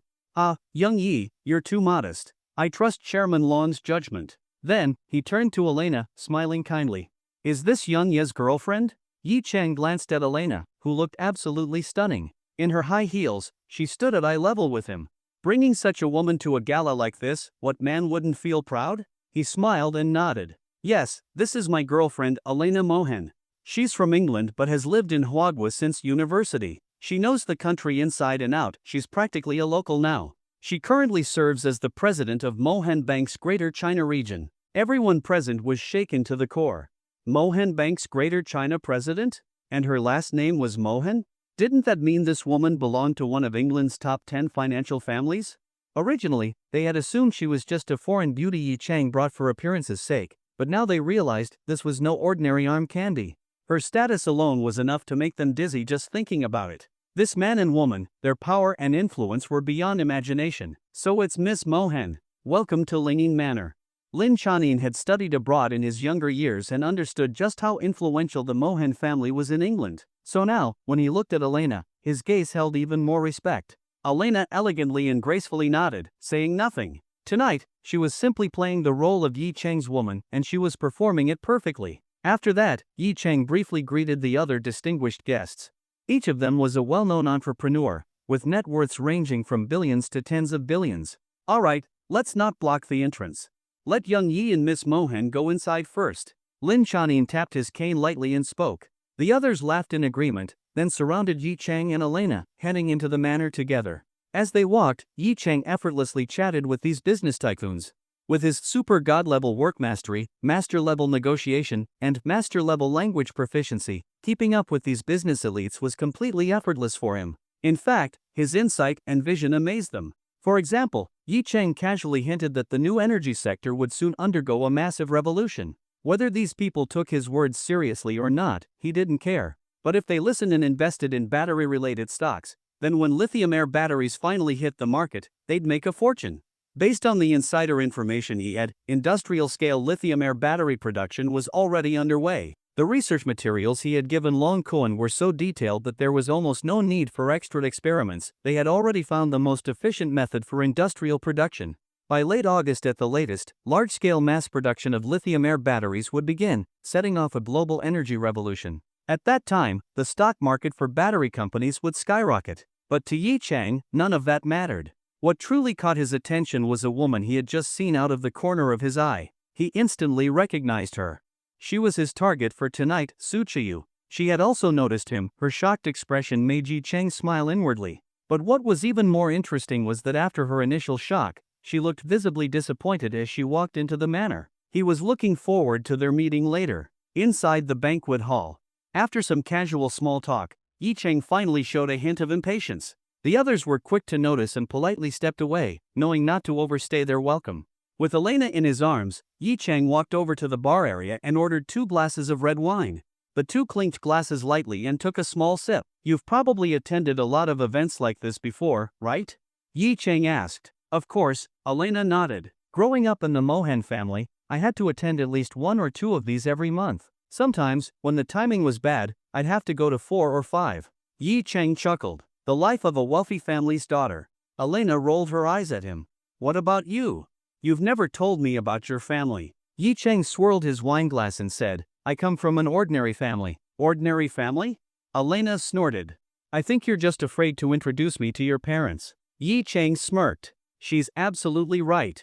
I really don't dare. Just a few days ago, he had sent 150,000 yuan back home, and his family had made a huge fuss about it. If he suddenly brought home such a stunning foreign girlfriend, his entire extended family would be talking about it. And the thing was, he had so many girlfriends. If they all met his parents, his head would probably explode. Ah, the troubles of a ladies' man. Alright, don't worry about it. Let's take things as they come. Yi Cheng smoothly changed the subject, raising his glass again. Come on, drink. Elena gave him a side glance but said nothing, simply clinking glasses again and downing the rest of her wine. Then, she ordered another glass. Yi Cheng, seeing that he had only taken a few sips, laughed bitterly and stopped the waiter from pouring more for Elena. Then, he downed his own glass and returned it. After that, he pulled Elena into his arms and whispered softly, Alright, Elena. One day, I'll take you to meet them, okay? Hearing his promise, Elena felt a wave of happiness. She smiled faintly and whispered, You don't have to force yourself. I was just a little upset. But, Chang, no matter what happens, as long as I can still feel your love, I will never leave you. Yi Cheng's eyes softened. He gently tightened his embrace and murmured, After a moment, Elena pushed him away slightly and said, Alright, shouldn't you be looking for your target by now? You've already spotted her, haven't you? Yi Cheng shook his head lightly, still holding her hand. No rush. I won't leave your side tonight. If I don't get a chance to meet her, then so be it. Elena's smile widened. Want to dance? Yi Cheng suddenly pointed toward the dance floor. Elena turned to look, a playful glint flashing in her eyes. She smiled. Sure. Yi Cheng led her onto the dance floor. Holding Elena tightly, the two began moving in sync with the music. At least, that was the plan. But after a few steps, Yi Cheng quickly realized something was very wrong. Your feet, watch your feet. Step forward, no, forward, then back, You stepped on me again. Ow. Next time, don't wear stilettos while dancing with me. It really hurts. After just a few minutes of dancing, Yi Cheng's face darkened as he pulled Elena out of the dance floor. Oh no, I want to dance. I just realized how fun it is. Elena protested. Yi Cheng scoffed. I think you were just doing it on purpose to get back at me. He lifted his foot to check his shoe, only to see a visible crack on it. With a helpless sigh, he muttered, Damn it. When they delivered these shoes, they said they were worth over 100,000. Now they're ruined. Their outfits tonight had all been arranged by Longton Group. After all, they couldn't exactly bring an entire wardrobe with them. Elena grinned mischievously. I'm not paying for it. I never said you had to. Yi Cheng rolled his eyes. But seeing the gleeful look on her face, his frustration only grew. I'll deal with you later when we get back. Come on, do it now. Right here, right now. Elena challenged. Yi Cheng narrowed his eyes. Are you sure? Seeing the seriousness in his gaze, Elena suddenly felt a bit nervous. But she still lifted her chin proudly and said, Go ahead, if you dare. All right. With that, Yi Cheng grabbed her wrist and started dragging her toward the restroom. Elena hadn't expected him to actually go through with it and immediately pleaded for mercy. Wait, stop. The auction is about to start. So what? Yi Cheng said indifferently. I don't want to. Yi Cheng turned his head and smirked. You provoked me, now you have to face the consequences. Let go of me. Not happening, shit. Just as he spoke, he suddenly felt a sharp pain. The same spot on his foot where Elena had stepped on him while dancing, had just been stepped on again. And at the same time, a panicked female voice rang out beside him. I can't drink. Suchiyu's POV. Suchayu froze in horror. She had just stepped on someone's foot. Earlier, Sister Hong had warned her. This place is filled with powerful people. Whatever you do, don't offend anyone. Now, she had done exactly that. If she had accidentally stepped on some big shot, wasn't she doomed? Her heart pounded. She quickly turned around, hurriedly bowing her head and apologizing over and over. I'm sorry. I'm so sorry. I didn't mean to. After bowing, she slowly looked up, wanting to see who she had stepped on. At that moment, she deeply regretted leaving the backstage. She should have just stayed there, networking with industry seniors, then performed her song and left. Instead, she had run into trouble. Earlier, a rich second-generation guy had insisted on drinking with her. She was scheduled to perform later, so she couldn't drink, but the guy wouldn't take no for an answer and kept pressuring her. She had tried to back away, and that's when she stepped on someone. One disaster after another. Her hands clenched into fists. She was so nervous she wanted to cry. Without her celebrity status, she was just a 20-year-old girl, completely unsure how to handle situations like this. Filled with regret and anxiety, she slowly lifted her gaze. But as soon as she looked straight ahead, she realized she was only at the person's neck level. Damn, this guy is tall. Finally, she tilted her head up further and saw his face. In an instant, she was completely stunned. It was him. She had stepped on him. She had come out here just to see him. And now, she had stepped on him? Yi Cheng's POV.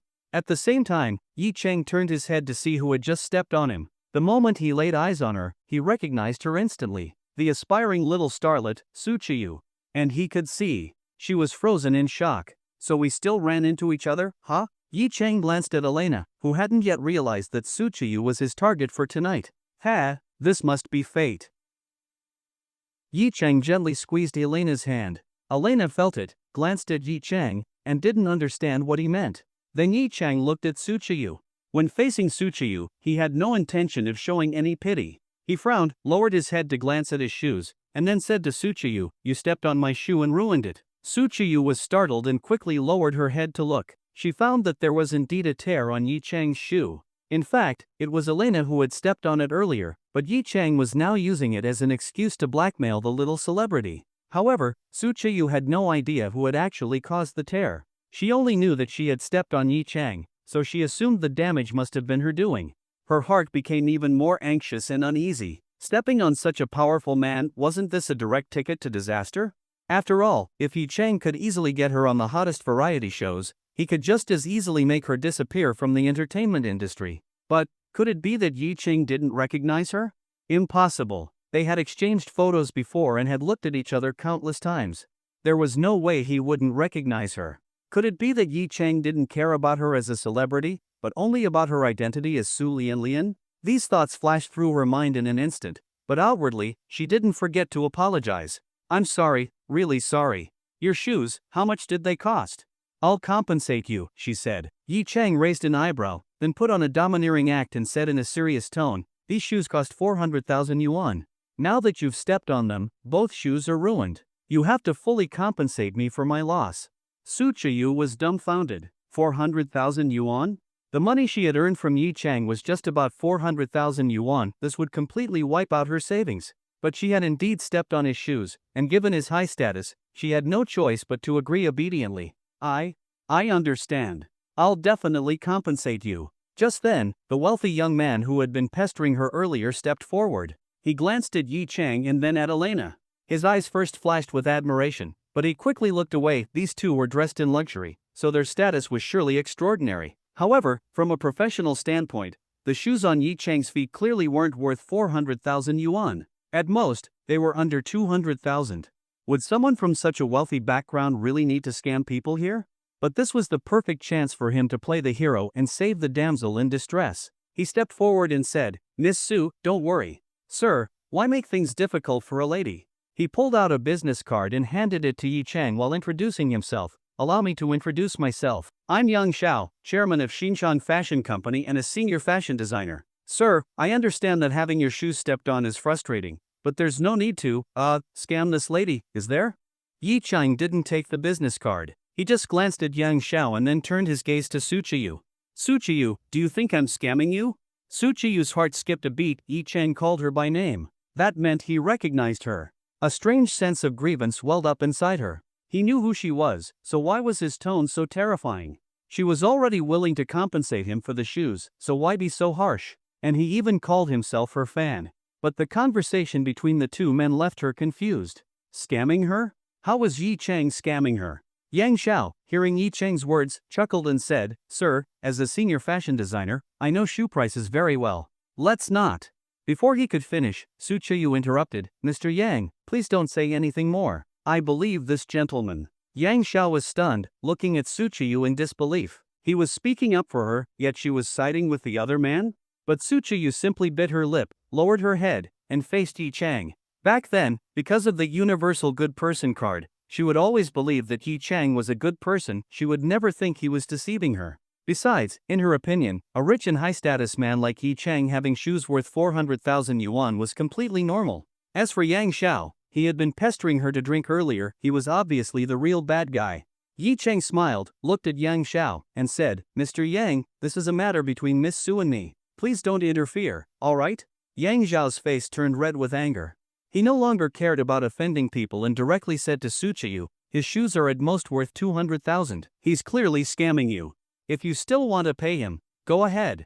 Then he stormed off in frustration. Yi Chang raised an eyebrow but didn't pay him any attention. Though he was indeed messing with Su Qiyu, they knew each other. Asking for 400,000 was just to scare her, it wasn't really extortion. That Yang Xiao just took himself too seriously. Suddenly, a voice from the stage in the hall announced, "Honored guests, our auction is about to begin. Please take your seats. Thank you for your cooperation." The crowd started moving towards their seats. Su Chiyu's heart tightened. She needed to return backstage, so she quickly asked Yi Chang, "Sir, may I go now?" "I need to return backstage, I have a performance later." Yi Chang looked at her and nodded. "Then after the auction, come to the reception room. I'll be waiting there, understand?" Su Chiyu obediently nodded. "I understand." "Then go." As she turned to leave, she suddenly thought of something. She glanced at the elegant woman beside Yi Chang and hesitantly asked, "May I ask, what is your name?" Yi Chang was momentarily stunned before he chuckled. He pulled out a business card from his pocket. It was custom-made by Longting Group. Su Chiyu took the card and examined it. It had a silver foil and gold-edged design, exquisitely crafted. It probably cost several hundred yuan just for one. She looked at the name on it, Yi Chang. So this man's surname was really Yi, just like in the game. And in the game, her surname was also Su. Below the name, the title made her eyes widen in shock. Global Special President of Longtung Group. Just hearing the title sounded incredibly powerful. No wonder those big shots had gone to the entrance to personally welcome him earlier. This made Su Chiyu even more convinced that Yi Chang was Long Kun's nephew. "Thank you, Mr. Yi." She looked up and saw Yi Chang holding the arm of the stunning foreign woman as they walked toward the banquet area. Looking at the two of them, they were truly a perfect match. A man like that deserved a woman like her. She bit her lip and quickly headed backstage. But thinking about how she would see Yi Chang again after the auction, she couldn't help but feel a bit happy. Even though it would cost her 400,000 yuan. So painful. "That woman, is she your target?" Elena held onto Yi Chang's arm and asked. Yi Chang nodded, expecting Elena to get upset again. But to his surprise, she laughed. Puzzled, he turned to look at her and asked, "What are you laughing at?" Elena chuckled and said, "Now I'm relieved." "Relieved?" Elena said softly, "Your taste isn't that great after all. I thought the woman you went all the way to Hangzhou to find would be something special. But she's just a little girl? She doesn't even seem older than you." Yi Chang was stunned. "That's it? What's wrong with her? That woman named Su Chiyu doesn't seem very threatening to me. At least, I don't think she can take away your love for me," Elena said confidently. "She's not as tall as me, and her figure isn't as good as mine." As she spoke, she puffed out her chest, her proud curves capable of instantly conquering countless men. Then she continued, "Her chest isn't as big as mine either. Don't you men just like women like me?" Yi Chang held his forehead. What kind of wild words were these? He quickly pulled her into his arms. All right, I know. I love women like you the most. And besides, how many times have I told you? No one can take away my love for you. My love for you is eternal, understand?" Elena leaned against him and softly said, "I know." The two of them walked together to a banquet table near the stage, where the most distinguished guests of the evening were seated. As the host, Lin Chanin naturally sat there as well. When he saw them approaching, he smiled and said, "Brother Yi, Miss Mohan, please have a seat." Yi Chang nodded at him and sat down with Elena. His seat was right next to Lin Chanin. Lin Chanin smiled and looked at the two of them. "You two seem very much in love." Elena pouted. This man had just been openly flirting with another woman in front of her. Yi Chang, however, held Elena's hand in his palm and smiled. "Ha, Elena will always be my true love." He didn't mind showing affection in public at all. The people at the banquet table all laughed. "Then why don't we all raise a glass to the two of them and wish them everlasting love?" Lin Chanin lifted his wine glass with a smile. "All right." Everyone smiled and nodded, raising their glasses toward Yi Chang. Yi Chang and Elena exchanged a smile, and a waiter quickly handed them 2 glasses of red wine. Taking the glass, Yi Chang smiled and said, then thank you all for your blessings. I'll remember this. He clinked glasses lightly and took a small sip. Elena felt deeply touched by Yi Cheng's words of love just now. She looked at him with even more affection in her eyes. At the table, all the high-status figures from China were toasting them with great respect, and this respect all stemmed from Yi Cheng's status. Elena always enjoyed the feeling of being respected for her own status. Although this time, it was because of Yi Cheng's status rather than her own, she still felt a sense of satisfaction. She suddenly realized that it was probably because she had completely considered Yi Cheng as her other half. A faint sense of happiness welled up in her heart. If their seats weren't separate, she thought she might have already snuggled into Yi Cheng's embrace. Come, everyone, if you're hungry, let's eat something first, Lin Chanin called out as he picked up his chopsticks. The charity auction is about to begin. If I don't eat something, I won't have the energy to speak later. Everyone laughed and started eating. Yi Cheng gestured to a nearby waiter and said, "Please bring a set of Western utensils." Of course, he hadn't forgotten that Elena didn't know how to use chopsticks. The waiter nodded and quickly went to fetch them. Meanwhile, Yi Cheng picked up a piece of sea cucumber and brought it to Elena's lips. "Here, let me feed you first." Elena smiled radiantly, opened her red lips, and ate the piece of sea cucumber. As she ate, she looked at Yi Cheng, her eyes filled with love. "Ladies and gentlemen, welcome to the Lingying Charity Gala. I am Lin Dong. The Lingying Charity Gala is." Time passed quickly, and the gala officially began. Lin Chanin's son, Lin Dong, who was also the chairman of Lin Group, stepped onto the stage to host the event. He briefly introduced the history of the charity gala before Lin Chanin personally went up to give a speech. However, these speeches didn't take too long. Soon, Lin Dong returned to the stage and said, "Alright, we won't waste time with unnecessary words. Besides making new friends, the main purpose of coming here today is charity. So, we are about to begin the auction. Once again, I'd like to emphasize that all proceeds from this auction will be donated to impoverished areas in the Northwest to fund the construction of schools, hospitals, and other charitable facilities. Every penny you contribute will be used for charity, and Lin Group will not take a single cent in management fees." Now, let's present our first auction item, a set of imperial teawares from the Kanshi era of the Qing dynasty. My father has collected these for over 10 years. They were originally auctioned in Hong Kong for 500,000 yuan. Over the years, their value has surely increased, but how much they are worth now will be determined by your bids. A lady in a cheongsam walked onto the stage, holding a tray covered with a red cloth. As Lin Dong lifted the cloth, a set of exquisite teawares appeared before everyone. The crowd gasped in amazement. Something bought for 500,000 yuan over a decade ago must be worth over 1 million now. No one expected the Lin family to start with such a valuable item.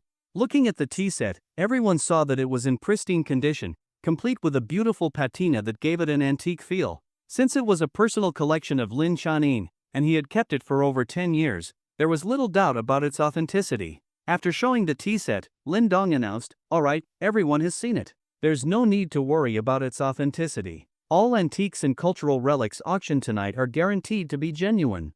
If any are proven fake, Lin Group will fully refund the buyer. The auction begins now. The starting bid is 300,000 yuan. Please place your bids." The price quickly soared. Even for charity, the first auction item couldn't sell for too little. The bids quickly passed 500,000 yuan and soon reached 1 million yuan. At this point, the bidding slowed down, but there were still participants. 1,200,000 yuan. 1,250,000 yuan. 1,280,000 yuan. When the price reached 1,400,000 yuan, most bidders stopped. Seeing that a single tea set had reached this price, Lin Dong smiled and asked, 1,400,000 yuan, any higher bids? After a brief pause, he started counting down. 1,400,000 yuan, first call. 1,400,000 yuan, second call. 1,500,000 yuan. A woman's voice rang out. Yi Cheng was surprised and turned to look at Elena. Elena smiled at him and said, "I've never given you a gift before. Let me give you this." Yi Cheng looked touched and kissed her cheek in front of everyone. "Thank you." The guests at the banquet table all smiled and applauded for the couple. On stage, Lin Dong noticed the bidder and laughed. "Oh, Miss Elena Mohan from Mohan Bank has bid 1,500,000 yuan. Anyone else want to bid?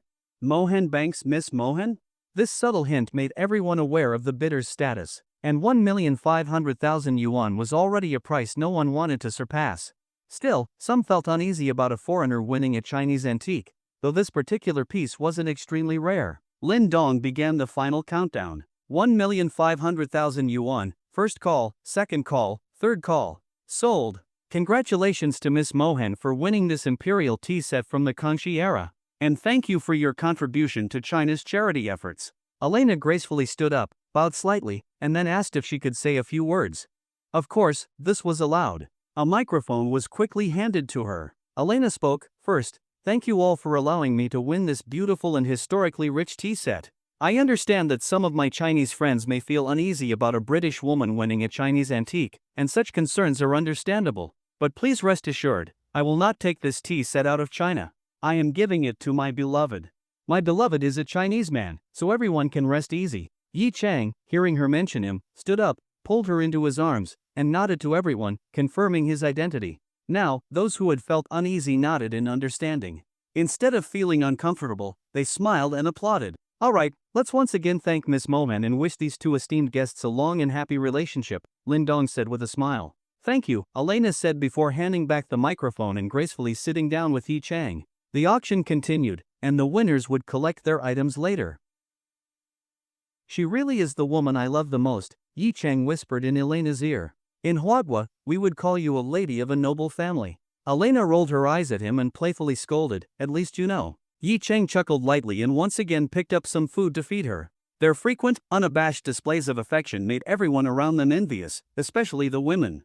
As a result, the wealthy businessmen who had brought their wives with them could feel their wives' subtle yet pointed gazes, as if they were saying, "Look at them." Helpless, these men had no choice but to imitate Yi Chang, picking up food for their wives and even trying to feed them. Seeing the clumsy and unfamiliar movements of these men, Elena couldn't help but feel amused. Every time she ate with Yi Chang, she could simply open her mouth and enjoy being fed, unlike those other women whose husbands seemed completely unaccustomed to such gestures.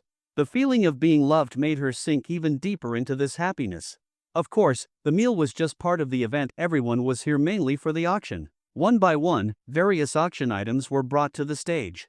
While few items were as valuable as the antique tea set from earlier, the sheer number of items being auctioned made up for it. Meanwhile, in the backstage area, many invited celebrities were waiting. Some would be auctioning off a song performance, while others were preparing to showcase a particular act. At a makeup table, Su Chayu gazed blankly into the mirror. Jo Hong, sitting beside her, sighed helplessly. "Chayu, you're spacing out again. What are you thinking about?" Su Chayu quickly snapped out of it and hurriedly said, "Nothing. I was just thinking about how I should sing later. It's just a song. What's there to think about?" Jo Hong replied, "Aren't you confident in your singing? Come on, you won first place in The Voice of Huagua. People call you the new generation vocal powerhouse, even Deng Chi praised your voice." Alright, I get it, Su Chiyu responded, agreeing half-heartedly. In truth, her mind was nowhere near her upcoming performance. She was thinking about meeting Yi Chang later, about having to compensate him. She also wondered if that foreign woman by his side would be there too. Whenever she was around that woman, she felt like she couldn't hold her head up high. Looking down at her own chest, barely a B-cup, she couldn't help but feel even more self-conscious. "Su Chiyu, please get ready. You're up soon." Suddenly, a staff member called out. Jo Hong raised her hand in response. "She's coming right now." Then she patted Su Chiyu on the shoulder and smiled. "Alright, Chiyu, time to go. Take a guess, how much do you think your performance will sell for?" Just now, Zhang Shuiyo's song went for 1 million. That much? As expected of the god of songs, Su Chiyu said in surprise. It just so happened that two rich ladies started competing for it, Jo Hong laughed. "Maybe later, two rich men will fight over yours too." "Sister Hong, don't say such things." Su Chiyu scolded playfully. Still, a certain man popped into her mind. Would he bid for her? How much would he bid? But regardless of the amount, she wouldn't receive a single cent. It was all for charity. Plus, the celebrities at the event weren't getting paid, they were either invited or had signed up voluntarily. However, if her performance fetched a high price, it would definitely boost her reputation. Alright, enough talking, go get ready. Next, we will auction off a beautiful and moving song, performed by our popular singer, Su Chiyu. The song is titled Jiangshan Shui, Snow of the Rivers and Mountains, Lin Dong announced. Let's welcome Miss Su Chiyu onto the stage. As he spoke, a graceful figure slowly stepped onto the stage. Su Chiyu wore an elegant white gown as she walked to the front, giving a bow to the audience. She didn't try to liven up the atmosphere. This wasn't a concert filled with fans. Everyone here was an important figure. First, we'd like to thank Miss Su for her kind participation. Now, let's begin the auction for her performance. The starting bid is 10,000 yuan, please place your bids. Perhaps it was because of her beauty, but several men quickly started bidding. With each new bid, Suchiyu smiled slightly in the direction of the bidder while nervously wondering how high the final price would be. Her gaze swept across the audience, and she quickly spotted a familiar figure seated close to the stage. Yi Chang. He sat there, holding the hand of that foreign woman, looking deeply in love. Seeing this, Suchiyu felt a twinge of envy. Yet, Yi Chang kept his head down the entire time, not even glancing at her. That made her feel an unexpected sense of disappointment. Suddenly, she noticed the foreign woman looking at her, as if aware of her gaze. Panicking, she quickly looked away to avoid being caught. She was looking at you just now, did you notice? Suchiyu's attempt to hide it didn't escape Elena's sharp eyes. She raised an eyebrow and turned toward Yi Chang.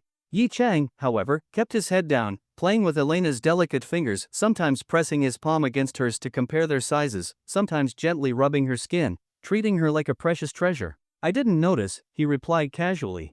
Aren't you even a little curious? If you act so indifferent, she'll never fall for you, Elena said. Yi Chang glanced at her. Why are you suddenly so interested in this?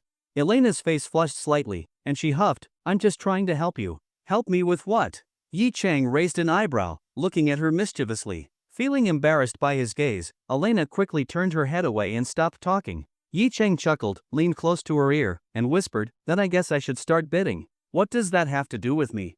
Elena said stubbornly. Bid if you want, why tell me? Yi Chang shook his head. This woman's temper was like riding a roller coaster blindfolded, completely unpredictable. At this moment, he finally looked up at Suchiyu on stage. Watching her smile at the bidders from time to time, Yi Chang suddenly thought of a slave auction. With that thought, he found the whole thing amusing. Treating this auction as a slave auction and bidding on this little celebrity, didn't that sound interesting? Smiling to himself, he suddenly heard Lin Dong on stage begin the countdown, 150,000 once. Only 150,000? This little slave really wasn't worth much. With that thought, Yi Chang gently squeezed Elena's hand and whispered in her ear, I'm bidding. Then, he called out, 160,000. Hearing someone continue the bidding, Lin Dong smiled. But when he turned to look at the bidder and saw that it was Yi Chang, he was momentarily stunned. Goodness, this guy is holding his girlfriend's hand while bidding for another female celebrity? But Elena still had a faint smile on her face, as if she didn't mind at all. Lin Dong couldn't figure out what they were thinking. Maybe Yi Chang was sincerely bidding for charity? Or maybe he was bidding to win the song as a gift for Miss Mohan? Thinking he had grasped Yi Chang's intentions, Lin Dong smiled and said, thank you to this gentleman for his bid. Does anyone wish to bid higher? The person who had just bid 150,000 immediately raised the price. 200,000. The crowd was stunned. A direct increase of 40,000? She was just a female celebrity. While she was quite popular, was it really necessary to spend 200,000 just for her to sing a song? Even though this was a charity auction, there had to be a limit unless the bidder had ulterior motives toward the female celebrity. Everyone turned to look at the bidder and immediately understood it was a young man. A wealthy young man spending money on a beautiful female celebrity? That made sense. But on stage, Suchiyu was feeling anxious. Because the person who had raised the bid to 200,000 was none other than Yang Xiao, the same man who had been pestering her to drink earlier. Would he and Yi Chang start bidding against each other? She silently prayed that wouldn't happen. At this moment, Yang Xiao was feeling annoyed. Earlier, Suchiyu had embarrassed him. Thinking back, he figured it was probably because he had pressured her to drink, making her dislike him. As for that guy who had suddenly appeared, he didn't seem to know Suchiyu. So, Yang Xiao assumed that Suchiyu had only sided with him to get rid of him. Reflecting on it, he admitted he had been too pushy. So now, he planned to bid on her song to earn her forgiveness. After all, he was a true fan of Suchiyu, not like that fake fan, Yi Chang. The previous bid of 150,000 was already high. Earlier, a female singer who debuted before Suchiyu and was even more famous had only sold her performance for 110,000. But just when he was about to win, someone suddenly outbid him. When Yang Xiao looked over, he realized it was the same guy who had tried to extort Suchiyu and had argued with him earlier. This man hadn't bid earlier, but now that Yang Xiao was about to win, he suddenly placed a bid? In Yang Xiao's eyes, this was clearly done on purpose to make things difficult for him. After all, the man already had a foreign girlfriend that even he envied. Why would he waste time bidding on another female celebrity? Yang Xiao couldn't let this slide. So, he immediately called out, 250,000. But Yi Chang wasn't paying attention to Yang Xiao at all. He was simply curious. Someone was willing to pay 200,000 for Suchiyu?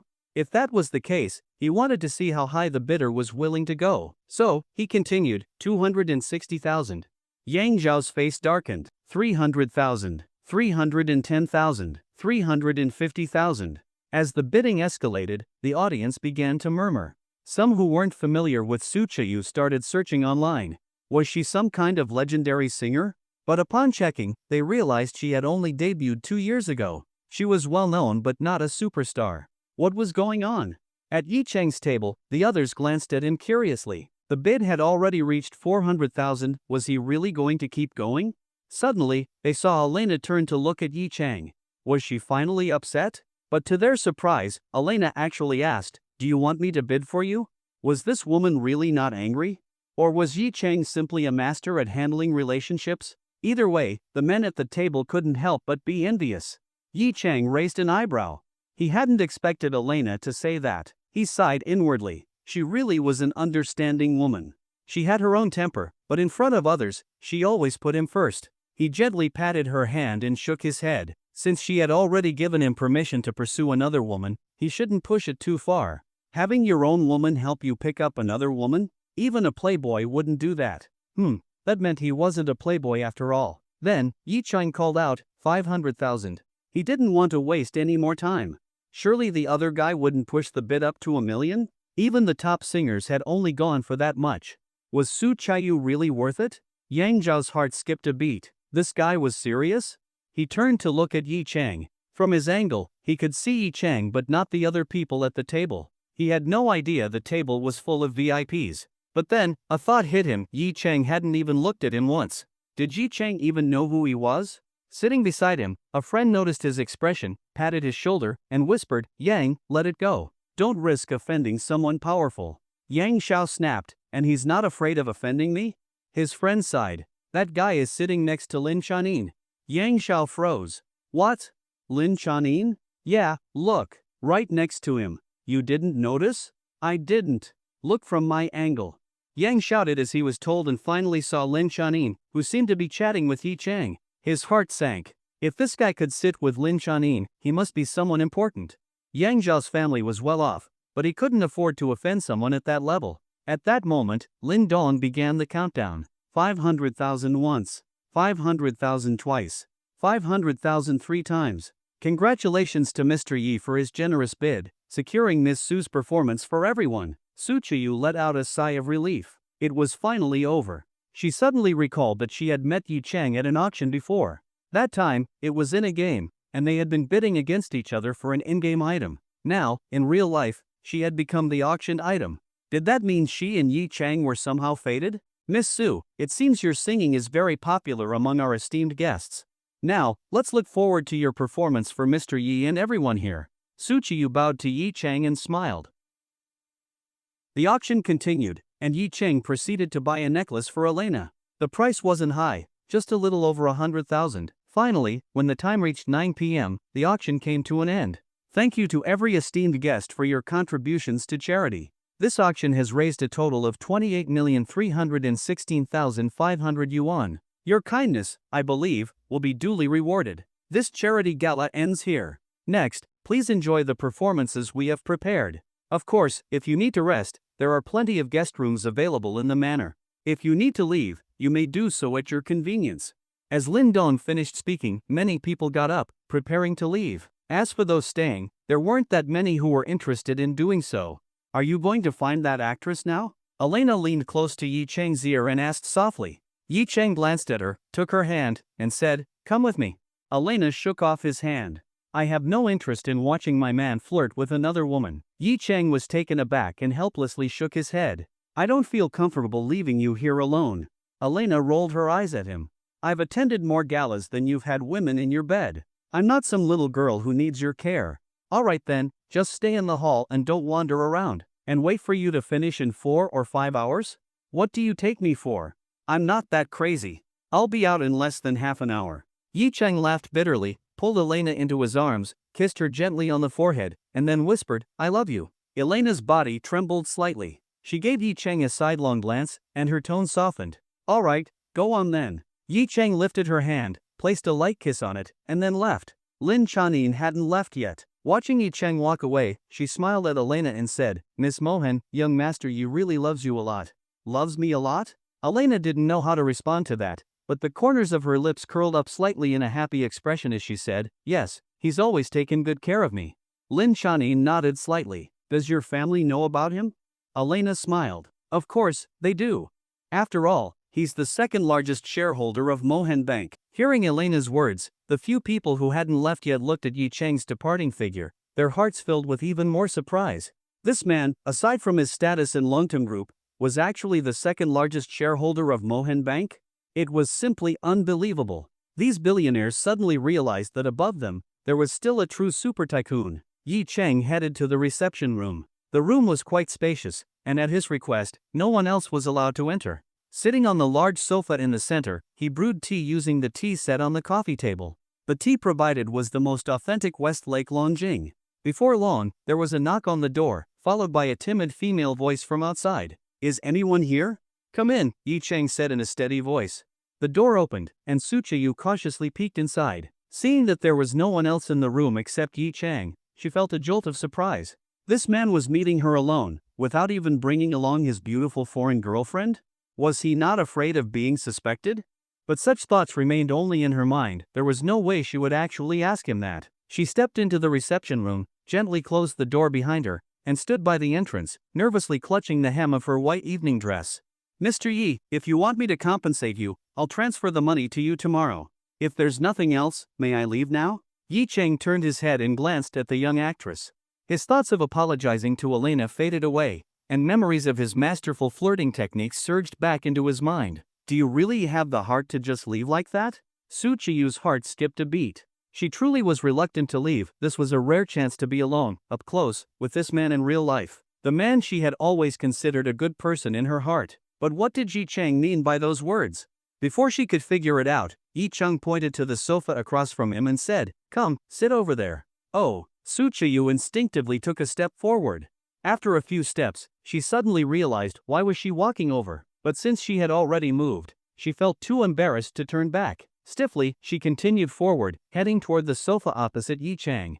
The closer she got, the more it felt like she was approaching an abyss. If she sat down, she feared she would fall in and never be able to climb out. After all, this man was the global special president of Longtum Group, while she, at best, was just a second-tier actress, practically worlds apart. If he wanted something from her, could she even resist? Just like that day when he had threatened her on WeChat, saying he would imprison her, lock her in a basement, *********. If that really happened, she could only run for her life. She wouldn't even dare call the police. As these thoughts raced through her mind, she suddenly felt something soft beneath her. Looking down, she realized she was already sitting on the sofa. Oh God, when did she get here? Why hadn't she even noticed? Panic surged through her as she gripped the hem of her dress tightly, her entire body stiff, eyes locked onto Yi Cheng in fear of what he might do. But Yi Cheng simply lowered his head and focused on brewing tea, not saying a single word. Tea brewing was one of the skills included in his repertoire of expert-level flirting techniques. Though not at a master level, it was still enough to impress most people. Watching Yi Cheng quietly prepare the tea, Su Chiyu felt less pressure as he remained silent. Her nerves gradually settled, and she started paying attention to his movements and expression. Relaxed, refined paired with his handsome features, if he were dressed in a flowing white robe, he could probably shatter the defenses of any woman instantly. Even in a formal evening suit, he was already achieving that effect. Here, have some tea. Suddenly, Yi Cheng extended his hand and handed her a cup of tea.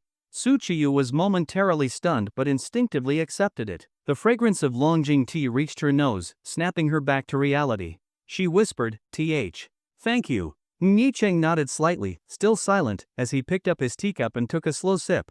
Su Chiyu also took a small sip of the tea. She wasn't used to drinking tea and couldn't tell whether it was good or bad. Then, she looked back at Yi Cheng and asked, "Mr. Yi, about your shoes, how should I compensate you?"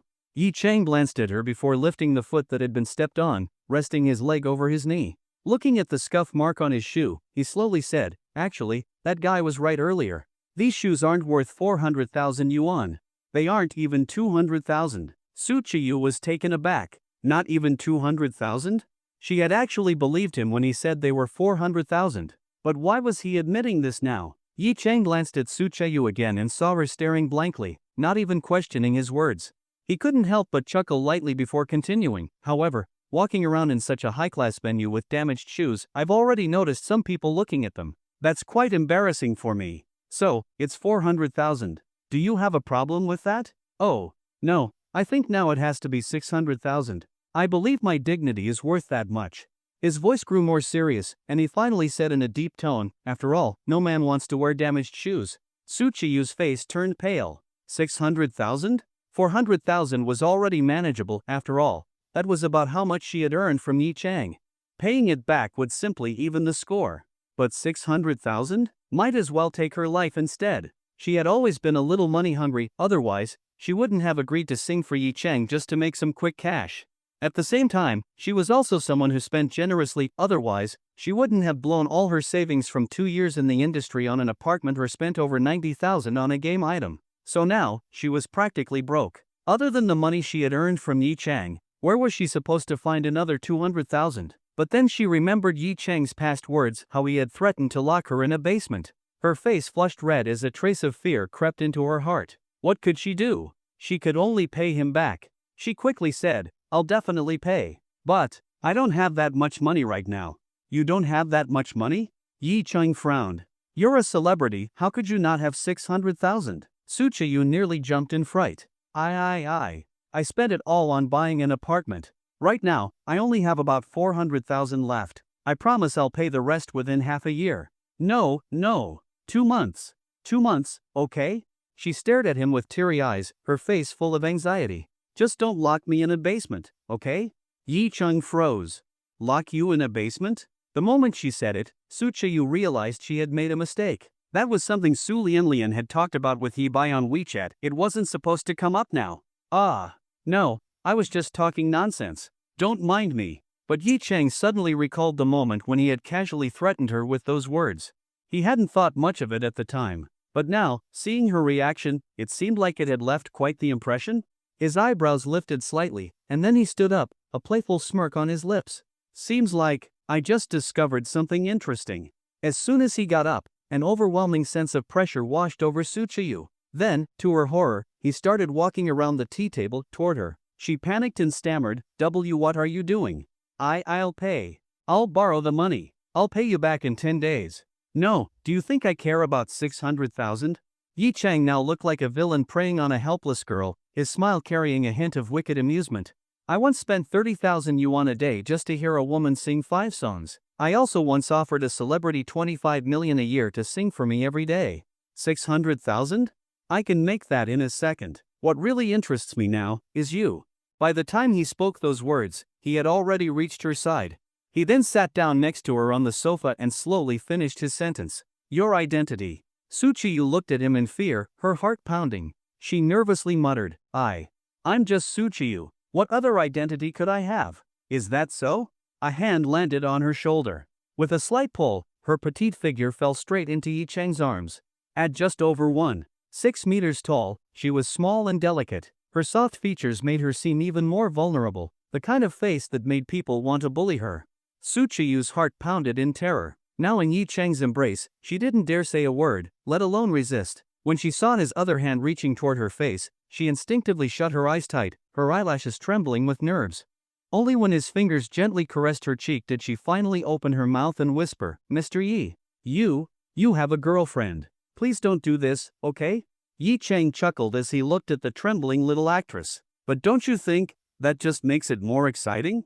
It was exciting. That thought flashed through Suchiyu's mind. But she wanted no part of this damn excitement. But, no buts. Yi Chang interrupted her again and commanded, Open your eyes and look at me. The aura of dominance took effect at this moment. Suchiyu's heart trembled, and she obediently opened her eyes. Lying in Yi Chang's arms, she could look directly up at the man above her. From this angle, his handsomeness remained flawless. This made her deeply envy Elena, who could admire this face anytime, anywhere. However, thinking about her current situation, besides feeling nervous, she also inexplicably felt a sense of secret delight and shyness. She was actually being held in this man's arms. Little star, why are you so timid? Yi Chang pinched Suchiyu's cheek with one hand. Her delicate, oval-shaped face was soft and easy to grasp. It hurts. Suchiyu whimpered weakly. Let me get up first, okay? Let you get up? Yi Chang released her cheek and instead gripped her delicate chin, turning her head from side to side, examining her from different angles. Be good and listen. Now is not the time for you to get up. Seeing this little celebrity, completely at his mercy and not daring to resist, Yi Chang felt a deep sense of satisfaction. At that moment, Su Chiyu didn't dare to resist at all and had no choice but to let Yi Chang tease her, her eyes blankly fixed on his face full of mischief, almost forgetting what she was doing. Slowly, she suddenly felt a finger dig into her lips and begin to stir. Her eyes widened as the foreignness in her mouth made her shy. How could this man do such things to her? But just when she wanted to resist, this man slowly said, "The difference between the real you and the online you is really big, Su Rinrin." Su Chiyu's eyes widened once again as she looked at Yi Chang in disbelief. She hurriedly took Yi Chang's hand out of her mouth and said in panic, "You, what are you talking about?" Yi Chang pressed her into his arms and said, Su Chiyu, is it fun to exchange photos with men online?" Su Chiyu's face instantly turned bright red. He actually recognized her. This was simply too embarrassing, a complete social death level move. She hurriedly covered her face and shook her head frantically. "It wasn't me. You got the wrong person. How could I possibly do something like that?" "Oh, you couldn't possibly do something like that?" Yi Chang let out a chuckle and said, "Do you really think I haven't investigated you? I know all your identities, and you're still pretending in front of me? You really got the wrong person." Su Chiyu said weakly, thinking to herself, as expected, this man had really investigated her. For someone like him, finding a person online was simply too easy. Yi Chang raised an eyebrow. Still not admitting it? The next moment, the hand holding her began to move recklessly over her body, constantly provoking her nerves. Don't mess around." Su Chiyu protested with her words, but her body didn't dare to move an inch. She thought about how this man was the kind who could lock women in a basement, truly terrifying. "So, do you admit it or not?" "I didn't." "Stop talking nonsense." Faced with social death or being bullied, she chose to be bullied. Yi Chang, oh, still not admitting it? "Then I'll tie you up right now, lock you in the basement, strip you naked, and whip you every day." Yi Chang spoke wicked words as he pulled off his tie, then flipped Su Chiyu's body over, pressing her onto the sofa. He twisted her delicate arms behind her back and tied them up with the tie. Although the tie wasn't very long, the girl's wrists were slim enough that it could completely bind her. Su Chiyu looked at Yi Chang's actions in panic, struggling desperately to break free. But how could her strength possibly resist Yi Chang? No matter how much she twisted, it was useless. She could only watch helplessly as her wrists were tied up by him. Someone might come in and see. "Don't do this." With a tug of both hands, Yi Chang finished the last knot, reached out and patted this chick's little ass, and said in a domineering manner, "So what if you see it? Anyone here who dares to fart after going out, I'm going to make his whole family go bankrupt. So, I advise you, this chick, it's better to admit it at an early stage. Anyway, I already know it, so what if you admit it or not?" Feeling her buttocks being vigorously slapped twice by this man's big hands, coupled with the feeling of being bound with both hands, made Su Chiyu so anxious and shy that she was on the verge of crying out. Thinking that at any moment, someone might come in and find her like this, at that time if the scandal spreads out, what should she do? Popular female singer Su Chiyu playing bondage play with a mysterious rich young man? She finally clenched her teeth and said in a thin mosquito voice, I admit, I am Su Rinrun. Oh, Yi Chang's face showed a smile. Wouldn't it have been better to admit it earlier? Then you, hurry up and let go of me. I took great effort to tie it up, so I won't let go. Su Chiyu immediately became anxious. Someone might come in later. If they come in, they come in. Yi Chang was completely unconcerned. He stood up directly and, in the process, pulled Su Chiyu up as well. Then, just like that, he held onto Su Chiyu, whose hands were tied, and forcibly led her around the reception room. He was confident, relying on his universal good guy card and his intimidating aura. This little celebrity would definitely not resist and could only submit to the situation. Even more fitting than Yen Yuning, that masochist. Su Chiyu muttered weak protests against Yi Chang's actions, but her beautiful legs and high heels still obediently followed his lead, walking back and forth in the room. As they slowly approached the door, Yi Chang asked with a teasing smile, "Do you want to go out for a stroll?" No. This time, Su Chiyu struggled even harder. Yi Chang was momentarily caught off guard, and she actually managed to break free from his grasp. Realizing she had escaped, Su Chiyu immediately turned to run. However, Yi Chang reacted quickly, reached out, and caught her again, pulling her back into his arms. Then, pressing her against the door in a cabinet position, he lowered his head and looked at her. "Su Lian, you're being naughty. You actually tried to run? Suchayu turned her head away, feeling a bit shy about being so close to a man face to face. So our big star can actually get shy?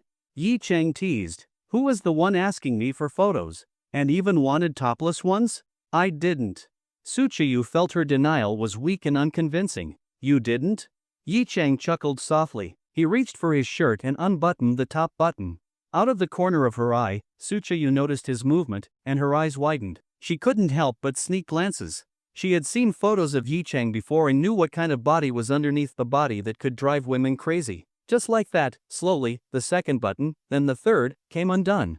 By now, his chest was partially exposed. Between the two sides of his open shirt, she could already see his sexy collarbones and the two firm, valley-like muscles beneath them. That central line on his chest was just as tempting to women as a woman's cleavage was to men. If he unbuttoned the fourth one, his chest muscles would be fully visible. And his hand was already resting on the fourth button. Suchiyu's heart pounded with excitement, as if she were shouting inside, "Hurry up! Do it faster! Why are you taking so long?" However, his hand just stopped there, resting on the fourth button, which was only halfway undone. She waited for a long time, but Yi Chang still didn't undo it completely. She became anxious and lifted her head to see what he was doing, only to find him looking at her with a half-smile, as if he had seen right through her little thoughts. Ah! She let out a shy gasp and quickly shut her eyes, not daring to look anymore. See?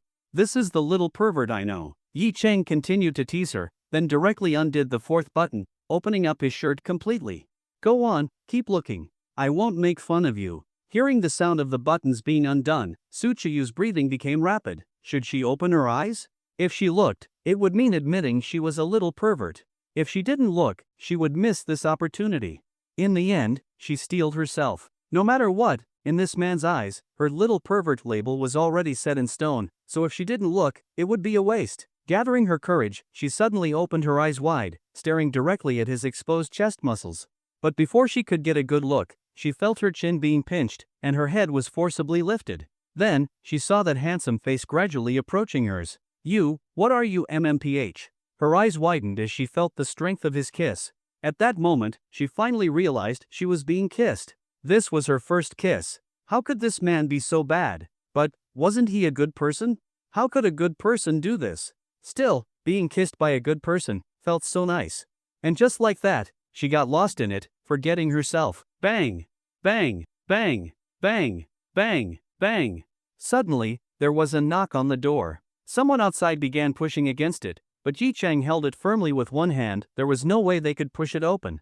A voice quickly followed from outside. Shuyu, are you in there? Still pressed against the door and being kissed, Suchiyu's eyes flew open, her gaze flustered as she looked at Yi Chang. But with both hands still tied, she had no way to resist. Yi Chang let her go, then immediately covered her mouth with his hand, signaling her not to speak. Seeing Suchiyu nod, he finally released her and pushed her aside. With one hand holding his loosely gathered shirt, he opened the door. Standing outside was a woman in her 30s, Jo Hong.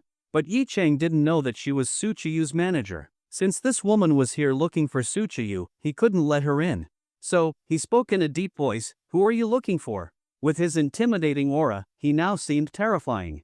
Jo Hong's heart trembled. This man was clearly young, but the way he spoke made her instinctively afraid. He was probably someone with a very high status. However, she had asked multiple staff members where Suchiyu might be and had been directed to this reception room. No matter what, she had to confirm the situation before leaving. Her gaze suddenly froze. She noticed that this man's shirt buttons weren't fastened properly, it was just being loosely held together with his hand. A terrible thought crossed her mind. Could it be that Suchiyu had been, by this man? Her eyes immediately turned red. She had always treated Suchiyu like family, but she knew that if this man was truly someone important, she had to stay calm. Taking a deep breath, she slowly spoke. "Excuse me, sir, may I ask if you've seen Miss Suchiyu?" After saying this, Jo Hong stared intently into Yi Chang's eyes. If he was lying, unless he had received special training, he would definitely show some kind of reaction. But Yi Chang still had a slightly irritated expression and said in a deep voice, "I haven't seen her. I don't even know her." Jo Hong studied his face but saw no change, as if he wasn't lying. And she didn't completely disbelieve him. After all, there were indeed people who didn't know who Suchiyu was. If she had known that this very man had just spent 500,000 to make Suchiyu sing a song, she would have immediately seen through his lie. Unfortunately, she didn't know. because she had been backstage the entire time.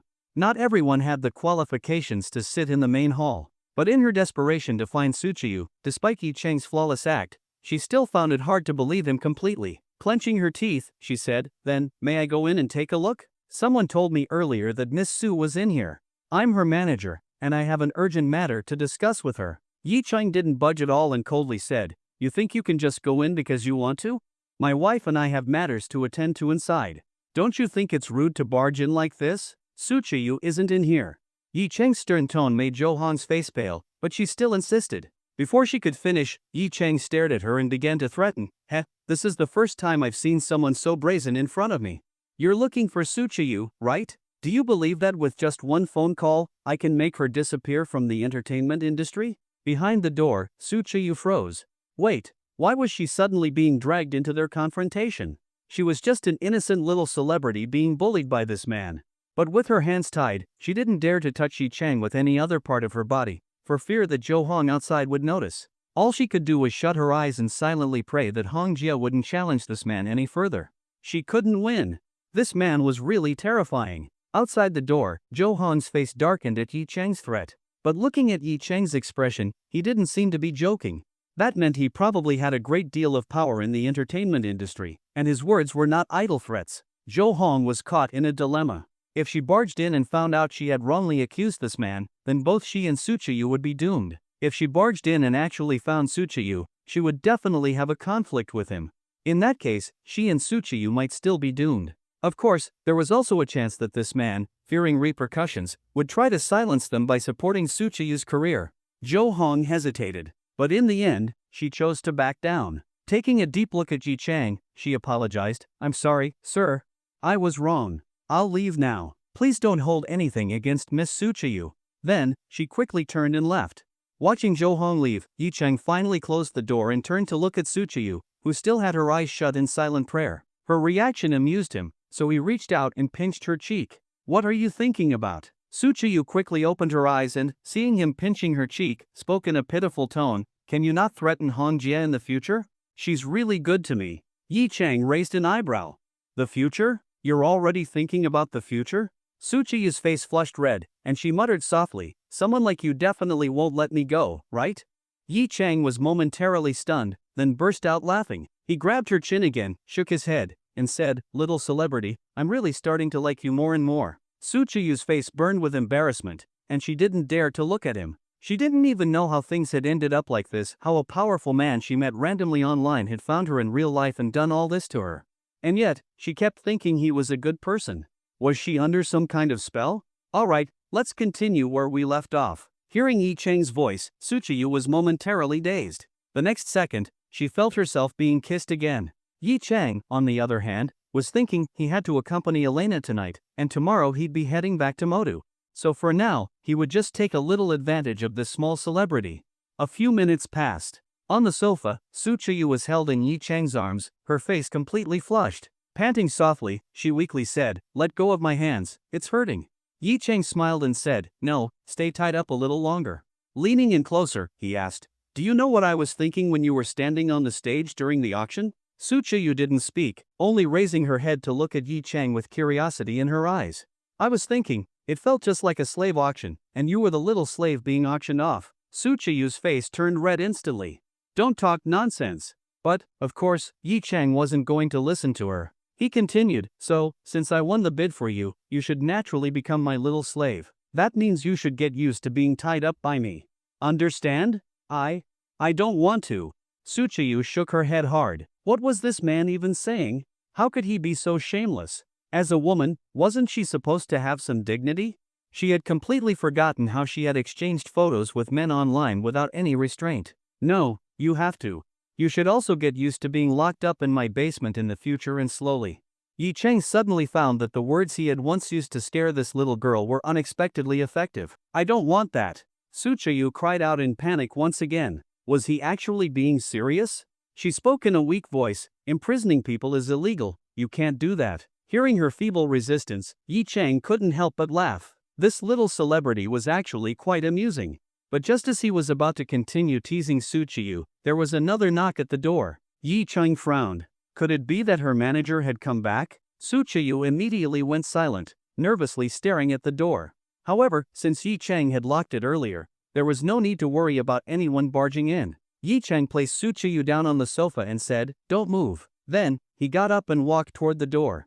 Opening it, he asked, "Who is it?" But when he saw the person standing outside, he was stunned. "Elena? What are you doing here?" The elegant and noble Elena stood at the door, looking at Yi Chang with a gentle voice. "I just couldn't stand the thought of my man being with another woman." Yi Chang was silent for a moment before pulling her into his arms and leading her inside. When Suchayu saw Elena enter, her face instantly turned pale. "And miss, please don't misunderstand. Nothing happened between me and Mr. Yi." She thought Elena had caught them doing something inappropriate. As the mistress, she was naturally terrified. But to her surprise, Elena simply smiled faintly upon seeing her, said nothing, and turned to look at Yi Chang. Yi Chang walked over to Suchayu and untied the bow tie around her wrists. Her hands were finally freed. Even though they hadn't been tied for long, they still hurt a little. But none of that pain compared to the nervousness she was feeling. She looked at Elena in fear. Seeing the noble woman's gaze land on her, she quickly lowered her head and carefully glanced at Yi Chang. Based on all those mistress-catching videos she had seen before, shouldn't this woman be storming over to slap and scold her by now? Why was she so calm? Suddenly, Yi Chang's voice whispered in her ear, "All right, you can leave now." Leave? Was nothing going to happen? Suchayu was even more confused. "Hurry up and go," Yi Chang urged. "Oh." Suchayu answered softly, then carefully stood up, sneaking a glance at Elena before quickly leaving. Luckily, there was carpet on the floor, so her high heels didn't make any noise. Otherwise, she would have tiptoed her way out. When she reached the door, she carefully closed it. Just as it was about to shut completely, she saw through the gap that the elegant foreign woman suddenly threw herself at Yi Chang. And then, the door closed. She was even more confused. What was going on with these two? But that wasn't the most important thing right now. She pulled out her phone and gasped. Hong Jia had already called her several times. She was definitely going to get scolded later, but she also needed to find a way to cover for Yi Chang. Feeling miserable, she sighed. Life was so hard. Sighing again, she quickly called Zhou Hong back and walked away. As for what had just happened, she didn't really think much of it. Nor did she consider using it to threaten Yi Chang. After all, Yi Chang was a good person, she couldn't do something like that to him. At this moment, inside the reception room, Elena leaned against Yi Chang's chest, her delicate arms wrapped around his neck, her eyes slightly red. Yi Chang gently stroked her silky hair and said softly, "Don't cry. It hurts me to see you cry." Elena's voice was very soft, as if she was trying to keep herself from trembling, doing her best to stay calm. "Just now, when I thought about you being with another woman, it hurt here." Yi Chang looked at her, clutching her chest, and gently held her. "I won't do this again." Elena looked at him and shook her head. "I don't believe you." Then she sighed. "It seems I still can't bring myself to give you up to someone else, except for Jingjing. But I won't forbid you from being with other women either. Just, in the future, try not to let me know, okay?" Yi Chang felt a pang of guilt again. This was the second time. Suddenly, the system spoke. Repeated feelings of guilt make the host realize that he is unable to be completely heartless when facing a woman's sorrow. How will the host handle this crisis? Please choose wisely. Option 1, agree with Elena. Reward, heart of a scumbag. Option 2, promise Elena that you will love only her in the future. Reward, master level deception proficiency. Option 3, promise Elena that you will not seek out more women in the future. Reward, emperor's authority. Yi Chang was stunned. The first option, heart of a scumbag, did that mean he would be able to become completely ruthless toward these women? No way. He didn't want that. As for the second option, he couldn't help but feel skeptical. That reward basically made it clear if he chose this option, he would definitely be lying to Elena. Fine, he admitted it. If he made that promise, it would indeed be a lie. Then, the last option, emperor's authority? Emperor's authority, did that mean gaining the power of an emperor with a harem? Yi Chang couldn't help but let his imagination run wild. However, the system only revealed the effects of a reward after it was obtained, meaning he had to make a choice first. Then he would choose the third option. Promise that he wouldn't seek out more women in the future. It was about time he thought about this seriously. There had to be a limit to being a scumbag, right?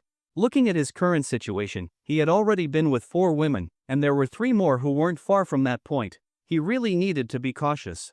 So, he looked at Elena in his arms and solemnly said, "I won't seek out more women in the future." Elena gazed at him. "Really? I would never lie to you." Yi Chang nodded sincerely. Even if it was just acting, his gaze was convincing enough. Elena traced circles on his unbuttoned chest with her fingers and softly asked, "Then how many women do you have now?" Yi Chang hesitated and glanced at her awkwardly. Who in the world would lie in bed with one woman and then start listing out all the others? Even novels wouldn't dare write something like this. Elena giggled and lightly hit his chest.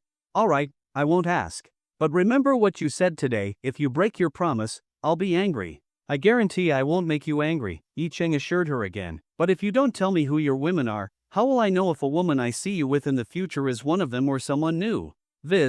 Yi Cheng's brain worked fast, trying to come up with a solution. In the end, he simply pulled her into his arms and said, "Just trust me, okay?" One classic Playboy line after another made Yi Cheng feel like his charm skills were running out of steam. Luckily, Elena wasn't the type to be overly rigid about these things, so she didn't make a fuss. If it had been someone else, things would have escalated immediately.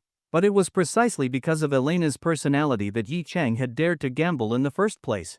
He had bet that if he told her he was coming here to see another woman, she wouldn't get angry. Elena quietly leaned against Yi Cheng's chest, listening to the steady rhythm of his heartbeat. After a long silence, she softly said, "All right." Yi Cheng lowered his head and rubbed his face gently against hers before saying, "Let's go."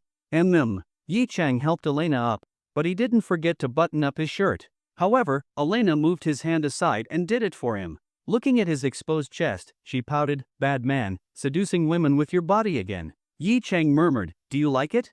"Of course I do." Elena stared greedily at his chest, slowly buttoning his shirt. Then she picked up his bow tie and huffed, "And you even tied someone up. You really know how to play. Should we play like that tonight? I want to tie you up." Yi Cheng chuckled and shook his head. "Nice try. Only I get to tie you up." Elena immediately pouted and sat on the sofa, looking displeased. Yi Cheng was helpless, but after thinking about it, he realized that although the tie was strong enough, it might not actually be able to restrain him. So, he said, all right, I promise you." Elena immediately turned around and smiled brightly before continuing to fix Yi Cheng's tie. "Let's hurry back." Seeing her eager expression, Yi Cheng felt a bit resigned. But since he had already agreed, he couldn't go back on his word. Even though he technically could. "All right, let's go." The two of them quickly tidied up the seating area in the room before leaving the reception room. At the same time, Yi Cheng received his system reward. "Congratulations, host. You have obtained Emperor's Authority. Emperor's Authority. Your subordinates will have absolute loyalty and will never betray you. At the same time, the women in your life will have absolute devotion and will never leave you." Yi Cheng was instantly overjoyed. This buff didn't just affect his subordinates, it also applied to women, making it a perfect two-in-one benefit. The absolute loyalty of his subordinates was invaluable. Right now, he owned many companies but had no time to manage them himself. Take Rossi Shipbuilding, for example, a company based in a foreign country. He couldn't stay there in person, so he had to rely on placing people in key positions. With this buff, he no longer had to worry about such issues. Even if he completely ignored everything, his subordinates would still remain utterly loyal and handle things perfectly for him. As for women's absolute devotion, he was already confident in that. With his god-level skills and various aura buffs, the women around him would only become more obsessed with him over time. But what he had always feared was that if the truth ever came to light, one or more of them might choose to leave him. That was something he absolutely couldn't accept. Now, this buff guaranteed that no woman would ever leave him, completely erasing that worry. Feeling relieved, he tightened his grip on Elena's hand. But, using the system's power to influence them like this, doesn't that seem a bit underhanded? Suddenly, Yi Cheng thought about this moral dilemma. But the effect had already taken place, and he couldn't change it now. With a quiet sigh, he could only resolve to make it up to his women in the future. Walking through a corridor, they entered the main hall near the exit. To Yi Cheng's surprise, he spotted Suchiyu. At that moment, Suchiyu was being scolded by Zhou Hong, her face full of grievance. She looked like she wanted to speak but didn't dare to, making her appear quite adorable. When she noticed Yi Cheng and Elena, she was startled and quickly turned her face away. Then she pulled on Zhou Hong's arm and said, "Hongjia, let's go. Don't scold me in a place like this, people are watching." "Let them watch. You need to learn your lesson today." Zhou Hong tapped Suchiyu's forehead with her finger, clearly frustrated. "I told you not to run off. But not only did you disappear, you even put your phone on silent. Were you deliberately avoiding my calls?" Noticing Suchiyu's evasive expression, Zhou Hong followed her gaze and curiously glanced to the side. Her heart nearly skipped a beat. It was that man. And the noble-looking woman beside him, she was far more beautiful and elegant than this little girl, Tsuchiyu. Her aura was on a completely different level. So, was he actually with his wife in that room just now? Having a wife like that, it was clear that a young girl like Chiyu wouldn't even catch his eye. Jo Hong felt a wave of relief in her heart. Thankfully, she hadn't barged in earlier, otherwise, things could have gotten really troublesome. She nodded apologetically at Yi Chang and watched as he and Elena walked away. Then, turning back, she looked at Su Chiyu. Frowning, she asked, "What are you hiding from?" I'm not hiding anything," Su Chiyu said hurriedly. "I just didn't want you scolding me in front of other people." Jo Hong let out an exasperated laugh. "Then behave yourself next time. Stop running off and making me search for you, got it?" I got it, Su Chiyu nodded quickly, her face scrunched up. "Master, stop nagging me already. You're still trying to act smart with me?" Jo Hong reached out and pinched the silly girl's ear. "Ouch. Stop, that hurts." Su Chiyu quickly begged for mercy. Just then, someone called out from nearby, "Chiyu." Both of them froze. Jo Hong let go of Su Chiyu and turned to look. A woman in a red evening gown approached, looking stunning. "Sister Song?" Su Chiyu's eyes lit up as if she had found her savior. She immediately ran over and clung to the woman's arm. This woman was Song Qinlan. Like Su Chiyu, she was a newcomer in the entertainment industry. Since she was a few years older, Su Chiyu called her sister Song. Unlike Su Chiyu, however, Song Qinlan was more of a traffic star, relying on her looks. Though she had acted as the third female lead in 2 dramas, she had never truly gained popularity. She and Su Chiyu had hit it off backstage, and before long, they were calling each other sisters. Now, seeing Jo Hong scolding Su Chiyu, Song Qinlan chuckled and asked, "Hongjia, what are you doing? Did Chiyu do something bad?" Jo Hong huffed, "Miss Song, don't defend this girl. I tried calling her earlier, but she didn't answer. Turns out she had her phone on silent. Do you know how long I had to look for her?" Song Qinlan laughed. "Maybe she was meeting someone and couldn't take your call." "This girl? Who could she possibly know?" Didn't you see? The man who spent 500,000 to have her sing just passed by here." Jo Hong was stunned. The man who spent 500,000 for Su Chiyu's song? "I didn't see any man pass by just now." Song Qinlan was speechless. He was holding hands with a foreign woman. "You didn't see?" Jo Hong was even more shocked. A man holding hands with a foreign woman, passing by just now? Wasn't that the same man who had said he didn't know Su Chiyu? Sister Son, stop saying nonsense. That wasn't him. You must have mistaken someone else."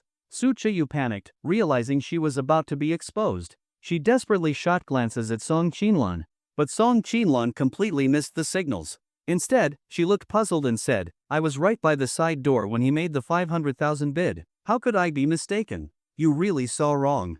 Suddenly, Su Chiyu felt an intense, chilling gaze land on her. "Su Chiyu, come here." Jo Hong's voice was frighteningly cold, making Su Chiyu's heart skip a beat. "Ho Hong Jia.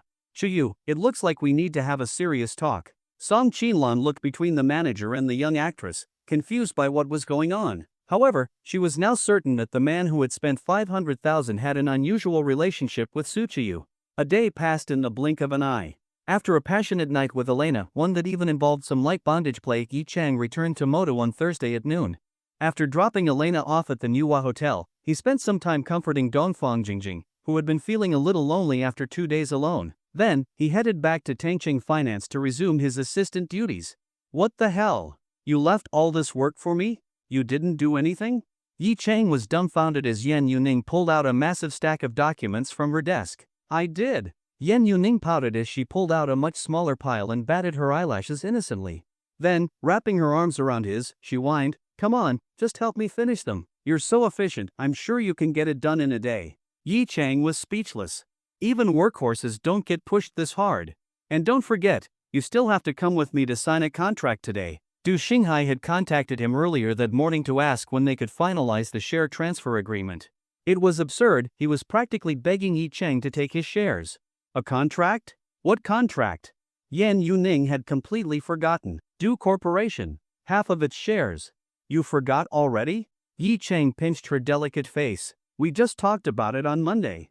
Yan Yuning stuck out her tongue and playfully said, "I was too excited after receiving the bank notification for 1 billion. I totally forgot." Yi Chang sighed and rubbed his temples. What kind of CEO forgets something like this? He ruffled her hair in frustration. Do corporation shares are worth hundreds of billions, and you're distracted by a single billion? Are you dumb? Stop scolding me. Yen Yuning swatted his hand away and plopped into her office chair, pouting. So what if I'm dumb? Yi Cheng sighed again and reached out to mess up her hair even more. You shouldn't be the CEO. I should just take over. To his surprise, her eyes lit up, and she suddenly stood up. Really? You'd do it? TMD. Yi Cheng cursed under his breath before scooping her up and spanking her. After a few smacks, he realized this masochist was actually enjoying it. Defeated, he let her go, shook his head, and got to work. This woman was beyond saving. Yen Yuning, her face flushed, gave him a sultry look. Why'd you stop? Don't disturb me while I'm working, Yi Cheng grunted. Being your assistant is such a pain. I'm busier than the CEO but don't get the same power. I told you, I'll give it to you, Yen Yuning whispered into his ear, her breath warm. Yi Cheng ignored her and kept reading through the documents. Not long after, he heard something fall to the floor. Looking over, he saw that she had climbed onto the desk, one of her high heels slipping off to reveal her delicate, black stocking-clad foot. Her little foot swayed in the air, teasingly. No man could resist that sight. Yi Cheng covered his eyes, then stood up. Clearly, this woman was getting restless after a few days without rolling around in bed with him. He walked over, pressed her down onto the desk, grabbed her feet, and growled, You need to learn the consequences of teasing me. The door's not locked. Hearing her protest, Yi Cheng smirked. She was definitely in the mood, otherwise, she wouldn't have mentioned the door at all. Then I'll take care of you first, and lock the door after. Yi Cheng lifted her up, wrapping her legs around his waist. He liked this position. 6 p.m. Do Corporation Headquarters, Conference Room. Yi Cheng walked in, holding Yen Yuning's hand, followed by a team of lawyers and associates. Since this was such a massive deal, bringing lawyers and a notary made it feel more official. Inside, Do Corporation's chairman, Du Ping, and other major shareholders were already waiting. They stood at the door, all smiling and eager to welcome Yi Cheng. After shaking hands with each of them, Yi Cheng sat down. Yen Yuning glanced around the room, noticing Du Ping, a longtime business partner of her father's. She also spotted Du Xinghai, the man who had once harassed her with her father's approval. Now, he stood humbly, not even daring to look at her. A sense of pride filled her heart. This was her man. Du Ping and the others looked over the contract, while Yen Yuning was completely stunned. Longtang Group? What did this have to do with Longtang Group? Could it be that Yi Cheng was actually part of Longtang Group? Yen Yuning immediately turned her gaze toward Yi Cheng, her face full of confusion. It was as if Yi Cheng had already anticipated her reaction. He smiled lightly and pushed his phone in front of her. Yen Yuning quickly looked at the screen and was instantly shocked by what she saw. Just like that day, Yi Cheng had opened Longtang Group's official website and displayed his profile picture. When Yen Yuning saw the global special president of Longtang Group, whose face was none other than the man sitting beside her, she was completely stunned. Yi Cheng had this kind of identity? Seeing her utterly shocked expression, Yi Cheng's smile grew even more satisfied. This was exactly the effect he wanted. He gently squeezed Yen Yuning's soft little hand. If there weren't so many people around, he would have probably said, Don't be surprised. It's nothing special. Yen Yuning took a deep breath, trying to calm herself down. Once they left this place, she was definitely going to interrogate this guy. When did he become the global special president of Longtang Group? As a so-called major corporation CEO, she was nothing compared to someone of that status.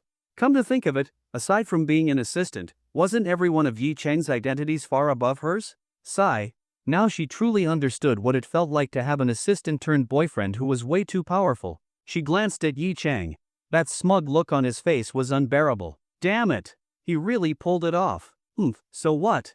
Tonight, when they went to bed, she would make sure he knew what it meant to exhaust a bull to death. Just as Yen Yuning was lost in some rather indecent thoughts, Du Ping, sitting across from them, suddenly frowned and spoke in a very serious tone. President Yi, this contract isn't what you originally told us. How is it different? Yi Cheng responded indifferently.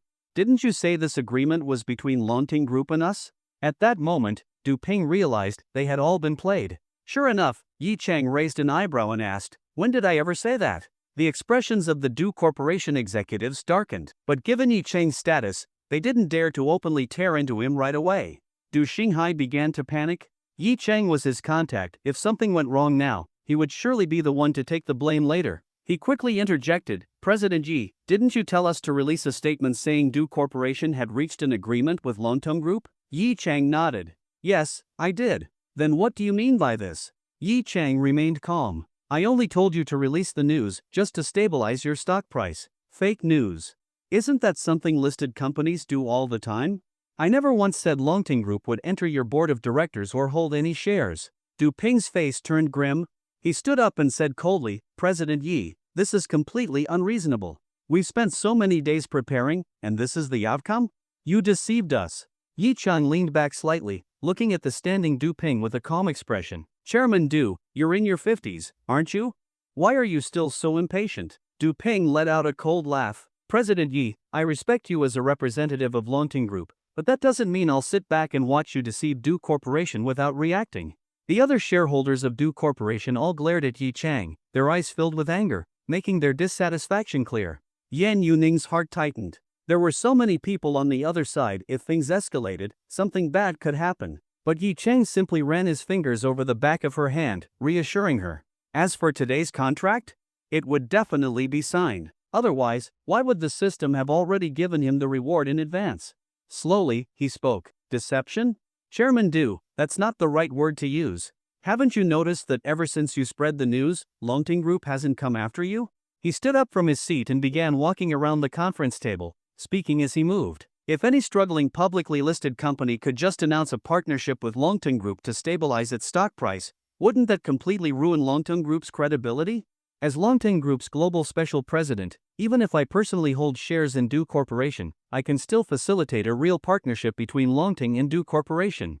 That way, the rumors you spread will become reality, and your stock price will soar every day. And honestly, securing an actual collaboration with Longting Group is far more valuable than just manipulating stock prices, don't you think? He reached the end of the conference table, placed both hands on it, and looked at the people from Du Corporation.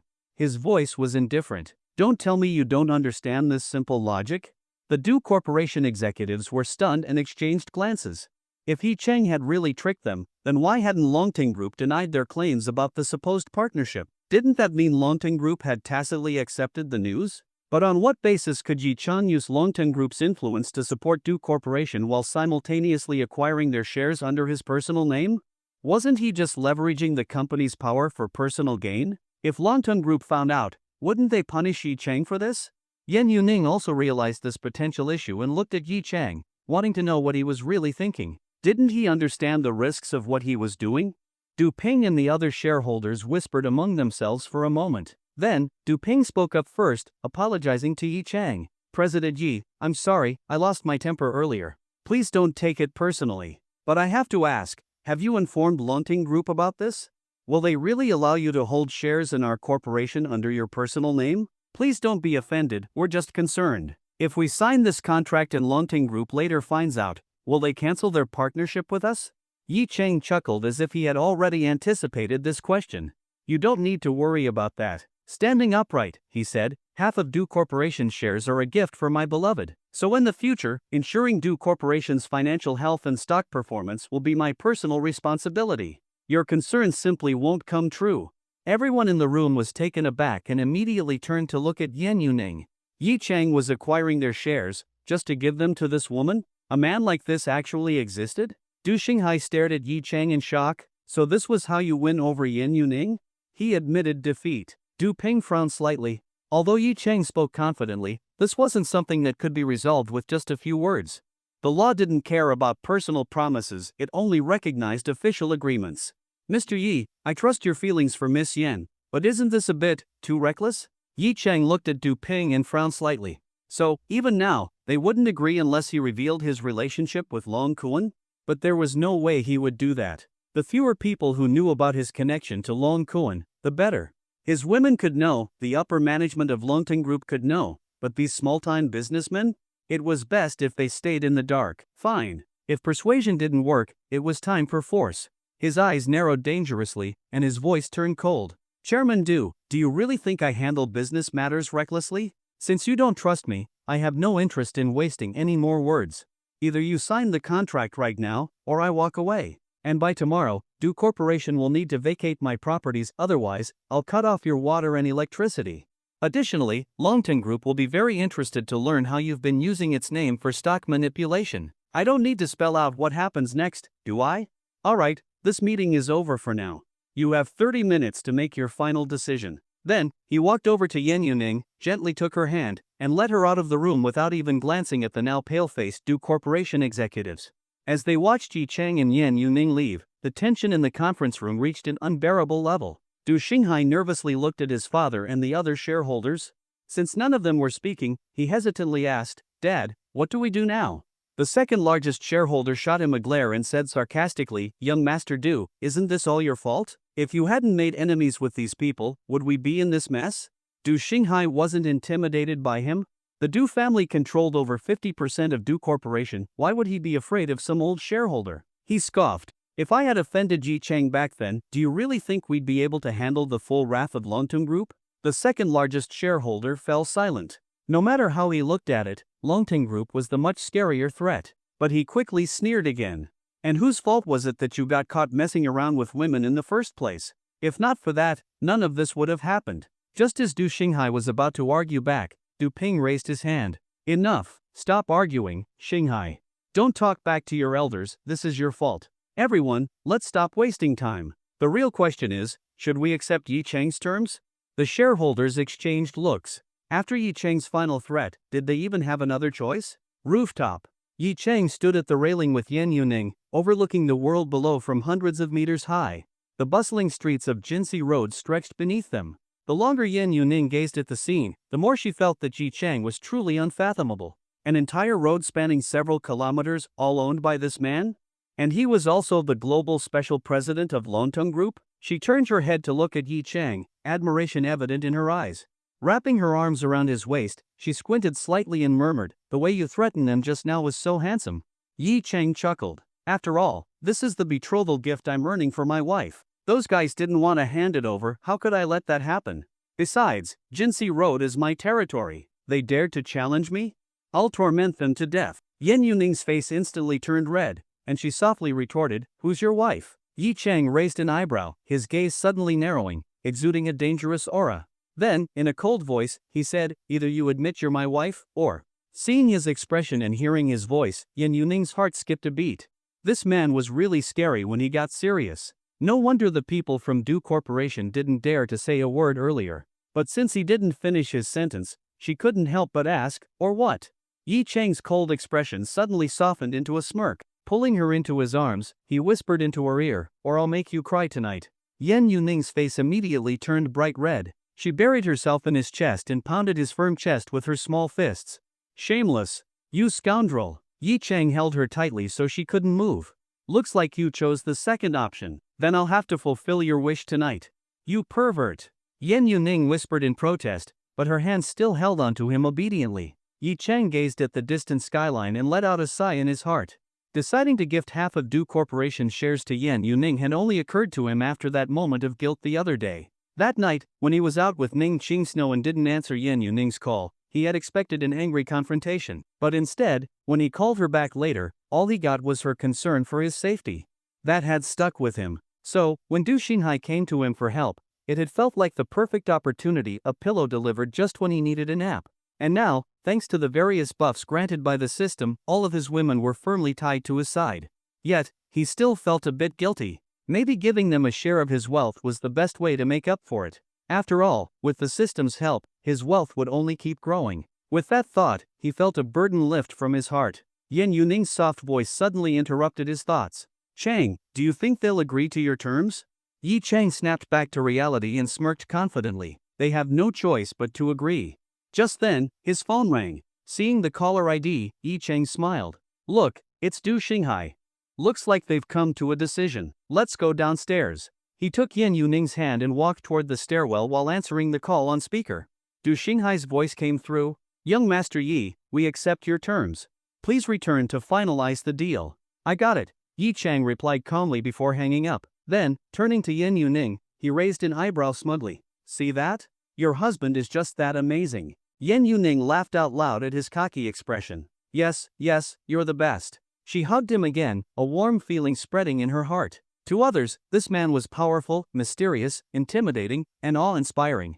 But to her, he was just a man who liked to show off to her, who would be helplessly exasperated by her, yet always remain gentle and considerate. This kind of man was probably every woman's dream. Yi Chang had no idea why she was suddenly so happy, but he didn't ask. He simply wrapped his arm around her waist and led her downstairs. By the time they returned to the conference room, they had already resumed their usual calm demeanor. Inside, the board members of Do Corporation sat stiffly in their chairs, waiting for them. Yi Chang walked in with a composed expression, holding Yin Yuning's hand. "Since you've made your decision, let's sign the contract," he said while checking his watch. "I was expecting this to be done in 10 minutes, but you've wasted so much of my time." Du Ping stood up and said apologetically, "We're sorry for the delay, but before we proceed, we just want to confirm, can you guarantee that Longting Group?" Before he could finish, Yi Chang cut him off. "There's nothing to confirm. Longting Group won't say anything about this. Sign the contract today, and within a week, I will arrange for Longting Group to connect with you to discuss cooperation details. Understood?" He tapped the conference table impatiently. Du Ping exchanged glances with the other board members and let out a sigh. They were outmatched. There was no other option but to sign the stock transfer agreement and trust that Yi Chang would secure Longting Group's support. If they didn't sign, Yi Chang would cut off their electricity and water supply, paralyzing their operations. Even if they sued him, how much time could they afford to waste in court? And if Longting Group decided to retaliate against them, their only fate would be delisting in bankruptcy. "We'll sign." One by one, the board members picked up their pens and signed their names. Finally, Du Ping took the contract, hesitated for a moment, then signed his name as well. With half of Do Corporation's shares now in Yi Chang's hands, could it even be called Do Corporation anymore? Yi Chang took the signed contract and handed it to Yen Yuning with a smile. "Yuning, go ahead and sign." Yen Yuning looked at the valuable contract, then at him. Her eyes were filled with gratitude. "Thank you," she whispered softly. Then, picking up the pen, she signed her elegant 3-character name on the document. With that, the contract was finalized. Under the witness of the notary, this multi-billion-dollar stock transfer agreement was officially completed. And yet, the shareholders who transferred their shares received not a single cent in return. They had essentially gifted their shares to Yi Chang. Everyone in the room couldn't help but sigh inwardly. And when they looked at Yen Yuning, their eyes were filled with envy. To have a man like that, she must be incredibly happy. After securing the deal, Yi Chang shook hands with each of the board members as a formal gesture of cooperation. His previously cold expression softened into a satisfied smile. But just then, the system's voice rang out again. "Host has completed a perfect negotiation and fulfilled a selected option. An additional reward has been issued, a piece of future technology data. Generating random future technology data. Congratulations, host. You have obtained carbon-based chip technology."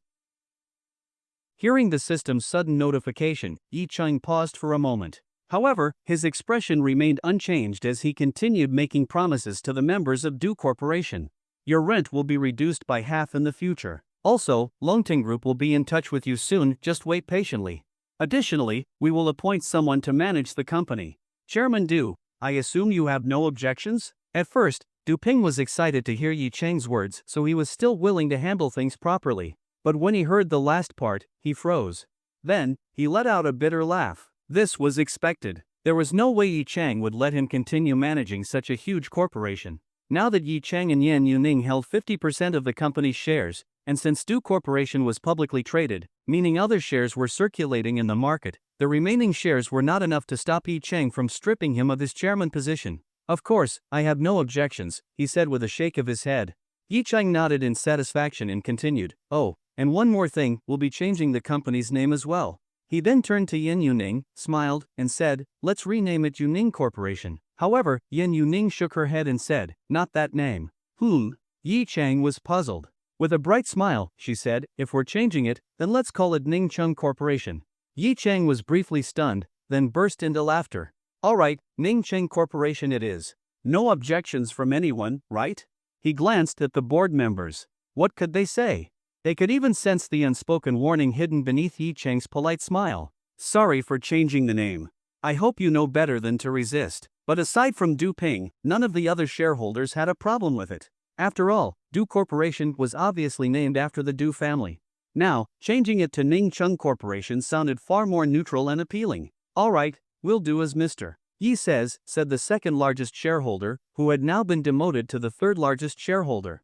He then looked at Yen Yuning and said, "Miss Yen, having a boyfriend like Mr. Yi is something to be truly envied." Yen Yuning glanced at Yi Chang and smiled. "Thank you. All right, that's all for today," Yi Chang said as he checked the time. He then looked up and continued, "We'll be leaving now. The necessary personnel will be arranged soon, so just wait for further instructions. In the meantime, shareholder Du can continue managing the company.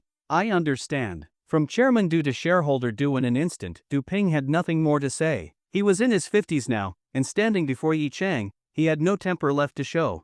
Perhaps it was time to just enjoy the rest of his life. With everything settled, Yi Chang and Yan Yuning left the conference room and headed downstairs. Just then, Du Xinghai hurried after them.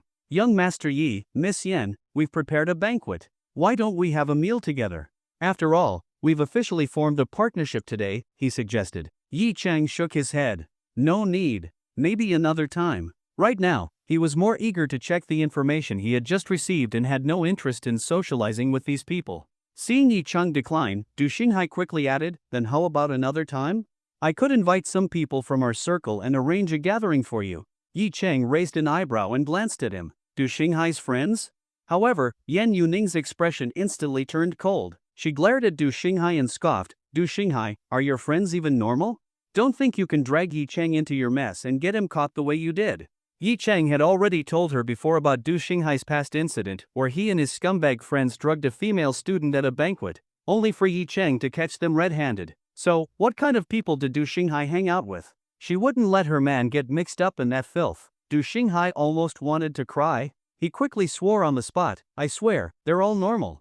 Just ordinary second-generation heirs from our business circle. Not a chance, Yan Yuning said coldly before grabbing Yi Chang's hand and dragging him away. Yi Chang chuckled as he looked at Yan Yuning and said, You're really worried about me getting led astray, huh? Yan Yuning shot him a glare and huffed, What? Do you actually want to go with him? Yi Chang laughed, Of course not. If my dear Yuning is this against it, then I definitely won't go. You'd better not. Yan Yuning huffed again before wrapping her arms around his. I'm hungry. Hurry up and cook for me. All right. Yi Chang smiled and gently stroked her silky hair before leaning in close to whisper in her ear, Don't forget what I said earlier, I'm making you cry tonight. Yan Yuning's face immediately turned bright red. She pouted and retorted, Humph, let's see who tires out first. Sounds good. Yi Chang grinned. He always liked a challenge. 1 a.m. Yi Chang put on his boxers and threw on a robe, glancing at the delicate, naked body beside him, her rolling eyes, her small tongue hanging out, completely exhausted. This level of endurance is way too weak. And she thought she could tire me out? Shaking his head, he sighed. Although this little masochist had been gradually trained by him, her physical endurance simply couldn't keep up. He carefully tucked her in and used his thumb to press a few acupoints to reduce fatigue and promote deeper sleep. Only after seeing Yan Yuning close her eyes and sleep peacefully did he turn off the lights, pick up a USB drive, and leave the bedroom. Entering the study, he turned on the computer while looking at the USB drive in his hand. This was the future technology data he had received from the system, carbon-based chip technology. As a university student from the 21st century, Yi Chang knew just how critical chip technology was for a country. After all, China's struggle with chip technology had always been a sore spot. But now, with carbon-based chip technology in his hands, he held the key to breaking foreign technological blockades and allowing China to leap ahead in development. He took a deep breath. He understood the magnitude of what he had just obtained. Instead of inserting the USB drive immediately, he first searched online for information about carbon-based chips. Currently, there were no concrete predictions on how many years it would take for the world to develop this technology, proving that this was truly a groundbreaking, era-defining innovation. This meant that Yi Chang could take his time commercializing it. Other companies? They would need decades to catch up, maybe even longer than the standard 20-year patent period. With a small smile, he finally plugged in the USB drive. The system quickly recognized and read the data. Upon opening the folder, he found several gigabytes worth of files, and as always, the data was extremely detailed, including the optimal mass production processes and the designs for the manufacturing equipment. Carbon-based chips don't require lithography machines, which was why China had long viewed them as a potential game-changer in chip technology. However, that didn't mean they couldn't be used with lithography machines, and the files even contained additional lithography machine technology. But honestly, who needed a bicycle when you had a sports car? If he could manufacture carbon-based chips without them, then there was no need to waste time building lithography machines. After skimming through the core files, Yi Chang, thanks to his god-level expertise and work-related skills, fully understood the information inside. After confirming the feasibility of the technology, his eyes sharpened with determination. With such a powerful technology, he felt a deep sense of responsibility. This wasn't just about making money. The question now was, how should he implement it? One option was to collaborate with Longting Group. They had the resources and market influence to dominate the industry instantly. However, that posed a major risk: data leaks. Carbon-based chips were far more strategically valuable than batteries. Longting Group was too large, too complicated. Once mass production started, foreign intelligence agencies would definitely take notice. After thinking for a moment, Yi Chang made his decision. He would manufacture the chips independently. His Tanchi Technology Company had both the production capability and enough factories to support mass production. And most importantly, thanks to his emperor's authority buff, his subordinates would be absolutely loyal to him. Since Tanchi Technology belonged to him, everyone who worked there would be completely loyal.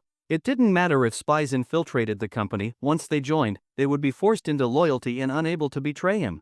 With that in mind, his only remaining concern was how to prevent hacking or break-ins. Yi Chang thought for a while, then suddenly smacked his forehead. Why am I overthinking this? He hadn't even started producing the chips yet. Besides, this isn't some spy movie. Where are all these super spies sneaking into companies and stealing data coming from? Ugh, I should just go to bed. I have work tomorrow. With a relieved sigh, Yi Chang yawned, secured the USB drive to erase any traces, and returned to the bedroom. Pulling the soft, delicate body in his arms, he drifted into sleep. The next day, in the morning, Yi Chang arrived at the company with Yin Yuning. After finishing all the remaining work from yesterday and today's tasks, he told her that he had personal matters to attend to in the afternoon and requested leave. Since Yi Chang had just gifted her a company worth hundreds of billions, Yin Yuning was exceptionally lenient with him. She didn't even ask where he was going and approved his leave without hesitation. That afternoon, Yi Chang drove straight to Nuwa Hotel. Aren't you staying a few more days? Yi Chang asked, holding a beauty in each hand. You're not here to keep us company, so why should we stay? Elena replied, her tone filled with grievance. Yi Chang awkwardly scratched his head. I have to work. Work? Oof, more like chasing after another woman, right? She hit the nail on the head. Yi Chang rubbed his nose in embarrassment. Dongfang Jingjing looked at him, also putting on a pouting expression. Elena had already told her all about Yi Chang's scumbag behavior, so now she and Elena were a united front. However, surprisingly, she didn't really feel anything negative about it. She and Elena were already both with Yi Chang. She realized that, for some reason, she wasn't particularly bothered by the fact that he had other women. Seeing Yi Chang's guilty face, Elena huffed before sighing. Then, placing her hand on his chest, she gently comforted him. Alright, don't worry about it too much. I'm heading back to Beijing mainly to resign from my job. Once I'm done, Jingjing and I will move to Modu. You promised me that I could take over as president of Haiqing Headhunting Company. Don't go back on your word. Yi Chang's eyes lit up with joy. Of course, I wouldn't lie to you. Elena nodded. I believe you. Alright then, let me drive you to the airport. The three of them headed downstairs, and Yi Chang drove them to the airport in his Rolls-Royce. At the security checkpoint, Yi Chang hugged both women and kissed them each on the cheek. Hurry back. Both of their faces flushed red. They glared at him before quickly entering the security queue. Around them, bystanders were stunned. That man kissed both women? Does this kind of thing actually happen? Especially the men, they all looked at him with pure envy. But Yi Chang didn't care about their stares. He simply watched the two women's figures disappear through security, then turned around and left. After leaving the airport, Yi Chang checked the time. He still had plenty of time left. First, he sent messages to both Elena and Dongfang Jingjing, reminding them to stay safe. Then, he called Lumi Auntie. I'm on my way. Where's your company located? Lumi had invited him over today to keep her company. You're coming? The company is in Yangpu district. If you take a cab, just tell them Tianlu Shipbuilding Company. Oh, got it. I'll be there soon. Tianlu Shipbuilding Company, chairman's office. Lumi looked at her phone screen with a soft smile. This little man finally decided to come see me. And not just anywhere, he was coming directly to her company. There was something thrilling about it. What would her employees think if they found out she had such an intimate relationship with such a young man? But that didn't matter. This company was entirely hers.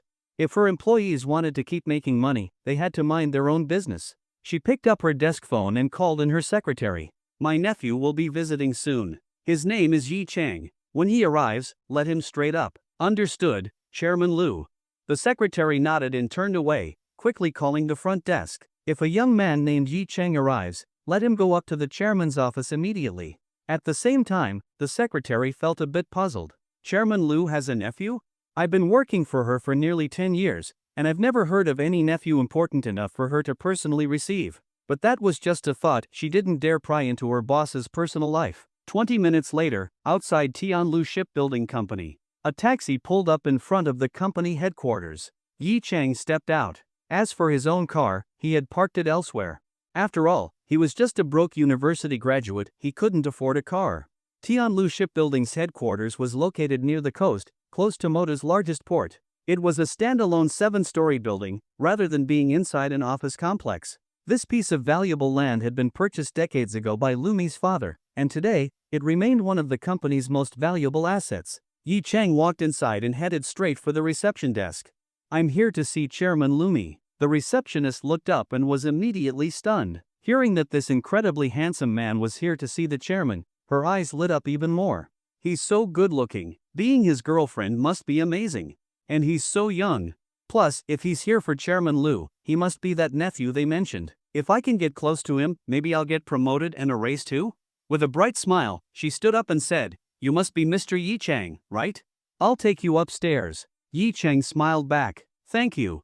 Oh my god, his smile is gorgeous. The receptionist almost melted on the spot. She quickly stepped out from behind the desk and led Yi Chang upstairs, all the way to the chairman's office. "This is it. Chairman Lu should be waiting for you inside." Yi Chang nodded and knocked on the door, thinking to himself, Auntie's employees are really friendly. I should compliment her on that later. "Come in." A slightly cool yet alluring voice responded from inside. Yi Chang pushed the door open and immediately locked eyes with the mature woman behind the desk. Closing the door gently behind him, he walked toward her, a little cautious. "Auntie, I'm here." Lumi looked up with a bright smile, setting aside her work as she gazed at him. Since their last date, they hadn't seen each other, but his handsome face had remained fresh in her memory. Noticing that he was wearing the Givenchy suit she had bought for him, she smiled softly. Pointing to the seat beside her, she said in a gentle voice, "Come here, sit with Auntie." Yi Chang obediently walked around the desk and stood beside her, glancing at her. She was wearing a professional OL outfit, a white blouse tightly hugging her curves, and her pencil skirt had risen up, revealing most of her thighs as she crossed her legs. The faint glimpse of black silk stockings beneath her skirt was dangerously tempting. "What do you think of Auntie's company?" Lumi asked, looking up at him. Yi Chang glanced around and nodded. "It's huge. The environment is great. And everyone seems friendly. The receptionist even escorted me all the way up here." Lumi raised an eyebrow and asked, "The receptionist escorted you all the way up?" Yi Chang wasn't sure why she suddenly focused on that, but he nodded. "Yes, she did." Lumi's eyes narrowed slightly, but then she let out a soft laugh. "And besides that?" Yi Chang thought for a moment. "The view outside is amazing." Behind Lumi's desk was a floor-to-ceiling window overlooking the endless sea. The scenery was indeed breathtaking. Lumi smiled. "So, would you consider working at Auntie's company?" Yi Chang let out a bitter laugh. "Auntie, stop messing with me. Maybe in the future, I'll come and work for you." Hearing Yi Chang's words, Lumi furrowed her delicate brows, pouted like a little girl, and huffed in annoyance. She turned her head away and said, "Who was it that promised to come work at my company? And now it's just maybe in the future?" Her slightly resentful tone made Yi Chang scratch his nose awkwardly. He smiled sheepishly and said, I misspoke. I promise I'll come work at Auntie's company in the future."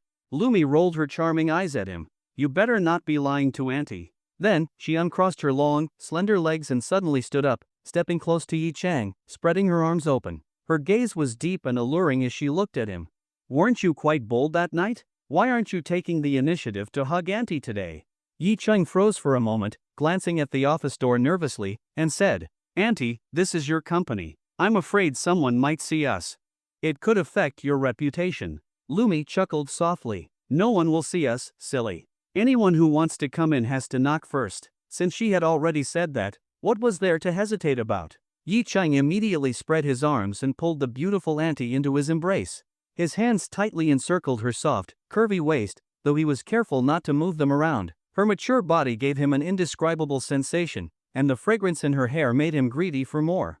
Thinking about that night, he couldn't help but feel the urge to show Lumi just how strong he was again. After all, the only woman he had ever played around with in an office was Yin Yuning. However, he had to maintain his innocent persona.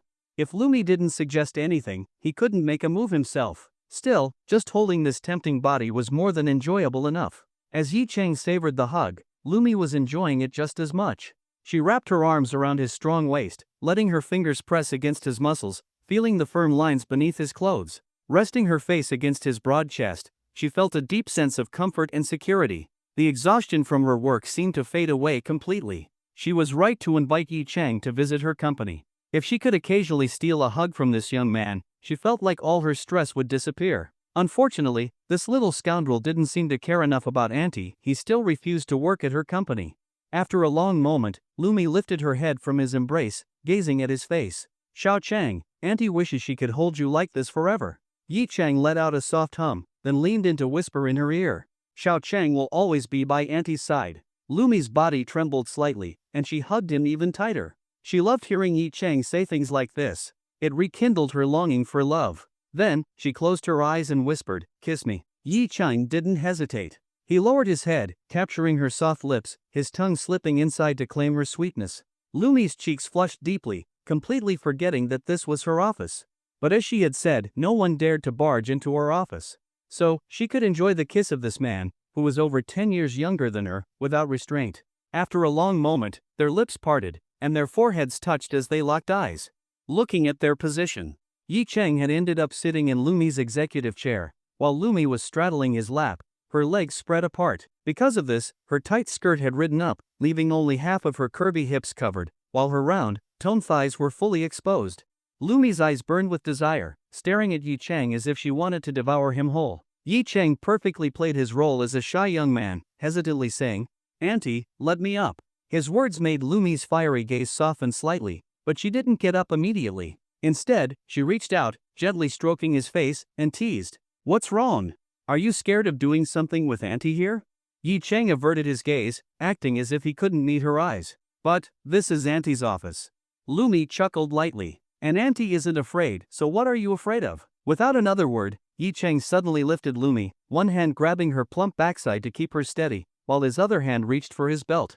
Seeing that he was actually going for it, Lumi panicked and quickly stopped him. All right, Xiao Chang, don't mess around. Not now." Yi Chang reluctantly stopped, still holding Lumi in his arms. "Auntie, then when will it be okay?" Lumi's face turned even redder. She wanted him too, she wanted him every day. After years of loneliness, ever since that night, she had been thinking about it constantly. However, her company was expecting a yacht delivery from Rossi's shipbuilding soon, and she had to oversee it herself. Because of that, she barely had time to see Yi Chang except at night. Otherwise, she wouldn't have asked him to visit her at work today. After hesitating for a moment, she whispered, "This Sunday, is that okay? Auntie will take you on a yacht, and we'll spend the whole day at sea." A yacht? Going out to sea? Yi Chang's eyes immediately lit up. A boat ride, and then, a boat shake? This was a fantastic idea. He nodded eagerly. "All right, we'll do as Auntie says." Then, he gently rubbed her waist, sighing, "Auntie, your waist feels amazing. Do you practice yoga every day?" Feeling his touch, Lumi leaned against his chest and giggled softly. Auntie actually trained in martial arts when she was young. Yi Chang froze, shocked.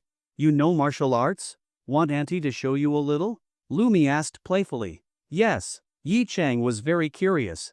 Lumi reluctantly got off his lap, pulled her skirt back down, and adjusted her outfit. She was wearing slippers, probably for comfort while working in the office. Then, she walked to an open area in the office and beckoned Yi Chang over with a teasing smile. "Xiao Chang, come stand in front of me." Yi Chang hesitated for a moment before standing up and walking over to her, confused but intrigued. Hearing Yi Chang's words, Lumi frowned slightly, pouting like a little girl as she turned her head away and huffed, "Who was it that said they would definitely come work at my company? And now it's just, maybe in the future?" Her slightly resentful tone made Yi Chang scratch his nose awkwardly. He muttered, I misspoke. I'll definitely come work at Auntie's company in the future." Lumi gave him a flirtatious glance. "You're not allowed to lie to Auntie." Then, she uncrossed her long legs, suddenly stood up, and stepped close to Yi Chang, spreading her arms wide. With a deep gaze, she looked at him and said, "Weren't you bold that night? Why aren't you taking the initiative to hug Auntie today?" Yi Chang hesitated for a moment, glancing worriedly at the office door. "This is Auntie's company. I'm afraid someone might see. It could affect you." Lumi smiled. "No one will see, silly. Anyone who wants to come in has to knock first." Since she had already said so, what was there to hesitate about? Yi Chang immediately spread his arms and pulled the beautiful Auntie into his embrace. His arms wrapped tightly around Lumi's slender waist, his hands staying in place, not moving recklessly. The feeling of her mature body against his was indescribable, and the faint fragrance of her hair made him deeply intoxicated. Thinking back to that night, he couldn't help but want to show Lumi just how strong he was again. He had only ever played like this in an office with Yin Yuning before. But he had to maintain his innocent persona. If Lumi didn't make a move, he wouldn't either.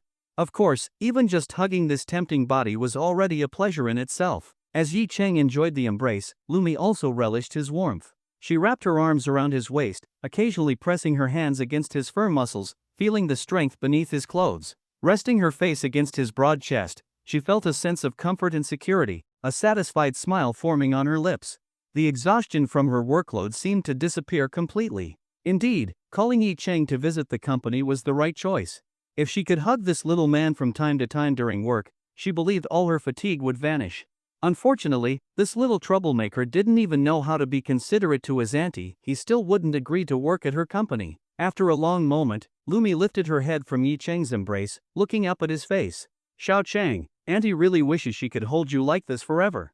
Yi Cheng hummed softly and leaned down to whisper in her ear, "Xiao Cheng will always be by auntie's side." Lumi's body trembled slightly, and she hugged him even tighter. She loved hearing him say things like this. It made her feel like she could believe in love again. She closed her eyes and whispered, "Kiss me." Yi Cheng didn't hesitate. Lowering his head, he captured her soft lips, his tongue sliding between them, tasting her sweetness. Lumi's face turned even redder, completely forgetting that they were in her office. But as she had said, no one would dare barge in, so she could enjoy kissing this young man over 10 years younger than her without worry. After a long time, their lips finally parted, their foreheads pressing together, eyes locked. Looking at their current position, Yi Cheng was now sitting in Lumi's office chair, while Lumi was straddling his lap. Her tight pencil skirt, due to her position, had ridden up, now barely covering half of her hips.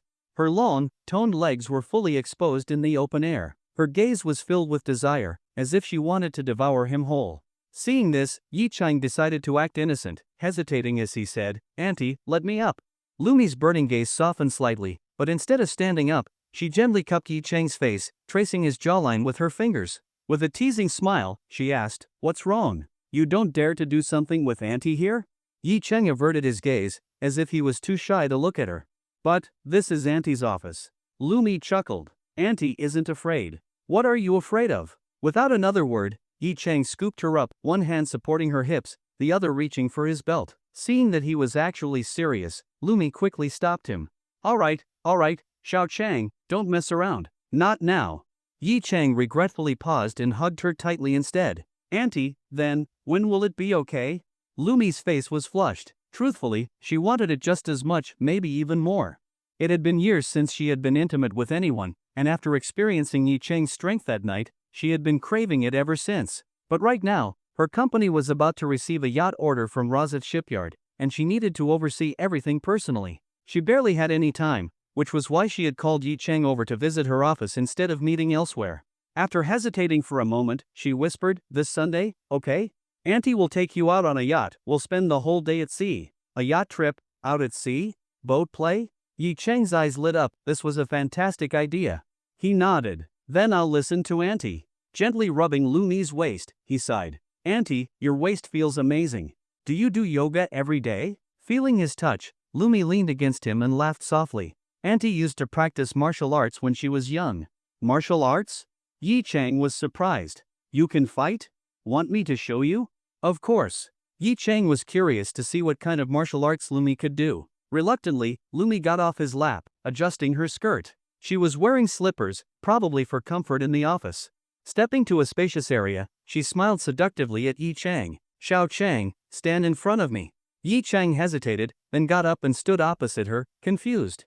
Without warning, Lumi dropped into a low stance, striking a combat-ready pose. Then, she unleashed two rapid knife hand strikes, aiming straight for Yi Cheng's waist, so fast they seemed lightning fast. Just as she was about to hit, she pulled back, executed a backflip, and landed gracefully. Seeing this, Yi Cheng was stunned.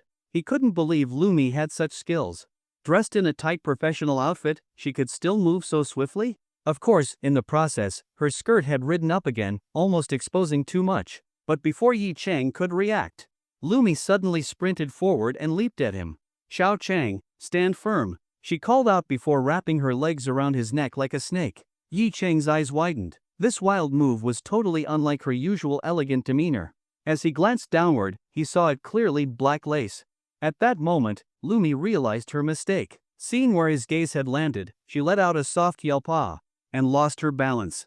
But before she could fall, Yi Chang swiftly caught her, supporting her waist as he gently lowered her back down. Blushing, Lumi pressed her thighs together tightly, too embarrassed to meet his eyes.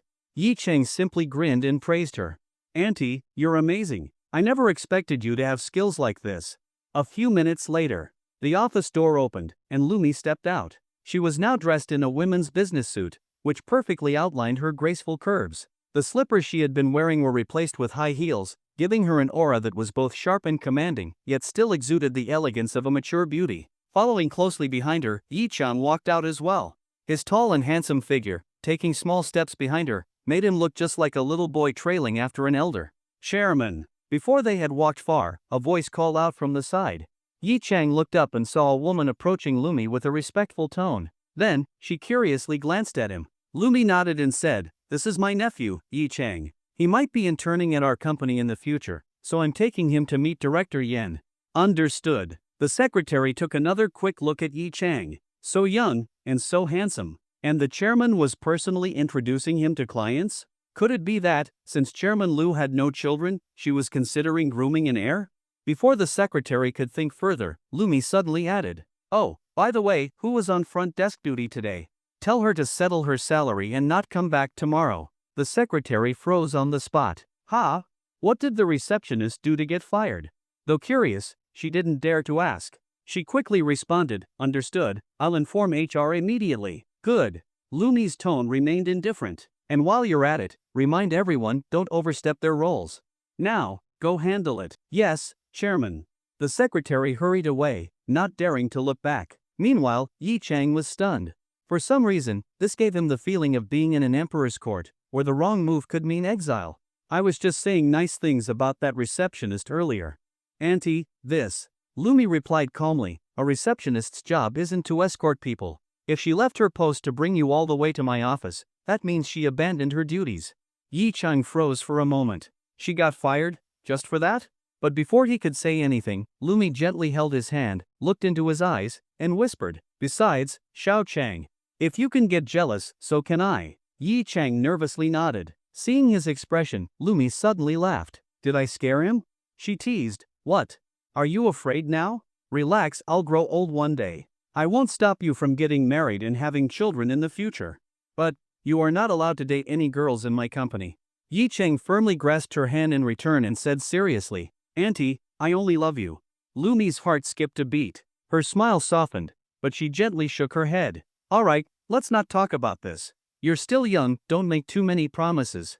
Saying that, she let go of his hand and continued walking forward. Yi Chang sighed. He hadn't expected to see such a domineering side of Lumi today. If things ever went south, he wasn't sure if his emperor's authority buff would be enough to handle it. But for now, he had no choice but to trust the system. He quickly followed Lumi, and soon they arrived at the conference room.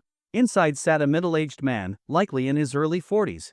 With a neatly trimmed mustache and an air of sophistication, he exuded the charm of a mature businessman. This was Director Yen Ku of Steamy Eye Corporation, the client Lumi was meeting today. Seated on the sofa, he was reading a newspaper. Sensing someone entering, he looked up, saw Lumi, and immediately stood up with a smile. "Chairman Liu." However, just as he was about to greet her, he noticed a young man walking in behind her. He paused for a second. Why did a young guy come in too? Who is he? Lumi smiled politely and greeted him. "Director Yen, nice to see you." She didn't explain Yi Chang's presence at all. Director Yen didn't ask. Since Yi Chang looked so young, he probably assumed he was an assistant or secretary. Still, it was surprising that Lumi would bring a male secretary. The two took their seats. Lumi did not offer a handshake, and Director Yen didn't initiate one either. Yi Chang noticed this detail. Did Director Yen forget to shake hands? Or does Auntie just not like shaking hands with others?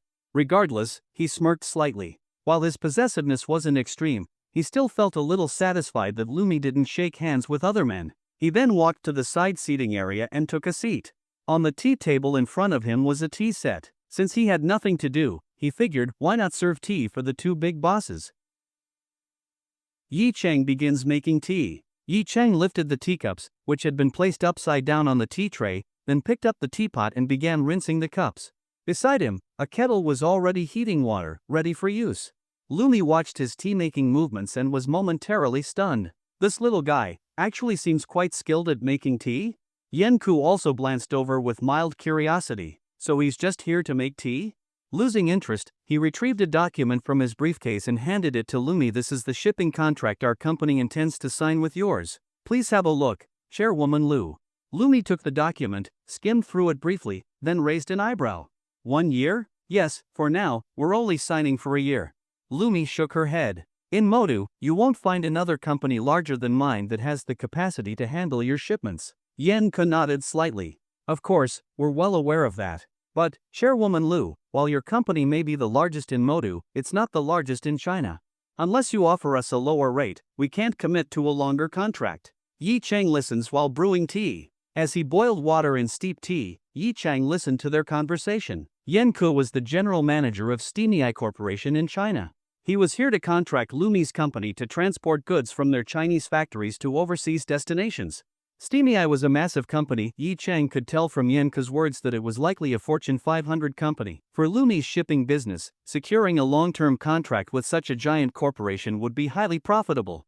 Even a one-year deal could generate tens of millions in profit. Given that the shipping industry had high revenue but low profit margins, most global shipping companies didn't exceed a 10% profit margin. So, earning tens of millions from a single contract was already a great deal. Right now, Lumi was trying to secure a multi-year deal. But Yenku was standing firm, insisting on a lower shipping fee, despite Lumi offering several other concessions.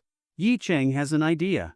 Suddenly, a thought crossed Yi Cheng's mind. Once Longting Group rolled out its new battery technology, or when his own Tianqi technology began producing carbon-based chips, wouldn't it make sense to contract Lumi's company for logistics and shipping? That way, she could earn even more money, and she could use that money to spoil him even more. Thinking about this, a grin crept onto his lips. At the same time, he finished brewing the tea and handed the first cup to his beloved rich woman. Thank you. Lumi smiled as she accepted it. Lumi is surprised. Although she had been focused on negotiating, she had still glanced at Yi Cheng occasionally. What surprised her was that Yi Cheng's tea-making skills were actually quite professional. This little man even knows how to brew tea? Interesting. I should have him make me tea more often. Yenku also took his cup, smiling and nodding at Yi Cheng. After taking a sip, he praised. Good tea. This young man has quite the talent for brewing tea. Lumi looked at Yi Cheng and said, This is my nephew. Yenku chuckled. Chairwoman Lu must have good genes. You're so young and beautiful, and your nephew is such a handsome man. Lumi, used to such compliments, remained indifferent. Thank you. She then shifted the conversation back to business. Negotiation continues. Yenku sighed. My company has given me strict budget limits. We can only offer 3 billion yuan for 1 year of shipping. But you're asking for 5 billion, we simply can't afford that. Lumi remained firm. Director Yen, just shipping one batch of your goods costs my company hundreds of millions. Transporting goods across international waters involves maintenance fees, crew wages, and customs clearance expenses. If we follow your plan of bi-monthly shipments, the annual cost alone would reach 2 to 3 billion yuan. If I accept your price, my company would be operating at a loss. Yenku shook his head. Chairwoman Lu, that's not quite fair. Your cargo ships carry hundreds of thousands of tons. Surely, you're not just shipping for us? You can't place the entire operating cost on our contract alone. Lumi remained firm. Then let's calculate exactly how much of each ship's capacity is dedicated to your company's cargo. On average, 80 to 90% of my ship space is occupied by your goods. The remaining shipments are small deals that barely cover costs. Yenku proposes a new deal. Alright, Chairwoman Lu, it seems we won't reach an agreement on this for now. Let's pause this discussion and move to another topic. Lumi wasn't worried. A multi-billion yuan contract wouldn't be finalized in just 2 meetings. Right now, both parties were still testing each other's limits. A real contract would take much more back-and-forth negotiation. She nodded. Alright, Director Yen, what would you like to discuss? Yenku smiled. Our company has other cargo shipments that need transportation as well. Would Chairwoman Lu be interested in handling those? Lumi raised an eyebrow. Of course. If the shipment volume is large enough, then the 3 billion yuan you previously mentioned might be acceptable. Yenku suddenly stood up, glanced at Yi Cheng, and then smiled meaningfully at Lumi. In that case, Chairwoman Lu, would you be willing to discuss this further over dinner? His tone was polite, but his intentions were clear. Yi Cheng is pissed. Hearing this, Yi Chang's expression darkened. His eyes turned cold as he stared at Yen Ku. I thought this guy was professional. He seemed decent at first, but now he pulls this? He regretted pouring tea for him earlier. But for now, as Lumi's nephew, he had to wait for her response. Lumi shuts him down. The smile on Lumi's face disappeared, replaced by a cold, distant expression. Director Yen, this is business. You've crossed the line. She stood up and spoke in a voice cold as ice. Please leave. Yen Ku's face immediately changed. He hadn't expected such a strong reaction. He never expected that the nephew of Lumi, who was right next to him, would actually have an affair with this aunt. In front of her little man, Lumi naturally had to put on a show for him. Yen Ku hurriedly got up and continued, President Liu, think it through. The additional goods alone can bring your company 50 million in revenue in a year, and I have full authority to approve this deal on behalf of my company. Lumi said calmly, I'd still ask President Yen to find another company. Don't insist any further. Also, I will report today's incident to my friends as well as your company's headquarters. Yi Chang stood up. His tall and strong build made him exude an oppressive aura as he faced the relatively thin and weak Yen Ku. Reaching out a hand, he grabbed Yen Ku's shoulder and said coldly, President Yen, if you're going to be a dog for foreigners, then don't think you can throw your weight around and do things that only real men can do. Then, he directly dragged him out of the reception room. As he turned his head, he said to Lumi, Auntie, you should go back to your office first. Lumi watched as Yi Chang pulled the man farther and farther away. The pained expression on Yen Ku's face made it clear that Yi Chang had used quite a bit of force. She couldn't help but curve her lips into a smile. This little man was really petty, but she liked it. She nodded at Yi Chang before turning around and heading back to her office. Her secretary had also seen everything. She walked up, glancing curiously at Yi Chang, who had already dragged Yen Ku into the elevator, and asked, Chairwoman Liu, this. Lumi didn't offer any explanation and simply said that Yen could cut off all dealings with his company from now on. Don't accept any of their orders. Also, send the security downstairs to help my nephew. Don't let him back in. Understood. The secretary figured that Yen Ku must have offended Lumi somehow, probably by having improper thoughts about the chairwoman. This wasn't the first time Lumi had shut down business over such matters. After that, Lumi entered her office, closed the door, and picked up her phone to dial a number. Find a way to stir up trouble for Steamy Eye Company's factory in Modu. That's all. Then, she continued making calls. She had plenty of connections. When her father was still around, their family ran the largest shipbuilding company in Modu, having been established there for over 50 years.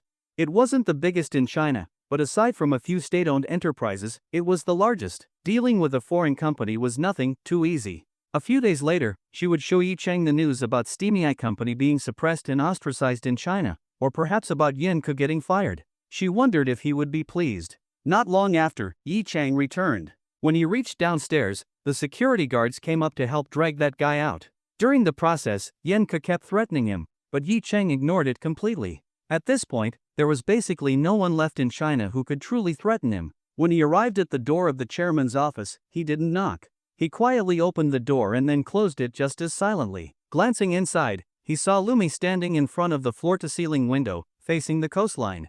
She was on the phone, seemingly chatting with a friend, and hadn't noticed his entrance. He quietly walked up and embraced Lumi from behind. Lumi was obviously startled, letting out a soft ah. She turned her head and, upon seeing that it was Yi Chang, shot him a glare.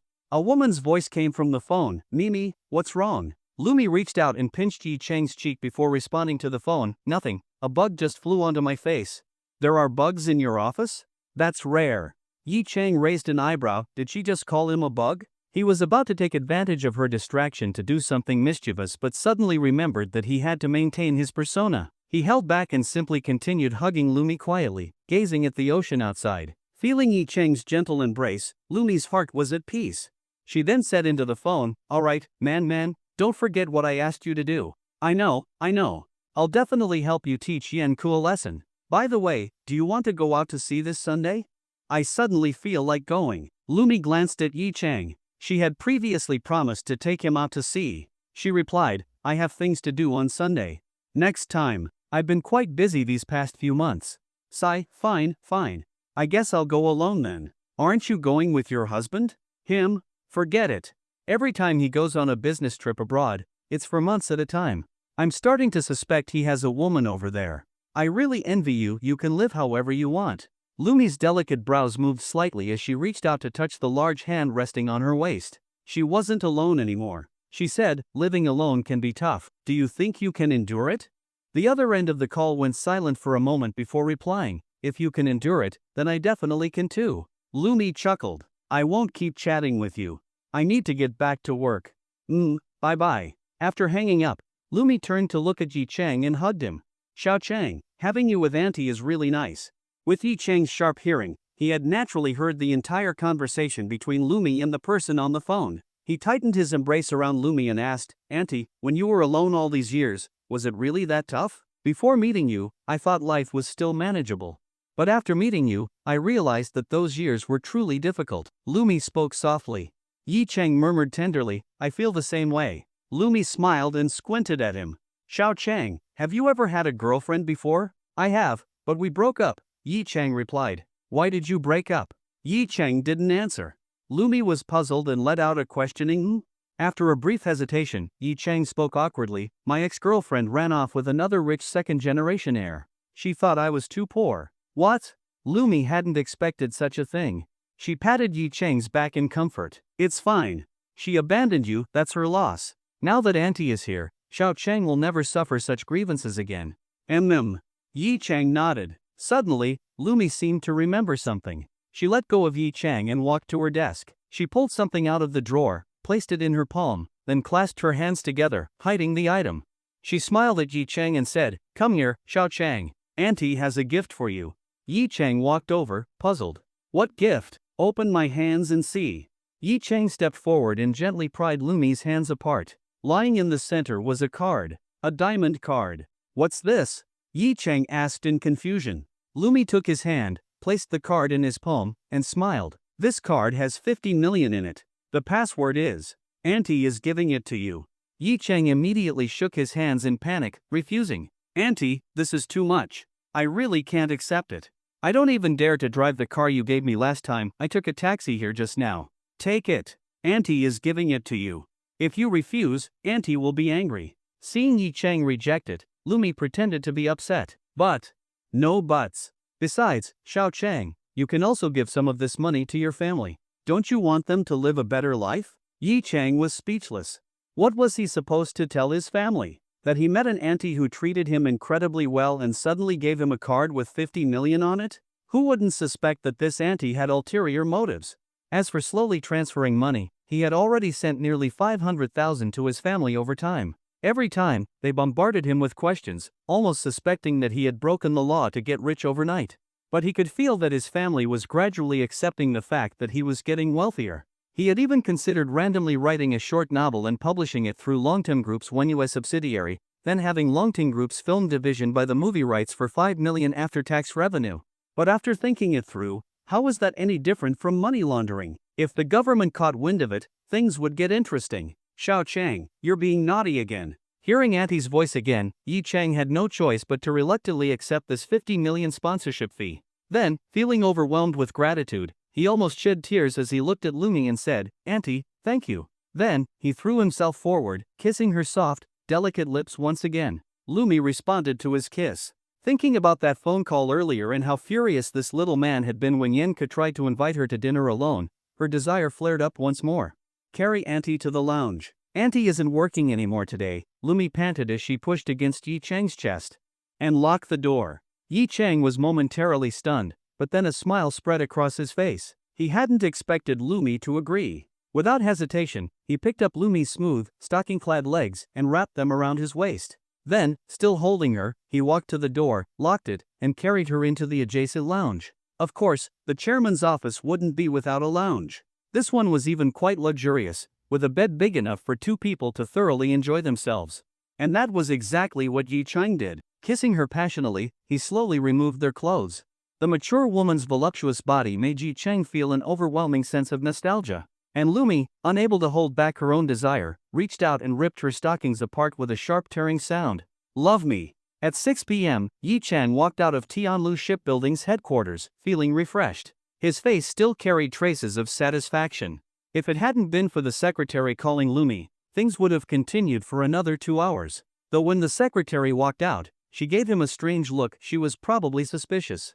But Lumi had said he didn't need to worry. The secretary wouldn't say anything, so Yi Cheng didn't dwell on it. Yan Ku? As he flagged down a taxi on the roadside, Yi Cheng thought of that name, and his expression gradually turned cold. If Lumi could deal with him, so could he. First, he would check if his own company had any means to go after him. If that didn't work, he could always get Longton Group involved. Pulling out his phone, he started making calls to all the companies under his control. Patent licensing?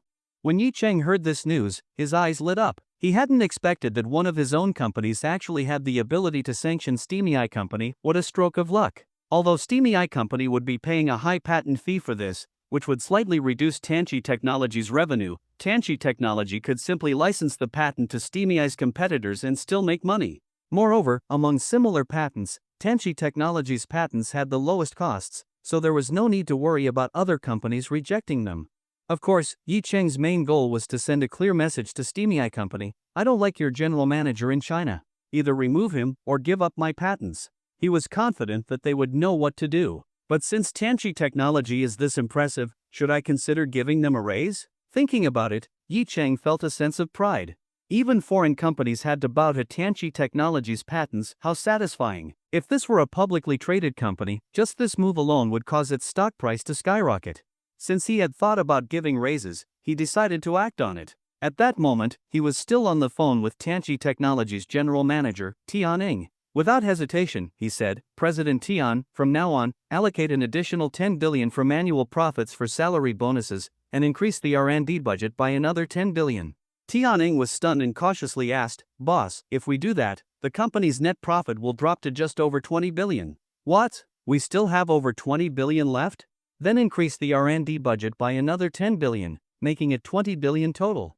Also, raise salaries and bonuses by another 5 billion, making it 15 billion. We don't need too much profit, I don't lack money. Also, improve the company's welfare facilities.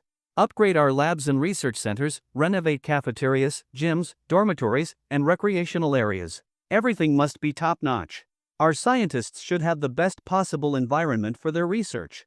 Do a good job, and I'll have a special bonus for you. Tian Ying's eyes widened in disbelief. Was this for real? Just to be sure, he asked again, Boss, are you sure? 20 billion more for R&D, 15 billion more for salaries and bonuses? I'm not joking. If you think that's not enough, use whatever's left. Yi Cheng reaffirmed. Tian Ing took a deep breath and replied, Understood. Good. I want to see results. Remember, we are a high-tech company. High-tech is about making money from everyone, not from our own people. Yes, boss. That's all. Oh, and I'll be sending an expert to lead a project soon. Free up an entire floor in our motor research center for them. Understood, boss. Tian Ing was even more excited now. Yi Cheng was not only giving massive funding to the company but also bringing in a top-tier expert. After hanging up, Tian Ing clenched his fist in excitement. Yes, this level of financial support was incredibly important. With tens of billions injected, many of the company's projects could now proceed without limitations. We need to hold an urgent meeting and inform everyone about this. We must execute this perfectly. He began strategizing. The first priority was figuring out how to distribute the additional 15 billion in salaries and bonuses. A well-planned allocation would provide a massive performance boost for the company. And since Yi Cheng's orders were absolute, Tian Ing wouldn't even consider using this opportunity to give himself or the management team big raises. Instead, he was now thinking of directing the bulk of the funds toward improving benefits for the researchers. High-tech is about making money from everyone, not from our own people. Just recalling Yi Cheng's words made Tian Ying's blood boil with motivation. He decided he would repeat these words in the meeting so that everyone could feel their boss's vision and ambition. After finishing the call, Yi Cheng immediately dialed another number. It took 3 attempts before the call was finally answered. Hello? You're so annoying. Don't you know I'm usually in the middle of an experiment at this time? I'm super busy. Hearing the female voice on the other end, Yi Cheng shook his head helplessly. Chen Lu, Professor Chen, do you have to be this busy? You need to take care of yourself and rest properly. Thinking back to the first time he called this genius woman, Yi Cheng still remembered how irritated she sounded, as if she'd hang up the second he said goodbye. Unlike Long Kuan, who had become extremely close to him after being bound by the system, Chen Lu was completely different. Female geniuses are terrifying. I know. Why do you all nag so much? I shouldn't have picked up your call. And for the record, I already sleep 6 hours a day. Other people barely sleep 4 or 5. I'm already resting plenty. Annoyed, Shenlu snapped, "Alright, stop wasting my time. Just tell me what you need. Every minute I waste on this call is time I could be using in the lab." She herself found it strange that she was even staying in touch with this man. Somehow, she felt like Yi Chang was the person she was closest to, even though logically that made no sense. Yi Chang had no idea she was thinking this way. Hearing her response, he smirked and said, "About what I mentioned last time, coming to Moto for your research. Have you considered it?" Chen Lu hesitated. Because of the system-induced connection between them, she didn't immediately refuse. Instead, she said, "Isn't the research environment in Moto worse? The equipment in Beijing is much better, right?" Yi Chang smiled. "You've heard of Tianqi technology, right?"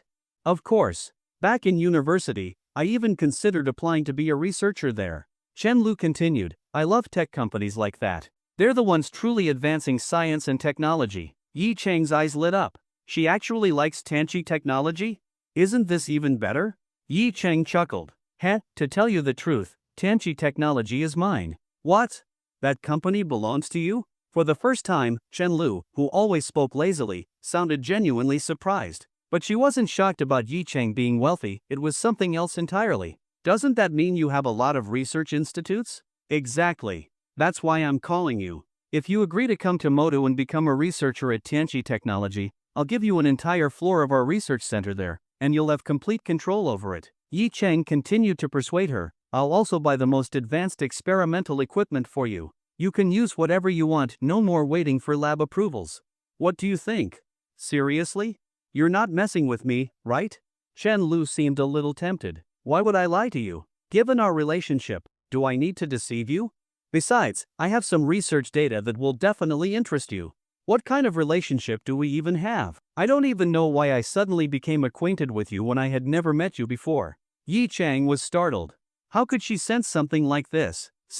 Due to Chen Lu's exceptionally high intelligence and brain activity, she can perceive certain supernatural phenomena. However, the host does not need to worry, she won't dig too deeply into it. Yi Chang finally relaxed. He was amazed, so academic geniuses could develop abilities like this? Incredible. On the other end of the call, Chen Lu didn't dwell on the matter for too long and instead asked, "What kind of research data are you talking about? Why would I be interested?" Yi Chang smiled faintly, covered his mouth slightly, and whispered into the phone, "Carbon-based chips." "What?" Chen Lu was finally shocked. "Carbon-based chips? You're not trying to fool me, are you? Why would I? If you come to Motu, I'll give you all the data on carbon-based chips. The information is complete, and I'm highly confident that we can actually develop them." "Where did you get this data?" Chen Lu was skeptical. "Don't think you can fool me so easily." Yi Chang sighed. "Why would I need to trick you? Want me to send you a preview of the data? Fine, let me take a look first. If it's real, I'll consider it, but at the very least, I won't be going to Motu for the next 3 months. However, you have to keep my researcher position at Tianqi Technology open for me, as well as my research center." Yi Chang laughed. "Of course. I'm saving it just for you.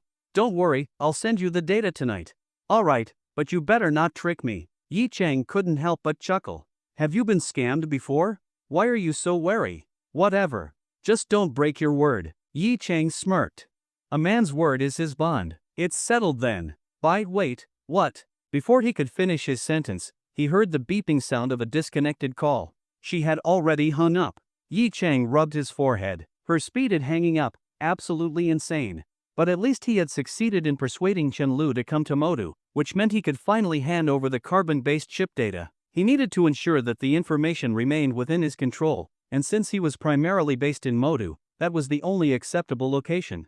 At the same time, the person managing the research had to be someone he could fully trust. Chen Lu, as someone tied to him by the system's reward mechanics, was bound by an even deeper connection than his emperor-like authority buff. Entrusting her with the carbon-based chip research put him at ease. As for the data itself, that wasn't a concern. The real reason he wanted Chen Lu involved was so that the titled mother of carbon-based chips would be assigned to this once-in-a-lifetime genius. That way, when the breakthrough was eventually announced, it would appear as if the development was entirely credited to her. Even if people questioned how she, who had always been in Beijing, suddenly moved to Motu and miraculously developed carbon-based chips after joining Tianqi Technology, the answer was simple: she had been secretly researching for Tianqi Technology all along. If anyone kept probing, they could just claim trade secret, no comment. Then, with Longtong Group's media influence, a few fake news reports could easily bury any doubts. Of course, Yi Chang was also personally curious just how talented was this so-called super technology genius Chen Lu. Having her at Tianqi Technology would allow him to observe firsthand. Time passed quickly, and soon it was Saturday. Yi Chang picked up his phone and glanced at the financial news. Longteng Group and Do Group had reached a preliminary cooperation agreement. The stock price of Do Group, which had been on a continuous downward spiral, was finally starting to rise. If the market weren't closed on weekends, the stock would probably have already hit its daily limit. This was the power of Longteng Group. It could take a company on the verge of collapse and turn it around overnight. As for the companies that had been targeting Do Group earlier, they were probably in shock right now, hastily withdrawing their attacks. Otherwise, Longteng Group would soon retaliate. "Hubby, what are you looking at?" A pair of slender arms wrapped around Yi Chang from behind. He turned his head and smiled. "Look, your assets are about to rise."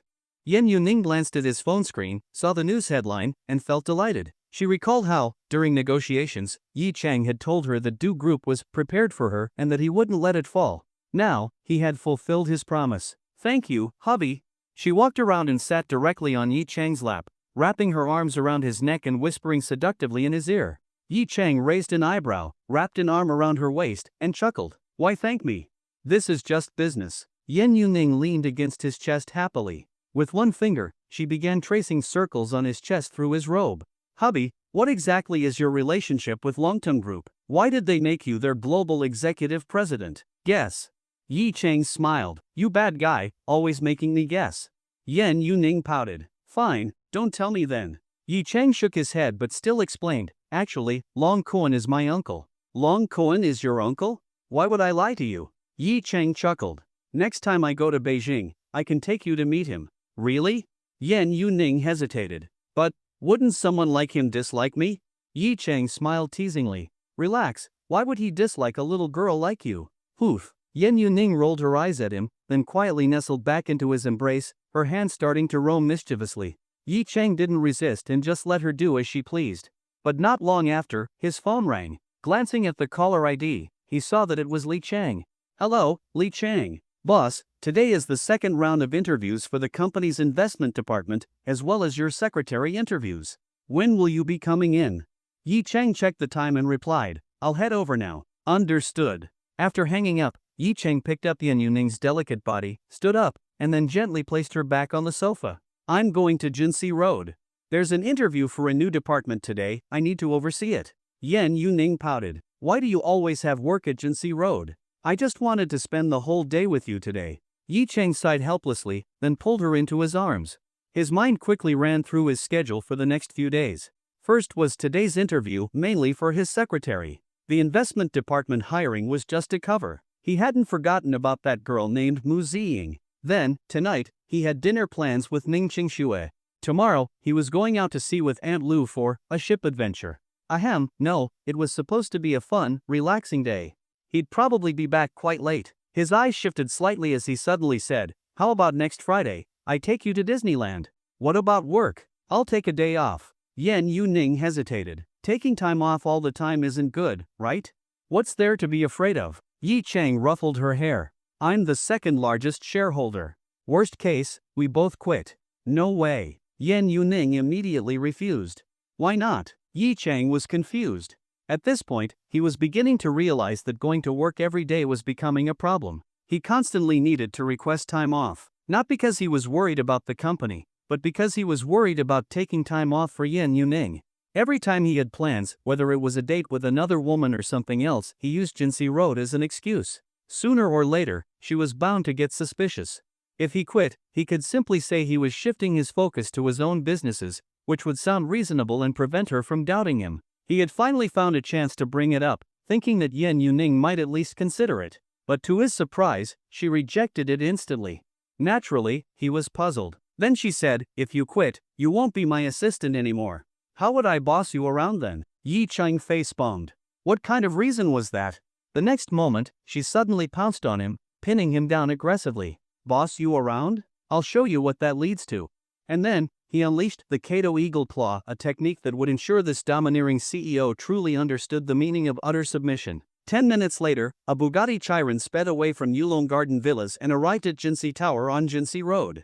After parking in the designated garage, Yi Chang stepped out of the car and headed straight for the company's headquarters on the top floor. The lobby was already filled with job applicants, most dressed formally in suits and ties. Some were looking at their phones, while others were chatting, possibly exchanging information about the interviews. Yi Chang couldn't help but feel a strange sense of nostalgia. He still remembered his interview at Tangchun Financial not long ago. Back then, he was the one being interviewed. Though later, he jokingly said he was actually there to interview Yan Yuning instead. Yet now, in just a short time, he had gone from job applicant to interviewer, sitting on the other side of the table, evaluating others. Feeling a slight sense of amazement at this strange shift in circumstances, Yi Chang's gaze slowly swept over the candidates applying for the investment department. This was the second round of interviews, so there were still quite a few people, 25 in total. He wondered how many would be eliminated this time. But Yi Chang didn't care much about that, especially since he wasn't even responsible for this interview. He was here to interview his own secretary. His eyes scanned the room, and soon he spotted a delicate, timid-looking figure standing alone, looking very nervous. Mu Ziying clutched her documents tightly in one hand while anxiously glancing around. Seeing so many people there, she started to worry. So many candidates, what if she failed? That man had said she was already chosen for the position, but what if he changed his mind? She wasn't aware that most of these people were actually here for other positions. Thinking about that domineering yet slightly mischievous man, and recalling how he had stolen her first kiss that day, her face flushed red. Her nervousness grew when she saw him during the interview. Would she even be able to speak properly? She was completely unaware that a pair of eyes had already locked onto her from across the crowd. Yi Chang smiled slightly. This is my pre-selected little secretary. Seeing her looking so weak and uneasy, he couldn't help but feel the urge to tease her a little. But to ease her nerves and help her perform a little better in the interview, he decided to give her a small hint about what he was going to ask. After all, if she performed terribly but he still selected her, wouldn't Li Chang and the others start overthinking things? What he wanted was a secret office romance vibe. Otherwise, why go through the trouble of having Mu Ziying participate in the interview at all? He could have just appointed her directly. Weaving through the crowd, he quietly approached her. Mu Ziying. Ah! Mu Ziying was startled and immediately turned to look, only to see the very man who had been occupying her thoughts. Her face turned bright red, and she stammered, Yi Chang. Mr. Yi, why are you here? Yi Chang looked at her as if she were an idiot. I'm here to interview my secretary. Where else would I be? Mu Ziying's face burned even redder. What a stupid question. Would Yi Chang still hire her after seeing how clueless she was? Sure enough, Yi Chang said, you're this silly, how are you going to pass the interview? Mu Ziying awkwardly lowered her head, staring at her toes, clutching the hem of her skirt with both hands, looking completely lost. I just forgot for a moment. Yi Chang shook his head. My little secretary, if you act this dumb, how am I supposed to give you preferential treatment during the interview? If you perform too poorly, and I still choose you, won't everyone assume it's just because I like your pretty face? Mu Ziying pursed her lips, her small nose twitching slightly. Wasn't that the case? Yi Chen continued, then what? Won't your future colleagues all think you only got this job because you slept your way to the top? Do you want people saying that about you? Mu Ziying's face turned completely red. She instinctively shook her head. I don't want that. Yi Chang smiled and nodded. Good. So when you go into the interview, you'd better perform well. Don't make any mistakes. Stop looking so nervous. I'm not going to eat you. Got it? Gee, got it, she whispered. I'll do my best. Not just your best. I need you to guarantee it. Yi Chang emphasized. Can you do that? Hearing his words, Mu Ziying took a deep breath, looked up, and firmly replied, I can do it. Yi Chang smiled. Good. Now, let me tell you exactly what I'll be asking during the interview. Mu Ziying's eyes widened. What? This was possible? An interview cheat sheet? And not just any cheat sheet, the boss himself was personally leaking the questions. A strange feeling welled up in her heart. She had never imagined she'd get to experience something like this, a perfectly legal way to cheat. After all, the boss himself, the one setting the questions, was directly giving her the answers. Then, Yi Chang began explaining the interview process to her. When you enter the office, you need to. After some time, Yi Chang finished revealing all the test questions to her. Watching her concentrate so hard on memorizing them, he chuckled and said, all right, now it's all up to you. Don't disappoint me. I'll be going ahead. Then, he turned and walked toward the conference room. Inside, Li Chang and several HR managers were already present. Hu Ning and Yao Tongtong weren't there, after all, interviews weren't part of their responsibilities. When they saw Yi Chang enter, they immediately stood up. "Boss, you're here." Yi Chang nodded, exchanged a few casual greetings, and then left the conference room. His secretary interview was running separately from the main interviews, and it would take place in his office. Just as he entered his office and was about to close the door, someone suddenly grabbed the door handle. He looked up and saw Yao Tongtong. Since she was in charge of arranging his secretary's interview today, it wasn't surprising that she was here. Smiling, he stepped aside. "Come in." At the same time, he walked over to his desk. Truthfully, he felt a little awkward seeing Yao Tongtong. That night, when she had unexpectedly kissed him, he had found it hard to forget. No man would ever forget being passionately kissed by such a seductive and mature woman. Yao Tongtong's face also carried a faint blush. Seeing Yi Chang again, she naturally felt a bit embarrassed. That night, her bold actions had been partly due to alcohol, but deep down, she knew it wasn't just that. At the same time, Yi Chang's self-control that night had left a deep impression on her, making her admire him even more. This young boss of hers was a man of principle. Watching Yi Chang's back, Yao Tongtong closed her eyes, took a deep breath, and tried to calm herself before speaking. "Chairman Yi, all the candidates for your secretary position have arrived. When would you like to begin?" "In 10 minutes. Yi Chang took off his jacket and draped it over the chair before turning to look at Yao Tongtong. He could tell from her gaze, the way she avoided direct eye contact and the hint of shyness, that they were both trying to act as if nothing had ever happened. When she saw Yi Chang in just his white dress shirt after removing his jacket, her eyes froze for a moment before she quickly nodded. "Understood." She turned and walked out of the office. Her high heels clicked against the floor with a rhythmic clack, clack as she left. Yi Chang watched her retreating figure, graceful, alluring.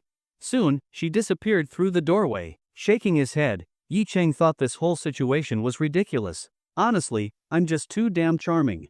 Narcissistically, he touched his handsome face. Then, suddenly, he thought of Yao Tongtong's husband, Su Jiang. After what had happened last time, Su Jiang's comeback plan was undoubtedly over. Yi Chang wondered how he was doing now. Had he fallen back into his previous slump? He actually didn't mind helping out Yao Tongtong and her husband, but he couldn't offer assistance out of the blue. If a boss was too good to a female subordinate, especially one who was married, it was bound to cause misunderstandings. If Su Jiang started suspecting that something was going on between him and Yao Tongtong, how would he even explain? Sighing, he got up and took a look around, preparing for the interview. Now, when it comes to interviews, well, you know how it goes. First, he casually tossed a few sheets of paper onto the floor. Then, he deliberately messed up the documents on his desk. Next, he shifted the position of the sofa slightly and scattered the teacups on the coffee table. Oh, and of course, he placed a teacup on the desk with only tea leaves but no water. Let's see if anyone notices. Those were the obvious ones. As for the subtle details, behind him was a bookshelf. He deliberately misaligned the books, one with its spine facing out, another with the pages facing out, and yet another placed upside down.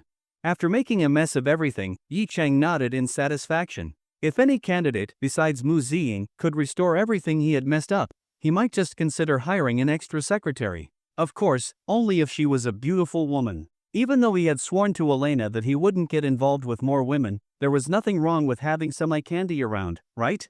Clapping his hands, he sat back in his boss chair, feeling pleased as he surveyed the deliberately chaotic office. Now, it was time to see how the candidates performed.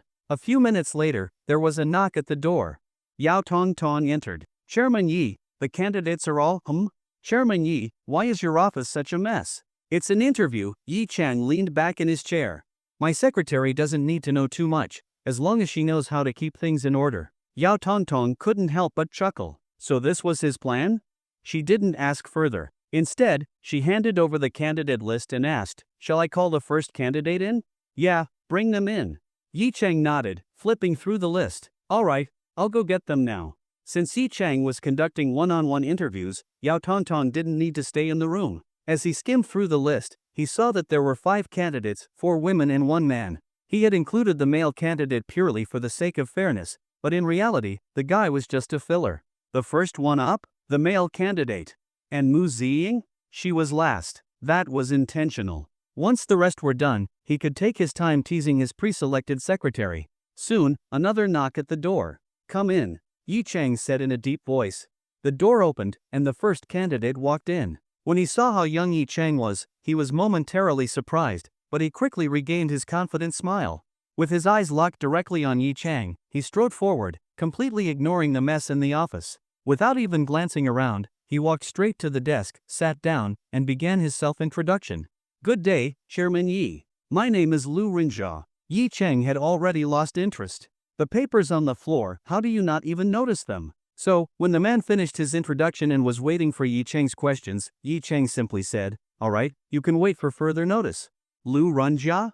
But when he saw Yi Chang glance at his watch, he knew he was done for. Turning to leave, he finally noticed the scattered papers on the floor. His expression froze as he realized his mistake. Too late. Next, the second candidate entered, a tall, beautiful woman. Her resume showed she was 25 years old and had previous work experience as a secretary. She seemed competent. However, after seeing the first candidate leave within 5 minutes, she was clearly nervous. Of course, when she saw Yi Chang, she was briefly stunned. Yi Chang sighed. His handsomeness was truly burdensome. The woman soon noticed the scattered papers on the floor. She immediately picked them up and threw them away. Feeling proud of herself, she confidently sat down and began her introduction. Yi Chang sighed. "Am I being too strict?" As expected, he passed on her too. The third and fourth candidates followed. The fourth candidate was actually quite meticulous. She not only picked up the papers and tidied the desk, but also made him tea. However, that was all. After politely sending her off, Yi Chang shook his head. Maybe he really was being too picky. Restoring everything himself, he then heard the final knock. "Come in." The door opened again, and a slender, delicate figure stepped in, carefully closing the door behind her. Mu Ziying. Her face was flushed. The moment she entered, her gaze immediately locked onto Yi Chang, who was watching her with an amused smirk. Her heart pounded. Damn it! Back when she was a student council officer, or when she participated in speech competitions and passed interviews, she had never been this nervous. But why was it different in front of him? Was this what liking someone felt like? Shaking away her flustered thoughts, she lowered her head, and then she saw the scattered papers on the floor. Immediately, she recalled everything Yi Chang had hinted to her earlier. Without hesitation, she walked over, squatted down, and began picking up the papers. Her form-fitting skirt hugged her tightly as she bent over, her figure neither overly curvy nor completely flat. Picking up the papers, Mu Ziying threw them into the nearby trash can. Then, noticing the slightly disorganized sofa, she quickly stepped forward and straightened it. Fortunately, the floor was smooth, making it easy to push. Otherwise, with her slender frame, it would have taken much more effort. Of course, she didn't forget about the teacups on the coffee table either. She carefully arranged them neatly, making the space look much tidier. Then, she turned her attention to the office desk. The scattered documents were glaringly obvious, so she swiftly stepped up and organized them. As she worked, she could feel Yi Chang's gaze locked onto her face. The sensation made her face flush even redder. She instinctively lowered her head even more, not daring to glance at him even from the corner of her eye. After finishing with the documents, she momentarily forgot about the tea and instead turned her focus to the bookshelf behind Yi Chang. She walked over and neatly aligned all the books, restoring their proper order. Finally, she had everything back in place. For someone with slight obsessive tendencies, putting everything back into order was actually quite satisfying. Then she remembered this was an interview. Hurriedly, she turned around, walked over to the chair in front of the desk, and sat down. She carefully looked at Yi Chang, only to hear him suddenly go, "Hmm?" Mu Ziying froze, confused by his reaction. Yi Chang picked up the teacup on his desk and gestured toward her. It was only then that she realized she had completely forgotten to pour the tea. Embarrassed, she quickly reached out, wanting to take the cup from him so she could pour the tea. But instead of handing it over, Yi Chang pulled it back toward himself, motioning for her to come over and take it herself. Mu Ziying furrowed her brows slightly, but still stood up, walked around the desk, and reached out for the cup. Just as she was about to take it, Yi Chang suddenly pulled it away, making her grab at nothing. At the same time, his other hand reached out, grasped her outstretched wrist, and with a slight pull, "Ah!" Mu Ziying let out a soft cry as she fell straight into his arms. Yi Chang's arm wrapped around her waist, holding her firmly in place so she couldn't escape. As he placed the teacup back on the desk, he casually said, "Didn't I just tell you to pour me tea? How long has it been, and you've already forgotten?" Mu Ziying lay nervously against Yi Chang's chest. This broad, firm, and warm embrace should have been comforting, but at this moment, she felt nothing but overwhelming nervousness and embarrassment. This is the office. There are people standing outside. If someone walked in right now, wouldn't the whole company think she had been favored in exchange for this job? Yet, despite her anxiety, she didn't dare resist, because deep down, she actually liked this feeling. She liked being close to this man, being treated with this kind of domineering forcefulness. It reminded her of the female leads in romance novels, those moments when they were forcibly pulled into the embrace of an overbearing CEO. She never imagined she'd experience it herself one day. When she didn't respond, Yi Chang raised an eyebrow and asked again, Why aren't you saying anything? Mu Ziying parted her lips slightly and whispered, I'm sorry. I was too nervous and forgot. Nervous? What are you nervous about? Yi Chang tilted her chin up, making her look directly into his eyes. Her light makeup made her delicate features appear even more refined and beautiful. And the faint lipstick on her lips, just looking at it reminded Yi Chang of the time he had stolen her first kiss. Held by the chin and forced to look at him, Mu Ziying's eyes gradually became dazed. At first, she had felt embarrassed and shy, not daring to look at Yi Chang's face. But now, she could finally gaze at this man who was enough to make any woman fall for him. How could a man be this good-looking? She whispered, I'm afraid, you'll bully me.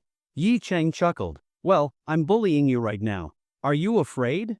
I'm afraid, but what? Mu Ziying's face turned even redder. She wanted to bury her face in his chest, but since he was still holding her chin, she had no way to turn her head. She could only stare at Yi Chang, hesitating before finally saying, But I don't know why. I like this feeling. Yi Chang was briefly stunned, then his smile deepened. He let go of her chin and ordered, Kiss me. Mu Ziying was startled and shyly protested, But this is the office. What if someone walks in? Yi Chang frowned. That's none of your concern. You're in an interview right now, no one will come in. Perhaps it was Yi Chang's expression that made her nervous, but after hesitating for a while, she heard him say again, Hurry up. Otherwise, don't expect to pass the interview. With words that felt like a command, she finally closed her eyes and bit her lip. Whatever, he already stole my first kiss last time. This time, I'll just take it back. She pushed up on her toes, trying to make her face level with his. Slowly, she leaned in, her soft lips approaching his. Just as she was about to kiss him, she suddenly felt his hand wrap around her waist, pulling her into his arms. The next moment, his tongue invaded her mouth, greedily tasting her. Lost in the passionate kiss, Mu Ziying instinctively wrapped her arms around Yi Chang's neck. Sitting in his lap, she completely forgot about the mischievous hands roaming over her body. About 30 seconds later, Yi Chang finally let her go. Her delicate face was still flushed red. Yi Chang gently stroked her cheek and said softly, Compared to the tea you make, I prefer the tea on you. As my secretary, you'll have to let me drink it often, understand? Mu Ziying opened her eyes, met his intense gaze, and became even more flustered. She quickly buried her face in his chest and softly murmured, Yi Chang smirked mischievously, obviously having impure thoughts. Then, as always, he extended a finger and slipped it between her soft lips, teasingly stirring. Mu Ziying stared at him in a daze, not knowing how to resist. A moment later, Yi Chang withdrew his finger, placed it in front of her, and smiled. My finger is wet because of you. How should we clean it? Mu Ziying's face turned crimson. It was clearly him who did it. Why was he blaming her? She suddenly remembered what had happened in Yi Chang's car last time. Didn't he use the same excuse to make her do something embarrassing? Her slender legs tensed slightly, and she weakly pointed at the tissue box on the desk. There are tissues, just wipe it with that. No, those are my tissues, not yours. You should use something of yours. Yi Chang continued teasing. Something of mine? Mu Ziying immediately recalled how she had helped him last time, making her even more flustered. Why didn't I bring tissues? I should have learned my lesson. But Yi Chang's gaze demanded an answer. She hesitated before whispering, I still have to go out and meet people later. Then wipe it somewhere they won't see. Yi Chang smirked. If you don't even think about leaving my office. He pointed toward the lounge room. See that door? There's a big bed inside, plenty of space for us to sleep together. Mu Ziying's ears turned bright red. Sleeping with him? They had only known each other for a short time, yet this man was already so bold. But then she realized, ever since she had taken the initiative to ask for his number, hadn't Yi Chang been acting this way all along? In the end, wasn't I the one who invited this upon myself? If she hadn't asked for his contact, she might not have even gotten this job.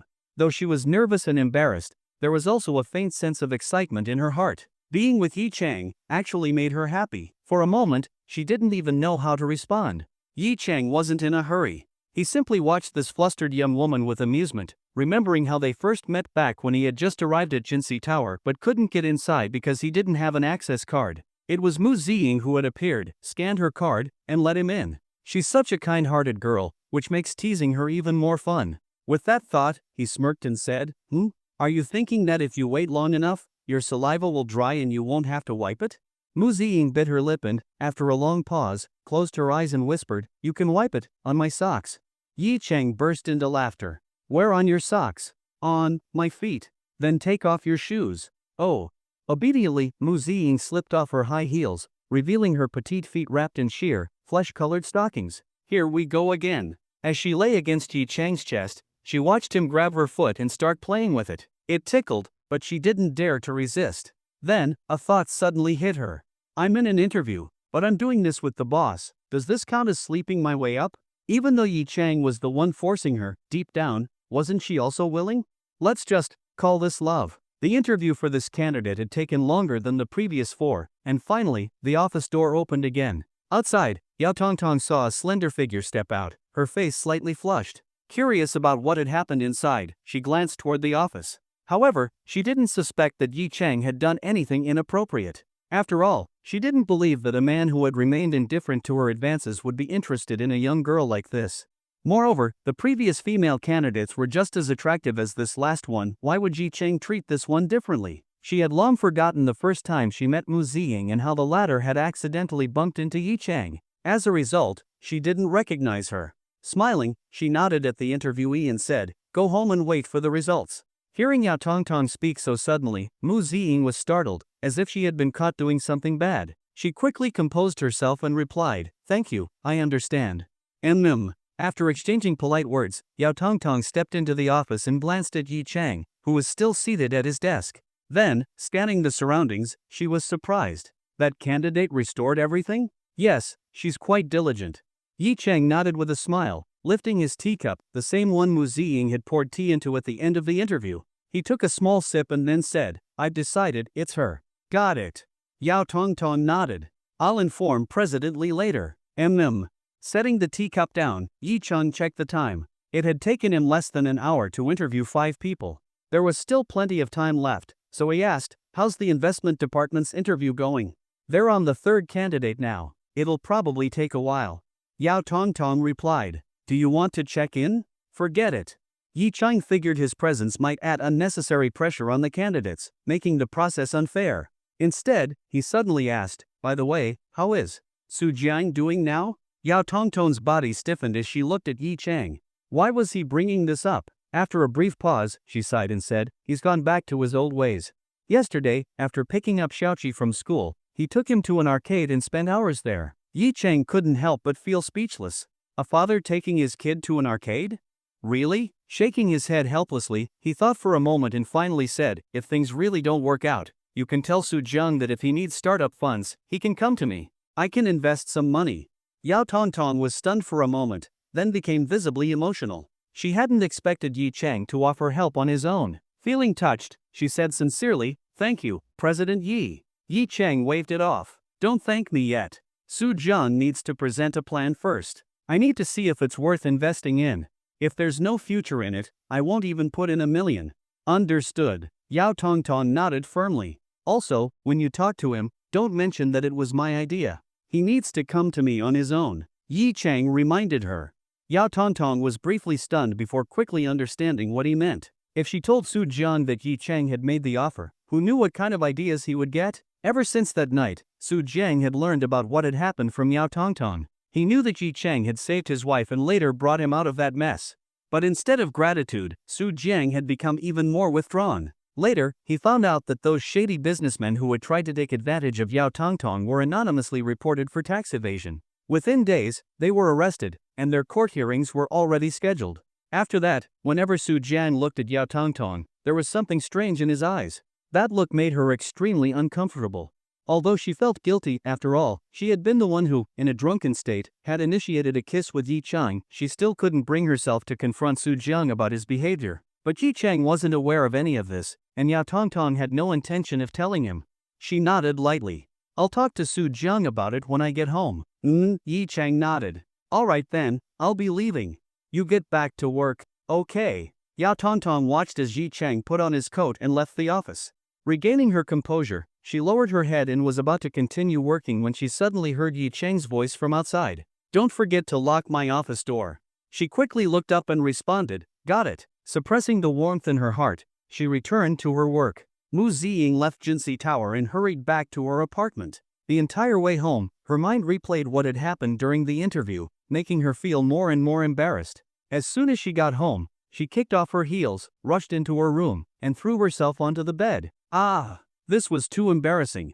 Suddenly, she felt a damp sensation on the soles of her feet and quickly sat up to remove her stockings. Just then, she heard a door open from the next room. Her roommate, Shin Xiu, walked out, then came to her doorway and playfully threw her arms around Mu Ziying's waist. "Ying, did you pass the interview?" Let me take off my stockings first." Mu Ziying pushed Shin Xiu away, hurriedly removed her pantyhose, and tossed them aside. Shin Xiu glanced at her fair, slender legs and couldn't resist giving them a squeeze. "My dear Ying, with legs this gorgeous, how could you not pass? That guy already likes you, doesn't he? It's a done deal, right? Stop saying nonsense. What do you mean likes me? I was just there for an interview." Mu Ziying quickly covered Shin Xiu's mouth, blushing furiously, but thinking about Yi Cheng's behavior in the office. Wasn't that a sign he liked her? Shin Xiu pulled Mu Ziying's hand away and grinned. "Oh, you're blushing. So I was right, wasn't I?" "No." Mu Ziying kept shaking her head. Fine, you can stop lying to me." Shin Xiu hummed, then covered her face with her hands, eyes sparkling with excitement. "A handsome man who's also rich? If it were me, I'd call him every day and go on dates with him. Ying, you better step up your game. Once you become his secretary, if he has work, do the work, if he doesn't, well, cough, cough." Mu Ziying quickly covered her mouth again, her face burning red. "Shin Xiu, what nonsense are you talking about? All right, I'll stop teasing you, but don't forget your best friend. My startup is seriously short on funds. There are 7 or 8 people in my team, and they're all starving." "I know, I'll try my best." Mu Ziying nodded. She had always been someone who loved helping others. If her best friend needed assistance, she wouldn't refuse, even if it meant asking someone else for help. But thinking about asking Yi Cheng for money, her heart started pounding. Would he agree? Hearing Mu Ziying's response, Shin Xiu cheered and threw herself onto her again. "That's why I love you, Ying. You're the best." Why do your lips look a bit swollen?" She suddenly noticed Mu Ziying's lips seemed fuller than usual. Mu Ziying quickly pressed her lips together and shook her head. "No, they're not. You're imagining things. Then why are you pressing them together?" Shin Xiu suddenly realized something and smirked. "Oh, I get it. Did you kiss him during the interview?" Our Ying actually kissed a man. The guys in our class would be heartbroken if they found out. "I didn't. I wasn't. Stop talking nonsense." Despite her desperate denials, Shin Xiu kept teasing her. Finally, Mu Ziying couldn't take it anymore and tackled her onto the bed. "Say that again, and I'll expose how you always chat with those 2 guys from your company. You kissed a man. You chat with 2 guys." And so, the 2 girls wrestled playfully. On the other side, Yi Cheng was driving toward Longting Group's branch in Modu. Ning Qingxue had officially started working. Even though today was Saturday, her company followed the 966 work schedule, so she still had to go to the office. Right now, Yi Cheng was going to check in on how this campus belle was doing at work. Of course, he didn't forget to call ahead. After a while, the call connected, and Yi Cheng asked with a smile, "Qingxue, are you at work?" Why are you calling me now?" Ning Qingxue whispered, "I'm not supposed to take calls during work." "It's fine. Rules are rigid, but people are flexible." Yi Cheng chuckled. "It's been a few days, did you miss me?" Ning Qingxue's delicate face flushed slightly, and she softly replied, "I did. I missed you too." I have to go, our manager is coming." Suddenly, Ning Qingxue spoke in a panic, and then Yi Cheng heard an angry voice in the background. "Ning Qingxue, are you on the phone during work hours?" The call was immediately cut off. Yi Cheng frowned. That so-called manager dared to scold his woman? Sure, taking calls at work might not be allowed, but so what? He simply didn't care. When it came to protecting his woman, logic didn't matter. And besides, this was happening in a company he controlled, Longton Group. Was this manager looking to get fired? Putting his phone down, Yi Cheng pressed the gas pedal. The Rolls-Royce Wraith roared to life, its powerful engine humming as it sped toward its destination, Jinlong Tower. This was a skyscraper owned by Longton Group in Pudong, Modu. With 108 floors, it was one of the most prominent high-rises in the city. Longting Group's Modu branch occupied floors 88 to 99 of the building. This branch oversaw all of Longting Group's assets in southern China and Southeast Asia, making it a highly significant location for the company. Any position here was something countless people envied. Finance Department, South China Finance Division. Inside the manager's office. Ning Xingxue, you just joined the company, do you not understand basic rules? Do you have no idea what you should and shouldn't do at work? Taking personal calls during office hours, is that acceptable? Were you talking to your boyfriend? A middle-aged woman sat in a large office chair, glaring at the beautiful young woman standing before her. Young people like you always caught up in love and romance. It's the easiest way to get distracted and mess up your work. If your performance drops and you get fired, don't blame me for not warning you. Ning Qingshue's eyes turned red. She lowered her head, staring at the floor, silent. Ning Xingxue was somewhat afraid of this manager named Lu Yan because every time Lu Yan appeared in front of her and her colleagues, she always wore a cold expression. From time to time, she would also reprimand people in the office, as if to assert her authority. Whenever someone made even the slightest mistake, they would immediately be called into her office for a scolding. Even while sitting in the open office area, one could vaguely hear the reprimands coming from her office. Moreover, although Lu Yan was extremely strict with everyone in the department, Ning Xingxue still clearly felt that Lu Yan was particularly targeting her. For example, during lectures in front of everyone, although Lu Yan never directly mentioned her name, Ning Xingxue always felt that Lu Yan was indirectly referring to her, especially when she would occasionally say things like "some newcomers" in a certain tone.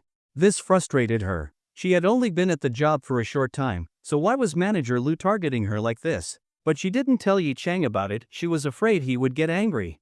Besides, she had heard from her colleagues that Lu Yan seemed to have connections in the company. During internal evaluations, everyone had to give her good ratings because anyone who had ever spoken ill of Lu Yan ended up being found out, and then she would make sure to deal with them harshly. Some people couldn't take it and simply resigned.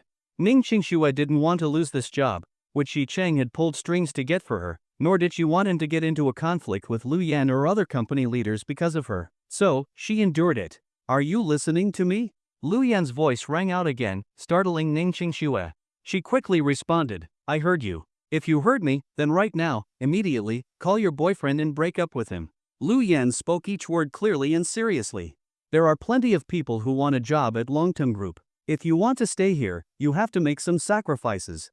After saying this, she continued, don't blame me for being harsh, I'm doing this for your own good. You haven't even graduated from university yet, right?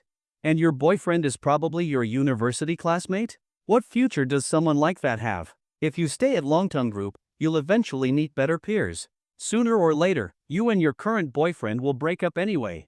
Ning Xingxue was stunned. What? She wanted her to break up with Yi Chang? She had been lowering her head, thinking about enduring this situation, but now she could no longer tolerate it. Her eyes turned red as she glared at this woman who was still talking and snapped, Who do you think you are? You really think you can tell me to break up with my boyfriend? You nag all day like some old gossip, do you really think you're that important? It's just a job. Do you really think I'm desperate for it? My boyfriend is way more capable than some manager like you. If I didn't want to trouble him, I wouldn't have wasted my time listening to your nonsense. Goodbye. I'm quitting. With that, she turned and left. Lu Yan was stunned by Ning Qingshue's outburst. This little girl actually dared to talk back to her? And she even thought she could just leave after cursing her out? Who did she think she was? Lu Yan stood up angrily and shrieked, Ning Qingxue, stop right there. You think Longting Group is a place you can just come and go as you please? If you walk out that door today, no company will dare to hire you again. Do you believe that? But Ning Qingxue didn't even glance at her and kept walking. Furious, Lu Yan stepped forward, reached out, and grabbed her arm while shouting, You dare talk back to me? I've been working here for almost 10 years, and I've never seen an employee like you. How could someone with your attitude even get into Longton Group? If you don't apologize to me properly today, don't think this matter is over. By this point, Lu Yan was already gripping Ning Qingshue's arm, but Ning Qingxue forcefully shook her off and cursed, Let go of me. You old hag. Menopausal woman. If she were better at cursing, she would have torn this old woman apart with words. But unfortunately, she could only come up with old hag and menopausal woman. These words struck a nerve with Lu Yan. Women her age hated being reminded of their age. She screamed and reached out to grab Ning Qingshue's hair. However, Ning Qingxue happened to turn around at that moment. Seeing Lu Yan's claws about to grab her face, she quickly dodged and shoved Lu Yan away. Get lost, she shouted again. Lu Yan stumbled backward, her face twisted with rage. If you walk out that door, you and your boyfriend can forget about having a future. Slap. Hearing Lu Yan mention Yi Chang again, Ning Xingxue finally lost all patience and slapped her across the face. The slap was firm and solid. Lu Yan clutched her cheek, staring at Ning Xingxue in disbelief. Without another word, Ning Xingxue turned and walked away. Lu Yan was momentarily speechless, but as soon as Ning Xingxue stepped out of the office, an ear-piercing scream echoed from inside. UB*TCH. You're finished! You're finished! The colleagues outside had already heard the argument from inside. When they saw Ning Xingxue come out, they all turned to look at her. But no one dared to say anything. After all, Ning Xingxue was a new employee, so they weren't close to her. Plus, if Lu Yan found out they had sided with her, she might target them next. All they could do was silently feel a little sympathy for this beautiful new colleague who had only recently joined the company. Ning Xingxue left the office and entered the elevator. There was no one else in the elevator, and at last, she couldn't hold it in any longer. She lowered her head, and tears welled up in her reddened eyes. Back when she was a waitress, she had cried after being scolded by customers. Today, she was scolded by her boss, and of course, she cried again. She had always been a rather fragile girl. Thinking about how Yi Chang had helped her secure this job and how she had just lost it so quickly, she felt deeply wronged. Was she upset? Of course, she was. She had always worked diligently, starting work at 9 but usually arriving by 8:30, even voluntarily working overtime. She was friendly to her colleagues and never slacked off. Except for today when she took a call from Yi Chang during work, she had barely ever slacked off at all. She ended up being inexplicably targeted by a fierce superior, who even tried to interfere in her love life. Tears streamed down her face uncontrollably. Since she was coming down from more than 90 floors, it was inevitable that she would encounter others getting into the elevator along the way. Whenever someone entered, she could only wipe away her tears, lower her head, and shrink into the corner to avoid letting others notice that she was crying. Ding! The elevator reached the first floor, and the doors opened as the people inside poured out. Ning Xingxue, standing in the corner, wiped her eyes, lowered her head, and walked out of the elevator only to suddenly crash into someone's embrace. She quickly lifted her head and said, "I'm sorry," intending to step back immediately. But before she could, she was pulled into a tight hug. Her heart jumped in shock, and she was just about to struggle when she realized that the person holding her was none other than the one in her heart, Yi Chang. His warm smile was like the best calming remedy in the world. Ning Xingxue froze for a moment, and all the grievances she had just endured came flooding out like a broken dam. She quickly tightened her arms around Yi Chang, burying her tear-streaked face into the embrace that was strong enough to comfort her heart. Although she knew she shouldn't be reacting so intensely, because Yi Chang would surely ask what had happened and would definitely go after Lu Yan right now, she just wanted to let out her emotions. She didn't care about anything else. Yi Chang's original smile disappeared. Seeing Ning Xingxue sobbing in his arms, all the good mood he had when coming to see her was instantly gone. Now, he knew exactly what 3 things he needed to do next. First, comfort Ning Xingxue so she wouldn't be sad anymore. Second, find out who had the nerve to make his Xingxue cry. Third, teach that person how to behave like a dog with its tail between its legs. Thinking back to the reprimanding voice he had vaguely heard over the phone earlier, Yi Chang's gaze gradually turned cold. He reached out and gently held Ning Xingxue in his arms. Suppressing the icy look in his eyes, he softened his expression with tenderness and said gently, "Xingxue, don't cry. I'm here. I can protect you, okay?" He stroked her soft hair and patted her back lightly. He didn't care about the occasional glances from passers-by. However, to keep others from seeing his woman's tear-streaked face, he wrapped his arms around Ning Xingxue and led her to a quiet corner. He didn't say anything, just held her like that, letting her cry. Only when all her grievances had been vented would she be able to clearly see how he would make the person who made her cry regret it. Just like that, nearly 10 minutes passed. His shirt was already completely soaked, but the girl in his arms finally began to calm down. He didn't care about his wet clothes. Loosening his embrace slightly, he lifted Ning Xingxue's face, looking at her tear-filled eyes, and asked softly, "Xingxue, tell me, who made my precious one cry like this? Was it your manager?" Ning Xingxue had already regained her composure. At first, she wanted to shake her head and refuse Yi Chang's help so as not to trouble him, but after thinking about it, she realized that might only make Yi Chang even angrier. Besides, at this moment, she just wanted to experience what it felt like to be protected by a man. After crying for so long, she had thought it through. She didn't want to be so helpless anymore. Not only would it make her seem weak all the time, but it would also make Yi Chang worry and get upset over her troubles. So, she gently nodded. A hint of satisfaction flickered in Yi Chang's eyes. He had expected that, given Ning Xingxue's usual personality, she might not let him interfere. But seeing her actually agree to let him handle it, he was pleased with this change. Alright, let's go up. I want to see exactly which manager has the guts to act so arrogantly. Yi Cheng's voice grew colder as he spoke, to the point that even Ning Qingxue felt a little scared. But at the same time, she also felt a deep sense of security. Her man cared about her so much, what more could she ask for? Entering the elevator, Ning Qingxue swiped her access card and pressed the button for the 95th floor. Yi Cheng took out his phone and dialed a number. The call connected quickly, and Yi Cheng spoke calmly. President Wang, come to the 95th floor immediately. I'm on my way up in the elevator. Vice President Yi? The person on the other end asked. Yi Cheng didn't respond and simply hung up the phone. Ning Qingxue watched as Yi Cheng made the call, his tone so calm, as if nothing had happened. But standing right beside him, she could clearly feel the brewing anger beneath his composed demeanor. President Wang? Which company executive had the last name Wang? She had only just joined the company and wasn't too familiar with the leadership structure, but she did know that their company's president was surnamed Wang. Could it be that President Wang? It was possible. But why did it seem like Yi Cheng was giving him an order? Would the president really listen to Yi Cheng? Unable to make sense of it, she stopped thinking about it and instead held onto Yi Cheng's arm a little tighter, feeling reassured as they waited for the elevator to arrive. The elevator was fast, and before long, they reached the 95th floor. Yi Cheng took Ning Qingxue's hand and led her out of the elevator. Outside the elevator hall stood a middle-aged man. When the man saw Yi Cheng step out, he didn't even glance at Ning Qingxue. Instead, he immediately walked up and greeted him respectfully. Vice President Yi, what brings you here? Ning Qingxue was stunned. This was really that President Wang Ming. Why was he being so respectful to Yi Cheng? And he even addressed him as Vice President Yi? What kind of position was Vice President Yi?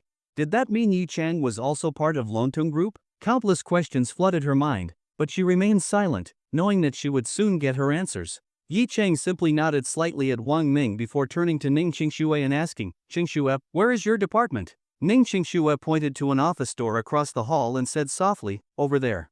Yi Cheng then turned to Wang Ming and said, President Wang, let's go take a look. It seems that one of your subordinates is acting recklessly. His tone was light and indifferent, just as it had been on the phone earlier. But now that he was standing right in front of him, Wang Ming could feel an overwhelming pressure. Now he understood Yi Cheng had come to stand up for his girlfriend. Of course, he recognized Ning Qingxue. He knew she had been placed in the company by Yi Cheng. For a massive corporation like Lontung Group, placing one's relatives in positions was extremely common. It was an unspoken rule. Even Long Cohen didn't bother to interfere in such matters. At this moment, Wang Ming could only curse internally, wondering which fool had dared to provoke this young lady. After all, Yi Cheng's position as the global vice president granted him not only the ability to mobilize resources across the entire corporation but also the authority to oversee all departments. This meant that while Yi Cheng didn't have direct hiring or firing power, if he found someone displeasing, he could simply submit a report and have that person removed.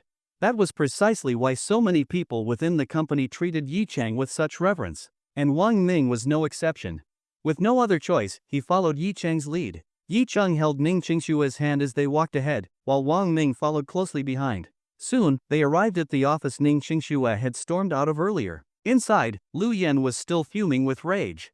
I'm warning you all, don't learn from that kind of employee. Daring to defy a superior, even resorting to violence, someone like that will only end up being taken away by the police and will never have a good future. Employees of Lontung Group must be highly qualified professionals. There is no place for them. President Wang? Suddenly, Lu Yan's voice halted as she noticed the three people standing at the door. Her eyes quickly locked onto the senior executive among them. The employees in the office also turned their heads and were shocked to see that Ning Qingxue had returned, with company leadership, no less. Lu Yan noticed it too. Her expression darkened instantly, and she immediately snapped, Ning Qingxue. You dare come back? You be **TCH. Shut your mouth. Wang Ming roared. His face was grim. He hadn't expected that the moment he arrived, Lu Yan would start cursing Ning Qingxue, especially right in front of Yi Cheng. Was she trying to get herself killed? He suddenly felt that even his position might be in jeopardy. Hearing Wang Ming's furious outburst, Lu Yan froze. Then, feeling even more wronged, she complained, President Wang, why are you yelling at me? Ning Qingxue was making personal calls during work, so I reprimanded her a little. But then she dared to talk back and even slapped me. I already called Shinjinghua, and he said he'd be here soon. Now that you're here, please don't be biased. Wang Ming was beyond furious. He took a few steps forward, and before Lu Yan could react, he slapped her across the face. Though his slap wasn't very forceful, it was enough to stun her. "Shut your mouth. The global vice president of the corporate headquarters is standing right here, stop talking nonsense." He then turned to look at Yi Chang, who was still standing at the door. Seeing his composed expression, Wang Ming knew this was bad. Meanwhile, the office employees, who had no idea what was going on, were completely shocked. President Wang had just slapped Lu Yan?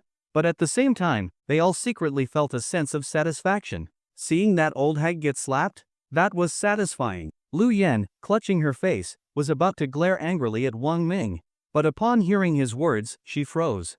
The global vice president of the corporate headquarters? She had heard of this person before, but she had always thought he was too far removed from her world, so she never paid much attention.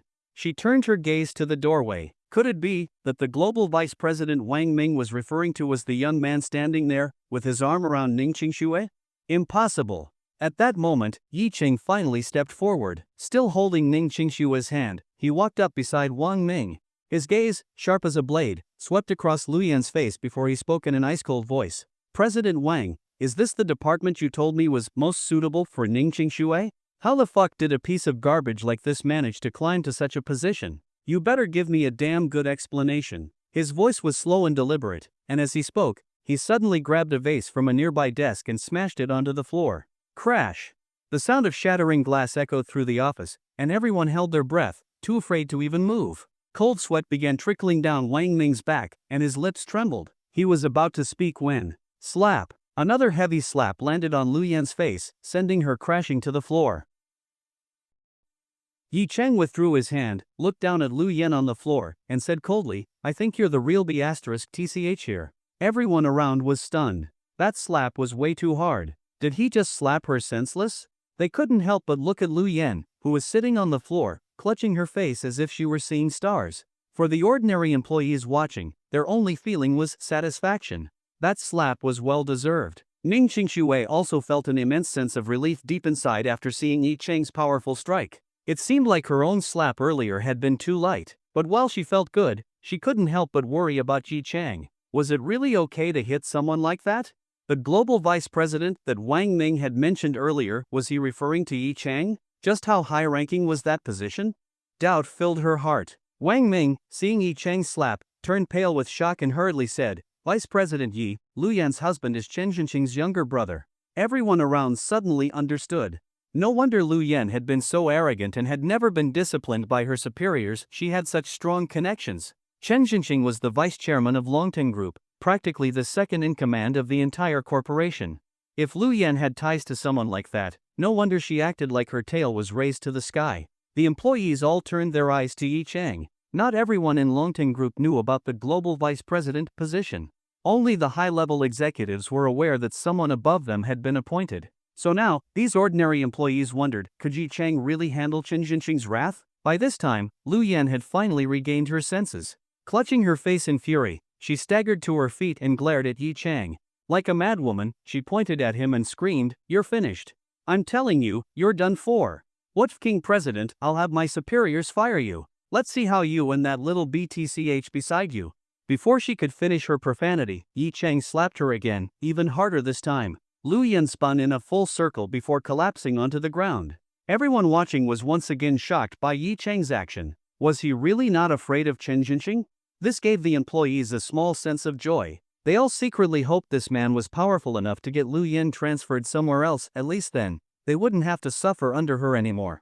Yi Cheng, unaware that he had already won the silent support of so many employees, clapped his hands together and looked at Lu Yan, who was once again on the floor. He ignored the hatred in her eyes.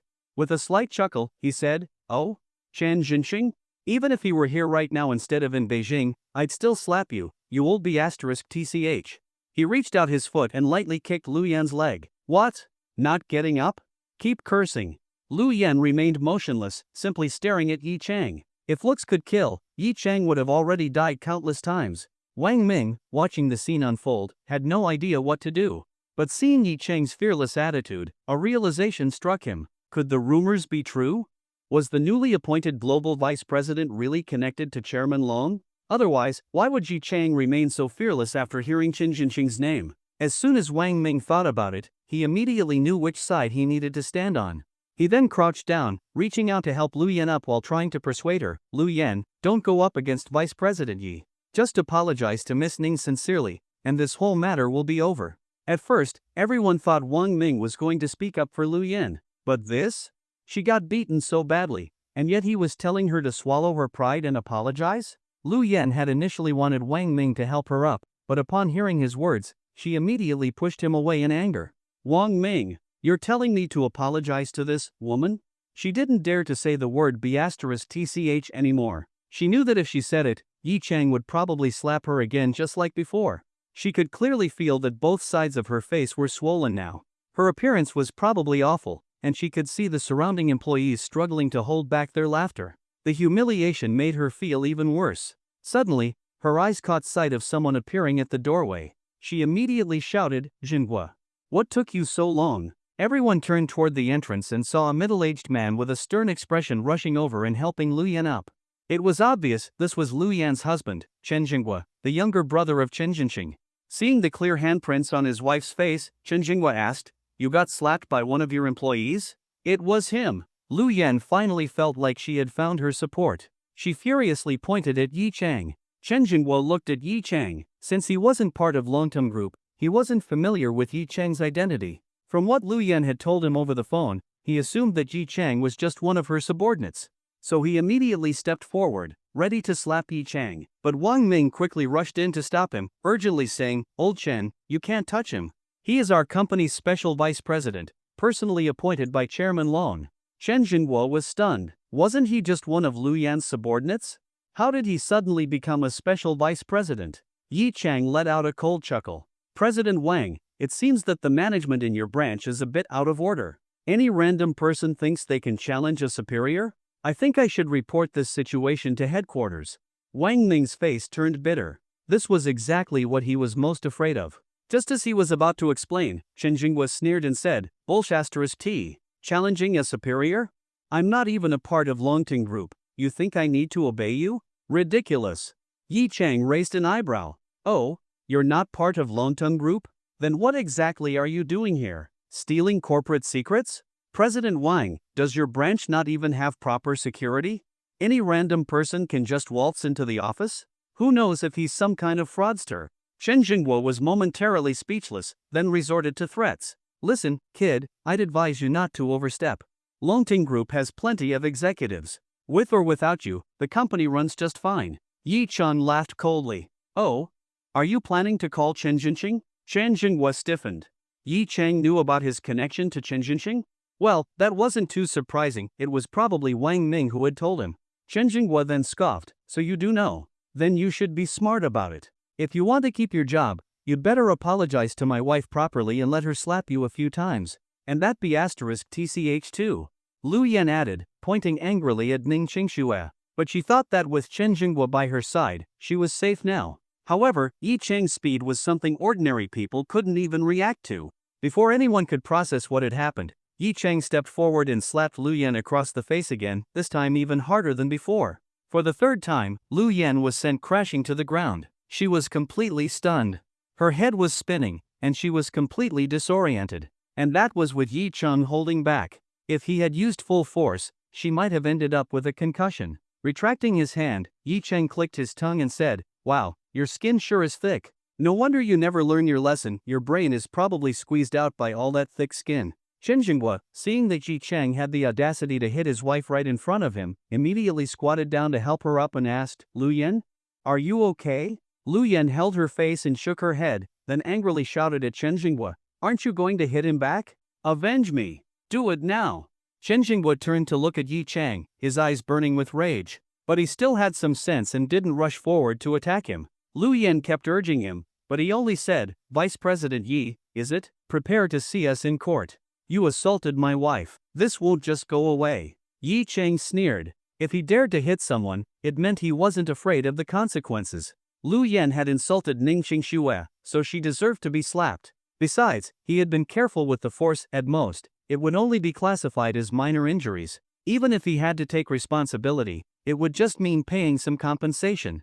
More importantly, the real question was whether they even had the guts to take him to court. Since Chen Jingwo wasn't part of Longting Group, he must have other businesses elsewhere. Yi Chang could simply make sure his businesses failed. He was confident that Chen Jingwo would eventually understand what choice to make. As for whether Chen Jingwo would keep coming after him, Yi Chang could tell at a glance that Chen Jingwo didn't actually care that much about Lu Yan.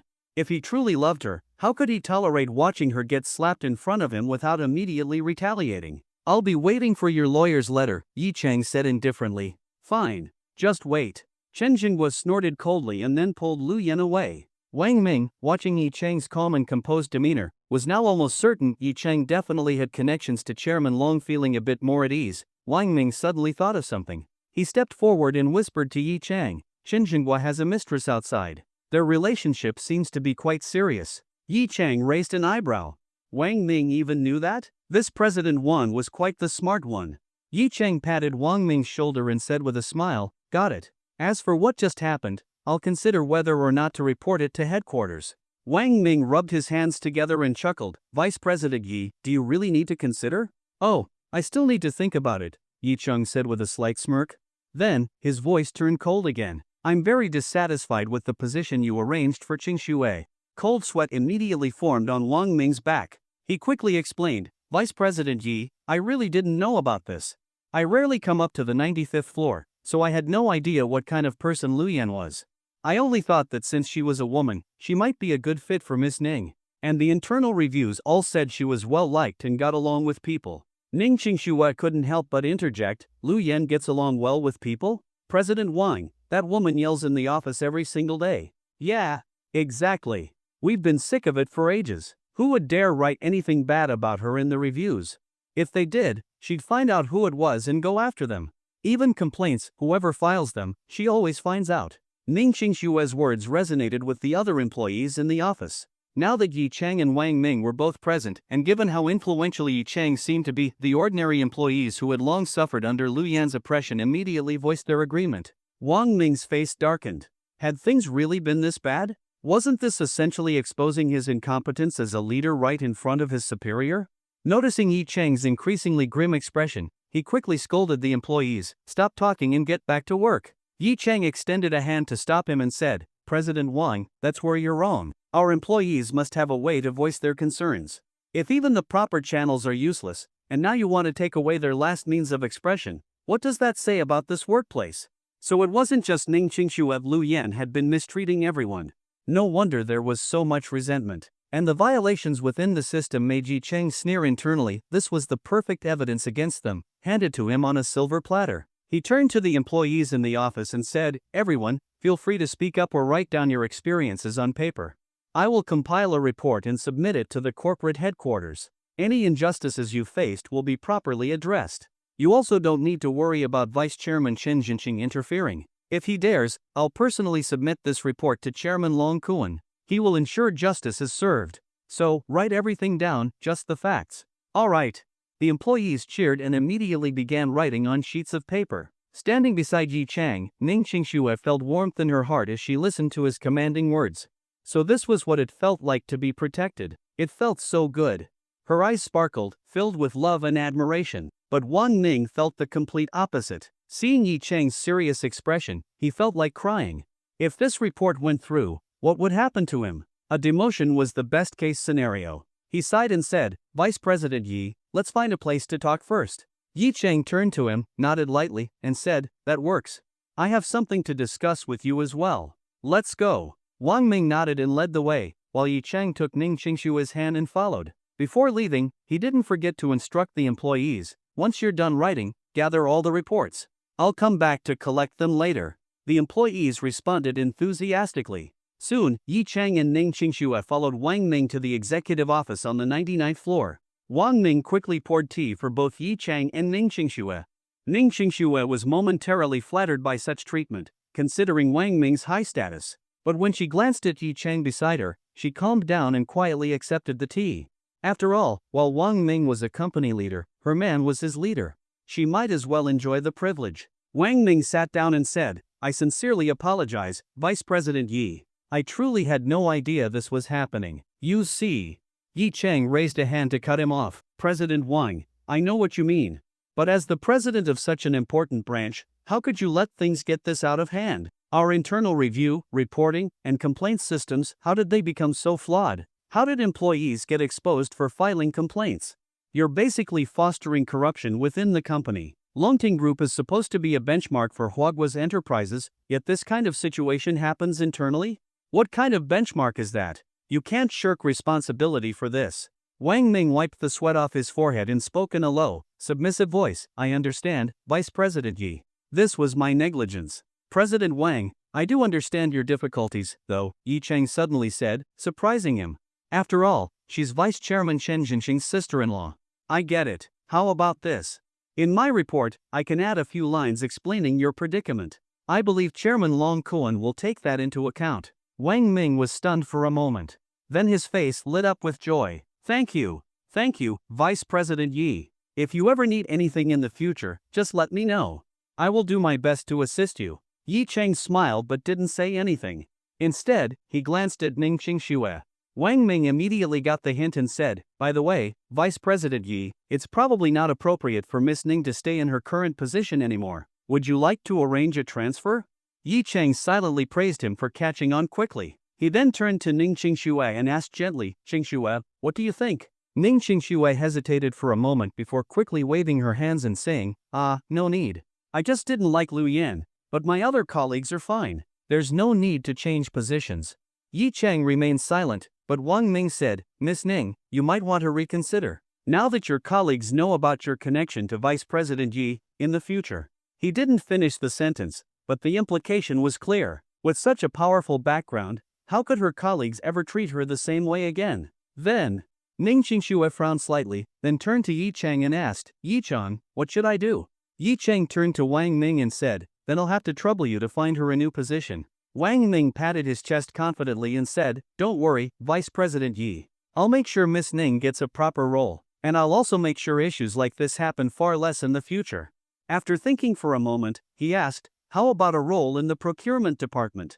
Miss Ning could handle office supply procurement for our company. Yi Cheng raised an eyebrow.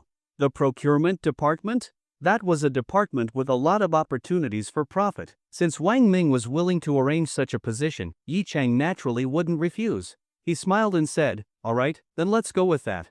Qingxue, what do you think? Ning Qingxue, knowing full well the significance of the procurement department, was surprised that Wang Ming would offer such a role. But since Yi Cheng approved, she wouldn't refuse. I'll go with your decision, she said. Yi Cheng smiled and nodded. Good. Yi Cheng, President Wang, what kind of person is currently in charge of the procurement department? I don't want another situation like Lu Yan happening again.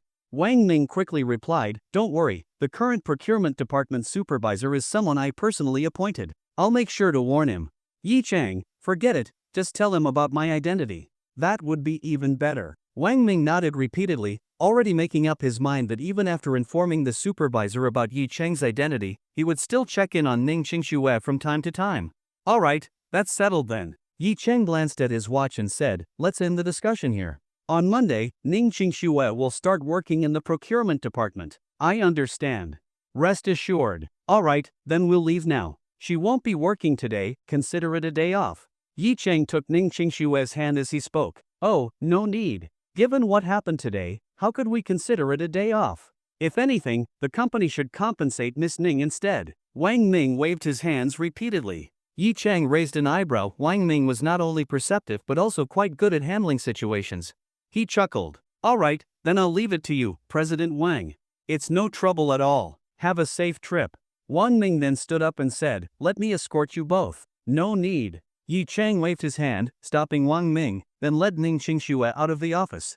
Wang Ming insisted on at least seeing them to the elevator. Once he watched Yi Cheng leave, he let out a sigh of relief. This hurdle had been overcome. Now, it was just a matter of seeing who held more power, Vice President Yi, with his connection to Chairman Long, or Lu Yan, with her connection to Vice Chairman Chen Jinxing. The answer seemed obvious. Yi Cheng went to the 95th floor to collect the reports, then left Jilong Tower with Ning Qingxue. After getting into the car, Yi Cheng was about to fasten his seatbelt when Ning Qingxue suddenly lunged at him from the passenger seat, burying herself in his embrace. Yi Cheng, thank you. Yi Cheng was momentarily stunned before wrapping his arms around her delicate frame. speaking gently, "Why are you thanking me? From now on, if anything happens, you have to tell me. Otherwise, I'll be angry." He pinched her petite nose and said, "Earlier in the office, you said Lu Yan was always awful.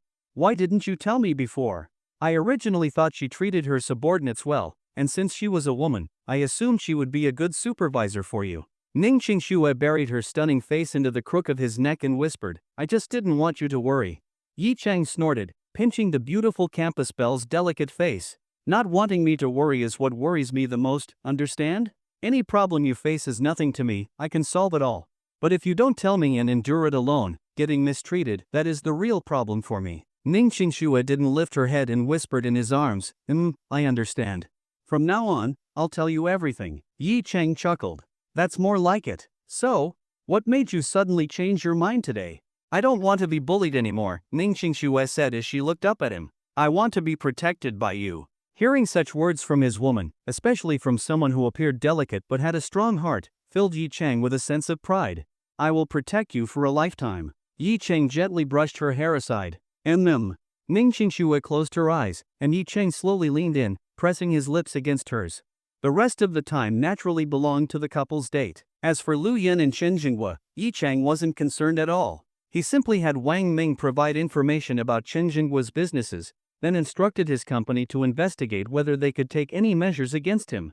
Chen Jinghua's company largely relied on Longtong Group after all. With his brother Chen Jinxing's influence, he took full advantage of the opportunity. In some ways, his business was essentially a parasite feeding off Longtong Group. Of course, there were many such companies, and while they were insignificant to Longtong Group, they could still serve as strategic extensions of its reach. Even though Chen Jinghua's company depended on Longtong Group, there were still ways to deal with him. After all, his business connections weren't limited to Longtong, he had suppliers and partners outside the group. That was precisely where Yi Chang planned to strike. If Chen Jinghua dared to seek help from Chen Jinxing, then Yi Chang would turn to Long Kuan and see who had the upper hand.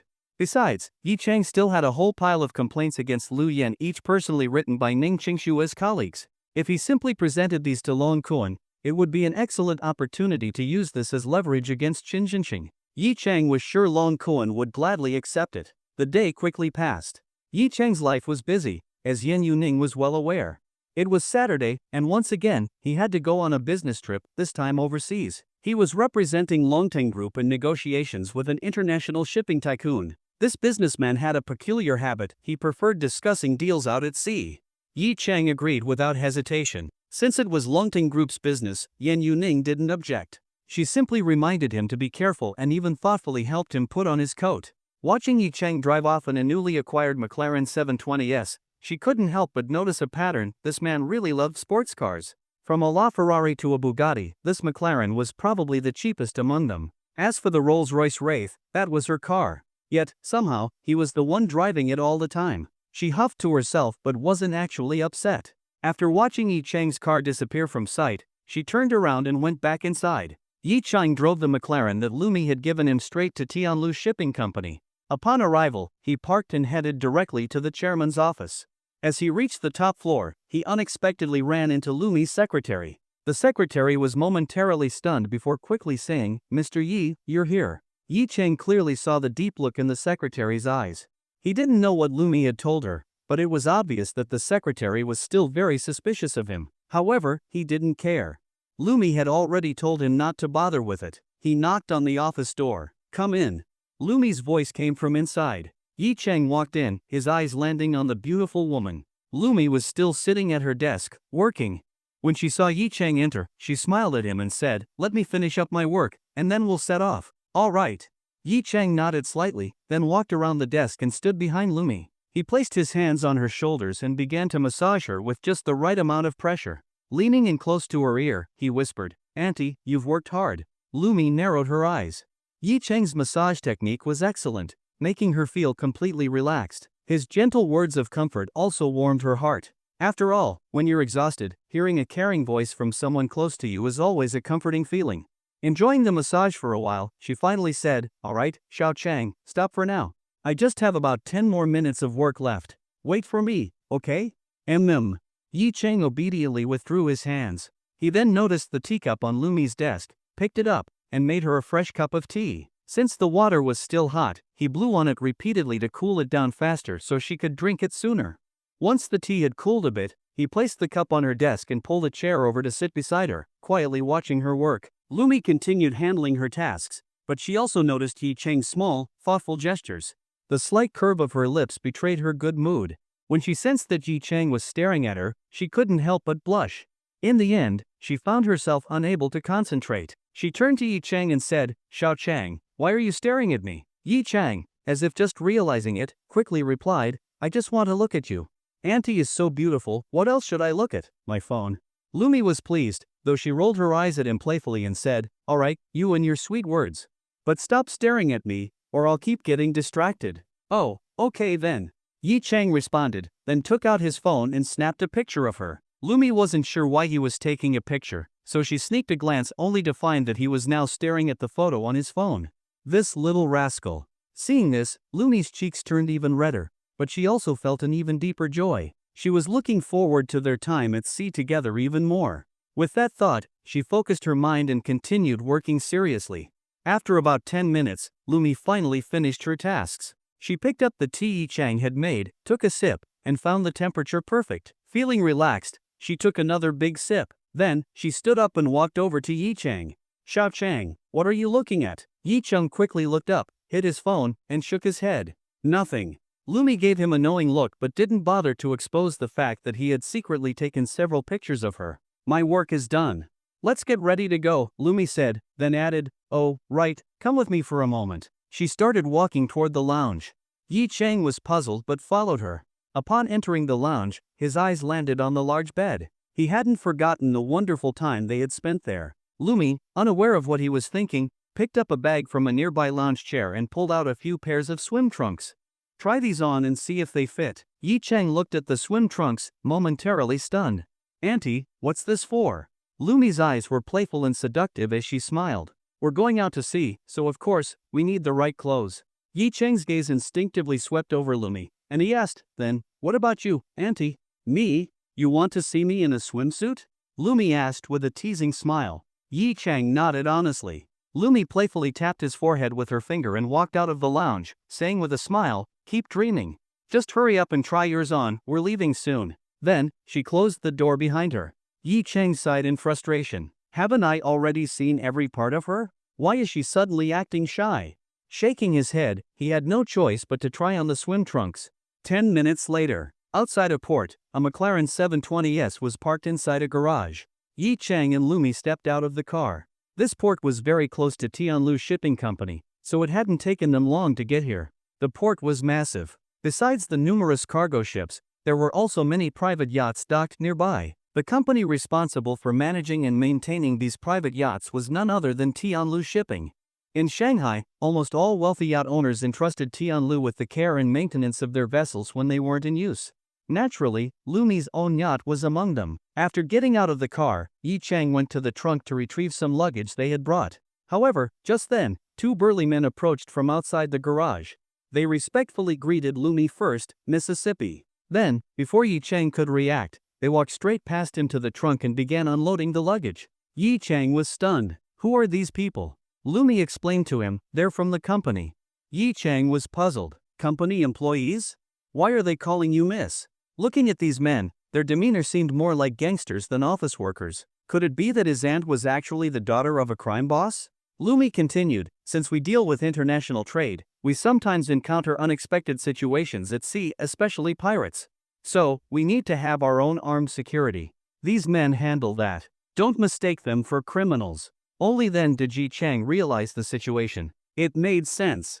After all, out at sea, if a merchant ship encountered pirates and didn't have its own security force, the consequences would be unimaginable. Still, he asked, "How often do ships run into pirates?" Lumi chuckled. "That depends on how well confidentiality is maintained. If pirates get wind of a ship's departure in advance, the risk is naturally high. But otherwise, it's not like pirates can just randomly stumble upon a ship in the vast ocean." Yi Cheng nodded. "Got it." Then, putting on a deliberately worried expression, he asked, "We're not going to run into pirates today, are we?" Lumi reached out and ruffled his hair with a smile. "What are you thinking? We're not heading into international waters. We're just going for a little trip along the coast and stopping by a small island nearby. I have a house there. Yi Chang nodded enthusiastically. Great. After the two burly men finished loading the luggage, one of them turned to Lumi and said, Miss, everything's ready. You can board now.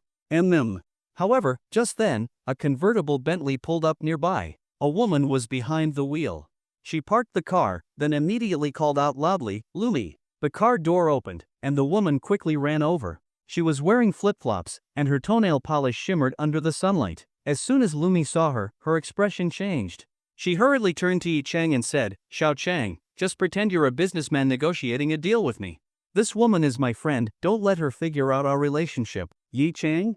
What the hell? So now he had to play the role of a big boss here to discuss business with Lumi? Isn't this the same excuse I used to fool Yin Yuning? Before he could process the situation, the woman had already approached. Her eyes darted between Lumi and Yi Chang, about to speak when Lumi quickly cut her off. Su Feiman, what are you doing here? The woman grinned. Didn't I tell you a few days ago? I'm heading out to sea today. And you?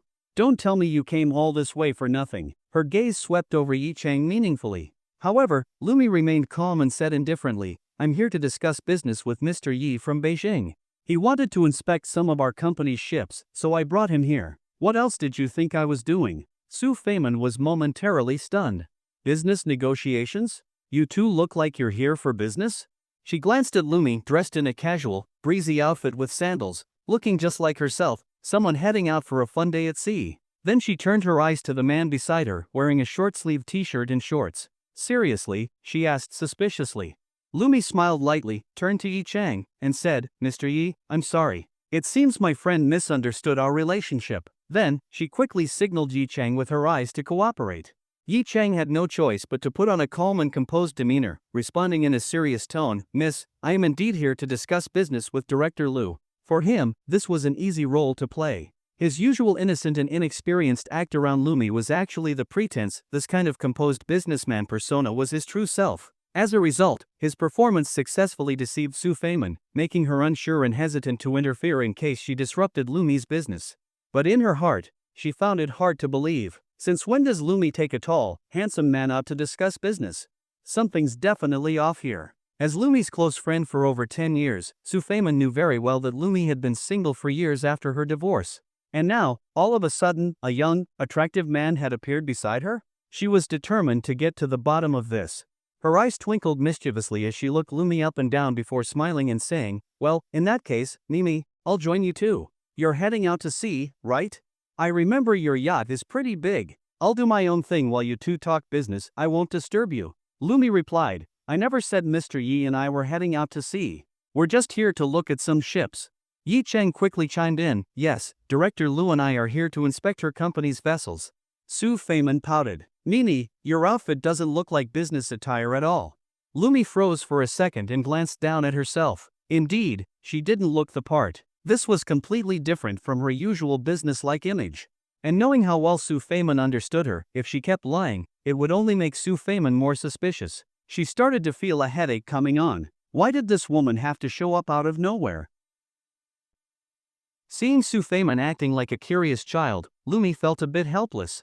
However, she wasn't actually angry. This best friend of hers, who had been by her side for over a decade, was indeed a little childish. Compared to Lumi, a mature and composed businesswoman, they were complete opposites. But somehow, they had always been very close, perhaps it was their way of complementing each other. Still, today was one of the rare days she had freed up her schedule to go out to sea with Yi Chang. How could she let Su Feiman interfere? After thinking for a moment, she turned to Yi Chang and said, Mr. Yi, excuse me for a moment, I need to talk to my friend. Yi Chang nodded, all right. Lumi then pulled Su Feiman aside and whispered, Man, don't mess around. Mr. Yi here is a big shot from Shangjing, you understand? We have a multi-million-dollar deal to discuss, and it's very important. Su Feiman raised an eyebrow. Then why are you wearing this outfit? I remember you always dressed formally for business meetings. It's hot today, of course, I had to wear something more comfortable. I don't believe you. Also, those crew members of yours, what's in their bags? I think I saw some clothes. You guys are definitely going out to sea for fun, aren't you? Su Feiman grabbed Lumi's arm and shook it playfully. Nini, just tell me, do you like this guy? Come on, don't be shy. We've been best friends for so many years. You think I wouldn't know? Lumi sighed helplessly. If she let Su Feimin keep guessing, she might even start suspecting whether she and Yi Chang had slept together, but she wasn't ready to admit anything. After all, Yi Chang was only 22 years old. If Su Feimin found out, wouldn't she tease her endlessly? So, she put on a serious face and said, "Enough, man. Stop making wild guesses, or I'll get mad. Mr. Yi and I are really just talking business. He's only 22, do you really think I'd be with someone so young?" It wasn't impossible, though. She had no interest in men in their 30s or 40s, so maybe she was attracted to younger guys? But that was just a thought. Su Feimin didn't dare to say it out loud. Whenever Lumi got serious, she didn't dare to push her luck. Lumi was 6 years older than her. Most of the time, they were just best friends, but sometimes Lumi felt more like an older sister, and Su Feimin was a little afraid of her. So, she just pouted and said, "Alright, fine, no need to get mad. I'll go have fun on my own." Lumi pinched her cheek and said teasingly, "You're already 33, and you still act like a child. If your husband knew, he'd definitely scold you." "Him?" Su Feimin's expression turned slightly sad. "Why should I care about him? Alright, Nini, I'll get going. I won't bother you and Mr. Yi anymore." But the way she said it made it obvious she was still suspicious. Lumi, annoyed, raised her hand to smack her playfully. "You brat! What nonsense are you spouting?" But before she could land the hit, Su Feimin had already run back to her Bentley convertible and drove away. Watching the car disappear into the distance, Lumi sighed. There was no doubt that this woman would be pestering her about this in the future. But none of that was going to change her plans to go out to sea with Yi Chang today. She turned around and walked back to Yi Chang. "Alright, let's go." Yi Chang asked, "Will this be okay? It won't cause any trouble for you? Don't worry about it." "She won't say anything." Yi Chang nodded and didn't ask further. Then, they got into a car driven by Lumi's company staff and headed straight for the docks, where rows of yachts were lined up. Yi Chang glanced at the yachts, some big, some small, all with unique names. But the one thing they had in common was that they were all expensive toys for the rich. He wondered if he should have Rossi Shipyard build a yacht for him. After all, the system's database contained blueprints for several yacht models, all far more advanced than the ones here. As he was thinking, Lumi stopped in front of the largest yacht at the dock and pointed at it. "Xiao Chang, this is my yacht." Yi Chang took a look and was genuinely surprised. This yacht was indeed the biggest one here, and it looked luxurious. It was probably the most expensive yacht in the marina. On the side of the yacht, the name Lumi was written, confirming its owner. He sighed in admiration. "Auntie, your yacht is huge." Lumi smiled. "Come on, let's go up and take a look." Yi Chang nodded and followed Lumi aboard, while the two bodyguards also went up with them. They stepped onto the deck and entered the cabin. The cabin was spacious, resembling a luxury suite. There was a sofa, a television, and several rooms, with a total of 4 levels. The control room occupied only a small section, and it was well separated from the cabin, providing excellent privacy for the owner. Among the 2 crew members, one was the captain, and the other was the first mate. After bringing the luggage into the cabin, they said to Lumi, "Miss, we'll be in the control room. Let us know if you need anything." Lumi nodded slightly. After the crew left, only she and Yi Chang were left in the cabin. "Come sit down." "Why are you still standing?" Lumi patted the seat beside her, smiling. "It'll take about 2 hours to get to the island." Yi Chang walked over, sat beside Lumi, and took her hand, gently massaging it. Lumi gave a charming smile and leaned into his arms. Noticing the thoughtful look on Yi Chang's face, she asked, "Xiao Chang, what are you thinking about?" Yi Chang voiced his curiosity. "Auntie, you said those 2 men work for your company, but why do they call you Miss?" He found it odd. Shouldn't they call her Director Lu instead? Lumi was silent for a moment, then said, "Alright, Xiao Chang, I'll tell you. Auntie's great-grandfather." After listening to Lumi's brief explanation, Yi Chang finally understood that his aunt actually came from quite a significant background. Lumi's ancestors used to raid foreign ships at sea. Back in the late Qing dynasty, foreign merchant ships frequently passed through the waters, making them a lucrative target for raids. Later, during the war, Lumi's grandfather was a patriot and joined the resistance against the invaders. However, due to limited power, his actions were mainly confined to raiding enemy supply ships at sea. Still, this made a considerable contribution to the war effort. As time went on, more like-minded people joined his cause, and this patriotic pirate group grew stronger. With their fearless spirit, they played an important role during wartime. After the war, they found that being pirates wasn't such a bad profession, and their hatred for the enemy remained. So, they moved into international waters and continued raiding merchant ships headed for enemy territory, particularly those carrying supplies from Britain. Over time, their pirate fleet expanded to several hundred members. However, as the saying goes, if you walk by the river often, your shoes will eventually get wet. One day, they were ambushed and surrounded by both the enemy and British forces, leading to their downfall. Lumi's grandfather perished in that incident, and her father was severely injured. However, he managed to escape with the remaining crew and returned to Shanghai. Since they had ships, loyal followers, and a fortune accumulated from years of raiding, rebuilding was easy. Additionally, many Chinese merchants who had been protected by Lumi's ancestors went on to become prominent businessmen in China. With these connections, Tianlu Shipping Company quickly grew into the largest shipping enterprise in Shanghai. Back then, Lumi's father was addressed as boss by the old crew members, so naturally, they called Lumi Mississippi. Due to his past injuries, Lumi's father passed away when she was 30. She inherited all of the Lu family's assets and continued to take good care of the former pirates, as per her father's wishes. As a result, these old sailors remained loyal to her and continued to address her as Miss, passing down this respect to their descendants working in the company. Hearing this, Yi Cheng's eyes widened. So, his aunt was actually a descendant of pirates. Wait, no, that didn't sound right. She was a righteous pirate. If this were written as a novel, it would definitely attract admiration from countless readers. I never expected Andy's family to have such a history, Yi Cheng sighed, then suddenly asked, so, your martial arts, was it taught by your father?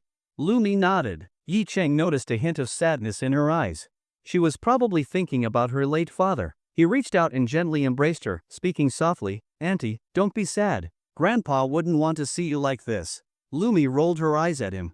Hearing him refer to her father as Grandpa gave her a strange feeling. But thinking about it, calling him uncle wouldn't make sense either, since she was already his auntie. Auntie isn't that fragile. You don't need to worry, she said, playfully poking Yi Cheng's nose. A smile once again graced her beautiful face. Yi Cheng, however, kept this matter in mind. Once his carbon-based ships were developed, he would make sure the enemy never got to use them. The two of them remained in each other's embrace, not speaking for a while, as the yacht drifted further from the shore. It's a bit hot, Lumi suddenly said after a moment. She took off her thin cover-up, revealing a small camisole underneath. She even tugged at the neckline, fanning herself, occasionally revealing the deep valley of her chest, a sight that was utterly enticing. Yi Cheng remained silent. He felt like he was being seduced. Then he recalled what Lumi had said earlier, there were still 2 hours until they reached the island. The hint was extremely obvious.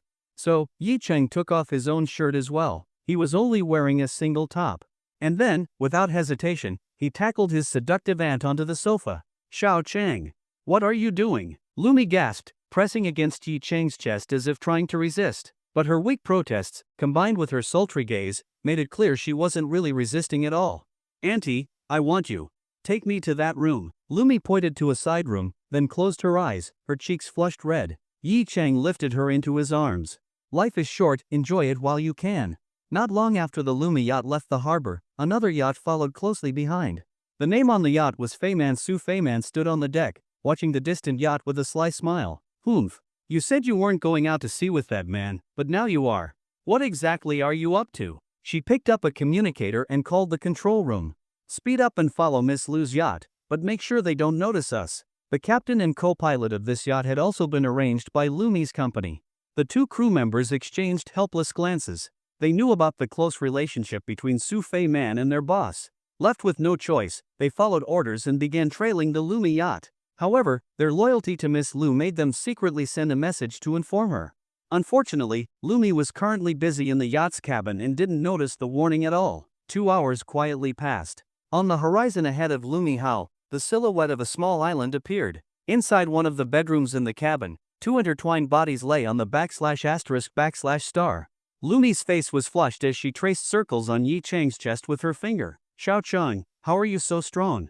Yi Cheng smiled and said, good physique. Lumi rolled her eyes at him and snorted, little rascal. Yi Cheng held her close and teased, Auntie, you were shouting so loud just now. Weren't you afraid those two upstairs would hear?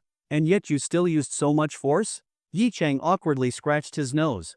Weren't you the one who told me to go harder? Lumi seemed to realize this as well, her face turning even redder. She quickly changed the topic. The boat is well soundproofed, and with the waves outside, they wouldn't have heard anything. Won't they suspect our relationship? Don't worry, they won't say anything. Suddenly, the communicator next to them rang. Since there was no cell phone signal at sea, Communication was usually done through onboard transmitters, while contact with land was handled via satellite. Lumi answered the call, listened for a few moments, then hung up and turned to Yi Chang. "We're almost there." Yi Chang nodded. It seemed they were approaching the island. But when Lumi saw another message on the communicator, she was stunned. "Su Feiman followed us?" Yi Chang was surprised. "What? You remember that woman we ran into outside the garage?" "My friend," Lumi said helplessly. "She saw my yacht leaving and decided to follow us." "Should I hide?" "Hide for what?" "Forget it. If she finds out, she finds out. At most, she'll just tease me about it." Lumi glanced at Yi Chang and added, "But if Xiao Cheng doesn't want our relationship to be exposed, you can hide if you want."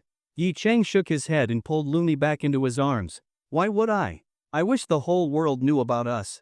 Lumi smiled, feeling warmth in her heart. She lay in Yi Chang's embrace, closed her eyes slightly, and murmured, "Little troublemaker, once I'm done with this busy period, I'll spend a few good days with you." I'll be waiting." Yi Chang nodded. The two cuddled for a while before heading to the shower to clean up. After drying off, Yi Chang put on his swim trunks and then slipped on his shorts over them. "Put your shirt on," Lumi said, wrapped in a bath towel. "Why?" "Because." Lumi hesitated, then waved her hand dismissively. Never mind. She had initially thought that since Su Feiman was coming over, she would definitely see Yi Chang. If she saw his physique, Lumi would feel like she'd lost something. But then she realized that Yi Chang would have to take off his shirt sooner or later when they went swimming, so she decided to just let it go. Yi Chang gave Lumi a puzzled look but didn't ask further.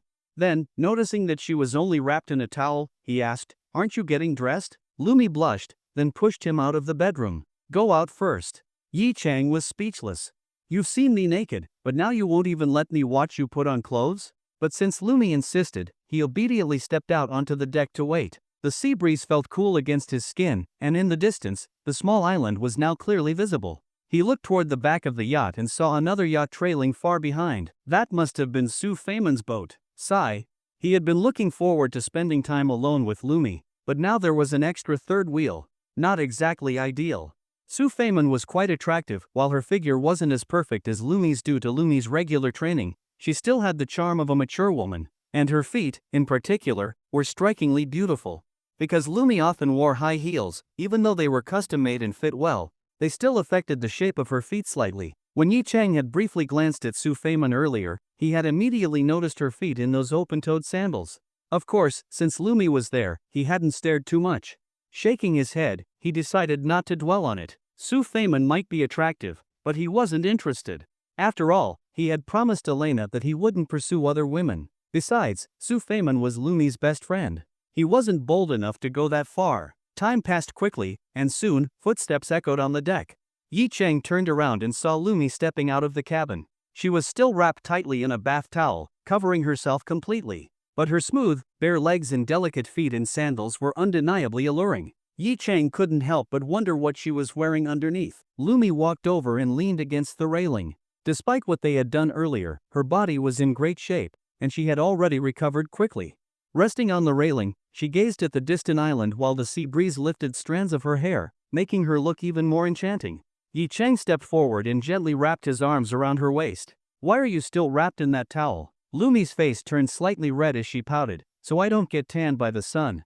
Yi Chang raised an eyebrow, unconvinced. He smirked and asked, "Auntie, did you put on a swimsuit?" "No. Don't make wild guesses."